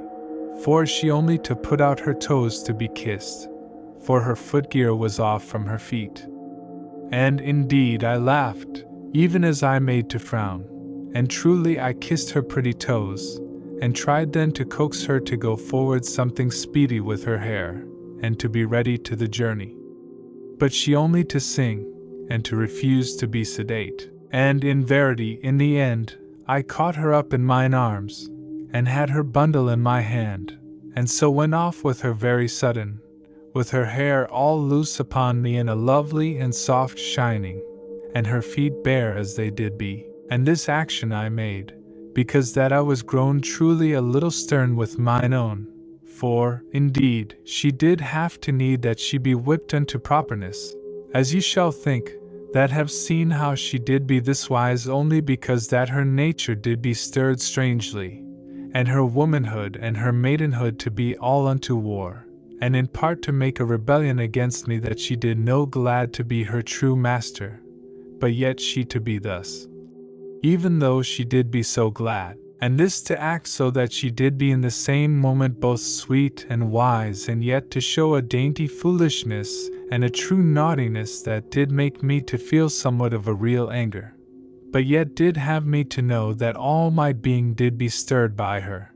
so that I did think with one thought that she did be very foolish, and with another that she did be lovely wayward. Now, when that I took the maid up so quick, and made off with her, she to give a little gasp and to submit to me with a quick humbleness. But immediately, she to regain her courage, and to be outraged of me. But indeed I took no heed, only that I was like to shake her, and did know also that her hair did be wondrous pretty upon mine armor. And she soon to lie very quiet and easy in mine arms, and to be demure. And I to have a half knowledge of somewhat amiss, but yet to have no sureness, either to think much upon this vague feeling. And when that I had gone a good mile, she to put up her lips to be kissed, and I to kiss her very loving, for she was so dear. And she then to say, very ordinary like, that I should do wisely now if that I went back for her footgear, which truly I had lacked thought to notice, when that I did pick up the maid. And I saw that she had known this thing all that while, and had made that mile of carrying all a waste and a foolishness, because of the naughty rebellion which did be in her. And lo! I set her instant to the ground, and she gave out a little cry as she saw that I did be gone somewise hard and stern with her. And indeed I pulled a small branch from a tree that did be near, to be for a switch as you shall whip a boy with. And I held her with my left hand, and in verity I laid the switch thrice very sharp across her pretty shoulders, that she know all that she did need to know. And she seeming to be ceased in a moment from her perverseness, and did nestle very quick unto me, that had whipped her, and did need that she be wondrous nigh unto me. And truly, how shall even a young man flog such an one? And the maid to be very hushed against mine armor, and to resist that I look into her face that did be pressed so anigh me. But presently I used a little and gentle force, and so to look into her face something sudden. And truly, that one did be smiling very naughty and dainty to herself, so that I perceived that I had not truly whipped her enough. But yet I could harden my heart no more at that time, for, in verity, there doth be a strange half-pain in the bosom, if that you have to flog a maid that doth be utter thine, and this to the despite that there hath been, as then, no properness of anger to have for an after self-reproach. And surely, I to have done this thing only of a stern intent and steadfastness, that I steady mine own maid unto wisdom, but yet to have been helped by a little anger, because of the thing that she had done. Yet alway, my love did be so strong, that mine anger never to have aught of bitterness, as you shall have seen, and to understand. And we went back then for the footgear of the maid, and she to be very hushed in mine arms, but yet, as I perceived, not to be quiet, of an humble little heart, but only of the chance that her nature did be stirred that way for the while. And truly, when we were gone back, the footgear did be there to the side of the pool, and the maid gat shod very speedy, and would have no aid, and afterward did up her hair very tight upon her head, to have it utter from my sight, and this to be for a perverseness, for she knew that I did love to see it pretty upon her shoulders, or if that she must do it, that she do it up very loose and nice, and truly you to know how I mean. Only that I have no skill of such matters, but yet a good taste to admirings, if that the thing be aright. And I to say nothing, as I looked at her, and she presently to make a quick glance unto me, to see why I did say naught. And I shook my head, smiling at her waywardness, but she to look away from me, and to seem to be set to fresh naughtiness. Now we went forward then upon our journey, and alway the maid to walk onward from me, but yet to have no other impudence, neither to sing, and I to go kindly with her, but yet to think that she did lack somewhat to know that I did be truly her master, and I to wonder a little whether she did know proper that my gentleness with her did be not of weakness, but born of understanding and love, and the more proof that I did be fit to possess and to guide her. And truly this was the thought of a young man, yet lacking not of reason in the bottom part, though mayhap to be something clumsy seeming unto the mind of a maid, and to be very human to my years. And you to have been likewise, if that you have tried always with a dear one, and she to be yet over wilful, so that you to wonder whether she did truly know how you did understand. And surely a maid doth know much that doth be in the heart of a man, if that she be true woman in her own secret heart. And oft she doth know more of her man than her man doth what of himself,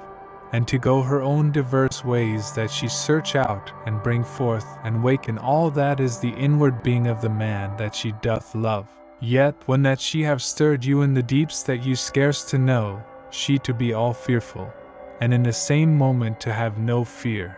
and to be in rebellion, and in the same moment to be most strange humble, and all to be born of love, and nature and action upon nature. And more than this how shall I have learning of the heart to tell you? For, in verity, there doth be much in these few lines, if that you know to read. And surely you to know, or to learn. But if either, then have you gone short of joy and the true inwardness of life. Now this way I did be, as I have told, and the maid to be quietly naughty in perverseness, as also I have set out, yet to have a strict mind to her duties, and to go now wondrous sedate upon the journey, yet alway apart. And likewise, when at the 6th hour did come, and we to our halt, as ever, she to be very speedy and nice that the water and the tablets be ready for me, but yet to have no word, either to eat by me, but again a little apart, and not to share the water, but to make a brewing to herself, when that I had done. And likewise the maid held not up her tablets to be kissed, as alway, but eat them, quiet and meditative, and with little nibblings, as that she did ponder upon other matters, or mayhap to be not hungry. And these things I saw, as we eat and drank in a silence, and I to look at the maid, somewise sad in the heart, and something stirred, and I to say to myself wisely, yet as a young man, that she did not yet be taught sufficient that I was her master. And this you to perceive, and she never to seem to look at me, but to be quiet and demure, and to have her eyelids something down upon her eyes. Now, presently, as I thought upon the matter, I saw that I do well that I take no heed of mine own, but to let her to come to a natural end of this naughtiness, that did be, in the same time, both pretty and a little foolish, so that in half I condemned it, and in half I was stirred, and alway I loved the maid very dear, and had a good understanding, and there to be also an interest in my heart at this new side that she did be showing. And also she to stir me out whiles unto masterfulness, and so you to know pretty well how it did be with me in the matter. Now surely I found this plan, that I attend not to the maid, to have something of success, for I knew presently that she did look upward at me, slyly, from under her pretty eyelashes, and after, to be demure in a moment, and this to go forward for a while, yet I to show no heed, and in a while, I saw that she gave attention to her garments, in the way of naughtiness, and afterward she took down her hair, and made it up then very loose and pretty upon her head, so that she did be very lovely, and to tempt mine eyes that they look alway at her. But indeed I did make as that I had no heed that the maid did shape her hair different upon her head, and she very soon then to speak, and to have the lesser dear together, and to make that she attract me. But truly, I was very nice with her, yet to keep her now a little off from me in the spirit, and so to teach her that wise, that she was somewhat of a dear naughty maid. But also, as I do think, I was this way, because that in part one would tease her, in great love of her prettiness and her makings up to me, and so maybe even that I make her to be the more defying of me. And this to be as that I also lack somewhat of reason, for I did strangely that I think that she need to be whipped, and in the same time that I go to make her the more deserving of the same. Yet, this to be the truth, as I know it, and surely to be the natural waywardness of love. But yet there did be also in the backward part of my wisdom, an intent that I be wise and careful with mine own, and I surely to have no full realizings that I did be like to set her further into perverseness than yet she did be. Now, after that I had shown well that I lacked to heed the maid, I found that I did be looking oft at her, and she to be so dear and pretty, and to be all hushed, that truly I could not bear that I be longer silent to her advancements. And I ceased then from pretending, and would have had her into mine arms, but she to be now in sweet dignity, and to keep me off with very sober graces. And because of this, I to feel some way that I did be some way in blame, and surely, now that I consider it, I can see that I was something acted upon, even as had been the maid, and so we two to be, and a most human pair, as you to say, and somewhat both alack. But indeed, we did be very wholesome, and in utter love each of the other.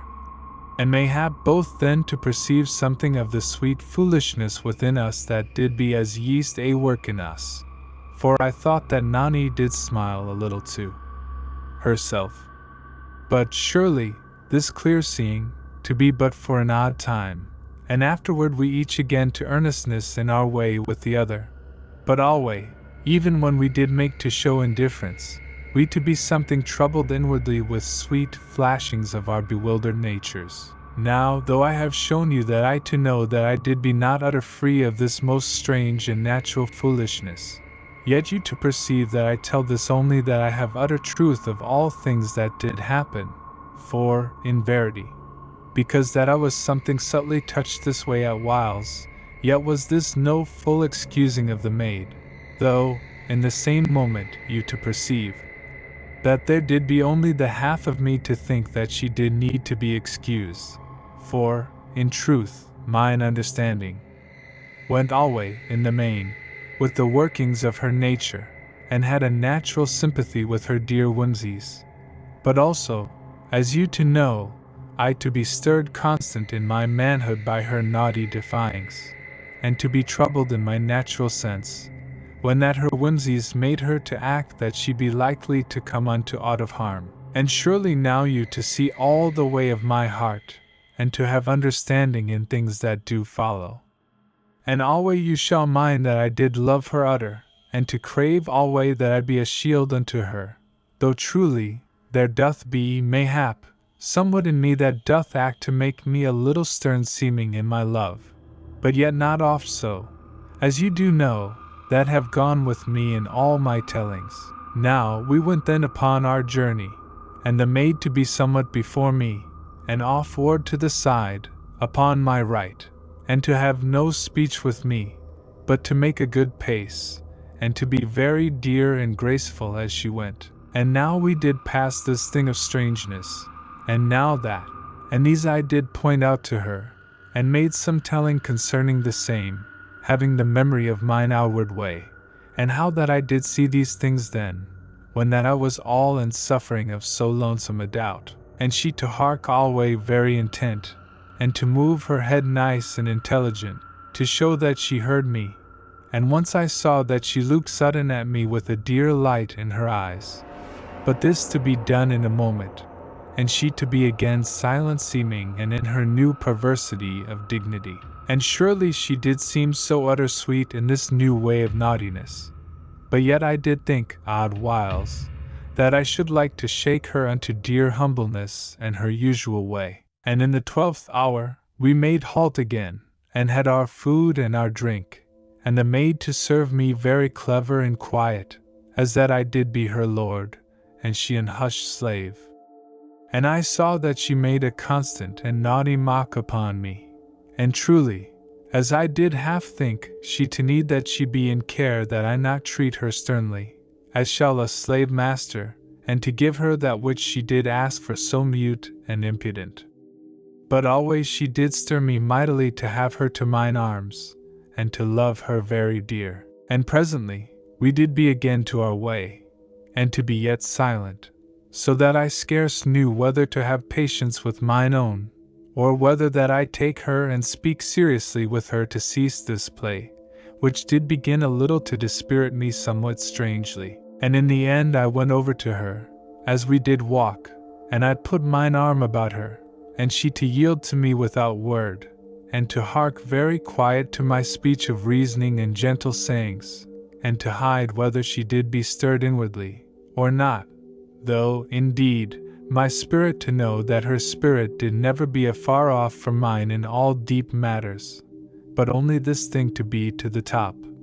and to set somewhat between us that did be both a sweetness and a trouble. And alway, as I talked with the maid, I saw that she did make naughtily to act as that I did be a slave master, and she but a chattel to me, for she to be hushed before me, and neither to yield her slender body willing to mine arm, nor to resist me, but only to be still, as that she had no saying in this matter, and as that I was like to beat her at my pleasure, or to withhold my hand, all as might chance to be my desire.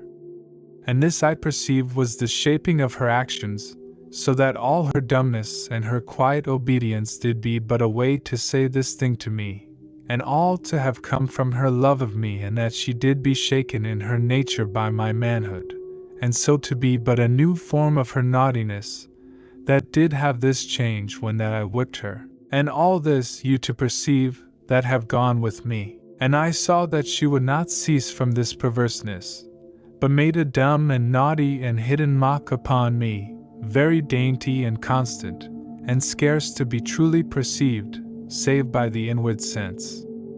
And truly, I grew something angered afresh, and to feel that she did need that she be shaken so stern that she come unto the reality that I did be her man and natural master, yet alway in love. And surely I loosed her then, and went off a pace to her side, and we again to go forward this wise, yet she soon to have a greater distance between us, which she made very quiet and natural. But, indeed, I saw what she did. Now, about the 14th hour of that journeying, I saw before us, in the far distance, the rock upon which did be the olden flying ship, that you shall remember. And presently, as we came more nigh, I looked off to mine own, and I saw that she did be staring that way, and to be in wonder, but yet to say naught to me. And soon, as we came very close, I did want that I tell her about the ship, and of mine adventuring there, and of the wonder of that olden ship, set there through eternity. But in the first, I hesitated, as you shall think, because of her way. But truly, my heart knew that her heart did be proper unto me, and moreover, I should be small in my nature, if that I let any pettiness put a silence upon me, though, in verity, if that the maid had not been inwardly loving to me, I had been that I had told her no word, and this to be very natural, whether it be of smallness or not. And when that we were come beside the great uprising rock, I made halt, and the maid to halt with me, and I showed her how that the thing upon the rock did be an old and flying ship from the mighty pyramid.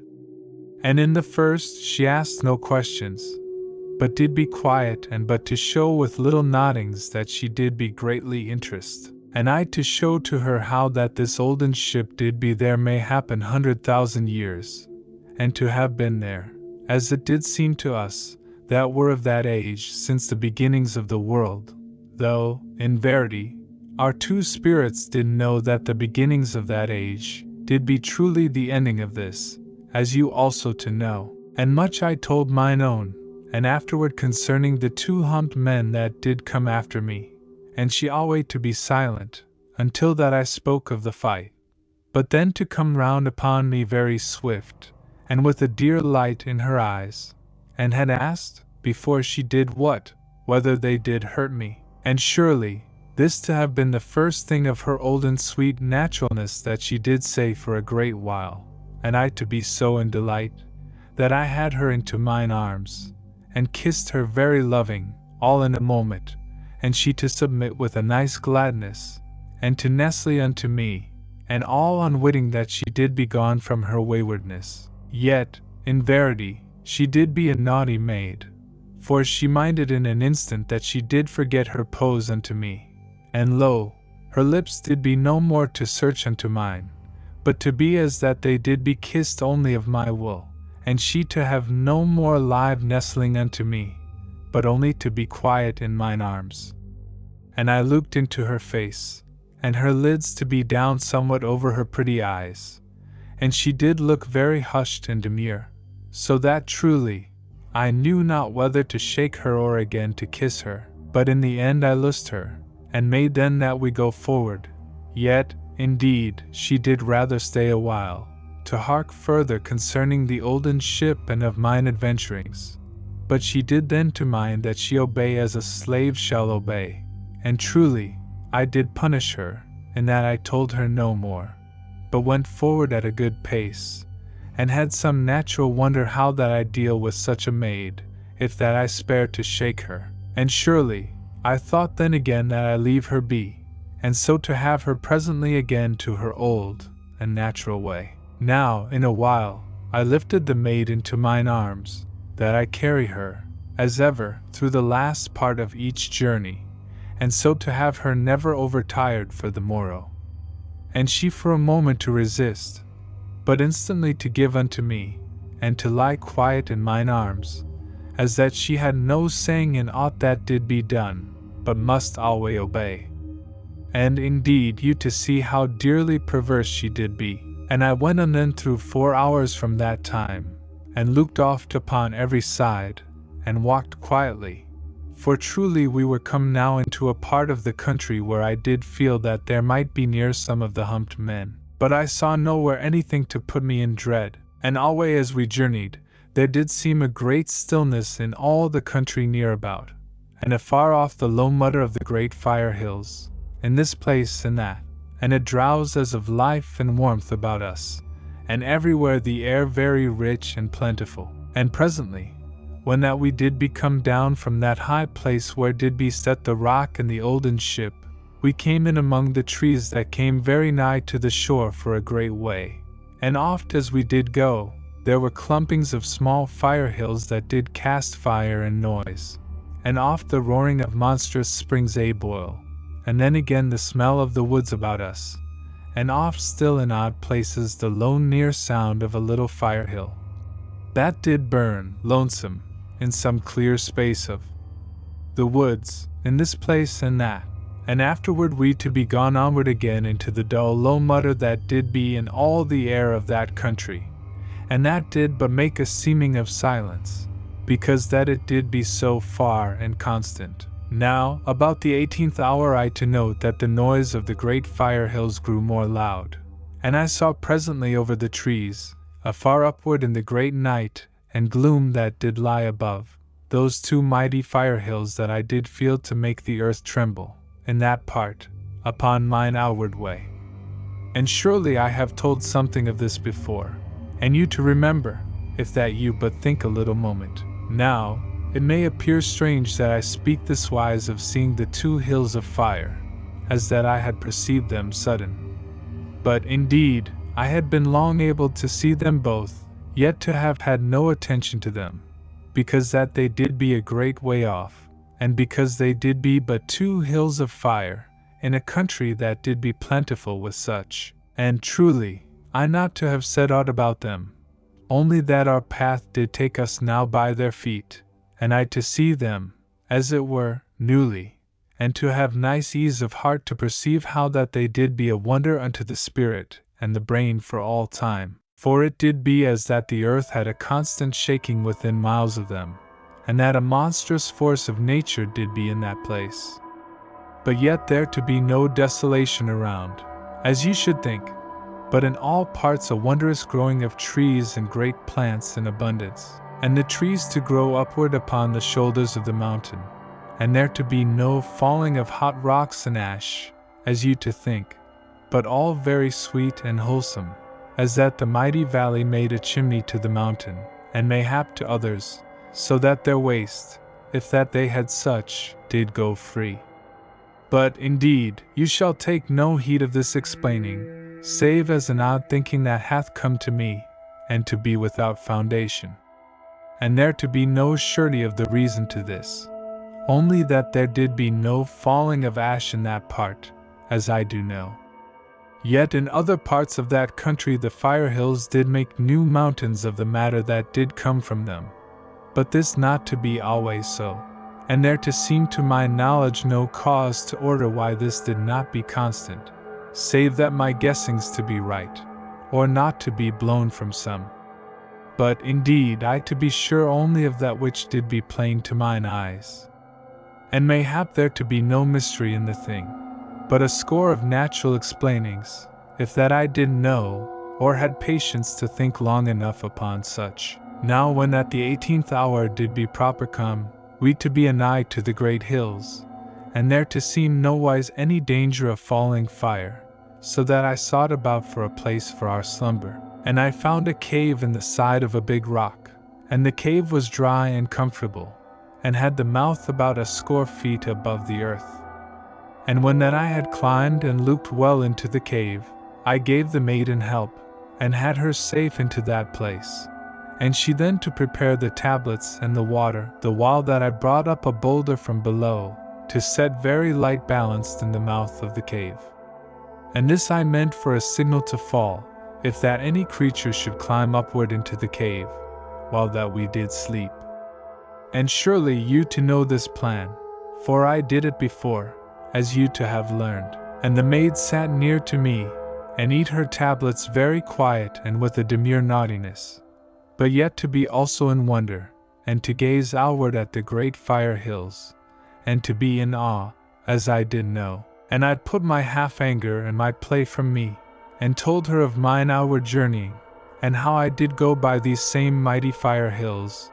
that did seem as mighty torches to light me in my search, and to have held a new strangeness and wonder over my path. And she still to be silent, but yet to look at me twice or thrice with a very dear and loving way, though she did hide her eyes in a moment, when that she saw that I perceived her. And soon the maid spread the cloak for our sleep, and while that she did this, I looked well about for any creature that might be anigh, and I had an especial thought unto the humped men. But indeed, there was naught living, unto my sight, and nowhere did I see anything to put me in fear for our lives. And truly I had a great viewing from that place,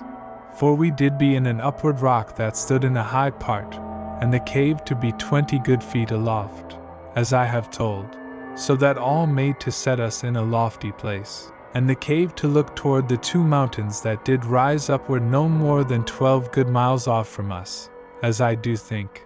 and the country between to be somewise as a mighty park,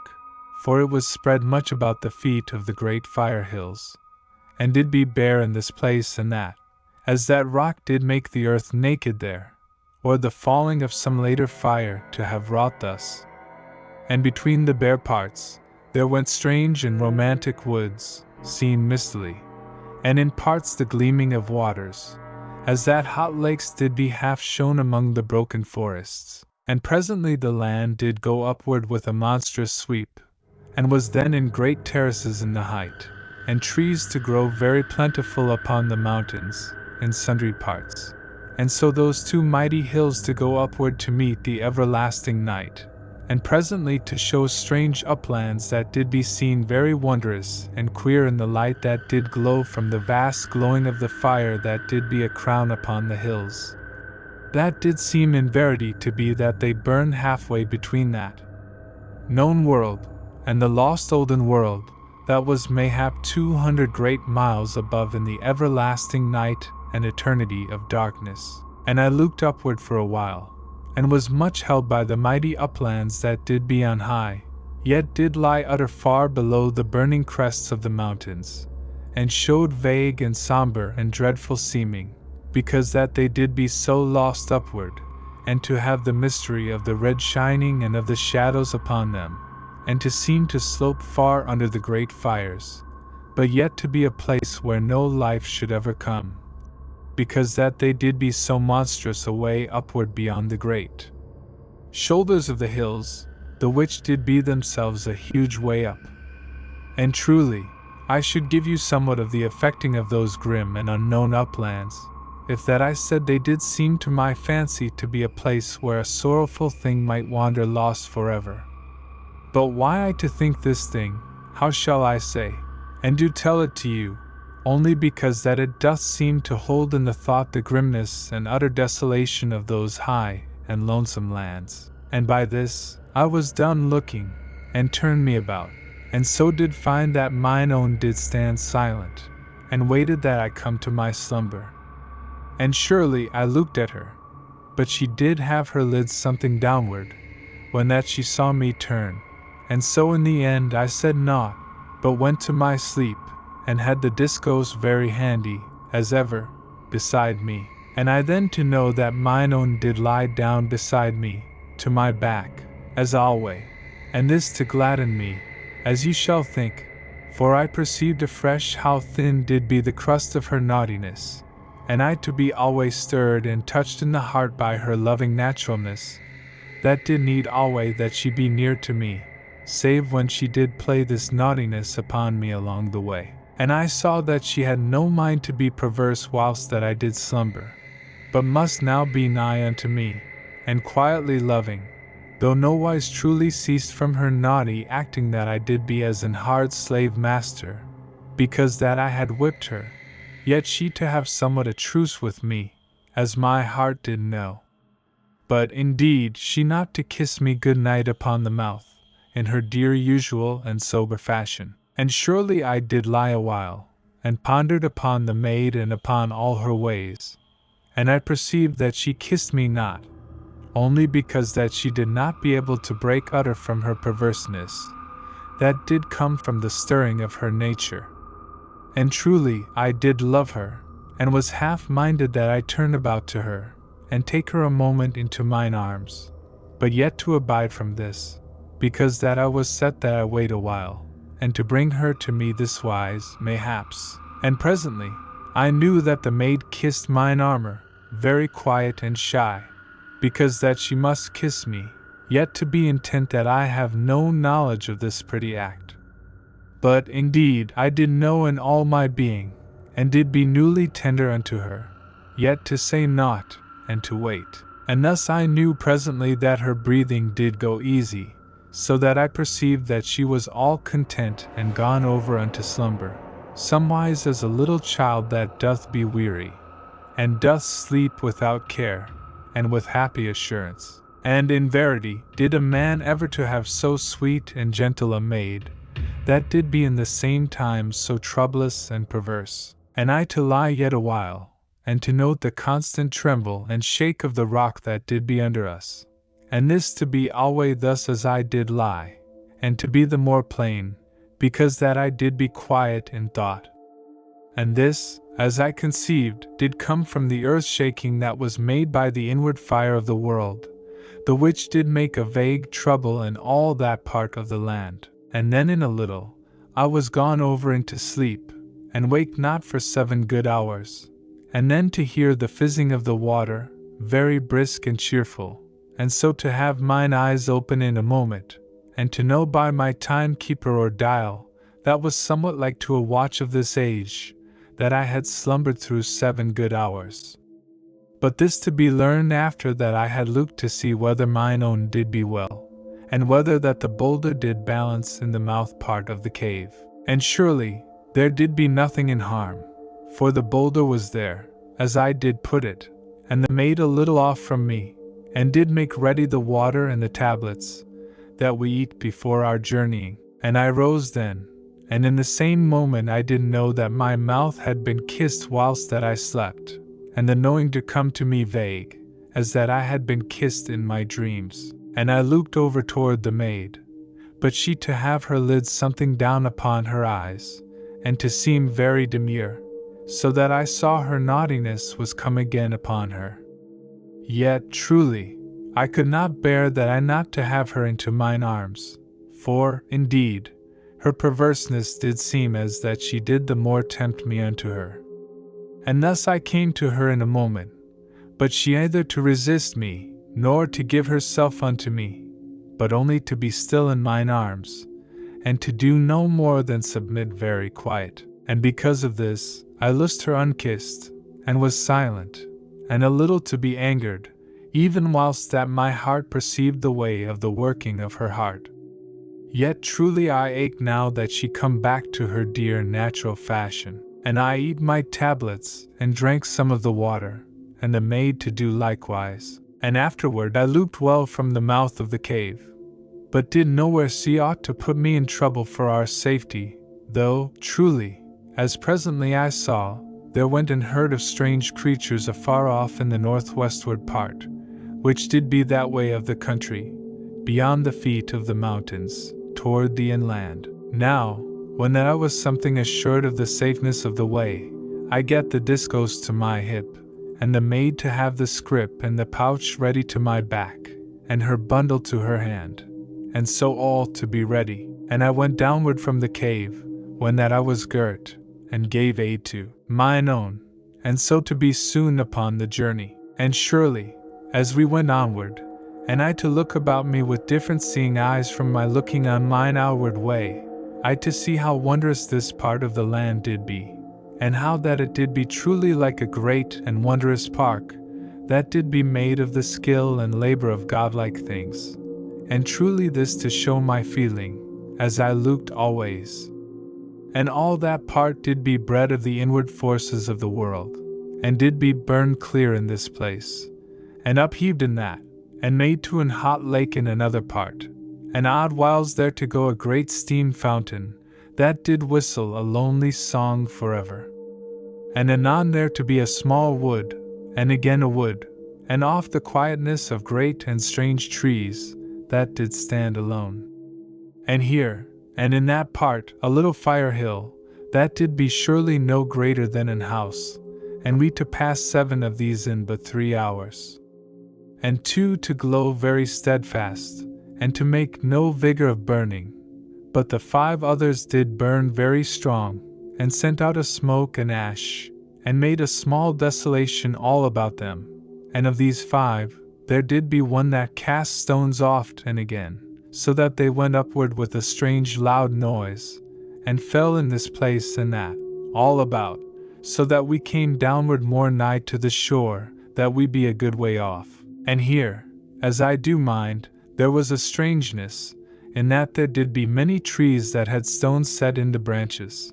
and this to be plainly the work of the little fire hill, and I to think it but something new come, else surely there had been no trees within all that space that it did throw. But yet, mayhap, I am wrong in this, for all things did seem that they grew very easy in that country, and indeed this to be for surprise to me. Only that I saw it with mine own eyes, as we do say, and alway as we did go, there were signs of inward life and forces, so that we but to stand quiet to feel that the earth did tremble gently in many parts. And presently there sounded for a great while a low and dull booming sound, and this we found to be from a place amid certain great rocks toward the mountains, for there came thence a mighty upspouting of boiling water, that went so high as 100 feet, and oft to be thrice so high, and belched a great steam. And there went up in the jet of the water a great rock, that was so big as an house, and did dance and play in the might of the water, as that it had been no more than a thing very light and easy. And when that the water fell, as it did oft, the rock to go downward with the dull booming that we did hear, and I minded how that I had heard the booming upon mine outward way, but had been then something more to the shore, so that it had been less plain to mine ears, as ye shall suppose, either had it been then to my sight, as now it did be to us, because that we were come mayhap the half of a mile more toward the inland of the country. And truly, we looked a while at this huge great fountain and upboiling, and came nearer unto it, but yet to be a large space off, because of the way that it did throw out a spattering of small stones odd whiles. And surely the thing did cough and roar in the deep earth, and anon to gruntle gently and to sob and gurgle, and lo, to come forth in a moment with a bellow, very hollow and strange, and the great rock to go spinning upward, and all a shine in the light from the volcanoes, and was so round as a monstrous ball, and polished by the fret of the waters, so that I saw it had surely danced in the great jet through a weary time, and anon the jet to cease and to go downward with a great soughing and thundering of waters, and the dancing rock to fall downward from that height which did show very huge, now that we did become so near, and the rock surely to fall backward into some deep pit, whence came the waters, and as it fell, there was again the dull booming. But why the rock brake not, I could not perceive, save that it did alway fall into a boiling up of waters, and had no hurt from the rock of the place whence it was come. And the maid and I both to have stood a while, that we stare at this thing, for it did be more strange than I have made you to know. But now I did make to our journey again, and did think the maid followed. But lo! In a moment, when that I looked, she was to my back, and went toward the great boiling fountain. Then I stopped very swift, and called to her, but she did take no heed of me, and went onward very naughty, unto the danger of the great boil of the jet, and the constant flying out of the stones, that you do know. Now, even as I stood and looked, the maid drew nigh to the place where the water did thunder, and the jet in that moment to bellow, so that I knew it came upward again. And I ran then after the maid, and she to see me, and began likewise to run from me toward the monstrous fountain. And surely I did think that I had done well if that I had whipped or beat her proper before this time. For truly it did be as that her naughtiness had gone nigh unto somewhat that did be near to a wayward madness, so that as I did perceive all her nature did surely work in her towards some deed that should be for regret. And this to come, because that she did be something pushed from her dear balance by her loving, and by the acting of my manhood upon her, so that her nature both to be in rebellion against me and to need me, and all in the same time. And this way, she to be in an inward turmoil, and to be ready foolishly that she put in danger her beloved life, if only thereby she to make me something adrift, and in the same moment to have some ease of her perverseness. And in verity you to know all this, because that I have shown the working of her heart to you before this time. Now, I caught the maid among the great rocks, which did stand all about, and before her there did be a monstrous pit whence came the upbursting of the water, and the water to go upward before our faces in a mighty column, so that it did be as that a sea shot up on end, into a pillar of living water, and went upward forever, as it did seem in that moment. And how we should be saved, I knew not, for the water did be as that it overhung us, and should come down upon us and smother us in one moment, forever. And the roar was in our ears and shook all the air of that place with sound, as of an harsh and dreadful thunder, and there was a scalding of beaten water, as fine as an haze, all about us. And I had the maid in one instant into mine arms, and I ran very swift, with a fierce running, that I have her away speedy, and so made forlorn trial that I save her life. And lo! As I went from under that huge and dreadful overhang of the great waters, there came downward from the height a great stone that had been cast by the jet, and it burst upon the rock to my back, and certain of the flinders did strike and ring upon mine armor, and made me to stagger as I ran. But I held the maid crowded safe against my breast, and she did not be hurt. And truly I was yet able to run, and did save mine own, and brought her out from under that grim spouting. And I put the maid down then to her feet, and she not to know how near that she had given us to death, either of the way that the fragments did strike me, for she laughed very naughty and gleeful. But truly I laughed not, for my heart had been nigh hushed with terror for her, so that I did be yet sick in my spirit, and mayhap also something shaken by the blows that I gat from the broken stone. And in verity, I to have meant that I flog her very sharp, if that there be no other way that I might bring her to reason, for, in surety, as you to see, she to be acting so wild as a child, and so unreasoning as only a maid in love, and I to know that she did have to be brought back from this way of spirit, even though I have to hurt her pretty body, that I bring her again to her dear natural wiseness. Yet, indeed, I could not whip her then, because that she did laugh so joyous, though with a naughty heart, and did look so wondrous dainty, so that even her defyings did but seem that which my heart desired. And you, mayhap, to have been something likewise in the love days. Yet I pled and reasoned with her to be a wise maid, but indeed she only to make a gleeful mock of all that I did say. Now I went forward again, for I was not harmed by the stone, only that I did be shaked, as you shall think. And the maid to go off forward from me, and to sing, and did oft dance naughtily as she went. But truly I did be silent with her, for I was but human,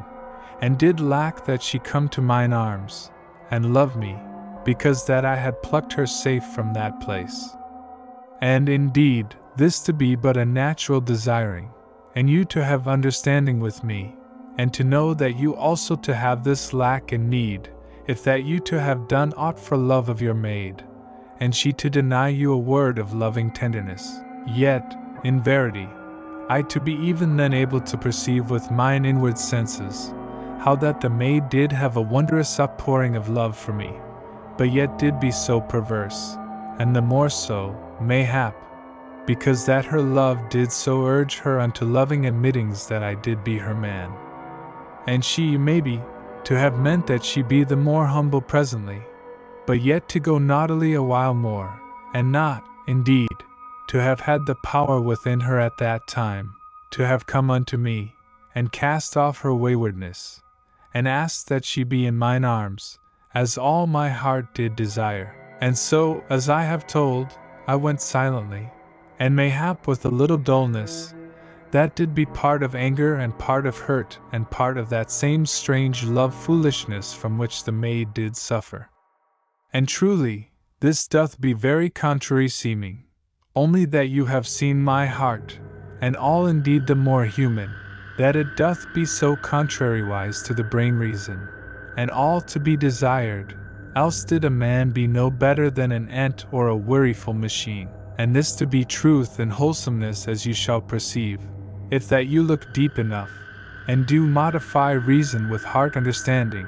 for, in verity, how shall that which we call reason bring any to the full and the great knowledge? And this doth be a power of holy things, and doth be a child that is born of love and reason, and in the one to hold the two,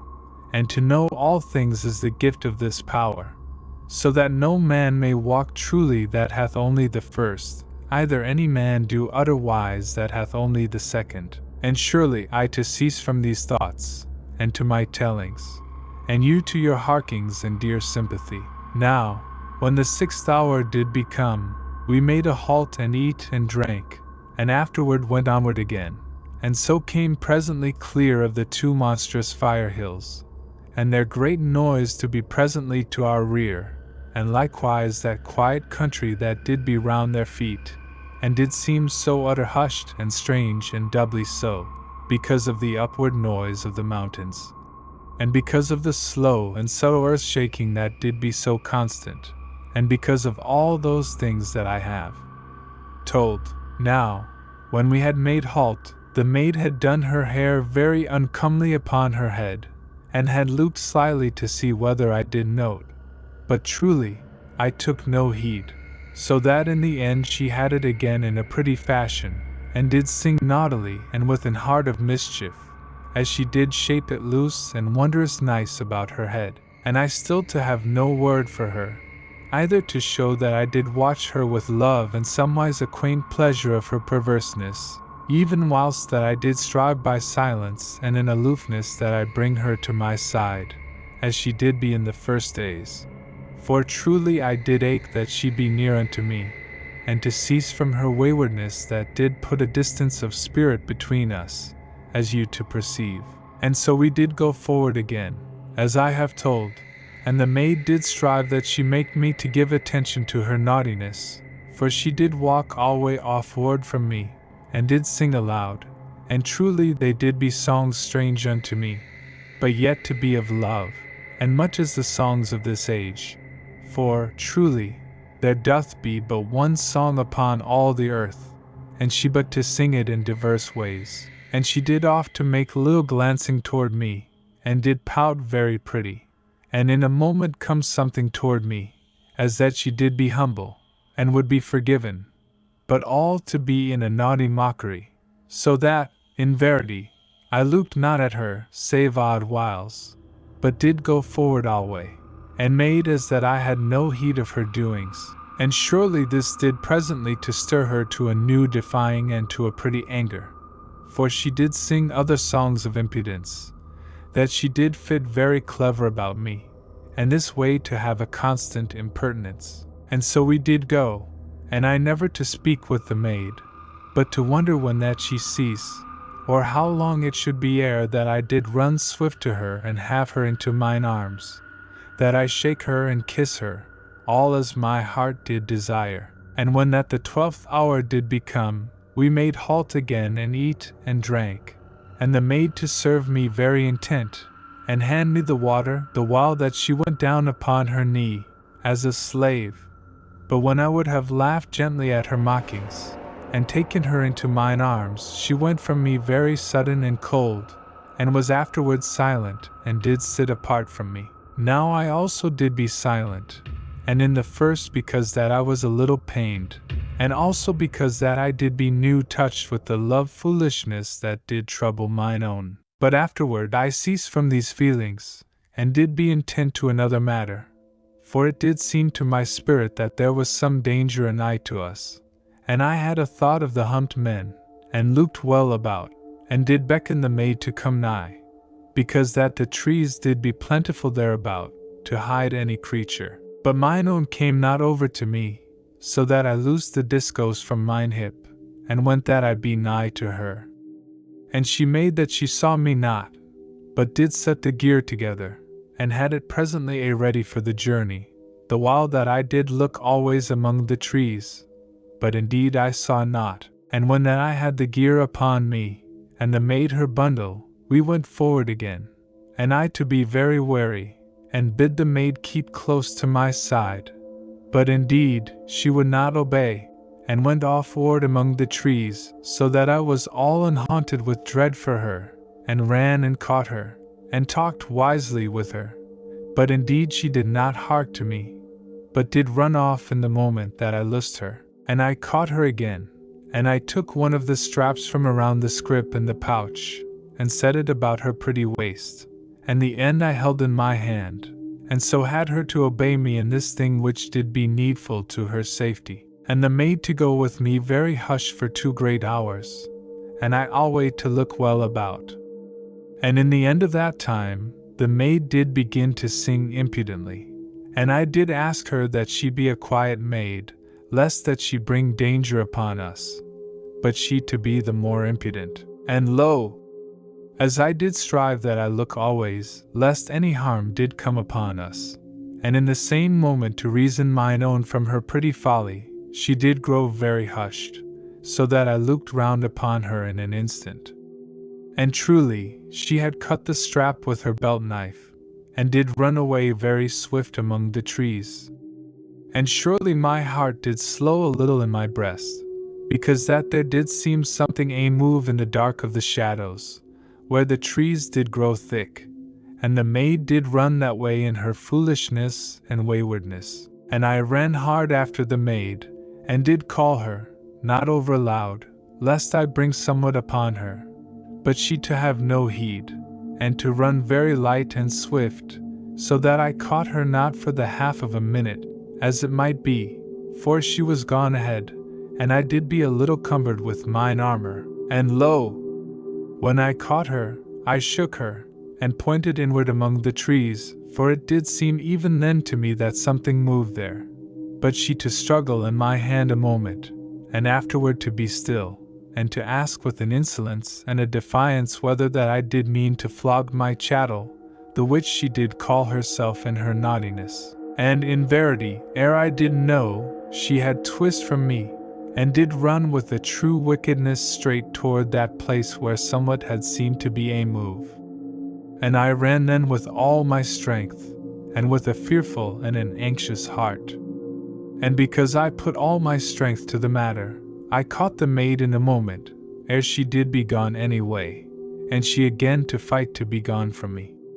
But I took her into mine arms, very strong, and I ran outward from that place where the trees made a darkness. And surely, when I was come again to where the trees did be more spare, I saw that I was come nigh to that river which I crossed on the raft, as you shall mind, and truly I did be glad, and to feel safe in a moment. Yet I was firm now to my purpose, for I set the maid to the earth upon her feet, and kept my hold very sure upon her, for I did mean that I whip her, before that her love foolishness bring her needless unto death. And I took the belt from her pretty waist, for it did be but a light strap, and I whipped her very sharp over her shoulders with the belt. And truly, she did make tenacity unto me in a moment, as that other time when that I whipped her, but I stayed her from this, and I set the belt thrice more across her shoulders, very sharp, so that she to learn wisdom at once, and I to be free forever of this need to pain her, which did hurt me very strange, and the maid to stand very quiet, now that I did keep her from coming unto me, and her head did be something bent, so that I knew not whether I did mayhap have flogged her over hard. For I did be something lacking in knowledge whether that a maid be very easy hurt. And I stooped and looked into her face, and lo! She did be smiling naughtily, and kissed me in a moment very saucy upon the mouth, ere I did be aware, and afterward she laughed, and made try to make a bitter mock upon me, and asked when that I should be pleased to cease from whipping my chattel, for that then she should run away immediately into the wood, and to trust the humped men that they protect her from me. And surely, I looked at her very grave, for I perceived that she did not truly jest, but made to anger me, and did be half in a strange anger herself, and something adrift, for she had not been whipped enough, but only to stir her rebellion utterly. And I saw that if she be not set right then, ere she leave my hand, she to be like to have some new foolishness that should take her unto her death, even as she had come over near already, as you to know. And this to be because that her nature did be stirred so that her natural wiseness was all overset, and she to be that she do aught of unwisdom that should come to her, because of her pretty love foolishness, which did now be made the more strong, by reason of the half rising of her anger. And this way, as I have known, I perceived that, for her dear sake, I should not let my lovingness weaken me in that moment. And in verity, I shifted my hand and loosed the fastenings of her garment, so that her pretty shoulders did be bared, and her face to change sudden, and she looked up at me an instant, with a little gasp, so that I knew she did be all unbroken, as was mine intent, but she did not yet have learned deeply in her heart all that I was minded that she to learn, for even in that moment, she made a sound that showed she did try to mock me, but truly, she did not know in that instant whether to mock or to weep, though she did try to suppose that she had yet in heart for mockery. And I set the belt thrice across her pretty shoulders, where they did be bared, and surely the blows did be very stern and sharp. And lo! In one moment mine own broke into an utter weeping, so that I took her instant into mine arms, and did hold her strong and gentle against mine armor. And she to be as a child in mine arms, and did sob very strange and bitter, as that she did be all undone in the heart. And presently she did be quiet in mine arms, though I to feel how she did yet tremble, and she did cling tight unto me, and her face to be against mine armor. And afterward, when that she had ceased to tremble, I kissed her, and surely her mouth did be very humble, and her lids to be downward, and she to be something pale. And she then to be a while more in mine arms, very quiet, and so to come unto her dear self. And lo! Presently, she to want to kiss me of her own accord, and she put up her lips, very sweet and as a loving maid, that I kiss her. And surely I kissed her, with an humble and a masterful love, and a strange pain to be about my heart, as you shall suppose, but yet my heart and my reason both to approve mine action, and the maid to be but the more mine own, and to have come again to her dear natural wisdom. Yet, as you shall know, there to be for a long while a strange and mixed pain in my bosom, both dreadful and tender, because that I had been so stern with mine own maid, so that even while that my heart and my reason did approve me, my heart to make somewhat of reproach,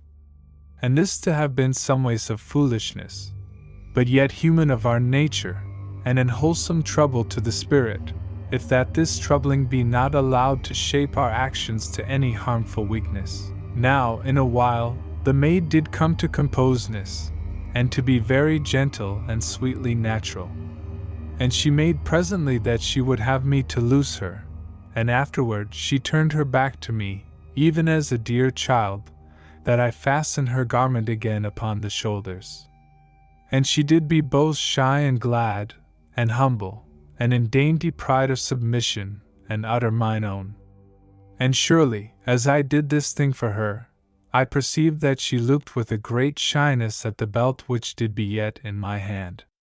And when that I had made an end of fastening her garment, she did nestle unto me for a while, and afterward stood away and made shyly to show me that I put her belt again about her pretty waist.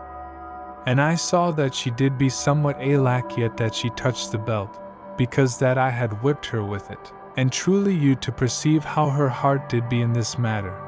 But if you not to know, then how shall I to tell you, and do but bid you ask your own maid, though, in verity, she to be like that she but laugh at you, and leave you so wise as you be now. For the way of the heart of a maid doth be most hid to the maid, and she but to know the desire, and to lack the ending.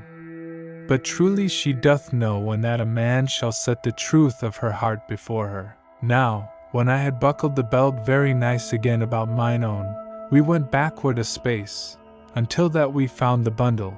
which she had dropped, when that she ran off from me. And I saw also the portion of the strap, which she cut, and so all to be found. And we went then at a good speed toward the river, for I was still minded regarding the seeming of movement which there had been among the trees, and very wishful that we have a raft made with haste, so that we might come to the little island, where I did sleep before, upon the outward way, as ye shall remember. And I thought to have our slumber again in that place, and to make that day's journeying something short, because that the island was near, and a good and safe place for our sleeping. And I told the maid concerning the island, and she to be in great delight and interest, because that it did be one of those halts of mine outward going, and did be all eager as a child, when that I said we should truly have need of a raft to come to the island. And we came downward to the shore of the river, and indeed, there did be those two same trees, that had been my raft, there upon the shore of that place. And I showed these to mine own, and truly she did nigh to weep upon them, because of her dear emotions and love, and did cut a small branch therefrom, with her belt knife, and put the branch where she did put the piece of bark, and this to be for a remembrance and an after delight and pondering. Now we looked well in all parts, that we find some other small tree that should be fallen, and the maid did climb a rock that did be near, with a flat top, so that she might search out around. And presently she cried out to me that there did be a tree to our purpose, and but 100 paces away, and she to go with me to show me, and to aid, if need be. But indeed I carried the tree very easy, and had it with the others, and afterward we went about again for branches, and these I cut from live trees, using the discos with care and wiseness, and with these branches to be for cross pieces, and our belts and the straps for binders. I set the trees together into a raft, and made it pretty good for our need, and so that no monstrous thing in the river should have chance to snap upward between the trees at my dear one. And when the raft was done, I gat it to the water, and the maid did lend her strength, for the thing was heavy, as you shall think. And when this was done, I pushed a sharp branch downward into the shore, and I hooked a branch of the raft about this mooring, and so did be nigh ready for the voyage. But first I did need a pole to push the raft, and did wonder now where the other did be gone, that I cut upon the outward way. For I had set the pole with the two trees, as I did mind, having some vague thought that mayhap I should live to come that way again. And I had a little strange unease that the pole did be gone, but scarce to know that I did be troubled, yet to set me to a new haste. And I bid the maid put the scrip and the pouch and her bundle secure upon the raft. And in that time I looked well about for a sapling tree that should do my purpose. And I saw that there grew an odd one a little to the side of the flat-topped rock that the maid had looked from. And whilst that I cut it, the maid did come to watch, and made pretty chatter in the time that I trimmed the branches away. And lo! Whilst that I did be part divided in mine attention between her dear talk and my work, and in haste that did be born of that little unease that was come upon me, my spirit to seem to be aware that there came a danger anigh to us, and the maid to have this same knowing, for she ceased her speech, and looked at me with somewhat of trouble.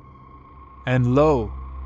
In that moment, as I balanced the pole in my hands, there came the noise of a sudden bounding to our backward part, where the trees did grow something anigh, and I turned, instant, and looked, and behold, there did be upon us an humped man, very lumpish and mighty, and he stretched out his hands, and ran at me. And I had no time to the discos, which did be upon the earth to my feet, and I smote the humped man with the point of the pole that did be in my hands, and the point took him very strong and horrid in the breast, and entered in, so that the humped man gave out a strange howling, that did be half seeming of an animal and half of an human. And he clutched at the pole that did so hurt him, and I stooped very swift for the discos, and had it in a moment.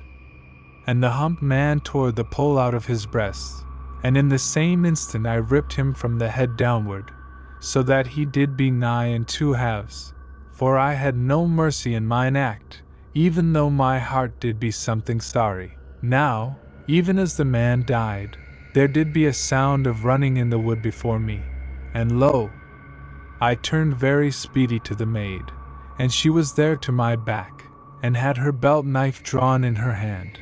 for she had it in her bosom, where she had put it when that I took her belt for the raft. And I caught the maid about the waist with my left arm, and was come with her to the top of the rock in two great houndings. And I set her there upon the rock, and turned again to the way I came, and swung the discos free, for indeed, I had seen that there did come a number of the humped men among the trees, and there came running from the wood, mayhaps a great score of the humped men, so that it did seem to me that we did be going to die.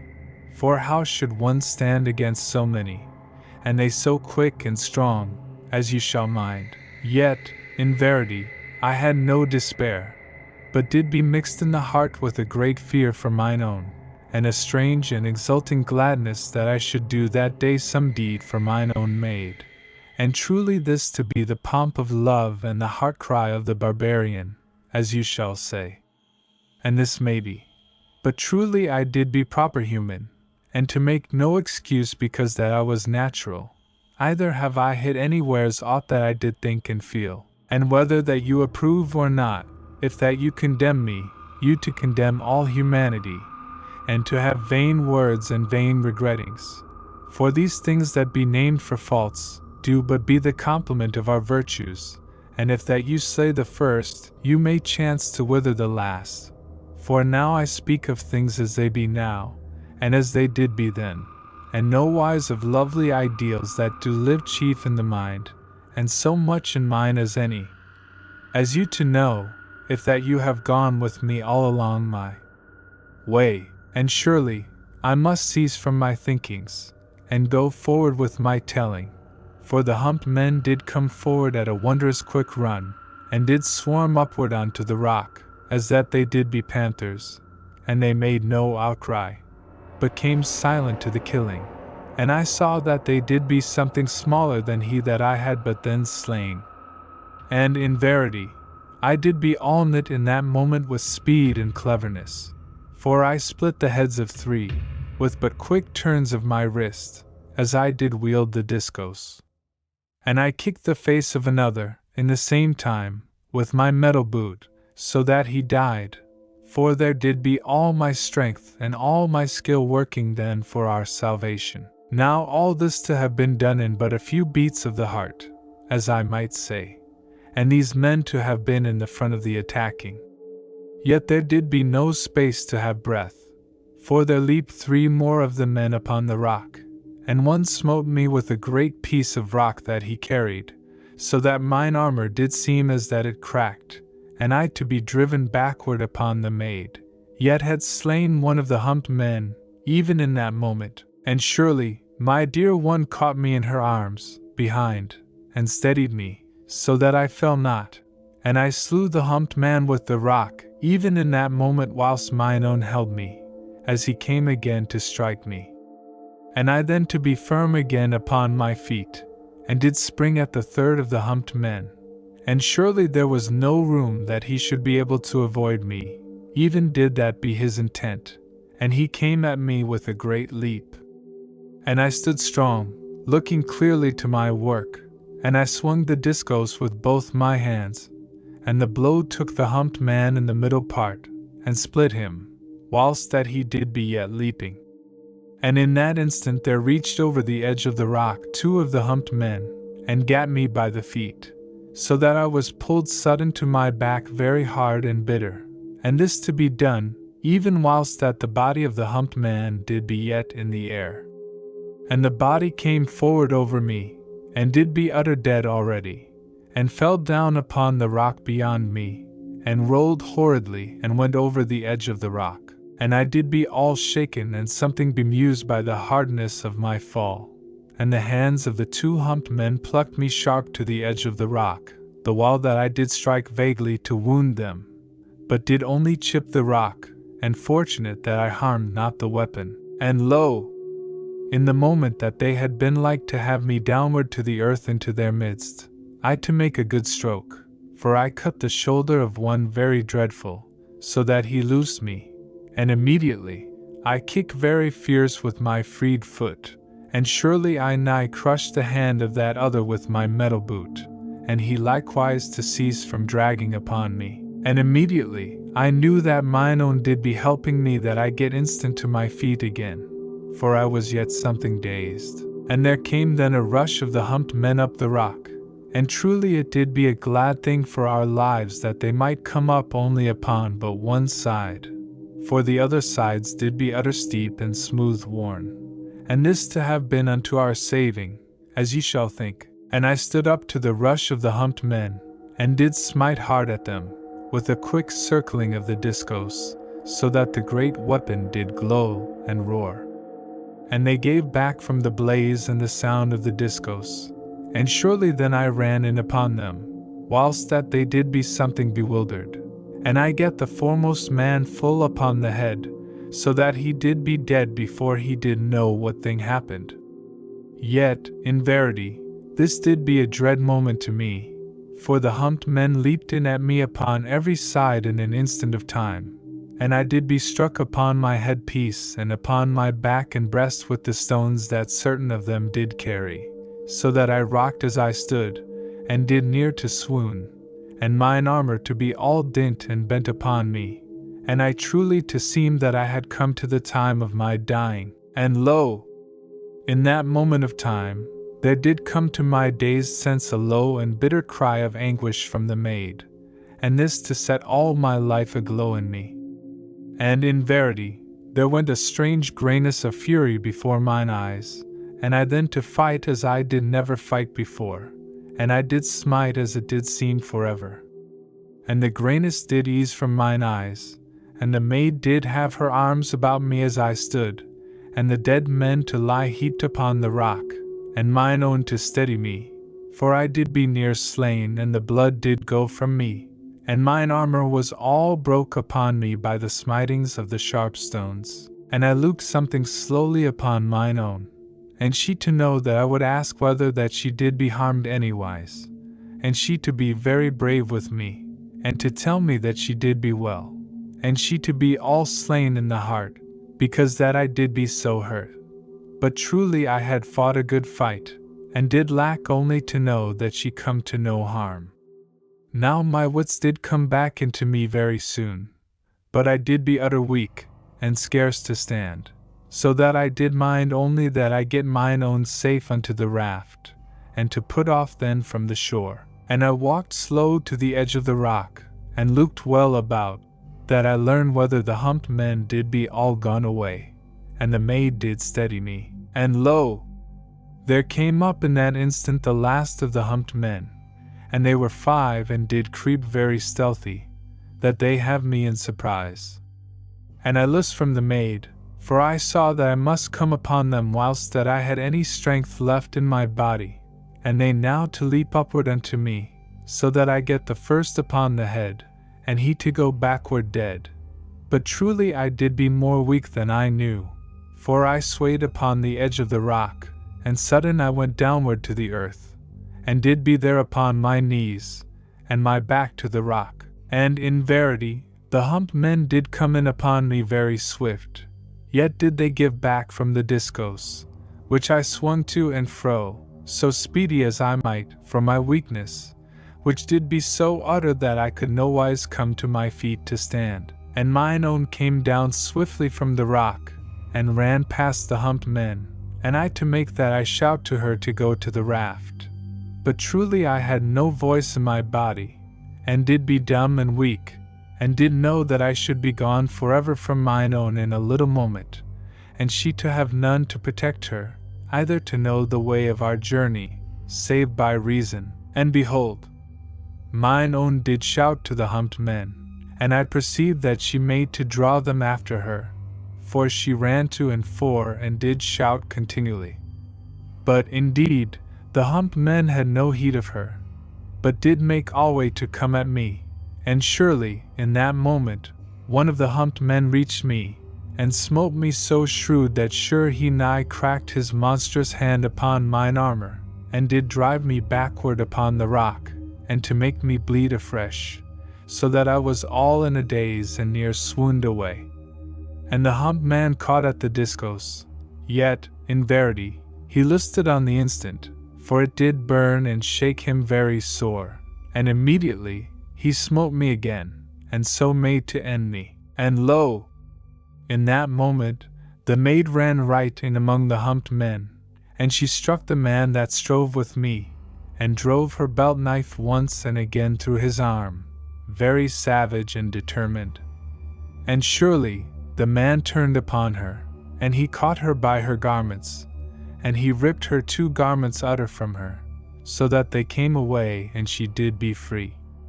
And behold, mine utter despair for her did give me a new strength, so that I shouted to her that she run instant to the raft, and I cut the humped man in twain, and did fall back then into a part swoon against the rock. And lo! The maid ran out from the humped men, but they either to know whether that they follow her or that they come in upon me, and as they did pause, she to call to them, and to try that she tempt them from me toward the wood, for she had no thought of her life, but only that she free me and save me, and I too weak even to have power to command her to the raft, and she, truly, to have no heed to such command, even did I thus to call again. And there I did be, half gone out from this life, and looked at her with eyes that did scarce what, save as in a dream. And lo! The humped men ceased sudden that they heed her, and the 3 that did be left came very sly unto me, and with slowness and cunning, for they wot not whether I did be dead, or but a wait for them. And the maid perceived that they came not after her, and she let out a great cry that did be distant seeming in my dull ears, and came back, naked, and running very swift. And she ran by me as death should run, white and silent, and her face set unto despair, and her eyes utter intent. And she struck her belt knife into the shoulder of the near humped man, and the man howled and turned, and she did leap to the side, and the humped man ran at her. But lo! She leaped again this way and that, and utter silent, and so quick as a light doth seem to dance always in a moment. And the 2 other men did join with the first, that they catch her, and behold, she went about, and did run right away among the trees, and the 3 men did come after her, running very lumbersome, yet with a great speed. And the maid had the knife in her hand, and I knew that she did mean to slay herself presently, when that she could run no more. And in that moment it seemed that my heart burst, for that I should never more see mine own maid forever. And there came some power of movement into me, and I came forward from the rock and fell over upon my face. And I gat again to my knees, and began that I creep after the maid, and I did shout in whispers, for my voice had no more power to call. And the maid went from my sight among the trees, as a far white figure, that did run very swift, and was presently lost utter to my sight, and the humped men did go after. Yet even in my weakness, I perceived that two did go something clumsy, as that they had been hurt in the fight, and they to be the rearward of the chasing. But he that the maid did cut with the knife was to the fore, and did run very strong. And surely they were all gone inward of the trees with a dreadful speed, and were lost from me. And the world did become sudden an emptiness and a great horror, and there was no sound in all the earth, as it did seem. And I knew that I was come to my feet, and did run toward the trees, and the discos did trail from mine arm by the whole buckle, and the ground did be as that it moved and shifted under me, and I not to feel where I trod, but did only peer desperate and lost among the trees. And, as I to know now, I heard my voice calling strangely,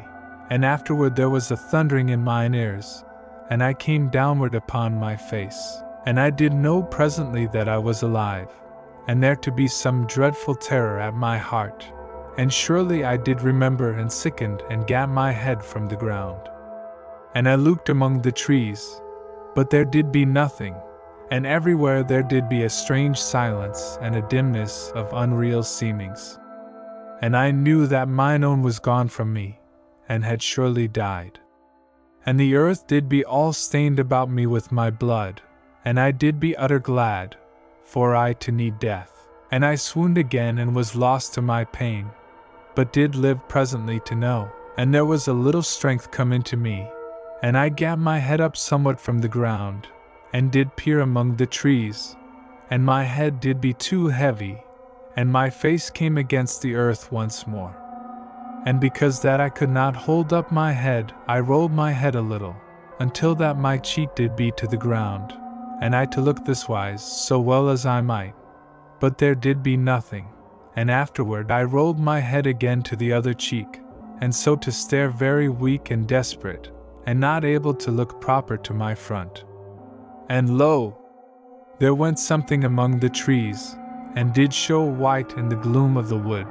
and did come through the trees. And I not to believe in the first that I did truly see aught, and sudden I to know that I saw somewhat. And behold,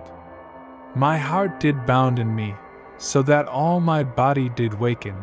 for I knew that mine own maid did run slow and staggering toward me, through the wood. And I did be now upon my knees and upon my hands, and did begin again to creep and to bleed,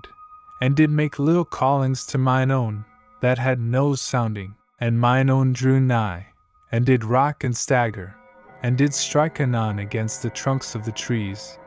as that she did be gone near blind with her running. And in a moment she saw me, and that I did yet live, and did come unto her, and she made a strange and loving crying unto me, with a great gladness and with an utter weakness. And she came running, and was lost with faintness, and did sway this way and that, stumbling, and she went sudden to the earth, and did be still. And I crept onward so speedy as I might, and the earth to seem alway as that it moved from my hands, and to slide, and this seeming to be of my weakness, for my hands and my knees went every way, and my head to be that it kept nodding forward very stupid to the earth. And lo! As I came anigh unto the maid, where she did lie so quiet, I saw that something moved in the wood, and was running. And truly it did be an humped man, and came forward very silent and with a quick slyness, as that he did track the maid secretly, for he looked alway to the earth. And I perceived that he was that one of the humped men which the maid had cut with the knife, for the blood did show upon the shoulder and the breast, and this bleeding mayhap to have slowed the man, so that mine own did be like to have supposed she had come utter free, yet he to have found her, by tracking, as I perceived. And I straved to my feet that I should come to the maid, before the humped man, and surely I gat upright, and went with a strange running, and did roll, and lo! I fell immediate, ere I was come to her. And the humped man to run also, and surely it did be a dreadful race, for I went creeping and did be weak and as that I was of lead. And the humped man came very swift and brutish, but I came the first to mine own maid. And I rose up at the humped man, upon my knees, and I swung the discos, and the great weapon did roar in my hands, as that it did know and did live. And the humped man ran in upon me, but I smote him truly with the discos, and he ran past me, all blundering, and fell and died upon his face, a little way off. And lo! My wounds had brake out into a great bleeding, and my head did roll upon my shoulders. And I looked down dull, yet with an utter great love upon mine own, and there did be no proper wound upon her, but yet was she all bruised and knocked and marked with the trees, and where she did fall in her running. And she did be there, very still and dear, and I to have brake my heart with love for her, but that I did be so dulled, as I have told, and I fought that I should be strong a little while more against my weakness, and I strove that I set mine ear gently upon her breast, that I should listen for her heart. But my head did go downward something clumsy and heavy upon her, and I then to hearken, and surely she did live and her heart did beat, though, in verity, mine ears did have at first a thundering, but afterward a quietness in them, that made the sounding of her pulsing to seem an utter long way off, and very faint it did be.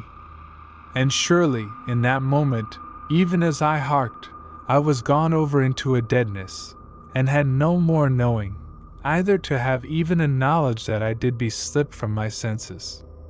And behold, the maid did lie swooning, and I to be there in my broken armor, and my head upon the breast of mine own, and likewise to know naught, and about us the quietness of that country, and the far noise of the great fire hills that did sound through eternity. 14. On the island, now I came unto my senses, and did be in pain and a great forgetfulness and bewilderment.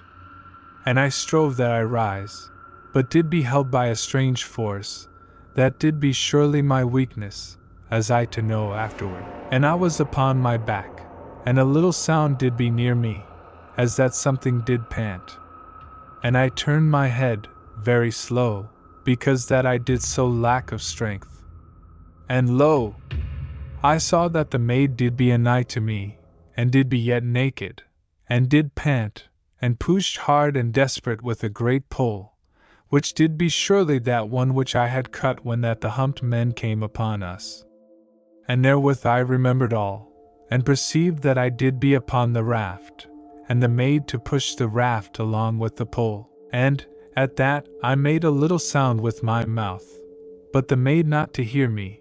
for she did look backward, as I should think to the shore, and her face did be very set and anxious, and there to be a far noise of howling, that I knew to be the voices of the humped men, and so to perceive that the maid had come unto her senses, and had gat me somewise to the raft, whilst that I did yet be swooned, and thus to save me ere the humped men had come. But, in verity, how she did this thing, I never to learn, either she to know, but only that her love did give her a great and desperate strength that she saved me, that did be her man. And afterward mine own maid did tell me how that she had come into her senses, and did be there upon the earth, and somewhat did be upon her breast, and she saw that it was my head which did be heavy upon her, and I to be surely gone out from this life, for I was so still. And she came from under me, and did ease me out upon the earth, and her heart nigh brake, because that I was so bebled, and my blood to have stained all that did be near. But when she had gat me restful, she saw that I did surely live, and a great hope to spring in her heart. And oft, as she had eased me, she had looked about, and there did be naught to the sight, save the body of the humped man and I, and the others dead about and upon the flat-topped rock, as you to mind. And she ran then very speedy to the raft, and brought water from the river in my headpiece, and she dashed the water upon me, but I to have no power to come unto my senses. And lo! In that moment she to know by some subtle telling of the Spirit, that there came some danger and and she then to make that she save me, or that we die both of us together. And she strave with me, and did carry and draw me that weariful way unto the raft.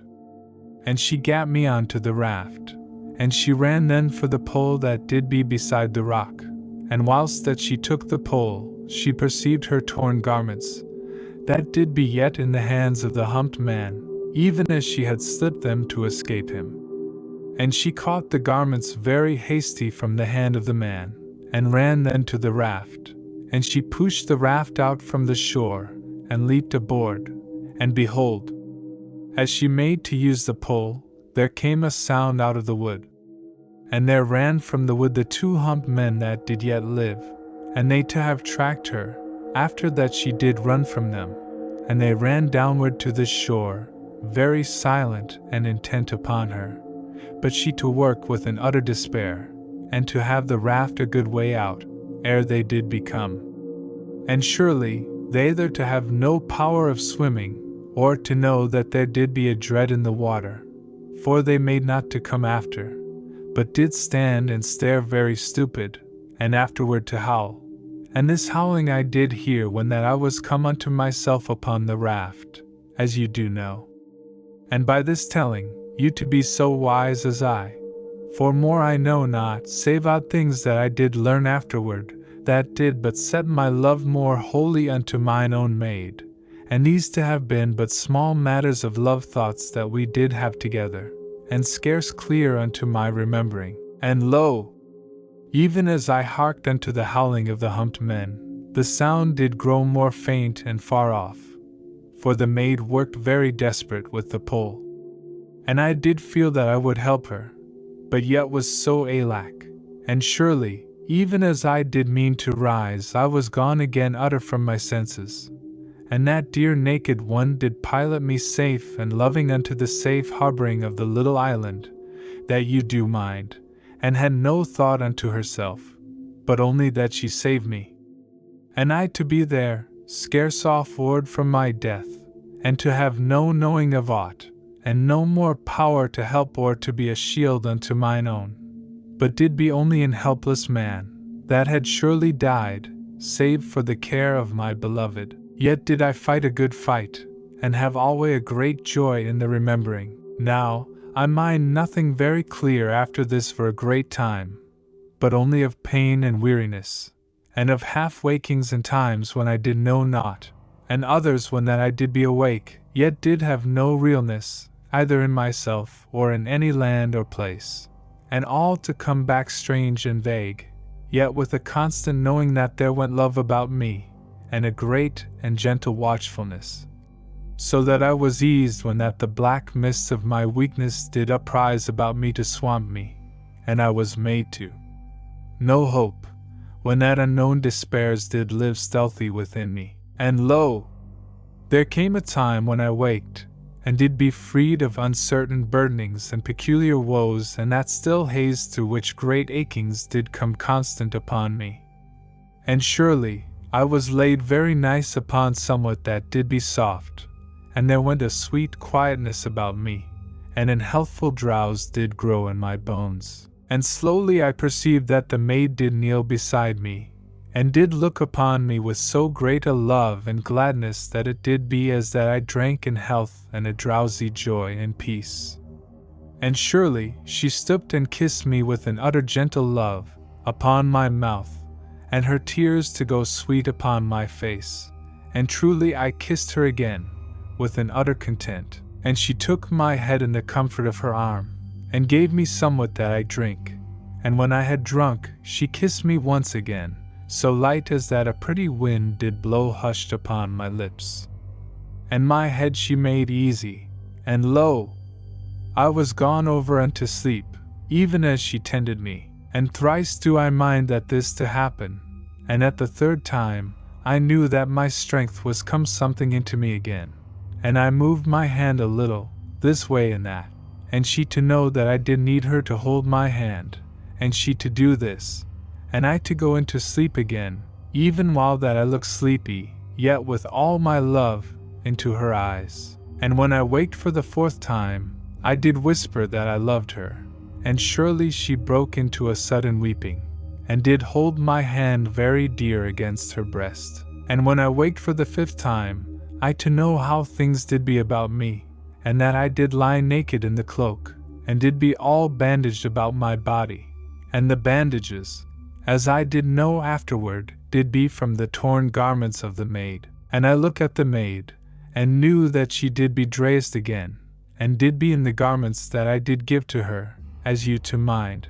which did be that one, and the inner that the humped man tore from her, and which she had slipped, that she escaped from the man. And afterward, I found that she had made a very cunning mend of the garments, whilst that she did sit so utter long beside me to tend me, for she had gotten threads from her torn garments,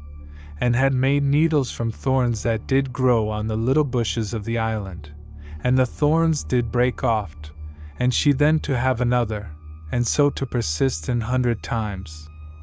And this way she did be dressed very nice and dainty. And mine own maid perceived how that I looked with interest at her, and did mind, very natural, how that I last to have seen her, and she then to blush gently, and did kiss me, that she have her pretty face something from mine eyes. And truly, I to wish the more that I be strong, that I kneel in a glad reverence unto her, for this way did be my love, and ever so, and you likewise, that have truly loved. Now I did begin that I grew very steady unto my strength, again, and mine own maid did tend me alway, and she gave me a broth of tablets and the water at set times, by the telling of my timepiece. And oft she washed me and did change the bandages, and did wash and dry the bandages, that she used them over again, for we did be so lacking for such matters, as you to know. And on the 5th day, I was come utter to ease, and did be wondrous happy, and mine own to make pretty talk unto me, but had me to be alway quiet, because that I did be yet so weak. And on the 6th day, I to be let answer mine own, and to say how great I did love her, the which mine eyes had said alway, while that I did lie in silence. And I to be assured by the maid that she did be in health, and recovered. But indeed, I saw that she was gone very thin, and that her eyes did be weary, even while that they had so great a love and a gladness to me. And I made mine own to bring her tablets by me, as she did alway. And when that I had kissed them, and she to have eat and drunk, I bade her to make me the broth ready. And when she had made the broth, I asked that the discourse be said anigh to me. And afterward I bid her to my side, and had her to lie by me, and I took her pretty head upon mine arm, and told her that she to lie thus and to sleep, and to have no fear that she weary me, for that I to be but the more rested to have her so, beside me, and she in the first to trouble that she be too heavy for mine arm. But truly, I showed that my strength was something come back to me, for I pressed her gentle unto me, and she then to nestle content, and to be gone into an utter sleep,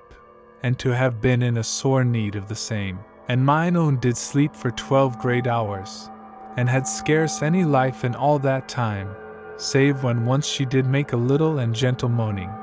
and did afterwards set her pretty face more nigh to me in her sleep. And surely, I had neither weariness nor lonesomeness, but did lie with an utter content, and did look downward upon the maid, where she did sleep in the hollow of mine arm, and truly she did be most wondrous lovely and dainty, and the goodness of her face did seem as that it made an holiness about my heart, so that my spirit was uplift in a quiet and constant glory of love. And I drank a part of the broth at the 3rd hour, and at the 6th hour, and at the 9th hour, when that I finished it, and my right arm did be freed to this purpose and to the discourse. And surely I did twice and thrice set my hand upon that great weapon, as to a true comrade, and in verity, I could think the weapon did know and did love me. And this thinking to be because I did be so uplift, as I have told, yet truly, the discourse did be a strange and wondrous thing, and did be always thought to have an oneness with the man that did use it. And in the 12th hour, the maid awoke sudden, and came upward out of mine arm, all in a sweet haste, that she know that I did be well, and she did be eased wondrous, when that she saw how I laughed with a quiet joy but to see her dear eyes, and her pretty trouble. Yet did she be in reproach to herself, when that she looked to find how the hours had passed. But indeed, I did make a mocking sternness with her, and forbade that she even to say one little word more upon this matter, but to be glad that I did be so utter happy, and she likewise. And truly, when I had said this, that impudent maid did set her little fist against my nose, and to threaten me. And in verity, I laughed so hearty that the maid did be in fear I should set my wounds again to bleed, and did reproach herself again. But, in truth, I came to no harm, and when that I could speak, I asked the maid whether that there had been brothers to her, because that she did play so natural. And this I asked, not thinking, and lo! In a moment I perceived my thoughtlessness, but said naught, save to take the hand of mine own, that she know utter that I did not be heartless. And she to nod very quiet, and afterward kissed my hand, and slipped from me. And I knew that she was gone a little way off, lest she weep, and I did be in trouble for her and for mine alackness. But truly I could do naught, only that I called very gentle unto her, and she to return soon, and did smile loving and cheerful upon me. But indeed, I saw that she covered her weeping, whilst that she had made me new broth.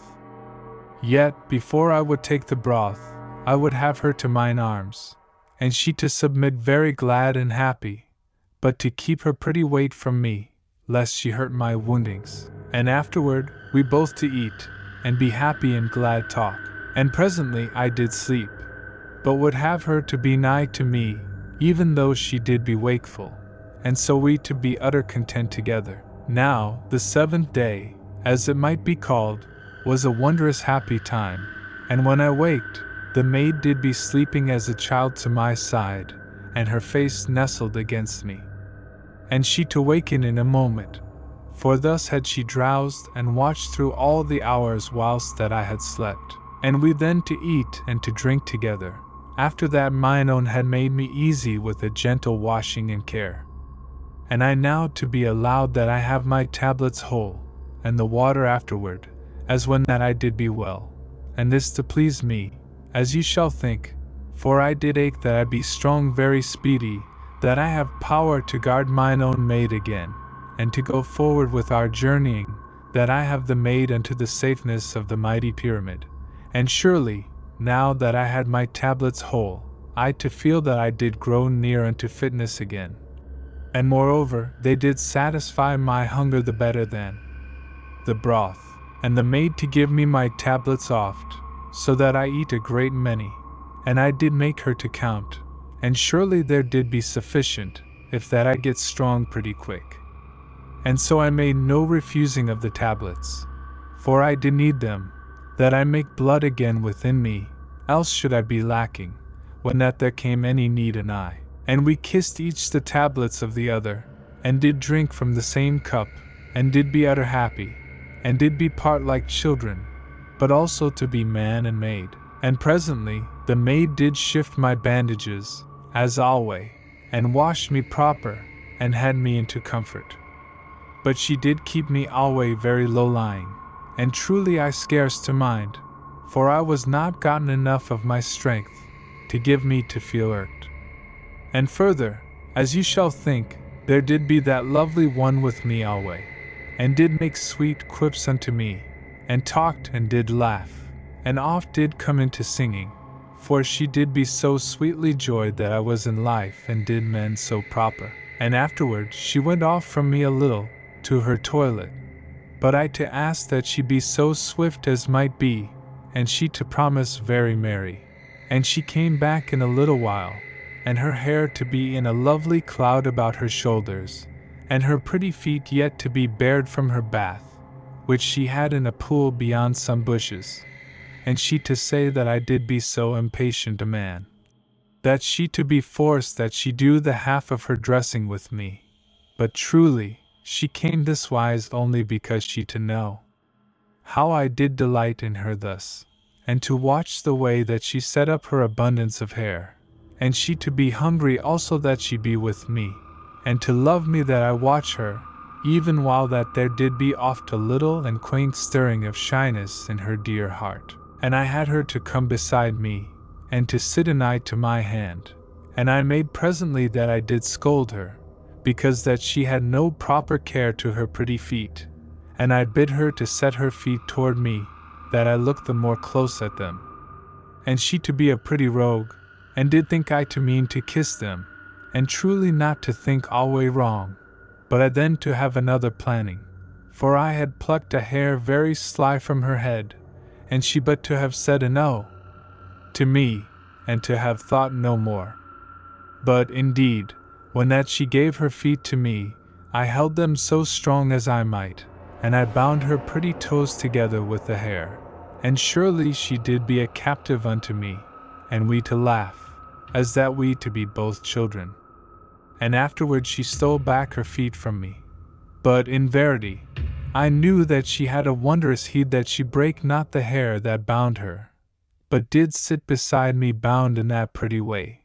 but yet to hide from me that she did not break the hair, and she then to do her hair upon her head, very lovely, and afterward I put up my hands, and took it down again, and she then to kiss me and to ask how that she should ever have it proper upon her head, if that I did always so tease her, and she then to take her hair, and did set the abundance of it upon both sides of my face, and then to kiss me, as I did look up at her, from out of so much beauty, and afterward she cut a lock of my hair, and a lock from her own dear head, and she did plait the two locks together, so that our hair did blend and be together, and afterward she hid it in her bosom. But I did be then out of content, and would have done likewise, only that it did so weary me to uphold my hands, and she to cut a second lock from my head, and a second tress of her own most lovely hair, and she made me to kiss the hair that did be from her, and she then to kiss the hair that did be from me, and afterward she did plait them together, and gave them to me. And I set the hair, for that time, under the great bandage that went over my heart, and truly, she did be then the one that lacked content, for she to say that the second plaiting did be kissed, and the first to lack, but I to refuse to exchange, so that we made up a quarreling, and did presently have to be kissed, unto forgiveness. And truly, have you not likewise known such glad foolishness, when that you were in the love days? And she then to make me to be quiet, and to keep my hands downward from her hair, because that the uplifting did prove overmuch to me, and she took my great hands then, and did threaten how dreadful she used me, if that I be not humble. And truly, I said that I did be an humble man, and she then to hold my hands with but one small one, and surely, her hand did be so small that she not able to hold me, save by the thumbs. And she then with her free hand to cover mine eyes, so that I might not see, and whilst that she did hold me thus so utter helpless, she to kiss me very dainty and impudent upon the mouth, and afterward she loosed me, and did be demure, and we did be then silent a space, and presently, I put forth my hand, that did be very great, yet to be gone white and to tremble, because that I did lack so utter of blood. And the maid to know what I did mean,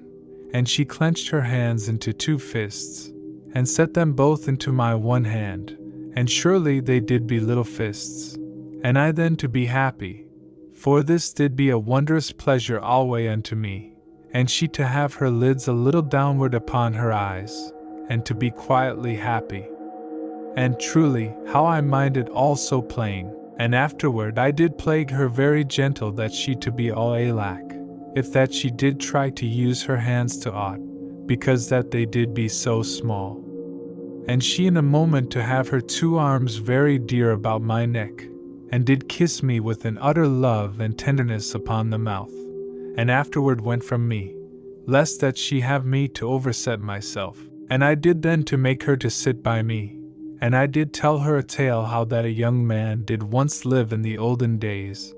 and did meet with the one maid upon all the earth, and how that they loved and did be married, and she to die, and of the utter and desperate madness of grief that nigh destroyed the man, and how that he sudden to wake into the future of the world, in a new time, and did come to learn that his own did also to live in that time. And he then to make that he find her, and did truly come unto her. And how she did be different in her beauty, but yet to be utter lovely. And the man did hold an utter reverence to the maid, that had been his wife in the olden dream days, so that his reverence of love did live in him like a constant pain and anguish of sweetness and trouble, and of holy thoughts that did be bred of her lovely companionship, and of his memories. But, in truth, I get not further in the tale than this, for mine own did have come sudden into weeping, and had gotten to her knees, and did hold my hand against her breast, and did put her hand gentle upon my lips. And in a moment she to whisper somewhat through her tears, and there to be dear motherhood within her face, and a sudden shining of memory in her eyes, that had been near dreadful, only that it did seem to be to her as that she were part dreaming. And the strange and solemn pain did come also unto me through the part open gateways of my memory, and I to remember very clear and with an anguish in that moment. And I told mine own how that the babe had gone onward, after that the beloved had died. And there did be then an utter quiet upon us, and lo! Sudden the maid did bend unto me, and I to take her into mine arms, out of the vague dreamings of her memory dreams. But ere she did become outward entire from the haze of the past, she to try to set somewhat into words concerning this memory vision of the babe, but someways to be strangely dumb. And I did be silent likewise, because of all those things that did be between us forever and forever. And presently she kissed me, and was herself again, and she went from me to attend unto our food. Now, that did be truly a lovely day, for I to have got sufficient of strength that I did be able to have interest, and talk with mine own maid, and she now to be well rest, and to have ease in her dear heart concerning me, and surely we oft to laugh, and did make jests utter glad and foolish. And indeed, I do mind how that I asked mine own an olden puzzle, that did come out of the vagueness of my memory dreams. And she to be like a person that doth hear a strange familiar thing, and lo! Sudden she to say, as that she gat knowledge from beyond eternity, that it did be when that he was a little horse. And you to know the jest, and to have troubled it oft at school. But in verity it did be a strange thing to have from our memories out of all the deep of time. And we, in truth, never in that age to have seen or to have known that ever there did be an horse, or to mind the likeness of one. And this to be but a little matter, yet of strange and peculiar interest, as you to agree. And indeed, we did both to look one at the other, when that we had ended, and did wonder what an horse did be, yet in the same time did have a vague inward knowing, and so we to look ever backward through dim ages. And surely we gat presently from jests unto solemnness, and the maid to be nigh again unto tears. And in truth, I then to bring our thoughts and our speech forward from the abyss of the years, and did cease from memory dreaming for that time, and so to have the maid again in joy, yet mayhap something wistful odd whiles, and presently, I to tell the maid 100,000 things concerning the mighty pyramid, of which I had so oft said somewhat, but never to have gat so great a chance as this unto a plenty of time, and so nice an oneness in the way that our minds did go. And surely, the maid did be eager in a moment, and did be hushed, and again to ask constant concerning all matters. And in verity, there went a great while this way, and the maid to have an utter wonder and excitement of all that I to tell. For truly, it did be as that a man of this age should come downward from a great star in the heavens, and to tell of wonders and new things, and you to understand how she did feel, and of all things that did most have a happiness unto the maid, I to perceive that the great life and humanness of the millions to dwell within her imaginings as a cloud of warmth and quiet joy. For I did show this thing to her, so well as I was able. And in truth, you shall tell me in honesty whether that I have made the same likewise clear seen unto you. And she, as you shall mind, did be a maid that had grown all her life in a refuge that did be shaken with hauntings, because that it lacked the power of the earth current to protect, and with a people that did be weak conceived through great thousands of years, and where love did bloom something faded, even in youth, and youth to have lack of the life-blood of an utter joy, such as did be ours, and likewise to many that did be of the mighty pyramid. Though truly, there did go millions then, as now, that did never to know love, though the name did be in their mouths, and they to have belief that the sweet kernel did be in their hearts. But, in verity, this to be love, that your life shall bound in you with abundance, and joy dwell round you, and your spirit to live in a natural holiness with the beloved, and your bodies to be a sweet and natural delight that shall never be lost of a lovely mystery that doth hold a perfect peace each unto the need of the other, and all to be that there go round about you a wonder and a splendor all the days and the nights that you shall be, the man with the woman with the man, and shame to be unborn, and all things to go natural and wholesome, out of an utter greatness of understanding, and the man to be an hero and a child before the woman, and the woman to be in holy light of the Spirit, and an utter companion, and in the same time a glad possession unto the man. And lo, if one to die, then the soul of the other shall fail, and that one never to have full life again, in that bitter parting. And this doth be the true human love, and all else that be not like to this with the man and with the woman, doth be but a borrowing of the name of love for that quiet desiring, which is but an endurance beside love, which doth be between they that be not mated both in their souls and in their bodies. And this telling to take no heed to those base joinings that be made for purposes of wealth or desire or other piteous ends. For, in verity, these to have no more dealings with the thing that I do tell upon, than hath the merchanting of goods, or the need of a glutton.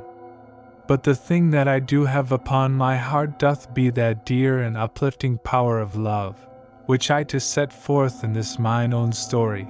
For, in truth, I to have known love, and to need death when that I be parted from mine own. Now, surely, mine own did come twice and thrice unto weeping, as I did tell of this thing and that, which did set her memory backward unto the ways of the lesser redoubt. And presently I did cease from my tellings, because that she did so be gone into pain of her memories. But indeed she then to beg me that I go forward again, for, truly, she to need in the heart that she know, and to strive to be no more in grief for the telling. And I then to say on, and did tell upon the might and wonder and great olden delight of the underground fields, that were below the great redoubt, as you do know. And I told how that they went downward in 100 strange miles,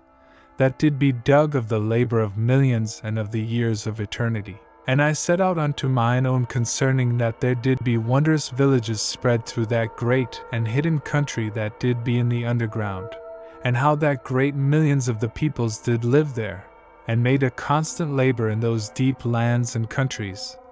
that did be truly so monstrous in all as in huge continent. And I showed mine own how that there did be wondrous processes that did be learned in the ages,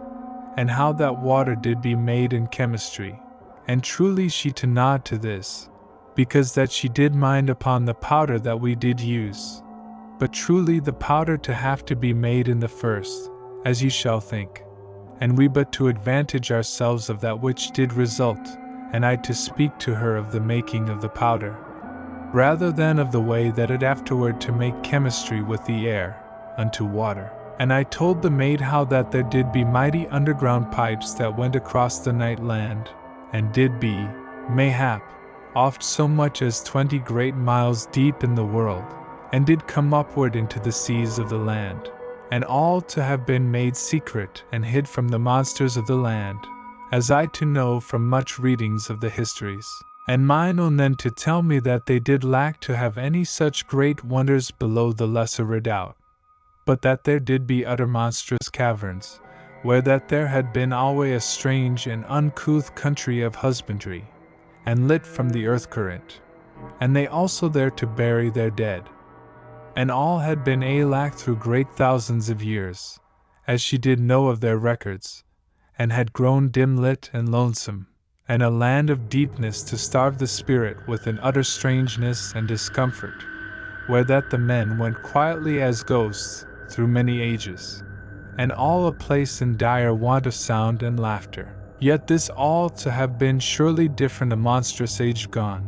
when that the earth current did be a power in the lesser redoubt, and the humans to be in plenty, and of good and natural health and courage of life. And truly, to mind upon that place, doth alway to set a fresh wonder in me, that mine own did be so lovely and wholesome of spirit, and wise and in knowledge and good force of her being. But so it did be with her, and she to have been surely alway that one that did be mine own. And I then to tell mine own maid concerning the lowest field, which did be the country of silence, and was the place of memory unto all the great millions, where did linger and bide the ghosts of 100 billion griefs and the drifted thoughts of sorrowful hearts, and there to live a great hallowedness and a mystery of silence and an holiness and a greatness, as that it did be the expressing of all that doth be noble and everlasting that ever did come out of the heart of man, and all the lost dead of eternity, so that the spirit of a man did seem to go on great wings, unto lovely and splendid resolvings, if that he but to walk lonely a while in that country, that surely did be never lonesome unto the spirit. And lo! The maid did be all hushed, as I did speak, and did look downward unto me with her eyes very bright, and lovely with the thinkings and tears that did stir within her. And sudden she to ask whether that I did make my resolve to my journey, whilst that I walked in that place, and she to look very intent and beautiful upon me, as she did question. And indeed, I saw that she to mean a lovely praise unto me, as you to perceive, and truly, I did feel a little strange, as that I did be both glad and shy in the same moment. And she then to ease me of any answer, for she gat upward upon her knees, and she put her 2 hands to the sides of my face, and bid me to look into her eyes and to know that she loved me with her soul and with all that did make her to be. And afterward she kissed me very gentle upon the forehead, and did be then hushed a while, as that she to be in thought. Yet oft she did look downward at me, and did have a beauty of love and honor within her eyes, so that they alway to shine, as she did look at me. And presently, the maid did sit again beside me, and slipped her 2 hands into the one of mine, as did be ever my desire, and she to love that she give me this delight, and likewise she to have joy to herself in this lovingness. And we then again to have talk, and I did tell mine own somewhat of the history of the olden world, and she did have dim memories, as in dreams, of the days of light, yet scarce that she could believe it of truth. But she to have knowledge of the olden love days within her spirit, and to mind that there did be alway, as it did be, a lovely and golden light upon the world, but she not to know truly whether this to be but the holy glamour light that memory doth set about a past loveliness, and to have no remembering of the sun, but yet to be made ready by her memories unto believing. And I to know of certainty, but yet even I that do tell this my tale, did but perceive the days of the light, as in a far and vague dream, and to remember it but in the chief by the glory of lost sunsets that had cast in holiness upon my heart, and of the hush of dawns that had made ready my spirit in the gone ages to look quietly unto my death. And surely you to go with me in all this thing, and to have felt within your own spirit that uplifted wonder that doth shake the soul with the lost beginning and with the unknown end, when that you have looked through the sorrow of the sunset, and stood silent before the quiet voice that doth make promise in the dawn. But in verity, we that had near lost our memory of the surety of these great wonders did have memory of love, and this to be most beautiful unto my heart, for it but to show the more how that love doth live forever, and doth make an holiness in all places, and doth give companionship and satisfying, so that to have love is to have all, and to have escaped this wonder is to have missed to have lived. And I to find then that mine own did have no knowledge of the way that the world did be in that future age, and did lack to know that there abode mightily above us in the everlasting night, the dead starkness of the world, where did be, mayhap 200 great miles above us, snow and the eternal desolation of a lost world, that did be once the lovely world of the olden days, which did be now given over unto night and silence. And mayhap there did wander upward their memory, and did go companioned by grief. But indeed I to delight to think that hope and love did build houses of joy about the dead, and there to be no true death, but only the dying of days.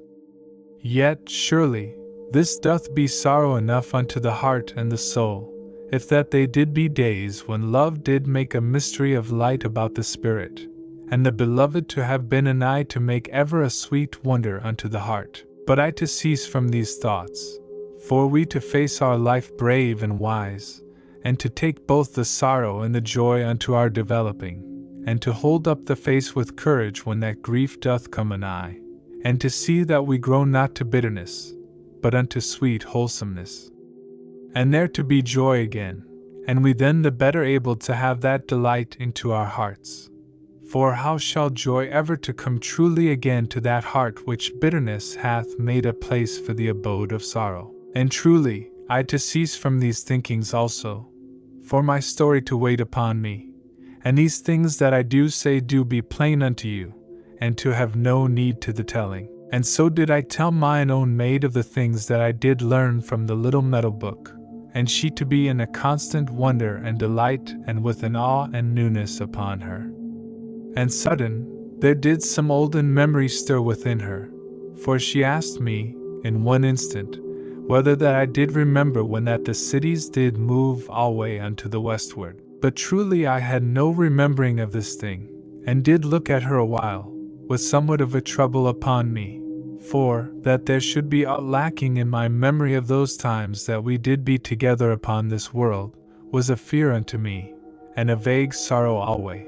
if that I did but to let my thought go that way, though, indeed, I did ever strive to wiseness, and did have knowledge that there doth be in heart wearing and despair and needless trouble and vain regrets, but yet these to be natural unto the spirit, if that you to know love,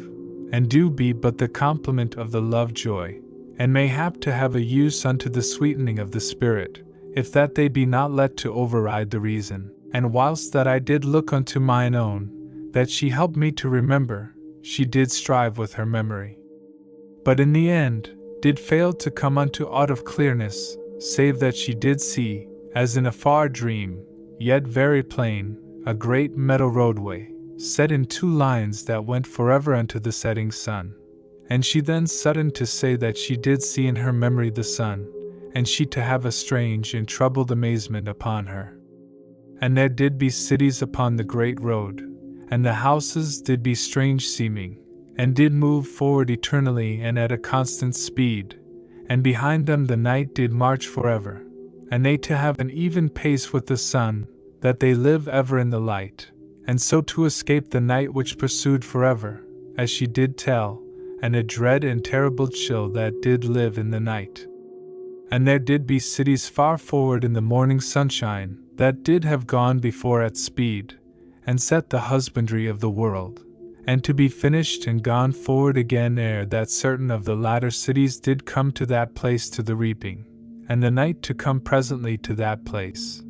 But this not to be for some part of a year after that the crops were taken.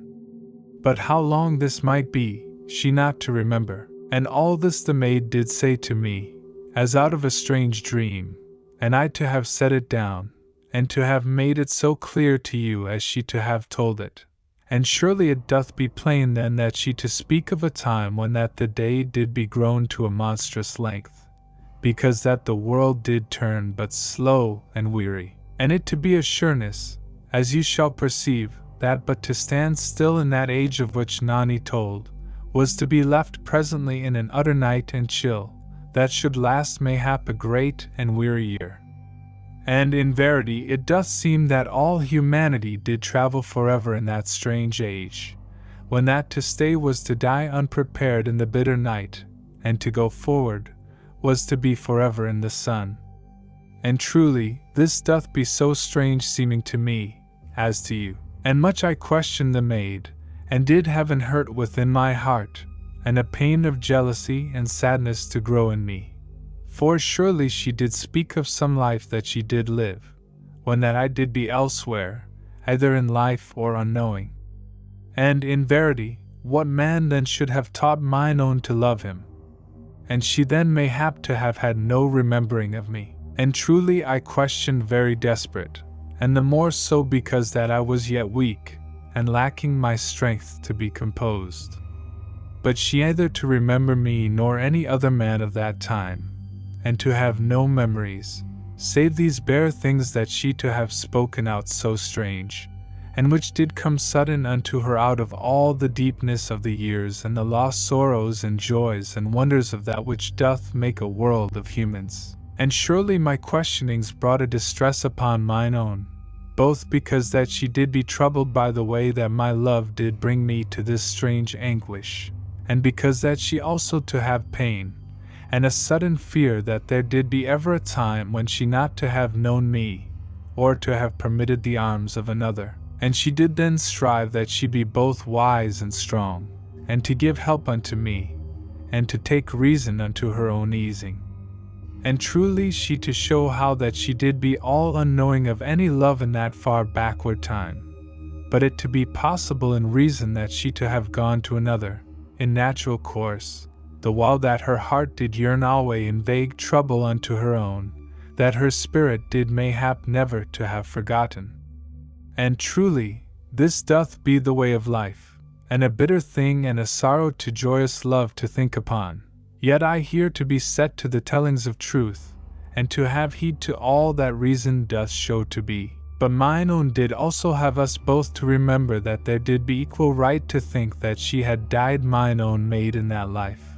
For that it did be not out of reason to think that she had been void-hearted unto all men, because that she had known in her spirit that she did once to meet her own, and did be thereafter untuned unto all other men that ever did live. And this all to be in a mist, and we to go vainly. And of her will, she did think that no man did ever to have possessed her, save I. Yet this to be mayhaps only the prompting of her love, and she then to kiss me, and to say that there did be no surety in aught, but only that we did have been together before, and have borne a love so great that it did live through eternity, and we to be now together, and maybe all else to be but dreams. And truly I did have a fierce hope that this be so, and the maid likewise so to hope, yet to be less bitter with rebellion than I, though in pain upon the thought. For she did be so utter and dreadful glad and in happy thankfulness that we did be now come together again in the end, and did mean that she conquer all that should be like to set a grayness upon our joy, and to be steadfast unto this end. And I afterward to be likewise in wisdom, when that I was come the more to strength, and to mind that I suffer vainly for that which did have no surety, as I have shown, and moreover I did have no power upon the past either to learn aught or to mend aught, so that I did go the way of an human, and did shake free from these broodings, and strove unto forgetfulness, which, in truth, doth be both a terror and a mercifulness, as doth chance. And I kissed mine own maid, with somewhat more of the years within my love, and she to kiss me very sober and dear, and to desire only for my happiness, and to be utter mine own. Now, we then to eat and to drink, and the maid to see me unto comfort in all things, and my bandages all right. And she then to make that she have on her footgear and her hair to be bound. But indeed I bid her that she to dare do this thing, when that she to know how I did delight that her little feet be bare to mine eyes, and her hair most lovely upon her shoulders, and she to be very happy that I so to have an utter pleasure in her dear beauties. And did sit beside me again, and set her feet very sly where they did be anigh to my hand, for she to know that she did be mine own, and I to be her master, and she to have joy that she to have to render her beauty unto me, for she did be that true compliment unto me that the heart of a man doth ache for eternally. And so, presently, did end that lovely day of quiet speech and togetherness, and the maid did prepare me for my slumber, and she then to lie anigh to me,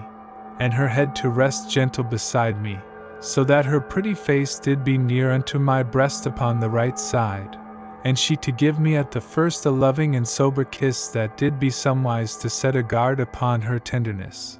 and afterward did sleep content and gentle, as that she did be in the same moment a child and a woman. And I also to come unto slumbering,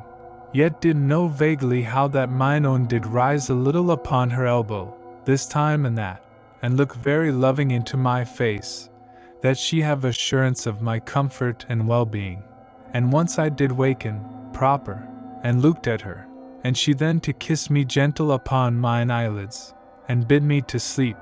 and so did come herself unto her sweet slumber. Now when that I did come to my proper wakening, I to hear the fizzing of the water, and to know that the maid did be risen a good while, and had made her toilets, as I perceived in a moment, when that she came unto me, for her hair did be in a lovely cloud upon her shoulders, all combed and made ready against my waking, and she to have bathed, as I supposed, in some warm pool that did be among the bushes upon the island. And she now to slip her footgear, that her feet be bare unto me, as I did love, and to stand a moment, and her eyes to twinkle gently. And I looked at her with love and honor in mine eyes, as you shall know, and she to have dancing of sweet pleasure in her heart, that I so to look upon her with holiness and with natural love, and surely the last doth be unnatural if that it do lack the first. But my love did burn upward out of my being, so that the flame of my spirit did light the fires of my heart, and my reason to add coals unto that fire that hath lived forever,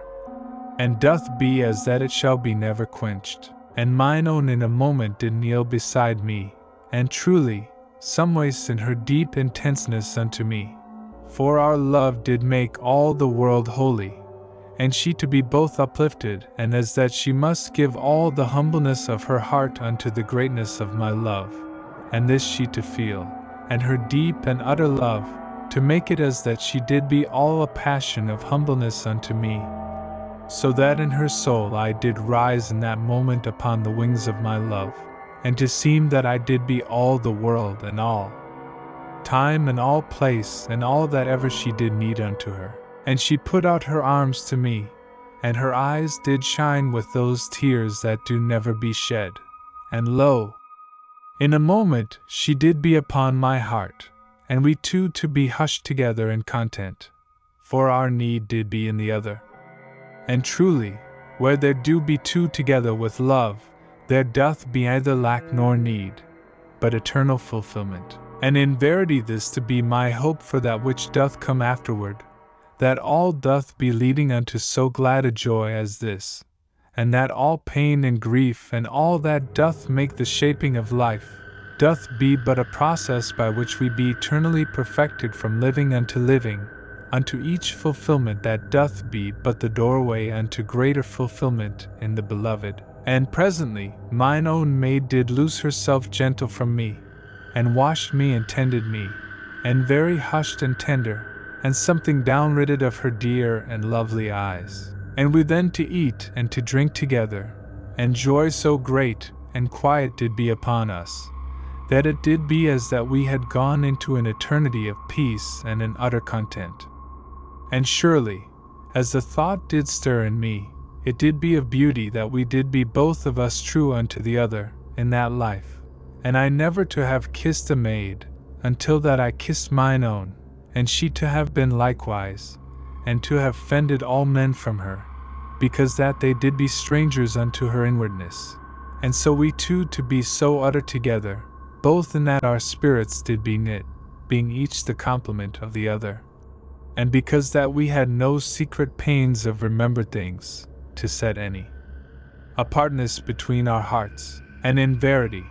I to think back then upon my jealousies, that I have told, and to know that mine own did never to have given herself lightly to any, either to have taken lightly, and her spirit to have been alway mine through all the everlasting, and mayhap this to be how all people shall come to be in the length of time, only that to us had come the great wonder that we did early meet, though this also to bring that utter pain, which doth seem to slay, when that once you have known the beloved, and to be parted. And so I to think, and did presently ponder with a great and strange pity upon they that did not yet have met the beloved, and they mayhap not to have kept all for the beloved, but to have been light with that which doth be the treasure, because that love had not come to show them that they did unknowingly squander the strange and holy glory which doth be the possession of they that shall come to the beloved and say, all that is thine have I kept for thee, and the beloved to know and to have peace in the remembering. But what doth be the peculiar sorrow of they that have gone over lightly, when that they shall meet the beloved? For then shall there be a constant and inward regret, as a thorn in the heart, that they not to have observed alway that holy care of all which doth pertain unto love, and they nigh to moan in the spirit, if they had but known, if they had but known. Yet, in the end of their pain, shall they grow unto all loveliness, if that now they have truly come upon love, and to live with love, for this to be the especial glory of love, that it doth make unto all sweetness and greatness, and doth be a fire burning all littleness, so that did all in this world to have met the beloved, then did wantonness be dead, and there to grow gladness and charity, dancing in the years, and there to be yet one thing upon which, mayhap, I not to have thought sufficient, for it doth be this, that they who did err, as I have shown, shall be the greater for their pain. And let this be to cheer you, if that you have done foolishly, and thought not upon that day when the beloved shall come. For pain is but the voice of development or destruction, and truly you to suffer the first if that love doth work in you. But truly, the more that you have lacked, the greater shall be your pain. For the more change there doth need be in you. And so would I have you now to think, and to know that the beloved shall come, and so shall you live in glad care of all your being, that you be able to come unto the beloved in that day, and to say with beauty and human joy in your heart, even as I have said, and thus shall you miss that bitter pain. But yet truly, you to be like to heed not this, until that love doth come upon you, and I therefore to cease from this vain setting of mine inward reasonings, but truly, when that day be come, as I have told, you to know how that there went alway with me in this mine own story which I tell, the simplicity of truth, and how that I did be minded only that you to know, and thereby that you have gentle wisdom that you lay not up pain for that day. Yet if you do lack to go with me, you to need that developing which shall then come upon you, and so shall you perceive how my thoughts did go to and fro, as I did eat with mine own, and so in the last I to find that I did think very serious, and I then to cast from me this pondering, and to have that utter joy which did be upon us, and to seem that it did fill all that strange country of seas. And lo, after we did be done of eating and drinking, which did be but a little time, as ye shall think, the maid did ease me to an upward sitting, and had my back very nice to an olden stump which did be light, and she to push unto me, and mine own did sit then beside me, so that mine arm did come most natural about her, and she there to be nestled all gleeful and content, so that my heart did be doubly tender unto her. And I took the abundance of her hair, and set it about my neck, and upon my breast, so that it did near to cover me in the upward part. And we both then to laugh as that we did be two children, because that love did make us so utter young in the heart, and our hands to be hid under the beauty of the maid's hair, and I to have her then that she explained just how great she did love me, and you that go with me. Do know how that this doth be a delight that is never done, neither to be set only into words. And all that day we did be wondrous happy, save once when we saw that there were humped men upon the shore, about the flat-topped rock where did be the fight.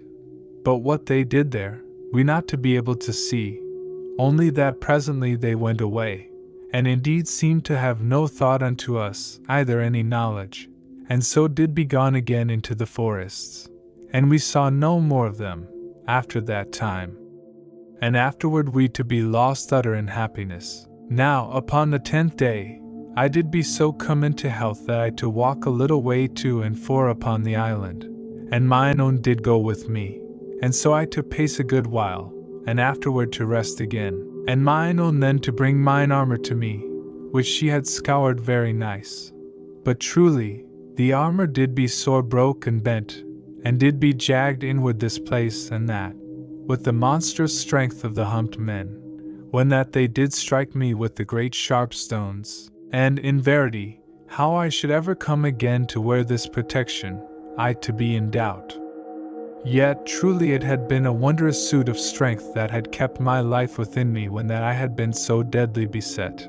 And I to know that it to be yet like to save both our lives, if that we could some way straighten it, and ease the broken jags from wounding me afresh. And I thought a time, and the maid with me, and afterward we gat that stump upon which I had leant, and had this to be for an anvil, and we found then smooth stones of different sizes, and these to be for hammers, and we wrought all that day, with restings, upon the armor, and surely, we beat it into a very good shape, from the inward, and the broken parts we beat smooth, so that they should not wound.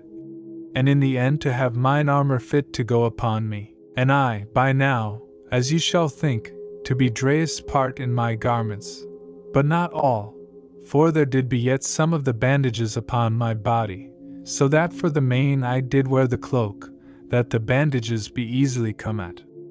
And all that day did be utter happy, whilst that we worked, for we to be together. And on the morrow, as we do say, which was the 11th wakening upon the island, the maid and I to talk long and oft, whilst that we yet worked upon the armor, and we to ponder the best way that we continued to our journeying, for, indeed, I was not come to my strength, yet was I very earnest that we go forward early, but in the same time, I did fear, lest that we meet with aught of danger, and I to be alack, because that I was yet weak, and presently, the maid and I both to think upon the same thing, for she to cry out concerning the raft, and I to have the same word in my mouth. And in verity, this to be a great thought, for then should we be able alway to be free of the humped men, and to have frequent rest when that we be weary, and to sleep with an ease in the mind. And indeed, I to hope that the labor of oars should be something less than to go upon the feet. And surely, we talked upon this a good while, and afterward we left the armor, and went over to the raft, and so to learn whether we should have power to make it something more stable, and that we have some way that we should put a solid matter between our bodies and any monster that should chance to swim under us. And we went then together over all the little island, for I did search for some bush that should have a long tendril and plenty, and supple, and so to suit for binding. But truly, there did be no such bush in all the island, and this to put me in trouble, as ye shall suppose, Yet was there a sufficient plenty of small and upright trees, that did seem very good for any purpose of structure. And when we had gone all about the island, and found naught that should bind, the maid to say with a pretty jesting that we should cut her hair, and plait it to be for cords. And surely, even as the words did come from her, they to set me upon the thing that should supply our need. For I stooped sudden to the grass that did grow oft and plenty in this place and that, and was so tall as my thigh, and to my head in the middle of the dumpings where it did sprout. And lo! It was wondrous tough, and the maid to have likewise perceived the thought, almost at that moment, but I to have been the first this time, and so to tease her, for truly, we had grown that we did nigh alway to discover all things in the same instant, as you may hap to have seen. But I did surely be first this time, and must kiss her, as we do kiss little ones, that they be eased in their dismays and disappointments, and she to see how I did mock her, and she to pretend to weep. And surely how could she even to pretend, when that she did not be able to keep her pretty mouth from searching with laughter unto mine, but must be kissed full and plenty in our constant joyfulness. And we cut then a good armload of the grasses, using the knife, and had those to our camp, for we did be homely now unto that place, as you shall think. And the maid then to show me plaiting, and how that we could work in the grass piece by piece, so that we should plait unto any length that we to need. And all that day we worked, and did be very happy together. But when that we came to the time of our slumber, the maid had done twice and thrice so much as I, and surely she came over to me, and kissed me very grave, that I should be not to fret, even as I did kiss her with gentle mocking concerning the thought about the grass. And so did she make level with me, by this impudence and quaint sweetness. And on the next day, which did be the 12th, I took the discos, and on that day I cut down 6 of the trees. And alway the maid did bring her plaiting, that she be near me, and when I had cut the 6 trees, she had me to cease, lest that I risked to open any wound. And truly they to have healed very wonderful. And afterward, we to plait all that day, and did also finish the armor, and did be content and utter happy. And on the 13th day, I counted the tablets, and found that we yet to have sufficient, if that we came unto the mighty pyramid within any reasonable time. But I insist that I should eat no more now than did be my usual way, and though mine own did beg and to coax me, and even to try whether that a naughty and loving anger should do aught to shift me, I not to alter from my deciding, which was based upon my reason and upon my intention that mine own should never to go in hunger danger, whilst that there did be life in my body. And when that the maid did show this dear and pretty anger, I to take her into mine arms, and to tell her how I did reverence and love her, and that she did be all beauty unto me, and I but to love her the more, because that I did know the reason for her dear shaping of anger unto me. And she then to kiss me, and yet to beg again that she have her way in this thing. But presently I did show her that my reasoning was sound in this matter, though I said not that my strongest thought did be unto her own needs. And she to have to agree with me in her brain, even whilst that her heart did ache to feed me.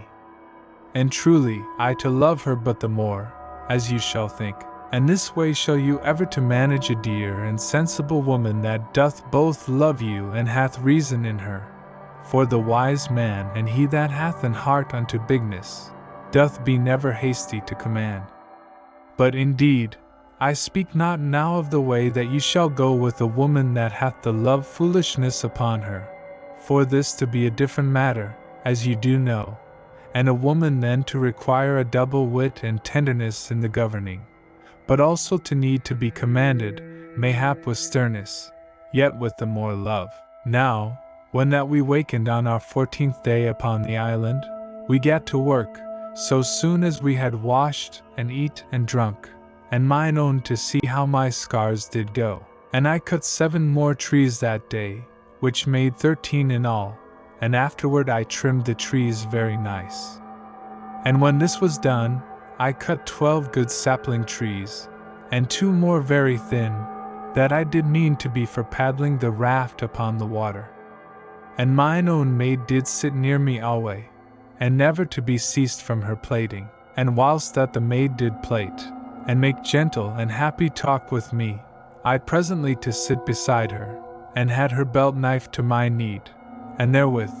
when I had cut bark from a tree, I made a foot-long cross piece of wood which I did fasten with pegs and some lashing unto the end of one of the paddle shafts. And I took then a piece of the bark, so big, mayhap, as would cover my thigh, and shaped broad one end and thence to a point. And when I had made holes in the piece of bark, I lashed the broad end to the cross piece, and the end that did be narrowed, I lashed secure to the shaft, and likewise made holes down the length of the bark, and lashed it also thereby to the shaft, and this wise I had a pretty good paddle. That did be about 10 feet long in the clear shaft, and the head to be somewise 2 feet more mayhap. And when this was done, I shaped the handle so small as might come into the grasp of the maid, and did jest her very loving and gentle that she give me so great a work, because that she have her hands so little. And truly, she presently to stop me of my mocking, for she put her pretty hands upon my mouth, and I then to have to mumble and to laugh, and so she to go forward again with the plaiting. And when I had made the one paddle, I made also the other, but something more rough and heavy, and suited unto my strength, and so did be very well pleased, for they did be made more of my reason than of memory. Yet had I used somewhat of the kind upon the quiet lakes which did be in the country of silence. And we then to join in the plaiting, and thus with happy talk and our times of eating, until that we did be come again to our slumber. And on the 15th day, when that we had gotten up and washed and eat and drank, the maid did look unto my bandages, and did consider that I be healed very good, if but that I not to overstrain my body. And we then to dance, half in play and half in victory, but gentle, and afterward she to come with me that she give me aid that we get the trees unto the water. And in 6 hours, we rolled the trees down to the shore, and did begin then that I lashed the saplings across the trees, and this wise to hold them secure into a raft. And the midmost tree I put something more forward than the next, and so, until that which did be the front was shaped somewise like to the bow of a ship. And the saplings to hold the trees this wise, when that I had set the lashings about every sapling and every tree,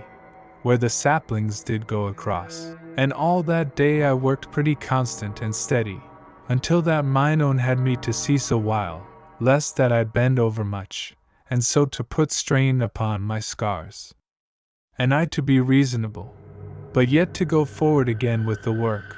only that I did rest now, this time and that, and so did all to prosper. And on the morrow, which did be the 16th day upon the island, I made an end of lashing the saplings across the raft, and I set up also 2 rests for the paddles, so that we might row if we stood upon the raft. And afterward, being ready, we got together our gear, and set all upon the raft. And I put the pole that the maid had used also upon the raft, and loosed the straps from that first raft, and had the straps for our requirement, as heretofore.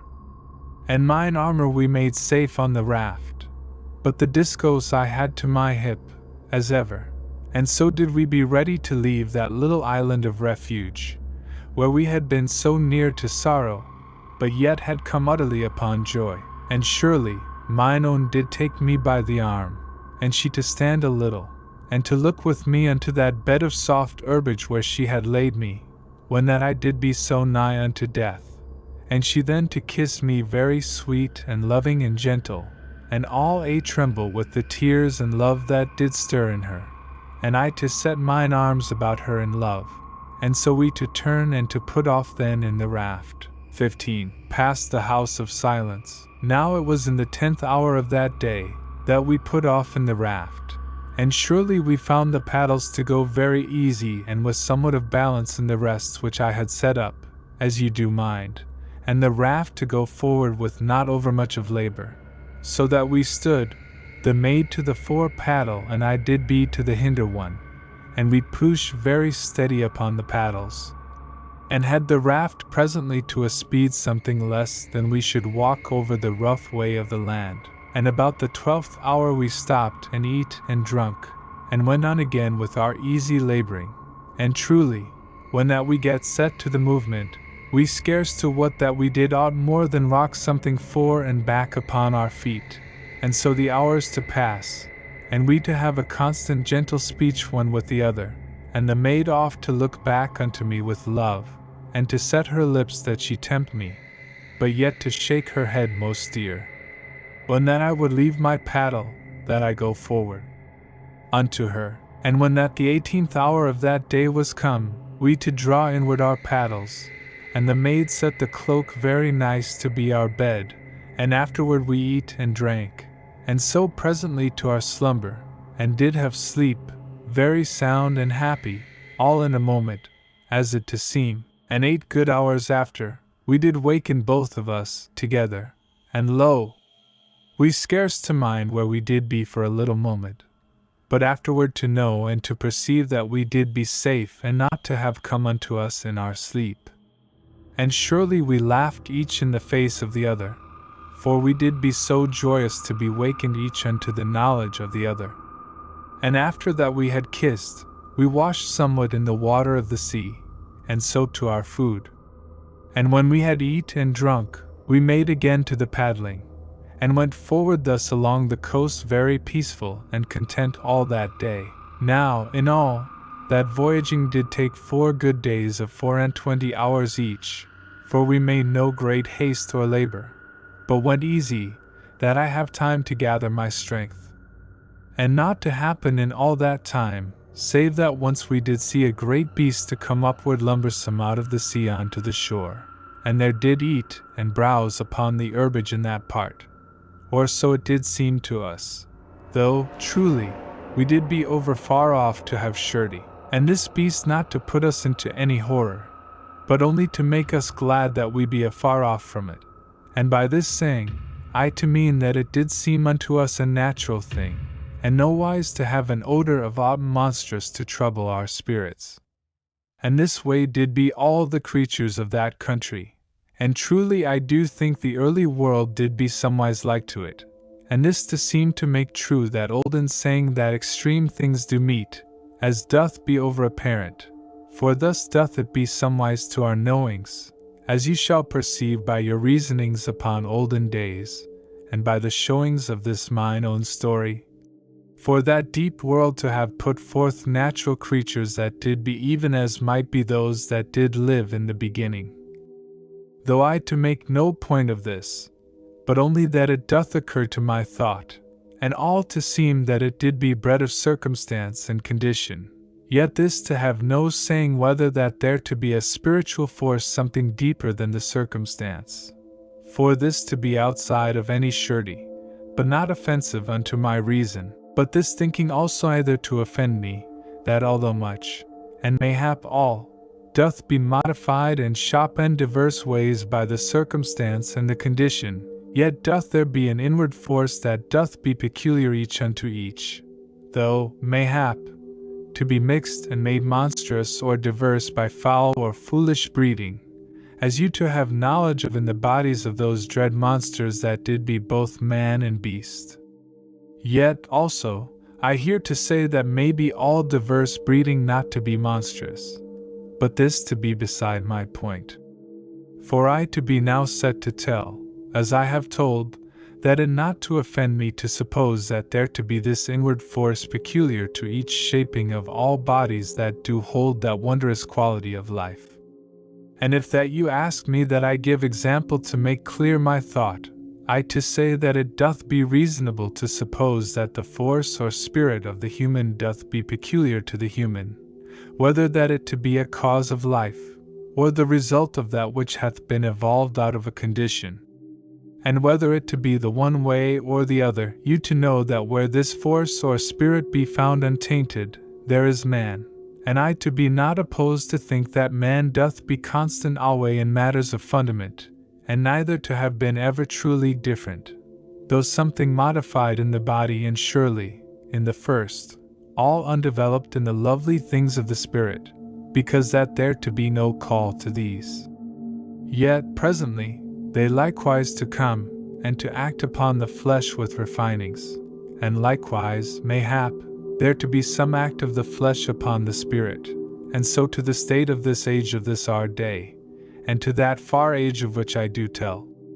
But development never to make the human other than the human, for the development to have limits peculiar to the human, and surely it doth appeal to me, that the development of man doth lie between 2 points, that be not wondrous wide apart, and man to have power that he arrive very speedy from one unto the other, and likewise that he go back so quick, or even the more hasty. Yet, even did it be ever proved that man wants to be a fish, I to have no cause to abate the first part of mine argument, but to have the more need of the thought, that I gain power to accept the fact,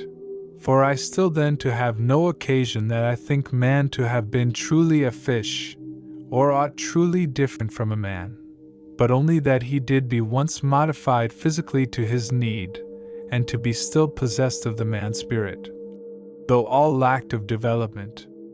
Yet truly, I to be less offend in my reason, if that it be shown that man did be ever somewise in his present shape, though mayhap so brutish as the humped men, but yet I do be ready to consider all matters, and do build no walls about my reason. Yet either I to have an over-ready acceptance of aught, but to need that my reason shall approve, and you to perceive, surely, that I hear not to speak of that which may be afterward, when that all this, our life, be done. For who shall say how much or how little we then to go forward unto loveliness? And I at this point to tell you that I do have a wondrous hope of beauteous things, and of sweet and mighty uplifting and furtherance unto that glad world which we have beheld the shores of,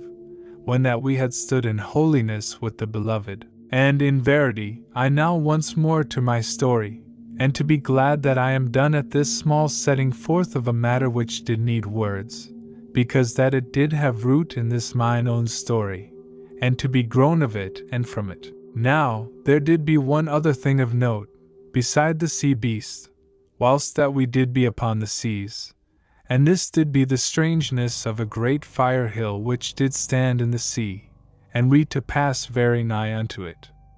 And surely the sea did boil about it, yet not in all places, and there did be a score great jets that did go upward a monstrous way, and did roar very plain to us across the sea between,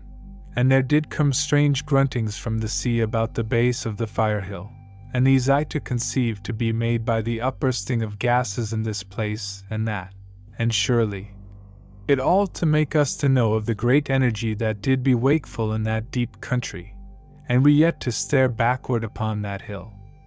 of fire and force, for a great while after that we had come past. Now, beyond this, there to be naught, except that we had a certain care as we did come to that place where the great sea did be broke to smaller seas, but all to be knit with passages of water, which led us through upon our way. And surely, I did show mine own maid those 2 places where I did sleep when first I was come into that country, and she to be sweet in interest, and alway to have somewhat that she would learn of this and that. And so, when that we did be 4 good days upon the water, as I have told, we to come to the land, upon a flat place of the shore, where the country did slope upward unto the mouth of the first gorge, of which you do mind. And this to be in the 10th hour of that day, and we likewise to have begun that voyage in the 10th hour, as you do remember, and surely it to have been a sweet and peaceful water journey, and I to have been happy, if that all that did be yet before us, to hold so much of pleasantness and safe goings. But indeed, there to be much danger yet to come, as you do know, and we to have our hearts set in courage, and to go forward to conquer. For surely, if that we to conquer, and to come safe into our mighty home, there to be then that we have all our lives together in loveliness, and this to be truly a worthy prize and a glory of the heart, to end and to repay our stress. And surely, the maid and I did presently strand the raft, so well as we might, and did then to wonder whether any should ever more to behold it through all eternity. And we looked a little, each at the other, and the maid then to cut free a small piece of the wood of the raft, to be for an after remembrance, and so we to have our gear upon the shore, and the maid then to give me aid that I get once more into mine armor, and so I presently to have the scrip and the pouch again to my back, and the discos in my hand, and all in readiness, and the maid with her bundle, that was now grown small, and her belt about her body, that she have her knife unto her hand. And surely, the maid then to kneel and to kiss the raft, for memories did gather upon her, and she there to have one more breaking from all that did be the first part of her life, and you to give your understanding, and so to have a quiet sympathy, and to perceive that her heart did be like that it should stir with a strange trouble of sorrowing in that moment. And surely I stooped then, very gentle and loving, and had mine own to her feet, and I led her from the raft, and she to need that she be near me, and so we to go forward, and to make upward unto the dark mouth of the great gorge, and there to be some miles unto our right, that grim and utter huge mountain, whereon afar upward in the monstrousness of the night did be perched those 4 fire hills of which I have told. And below them, there to go upward the great hills of ash, that had been cast down throughout eternity. And this thing had the maid looked upon for a great time, and did be never done of her wonder, either I, nor any human that ever should have sight of so great a wonder. And so we to have come presently upward into the high mouth of the gorge, and did go onward then into the gloom, a little space, until that we were come to the place where the gorge did bend sharp unto the left, into darkness. And lo! We made pause here, and turned again unto the country of seas, that we have a last outward look over all that deep and living land, that did be hid so far downward in the everlasting night of the world. And in verity, it did be a solemn thing to know that we, mayhap, to be the last of the olden humans that should ever to look upon that country, and I to wonder, in that moment, whether that the hump men should ever to develop, in some far eternity, unto the full sweetness of the spirit of humanity which I did think to be inward of them. And this to be both an odd and a natural thought to have then, as I do see. But at that time, I only to think it, and not to what or to trouble whether that it did be odd or otherwise. And I to think that country did be somewise as the olden time renewed, but truly we to look upon early things with new eyes, and we yet to look a while, and to be hushed, and to hark in those last moments unto the far mutter of the great fire mountains, and the fire hills, and the noise of life which did go over that land, and we even then to be but a few short pacings off from the silence of the great gorge, which should lead us presently toward the eternal strangeness which did be in the night land. And the maid did hold mine arm very close, as we looked our last into the red light of that deep and hid country of the world, where, in verity, we had come so utter nigh to our death. And presently I turned, and the maid slipped her hand into mine, and the tears did go silent down her face, because of all that did be pressed upon her heart, but yet not to be all of sorrow, for there to be both sorrow and happiness. And also there did be somewhat of vague emotion that she never more to look upon that dear island where she had nursed her man again unto life and well-being. And she to be in mind of all those places where she to know that in afterlife her memory to wander, and she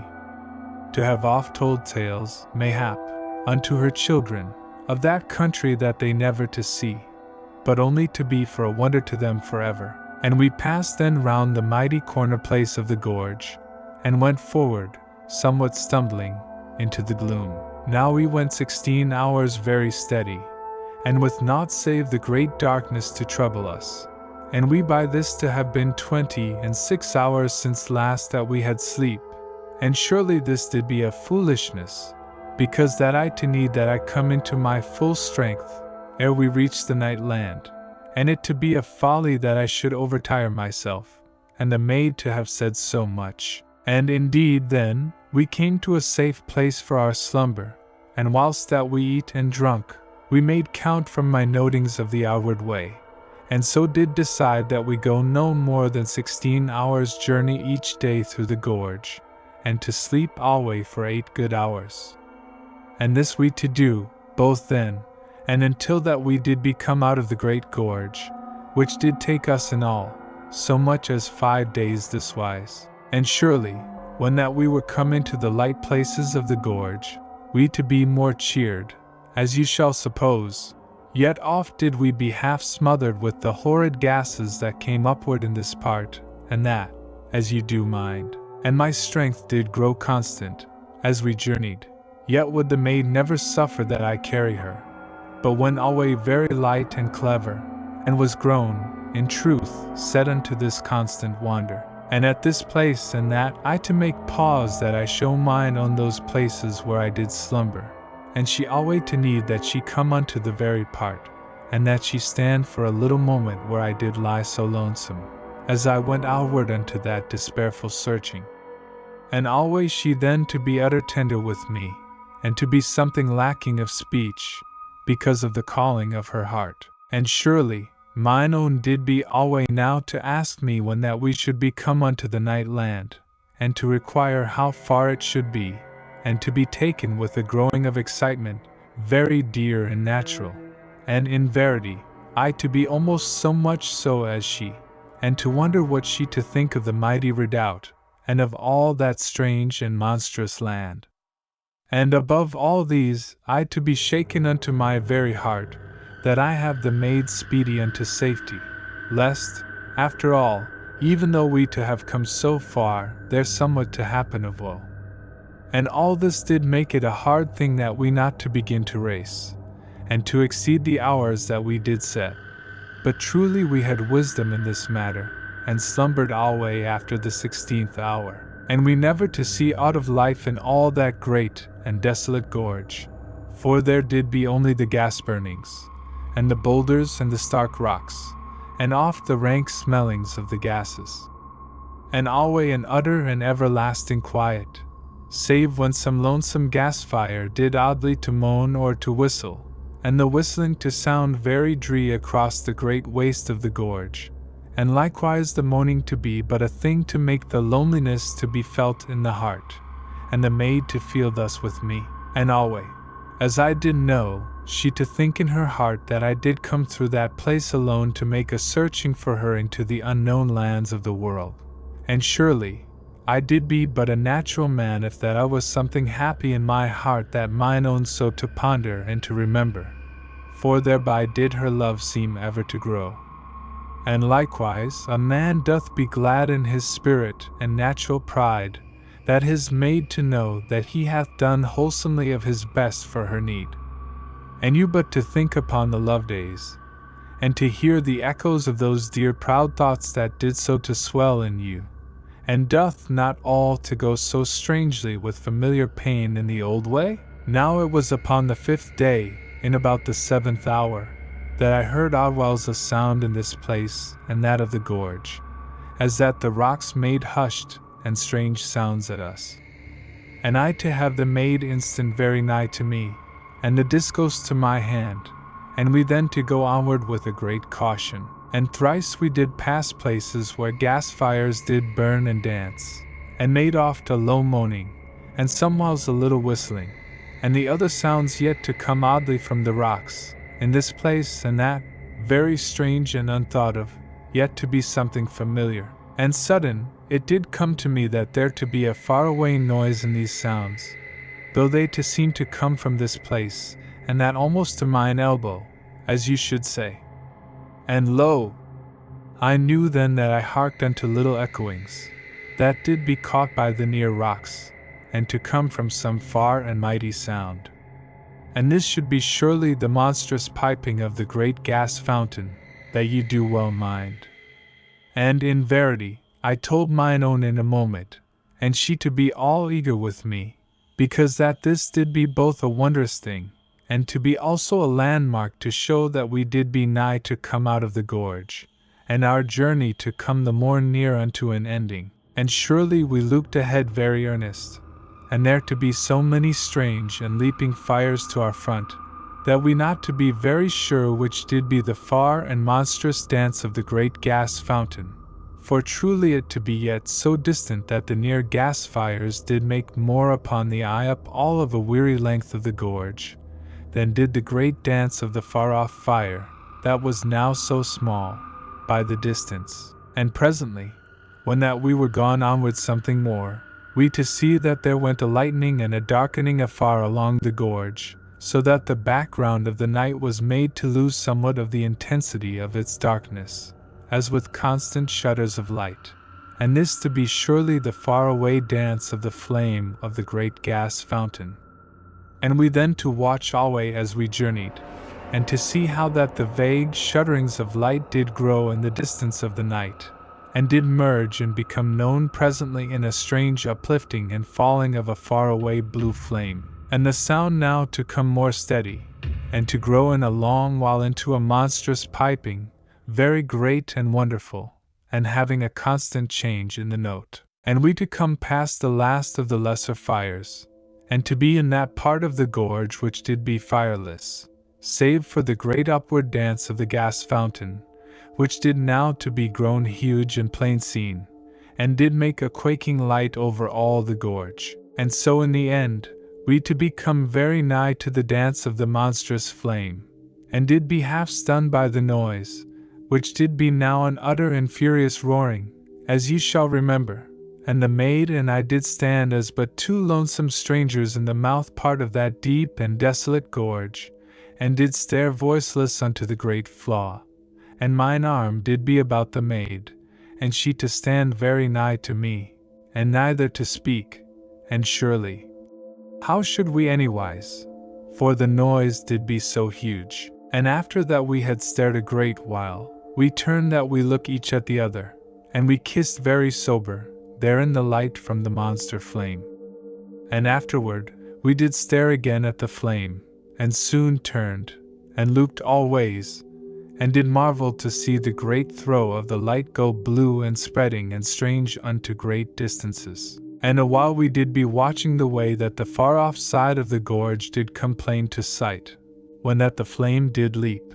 And truly, that did seem a far and lonesome place, as that a lost and forgot world of desolate mountains did be there. And lo!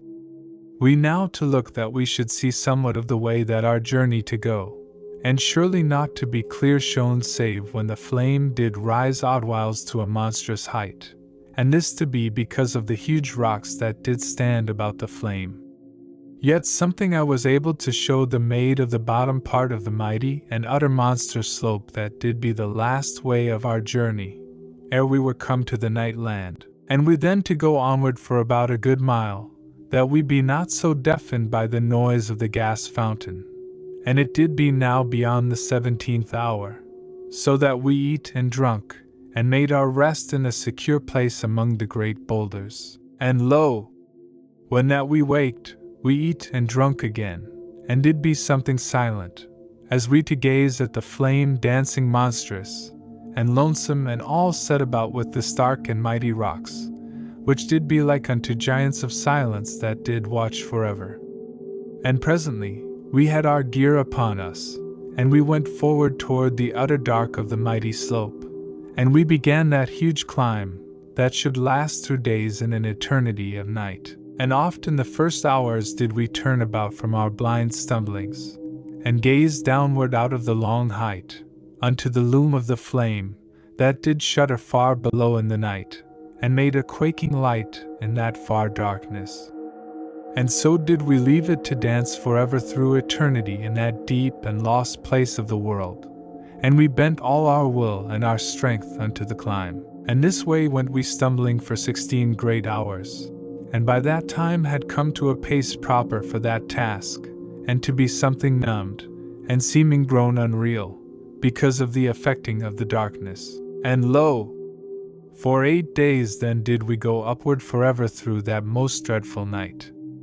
And after the first day, we crept alway upon our hands and our knees, and I to go in the front, and had the discos ready upon my hip. And I took 2 of the straps from the pouch and the scrip, and so had a certain length,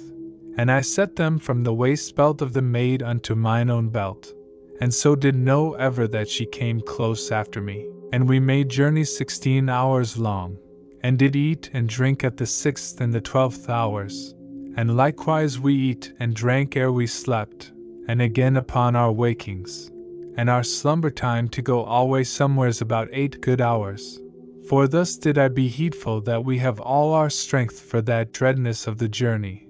which did be yet before us, across the fear and horrid terror of the night land. And oft, at this time and that, I was utter sickened and wearied of reaching forward and upward forever, and making blind fumblings that I find a way about great boulders and the rocks and holes that did be in our path in the dark. For it to seem that we went lost from all life and knowing, in a blackness that should be never slackened from about us. And I these times, to make a pause, and to call softly unto mine own that she creep up nigh unto me, and I then to take her into mine arms, out of the utter blackness of that night, and so to give and to have comfort. And surely, mine own did whisper once unto me, that she did be stunned with love and wonder in the heart, for she to never cease to know that I did adventure through this great night, that I find her.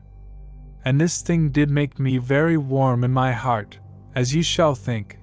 but yet I to stop her speech with a gentle kiss, and she then to know that she be dumb concerning her thought in this matter, yet she never to cease from remembering it, and did be the more stirred with the trouble of her lovely secret worship, for, in verity, she to have me to be for her hero, and this to make me in the same moment both something shamed and greatly proud, and so we to be together, and after such pause, to go forward again, with a new courage. And surely it did be a great comfort to me to think that, because we to go upward and not downward, we be not like to fall over any hid cliff in the night. For I to have now some little knowing of the slope, from mine outward journey, yet to remember upon that monstrous pit that I then to escape, and so to go with care. And indeed, upon the 2nd day, I had mine own to creep more nigh with me, and I then to have but one strap between us, and the other I set a stone into, and did cast the stone alway before us, as upon the outward way. And you to mind you of this, if you but to think a little minute, and oft in those weary days in the darkness, did I make gentle whisperings through the blackness, unto mine own, that I give cheer unto her, and she alway to answer, very sweet and loving, yet ever hushed, as I did be. And in verity, it did be as that we could not set our voices loud upon that mighty slope, lest some enchantment come upon us, as it might be said. And indeed, each time that I cast the stone, the noise of the stone to make a little trouble and dismalness in mine ears. For all did be so quiet and desolate and lost in night, that it to make us to need to be likewise so quiet, and to desire that we might go upward so silent as shadows. Now surely I must tell here how that the maid to have alway at waking that same awareness that I did have upon the outward way, that somewhat did be nigh to us, and to seem to have been concerned with our waking, and I likewise to have also the same knowledge, as before. And oft as we did go, I to feel that somewhat did go near to us. And this to put something of a fear upon me, because that I was ever anxious for mine own, and I to have her to be alway the more nigh to me, and did set the strap from her to me, even when that she slept, so that she not to be touched, and I to lack to know. Yet she to have no fear concerning this thing, but to feel in her spirit that it did be a force that had no evil intent unto us, but more, either she nor I to know, and I, in truth, to come in the end used to it, save that I did be, as I have told, anxious in all that did concern the life and well-being of my beloved. And so did we go onward through those 8 days, and it soon to be grown cold, so that we both to need the cloak over us in our slumbers, but in the journey hours to need not, for the upward going did surely heat us very well, and there also to become presently a change and a seeming of thinness into the air, and the maid to remark upon this, and likewise that the water powder now to be that it not to fizz so plentiful. And we went upward, as it did seem forever, and journeyed very hushed and steadfast, and likewise did halt at set times, that we eat and drink, and did always sit then very close and quiet and in love. And so always to go never beyond 16 hours journey each day,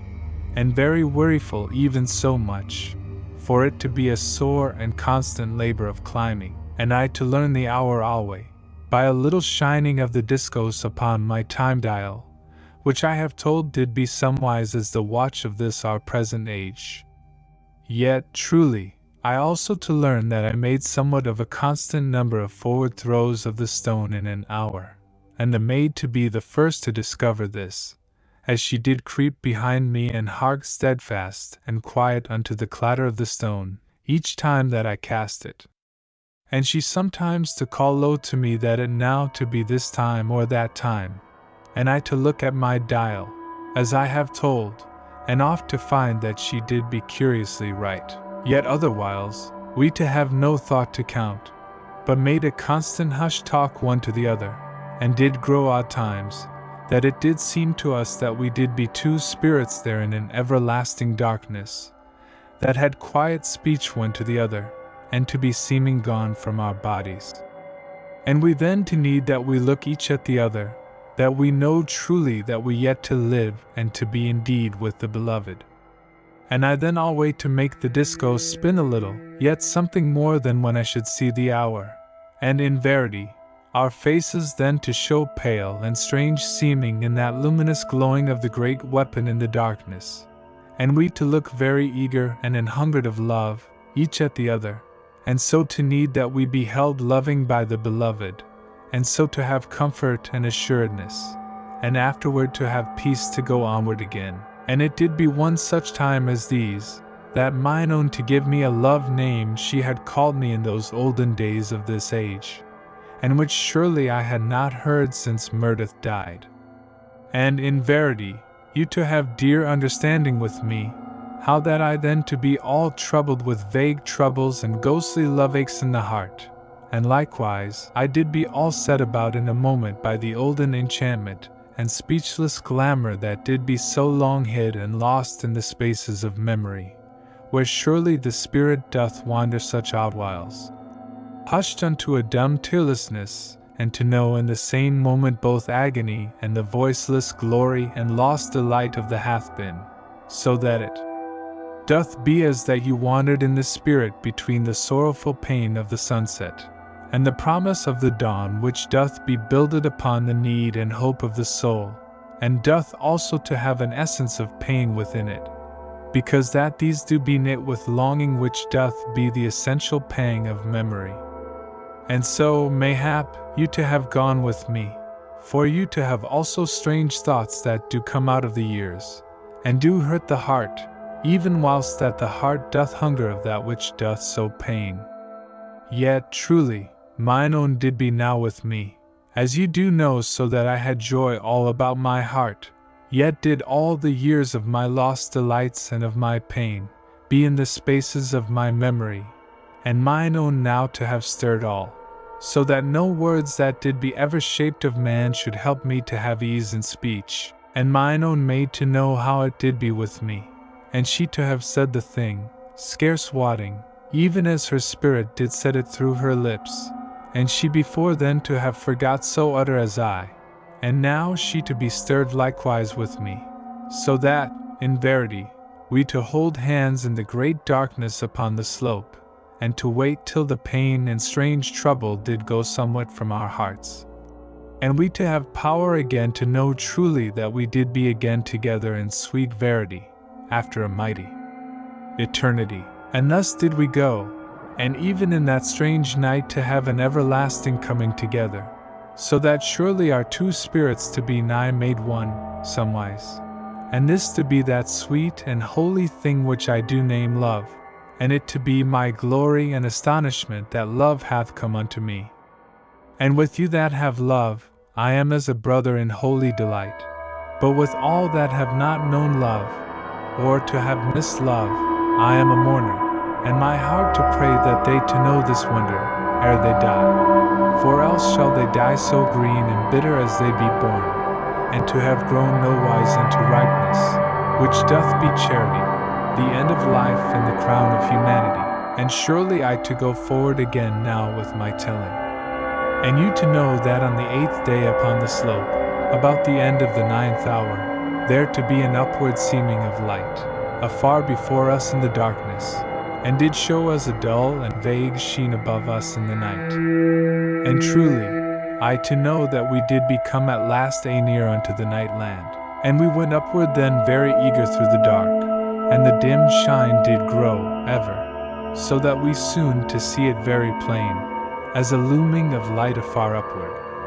And we ever to climb and to go onward. And lo! In the 14th hour of that day, we came up slowly out of the night upon the slope, and stood at the ending of that strange road where the silent ones walk. And surely it did be as that I was come home, and to have set my feet again upon familiar lands. And this to bring to you how far off I did seem to have gone, and now to be come again to a known place. And we went upward upon the road, until that we did truly have topped the slope, and at last to look out over all the wonder and mystery of that land. And I never to be rid of the utter gladness of knowing that I was come there again, after so strange a journey,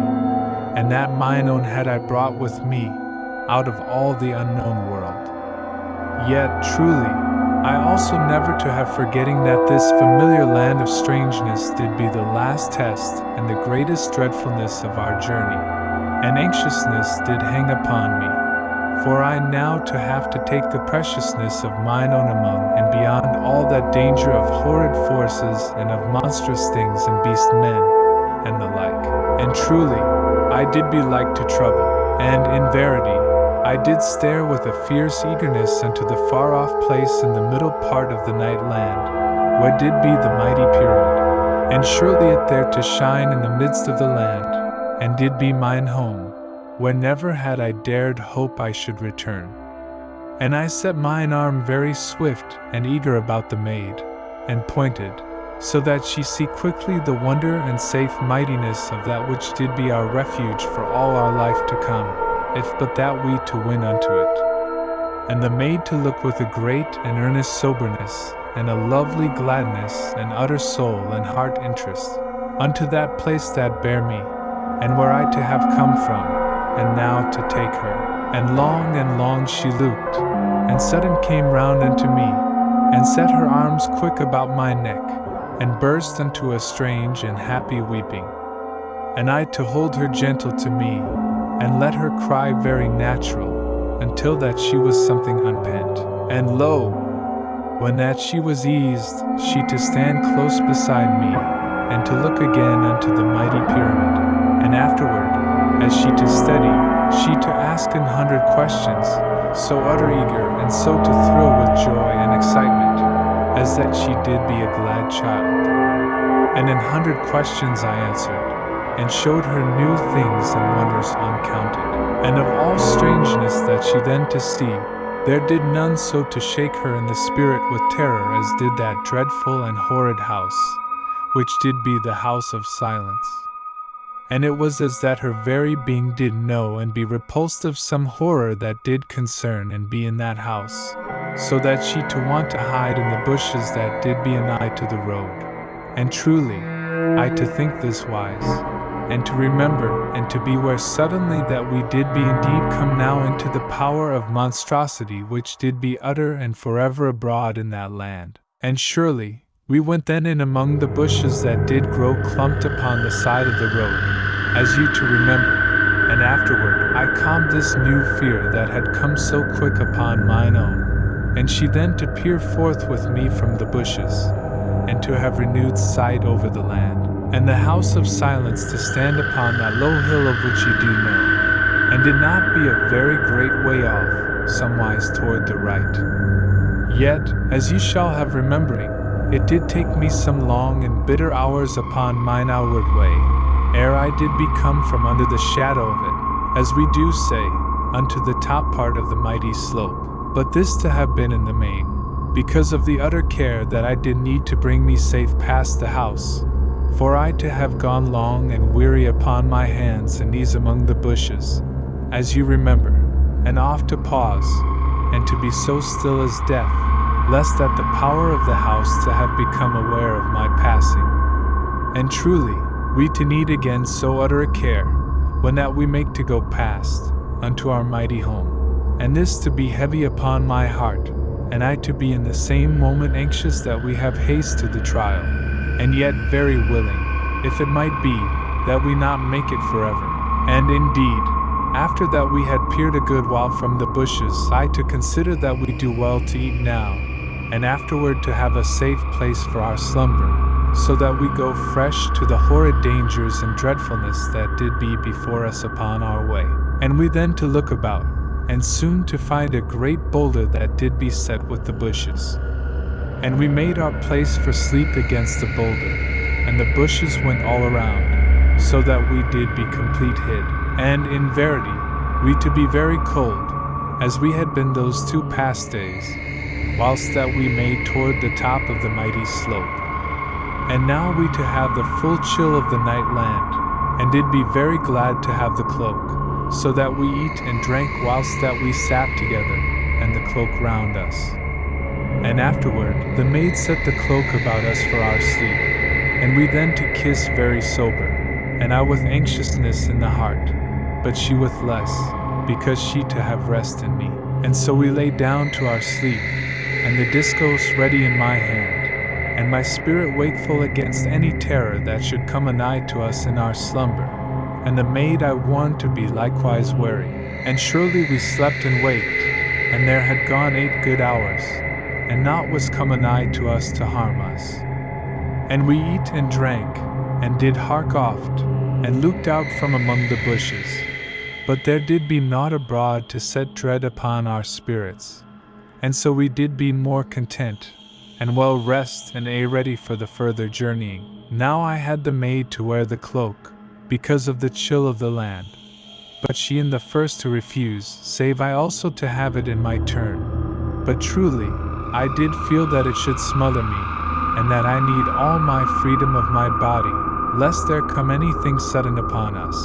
And all this I showed mine own, and also that we should have weary work, and to creep much, so that I should be warm by my labor of going, and she likewise, mayhap. And she then to consent, because she saw that I did be earnest and to burn with anxiousness, yet had me to promise that I take the cloak,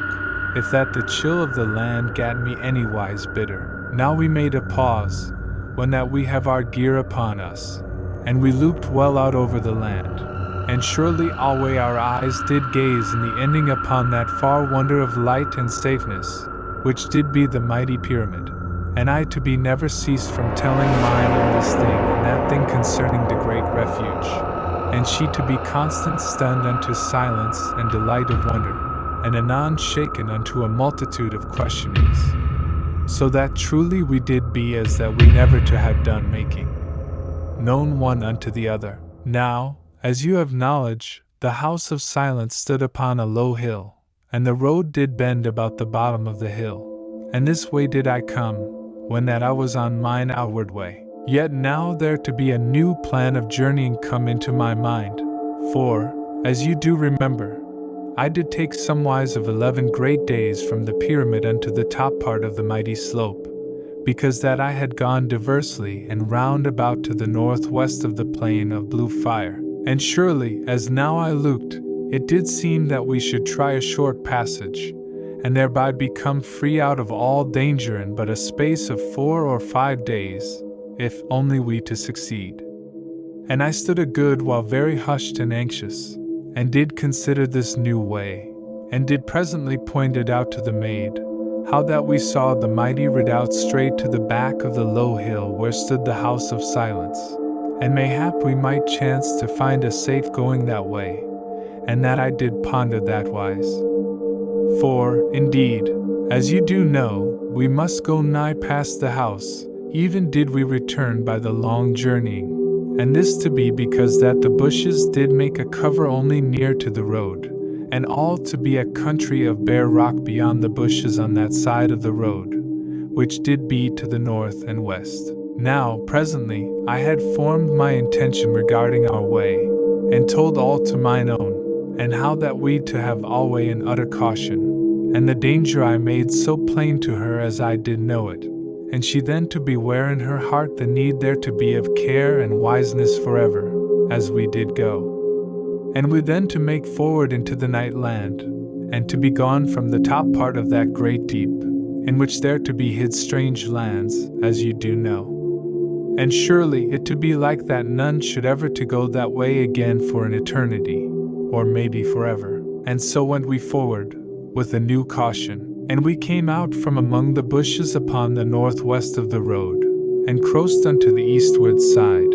and here the bushes to grow very plentiful, so that I led on with a cheerfulness of hope within my heart. And alway I went so far to the southeast as the bushes would give us their cover, and this way I made that we should scarce to pass within a great mile of the dread and horrid house, though, in verity, this to be most dreadful close. And we walked then for 6 hours, and went sometimes creeping, and oft stooped, and ever with a great caution. And in the 6th hour we made a rest, and eat and drank, and afterward went forward again. And in the 10th hour were we come something nigh unto the house, for truly, we to be off from the road where the silent ones walk, and so to go more straightly, and alway to save distance. And we kept so far outward from the house as we might, but could pass it not more than a great mile off, because that the bushes did have their margin near upon our left, as we went, and there to be barrenness of rock beyond, and fire holes in this part, and that amid the starkness of the rocky spaces, that should be like to show us very plain, if that we came outward from the bushes. And moreover, there went upward into the everlasting night one of those towers of silence, which did be in this part, and that part of the land, and were thought to hold strange watchers. And the tower stood great and monstrous afar off in the midst of the naked rocks, showing very grey and dim, save when the flare of some great fire did beat upward in the land, and sent huge and monstrous lights upon it. And we to have need alway now to remember this tower, and to keep the more so to the sheltered hiding of the bushes. Yet, in verity, we to have little thought of aught, save of the grim and threatening terror and monstrousness which did stand forever upon that low hill, and did be the house of silence. And in the 11th hour, we did go creeping from bush unto bush, and did be as shadows that went in the mixed grayness and odd shinings of that land. And the grim and dreadful house did be now unto our right, and did loom huge and utter silent above us in the night. And the lights of the house did shine steadfast and deathless with a noiseless shining, as that they shone out of the quiet of some drear and unnatural eternity. And there did a seeming of unholiness to brood in the air, and a sense of awe and deathly knowledge, so that, surely, our hiding did seem but a futile thing unto our spirits, for it was to us as that we did be watched quiet and alway by a power, as we slipped gentle from bush unto bush. And when the 12th hour did be nigh, we to begin to draw clear of the house, and surely there to come somewhat of ease into my brain and heart, for it did be as that we should come clear of all harm. And I turned to the maid, that I whispered gentle and loving encouragement unto her. And lo! In that moment, mine own gave out a sudden low sobbing, and was gone still upon the earth. And truly, my heart did seem to die in me, for I knew that there did be directed a force out of the house of silence, which did be aimed unto the spirit of mine own maid. And I caught the maid instant into mine arms, and I set my body between her body and the dreadness of the house, and surely my spirit to perceive that there beat out at her a dreadful force, which did have in it an utter silence and a bleakness of desolation. And lo, I saw in a moment that the force had no power to slay me, but did surely make to slay the maid. And I set my spirit and my will about her, for a shield, if this might be, and I had her to mine arms as that she did be mine own babe. And I stood upright, for there did be no more use to hide. And I knew that I must walk forever until that I have mine own to the shelter of the mighty refuge, or to walk until I die. For only with speed might I save her from the dread and horrid malice of that force. And I set free the discos from my hip, and had it in mine arms beside the maid. And I strode forward out of the bushes, and put forth my strength that I journey with an utter speed.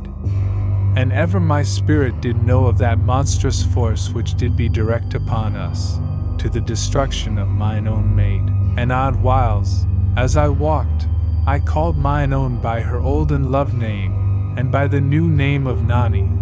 But never did she move or seem even that she lived, and surely my heart sickened within me with a mighty despair, so that a constant madness did begin to thrill in me and to make me something monstrous in strength, with my fierce agony and intentness to save. And one hope only had I, that I'd bring her yet living into the shelter of the mighty refuge, and so, swift, to the care of the doctors. And lo, I did strive to be wise in my despair, for I made a quick halting soon, and I warmed a broth of the tablets and water upon a hot rock, and strove that I set some of the broth between the closed lips of mine own maid. Yet did it be useless, as I to have known before in my heart. And alway I kept my body and my will and my spirit and my love between the maid and the dreadfulness of the house. And I made some of the water, and dashed it upon the face of mine own, and I chafed her hands. But truly it to have no use, either did I truly to think it should be like to. And I wiped her face then, and harked to her dear heart, and surely it did beat, very slow and hushed. And afterward I wrapped her in the cloak, and I forced myself then that I eat some of the tablets, and I drank a great lot of the water, for a fever did seem to burn in me, and moreover I to mean that I lacked not for strength to my task. And I set my gear upon me very speedy, and I lifted mine own beloved, that did be now so hushed, that once had been so merry and dearly naughty. And surely, I nigh choked as the thought upraised in me, but I set it back, and did but go the more furious. And surely no man did ever go so fast and constant upon his feet, through an eternity, for I was come again to my strength, and there did be a madness of intention and despair upon me, and I went on forever, and at each 6th hour when I stopped very brief to eat and to drink, I made to bring mine own to her senses. Yet she never to come, and alway her heart to grow the more feeble, so that in the end I did utter fear to hark, and did but set food and drink into me, and onward again with an utter fierceness. And why there came not any sweet power of goodness to help me in my strait, I never to know,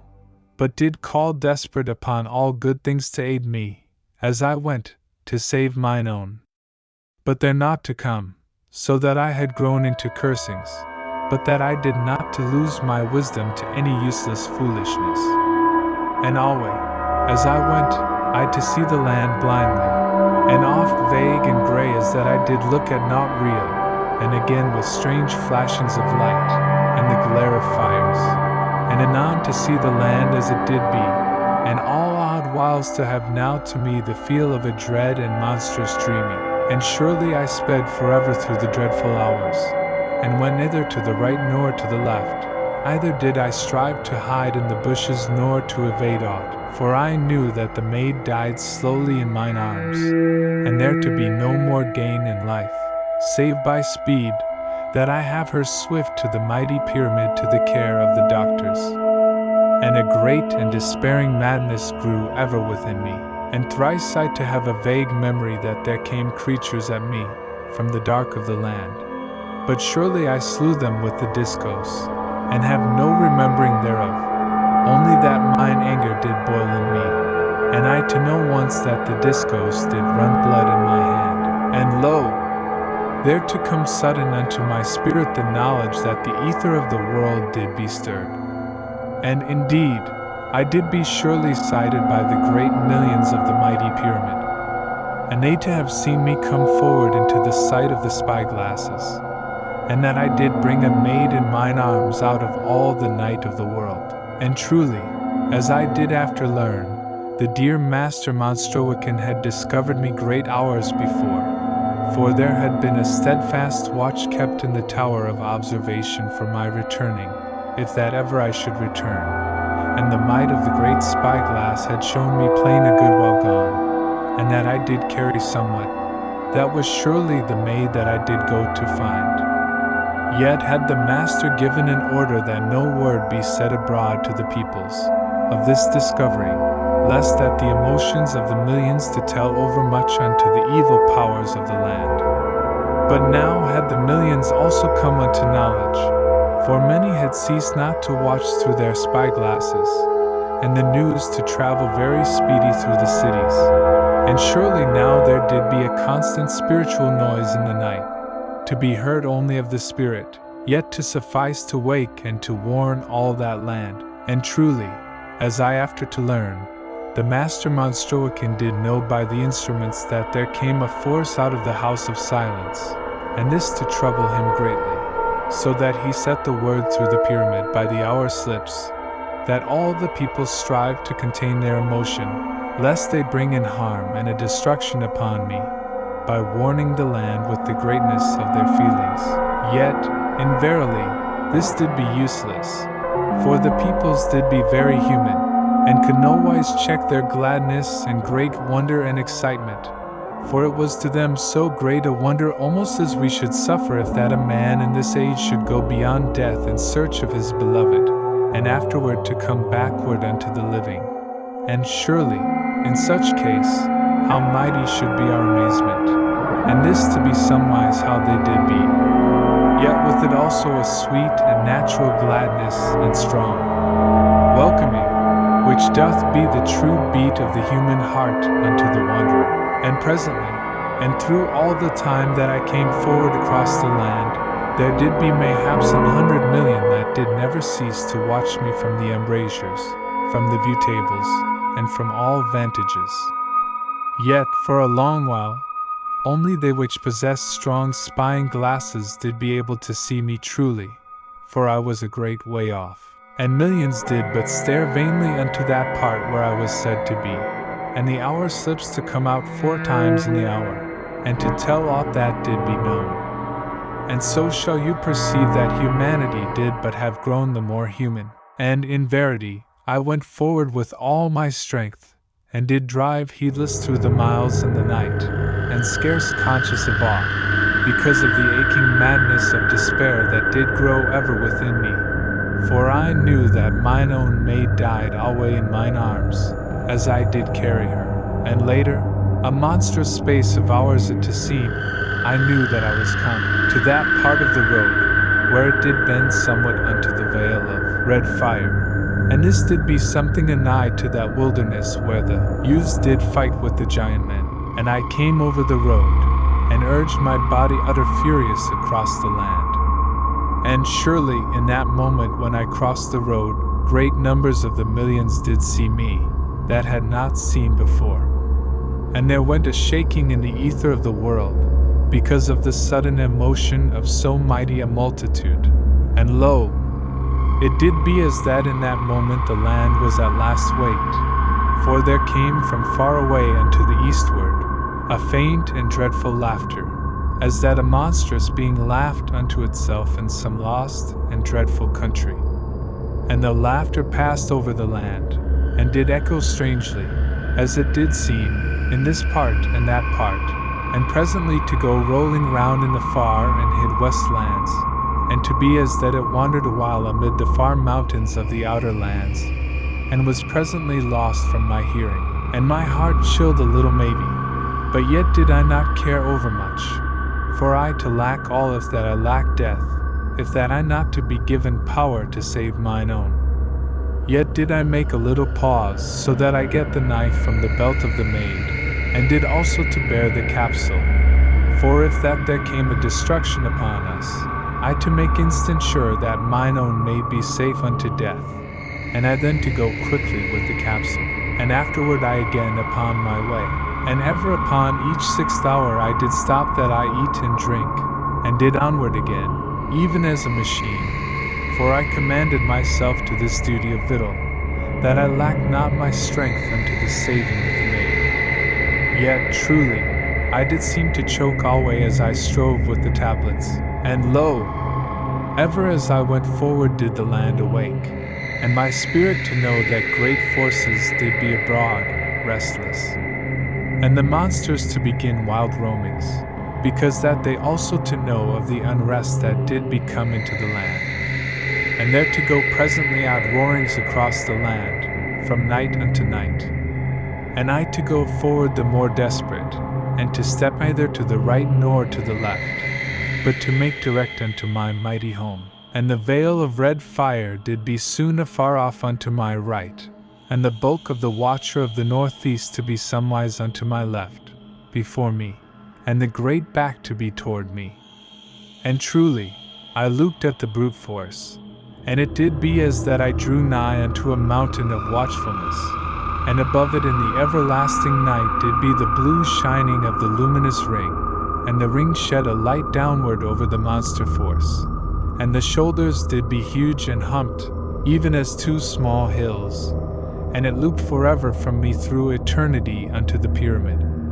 And this to be plain, though I did be a great way off from it, and sudden, as I went, there came somewhat out of a bush unto my left, and rose up at me, very long and tall,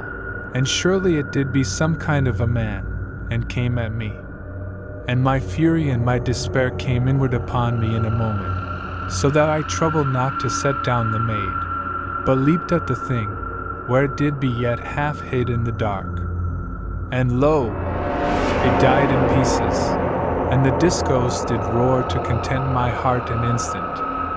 And I then onward again the more savage, so that my heart did be a dreadful thing within me, and a great while I went then,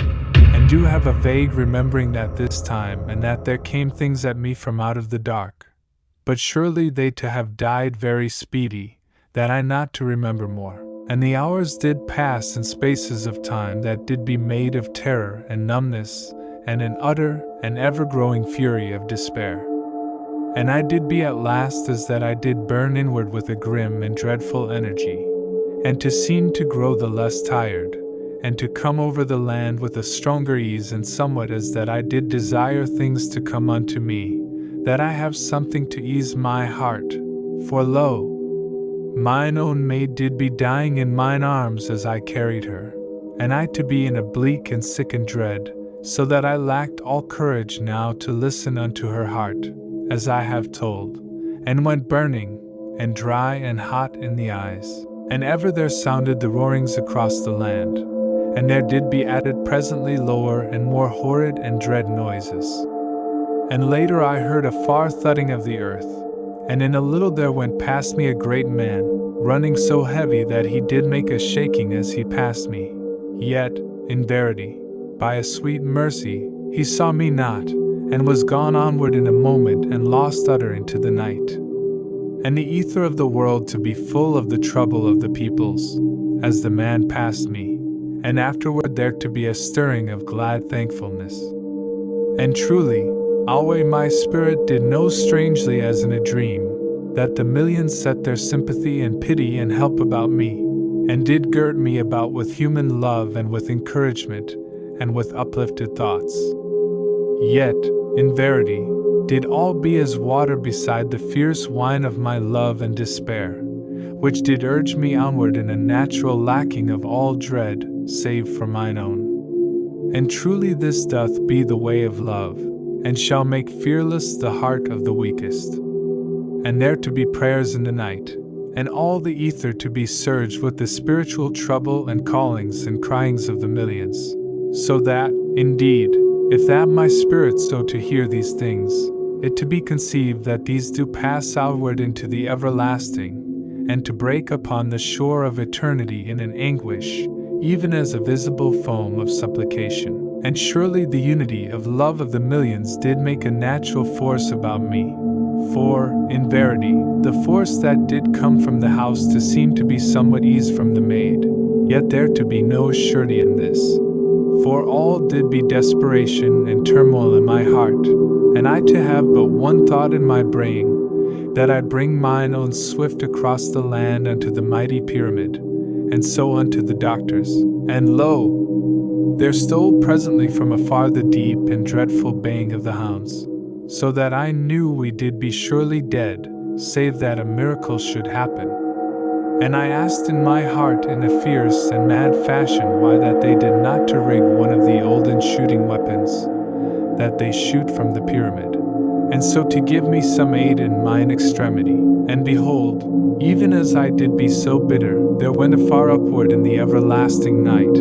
where did shine the last light, the sharp flashings of the said speech. And I did warm in my heart a little with hope, for the master Monstroican did see that I was now all discovered, and there to be no more use for silence, and did speak straight and helpful unto me. And I made to read the said speech, but mine eyes had been mad and near blinded with lost hope. But in a moment I saw clear, and behold, the dear master Monstroican bid me to keep good my courage, for that they did have made ready 3 of the olden weapons, and moreover they to save me, even if that they have to turn loose the earth current over the land. And he commended me with honor, and that I strive forward yet a little while, for that 100,000 men did be prepared, and did even then go downward in their armor by the lifts. And surely, as you shall think, my heart eased a little in me, and there burned somewhat of a hope in my spirit that I yet to bring mine own unto the doctors, ere it be too late. And the baying of the hounds did grow nearer in the night, and there to grow ever the roarings over the land, and a sense of evil and monstrousness to be abroad in all the night. And lo! I to have come by this so that the watcher of the northeast did be backward upon my left, and I looked keen and fearful now at the monster force. And behold, the great belliard did quiver continually, so that I saw the monster made somewhat known unto all the land. And the monster did look as ever unto the pyramid, and did be a great and silent hill of life that did lean toward the pyramid, and the light from the ring came downward upon the monstrous hide, which did be set in vast folds and wrinkles upon it. And the monster to know of me, yet never to move, either to show life, save that the ear did quiver so horridly. And I knew that they made some great preparation in the pyramid for our defense. For all the night did begin now to shake and to quiver with the mighty beat of the earth current. 16. In the country of silence. And lo! I did become something nigh unto the mighty pyramid, and my great home went up vast into the everlasting night, as a very mountain of sweet life and safety, and had surely amazed me afresh with the utter bigness of it. Only that despair and weariness did have too grim an hold upon my heart for me to care of aught, save to have mine own made within the safe wonder of the huge refuge. And it did be still afar off from me, and I to go forward across the land with a strong going. And lo! As I passed the hollow place where did burn a fire hole, there came something out of the hollow, and the thing gat upward from crawling, and did be a great and haired man. And the man looked at me, and afterward came unto me, and did put his hands forward, very eager, as he came. And I did see the hands plain in the light from the fire hole, and the hands were monstrous, and did be armed brutish with horrid claws, so that the man should have been able to rip aught, even as a wild beast. And I put mine own very swift to the earth, and surely I cared not for life or aught, for this thing did make to delay me, and I to be fierce with despair that aught should halt me. And lo! I leaped very furious and with cold anger at the giant, and I smote at the monstrous brute, but he unto the side in an instant of time, and so escaped the blow. And he flung forth his monstrous arm out of the half-dark of a shadow that did be cast by the dance of the firehole, and caught my headpiece and plucked it from me so strong and brutish that he cast me nigh 12 feet onto my back. Yet I was not harmed in the life, but only sore shaked and bruised, and I to be up in a moment, and came in upon the giant, and the discos did roar and blaze in my hands as I swung the weapon. And I gat the giant above the middle part, and the discos did glut itself, and went through the giant as that he did be gnawed, though so huge and monstrous and girt with strength. And he to have surely turned his shoulders as he died, for the upper part of the giant man went horrid to the earth, and the legs and the trunk stood plain in the light of the firehole, and the blood went upward as a fountain in the night. And I made no pause, but leaped unto the maid, and had her in a moment to mine arms, and onward again past that dead thing, that did only then to fall with an horrid sound. And surely the night did be full of an astonishment, and upliftedness of the millions, so that their spiritual cryings did go all about me, and did tell me that they had perceived this thing, and did cast their love and delight unto me, and a vast excitement to be upon them. And lo! I scarce to have gone a great mile more, but there came two vague things out of a dark place, where certain rocks did upstand, and I smote them with the discos, and went onward, but what they did be, I never to know. And surely, after that, I did seem to go smiting forever, for there to come, time and oft, strange things out from the bushes and the rocks, as that all the land did be a crawl with foul and monstrous life, and I to go smiting, as in a dream, and to speed forward ever with a more fierce despair, for surely the end of our lives did be come, and I not to be given power to save mine own maid. And all the land did be full of grim and monstrous roarings, and odd-wise lower sounds, very deadly. And once I did hear the noise of giants running, and all the night to be evil. And in verity, how I did not be slain by some dread force I not to know, unless that I did be burned free of all weakness that an evil power should have chanced to harm me through. For, indeed, I had been dealt a bitter training in monstrous time, and lo! There to be again the deep and dreadful baying of the night hounds unto the southeast, and to be nearer, and I to know now that no strength of mine should serve to protect mine own. And lo! From the upwardness of the night, where did be the last light, there sudden to come downward a strange blue flash, that smote downward into the land unto the southeast. And again the flash to come, and mayhap a score times after, and there to come down out of the height a peculiar crackling sound, that did be less than the thunder of this age, yet more loud than any other sound that you ever to hear. And lo! I knew that the humans did begin to fight for me, that I bring mine own safe unto home. And behold, it did be as that all the wakefulness of the land that had been, did be but asleep, beside the wakefulness that now to come, for surely the night now to seem to rock with the roarings of the monsters, and with the bestirring of great forces, and ever there to go over the land the owling of that strange and dreadful laughter, which did come from that hid country in the night of the lost east. And lo! There arose constant now the hoarse and dreadful bayings of the hounds, and made known that a mighty pack did be out. And they to seem to be no more, maybe, than a good mile unto the southeast, and I to be all alone, save for the dying maid that I held in mine arms.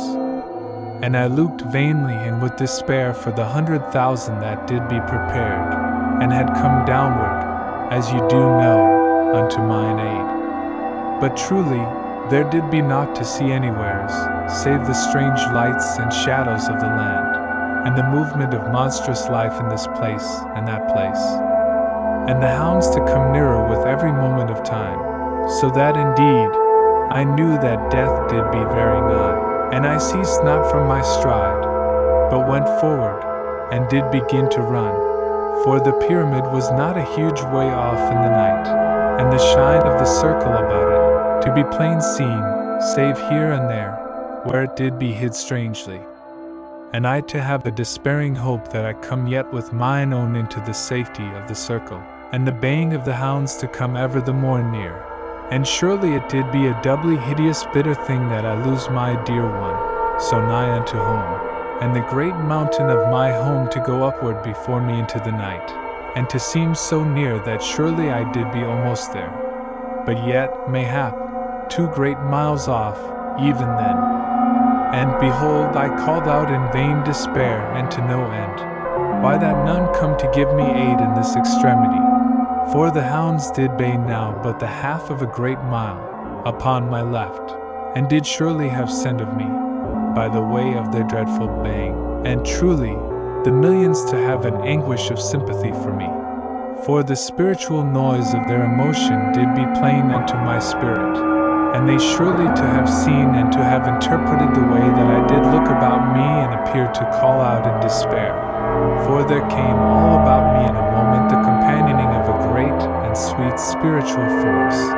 which did be bred of their quick going with me in their understanding and love, and they to have perceived how that I did be unto the end of hope, and the hounds to be almost upon me. And in this moment there came afresh to my hearing the shaking beat of the earth current, so that I knew the humans to take desperate means to save. And there came to my view a vast pack of the hounds unto my left, and they came running at a great pace, and their heads did be low, and they to be so great as horses, and seen plain, and again in shadow, all in the same moment, as they did come. And in verity, I knew that we two to be dead indeed ere a minute be gone, if that the humans not to haste. And I stood where I did be, for there was no more use to run, and I looked from the hounds unto the mighty pyramid, and again to the hounds. And again I looked with my hope gone, unto the pyramid, for the hounds did be scarce 200 fathoms off from me, and there did be hundreds of the mighty beasts. And lo, even as I looked that last time unto the pyramid, there brake out a monstrous bursting flame, that did rush downward from the sealed lower part of the mighty pyramid. And the flame smote downward upon the land where the hounds did run, and all the night to be lost from my sight in the brightness and strangeness of that mighty flame, so that I saw no more the pyramid, or aught, but only the shining and dreadful glory of that flame. And the flame made a blast in the night, and a hotness that did seem to wither me, even where I did be from it. And I perceived that the humans had truly turned loose the earth current upon the hounds, that I be saved. And there went a constant great thundering over the land, because that the earth force did rend and split the air, and did tear up the earth. And the roaring of the monsters did be hushed and lost in that mighty sound, and I to see no place where the hounds did be, but only flames and broken lands where the earth force did strike, and great rocks did be hurled all withers, with a vast noise. And truly it did be a mercy that I was not slain 100 times, if this might be, by the failings and burstings of great rocks and boulders. And lo, in a moment the humans did cut off the earth force, and had it again to their control. And there to seem now a great silence upon the land, and an utter dark,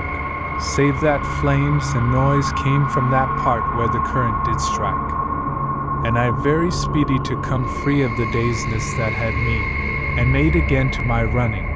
for, in truth, it to seem now that I should yet be led to win unto safety with mine own. And mine eyes did grow presently unto their accustomed using, and I to look always about me, lest there come somewhat upon me even then to work our deaths. And for a good time there to be naught that I did see anywheres, either there to be the wakeful sounds of the land, save only the grim and horrid laughter from afar in the dead east. And oft as I did run, I to stare hungry-hearted upward at the mighty pyramid, and surely it alway now to seem to be less bright than before. And in the first, I to set this to the count that mine eyes did be yet dazed by the great flame of the earth force. But soon I to perceive that it did be otherwise, and that there did be truly a less brightness of the light that did shine throughout all the mighty redoubt. And this lack I conceived had owing to that great using of the force and power of the earth current that had been loosed to save us. And I to have this new thing cold upon my heart, for, truly, if that the force of the current to be made over low, there to be a danger for all the humans that did live, even for all the great millions of the mighty refuge. And this did be surely known by the masters, and they to have no more power to aid me with the current, until it flows strong again, lest that they destroy all the peoples of the earth. And all this to be plain to me in a moment, as I ran, and I to be but the more desperate to come unto instant safety with the maid, and surely I to be yet in expecting of the 100,000 to come unto me, but they not to come. And all about me the land to begin again to give out the noises of the monsters, and to send forth new and peculiar noises, as that there did be more awaked in the land than did be ever heard by me before. And presently I saw that there went living things creeping between me and the light of the circle, and I to know that I yet to have to fight bitter, if that I would bring the maid safe. And I swung the discos free, and ran on, and sudden my spirit to know that I did be warned of some new peril, and I to look upward into the night, that the master Monstrowican should mayhap to tell me the danger, by the set speech. But in truth, there came not the quick flashings of the set speech, but only an upward stillness, and a dimness of the lights of the mighty pyramid. And afterward, I to learn that the dear master Monstrowican made to warn me of danger, but that all the instruments of the tower of observation to fail to work, and likewise all the machinery of the pyramid to cease, even unto the moving of the great lifts, and the moan of the air pumps, and all to have been this way for nigh a great hour, until that the earth current did flow again more full. And surely this doth show that death did nigh to come unto all the millions, because of the great trial that did be made to save us. But truly, my spirit did be warned by the trouble of the millions, and because the master Monstrowican called vaguely with his brain elements, so that I went ever more warily, and did look all ways. And lo! Sudden I to stare above me into the night, and there to be a pale circle, very quiet and steadfast, that did go alway over the twain of us. And I saw that this did be surely one of those sweet powers of holiness, that did stand between our souls and some dread power that came anigh to work our destruction. And I to have no overfear, but did put my trust in the force of holiness, and went forward, running warily, and surely I came mayhap so nigh as to within 400 paces of the circle, and I to think that I yet to win mine own safe and undelayed within the guarding of the circle. And the light of the circle did burn dim, so that I had sudden fear whether that it be any more use for a guard, until that the earth current to come more free. And all this as I ran, swift and wary and utter anxious, and lo! In that moment in a dim place there rose up 3 beast men from the earth, and came at me, growling. And the first did be so close that I had no room to the discos, but beat in the head of the man with the half part. And I leaped unto the side then, and swung the discos, and did be utter mad, yet chill, with fury, so that the maid did be no more than a babe in the crook of mine arm. And I came then sudden to meet the 2 beast men as they ran at me, and I cut quick and light with the great weapon, and did have that anger upon me which doth make the heart a place of cold and deadly intent, so that I had a wondrous and brutal judgment to the slaying. And truly, I slew them as that they had been no more than mice, and I had no harm, either so much as a touch from them. And behold, in that moment there came a great shout of wonder and of welcome from within the circle. And I looked swiftly, and began again to run, for there did be men in grey armor all within the circle, yet came they not to mine aid. And lo, in a moment I knew why that the 100,000 did have held off from me in mine extremity. For, behold, there did be monstrous black mounds all along without of the circle, and did rock and sway with a force of strange life that did set an horror into my soul as I ran. For truly they did be the visible signs of monstrous forces of evil. And did any human have ventured outward beyond the circle, then had that man been destroyed in the spirit, and lost utterly, so that none had dared to come, either had it been of use if any had made themselves to be a sacrifice to aid me. For, truly, they to have been of no use, when dead, as you shall say. And there came a constant shouting from the 100,000 to me, that I haste, and indeed to haste. And truly I did haste with all my strength. And I looked unto the dear circle of holiness that did be above us twain, and it to go steadfast over us, so that I saw we to be surely saved. And lo, I to be no more than 100 paces now from the glowing of the circle. And behold, even in that instant, there must come brutal things to destroy us. For there came an herd of squat and brutish men all about me in a moment from the shadows, where they had been hid.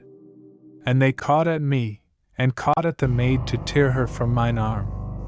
And truly, it did be as that they surely to have success, for I could nowise in a moment free myself,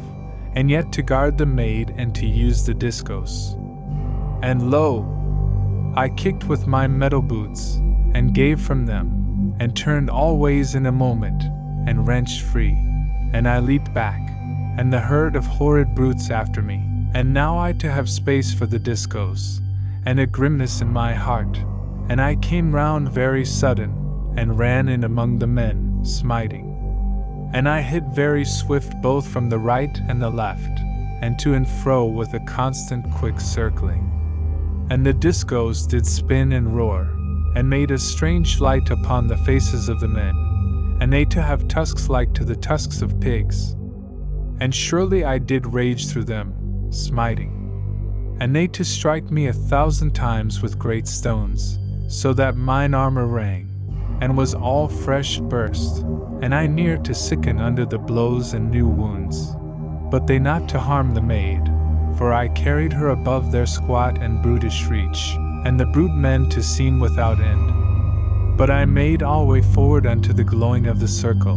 and the night to be full in that place of the fierce shoutings of the 100,000, and many, as I did learn, to have tried to come unto me, but that their comrades held them from so useless a dying. And in verity, I to be now scarce 50 paces from the glowing of the circle, and did be nigh to fall, for I did be so utter dazed and wounded with the fight, and ill with a vast weariness and the despair and madness of my journey. And moreover, as you do know, I not to have slept, but to have carried the maid forever through days and nights, and to have fought oft. And lo, the 100,000 stood just within the circle, and they that were to the front did swing each man the discos. And they hurled each the discos in among the herd of the tusked men that did make to slay me. And surely this to save me, for the herd did thin to my front, and I to gather my strength, and to charge with despair, and to smite and never be ceased of smiting, so that there did be dead creatures all about. And behold, I brake through the herd, with mine own, and did be upon the circle. And lo, I stepped over the circle, that did scarce now to give out a resistance,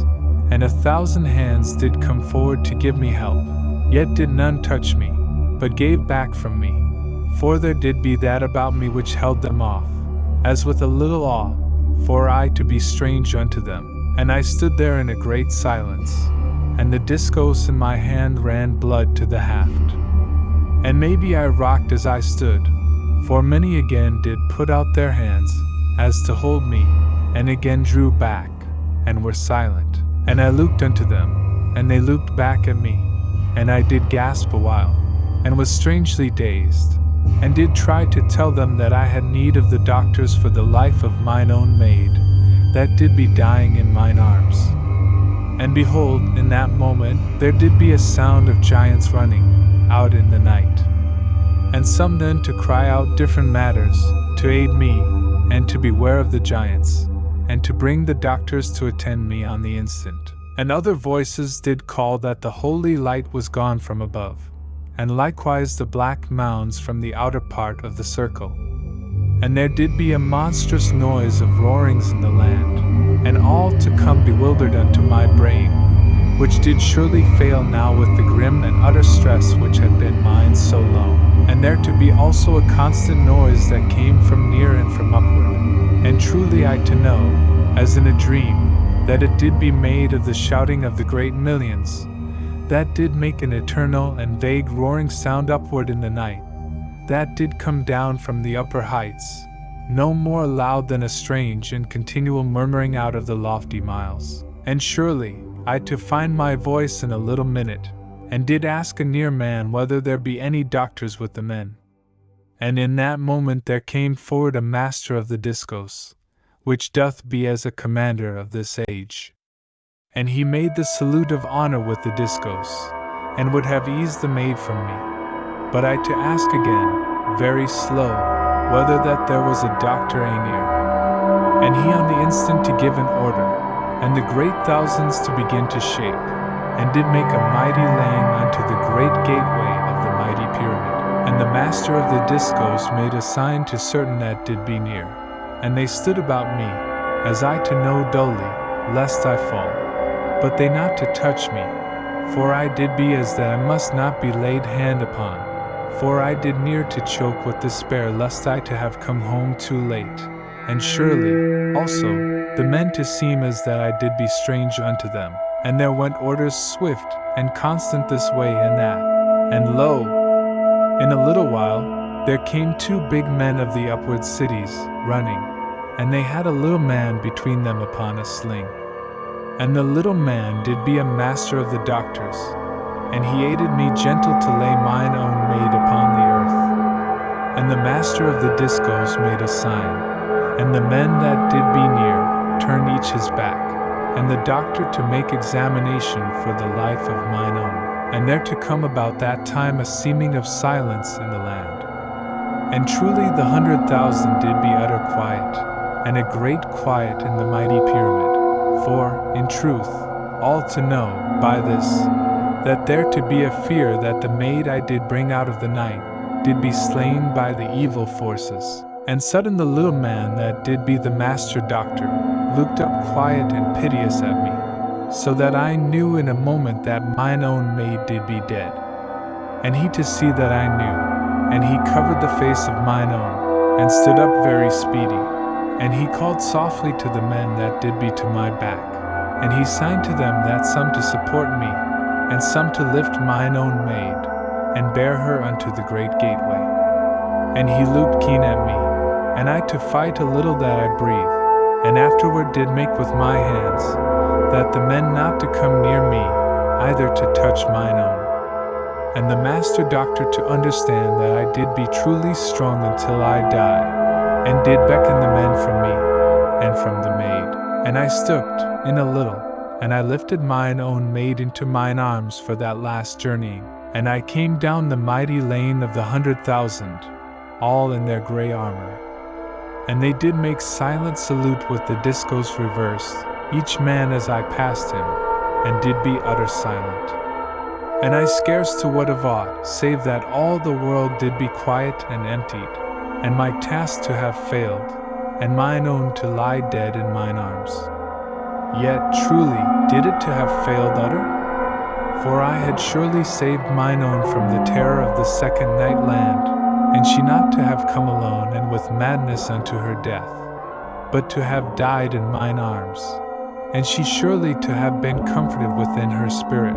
because that my love did be so utter about her. and I to think vaguely and terribly on 100 sweet love actions that she to have shown unto me. And sudden I did remember with a dreadful pain how that I never to have waked to discover mine own maid kissing me in my sleep, as I to have meant. And a madness of anguish did flash sudden through the numbness upon my brain, so that I did be blinded a little, and surely went crooked in my walk. For I to know sudden that the master doctor steadied mine elbow for a moment, but afterward did leave me be, as I to have again control of my spirit. And lo, as I drew nigh unto the great gateway, the lights of the pyramid to begin to glow again more strong, and the machinery of the lifts and the air pumps to work, because that now the earth current did grow once more to natural strength, and they to have power now to open the great gate, which did be done by great machines, and there to come forth to meet me a number of the masters of the mighty pyramid,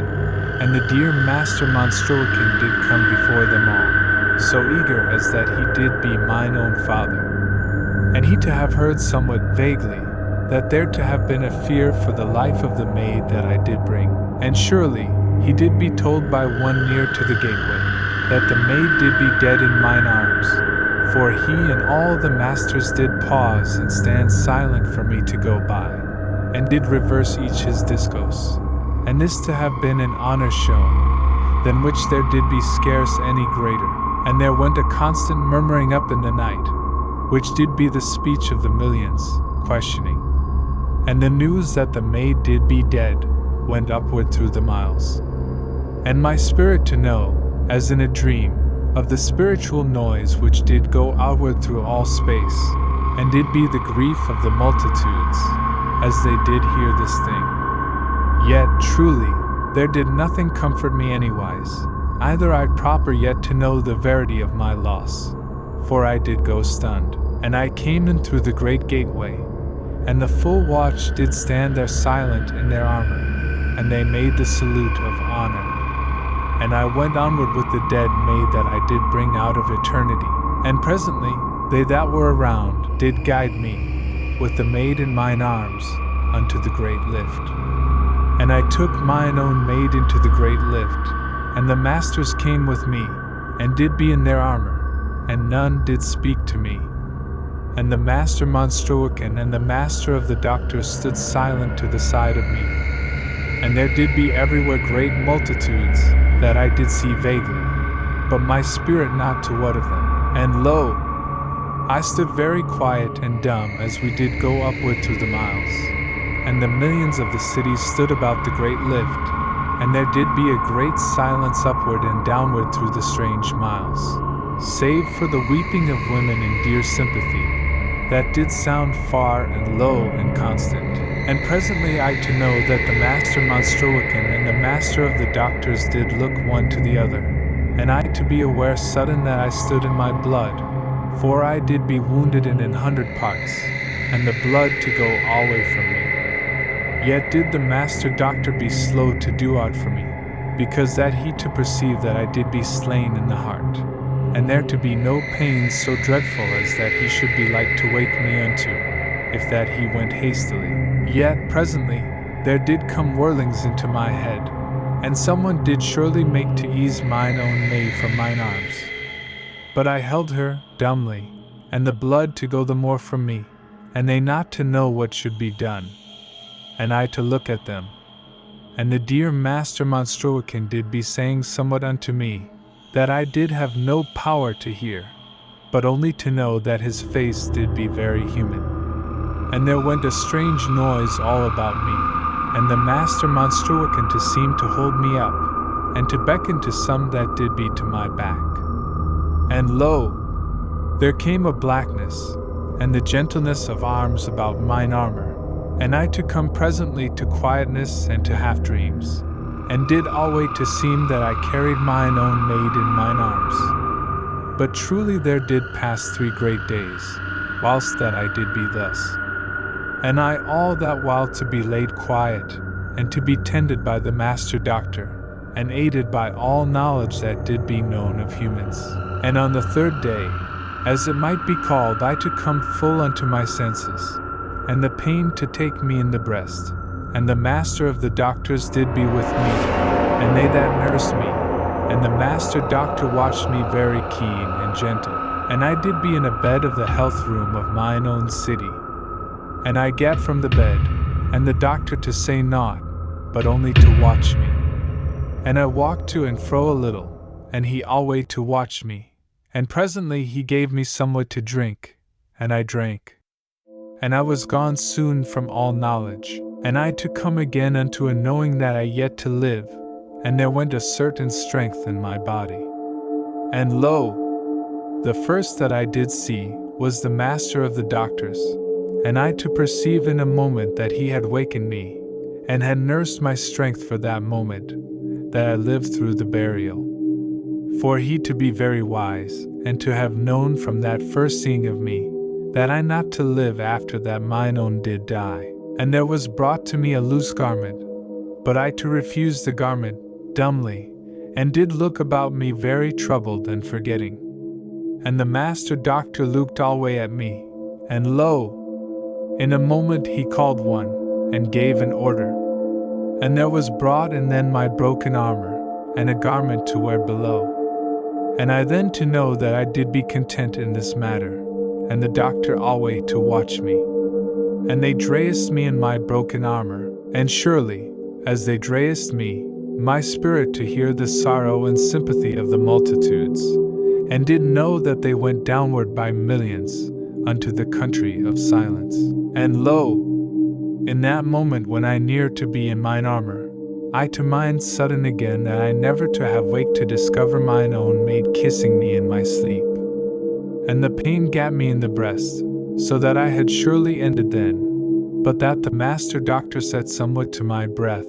that eased me, and gave something of dullness unto my senses for a while. And I did be carried then in a sling unto the great lift, and there did be a bed in the lift, and the doctor to have me to lie upon the bed, and I to know that he also to know that I never to need a bed any more, either should I ever to come upward again in the lift. And truly the mighty pyramid did be in emptiness, for there did seem to be left only the stress masters that did arrange the moving of the millions. And the stress masters did stand about the lift, as we dropped downward through the great miles unto the underground fields. And we came downward in the last unto the country of silence, which did lie 100 miles deep in the world, and did be 100 miles every way of silence unto the dead. And they that were with me gat me from the lift, and did mean to carry me in the sling unto the last road. But I stood upon my feet, and made that I should walk, and I held out my hand for the discos, which one did carry. And the master doctor signed that they should obey me, as my spirit to know. And I walked very steadfast down the way that did lead unto the last road, and the master doctor walked behind me, a little space off. And surely, there did be all the peoples of the world in that great country, and the peoples did be spread out forever, so far as my seeing did go, and they to have sight of me, and all the ether did be stirred with the humanness of their sorrow and their kind sympathy. And there grew a murmur, which did be like to a low rolling thunder, and did be the voices of the peoples. And the rolling of that great hushed sound went to and fro across that mighty country of quiet, and there to be afterward in utter silence. And I saw below me the place of the last rest, where did be the beginning of the last road, and there did lie there a little figure, covered with a white robe, that did glimmer with the beauteous work of women that had stitched love and honor into that last garment. And surely, I to rock upon my feet, and to steady myself with the discos, and the master doctor to be unto my side in a moment, and gave me again something that I breathe in. But, indeed, I to refuse, after that I had taken one breath of the drug, for I to be able to bear my pain the little time that I now to have to live, and I to mean that I have no dimness of my senses for those short minutes that I should have yet near unto mine own. And truly the master doctor did not press me anywise, but had a perfect understanding, and went quiet again to the rearward. And I came soon to that place where mine own dead one did lie. And the master Monstroican stood to her feet, and did be clothed in grey armor, and had the discourse reversed, and this to be for an honor unto my dead maid. And there kneeled two maids in white, one to the right and one to the left of mine own, and they to be for faithfulness, and did be maids, because that they watched by a maid, and had likewise been matrons, if that the dead had been wife unto any. And the place at the head of the last rest did be empty, and did be for me. And he that stood to the head did be for love, for it did be the chief, and did hold dominion over, and did make to live both faithfulness and honor. And this to be the way of the burial alway. And lo, I took my courage into my heart, and I stood to the head of mine own maid, and I looked down upon the wondrous white glory of the garment, which did be white because that mine own did be a maid, yet did be worked with yellow flowers of weeping, as we did call them, because that she had died in love. And I to know that no hand had touched that wonderful garment, save the hands of maidens. And behold, as I stood there, from far away over the land, there did come a far and faint sound, and the sound did come more nigh, so that I knew that afar off, beyond the hills of the babes, the millions did begin to sing the calling song, where million did call hushed unto million, and the sound did come onward toward where we did be, and did go over us, and pass onward in a hushed and wondrous breathing of sound, as that all the love that did be ever in this world did call in a low anguish unto a lost beloved. And the sound to pass away and away over that mighty country in the deep earth, and did hush and hush unto a great and utter silence, save for a faint murmur of countless women weeping, that did be in the air of that land of quiet. And there to be a space of silence, and again the silence to be broken by a far sound, and there to come again from beyond the far hills of the babes a strange and low sound, and did be as of a wind wandering through damp forests. And the sound grew, and came across the hills of the babes, and did be breathed forth by million after million, so that in a little I to hear the song of weeping sung very low and sorrowful by the multitudes.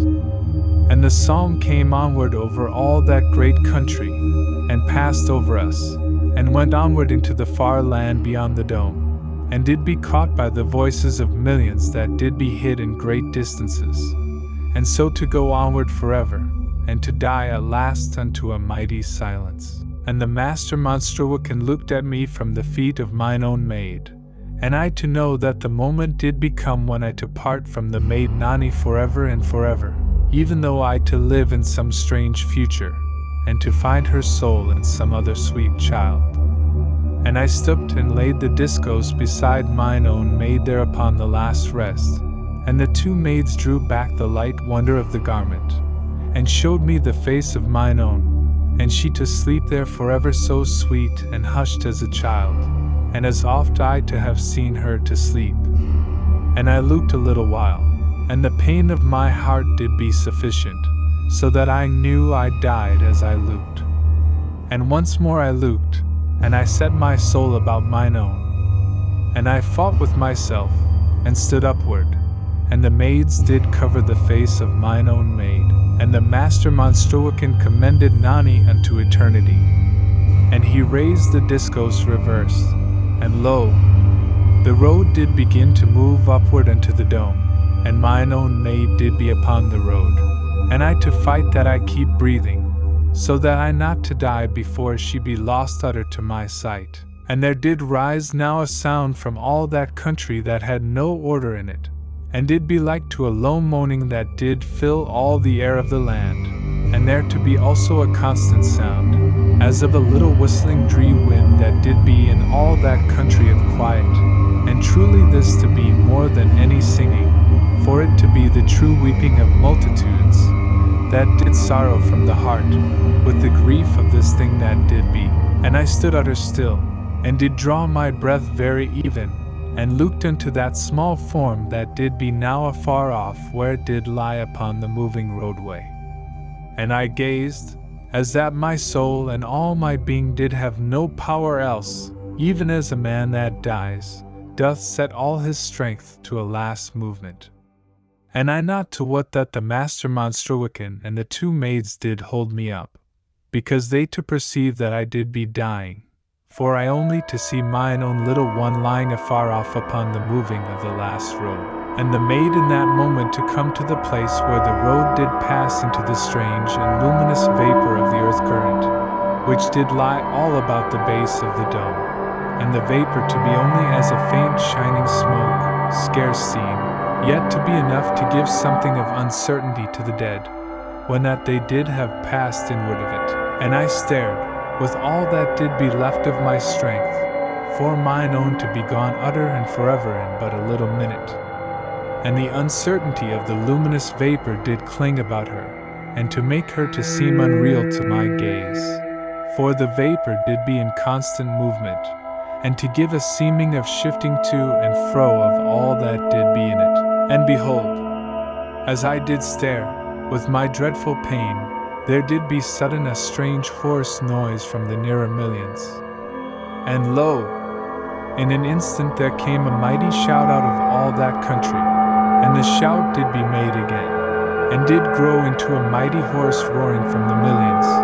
so that all that great country did be filled with the monstrous sound. And in verity, I to have seen the thing, likewise, but to have set it to the madness of longing of my heart, and to that desperate and dreadful pain which did make me to be crazed and lost from all sane thinking. And the thing that I did see had been that the maid did seem to move there upon the last road, where she did lie. But indeed, this to have appeared only to be the stirring of the luminous vapor of the earth current, which did seem to make things shift, as I have told. And lo! I now to see truly that the maid did move where she was laid afar off upon the road, and I now to know, and to believe that she did indeed live. And my life came into me with a bounding, yet did my heart seem to be a moment stilled in my breast. And the master monstruican to have signed already that the roadway be stopped, and brought backward, but I to be now upon the last road, and did run as a madman, shouting vainly upon the name of mine own. And I to learn afterward that there to have been a dreadful peril that all the near millions to rush toward the last road, and so, mayhap, to have caused the death of many, and to have been like to have crushed mine own. But this danger to have been eased, because that the watchmaster did act very prompt, and set the great regiments of his men to keep back the millions, and did send a signal abroad over all the country, that there to be calmness, for that the maid should be succored. And alway, whilst this to be, I did run staggering most strangely upward of the last road, and surely that great roof did ring and boom with the constant and mighty shoutings of the millions, and there did run others also along the road to my back, but I to have been the first, and to make a good speed, though I did stagger and rock so strange upon my feet, and the road alway to be moving backward under me, and so I to become wonderful soon unto where the maid did be, and she to be upon her back, and to have pushed the garment from her face, and did be lying with her eyes open, and a look of gentle wonderment upon her dear face. And she then to see me, and her eyes did smile at me, very glad and quiet, for there to be yet an utter weakness upon her. And lo! I came with a falling beside her, and I gat upon my knees and upon my hands, and my heart did shake my lips to dry whisperings. And she to look weak and steadfast unto me, and I to look forever at her, and I did alway try to say things unto her, but my mouth to refuse me, and understanding did come into her, as a light,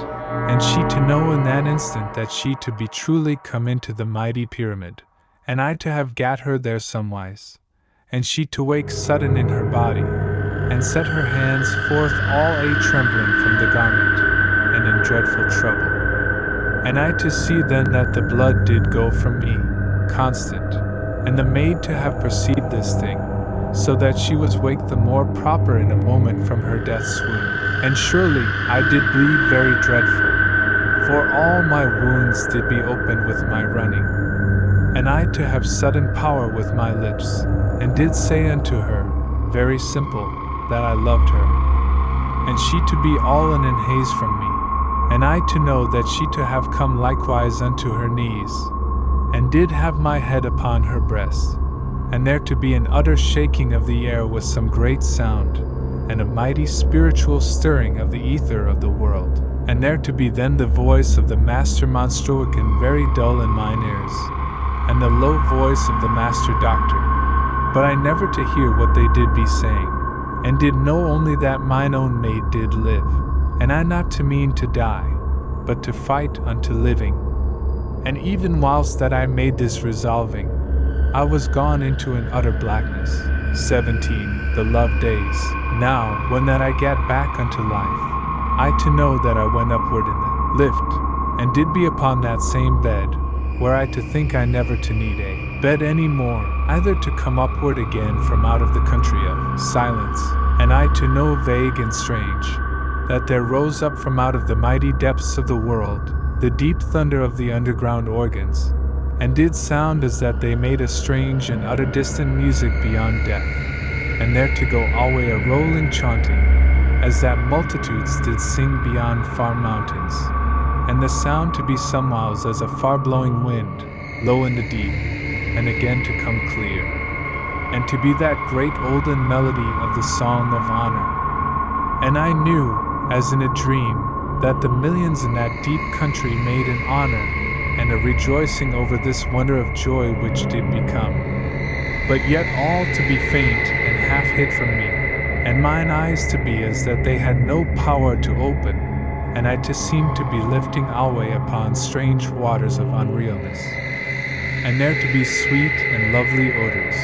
and these to be of reality, and to come from the great fields, where the flowers did alway to grow about the passageways of the lifts, for the lift even then to be going upward through the great miles. And mayhap I moved a little, for there came the voice of the Master Doctor low and gentle to me, and bid me rest, for that all did be well with the maid. And surely afterward I did be gone into an haze, and there to be then a seeming of days in which I have to live and have to sleep, and to wonder without trouble whether I did be dead. And then there to come days when I lay very quiet, and had no thought of aught, and the Master Doctor oft to bend over me in this hour and that hour, and to look keen into my face. And in the end, after strange spaces, there bent over me another, and there looked down upon me the dear and lovely face of mine own, and the eyes did speak love into my soul, yet did she be calm and hushed. And I to begin again to live in my body, and I made, mayhap, a little fumbling with my hands, for she to take and to hold them, and life to come from her to me, and she to be ever wordless and gentle, and contentment to grow in me, and presently a natural slumber. And there came a day when I did be let rise, and they that tended me carried me to one of the quiet gardens of the pyramid, and they set me there, and did seem to leave me alone. And there came one then around a bush, and looked at me a moment, as with an half shyness, only that the love that did shine in her eyes made the shyness to be a little thing. And truly, I knew that it did be mine own maid, but I never before to have seen none dressed pretty as a maid. And I looked to her, and knew that she did be more dainty than even I to have known. And sudden I made that I rise to come unto her, but she to run quick to me, that she stopped me of this natural foolishness, and she then to sit beside me, and to take my head against her breast, and she not to deny me her lips, but to be both a maid and a mother to me in the same moment. And afterward she had me to be very still, and we to sit there in an utter dumb happiness, until they that did attend me were come again. And the Master of the Doctors did be with them, and I to see that there went something of satisfaction in his face. And after that day I saw mine own maid every day, and I get better unto health with a wondrous quickness, for love did mend me. And soon I did be let go downward into the fields, but yet to go by private ways, because that the multitudes should be like to follow me alway, and I to need to be quiet, and the maid to be with me. For the master Monstroican and the master of the doctors did agree upon this matter, and had an officer of marriage to wed us, and we to be married very quiet and simple, for I yet to be overweak for the public marriage, which we to have later, when, truly, the millions made us a guard of honor 8 miles high, from the top unto the bottom of the mighty pyramid. But this to have been later, as I do tell, and did be a ceremonial of the peoples, because that they not to be denied that they give me in honor, and surely the maid to be with me alway, and did be now my wife, and my strength to come alway upon me, and mine own to grow again unto a perfect health. And in verity, we did be now in the love days which do be the most beauteous, if that the love to be true, and we did wander through the mighty fields at our will, and walked in the love paths of the fields, which did be alway anear to those places where did be the villages. And I to hide our name, lest we to be beset by any, out of natural curiousness and kindliness, for we to need to be utter together and quiet, and we to chose those places for our slumber where beauty of flowers did be most wondrous, and we to carry somewhat of food with us, but also to eat when we came unto the villages which did be here and there in the fields, which were truly so huge as countries. And mine own did make good her promise 100 times, as you shall say, and did prepare me a great and hearty meal, and did tease me utter that I did be a glutton, as I did eat, and kissed me, lest that I have ever a chance to say aught in mine own defense. And truly, she did be all that my heart and my spirit did desire, and she to have companioned me with love, and to have entered my spirit into joy. And once we to go downward into the country of silence,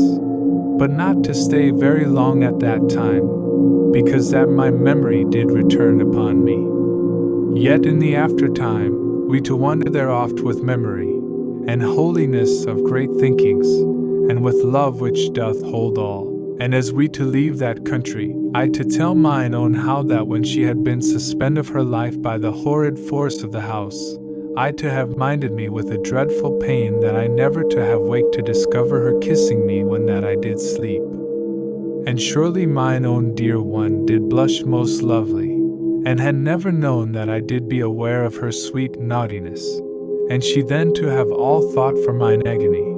when that she did be dead, ere the vapor of life of the earth force did set her spirit free of the silence, and she to come unto me in dear understanding, and she then to tell me that the doctors to say that she had been, as it were, stunned and froze of the spirit, and all her being and life suspend,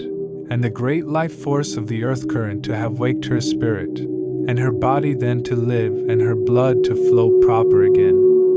And the doctors had talked much and searched much of late in the olden records of their work, and they to have found somewhat of one such happening in the olden time, but truly, not such to have been ever through a mighty age of years. And whilst that we to wander and to rest in the fields, I oft to tell mine own of this matter and that matter,